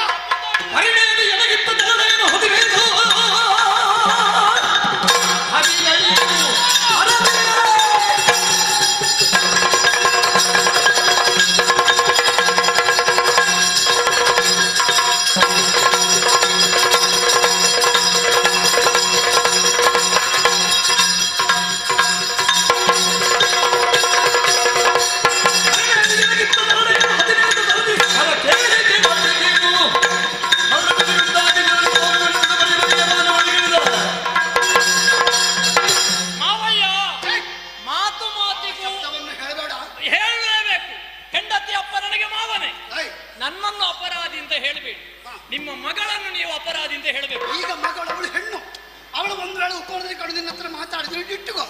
ನಿನಗೆ ವೈಯಕ್ತಿಕವಾದಂತಹ ಏನಾದ್ರೂ ದೋಷಗಳಿದ್ರೆ ನಿನಗೆ ಅವಳನ್ನು ಹೇಳಬಹುದಿತ್ತಲ್ಲ. ಅಲ್ಲಿ ಆದ ಮಾತುಕತೆಯನ್ನು ಹೇಳ್ತೇನೆ ಕೇಳಿ. ಏನು ಮಾತುಕತೆ? ಕರ್ಣಿಕೇಶ್ವರ ಗುಡಿಯಲ್ಲಿ ನಾನು ಮಲಗಿದಾಗ ನನ್ನನ್ನು ಬರಿಸಿದವಳು ನಿಮ್ಮ ಮಗಳು. ಇಲ್ಲಿ ಕೇಳಿ, ನನ್ನ ರೂಪವನ್ನು ಕಂಡು ಮದುವೆ ಆಗಬೇಕು ಅಂತ ಹೇಳಿದಾಗ ಸ್ಪಷ್ಟವಾಗಿ ಹೇಳಿದ್ದೇನೆ, ನಿನಗೆ ದೇಹ ಸುಖವನ್ನು ಕೊಡುವುದಕ್ಕೆ ನನಗೆ ಸಾಧ್ಯ ಇಲ್ಲ. ನಿನ್ನ ಅಪ್ಪನಲ್ಲಿ ಹೇಳಿ ನಿನಗೆ ಅನುರೂಪನಾದ ಬೇರೆಯವರನ್ನು ಮದುವೆಯಾಗು ಅಂತ ಹೇಳಿದಾಗ ಅವಳೊಂದು ಮಾತು ಹೇಳಿದ್ದಾಳೆ. ಹೇಳುವುದು ಕೇಳಿ, ಕೇವಲ ದೇಹದ ಕಾಮವಾಸನೆಯನ್ನು, ತುಚ್ಛ ಕಾಮವನ್ನು ಬಯಸಿ ನಿಮ್ಮನ್ನು ಮದುವೆ ಆಗುವುದಕ್ಕೆ ಬರುವುದಲ್ಲ, ಅದನ್ನು ನಾನು ನಿಮಗೆ ಬೇಕಾಗಿ ಬಿಡ್ತೇನೆ, ನೀವು ನನ್ನ ಜೊತೆಯಲ್ಲಿದ್ರೆ ಸಾಕು ಅಂತ ನಿಮ್ಮ ಮಗಳು ಹೇಳಿದ ಮೇಲೆ ನಾನು ಮದುವೆ ಆಗುವುದಕ್ಕೆ ಒಪ್ಪಿದ್ದು. ನನ್ನ ವಿಷಯವನ್ನು ಅವಳಲ್ಲಿ ಸ್ಪಷ್ಟವಾಗಿ ಹೇಳಿದ್ದೇನೆ. ದೇಹ ಸುಖವನ್ನು ತೊರೆಯುತ್ತೇನೆ ಅಂತ ಅಂದು ಹೇಳಿದ ನಿಮ್ಮ ಮಗಳು ಇವತ್ತು ಬಂದು ಸುಖ ಕೊಡು ಅಂತ ಕೇಳಿದ್ರೆ ನಾನು ಹೇಗೆ ಸುಖ ಕೊಡು? ಶಿಖಂಡಿ, ಅವಳು ಏನು ಹೇಳಿದ್ದಾಳೆ ನಿನ್ನತ್ತೆ? ತುಚ್ಛ ಕಾಮಕ್ಕಾಗಿ ನಿಮ್ಮನ್ನು ಬಯಸಿದ್ದಲ್ಲ, ನಿಮಗೆ ಬೇಕಾಗಿ ದೇಹ ಸುಖವನ್ನಾದ್ರೂ ತೊರೆದು ನಿಮ್ಮ ಜೊತೆಯಲ್ಲಿರ್ತೇನೆ. ತುಚ್ಛ ಕಾಮವನ್ನು ಬಯಸಿದ್ದಲ್ಲ ಅಂತ ಹೇಳಿದ್ರೆ ಸತ್ಪುತ್ರನನ್ನು ಕರೆಸು ಎಂಬುದರ ಅರ್ಥ. ಸತ್ಪುತ್ರನನ್ನು ಕರೆಸಬೇಕು ಅಂತಾದ್ರೆ ಗಂಡು ಹೆಣ್ಣುಗಳ ಮಿಲನವೇ ಆಗಬೇಕು ಅಂತ ಇಲ್ಲ. ನಿನಗೆ ಅದು ಆಗದೆ ನಿನಗೆ ಅದರ ಸ್ಪಷ್ಟ. ನೀನು ಯಾಕೆ ವಕ್ರವಾಗಿ ಮಾತಾಡಿದ್ದು? ಯಾವುದು ವಕ್ರವಾಗಿ ಮಾತಾಡಿದ? ಈಗ ದೇಹ ಸುಖವನ್ನು ಕೊಡುವುದಕ್ಕೆ ಆಗುವುದಿಲ್ಲ ಅಂತ ಹೇಳಿದ್ದು ವಕ್ರದಲ್ಲಿ ಆಗುತ್ತದೆ. ಅದು ನೇರ ದಾರಿಯಲ್ಲಿ ಹೇಳಿದ್ದೇನೆ. ನಿನ್ನ ಒಂದು ವೇಳೆ ನಿಮ್ಮ ಹುಡುಗ ತೊಡುಗೆಗಳೇನಿದು? ಅಯ್ಯೋ, ಏನಿದು? ಏನು ಏನು ಇದು ಗಂಡಸರ ಹುಡುಗ ತೊಡುಗೆ? ಹೌದಾ? ಹೌದು. ಯಾಕೆ? ನನ್ನ ಅಪ್ಪ ಹಾಕಿದ್ದು. ನನ್ನ ಅಪ್ಪನಿಗೆ ನಾನು ಹೆಣ್ಣಾಗಿಯೇ ಹುಟ್ಟಿದ್ದು. ನೋಡು, ನಾನು ಹೇಳುವುದು ಕೇಳಿ, ನಿನಗೆ ನೇರವಾಗಿ ನನ್ನ ಮಗಳಲ್ಲಿ ಹೇಳಲಿಕ್ಕೆ ಆಗದೇ ಇದ್ರೆ, ಅಂತದ್ದು ಸಂಕೋಚ ಇದ್ರೆ ನಿನ್ನ ಅಪ್ಪನಲ್ಲಿ ಆದ್ರೂ ಹೇಳ್ಬೇಕಿತ್ತು. ಅಪ್ಪ ನನಗೆ ಹೊರ ಕಳಿಸಿದ ಯಾಕೆ? ಸ್ವಲ್ಪ ಅರ್ಥ ಮಾಡಿ ಮಾಡಿಕೊಂಡು ಮಾತಾಡಿ. ನಾನು ಹೇಳಿದ ಅರ್ಥ ಆಯ್ತಾ ನಿಮಗೆ? ನಿಮ್ಮ ಮಗಳಲ್ಲಿ ಹೇಳಿದ್ದೇನೆ, ಅಪ್ಪನಲ್ಲಿ ನಾನು ಹೇಳಬೇಕು ಅಂತ ಇಲ್ಲ. ಅಪ್ಪ ಪರಮೇಶ್ವರನಲ್ಲಿ ಪ್ರಾರ್ಥಿಸಿದ್ದು ಹೇಗೆ? ನನಗೆ ಒಬ್ಬ ಮಗುವನ್ನು ಕರುಣಿಸಿ ಅಂತ ಹೇಳುವಾಗ ಹೆಣ್ಣು ಮಗುವಾಗುತ್ತದೆ. ಹಾಗೆ ಹೆಣ್ಣು ಮಗುವಾದಂತ ಇವ ಮುಂದಕ್ಕೆ ಪುಂಸತ್ವವನ್ನು ಪಡೆಯುತ್ತಾನೆ ಎಂಬುದಾಗಿ ಹೇಳಿದ ಕಾರಣವೇ ಮುಂದೆ ಪುರುಷತ್ವ ಬರ್ತದೆ ಅನ್ನುವ ಕಾರಣಕ್ಕಾಗಿ ನನಗೆ ಗಂಡುಡುಗೆಯನ್ನು ನನ್ನ ಅಪ್ಪ ತೊಡಿಸಿದ್ದು. ಅಪ್ಪನಲ್ಲಿ ಹೋಗಿ ಹೇಳಲಿಕ್ಕಿಲ್ಲ. ನಿಮ್ಮ ಮಗಳಲ್ಲಿ ಮೊದಲೇ ಹೇಳಿದ್ದೇನೆ, ಒಪ್ಪಿ ಮದುವೆ ಆದವಳು ಅವಳು, ಅಂದು ಒಪ್ಪಿದವಳು ಈಗ ಬಂದು ದೇಹ ಸುಖ ಕೊಡು ಅಂತ ಹೇಳಿದ್ರೆ ಕೊಡುವುದಕ್ಕೆ ನಿನ್ನ ತಪಸ್ಸ ಈಶ್ವರ ಪ್ರತ್ಯಕ್ಷವಾಗಿ ನೀನು ಹೊರ ಮಾಡಿದದ್ದು ಇದು ನಮಗೊತ್ತಿದೆಯೇ? ನಾವು ಶ್ರೀಕಾರಜ್ಞಾನಿಗಳಲ್ಲ. ಬೇಡ, ಅದು ನಿಮಗೆ ಬೇಕಂತಲೂ ಇಲ್ಲ. ನಿಮ್ಮ ಮಗಳೇ ಒಪ್ಪಿದ ಕಾರಣ ನಾನು ಮದುವೆ ಆಗಿದ್ದೇನೆ. ಅವಳಿಗೆ ಪುತ್ರನನ್ನು ಪಡೆಯಬೇಕನ್ನುವಂತ ಉದ್ದೇಶ ಉಂಟುಂತಾದ್ರೆ ಮೊದಲೆಲ್ಲ ಗಂಡು ಹೆಣ್ಣಿಗಳ ಸಮ್ಮಿಲನದಿಂದ ಮದುವೆ ಆದದ್ದೇ ಪುತ್ರನನ್ನು ಪಡೆದದ್ದಲ್ಲ, ಸಂಕಲ್ಪ ಸೃಷ್ಟಿ ಅನ್ನುವುದಿತ್ತು. ಈಗವೂ ಕೂಡ ಮಂತ್ರದಿಂದಲೂ ದೈವಾರಾಧನೆಯಿಂದಲೂ ಮಕ್ಕಳನ್ನು ಪಡೆಯುವುದಕ್ಕೆ ಸಾಧ್ಯವಾಗುತ್ತದೆ. ಸಂಕಲ್ಪ ದೃಷ್ಟಿಯಿಂದ ಪಡೆದದ್ದು ಯಾಕೆ? ಆ ಪುರಾಣದಲ್ಲಿ ಅದನ್ನು ಕಥೆ ಹೇಳು. ಯಾಕೆ? ಈಗ ದಶರಥ ಆಗಲಿ ಉಳಿದವರು ಯಾರೇ ಆಗಲಿ ಅವರು ಯಾಕಾಗಿ ಮಕ್ಕಳನ್ನು ಪಡೆದರು? ಮಕ್ಕಳಾಗಲಿಲ್ಲ ಅನ್ನುವ ಕಾರಣಕ್ಕಾಗಿ ಮತ್ತೊಂದು ಪದ್ಧತಿ. ಅವರಿಗೆ ಹೆಂಡತಿಯನ್ನು ಪಡೆಯಲಿಕ್ಕೆ ಆಗದೇ ಇದ್ದ ಕಾರಣ. ಹೌದು, ನಾನು ಹೇಳ್ತದೆ ಏನು? ಹೆಂಡತಿಯಲ್ಲಿ ಮಗುವನ್ನು ಪಡೆಯುವುದಕ್ಕೆ ಆಗದೇ ಇದ್ದ ಕಾರಣ ದಶರಥನೋ ಅಂಜನೆಯೋ ಕುಂತಿಯೋ ಮಾದ್ರಿಯೋ ಮಾಡಿದಂತ ದಾರಿಯನ್ನು ನಾವು ಕ್ರಮಿಸೋಣ. ಈಗ ನೀನು ನಮ್ಮಲ್ಲಿ ಹೇಳಿದಿಲ್ಲ, ಈಶ್ವರನ ವರ ಉಂಟು, ಅದನ್ನು ನನ್ನ ಮಗಳಲ್ಲಿ ಹೇಳಿದ್ಯಾ? ಯಾವುದು ಹೇಳಿದ್ಯಾ? ಯಾವುದು? ಈಶ್ವರನ ವರ ಉಂಟು ಅಂತ ನನ್ನಲ್ಲಿ ಹೇಳಿದಿಲ್ಲ? ನನ್ನಲ್ಲಿ ಹೇಳಿದ್ಯಲ್ಲ. ಕ್ರಮೇಣ ನನ್ನ ಮಗ ಏನಾಗ್ತಾನೆ? ಪುರುಷತ್ವವನ್ನು ಪಡೀತಾನೆ. ಇದು ಈಗ ನಮ್ಮಲ್ಲಿ ಹೇಳಿದ್ದು. ನನ್ನ ಮಗಳನ್ನು ಆ ಮಾತನ್ನು ಹೇಳಿ ನನ್ನ ಮಗಳ ಮಗಳಲ್ಲಿ ಸ್ಪಷ್ಟವಾಗಿ ಹೇಳಿ. ಏನನ್ನು ಹೇಳಿದ್ದು? ನಿನಗೆ ದೇಹ ಸುಖ ಕೊಡುವುದಕ್ಕೆ ಆಗುವುದಿಲ್ಲ. ಈಶ್ವರನಿಂದ ವರ ಪಡೆದ ವಿಚಾರ. ಈಶ್ವರನ ವರ ಯಾಕೆ? ಈಗ ನಿನ್ನ ಮಗಳು ಕೇಳಿದ್ದೇನು? ಈಗ ನನ್ನಲ್ಲಿ ಹೇಳಿದ್ಯಲ್ಲ ನೀನು. ನಿನ್ನ ಆ ವರದ ವಿಚಾರವನ್ನೇ ಅವಳಲ್ಲಿ ಹೇಳುತ್ತಿದ್ದೆ. ವರದ ಬಗ್ಗೆ ಅವಳಲ್ಲಿ ನನ್ನಲ್ಲಿ ಯಾಕೆ ಹೇಳಿದ್ದು? ಕೇಳು. ನನ್ನ ಮಗಳನ್ನು ಸಮಾಧಾನ ಮಾಡಬೇಕಿದ್ರೆ ನನ್ನ ಮಗಳ ಹತ್ರ ನಾನು ಸಮಾಧಾನ ಪಡಿಸಿ ನನ್ನ ಮಗಳನ್ನು ನಾನು ಸಮಾಧಾನ ಪಡಿಸಲಿಲ್ಲ. ಮದುವೆಯೇ ಆಗುವುದಿಲ್ಲ ಅಂತ ಹೇಳಿದಾಗ ನಾ ಹೇಳುದು ಕೇಳು, ಮದುವೆಯೇ ಆಗುವುದಿಲ್ಲ ಅಂತ ಹೇಳಿದಾಗ ನಿನ್ನ ಮಗಳೇ ಒಪ್ಪಿ ಬಂದದ್ದು ನನಗೆ ದೇಹ ಸುಖ ಬೇಡ ಅಂತ ಅಂದು ಹೇಳಿದವಳು ಈಗ ದೇಹ ಸುಖ ಕೊಡ್ಬೇಕು ಅಂತ ಹೇಳಿದ್ರೆ ಏನಾಗ್ತದೆ ನೋಡು. ಅದರ ಅರ್ಥ ಏನು? ನಿಮ್ಮ ಮಗಳಿಗೆ ಸರಿಯಾಗಿ ಬುದ್ಧಿ ಬೆಳೆಯಲಿಲ್ಲ ಅಂತ. ಮಕ್ಕಳಿಗೆ ಬುದ್ಧಿ ಬೆಳೆಯಲಿಲ್ಲ ಅಂದ್ರೆ ಅಪ್ಪನಿಗೆ ಬುದ್ಧಿ ಬೆಳೆಯಲಿಲ್ಲ. ಅದನ್ನು ಸ್ಪಷ್ಟವಾಗಿ ಹೇಳಬೇಕು. ಈಗ ನನ್ನಲ್ಲಿ ಹೇಳಿ ಕಾಲಕ್ರಮೇಣ ಪುರುಷನಾಗುವಂತ ಯೋಗ ಇದೆ ಅಂತ ಈಶ್ವರ ದೇವರ ವರ ಇದೆ ಎಂಬುದು ನನ್ನಲ್ಲಿ ಹೇಳಿ ಅದನ್ನು ನನ್ನ ಮಗಳಲ್ಲೇ ನೀವು ಸ್ಪಷ್ಟವಾಗಿ ಹೇಳ್ತಿದ್ರೆ ಅವಳು ಧೈರ್ಯ ತಾಳ್ತಿದ್ರು. ನೀನು ಅದನ್ನು ಹೇಳಿಲ್ಲ. ಆದ ಕಾರಣ ಇಂತಹ ಆಗ ಹೇಳಿಲ್ಲ ಅಲ್ಲ, ಆಗ ಹೇಳಿಲ್ಲ. ಈಗ ಇಬ್ರು ಒಟ್ಟಿಗೆ ಹೋಗಿ ಹೇಳುವ. ಯಾಕೆ ನಿನಗೆ ಜೀವ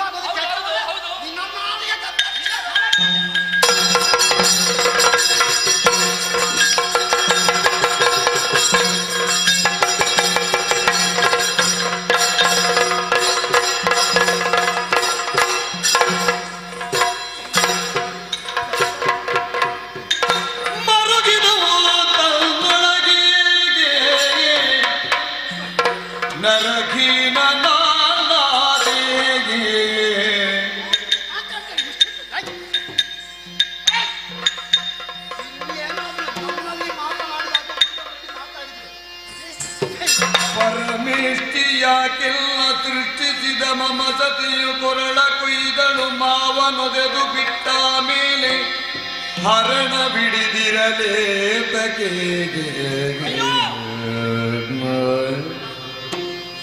ಧರೆಯುಳ್ಳು ಮುಡಿದೆ ಪರಮೋ ಹರನ ನುಡಿಸುತ್ತ ಪರಮ ಮುಕ್ತಿಯ ಪಡೆದೇನೆಂದು ನಿಶ್ಚಯಿಸಿದ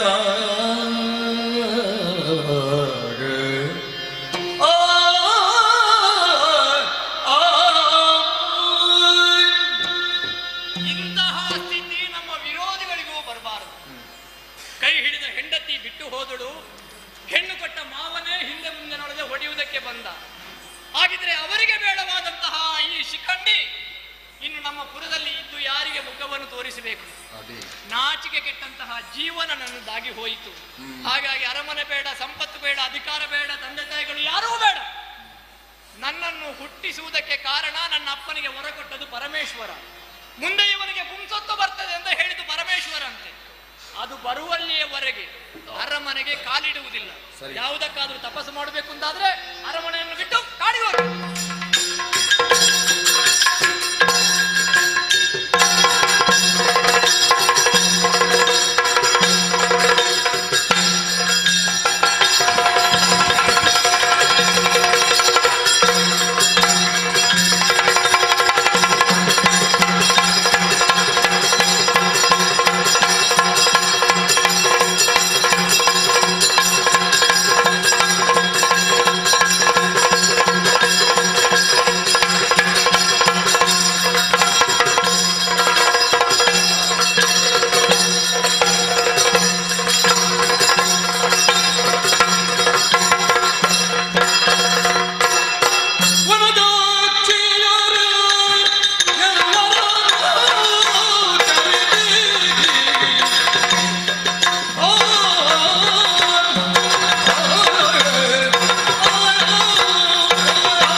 ಸಂಚಾರ ಪರಿಕಿಸುವ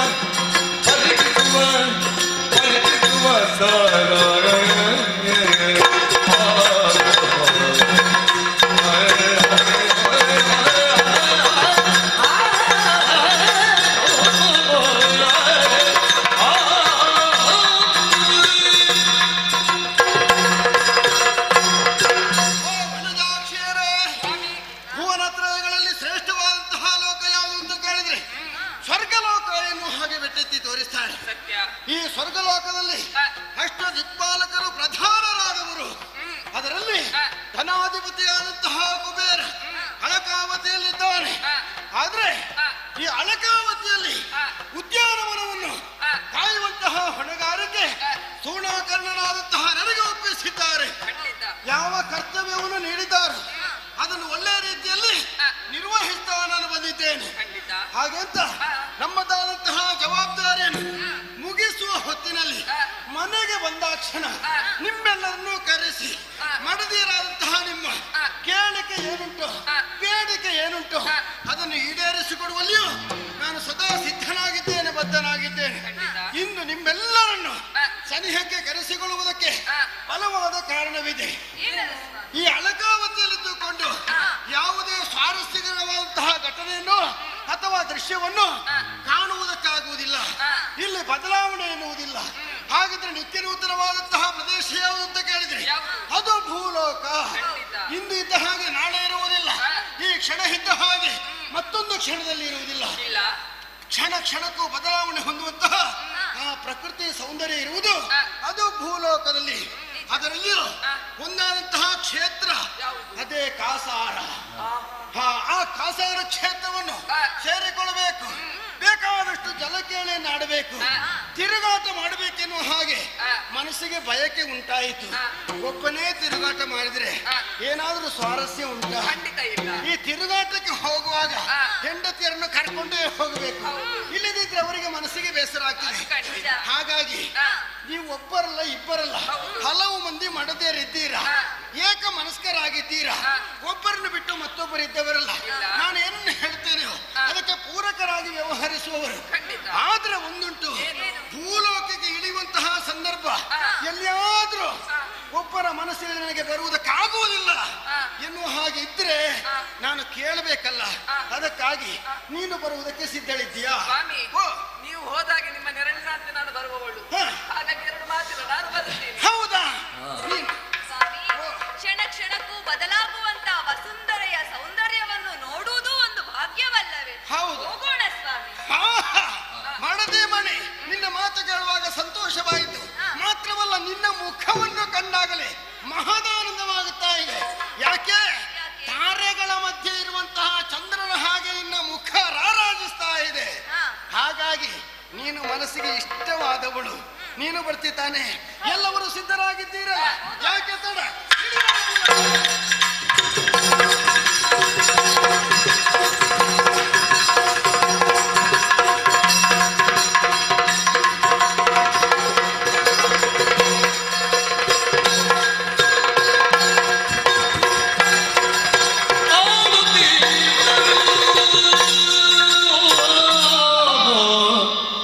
ಗಡಗತಿ ಸ್ತ್ರೀಯರು ಮಾತಾಡಿಕೊಳ್ಳುತ್ತ ನೋಡಿ ಆಡಿದಿದ್ದರು, ಜಲದಲ್ಲಿ ಆಡುತ್ತಿದ್ದರು.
ತಾಳಗಳು ಆಡುತ್ತ ಏಳು ಬೀಳು ತಿಳಿದು ಕಾಲ ಕಳೆದು ಮುಳುಗಿಸುತ್ತ ಆಡುತ್ತಿದ್ದರು ಕೇಳಿಯ ಆಡುತ್ತಿದ್ದರು ಜಲಗಿರಿಯಾಡುವ ಭಾರತೀ ಭಾರತೀ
ನಿಮಗೆ ಆಡಬೇಕೆನ್ನುವ ಹಾಗೆ ಮನಸ್ಸಿರಬಹುದು, ಆದ್ರೆ ನನ್ನ ವಯಸ್ಸಿನ ವರಿಷ್ಠತೆಯನ್ನು ಗೊತ್ತುಂಟಲ್ಲ ನಿಮಗೆ. ವಯಸ್ಸಾದ್ರೂ ನಿಮ್ಮ ಕೆಲಸ ಕಮ್ಮಿ ಆಗಲಿಲ್ಲ ಅಲ್ವಾ? ಕೆಲಸ ಕಡಿಮೆ ಆಗುದು ಹೇಗೆ? ಯಾಕೆ ಕಡಿಮೆ ಆಗುದಿಲ್ಲ? ಯಾಕೆ? ನಾವು ಮಾತ್ರ ಇರುವುದಲ್ಲ, ನಮ್ಮನ್ನು ನೋಡುವುದಕ್ಕೆ ಕೆಲವು ಮಂದಿಗಳು ಬಂದಿಲ್ಲ. ಎಷ್ಟು ಮಂದಿ ಇದ್ದಾರೆ? ಹೌದು, ಅವರಿಗೆ ನಿರಾಶೆ ಆಗಬಾರ್ದಲ್ಲ. ಹೇಗೂ ಬಂದಿದ್ದೇವೆ, ಸ್ವಲ್ಪ ಹೆಚ್ಚು ಹೊತ್ತು. ಇನ್ನು ಬೇಡ, ಸಾಕು. ನನಗಂತೂ ನೀರಾಟದಲ್ಲಿ ತೃಪ್ತಿಯನ್ನು ಅನುಭವಿಸಿದ್ದೇನೆ.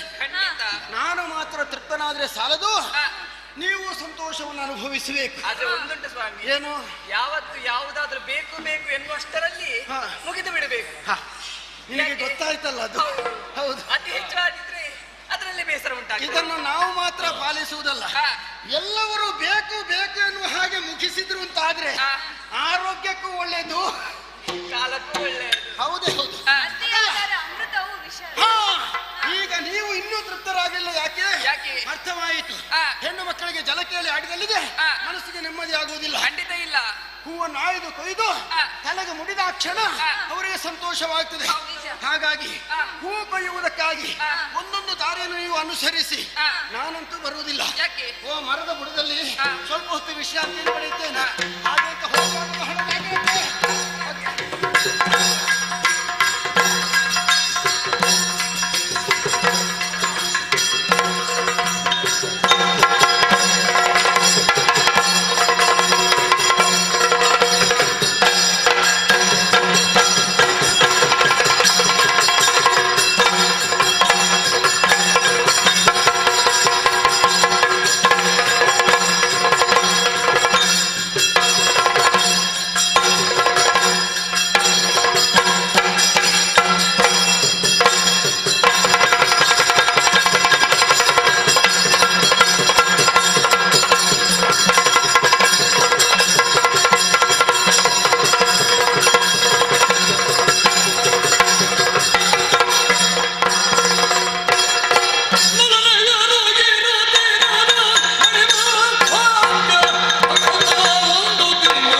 ಹೇಗೆ ಸ್ವಸಾಮರ್ಥ್ಯದ ಮೂಲಕವಾಗಿ ಅನಕಾನಂದ ಅನ್ನುವಂತ ಗುಂಡಾರಣ್ಯದಲ್ಲಿ ಅದೆಷ್ಟೋ ಮಂದಿ ಸುರವೀರರನ್ನೆಲ್ಲ ಸೇರಿಸಿಕೊಂಡು ಅವರಿಗೆಲ್ಲ ನಾಯಕನಾಗಿ ಮೆರೆಯುತ್ತಾ ಇದ್ದೇನೆ. ಆದರೆ ಮನಸ್ಸಿನಲ್ಲಿ ಬೇಸರ ಉಂಟು ಸ್ವಾಮಿ. ಈ ಗುಂಡಾರಣ್ಯದಲ್ಲಿ ನೋಡಿದ್ದನ್ನೇ ನೋಡು, ಅನುಭವಿಸಿದ್ದನ್ನೇ ಅನುಭವಿಸುವುದು. ಇವತ್ತು ಹಾಗಲ್ಲ, ಒಂದು ತೀರ್ಮಾನ ಮಾಡಿದ್ದೇನೆ. ಸರಿಯಾದಂತಹ ಸಮಯವನ್ನು ಒಂದು ತೀರ್ಮಾನಿಸಿ ಒಂದು ಕಾಡಿನಲ್ಲಿ ನೇರವಾಗಿ ತಿರುಗಾಟ ಮಾಡಬೇಕು ಅಂತ. ವಿಳಂಬ ಯಾಕೆ?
ಮಾತಾಡ್ತಾ ನನಗೆ ಹೊತ್ತು ಹೋದದ್ದೇ ಗೊತ್ತಾಗಲಿಲ್ಲ. ನೀವು ನಿಲ್ಲಿಸ್ಲಿಲ್ಲ ಅದಕ್ಕೆ. ಎಂತದ್ದು ನಿಲ್ಲಿಸುವುದು? ನಾನು ನಿಲ್ಲಿಸಿದ್ದಲ್ಲ, ನೀವು ನಿಲ್ಲಿಸಿದ್ದು ಹಿಂದಿನಿಂದ. ನನಗೆ ಅಮಮ ಎಷ್ಟು ಸುಂದರಿಯರು ಆಗಮಿಸಿ ವನದಲ್ಲಿ ಅಮಮ ಅಮಮ ಅರವಿ ಅಮಮ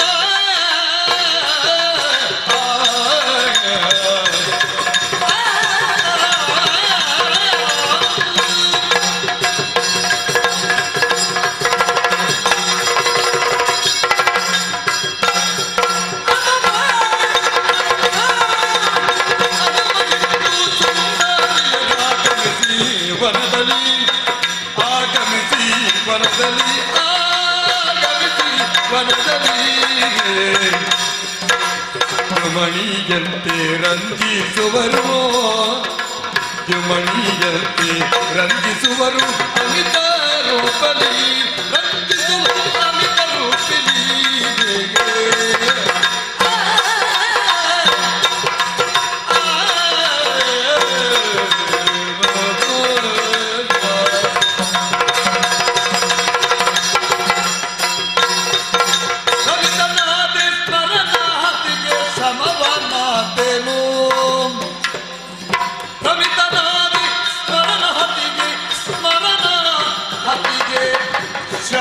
ಶ್ರಮವಾನಾತೆನು ವಿಮಲೆಯರಾರುಂದರಿಯ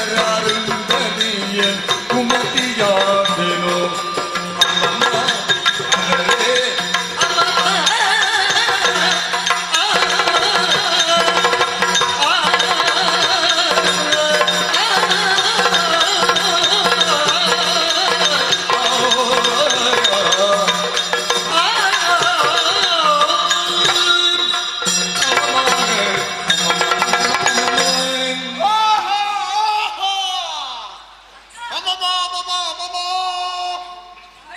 ಒಂದೊಮ್ಮೆಗೆ ನನ್ನನ್ನೇ ನಾನು ಮರೆತು ಬಿಟ್ಟನಲ್ಲ.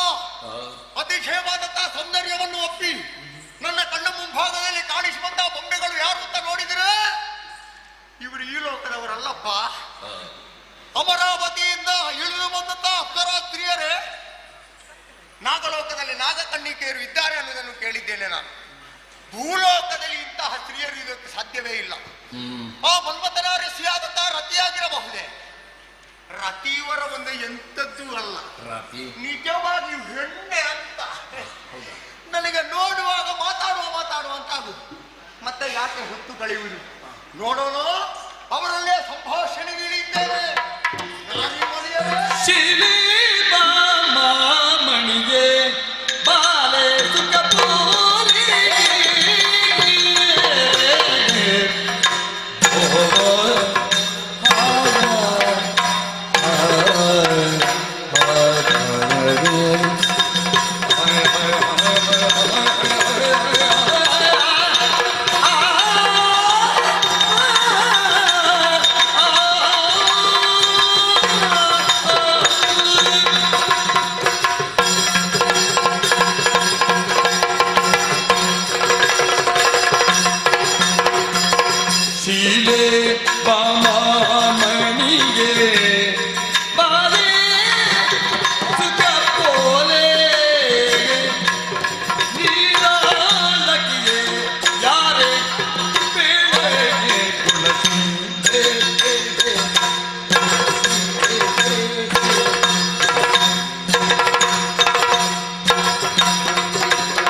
ಜಾಲೆ ನಾನು ದಾತು ಕುಂದಿಗೆ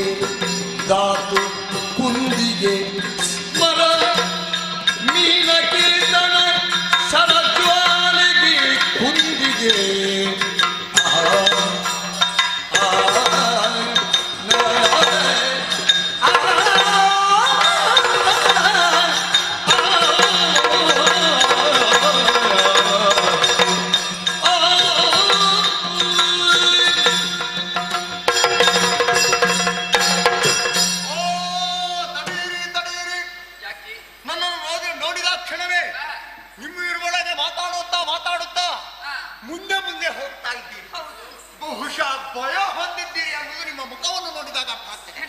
ಬಾಲೆಯರೇ, ಭಯ ಪಡಬೇಡಿ. ಯಾಕಂದ್ರೆ ನಮಗೊಂದು ನಿಧಾನ ಗತಿಯಲ್ಲಿ ಮಾತಾಡಿ ಅಭ್ಯಾಸ ಇಲ್ಲ. ಹಾಗೆ ನಮಗೆ ಹೆಣ್ಣು ಮಕ್ಕಳನ್ನು ಕಂಡಾಗ ವಿಧ ವಿಧವಾಗಿ ಬಣ್ಣಿಸುವುದಕ್ಕೆ ಬರ್ತದೆ. ಆದ್ರೆ ಈ ಸಮಯದಲ್ಲಿ ನನ್ನಲ್ಲಿ ಶಬ್ದವೇ ಇಲ್ಲ. ಏನು ರೂಪ ನಿಲ್ಲದ್ದು ಅಂದರೆ ಉಂಗುರ ಹಾಕಿ ಉಂಗುರ ತೆಗೆಯಬಹುದು. ಬ್ರಹ್ಮದೇವರ ವಿನೂತನವಾದಂತಹ ಸೃಷ್ಟಿಯಲ್ಲಿ ಮೆಚ್ಚಲೇಬೇಕು. ಅಂದದ ಚಂದದ ಕಂದುಳ್ಳಿಯನ್ನು ನನ್ನ ಕಣ್ಣು ಮುಂಭಾಗದಲ್ಲಿ ಕಳುಹಿಸಿಕೊಟ್ಟಿದ್ದಾನೆ. ನಾಳಿನ ದಿವಸ ಬ್ರಹ್ಮ ನನಗೆ ಸಿಕ್ಕಿದ್ರೆ ಅವನಿಗೊಂದು ಕೃತಜ್ಞತೆ ಸಲ್ಲಿಸುವುದಕ್ಕೆ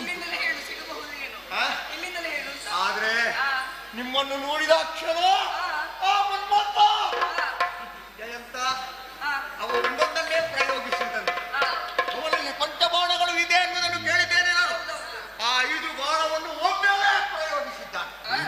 ಆದ್ದರಿಂದಲೇ ಎಂತದ್ದು ಅಹುದೇ. ಆದ್ದರಿಂದಲೇ ದೇಹದಲ್ಲಿ ಒಂದು ರೀತಿಯಾದಂತಹ ಬದಲಾವಣೆ ನನಗೆ ಬೇಕು ಅನಿಸುವುದು. ಮತ್ತೆ ನಮ್ಮದೊಂದು ಕ್ರಮ ಉಂಟು. ಬೇಕು ಅಂತಾದ್ರೆ ಅದನ್ನು ಬಿಟ್ಟು ಹೋಗುವ ಕ್ರಮ ಇಲ್ಲ. ಹಾಗಾಗಿ ನಮ್ಮೊಳಗೆ ವಾದ ಯಾಕೆ? ಈ ಸಮಯದಲ್ಲಿ ಅತಿಶಯವಾದಂತಹ ರೂಪವನ್ನು ಹೊಂದಿದ್ದೇನೆ. ನೀನು ಅವಳಲ್ಲ, ನೀನು ಎನ್ನಲ್ಲ, ಹೌದಲ್ಲ?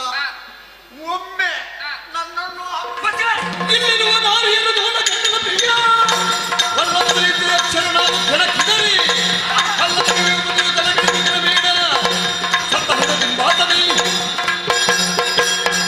ಹೌದೇನು?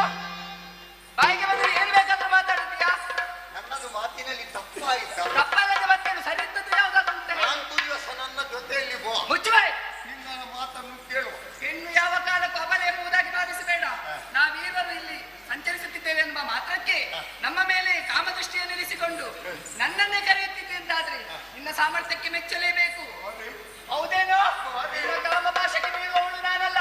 ನೀನು ಬಂದ ಹಾಗೆ ನಡೆದರೆ ಲೇಸು, ಇಲ್ಲದಿದ್ದರೆ ಪರಿಣಾಮ ನೆಟ್ಟಗಿರುವುದು.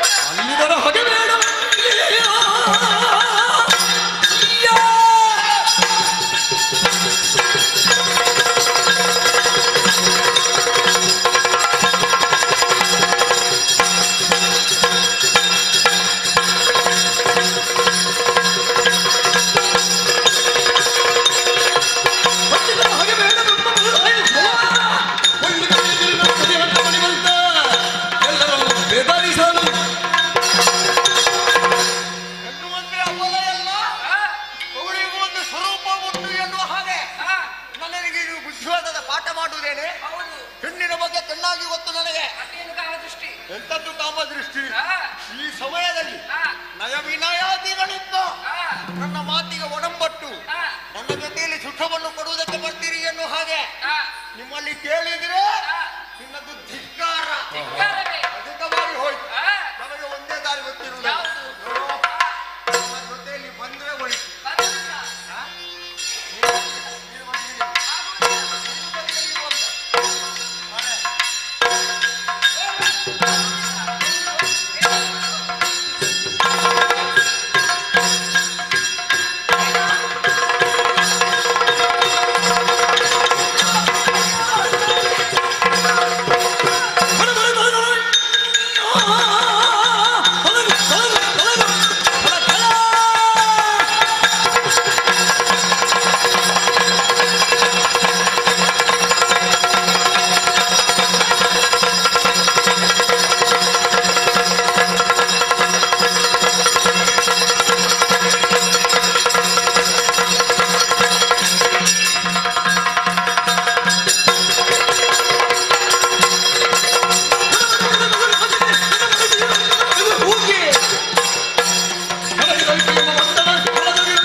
ಸ್ವೀಕರಿಸಬೇಕು.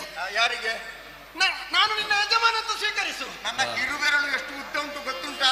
ಅಲ್ಲ, ನೀನು ಎಷ್ಟು ಉದ್ದ ಅಲ್ಲ, ನೀನು ಗಾತ್ರದಲ್ಲಿ ಹೇಗಿದ್ದಿ ಅನ್ನೋದು ಗೊತ್ತಿದೆ ನಿನಗೆ. ಗಾತ್ರದಲ್ಲಿ ದೊಡ್ಡದಾದ್ರೆ ಆಗುವುದಿಲ್ಲ, ಉದ್ದಕ್ಕೆ ಬೆಳಿಬೇಕು, ಗೊತ್ತಾಯ್ತಲ್ಲ? ಉದ್ದಕ್ಕೆ ಬೆಳೆದ್ರೆ ಎಂತದ್ದು ಪ್ರಯೋಜನ ಇಲ್ಲ. ಅಯ್ಯೋ, ಸುತ್ತು ಬರುವಾಗಲೇ ನಿಲ್ಲಿಸ್ತಾನೆ ಅವ. ತಾನು ಮಾಡುವಂತಹ ಕಾರ್ಯದ ಒಳ್ಳೆಯದೋ ಕೆಟ್ಟದೋ ಎನ್ನುವುದನ್ನು ಸರಿಯಾಗಿ ಆಲೋಚಿಸಿ ಮುಂದಡಿ ಇಡಬೇಕು. ಏನು ತಪ್ಪು ಮಾಡಿದೆ ನಾನು? ಅವರನ್ನು ನೋಡಿದ ಕ್ಷಣ ಕಾಮದೃಷ್ಟಿಯಿಂದ ಬೇಕು ಎನ್ನುವ ಹಾಗೆ ಬಯಸಿದ್ಯಲ್ಲ, ಈಗ ನನಗೆ ಬೇಕು ಅಂತ ನಾನು ಬಲಾತ್ಕರಿಸುವುದಕ್ಕೆ ಮುಂದಾಗಿದ್ದೇನೆ. ಅವರಲ್ಲಿ ಕೊರಳಲ್ಲಿ ಏನಿದೆ, ಕಾಲಲ್ಲಿ ಏನಿದೆ ಎನ್ನುವುದನ್ನು ನೀನು ನೋಡಿದ್ಯಾ? ನಾವು ಕೊರಳನ್ನು ಕಾಲನ್ನು ನೋಡುವುದಿಲ್ಲ ಪುಣ್ಯಾತ್ಮ, ನಾವು ಮುಖವನ್ನು ಮಾತ್ರ ನೋಡುವುದು. ಅದೇ ನಿನಗೆ ತೊಂದರೆಯಾದದ್ದು. ಎಂತದ್ದು ತೊಂದರೆ? ಮದುವೆಯಾದಂತಹ ಹೆಣ್ಮಕ್ಕಳವರು, ಅದು ಕೂಡ ನನ್ನ ಹೆಂಡತಿಯರು.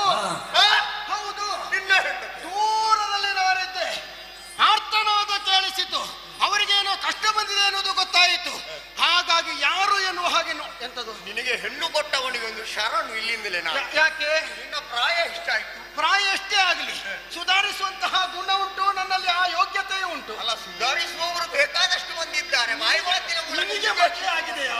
ನಿನಗೆ ಮದುವೆ ಆಗಿದೆಯಾ? ಮದುವೆ ಆಗೋದಕ್ಕೆ ಕಾರಣವೇ ಹೊರಟದ್ದು. ಹಾಗಿದ್ರೆ ಇನ್ನು ನಿನಗೆ ದೇವರಾಣೆ ಹೆಣ್ಣು ಸಿಗುವುದಿಲ್ಲ ನಿನಗೆ. ಯಾರು ಹೇಳಿದ್ದು? ನಿನ್ನ ಜಾತಿಯವರು ಸಿಗುವುದು ಬೇಡ, ನಮ್ಮ ಜಾತಿಯಲ್ಲಿ ಬೇಕಾದಷ್ಟು ಬಂದಿದ್ದಾರೆ. ನಿನ್ನ ಜಾತಿಯಲ್ಲಿ ನಿನ್ನ ಈ ಮುಖವನ್ನು ಕಂಡ್ರೆ ಕಣ್ಣಲ್ಲಿ ಮೂಗಲ್ಲಿ ಹುಡುಕಬೇಕಿದ್ರೆ 10 ದಿವಸ ಬೇಕಾದೀತು. ಅದು ಒಳ್ಳೇದು ಅಂತ ಮತ್ತೊಬ್ಬರಿಗೆ ನಮ್ಮ ಪರಿಚಯ ಸಿಗಬಾರ್ದು.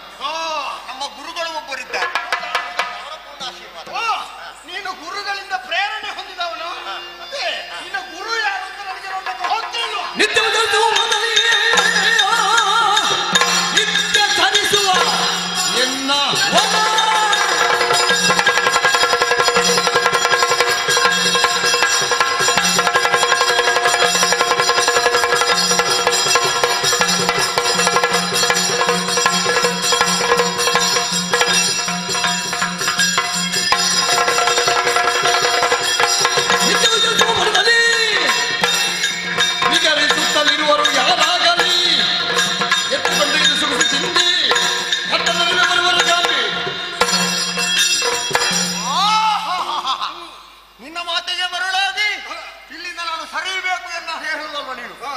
ನಿನ್ನಲ್ಲೇ ಕೇಳುತ್ತಾ ಇದ್ದೇನೆ. ಏನು? ನಿನಗೆ ಮದುವೆ ಆಗಿದೆ? ಆಗಿದೆ. ಇವರು ನಿನ್ನ ಮರದಿಯರು? ಹೌದು. ನೀನೇನು ಲೋಕ ತಿರುಗುದಕ್ಕೆ ಬಿಟ್ಟದ್ದು? ತಿರುಗುದಕ್ಕೆ ಬಿಟ್ಟದ್ದಲ್ಲ, ಮತ್ತೆ ನಾನು ಯಾರು ಎಲ್ಲಿಯೋ ಅಂತ ನಿನಗೆ ಗೊತ್ತುಂಟಾ? ಯಾರು? ನಮ್ಮ ಕ್ಷೇತ್ರ ಎಲ್ಲಿ? ಎಲ್ಲಿ? ಮೇಲೆ. ಮೇಲೆ ಅಂದ್ರೆ ದೇವಲೋಕವ? ಅಲಕಾವತಿ. ಕುಬೇರನದ್ದು? ಹೌದು.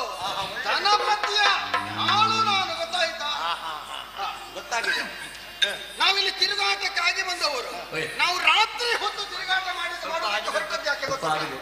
ಯಾಕೆ ನಮಗೆ ರಾತ್ರಿ ಯಾರ ಬಾಧೆ ಇರುವುದಿಲ್ಲ ಎನ್ನುವಂತಹ ನೆಲೆಯಲ್ಲಿ ನಾವು ರಾತ್ರಿ ಸಂಚಾರ ತಿರುಗಾಟಕ್ಕೆ ಹೊರಟ. ನಿಮ್ಮವರಿಗೆಲ್ಲ ಲೆಕ್ಕಾಚಾರ ಸರಿ ಮಾಡಿದ್ಯಾ ಈ ಸಲ? ಅಯ್ಯೋ ಲೆಕ್ಕಾಚಾರ ನಮ್ಮಲ್ಲಿ ಏನು ಇಲ್ಲದೆ ಇದ್ರು ಇನ್ನೊಬ್ಬರಿಂದ ಸಾಲ ಪಡೆದಾದ್ರೂ ಕೊಡುವವರಿಗೆ ಕೊಡುವುದೇ.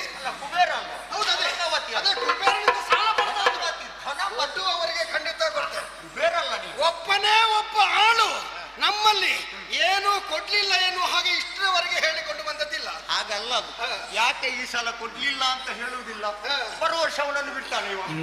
ಹಾಗಾಗಿ ಅಲ್ಲ ಕೊಡುವುದು ಕೊಡ್ತೀನಿ ನೀನು ಇಲ್ಲ ಅಂತ ಹೇಳುದು. ಈಗ ನಾನು ಗುಂಡಾರಣ್ಯದಲ್ಲಿ ತಿರುಗುತ್ತಿರುವಂತಹ ಸಮಯದಲ್ಲಿ ಇವರನ್ನು ಹೂದಾಟಕ್ಕೆ ತಿರುಗುವುದಕ್ಕೆ ಬಿಟ್ಟಿದ್ಯಲ್ಲ, ಹಾಗಾಗಿ ಅವರ ಸೌಂದರ್ಯಕ್ಕೆ ಮಾರು ಹೋದವನಿದ್ದೇನೆ. ಅವರು ನನಗೆ ಬೇಕು. ನಿನ್ನನ್ನು ಕಡಿ ಕಡಿ ಚೆಲ್ಲಿಯೇ ನೀನು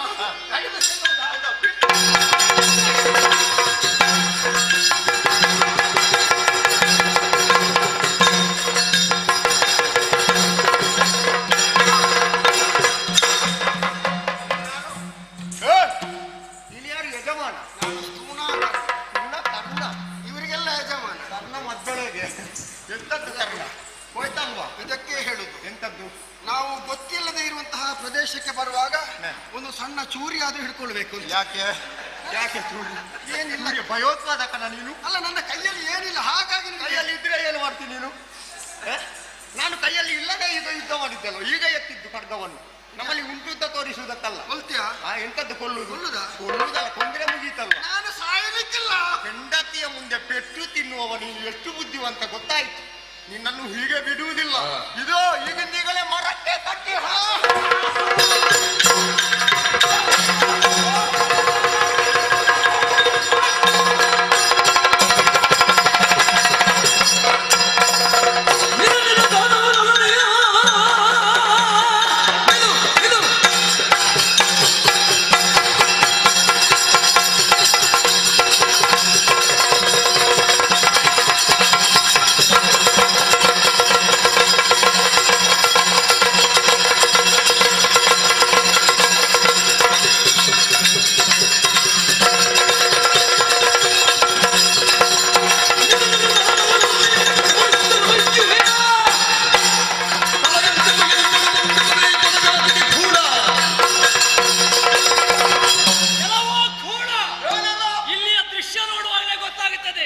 ನೀನೊಬ್ಬ ದುಷ್ಟ, ನಿನ್ನಿಂದಲಾಗಿ ಅವರಿಗೆ ಅನ್ಯಾಯವಾಗಿದೆ.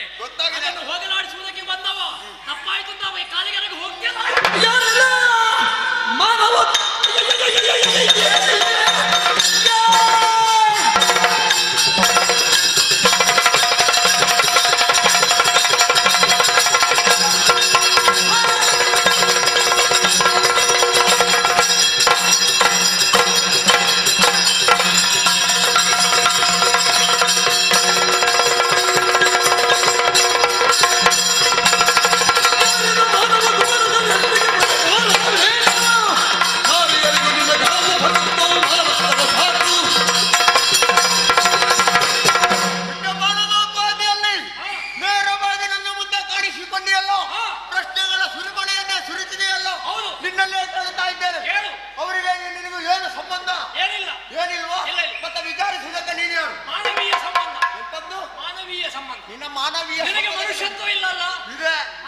ನಮ್ಮೊಳಗೆ ಮನುಷ್ಯತ್ವ ಉಂಟು. ಹೌದಾ? ಹಾಗಾಗಿ ಹೇಳ್ತಾ ಇದ್ದೇನೆ, ಅವನನ್ನು ಕಟ್ಟಿ ಹಾಕಿದ ಹಾಗೆ ನನ್ನನ್ನು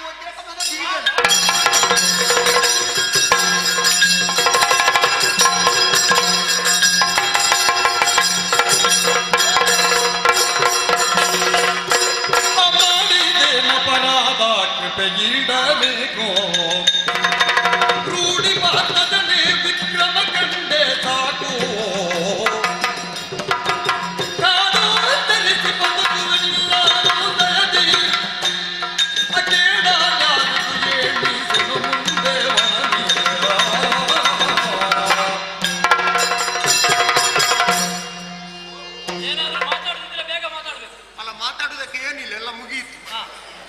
ಇನ್ನು ಕೊನೆ ಸಮಾರೋಪದ್ದು ಮಾತಾಡಿದ್ರೆ ಮಾತಾಡು. ಅಧ್ಯಕ್ಷರ ಭಾಷಣವಾ?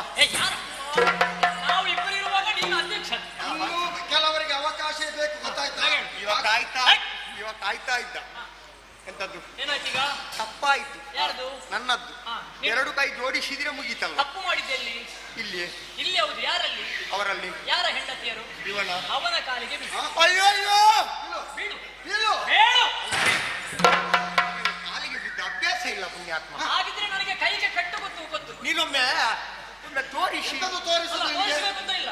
ತಿರುಗಿ ನಿಲ್ಲು, ನಾನು ಹೇಳ್ತೀನಿ. ನಿನಗೆ ಹುಡುಗಿಯರನ್ನು ಬಲಾತ್ಕಾರ ಮಾಡುವುದಕ್ಕೆ ಯಾರು ಕಲಿಸಿಕೊಡ್ಬೇಕು ನಿನಗೆ? ತಪ್ಪಾಯ್ತಿದ್ದೇಳು ಹೇಳು. ಮಾತಾಡುವಲ್ಲಿ ಮಾತಾಡಲಿಕ್ಕೆ ಸಂಕಟ. ಬೇಗ ಹೇಳು. ನಿನ್ನ ಯಜಮಾನನಿಗೆ ಹೀಗೆ ಮಾಡ್ತೀಯ ನೀನು? ನಿನ್ನ ಯಜಮಾನನ ಮುಂದೆ ಹೀಗೆ ಮಾಡ್ತೀಯ? ಯಜಮಾನನಿಗೆ ತಪ್ಪಿ ನಡೆಯುವುದೊಂದೇ, ಅಪ್ಪನಿಗೆ ತಪ್ಪಿ ನಡೆಯುವುದು. ನನಗೆ ಸ್ಪಷ್ಟವಾಗಿ ಅರ್ಥವಾಯ್ತು. ಇಬ್ಬರಿಗೂ ಯಜಮಾನರಾಗುವುದಕ್ಕೆ ಮನಸ್ಸುಂಟು ಅಂತ ಆಯ್ತು.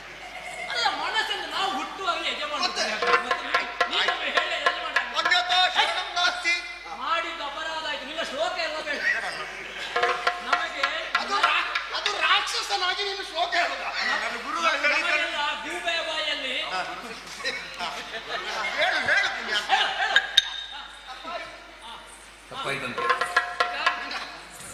ಒಂದು ಕೆಲಸ ಮಾಡಿ. ನಿನ್ನದು ಮುಗಿಯಿತು, ಗೊತ್ತಾಯ್ತಾ? ಒಪ್ಪಿಕೊಂಡದ್ದು ಬೇರೆ ಉಂಟು. ಸೊಂಟಕ್ಕೆ ಅಪರಾಧ ಅಲ್ಲ, ಮದುವೆ ಆಗಬೇಕನ್ನುವಂತಹ ಇಷ್ಟ ಉಂಟು. ಗುರು ಹಿರಿಯರಲ್ಲಿ ಹೇಳಿ ಒಂದು ನನಗೆ ಹೆಣ್ಣು ಹುಡುಕಿ ಅಂತ ಹೇಳಬೇಕು. ಅವರು ಹುಡುಕುತ್ತಾರೆ, ಯೋಗ ಇದ್ರೆ ಮದುವೆ ಆಗುತ್ತಾರೆ. ನಿನಗೆ ಮದುವೆ ಆಗಲಿಲ್ಲ ಅಂತ ಹೇಳಿ ಮದುವೆ ಆದವರ ಸಂಸಾರ ಹಾಳು ಮಾಡ್ಲಿಕ್ಕೆ ಬಂದ್ರೆ ನಿನ್ನ ಜೀವಮಾನದಲ್ಲಿ ಮದುವೆ ಆಗ್ಲಿಕ್ಕಿಲ್ಲ. ಎಚ್ಚರ. ಅಲ್ಲ, ಗುರು ಹಿರಿಯರನ್ನು ಅರಸಿಕೊಂಡು ಹೋಗಬೇಕು, ಅವರಲ್ಲಿ ಕೇಳಬೇಕು. ಸಮಯ ಎಷ್ಟು? ನಿನಗೆ ಕುಟುಂಬದವರು ಯಾರಿಗೆ ಈಗ ಒಂದು ಮಾತು ಉಂಟು, ಹುಚ್ಚು ಬಿಡಿದ ಮದುವೆ ಆಗಲಿಲ್ಲ. ಒಂದು ಮಾತು ಎಷ್ಟು ಮಾತಾಯ್ತು? ಹೌದು, ನಾನು ಮಾತಾಡ್ಲಿಕ್ಕೆ ಇನ್ನು ಮುಂದೆ ನಿನ್ನ ಈ ಕೆಟ್ಟ ಮುಖ ತೋರಿಸಿದ್ರೆ ಮಾಫಿ ಮಗನೇ. ಇಲ್ಲಿ ತೋರಿಸುವುದಿಲ್ಲ.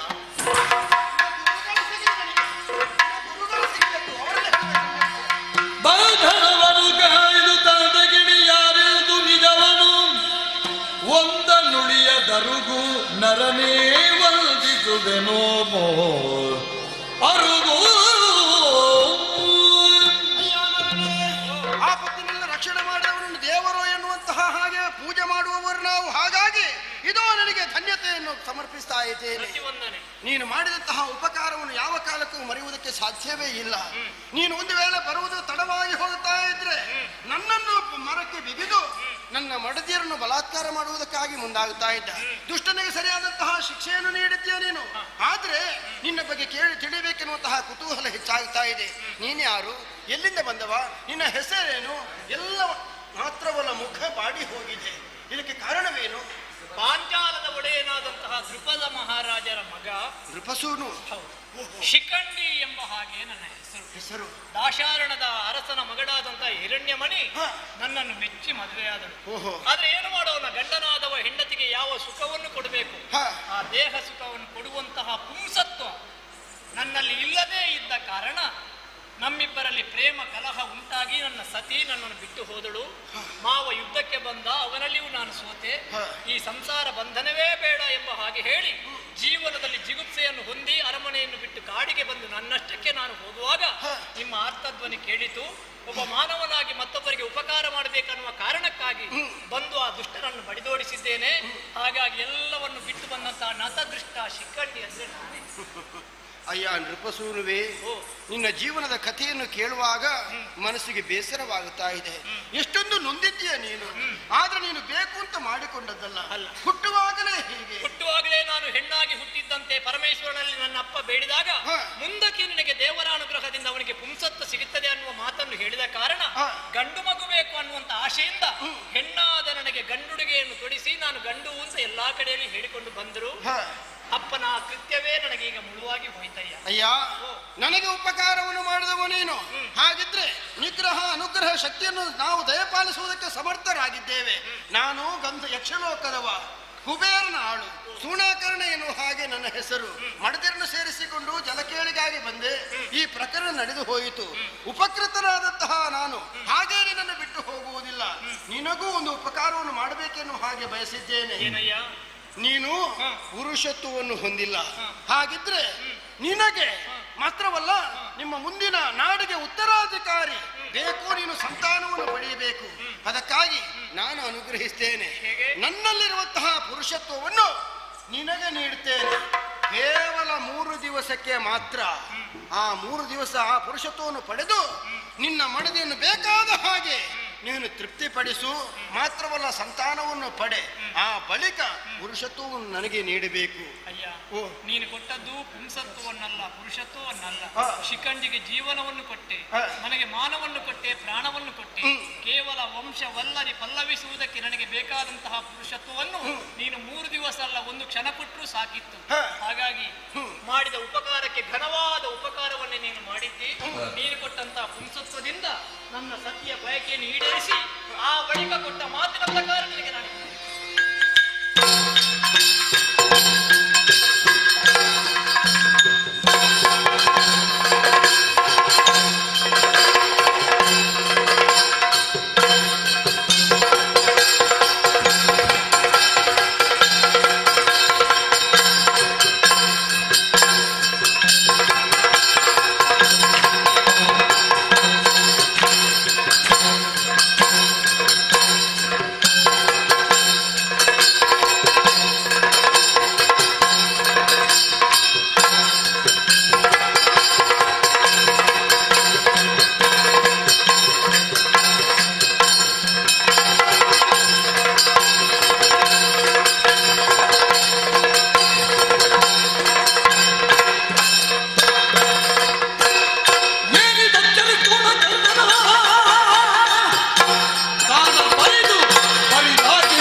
ಸರಿಯಾದ ಸಮಯದಲ್ಲಿ ಬಂದು ಸೇರುವ ಸಭೆಯಲ್ಲಿ ಆಸೀನರಾಗುವವರು ಯಾವ ಕಾರಣಕ್ಕೂ ಸಭೆ ಪೂರ್ಣವಾಗದೆ ಎದ್ದು ಹೋಗಕೂಡದು.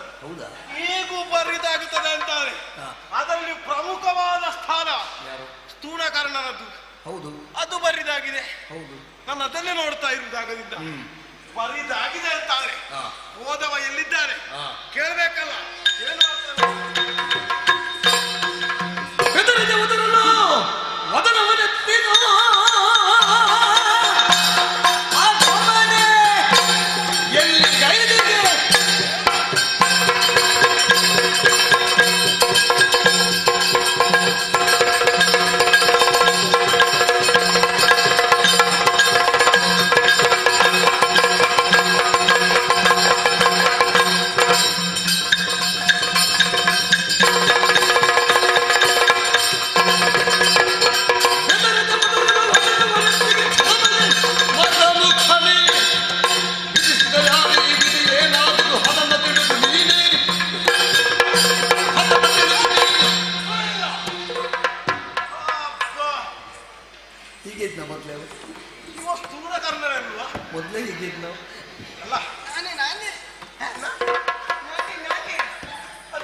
ಗಂಧರ್ವರು ವೇಷಧಾರಿಗಳು.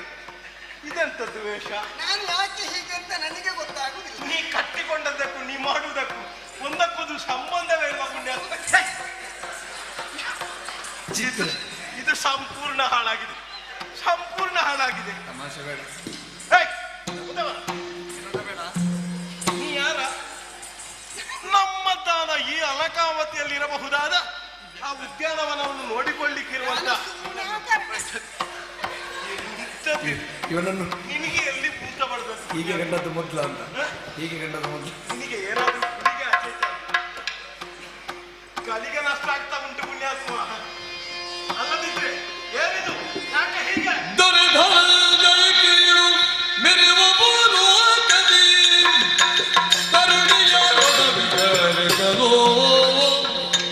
ದುರುಳರ ಕಸದ ದುರದಿಗಳು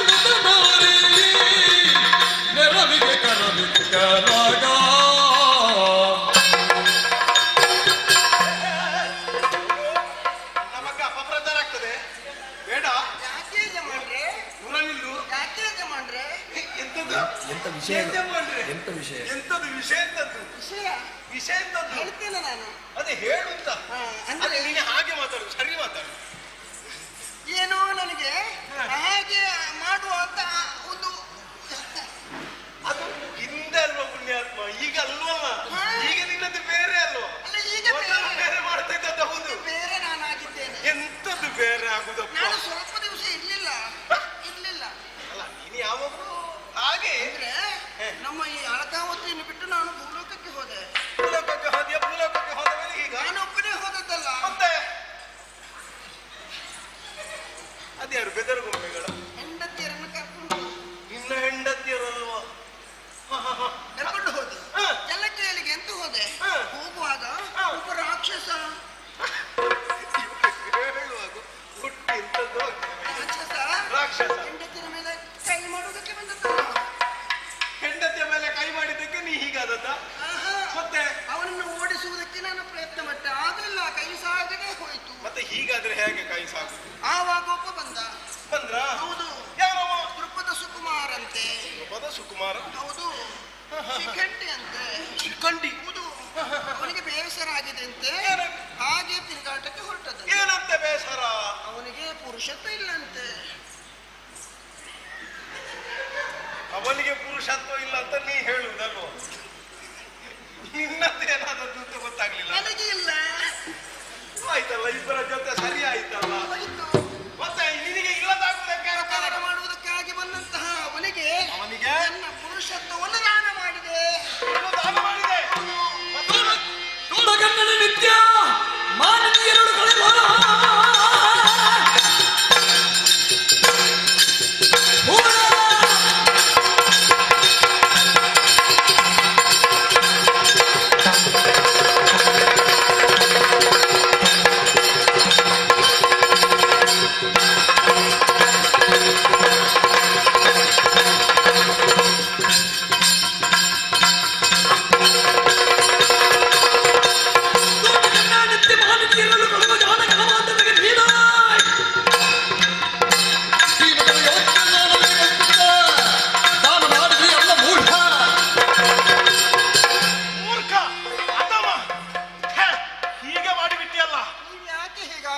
ನಾನು ಹೀಗಾಗುವುದಲ್ಲ, ನೀ ಹೀಗಾದ ಕಾರಣ ಹೀಗಾಗುವುದು.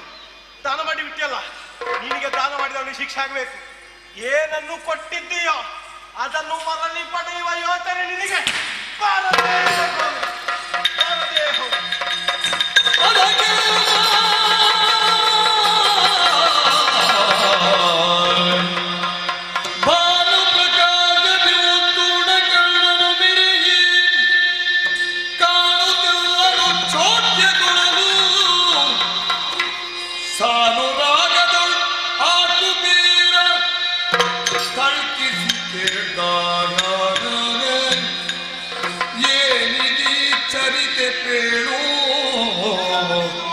ಚರಿತೆ ಬೇಡು ಕುಬೇರ ಲೋಕದೊಳಗೊಂದು ಶಾಪವನ್ನು ಪಡೆಯುವುದು ಅಂತ ಹೇಳಿದ್ರೆ ವ್ಯಕ್ತಿಯೊಬ್ಬ ಪತನವನ್ನು ಹೊಂದುವುದು ಅಂತ ಅರ್ಥ. ಶ್ರೇಷ್ಠವಾದ ಲೋಕದಲ್ಲಿ ಶ್ರೇಷ್ಠವಾದ ಬದುಕನ್ನು ಕಂಡ ನೀನು ಅತ್ಯಂತ ಹೀನಾಮಾನವಾದ ದೇಹದಲ್ಲಿ ಬಂದ ಕಾಲಕ್ಕೆ ವೃದ್ಧನಾಗಿ ಶಾಪವನ್ನು ಕೊಟ್ಟೆ ಅಂತಾದ್ರೆ, ಶಾಪದಿಂದಲಾಗಿ ಪತನ ಹೊಂದಬೇಕಾದ ನಿನ್ನ ದೇಹ ಪ್ರವರ್ಧಮಾನವನ್ನು ಹೊಂದುತ್ತಾ ಉಂಟು. ದೇಹದಲ್ಲಿ ಹೊರಸೂಸುತ್ತಾ ಇರುವ ಕಿಡಿಗಳನ್ನು ಕಾಣುವಾಗ ಏನು ಎತ್ತ ಯಾವುದು ವಿಚಿತ್ರ ಅನ್ನುವುದೇ ಅರ್ಥವಾಗದೆ ನಿಂತವನಿದ್ದೇನೆ. ಮೂಕ ವಿಸ್ಮಿತರಾಗಿದ್ದಾರೆ ಎಲ್ಲರೂ ಕೂಡ. ಯಾಕೆ ಇದು? ಏನಿದರ ಚರಿತೆ? ಏನಿದರ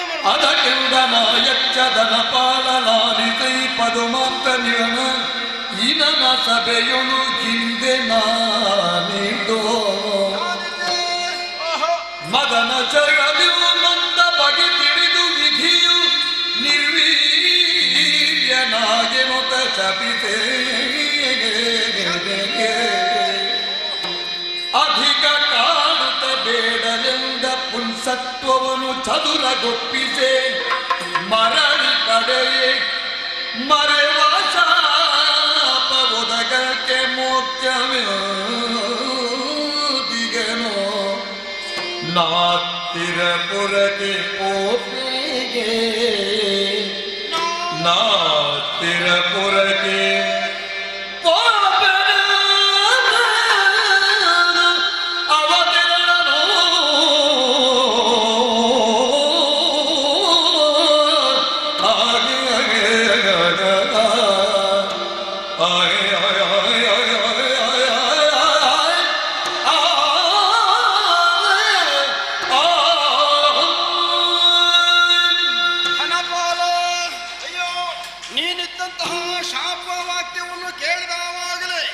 ವಿಶೇಷವಾದಂತಹ ಪ್ರಭೆ ನನ್ನ ಶರೀರದಲ್ಲಿ ಹೊರಸೂಸುವುದಕ್ಕೆ ಆರಂಭವಾಯಿತು. ಆ ಪ್ರಭೆ ಕಂಡಾಕ್ಷಣದಲ್ಲಿಯೇ ನನಗೂ ಪೂರ್ವ ಸ್ಮರಣೆ ಮೂಡುತ್ತಾ ಇದೆ. ಈ ಸ್ವರ್ಗಲೋಕಕ್ಕೆ ಸೇರಿಕೊಳ್ಳುವಲ್ಲಿ ಸೂಕ್ಷ್ಮ ದೇಹಧಾರಿಗಳಾಗಿಯೂ ಸ್ಥೂಲ ದೇಹಧಾರಿಗಳಾಗಿಯೂ ಪುಣ್ಯ ಸಂಪಾದನೆ ಮಾಡಿಕೊಂಡು ಅದೆಷ್ಟೋ ಮಂದಿಗಳು ಈ ಪ್ರದೇಶವನ್ನು ಸೇರಿಕೊಳ್ತಾರೆ, ಇಲ್ಲಿಯ ಸುಖೋಪಭೋಗವನ್ನು ಅನುಭವಿಸ್ತಾರೆ. ಆದ್ರೆ ನಾನು ಹೇಗೆ ಇಲ್ಲಿಗೆ ಬಂದಿದ್ದೇನೆ ಎನ್ನುವಂತಹ ಜ್ಞಾನ ನನಗೀಗ ಆಗುತ್ತಾ ಇದೆ. ನಾನೊಂದು ಪುಣ್ಯಕ್ಷೇತ್ರ ಅಂದ್ರೆ ಸೂರ್ಯನ ಸಭೆಯಲ್ಲಿ ನಾನು ರಾರಾಜಿಸ್ತಾ ಇದ್ದವ. ಸಭೆಯಲ್ಲಿ ಹೌದು, ಅಲ್ಲಿ ಬ್ರಹ್ಮನೂ ಇದ್ದ. ಆದ್ರೆ ಅಲ್ಲಿಯೂ ನನ್ನ ನಡತೆ ಕೆಟ್ಟದ್ದಾಗಿ ಹೋಯಿತು. ಕಾಮಾಂಧನಾಗಿ ನಾನು ವ್ಯವಹರಿಸಿದೆ. ಇದನ್ನು ಗಮನಿಸಿದಂತಹ ವಿಧಾತ ನನಗೆ ಶಾಪವನ್ನು ಕೊಟ್ಟ. ಹೌದು, ಪುರುಷತ್ವವನ್ನು ಯಾರಿಗೆ ನೀನು ದಾನ ಮಾಡಿದ್ಯೋ ಆ ಸಂದರ್ಭದಲ್ಲಿ ಇನ್ನೊಬ್ಬರಿಂದ ನೀನು ಶಾಪಕ್ಕೊಳಗಾದಾಗ ಮಾತ್ರ ನಿನ್ನ ಪೂರ್ವ ಜನ್ಮ ನಿನಗೆ ಪ್ರಾಪ್ತವಾಗುವುದು ಎನ್ನುವ ಹಾಗೆ ವಿಧಾತನಿಂದಲೇ ಶಾಪಗ್ರಸ್ತನಾದವ ನಾನು. ಆದರೆ ಶಾಪ ವಿಮೋಚನೆ ಆಗುವಂತಹ ಕಾಲ ಈಗ ಸನ್ನಿಹಿತವಾಯಿತು, ಅದು ನಿನ್ನಿಂದ. ಹಾಗಿದ್ರೆ ಇನ್ನು ನಾನು ಇಲ್ಲಿ ಉಳಿಯುವ ಹಾಗಿಲ್ಲ. ನನ್ನ ನಿಜ ಪುರವನ್ನು ಸೇರಿಕೊಳ್ಳಬೇಕಾದ ನನ್ನ ಕರ್ತವ್ಯ. ಅಯ್ಯ, ವಿಧಿಯಾದವನು ವಿಕಟ ವಿನೋದಿಯೂ ಹೌದು. ಬೊಮ್ಮನ ಬರಹವನ್ನು ತಿದ್ದುವುದಕ್ಕೆ ನಾವ್ಯಾರಿದ್ದೇವೆ ಹೇಳು? ನಿನಗೆ ವಿಧಾತನ ಇಂತಹದ್ದೊಂದು ಕೃತಜ್ಞತೆಯನ್ನು ಹೊಂದುವ ಹಾಗೆ ಮಾಡಿದ್ದಾರೆ ಅಂತಾದ್ರೆ ನನ್ನದ್ದು ಅದರಲ್ಲಿ ಪಾತ್ರ ಇಲ್ಲ, ಎಲ್ಲ ಅವನಡೆಸಿದ್ದು ಉಂಟಾಗ್ತದೆ. ಆದ್ರೆ ನೀನು ಪೋಷಕ ಪಾತ್ರಧಾರಿಯಾಗಿ ನನಗೊಂದು ವ್ಯವಹರಿಸಿದೆಯಲ್ಲ. ಏನಾದ್ರೂ ಚಂದ್ರಶೇಖರ ಕಾಡಿಕೊಂಡು ಬಂದ್ರೆ ಸಾಕು. ನನ್ನ ಪಾತ್ರ ಇಲ್ಲಿಗೆ ಮುಗಿಯಿತು. ಹಾಗೆ ಅಂತ ನಾನು ಎಲ್ಲಿಗೆ ಸೇರಿಕೊಳ್ಬೇಕು ಅಲ್ಲಿಗೆ ಸೇರಬೇಕು. ಹಾಗಂತ ಮುಗಿಯಿತು ಅಂತಾದ್ರೆ ಇವತ್ತಿಗೆ ಮುಗಿಸಬೇಡ, ಮುಂದೆಯೂ ಇಲ್ಲಿಗೆ ಬರ್ತಾ ಇದೆ. ಬರುವುದಕ್ಕೆ ನೀವು ಅವಕಾಶವನ್ನು ಕೊಟ್ಟರೆ ಖಂಡಿತ ನಾನು ಬರ್ತೇನೆ. ನಾವು ಅದಕ್ಕಾಗಿಯೇ ಕಾಯ್ತೇವೆ. ಸರಿ, ಹೋಗ್ತಾನೆ.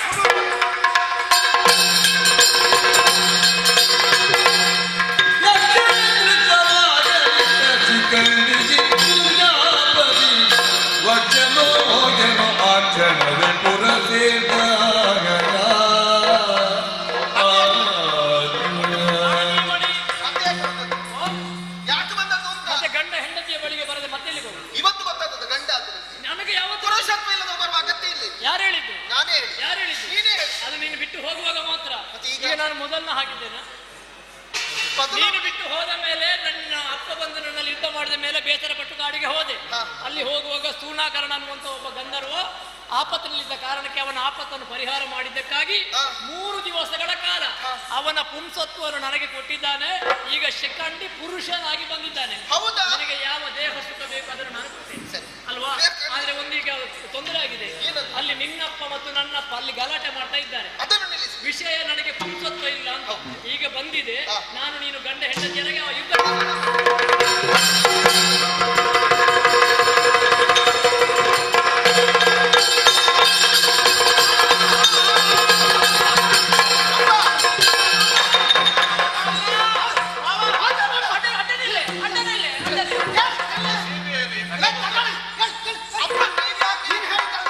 ನನ್ನ ಗಂಡ ಹಾಗಲ್ಲ ಹೀಗಲ್ಲ ಏನು ಅಪ್ಪ ಈಗ ನಿಮ್ಮ ಮಗನನ್ನು ಹೊಡೆಯುವುದು. ನೀನೇ ಕಟ್ಟ ಬಿಟ್ಟದೆ ಮೋಸ ಮಾಡ್ಲಿಕ್ಕೆ ನೀವು ಇಬ್ಬರು ಯುದ್ಧ ಮಾಡುದು ಯಾಕೆ ಅಂತ ಹೇಳಿ ಹೊಸ ಕಥೆ ಶುರುವಾಯಿತು. ಹೇಳಿ ಹೇಳಿ ಯಾಕೆ ಯಾಕೆ ಇವಳು ಏನು ಹೇಳ್ತಾಳೆ ಗೊತ್ತು? ಏನು ಹೇಳಿದ್ರು? ಇವ ಗಂಡಸ ಅಂತ. ಈಗ ಕೇಳಿ. ಗಂಡಸಿ ಹೌದು, ಪುರುಷತ್ವ ಉಂಟು. ನೀವು ನಿನಗೆ ಪಿತ್ತದವರಾಗಿದೆ ಏನಾಗಲ್ಲ ಇರಲಿಲ್ಲ. ನೀನು ನನ್ನ ಮರ್ಯಾದೆ ತೆಗೆಬೇಡ ಮಗನ. ಕೇಳಿತು ಅಂಬರವಾಣಿ ದೃಪದನ ಬಾಲ್ಯ ಪುರುಷತ್ವವನ್ನು ತಾಳಿಗ ಕಾಳಗವನಿಸುತ್ತ ಸೇನದಿ ಪಾಡಿ ಅಂಬರವಾಣಿ ತಾಳಿ ಜೋಗ್ಯವನಿಸಿ ಕದನವ ಕೇಳಿ ಸರ್ವ ವಿಚಾರ ಅರಿಯುತ್ತ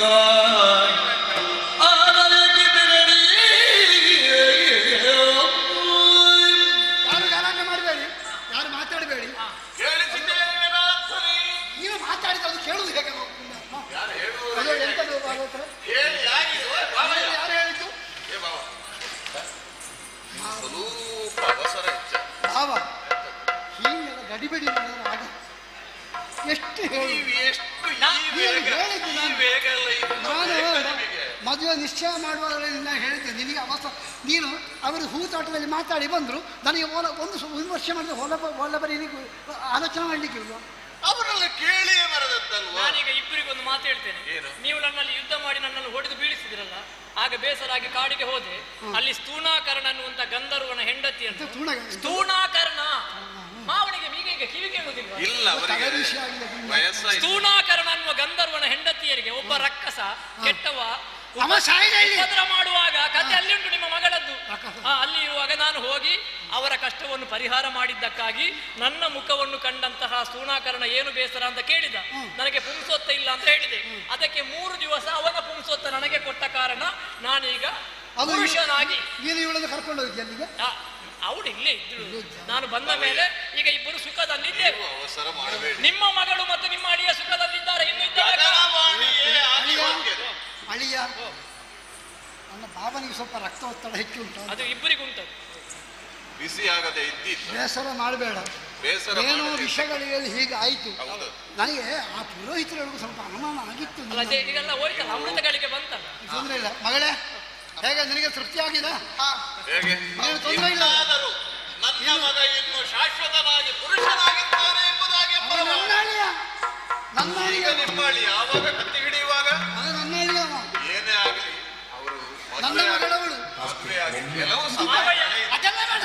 ನಿಮ್ಮ ಮಗ ಸರಿಯಾದ ನನ್ನ ಮಗಳಿಂದ ಆಕಾಶವಾಣಿ ಪ್ರಾರಂಭ ಆದ ಮೇಲೆ ಇನ್ನೂ ಸಮಯ ನಿನ್ನ ಮಗ ಸರಿಯಾದ ನನ್ನ ಮಗಳಿಂದ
ಇದು ಇಬ್ಬಾಗವಾಗಿ ಹೋಗಬಾರದು, ಒಂದಾಗಿ ಉಳಿಯಬೇಕೆಂಬ ಛಲದಿಂದ ಸಾಧಿಸಿಕೊಂಡು ಬಂದೆ.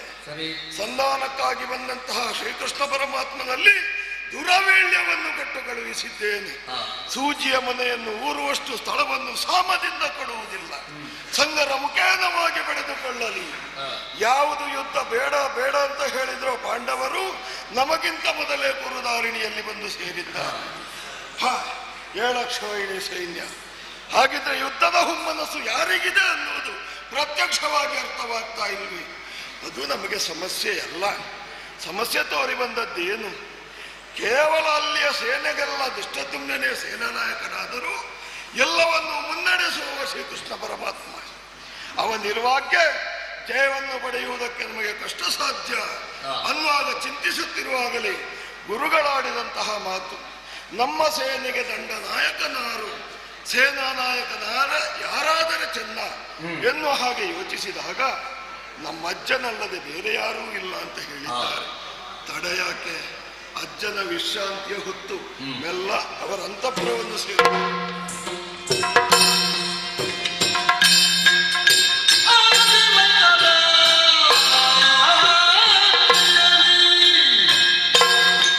Oh,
ಆಗಿನಿಂದ ಹೊಡೆದಾಡ್ತಾ ಇದ್ದೇನೆ.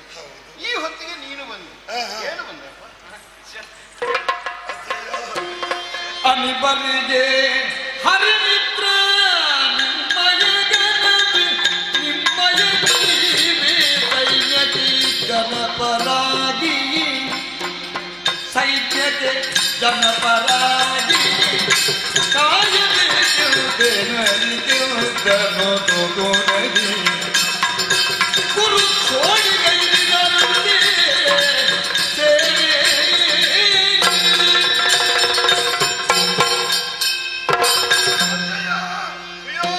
ಸಂಗರವೇ ಬದ್ಧ ಅನ್ನುವ ಹಾಗೆ ದುರವೀಳ್ಯವನ್ನು ಕೊಟ್ಟವನ ಮೊನ್ನೆ ಆದ್ದರಿಂದಲೇ ಪಾಂಡವರು ಕುರುಧಾರಣಿಯಲ್ಲಿ 7 ಅಕ್ಷೋಹಿಣಿ ಸೈನ್ಯದೊಂದಿಗೆ ಬಂದಿದ್ದಾರೆ, ಬೀಡು ಬಿಟ್ಟಿದ್ದಾರೆ.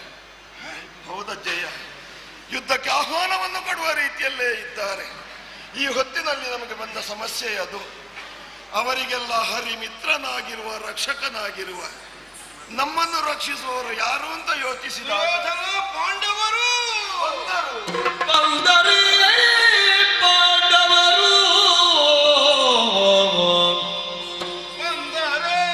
ಪಾಂಡವರು ಸುದ್ದಿಯ ತಂದರೆ ನಿನ್ನವರು ನಿನಗೆ ಭಾಷೆಯ ಕೊಟ್ಟರಿ ಕರ್ಣಾದಿ ನಾಯಕರು ಏನೆಂದು ಭಾಷೆಯ ಕೊಟ್ಟರಿ ಕರ್ಣಾದಿ ನಾಯಕರು ಇಂದು ಸಂತತಿಗರುಗರೆಲ್ಲ ಬಂದಡೇನ ಪರಾಗವೇ ಇರುವುದು ಪರಿಯತರವು ನವೆಯಲಿಗೆಂದನಾಗೀಪ ಬಂದರೆ ಸುದ್ದಿಯ ತಂದರೆ ತರಳ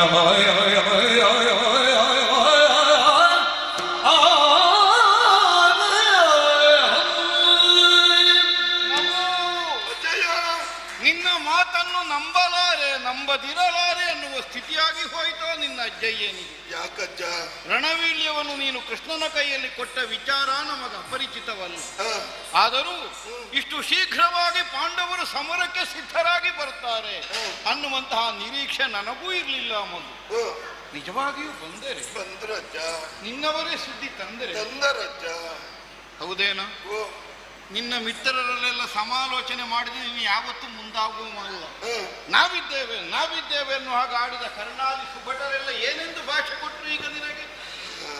ಬಂದರು ಅಂತ ಮುಖ ಸಣ್ಣದು ಮಾಡ್ತೀವಿ ಮೊದಲು. ಬಾರದೆ ಇನ್ನೆಲ್ಲಿಗೆ ಹೋಗ್ತಾರೆ? ನಮ್ಮ ವಂಶದಲ್ಲೇ ಹುಟ್ಟಿದವರಲ್ವೇನು? ಮನೆತನದ ಮರ್ಯಾದೆಯಾಗಿ ತಮಗೆ ಸಿಗಬೇಕಾದ ದಾಯಭಾಗದ ಬಳುವಳಿಗಾಗಿ ಸಮರ ಕಣದಲ್ಲೇ ಅವರು ತಮ್ಮ ಸಾಮರ್ಥ್ಯವನ್ನು ಪ್ರಕಟಿಸಬೇಕನ್ನುವಂತಹ ಕರೆಯನ್ನು ನೀನು ಕೊಟ್ಟ ಮೇಲೆ ಕ್ಷಾತ್ರ ಪಂಥಕ್ಕನುಗುಣವಾಗಿ ಮನಸ್ಸಿಲ್ಲದೆ ಇದ್ರು ಅವರು ಬಾರದೆ ಉಳಿಯುವುದಕ್ಕೆ ಸಾಧ್ಯವಾಗ್ತದೆ ಹೇಳಿ. ಇದನ್ನೆಲ್ಲ ನೋಡಿ ನಾವು ಅನುಭವಿಸಬೇಕಲ್ಲ. ಕೇಳು ಮುತ್ತಯ್ಯ ನೀನು ಈ ಪರಿ ನಮ್ಮ ಮೇಲೆ ನಿಶ್ಚಯವನ್ನು ಪಾಲಿದ ಬಗೆಗೆ ಈ ಸೇನೆಯು ಪಾಲಿದವರವ ಕಾಣೆನು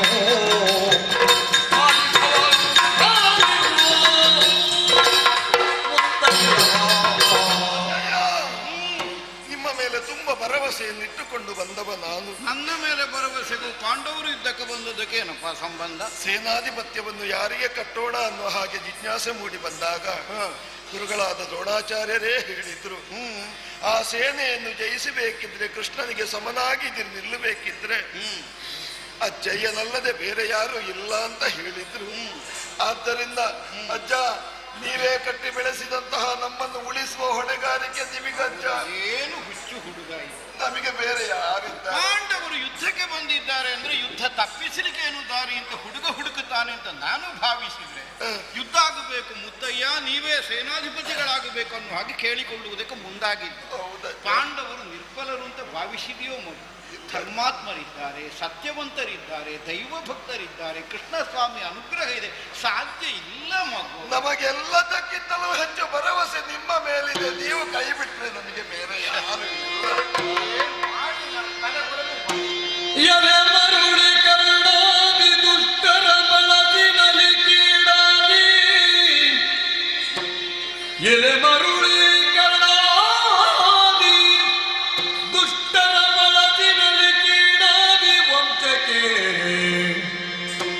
ನಳಿನ ನೇತ್ರನ ನಳವಿಗಾನುವರಾರು ಲೋಕದಲ್ಲಿ ತಿಳುಗಿ ಫಲವೇನು ಅಂತ್ಯಕಾಲದಿ ತಲೆಯ ತೆತ್ತೆನು ನಿನ್ನ ಧನಗಿಲ್ಲು ಅಳುಕದಿರು ಸೇನಾಧಿಪತ್ಯವ ಮಾಡ್ಬಿತಾನಿಲ್ದ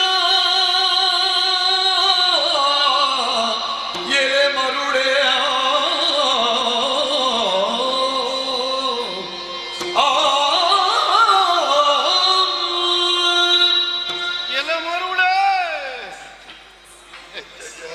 ನಿನ್ನನ್ನು ಕರೆದದ್ದಲ್ವ ನನ್ನ ಬಗ್ಗೆ ನಾನು ಹೇಳಿಕೊಂಡೆ. ಇದಕ್ಕಿಂತ ದೊಡ್ಡ ಭ್ರಮೆ ಬೇರೆ ಉಂಟು.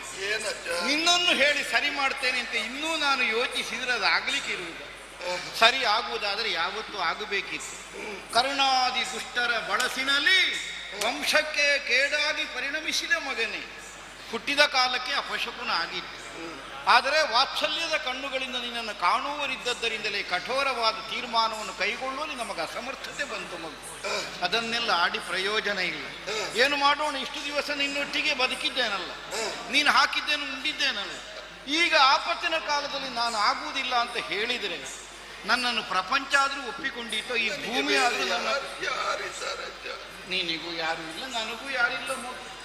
ನನಗೆ ಅರ್ಥ ಆಯಿತು, ಇದು ಮುಗಿಯುವ ಕಾಲ ಆಗುತ್ತಾ ಬಂತು ಮಗು. ಏನು ಮಾತಾಡಿಯೂ ಪ್ರಯೋಜನ ಇಲ್ಲ. ಈಗ ಸೇನಾಧಿಪತಿತ್ವಲ್ಲ ಆಗಬೇಕಾದ ಆಯ್ತು, ನಾನು ಒಪ್ಪಿಕೊಂಡೆ ಅಂದ್ರೆ ಮನಸ್ಸಿಲ್ಲದ ಮನಸ್ಸಿನಲ್ಲಿ ಅಲ್ಲ, ಇನ್ನು ಮುಂಭಾಗದಲ್ಲಿ ಆಡ್ತೇನೆ. ಪ್ರತಿಜ್ಞಾಬದ್ಧವಾಗಿ ಎತ್ತಿದ ಬಿಲ್ಲಿಳಿಸುವುದಕ್ಕಿಂತ ಮುನ್ನ ದಿನವೊಂದಕ್ಕೆ 10,000 ಮಂದಿ ಆಯುಧ ಹಿಡಿಯುವುದಿಲ್ಲ ಹೇಳಿದನಂತಲ್ಲ ಒಮ್ಮೆ.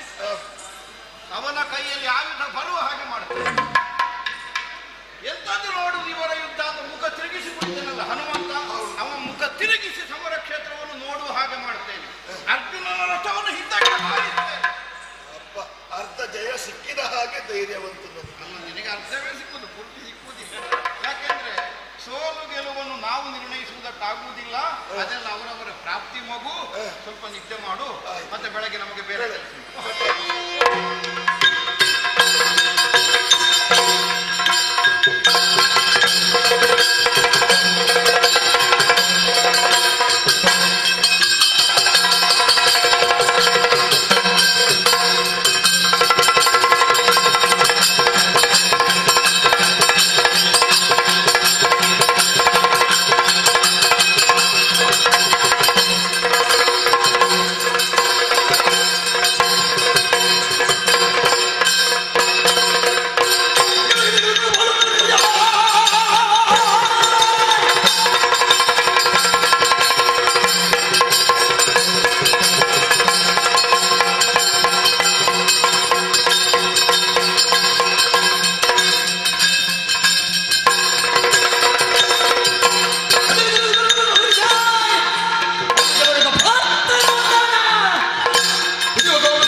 ಒಂದು ಕಡೆಯಿಂದ ಕೌರವನ ಸೇನೆಯಲ್ಲಿ ಅನೇಕ ವೀರರಿದ್ರೆ ಪಾಂಡವ ಸೇನೆಯಲ್ಲೂ ಹಾಗೆ ಅನೇಕ ವೀರರಿದ್ದಾರೆ.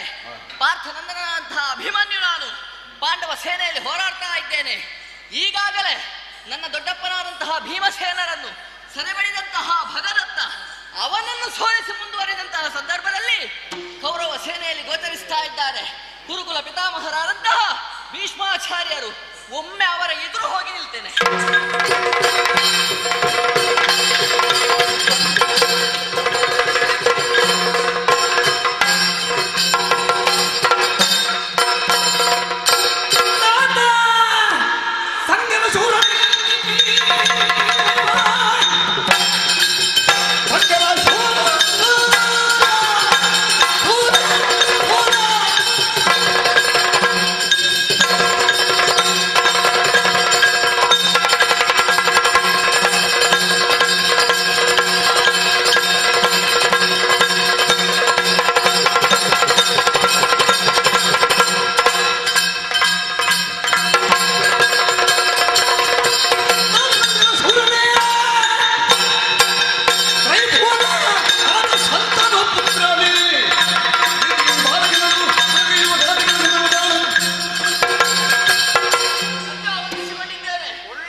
ಅಜ್ಜ, ಒಮ್ಮಿಂದೊಮ್ಮೆ ಹೋರಾಡುತ್ತಿದ್ದಂತಹ ನನಗೆ ಆಕಾಶದಲ್ಲಿ ನಕ್ಷತ್ರಗಳ ಮಧ್ಯದಲ್ಲಿ ಚಂದ್ರನು ಹೇಗೆ ಶೋಭಾಯಮಾನವಾಗಿ ಗೋಚರಿಸ್ತಾನೋ ಅದೇ ರೀತಿಯಲ್ಲಿ ಕೌರವನ ಸೇನೆಯಲ್ಲಿ ಸೇನಾಧಿಪತ್ಯವನ್ನು ವಹಿಸಿಕೊಂಡು ನೀವು ಗೋಚರಿಸಿದ್ರಿ. ಅದಕ್ಕಾಗಿಯೇ ನಿಮ್ಮ ಹಿರಿಮೆ ಗರಿಮೆ ಅಷ್ಟು ಮಾತ್ರವಲ್ಲ, ಸತ್ಯ ಪ್ರತಿಜ್ಞೆ, ಧರ್ಮನಿಷ್ಠೆ ಇವುಗಳೆಲ್ಲದರ ಬಗ್ಗೆ ನಾನು ಕೇಳ್ಪಟ್ಟಿದ್ದೆ. ಹಾಗಾಗಿ ಮಾಡಿದ್ರೆ ಯುದ್ಧ ಮಾಡಬೇಕು, ಅದು ಕುರುಕುಲ ಪಿತಾಮಹರಾದಂತಹ ಭೀಷ್ಮಾಚಾರ್ಯರಲ್ಲಿ ಎಂಬಂತಹ ಬದ್ಧತೆಯಿಂದ ನಿಮ್ಮೆದುರು ಬಂದಿದ್ದೇನೆ. ಸಮರಮುಖಿಯಾಗಿ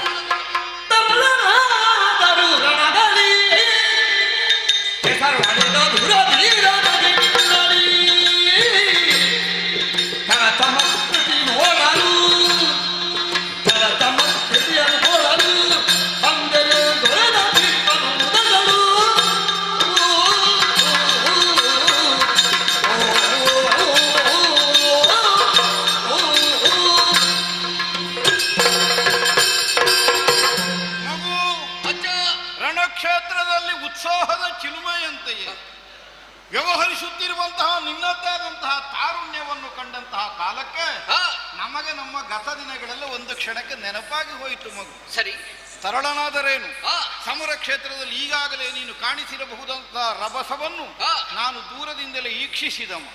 ಕದನ ಕಟ್ಟಾಳುವಾದಂತಹ ಭಗದತ್ತನನ್ನು ಧರೆಗೊರಗಿಸಿದ್ದಿ, ಒಂದು ಕ್ಷಣಕ್ಕೆ ಅವನನ್ನು ಮೂರ್ಛಾವಸ್ಥೆಗೆ ತಳ್ಳಿದ್ದಿ ಅಂತಾದ್ರೆ ನೀನು ಅಲ್ಪಬಲನ ಅನ್ನುವುದು ಸ್ಪಷ್ಟವೇ. ಆದರೂ ಅಜ್ಜನ ಮುಂಭಾಗದಲ್ಲಿ ನಿನ್ನ ಕರಚಮತ್ಕೃತಿ ಹೇಗೆ ನೋಡುವಂತಲೇ ನಿನ್ನ ಮುಂದೆ ಬಂದದ್ದು. ಹೌದು. ಹೇಗೆ ಅಜ್ಜ ಎಲ ವೃತ್ತ ನಿನ್ನ ಕೈಕಾಲುಗಳು ನಡುಗುತ್ತಿವೆ.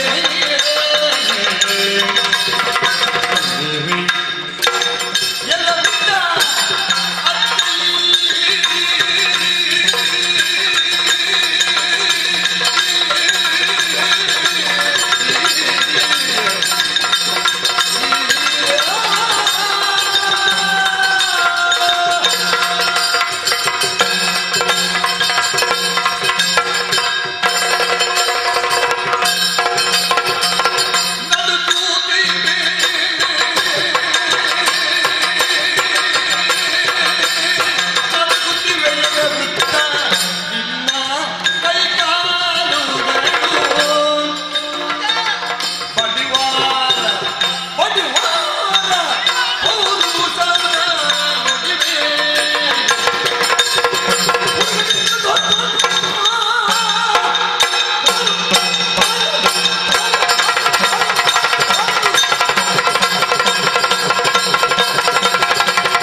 ಅದಕ್ಕಾಗಿಯೇ ನಿಮ್ಮಿದಿರಾಗಿ ಬಂದವನು.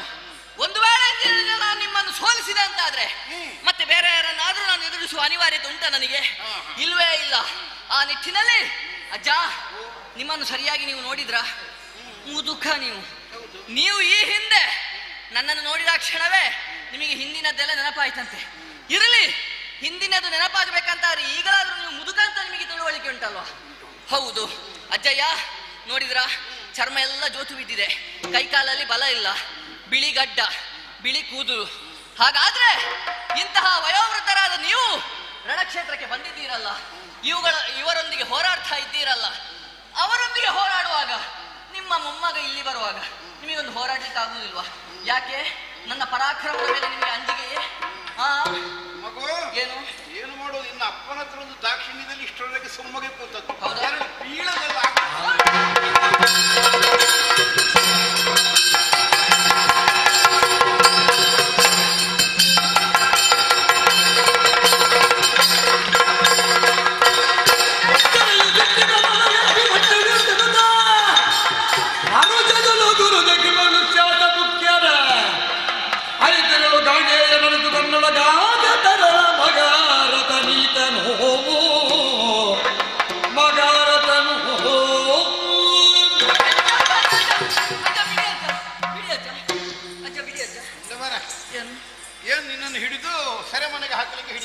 ಭಾವಿಸಿದೆ. ಮತ್ತೆ ಯಾಕೆ?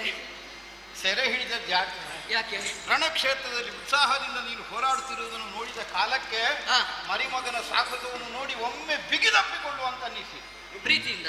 ಹಾಗೆಂದು ರಣಕ್ಷೇತ್ರದಲ್ಲಿ ಮಾಡ್ಲಿಕ್ಕೆ ಆಗ್ತದ? ಅದಕ್ಕೆ ಸೆರೆ ಹಿಡಿದಾಗ ಮಾಡಿ ನಿನ್ನನ್ನು ಬಿಗಿದಪ್ಪಿಕೊಂಡದ್ದು. ಹೌದಾ?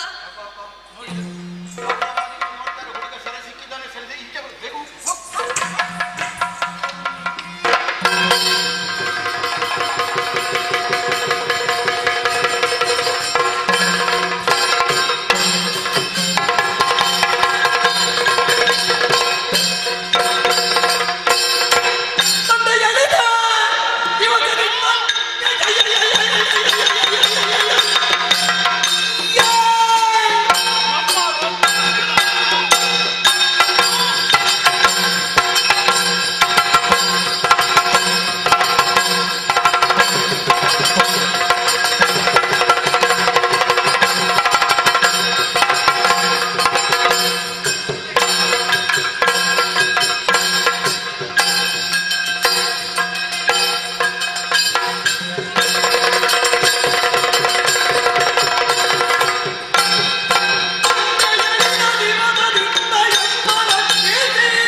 ಎನ್ನುವುದು ಅನೇಕ ಸಲ ನಮ್ಮನ್ನು ಕಾಡಿತ್ತು. ನಮ್ಮಯ್ಯ ಋಷಿಯ ಶಾಪಕ್ಕೊಳಗಾಗಿ ಪತ್ನಿಯರನ್ನು ಕೂಡಿಕೊಂಡು ಕಾಡನ್ನು ಸೇರಿ ಆಮೇಲೆ ನಮ್ಮವ್ವೇ ನಿಯೋಗ ಪದ್ಧತಿಯಂತೆಯೇ ಮಗುವನ್ನು ಕರೆದು ಆ ಸುದ್ದಿ ಹಸ್ತಿನಾವತಿ ಅಂತಃಪುರವನ್ನು ಮುಟ್ಟಿದೆ ಅಂತೆ. ತಮಗೆ ಗೊತ್ತಿದ್ರೋ ತಾವು ಅವರನ್ನು ಬರಮಾಡಿಕೊಳ್ಳಿಲ್ಲ. ಆಮೇಲೆ ನಿಯೋಗ ಪದ್ಧತಿಯಿಂದ ಇಬ್ಬರು ಪತ್ನಿಯರಲ್ಲಿ 5 ಮಕ್ಕಳನ್ನು ಪಡೆದು ನಮ್ಮಯ್ಯ ಕಾಡಿಯಲ್ಲೇ ಇತ್ತು. ಮತ್ತೆ ಪತ್ನಿಯನ್ನು ಕೂಡಿ ಋಷಿಯ ಶಾಪದಂತೆ ಮರಣವನ್ನು ಹೊಂದಿದ್ರು. ಅಜ್ಜಯ್ಯ, ಕಾಡಿಯಲ್ಲೇ ನಾವು ಬೆಳೆಯುತ್ತಾ ಇದ್ದೆವು. ಋಷಿ ಮುನಿಗಳು ನಮ್ಮನ್ನು ಕಂಡ್ರು. ಅರಗುವರರು ನೀವು ಇಲ್ಲಿರತಕ್ಕವರಲ್ಲ, ನಾಡನ್ನು ಸೇರಬೇಕು ಅಂತ ಕರೆತಂದಾಗ ಪ್ರೀತಿಯಿಂದ ಬರಮಾಡಿಕೊಂಡಿರು. ಯಾಕೆ? ನಮ್ಮ ಮೇಲಿನ ಒಲವಿನಿಂದ ಅಲ್ಲ, ಎಲ್ಲಾದರೂ ಋಷಿಗಳು ಶಾಪವನ್ನು ಕೊಟ್ಟಾರು ಎನ್ನುವ ಕಾರಣಕ್ಕಾಗಿರಬೇಕು ಅಂತ ನಾನು ಊಹಿಸ್ತೇನೆ. ಆಮೇಲೆ ನಮಗೆ ವಿದ್ಯಾಭ್ಯಾಸಕ್ಕೆ ಬೇಕಾಗುವಂತಹ ಅನುಕೂಲತೆ ಎಲ್ಲವನ್ನು ಒದಗಿಸಿಕೊಟ್ಟಿರಿ. ಅರಮನೆಯಲ್ಲಿ ಸುಯೋಧನ ನಮ್ಮಲ್ಲಿ ಮಾತ್ಸರ್ಯವನ್ನು ತಾಳಿದ, ಪಾಂಡವರನ್ನು ಕೊಲ್ಲುವಂತಹ ಹಂಚಿಕೆಯನ್ನು ಹೂಡಿದ. ಗೊತ್ತಿದ್ರೂ ತಾವು ಮೌನವನ್ನು ತಾಳಿದಿರಿ. ಅಜ್ಜಯ್ಯ, ವಾರಣಾವತಕ್ಕೆ ಕಳುಹಿಸಿ ಅರಗಿನ ಆಲಯದಿಂದ ನಮ್ಮನ್ನು ಸುಡಿಸುವಂತಹ ಪ್ರಯತ್ನವನ್ನು ಮಾಡಿದೆ. ಚಿಕ್ಕಯ್ಯನಾದಂತಹ ವಿದುರನಿಗೆ ಗೊತ್ತಿತ್ತು, ತಮಗೆ ಗೊತ್ತಿತ್ತು, ಯಾಕೆ ಮೌನವನ್ನು ತಾಳಿದರು? ಎಲ್ಲ ಕಷ್ಟದಿಂದ ಪಾರಾಗಿ ಮತ್ತೆ ನಾವು ಹಸ್ತಿನೆಯನ್ನು ಸೇರಿದೆವು. ತುಂಬಿದ ಸಭೆಯಲ್ಲಿ ನಮ್ಮ ಪತ್ನಿಯಾದಂತಹ ಪಾಂಚಾಲಿಗೆ ಅಪಮಾನವಾಗುವಂತಹ ಸಂದರ್ಭ ಕೂಡಿ ಬಂದಿದೆ. ಆದರೂ ತಾವು ಮೌನ ತಾಳಿದೆ. ಅಜ್ಜ, ತಂದೆಯವರನ್ನು ಕಳೆದುಕೊಂಡಂತಹ ಅನಾಥರಾದಂತಹ ನಮ್ಮ ಮೇಲೆ ನೀವು ಒಲವನ್ನು ತೋರಿದ್ದಿಲ್ಲ. ನಿಮಗೆ ಯಾರ ಹಂಗೂ ಇಲ್ಲ. ಹಸ್ತಿನಾವತಿಯಲ್ಲಿ ನಿಮ್ಮ ಹೇಳಿಕೆ ಅಂತ ಎಲ್ಲ ಕಾರ್ಯವು ನಡೆಯುತ್ತಾ ಇದೆ. ಆದರೂ ಕೌರವನಲ್ಲಿ ನಿಮಗೆ ಹೆಚ್ಚಿನದಾದಂತಹ ಪ್ರೀತಿ, ನಮ್ಮ ಮೇಲೆ ಯಾವುದೋ ಒಂದು ರೀತಿಯ ದ್ವೇಷವೋ ಏನು.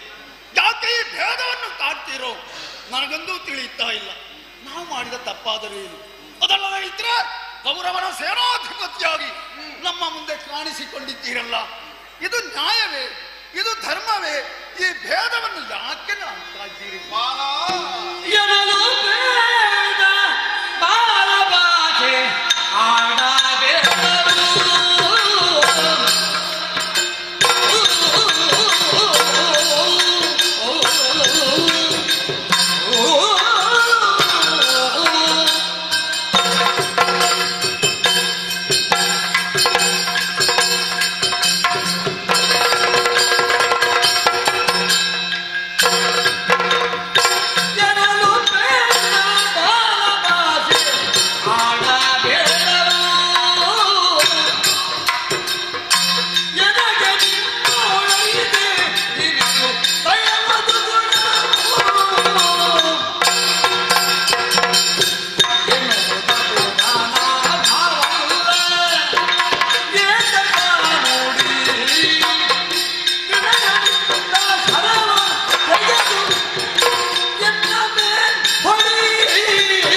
ಇದ್ದೇನೆ. ನಿಜ.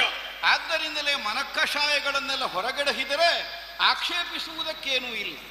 ಆದರೂ ಮಗು ತ್ರಿಲೋಕ ವಿಜಯಿಯಾಗಿ ವಾಸುದೇವನ ಪರಮ ಸಖನಾಗಿ ಪ್ರಪಂಚದಲ್ಲಿ ಮಾನಿತನಾದಂತಹ ನೀನು ಅವನ ಸಖ್ಯಕ್ಕೆ ಕೊರತೆ ಬರುವ ಹಾಗಿದ್ದ ಮಾತುಗಳನ್ನು ಆಡಬಾರದು ಮಗು. ಅಂತಹ ತಪ್ಪು ನನಗೆ ಪಾಂಡವರಲ್ಲಿ ಪ್ರೀತಿಯೋ, ಪಾಂಡವರ ಕುರಿತಾಗಿ ದುಗುಡವೋ, ಕೌರವನಲ್ಲಿ ಅಧಿಕವಾದ ವಾತ್ಸಲ್ಯವೋ, ಯಾಕೆ ಸೇನಾಧಿಪತಿಯಾಗಿದ್ದೇನೆ ಅನ್ನುವುದನ್ನೆಲ್ಲ ಅವವಲ್ಲ, ಅವನಿಗೆಲ್ಲ ಗೊತ್ತುಂಟಲ್ಲ.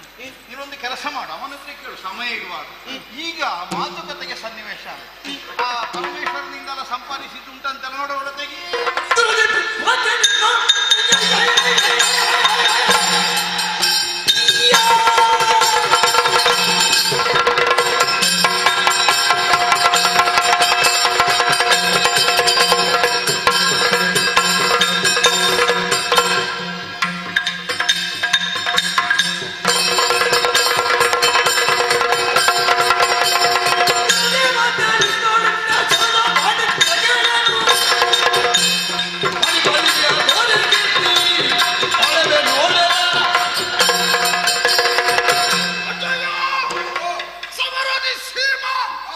ಎನ್ನುವಂತಹ ನೆಗಳತೆಗೆ ಪಾತ್ರರಾದವರು ತಾವು ಎನ್ನುವುದನ್ನು ನಾನು ತಿಳಿದವನಿದ್ದೇನೆ. ಅಜ್ಜ, ಎಲ್ಲೆಡೆಯಲ್ಲಿಯೂ ತಮ್ಮ ಕೀರ್ತಿ ಡಿಂಡಿಮವನ್ನು ಮೊಳಗಿಸಿ ಆ ಕೀರ್ತಿ ಸಂಪಾದನೆಯನ್ನು ಗಳಿಸಿದ್ದೀರಿ ಎನ್ನುವುದನ್ನು ನಾನು ಕೇಳಿಬಲ್ಲೆ. ಇದೋ ನಿಮ್ಮ ಮೊಮ್ಮಗ ನಾನು.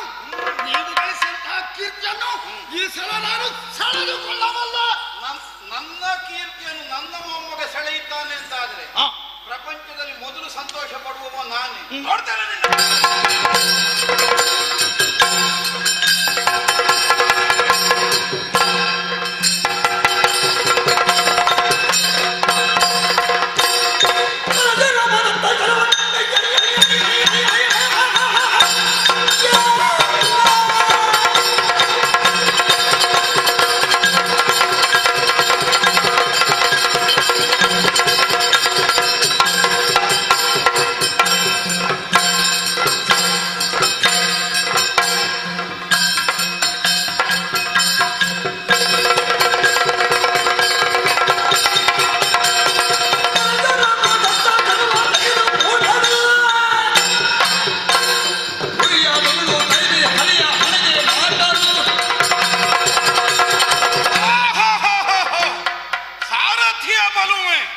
ತನ್ನ ರಥಿಕನನ್ನು ಉಳಿಸಿಕೊಳ್ಳುವುದಕ್ಕಾಗಿ ಚಮತ್ಕಾರದಿಂದ ರಥವನ್ನು ಮುನ್ನಡೆಸಿ ತನ್ನ ಮೇಲ್ಮೆಯನ್ನು ಕಾಣಿಸಿಕೊಡ್ತಾ ಇದ್ದಾನೆ. ಹಾಗಿದ್ರೆ ಏನು ಸಾರಥ್ಯ? ಇದರ ಬಗ್ಗೆ ಸರಿಯಾದ ಒಂದು ವಿಮರ್ಶೆ ಆಗಬೇಕು. ಪರಶುರಾಮದತ್ತವಾದ ಅಸಿರತ್ನ ಶರ ಅವನ ಹಣೆಗೆ ಗುರಿಯಾಗಿ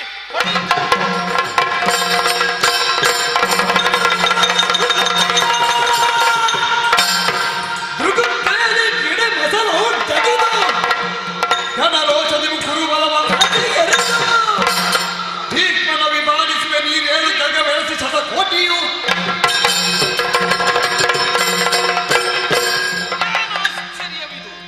ಪಾರ್ಥ ಸಾರಥಿಯಾಗಿ ಸಂಭ್ರಮದಿಂದ ನಾನು ರಥವನ್ನು ನಡೆಸುತ್ತಾ ಇದ್ದೆ. ಇದ್ದಕ್ಕಿದ್ದ ಹಾಗೆ ಬಂಗಾರದ ಹಿಡಿಕೆಯೆಂದೊಪ್ಪುವ ಬಾಣ ಬಂದು ನನ್ನ ಹಣೆಯನ್ನು ಛೇದಿಸಿತ್ತಲ್ಲ.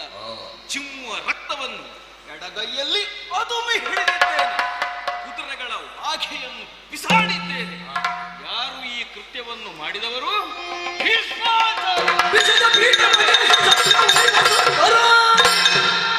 ವೈವಸ್ವತರು ಮುಸುಕಿದರು ಬಿಡಿನೆಂದು ಗರ್ಜಿಸಿದ ವಾಗೆಯಂ ಬಿಸುಕು ತತ್ವವಂ ಕೊಂಡು ತುಂಬಿಕ್ಕಲಾಗ ಚತುರ್ದಶ ಭುವನ ಅಲ್ಲರಿಸಲು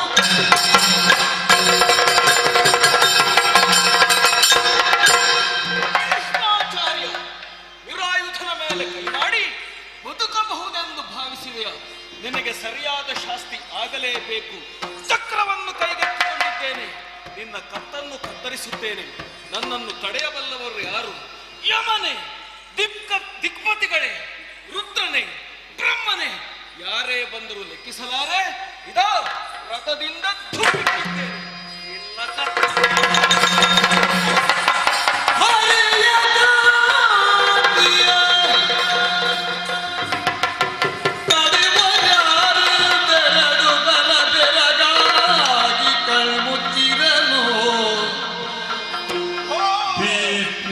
ಬೆದರಿ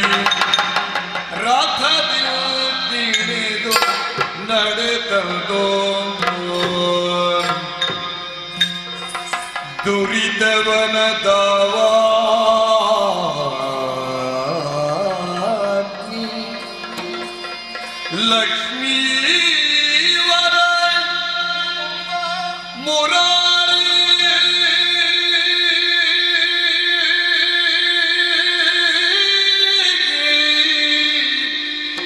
ಜಯ ಜಯ ಜಯ ಜಯವೇನು ತೆರಗಿ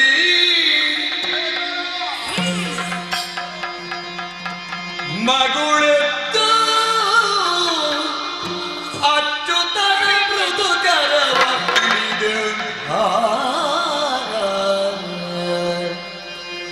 ಶ್ರೀ ಮನೋಹರ ಸ್ವಾಮಿ ಪರಾಗೋ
ಚಿನ್ನಾಯ್ತು ಸೇವಕ ಜಯವಾ ಪಾಲಿಸಿ ಲೋಕವನ್ನು ರಕ್ಷಿಪ ದೇವನಹುದೋ ಮಹಾನುಭಾವ ಮನೋಹರ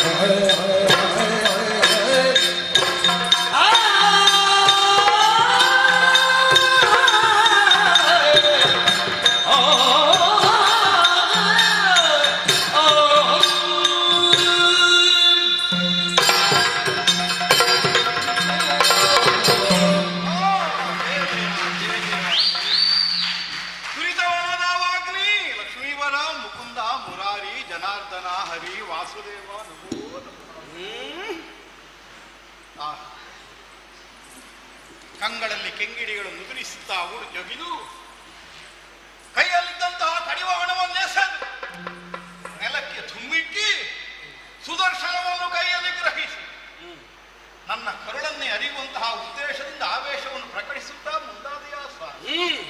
ಆಹಾ, ಯಾವಳು ಸಂಪತ್ತಿನ ಅಧಿಷ್ಠಾತರು ಅಂತಹ ಲಕ್ಷ್ಮೀದೇವಿಗೆ ಹೃದಯದಲ್ಲಿ ಸ್ಥಾನವನ್ನು ಕೊಟ್ಟು ಶ್ರೀ ಮನೋಹರ ಹೀಗೆ ಪ್ರಪಂಚದಲ್ಲಿ ಸಕಲರಿಂದ ಆರಾಧನೆಯನ್ನು ಕೈಗೊಳ್ಳಬಹುದಾದಂತಹ ವಿಶಿಷ್ಟವಾದ ಅರ್ಹತೆಯನ್ನು ಹೊಂದಿದವ ನೀನು ನಗು ನಗುತ್ತಾ ಇದ್ರೆ ನೋಡುವ ಜನಕ್ಕೆ ಚೆಂದಾಗುವುದು. ಈ ಸಿಟ್ಟಿನ ಮುಖ ಏನೇನು ಒಪ್ಪುವುದಿಲ್ಲ ನಿನಗೆ. ಸಿಟ್ಟು ಬಂದಿದೆ ನನಗೆ. ಯಾಕೆಂತ ಅರ್ಥ ಆಯ್ತು. ನನ್ನ ಕರುಳನ್ನೇ ತರೆಯುತ್ತೇನೆ ಸ್ವಾಮಿ. ಈ ತನಕ ಭಕ್ತಜನ ಪೋಷಕನಾಗಿ ಭಕ್ತಜನ ಬಂಧುವಾಗಿ ಕಾಮಿತಾರ್ಥ ಪ್ರದಾಯಕನಾಗಿ ಈ ಪ್ರಪಂಚದಲ್ಲಿ ನೀನು ಕಾಣಿಸಿಕೊಂಡವು. ಈಗ ಬಹುಶಃ ಭಕ್ತ ಘಾತಕ ಅನ್ನುವಂತಹ ಒಂದು ಹೊಸ ಹೆಸರನ್ನು ಹೊಂದುವಂತಹ ಉದ್ದೇಶಕ್ಕೆ ಬಂದೆಯೋ ಏನು? ಅಲ್ಲದೆ ಇದ್ರೆ ಸೇವಕ ಚಯವನ್ನು ಘಾಸಿಯಾಗದಂತೆ ನಿರತ ಪಾಲಿಸುವ ಬಿರುದನ್ನು ಹೊತ್ತಂತಹ ನೀನು ನನ್ನ ಕೊರಡನ್ನು ತರಿಯುವುದಕ್ಕಾಗಿ ಚಕ್ರ ಹಿಡಿದೆ. ಹೌದು, ಅದಕ್ಕಾಗಿಯೇ ಚಕ್ರವನ್ನು ಎತ್ತಿದ್ದೇನೆ. ಮಾತಿನ ಮೋಡಿಯಿಂದ ನನ್ನನ್ನು ಮರಳುಗೊಳಿಸಬೇಡ.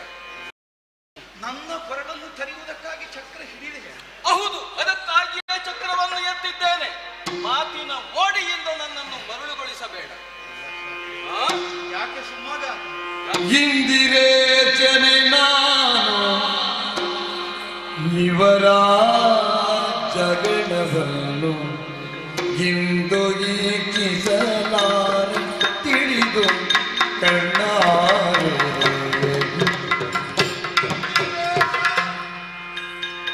ಇವರ ಜಗಳವನ್ನು ಇಂದು ಈಕಿಸಲಾರೆ ತಿಳಿದು ಕಣ್ಣಾರೆ ಎಂದಾದರೀಕಾರವಿ ನೋಡಲಿದ್ದೀಯ ಹಿಂದೆ ಹೋಗಲಿ ತೀರ್ತು ಚಕ್ರ ನೀನಿಚ್ಚೋ ಮುಕುದ ಇಂದಿರೇ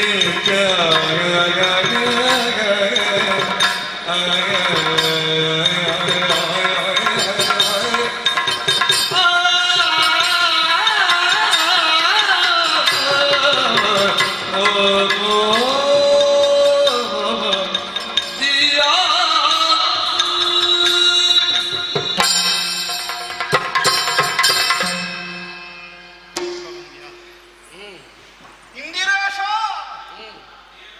ನಿಜವಾಗಿಯೂ ನನ್ನನ್ನು ಘಾತಿಸುವ ಉದ್ದೇಶಕ್ಕಾಗಿಯೇ ನೀನು ಚಕ್ರಧರನಾದದ್ದು ಹೌದಾದರೆ ಯಾಕೆ ಸ್ವಾಮಿ ಕೈ ಕಡೆ ಪ್ರಯೋಗಿಸು. ಅಪ್ಪಯ್ಯ ಅನುಗ್ರಹಿಸಿದ ಕಾಲಕ್ಕೆ ವರವೆಂದೇ ಸ್ವೀಕರಿಸಿದ್ದೆ. ವರ ಬದುಕಿನಲ್ಲಿ ಶಾಪವಾಗುವುದಕ್ಕೆ ಬಹಳ ಅಂತರ ಏನೂ ಇಲ್ಲ ಅನ್ನುವುದು ಜೀವನಾನುಭವದಿಂದ ಸಿದ್ಧವಾಗಿ ಹೋಯಿತು. ಯಾವ ಮನೆತನದಲ್ಲಿ ನನ್ನ ಕಾರಣದಿಂದ ಸಿಂಹಾಸನಕ್ಕಾಗಿ ಜಗಳವೊಂದು ನಡೆಯಕೂಡದು ಅನ್ನುವಂತಹ ಉದ್ದೇಶಕ್ಕಾಗಿ ಆ ದಾಶರಾಜನ ಮನೆಯಂಗಳದಲ್ಲಿ ನಾನು ನನ್ನ ಬದುಕಿನ ನಿಲುಮೆಯನ್ನು ಘೋಷಿಸಿದೆ. ಅದಕ್ಕೆ ಮೌಲ್ಯ ಇಲ್ಲ ಅನ್ನುವಂತಹ ಸ್ಥಿತಿಗೆ ನಾನೇ ಸಾಕ್ಷಿಯಾಗಿ ನಿಲ್ಲಬೇಕಾಗಿ ಬಂತಲ್ಲ ಸ್ವಾಮಿ. ನನ್ನ ಮೈಯ ರಕ್ತವನ್ನೇ ಹಂಚಿಕೊಂಡು ಹುಟ್ಟಿದವರ ಹಾಗೆ ನಾನು ಕಂಡು ಪೋಷಿಸಿದ. ನಾನು ಜನ್ಮದಾತನಲ್ಲದೇ ಇದ್ರೂ ಪಿತೃಸ್ಥಾನೀಯನಾಗಿ ಸಂರಕ್ಷಿಸಿದ. ನನ್ನವರನ್ನಿಸಿಕೊಂಡಂತಹ ಕೌರವರು ಪಾಂಡವರು ಭೂಮಿಗಾಗಿ ಕಣ್ಣ ಮುಂಭಾಗದಲ್ಲಿ ಕೈ ಎತ್ತಿ ಕಾಳಗವನ್ನು ಮಾಡುತ್ತಿರುವುದನ್ನು ಕೇವಲ ನೋಡುತ್ತಿರುವುದು ಮಾತ್ರವಲ್ಲ, ಒಂದು ಪಕ್ಷದ ಸೇನಾ ನಾಯಕನಾಗಿ ಭಾಗವಹಿಸಬೇಕಾದಂತಹ ಒಂದು ದುಸ್ಥಿತಿ ನನ್ನ ಬದುಕಿನಲ್ಲಿ ಬಂತಲ್ಲ. ಇಲ್ಲ ಸ್ವಾಮಿ, ಹೇಳಿತಿದ್ದಬೇಕಾದ ಸ್ಥಾನದಲ್ಲಿದ್ದ ನನ್ನ ಕರ್ತವ್ಯ ಪರಿಣಾಮವನ್ನು ಒದಗಿಸಲಿಲ್ಲ. ನನ್ನ ಶ್ರಮಕ್ಕೆ ಫಲ ಸಿದ್ಧಿಸಲಿಲ್ಲ. ಹೇಳದೆ ಉಳಿದದ್ದಲ್ಲ, ಹೇಳಿದ್ದನ್ನು ಕೇಳುವುದಿಲ್ಲ. ಈ ಸ್ಥಿತಿಯಲ್ಲಿ ಇನ್ನೂ ಇವರ ಜಗಳವನ್ನು ನೋಡಿ ಬದುಕಿ ಉಳಿಯುವ ಅಪೇಕ್ಷೆ ಇಲ್ಲ ಸ್ವಾಮಿ. ಎಂದಾದರೂ ಒಂದು ದಿವಸ ಬಿದ್ದು ಹೋಗಲೇಬೇಕಾದಂತಹ ದೇಹ ಇದು, ಎರವಿನೊಡವೆ. ಪರರ ಮನೆಯಿಂದ ಎರವಿಗಾಗಿ ತಂದದ್ದನ್ನು ಅವರು ಕೇಳಿದಾಗ ಕೊಡಲೇಬೇಕಾಗುತ್ತದೆ. ನೀನು ಕೊಟ್ಟದ್ದಿದೆ, ಬೇಕಾದಾಗ ನಿನಗೆ ತೆಗೆದುಕೊಳ್ಳುವುದಕ್ಕೆ ಸ್ವಾತಂತ್ರ್ಯವಿದೆ. ಪ್ರಯೋಗಿಸು. ಹಿಂದೆ ಹೋಗಲಿ, ಈ ದೇಹ ಬಿದ್ದು ಹೋಗಲಿ. ನನ್ನ ಮೊಮ್ಮಕ್ಕಳು ಮರಿಮಕ್ಕಳು ನಮ್ಮ ಕುಟುಂಬಿಕರು ಭೂಮಿಗಾಗಿ ತಮ್ಮ ರಕ್ತವನ್ನು ತಾವೇ ಕಡಿದು ಚೆಲ್ಲುತ್ತಿರುವ ದಾರುಣವಾದ ದುಸ್ಥಿತಿಯನ್ನು ನಾನು ಈಕ್ಷಿಸಲಾರೆ. ನೀನೆಲ್ಲಿ ಪ್ರಯೋಗಿಸ, ಎಲ್ಲ ನಮ್ಮ ಭ್ರಮೆ. ಪ್ರಯೋಗಿಸುವ ಹೌದಾದ್ರೆ ಇಷ್ಟು ವ್ಯವಧಾನ ಬೇಕು. ನನಗರ್ಥ ಆಯ್ತು ಸರ್. ಭೀಷ್ಮನದ್ದಾದಂತಹ ದೃಢತೆಯ ಬಗ್ಗೆ ಕೌರವರ ಪಕ್ಷದಲ್ಲಿಯೂ ಪಾಂಡವರ ಪಕ್ಷದಲ್ಲಿಯೂ ಅನುಮಾನಗಳು ಜಾಗೃತವಾಗುವುದಕ್ಕೆ ಮೊದಲಿಟ್ಟಿದೆ. ಕೌರವರು ಹೇಳುವುದು ನೀವು ಪ್ರಾಮಾಣಿಕವಾಗಿ ಕೆಲಸ ಮಾಡುವುದಿಲ್ಲ, ಪಾಂಡವರ ಕಡೆಯವರು ಹೇಳುವುದು ನೀವಿಷ್ಟು ಮನಸ್ಸಿಟ್ಟು ಕೆಲಸ ಮಾಡಿದರೆ ನಾವು ಬದುಕುವುದು ಹೇಗೆ. ಈ ಎರಡರ ಮಧ್ಯದಲ್ಲಿ ಭೀಷ್ಮನ ಘನತೆಯನ್ನು ಪ್ರಪಂಚಕ್ಕೆ ಕಾಣಿಸುವುದಕ್ಕಾಗಿಯೇ ನೀನು ಚಕ್ರಧಾರಿಯಾದದ್ದಿರಬೇಕು. ಅಲ್ಲದೆ ಹೋದ್ರೆ ತೃಣವ ಮುರಿಲಿಕ್ಕೆ ಕೊಡಲಿಬೇಕು. ಘನವಾಯಿತು. ನಾಳೆ ಪ್ರಪಂಚ ಏನು ಹೇಳ್ತದೆ? ಭೀಷ್ಮರ ವಿಕ್ರಮಕ್ಕಾಗಿ ಕೃಷ್ಣಸ್ವಾಮಿಯೇ ಚಕ್ರಧಾರಿಯಾದನಂತೆ. ನನ್ನ ಘನತೆಯನ್ನು ಪ್ರಪಂಚಕ್ಕೆ ಎತ್ತರಿಸುವುದಕ್ಕೆ ಬೇಕಾಗಿ ಮಾಡಿದ ಕೆಲಸ ಅಲ್ಲದೆ ನನ್ನನ್ನು ಕೊಲ್ಲುವುದಕ್ಕೋ ಈಗಲೂ ಸ್ಥೈರ್ಯ ದೃಢವಾಗಿ ಉಂಟು. ನಿನ್ನ ಚಕ್ರ ಕಳುಹಿಸು. ನಿನ್ನ ಭಕ್ತ ನಾನು ಹೌದೋ, ನನ್ನನ್ನು ಘಾತಿಸುವುದು ಬಿಡು. ನನ್ನ ಮೈಯ ಒಂದು ರೋಮವು ಕೊಂಕದು, ಪ್ರಯೋಗಿಸು.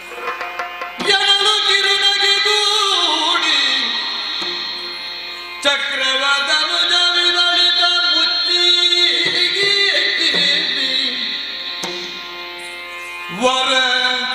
ವರದನವನಿರಿ ಕಿರೀಟಿಕ ಭಯವನೀಯನು ಅಚ್ಯುತನ ಹಣೆಯರ ಕುತವನು ಸಮೀಪನೇ ರಣದಿ ಕಲ್ತುದು ದಿವಸ ಒಂಬತ್ತು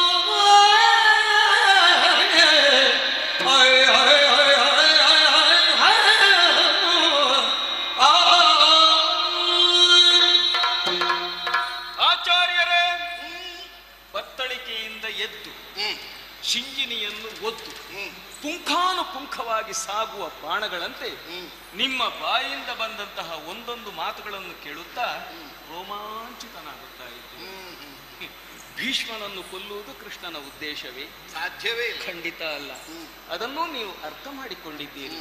ಹಾಗಿದ್ರೆ ನಾನು ಯಾಕೆ ಚಕ್ರವನ್ನು ಧರಿಸಿದೆ? ಯುದ್ಧಾರಂಭ ಕಾಲದಲ್ಲಿ ತಮ್ಮದೊಂದು ಪ್ರತಿಜ್ಞೆ ಇರುವುದನ್ನು ನಾನು ಕೇಳಿದ್ದೇನೆ. ಕೃಷ್ಣನ ಕೈಯಿಂದ ಚಕ್ರವನ್ನು ಹಿಡಿಸುತ್ತೇನೆ. ನಾನು ಭಕ್ತಾಭೀಷ್ಟ ಫಲಪ್ರದಾಯಕನಲ್ಲವೇ? ಭೀಷ್ಮಾಚಾರ್ಯರ ಮಾತನ್ನು ನಾನು ನಡೆಸಬೇಡವೇ? ಇದಕ್ಕಿಂತ ಮಿಗಿಲಾದ ಒಳ್ಳೆಯ ಸಂದರ್ಭ ನಮಗೆ ಬೇರೆ ಸಿಗಲಿಲ್ಲ. ಆದ ಕಾರಣವೇ ಚಕ್ರವನ್ನು ಧರಿಸಿ ಕಡೀತೇನೆ ಅಂತ ಮುಂದೆ ಬಂದೆ. ಒಂದು ವೇಳೆ ಚಕ್ರ ಬಿಡುತ್ತಿದ್ರೆ ಆ ಕೆಲಸ ಮಾಡಿ ಪೂರೈಸುತ್ತಿತ್ತು. ಹೌದು. ಆದರೆ ಆ ಚಕ್ರ ಮುಂದೆ ಸಾಗಬಾರದು ಎಂಬ ಉದ್ದೇಶಕ್ಕಾಗಿಯೇ ನಾನು ಅದನ್ನು ಅದುಮಿ ಹಿಡಿದಿದ್ದೆ. ನನ್ನ ಉದ್ದೇಶ ಭಕ್ತನ ಮನಸ್ಸಿನ ಆಸೆಯನ್ನು ಈಡೇರಿಸುವುದು. ತುಂಬಾ ಚೆನ್ನಾಯಿತು. ಮಾತು ಕೇಳಿಯೂ ಮನಸ್ಸಿಗೆ ಬಹಳ ಸಂತೋಷವಾಯಿತು. ಭೀಷ್ಮಾಚಾರ್ಯರ ಅಂತರಂಗದ ಅಂತರಾಳದಲ್ಲಿ ಮಡುಗಟ್ಟಿ ಹೃದಯವನ್ನು ಹಿಂಡಿ ಹಿಪ್ಪೆ ಮಾಡುವಂತಹ ಆ ನೋವು ಏನು ಅಂತ ನನಗೆ ಗೊತ್ತಿಲ್ಲವೇ ಆಚಾರ್ಯರೇ? ನಿಮ್ಮ ತೊಡೆಯನ್ನು ಕೆರೆದರೆ ಅಲ್ಲಿ ರಕ್ತ ಬರಲಿಕ್ಕಿಲ್ಲ. ಈ ಮಕ್ಕಳ ಜೊಲ್ಲು ಬಂದಿದೆ. ಅಷ್ಟು ಅಕ್ಕರೆಯಿಂದ ನೀವು ಆ ಮಕ್ಕಳನ್ನು ಪೋಷಿಸಿದವರು ಇಂದು ಅನಿವಾರ್ಯವಾಗಿ ಈ ಉತ್ತರಂಗಕ್ಕೆ ಬರಲೇಬೇಕಾಯಿತು. ಕಾಲ ಮತ್ತು ಕರ್ಮಕ್ಕೆ ಕಟ್ಟುಬಿದ್ದು ಪ್ರತಿಯೊಬ್ಬರೂ ವ್ಯವಹಾರವನ್ನು ಮಾಡುತ್ತಾರೆ. ಅದರಿಂದ ತಪ್ಪಿಸಿಕೊಳ್ಳುವುದಕ್ಕೆ ಇಂತಹ ಮಹಾನ್ ವ್ಯಕ್ತಿಗೂ ಸಾಧ್ಯವಾಗುವುದಿಲ್ಲ. ಕೇಂದ್ರ ಸಿಂಹಾಸನದ ರಕ್ಷಣೆಯನ್ನು ಹೊತ್ತಂತಹ ಈ ಬಿಳಿ ಗಡ್ಡದಾರಿ ವ್ಯಕ್ತಿಗೆ ಇಡೀ ರಾಷ್ಟ್ರವೇ ಬೆಂಬಲ ಕೊಟ್ಟು ಬಿಟ್ರೆ ಈ ರಾಷ್ಟ್ರಕ್ಕೆ ಬೇರೆ ಸುವರ್ಣ ಯುಗ ಬೇಡ. ಆದ್ರೆ ಏನು ಮಾಡೋಣ, ಎಲ್ಲವೂ ಅಪಾರ್ಥದಿಂದ ನೋಡಿಬಿಟ್ರಲ್ಲ. ಇರಲಿ, ಯುದ್ಧ ಯಾಕೆಂದ್ರೆ ಅಲ್ಲಿ ಹಣೆಯಲ್ಲಿ ರಕ್ತ ಕಾಣುತ್ತದೆ, ಅವನಿಗೆ ಅಂತ ಹೆದರಿಕೆ ಆಗುತ್ತೆ. ಅದನ್ನು ವರಿಸಿದ್ದೇನೆ. ಅರ್ಜುನ, ಧೈರ್ಯಸ್ಥನಾಗಿರು. ಸರಿ, ಹೊತ್ತು ಮೀರಿತು. ಇವತ್ತು ವಿಶ್ರಾಂತಿಯನ್ನು ಪಡೆದು ನಾಳೆ ಸರಿ ಹೇಳಿದ್ರೆ ಸರಿ.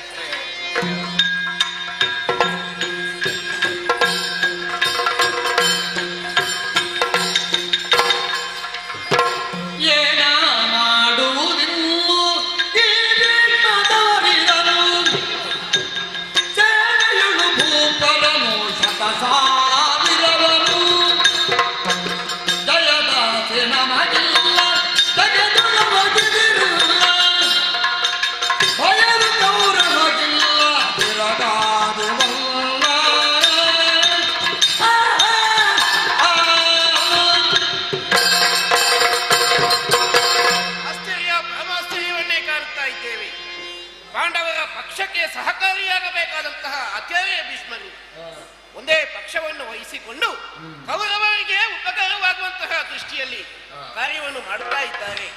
ಮುಕುಟಧಾರಿಗಳ ಮುಕುಟಮರ್ದನವಾಗ್ತಾ ಇದೆ ಅಂತ ಹೇಳಿದ್ರೆ ಪಾಂಡವರ ಅವನತಿಯೇ ಸರಿ.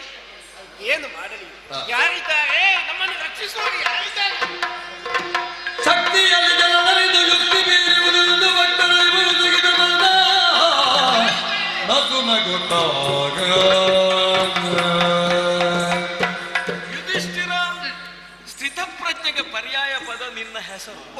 ಆರೆಂದರೆ ಹಿಗ್ಗುವನಲ್ಲ, ಮೂರೆಂದರೆ ಕುಗ್ಗುವನು ಅಲ್ಲ ನೀನು. ಆದರೆ ಯಾವಾಗ ನೋಡಿದರೂ ಸದ್ಯಕ್ಕೆ ಮುಖ ಮುದುಡಿಸಿಕೊಳ್ಳುತ್ತಾ ಇರುವೆ. ಪರಿಸ್ಥಿತಿ ಹಾಗಿದೆ ಅಲ್ಲ ಸ್ವಾಮಿ. ನಿನ್ನ ದುಃಖ ನನಗೆ ಅರ್ಥವಾಯಿತು. ಈಗ ಶಕ್ತಿಯಿಂದ ನಾವು ಏನನ್ನೂ ಸಾಧಿಸುವುದಕ್ಕೆ ಆಗುವುದಿಲ್ಲ. ಮತ್ತೆ ಯಾಕೆಂದರೆ ಭೀಷ್ಮಾಚಾರ್ಯರು ಸೆಟದು ನಿಂತರೆ 14 ಲೋಕಗಳಲ್ಲಿ ಅವರನ್ನು ಎದುರಿಸುವಂತಹ ವೀರ ಪುರುಷರು ಅನ್ಯರು ಖಂಡಿತ ಇಲ್ಲ.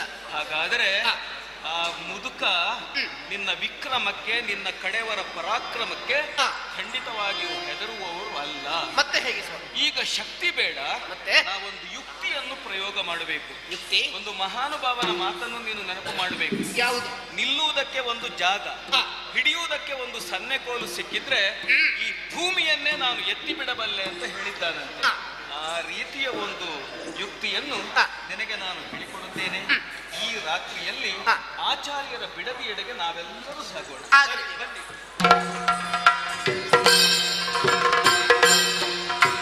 ಇವರ ಬಲವನು ಗಂಟರು ಗಂಗಾ ಭವನಿಗೆ ಲಗನು ಬಂದರು.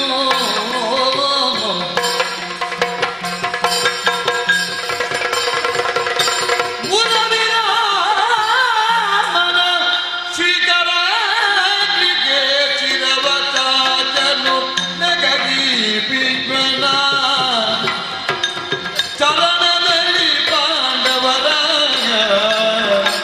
ಕೆಳಗೆ ಗೋತಿರದೆ ನುಡಿದ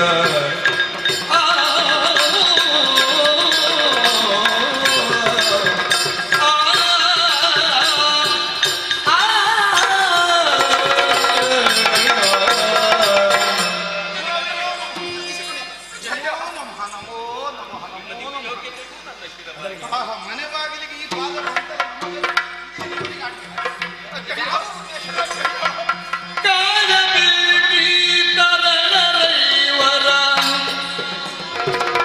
ಕಾಯಗಳ ನೆನದ ಸರ್ವರ ಕಾಯುವರೆ ಕೊಲುವರೆ ಸ್ವತಂತ್ರದ ಕಾಯ ನೀನೇ. ಕಾಯಬೇಕು ಅಕ್ಕ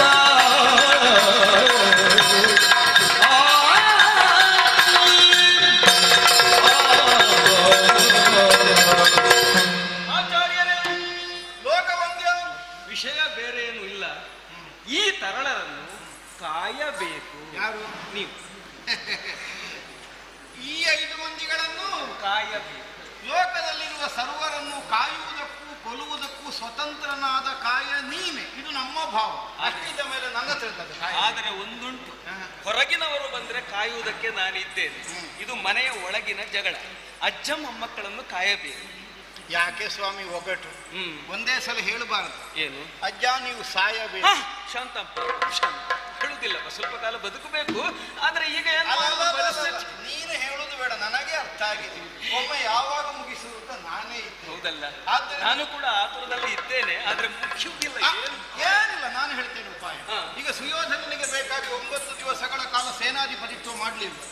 ನಾಳೆ ಸೂರ್ಯೋದಯ 10ನೇ ದಿವಸ ಇಷ್ಟು ದಿವಸ ಆ ಮೊಮ್ಮಗನಿಗೆ ದುಡಿಲಿಲ್ಲ. ಈಗ ಈ ಮೊಮ್ಮಗನಿಗೆ ಏನೂ ಕೊಡ್ಲಿಲ್ಲ ಅಂತಾದ್ರೆ ಹೇಗೆ? ನಾನು ಮೊದಲೇ ಅವನಲ್ಲಿ ಹೇಳಿದ್ದೇನೆ, ಯಾವ ಕಾಲಕ್ಕೂ ನಿನಗೆ ಸೋಲಾಗುವುದಿಲ್ಲ ಮಗು ಅಂತ. ಒಂದು ಕೆಲಸ ಮಾಡು, ಕೈಯಲ್ಲಿ ಆಯುಧ ಹಿಡಿದು ನಾನು ಹೋರಾಟದ ಕಣದಲ್ಲಿ ಬಂದರೆ ನನ್ನನ್ನು ಎದುರಿಸಿ ಗೆಲ್ಲುವುದಕ್ಕೆ 3 ಲೋಕದಲ್ಲಿಯೂ ಯಾರೂ ಇಲ್ಲ ಮಗು. ಆದ್ದರಿಂದಲೇ ನನ್ನದೊಂದು ಸಂಕಲ್ಪ ಉಂಟು. ಯಾವುದು? ನಾನು ಆಯುಧ ವಿಹೀನನಾಗಬಹುದಾದಂತಹ ಸನ್ನಿವೇಶ ಯಾವುದು? ಸ್ತ್ರೀಯರು ಬಂದರೆ, ಸ್ತ್ರೀಯಾಗಿದ್ದು ಗಂಡಾದವರು ಬಂದರೆ, ಸ್ತ್ರೀ ಸ್ವರೂಪವನ್ನು ಹೊಂದಿದವರು ಬಂದರೆ, ಸ್ತ್ರೀಯ ಹೆಸರನ್ನಿಟ್ಟುಕೊಂಡು ಬಂದಂತಹ ಗಂಡಾದರೆ, ಮತ್ತೆ ಇನ್ನು ಕೆಲವೆಲ್ಲ ಮತ್ತೆ ಮತ್ತೆ ಮೊನ್ನೆಯಿಂದ ಸೇರಿಸ್ತಾ ಇದ್ದೇನೆ. ಹೇಗಾದ್ರೂ ಒಮ್ಮೆ ಆಯುಧ ಕೆಳಗಾಗ್ಲಿಕ್ಕೆ ಆಗ್ತದೆ ನೋಡುವ ಅಂತ ನಾನು ಒಂದೊಂದು ಸೇರಿಸ್ತಾ ಹೋಗುದು. ಏನು ಪ್ರಯೋಜನ ಆಗಲಿಲ್ಲ ಇಷ್ಟರವರೆಗೆ. ಆದ್ದರಿಂದ ನಿಮ್ಮ ಪಾಳಯದಲ್ಲಿ ಒಬ್ಬ ಇದ್ದಾನಲ್ಲ, ಈಗ ಮಹಾರಥಿ ಅಂತಲೇ ಮಾನಿತನಾದ ಶಿಖಂಡಿ, ಮೊದಲು ಹೆಣ್ಣಾಗಿ ಹುಟ್ಟಿದವ, ಆಮೇಲೆ ಗಂಡಾಗಿ ಪರಿವರ್ತಿತನಾದವ, ಅವನನ್ನೇ ನಾಳೆ ಮುಂದಿಟ್ಟುಕೊಂಡು ಅರ್ಜುನ ಹೋರಾಟಕ್ಕೆ ಬರಲಿ, ಆಯುಧ ಕೆಳಗೆ ಹಾಕ್ತೇನೆ, ಮತ್ತವ ಹುಡಿ. ಕೊಡವಿನ ಬಗೆ ನಿಮ್ಮ ದುರದಲ್ಲಿ ಮಡುಗಿ ಸಿರಿತನವ ಈ ತನುವಿದ ಸುಡಲಿ ಬಿಪಿನಗಿ ನಮಗ ವೃತ್ತಿಗೆ ಕೊಡಿಸಿರದ ಅಜ್ಜ.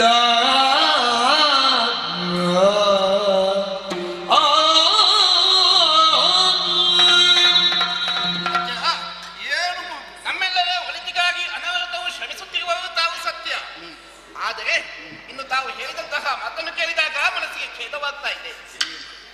ಶಿಖಂಡಿಯ ದಮನದಲ್ಲಿ ತಾವು ಶಸ್ತ್ರ ಸನ್ಯಾಸವನ್ನು ಹೊಂದುತ್ತೇವೆ.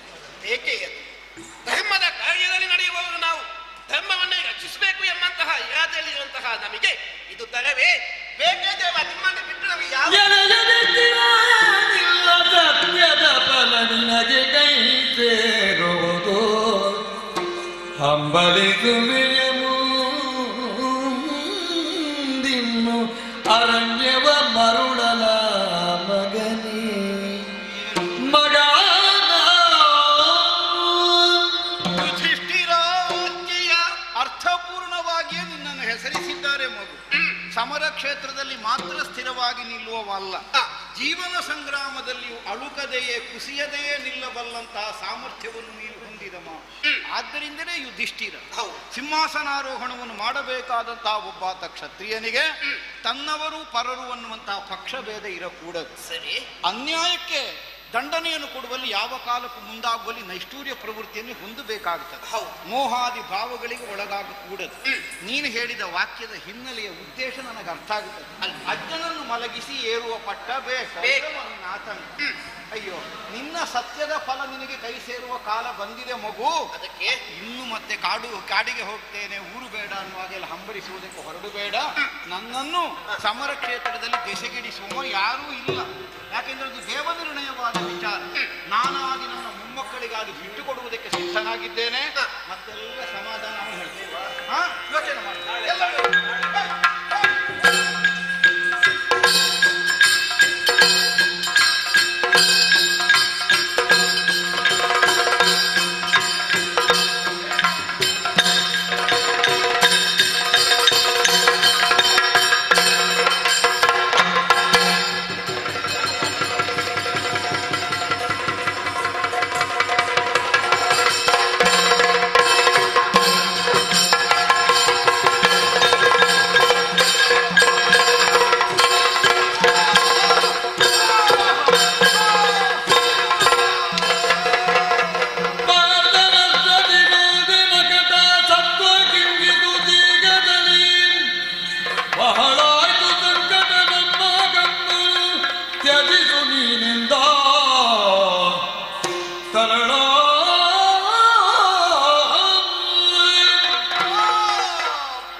ಕ್ಷತವಿಕ್ಷತವಾಗಿ ಹೋಗಿದೆ.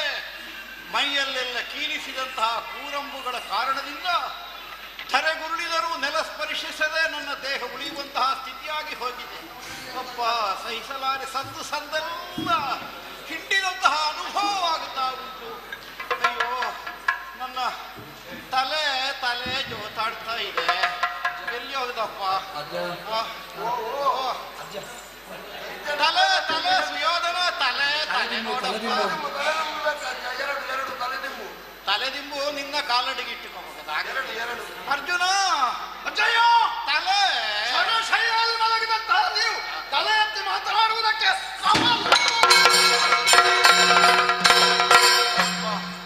ಮಾತಾಡಬೇಕು ಅಂತ ಮನಸ್ಸುಂಟು, ಗಂಟಲು ಒಣಗಿ ಹೋಗಿದೆ, ದಾಹ. ಸೌರವ, ಈಯಾಳ ನಿನಗೆ ಮುಗಿಬೇಕಲ್ಲ, ಮತ್ತೆ ನನಗೆ ಅರ್ಜುನ. ಅಜ್ಜಯ್ಯ, ನನ್ನ ದಾಹವನ್ನು ಅರ್ಥ ಮಾಡಿಕೊಳ್ಳಬಲ್ಲಂತಹ ಸಾಮರ್ಥ್ಯವನ್ನು ಹೊಂದಿದವ ನೀನು. ಸರಿ, ನನಗೇನು ಬೇಕು ಅದನ್ನು ಒದಗಿಸಿಕೊಡುವ. ತಾಯಿಯನ್ನು ಕಾಣುವಂತಹ ಬಯಕೆ ಇರಬೇಕು.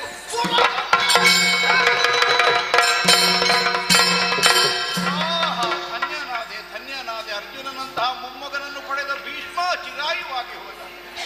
ಈ ಸಂಕೀರ್ಣವಾದಂತಹ ಸ್ಥಿತಿಯಲ್ಲಿ ಅಮ್ಮನ ದರ್ಶನವನ್ನು ಮಾಡುವಂತಹ ಅವಕಾಶವನ್ನು ಒದಗಿಸಿಕೊಟ್ಟಿದ್ದಿ ಪಾರ್ಥ. ಈಗ ಸಾಯುವುದಕ್ಕೆ ಸರಿಯಾದ ಮುಹೂರ್ತ ಅಲ್ಲ. ದಕ್ಷಿಣಾಯನ, ಉತ್ತರಾಯಣ ಬಾರದಿದ್ದರೆ ಸ್ವರ್ಗದ ಬಾಗಿಲು ತೆರೆಯುವುದಿಲ್ಲ ಅಂತೆ. ಆದ್ದರಿಂದ ಅಷ್ಟರ ತನಕ ಇಲ್ಲೇ ಉಳಿಯುತ್ತೇನೆ. ಆದರೆ ಸಮರ ಕ್ಷೇತ್ರದಲ್ಲಿ ಇತರರ ಜಂಜಾಟದಲ್ಲಿ ನನಗೆ ಆಪತ್ತು ಬಾರದ ಹಾಗೆ ಒಂದು ರಕ್ಷಣಾ ವಲಯವನ್ನು ನೀನೇ ಸಿದ್ಧ ಮಾಡಬೇಕು. ಅಪ್ಪಣ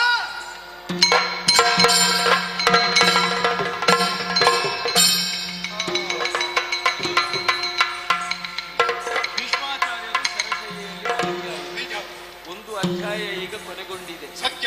ಆಚಾರ್ಯರಿಗೆ ಗೊತ್ತಿತ್ತು ಅವರ ಬ್ರಹ್ಮಚರ್ಯವಾಗಲಿ ಸಿಂಹಾಸನ ತ್ಯಾಗವಾಗಲಿ ಇದರಿಂದ ಸಮಾಜಕ್ಕೆ ಏನು ಪ್ರಯೋಜನ ಆಗಿದೆ. ರಾಷ್ಟ್ರಕ್ಕೆ ತೊಂದರೆಯಾದದ್ದು ಬಿಟ್ಟರೆ ಬೇರೆ ಯಾವ ಪ್ರಯೋಜನವೂ ಆಗಲಿಲ್ಲ. ಅವರು ಪಡೆದಂತಹ ಶಾಪವೇ ಕಾರಣ. ಅದನ್ನು ಮತ್ತೆ ನಾನು ಹೇಳುತ್ತೇನೆ. ನಂದಿನಿಯನ್ನು ಮುಳ್ಳಿನ ಬೆತ್ತದಿಂದ ಬಡಿದು ಹಿಂಸಿಸಿದ್ದಾನೆ ಇವ ಪೂರ್ವದಲ್ಲಿ ಬಸುವಾಗಿ. ಹಸುಗಳಿಗೆ ಹಿಂಸೆಯನ್ನು ನೀಡಿದರೆ ಆ ಪಾಪ ಯಾವತ್ತೂ ಬಿಟ್ಟು ಹೋಗುವುದಿಲ್ಲ. ಜನ್ಮಾಂತರದಲ್ಲಿ ಆದರೂ ಅದು ಬಾಧಿಸದೆ ಬಿಡುವುದಿಲ್ಲ. ಭೀಷ್ಮಾಚಾರ್ಯರು ಅದಕ್ಕೆ ಸಾಕ್ಷಿ ವಿವೇಚಿಸುವುದು ನಾವು ವಿಶ್ರಾಂತಿಯನ್ನು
ಸಂಪಾದಿಸಿಕೊಳ್ಳುವುದಕ್ಕಾಗದೇ ಇದ್ದಂತ ಅವರು ಮತ್ತೊಂದು ವ್ಯೂಹ ರಚನೆಯನ್ನು ಮಾಡುವ ಮೂಲಕವಾಗಿ ಅಥವಾ ತಂತ್ರಗಾರಿಕೆಯನ್ನು ಪ್ರಯೋಗಿಸಿ ಸಂಶಕ್ತರನ್ನೇ ನಮ್ಮ ಯುದ್ಧಕ್ಕೆ ಮುಂದುವರಿಯುವ ಹಾಗೆ ಮಾಡಿದರು. ಪಂಥಾಹ್ವಾನವನ್ನು ಕೊಡುವ ಮೂಲಕವಾಗಿ ಅವರಿಂದ ಒಂದು ಅಪೇಕ್ಷೆ ಬಂದ ಕಾಲಕ್ಕೆ ಸಮ್ಮತಿಸಿಕೊಂಡು ಯುದ್ಧಕ್ಕಾಗಿ ಹೊರಟವರು ನಾವು. ನಿಜ, ಯುದ್ಧವಾಗುತ್ತಿರುವಂತಹ ಕ್ಷೇತ್ರನ ಎಷ್ಟೋ ದೂರದ ತನಕ ಬಿಂಬತ್ತಿಕೊಂಡೇ ಬಂದವರು. ವೀರೋತ್ಸಾಹಿಯಾದಂತಹ ಸರಳಸಾರ ಸರ್ವಸ್ವದ ಮುಂದೆ ನಿಲ್ಲಲಾಗದೆ ಬೆಂಗೆಟ್ಟು ಮತ್ತೆತ್ತಲು ಓಡಿ ಹೋದು. ಅಂತೂ ಅವರನ್ನು ಕೊಲ್ಲುವುದಕ್ಕೆ ಸಾಧ್ಯವಾಗಲಿಲ್ಲ. ಇಲ್ಲ, ಒಂದು ಗೆಲ್ಲಬೇಕು ಅಲ್ಲ ಇದ್ರೆ ಸಾಯಬೇಕು ಅಂತ ಬಂದವರು ಬೆನ್ನು ಹಾಕಿದ್ದೆ. ಯುದ್ಧಕ್ಕೆ ಆಹ್ವಾನವನ್ನು ನೀಡಿದ್ದಾರೆ, ರಣರಂಗದಿಂದ ಪಲಾಯನವಾದವನ್ನು ಪಡಿಸಿದ್ದಾರೆ. ಹೋಗಲಿ, ಬೆಂಗೊಟ್ಟು ಹೋದವರನ್ನೆಲ್ಲ ಅಟ್ಟಿಕೊಂಡು ಹೋಗುವುದಲ್ಲ ನಾವು ಎನ್ನುವ ಹಾಗೆ ಒಮ್ಮೆ ದಿಗಂತ ನೋಡಿದೆವು ಅಂತಾದ್ರೆ ಧರಣಿಯು ಅಸ್ತಮಿಸುವಂತಹ ಸಮಯ ಸಮೀಪವಾದ ಯುದ್ಧವು ರಾತ್ರಿಗಾಲದಲ್ಲಿ ಇಲ್ಲ, ಬಿಡದೆ ಅತ್ತ ನಾವು ಹೋಗಬೇಕಾದಂತಹ ಸಮಯ ಹೌದು ಅಲ್ಲೋ? ಹೌದು, ಬಹಳ ದೂರ ಬಂದಿದ್ದೇವೆ, ಆದಷ್ಟು ಬೇಗ ಹೋಗಬೇಡ.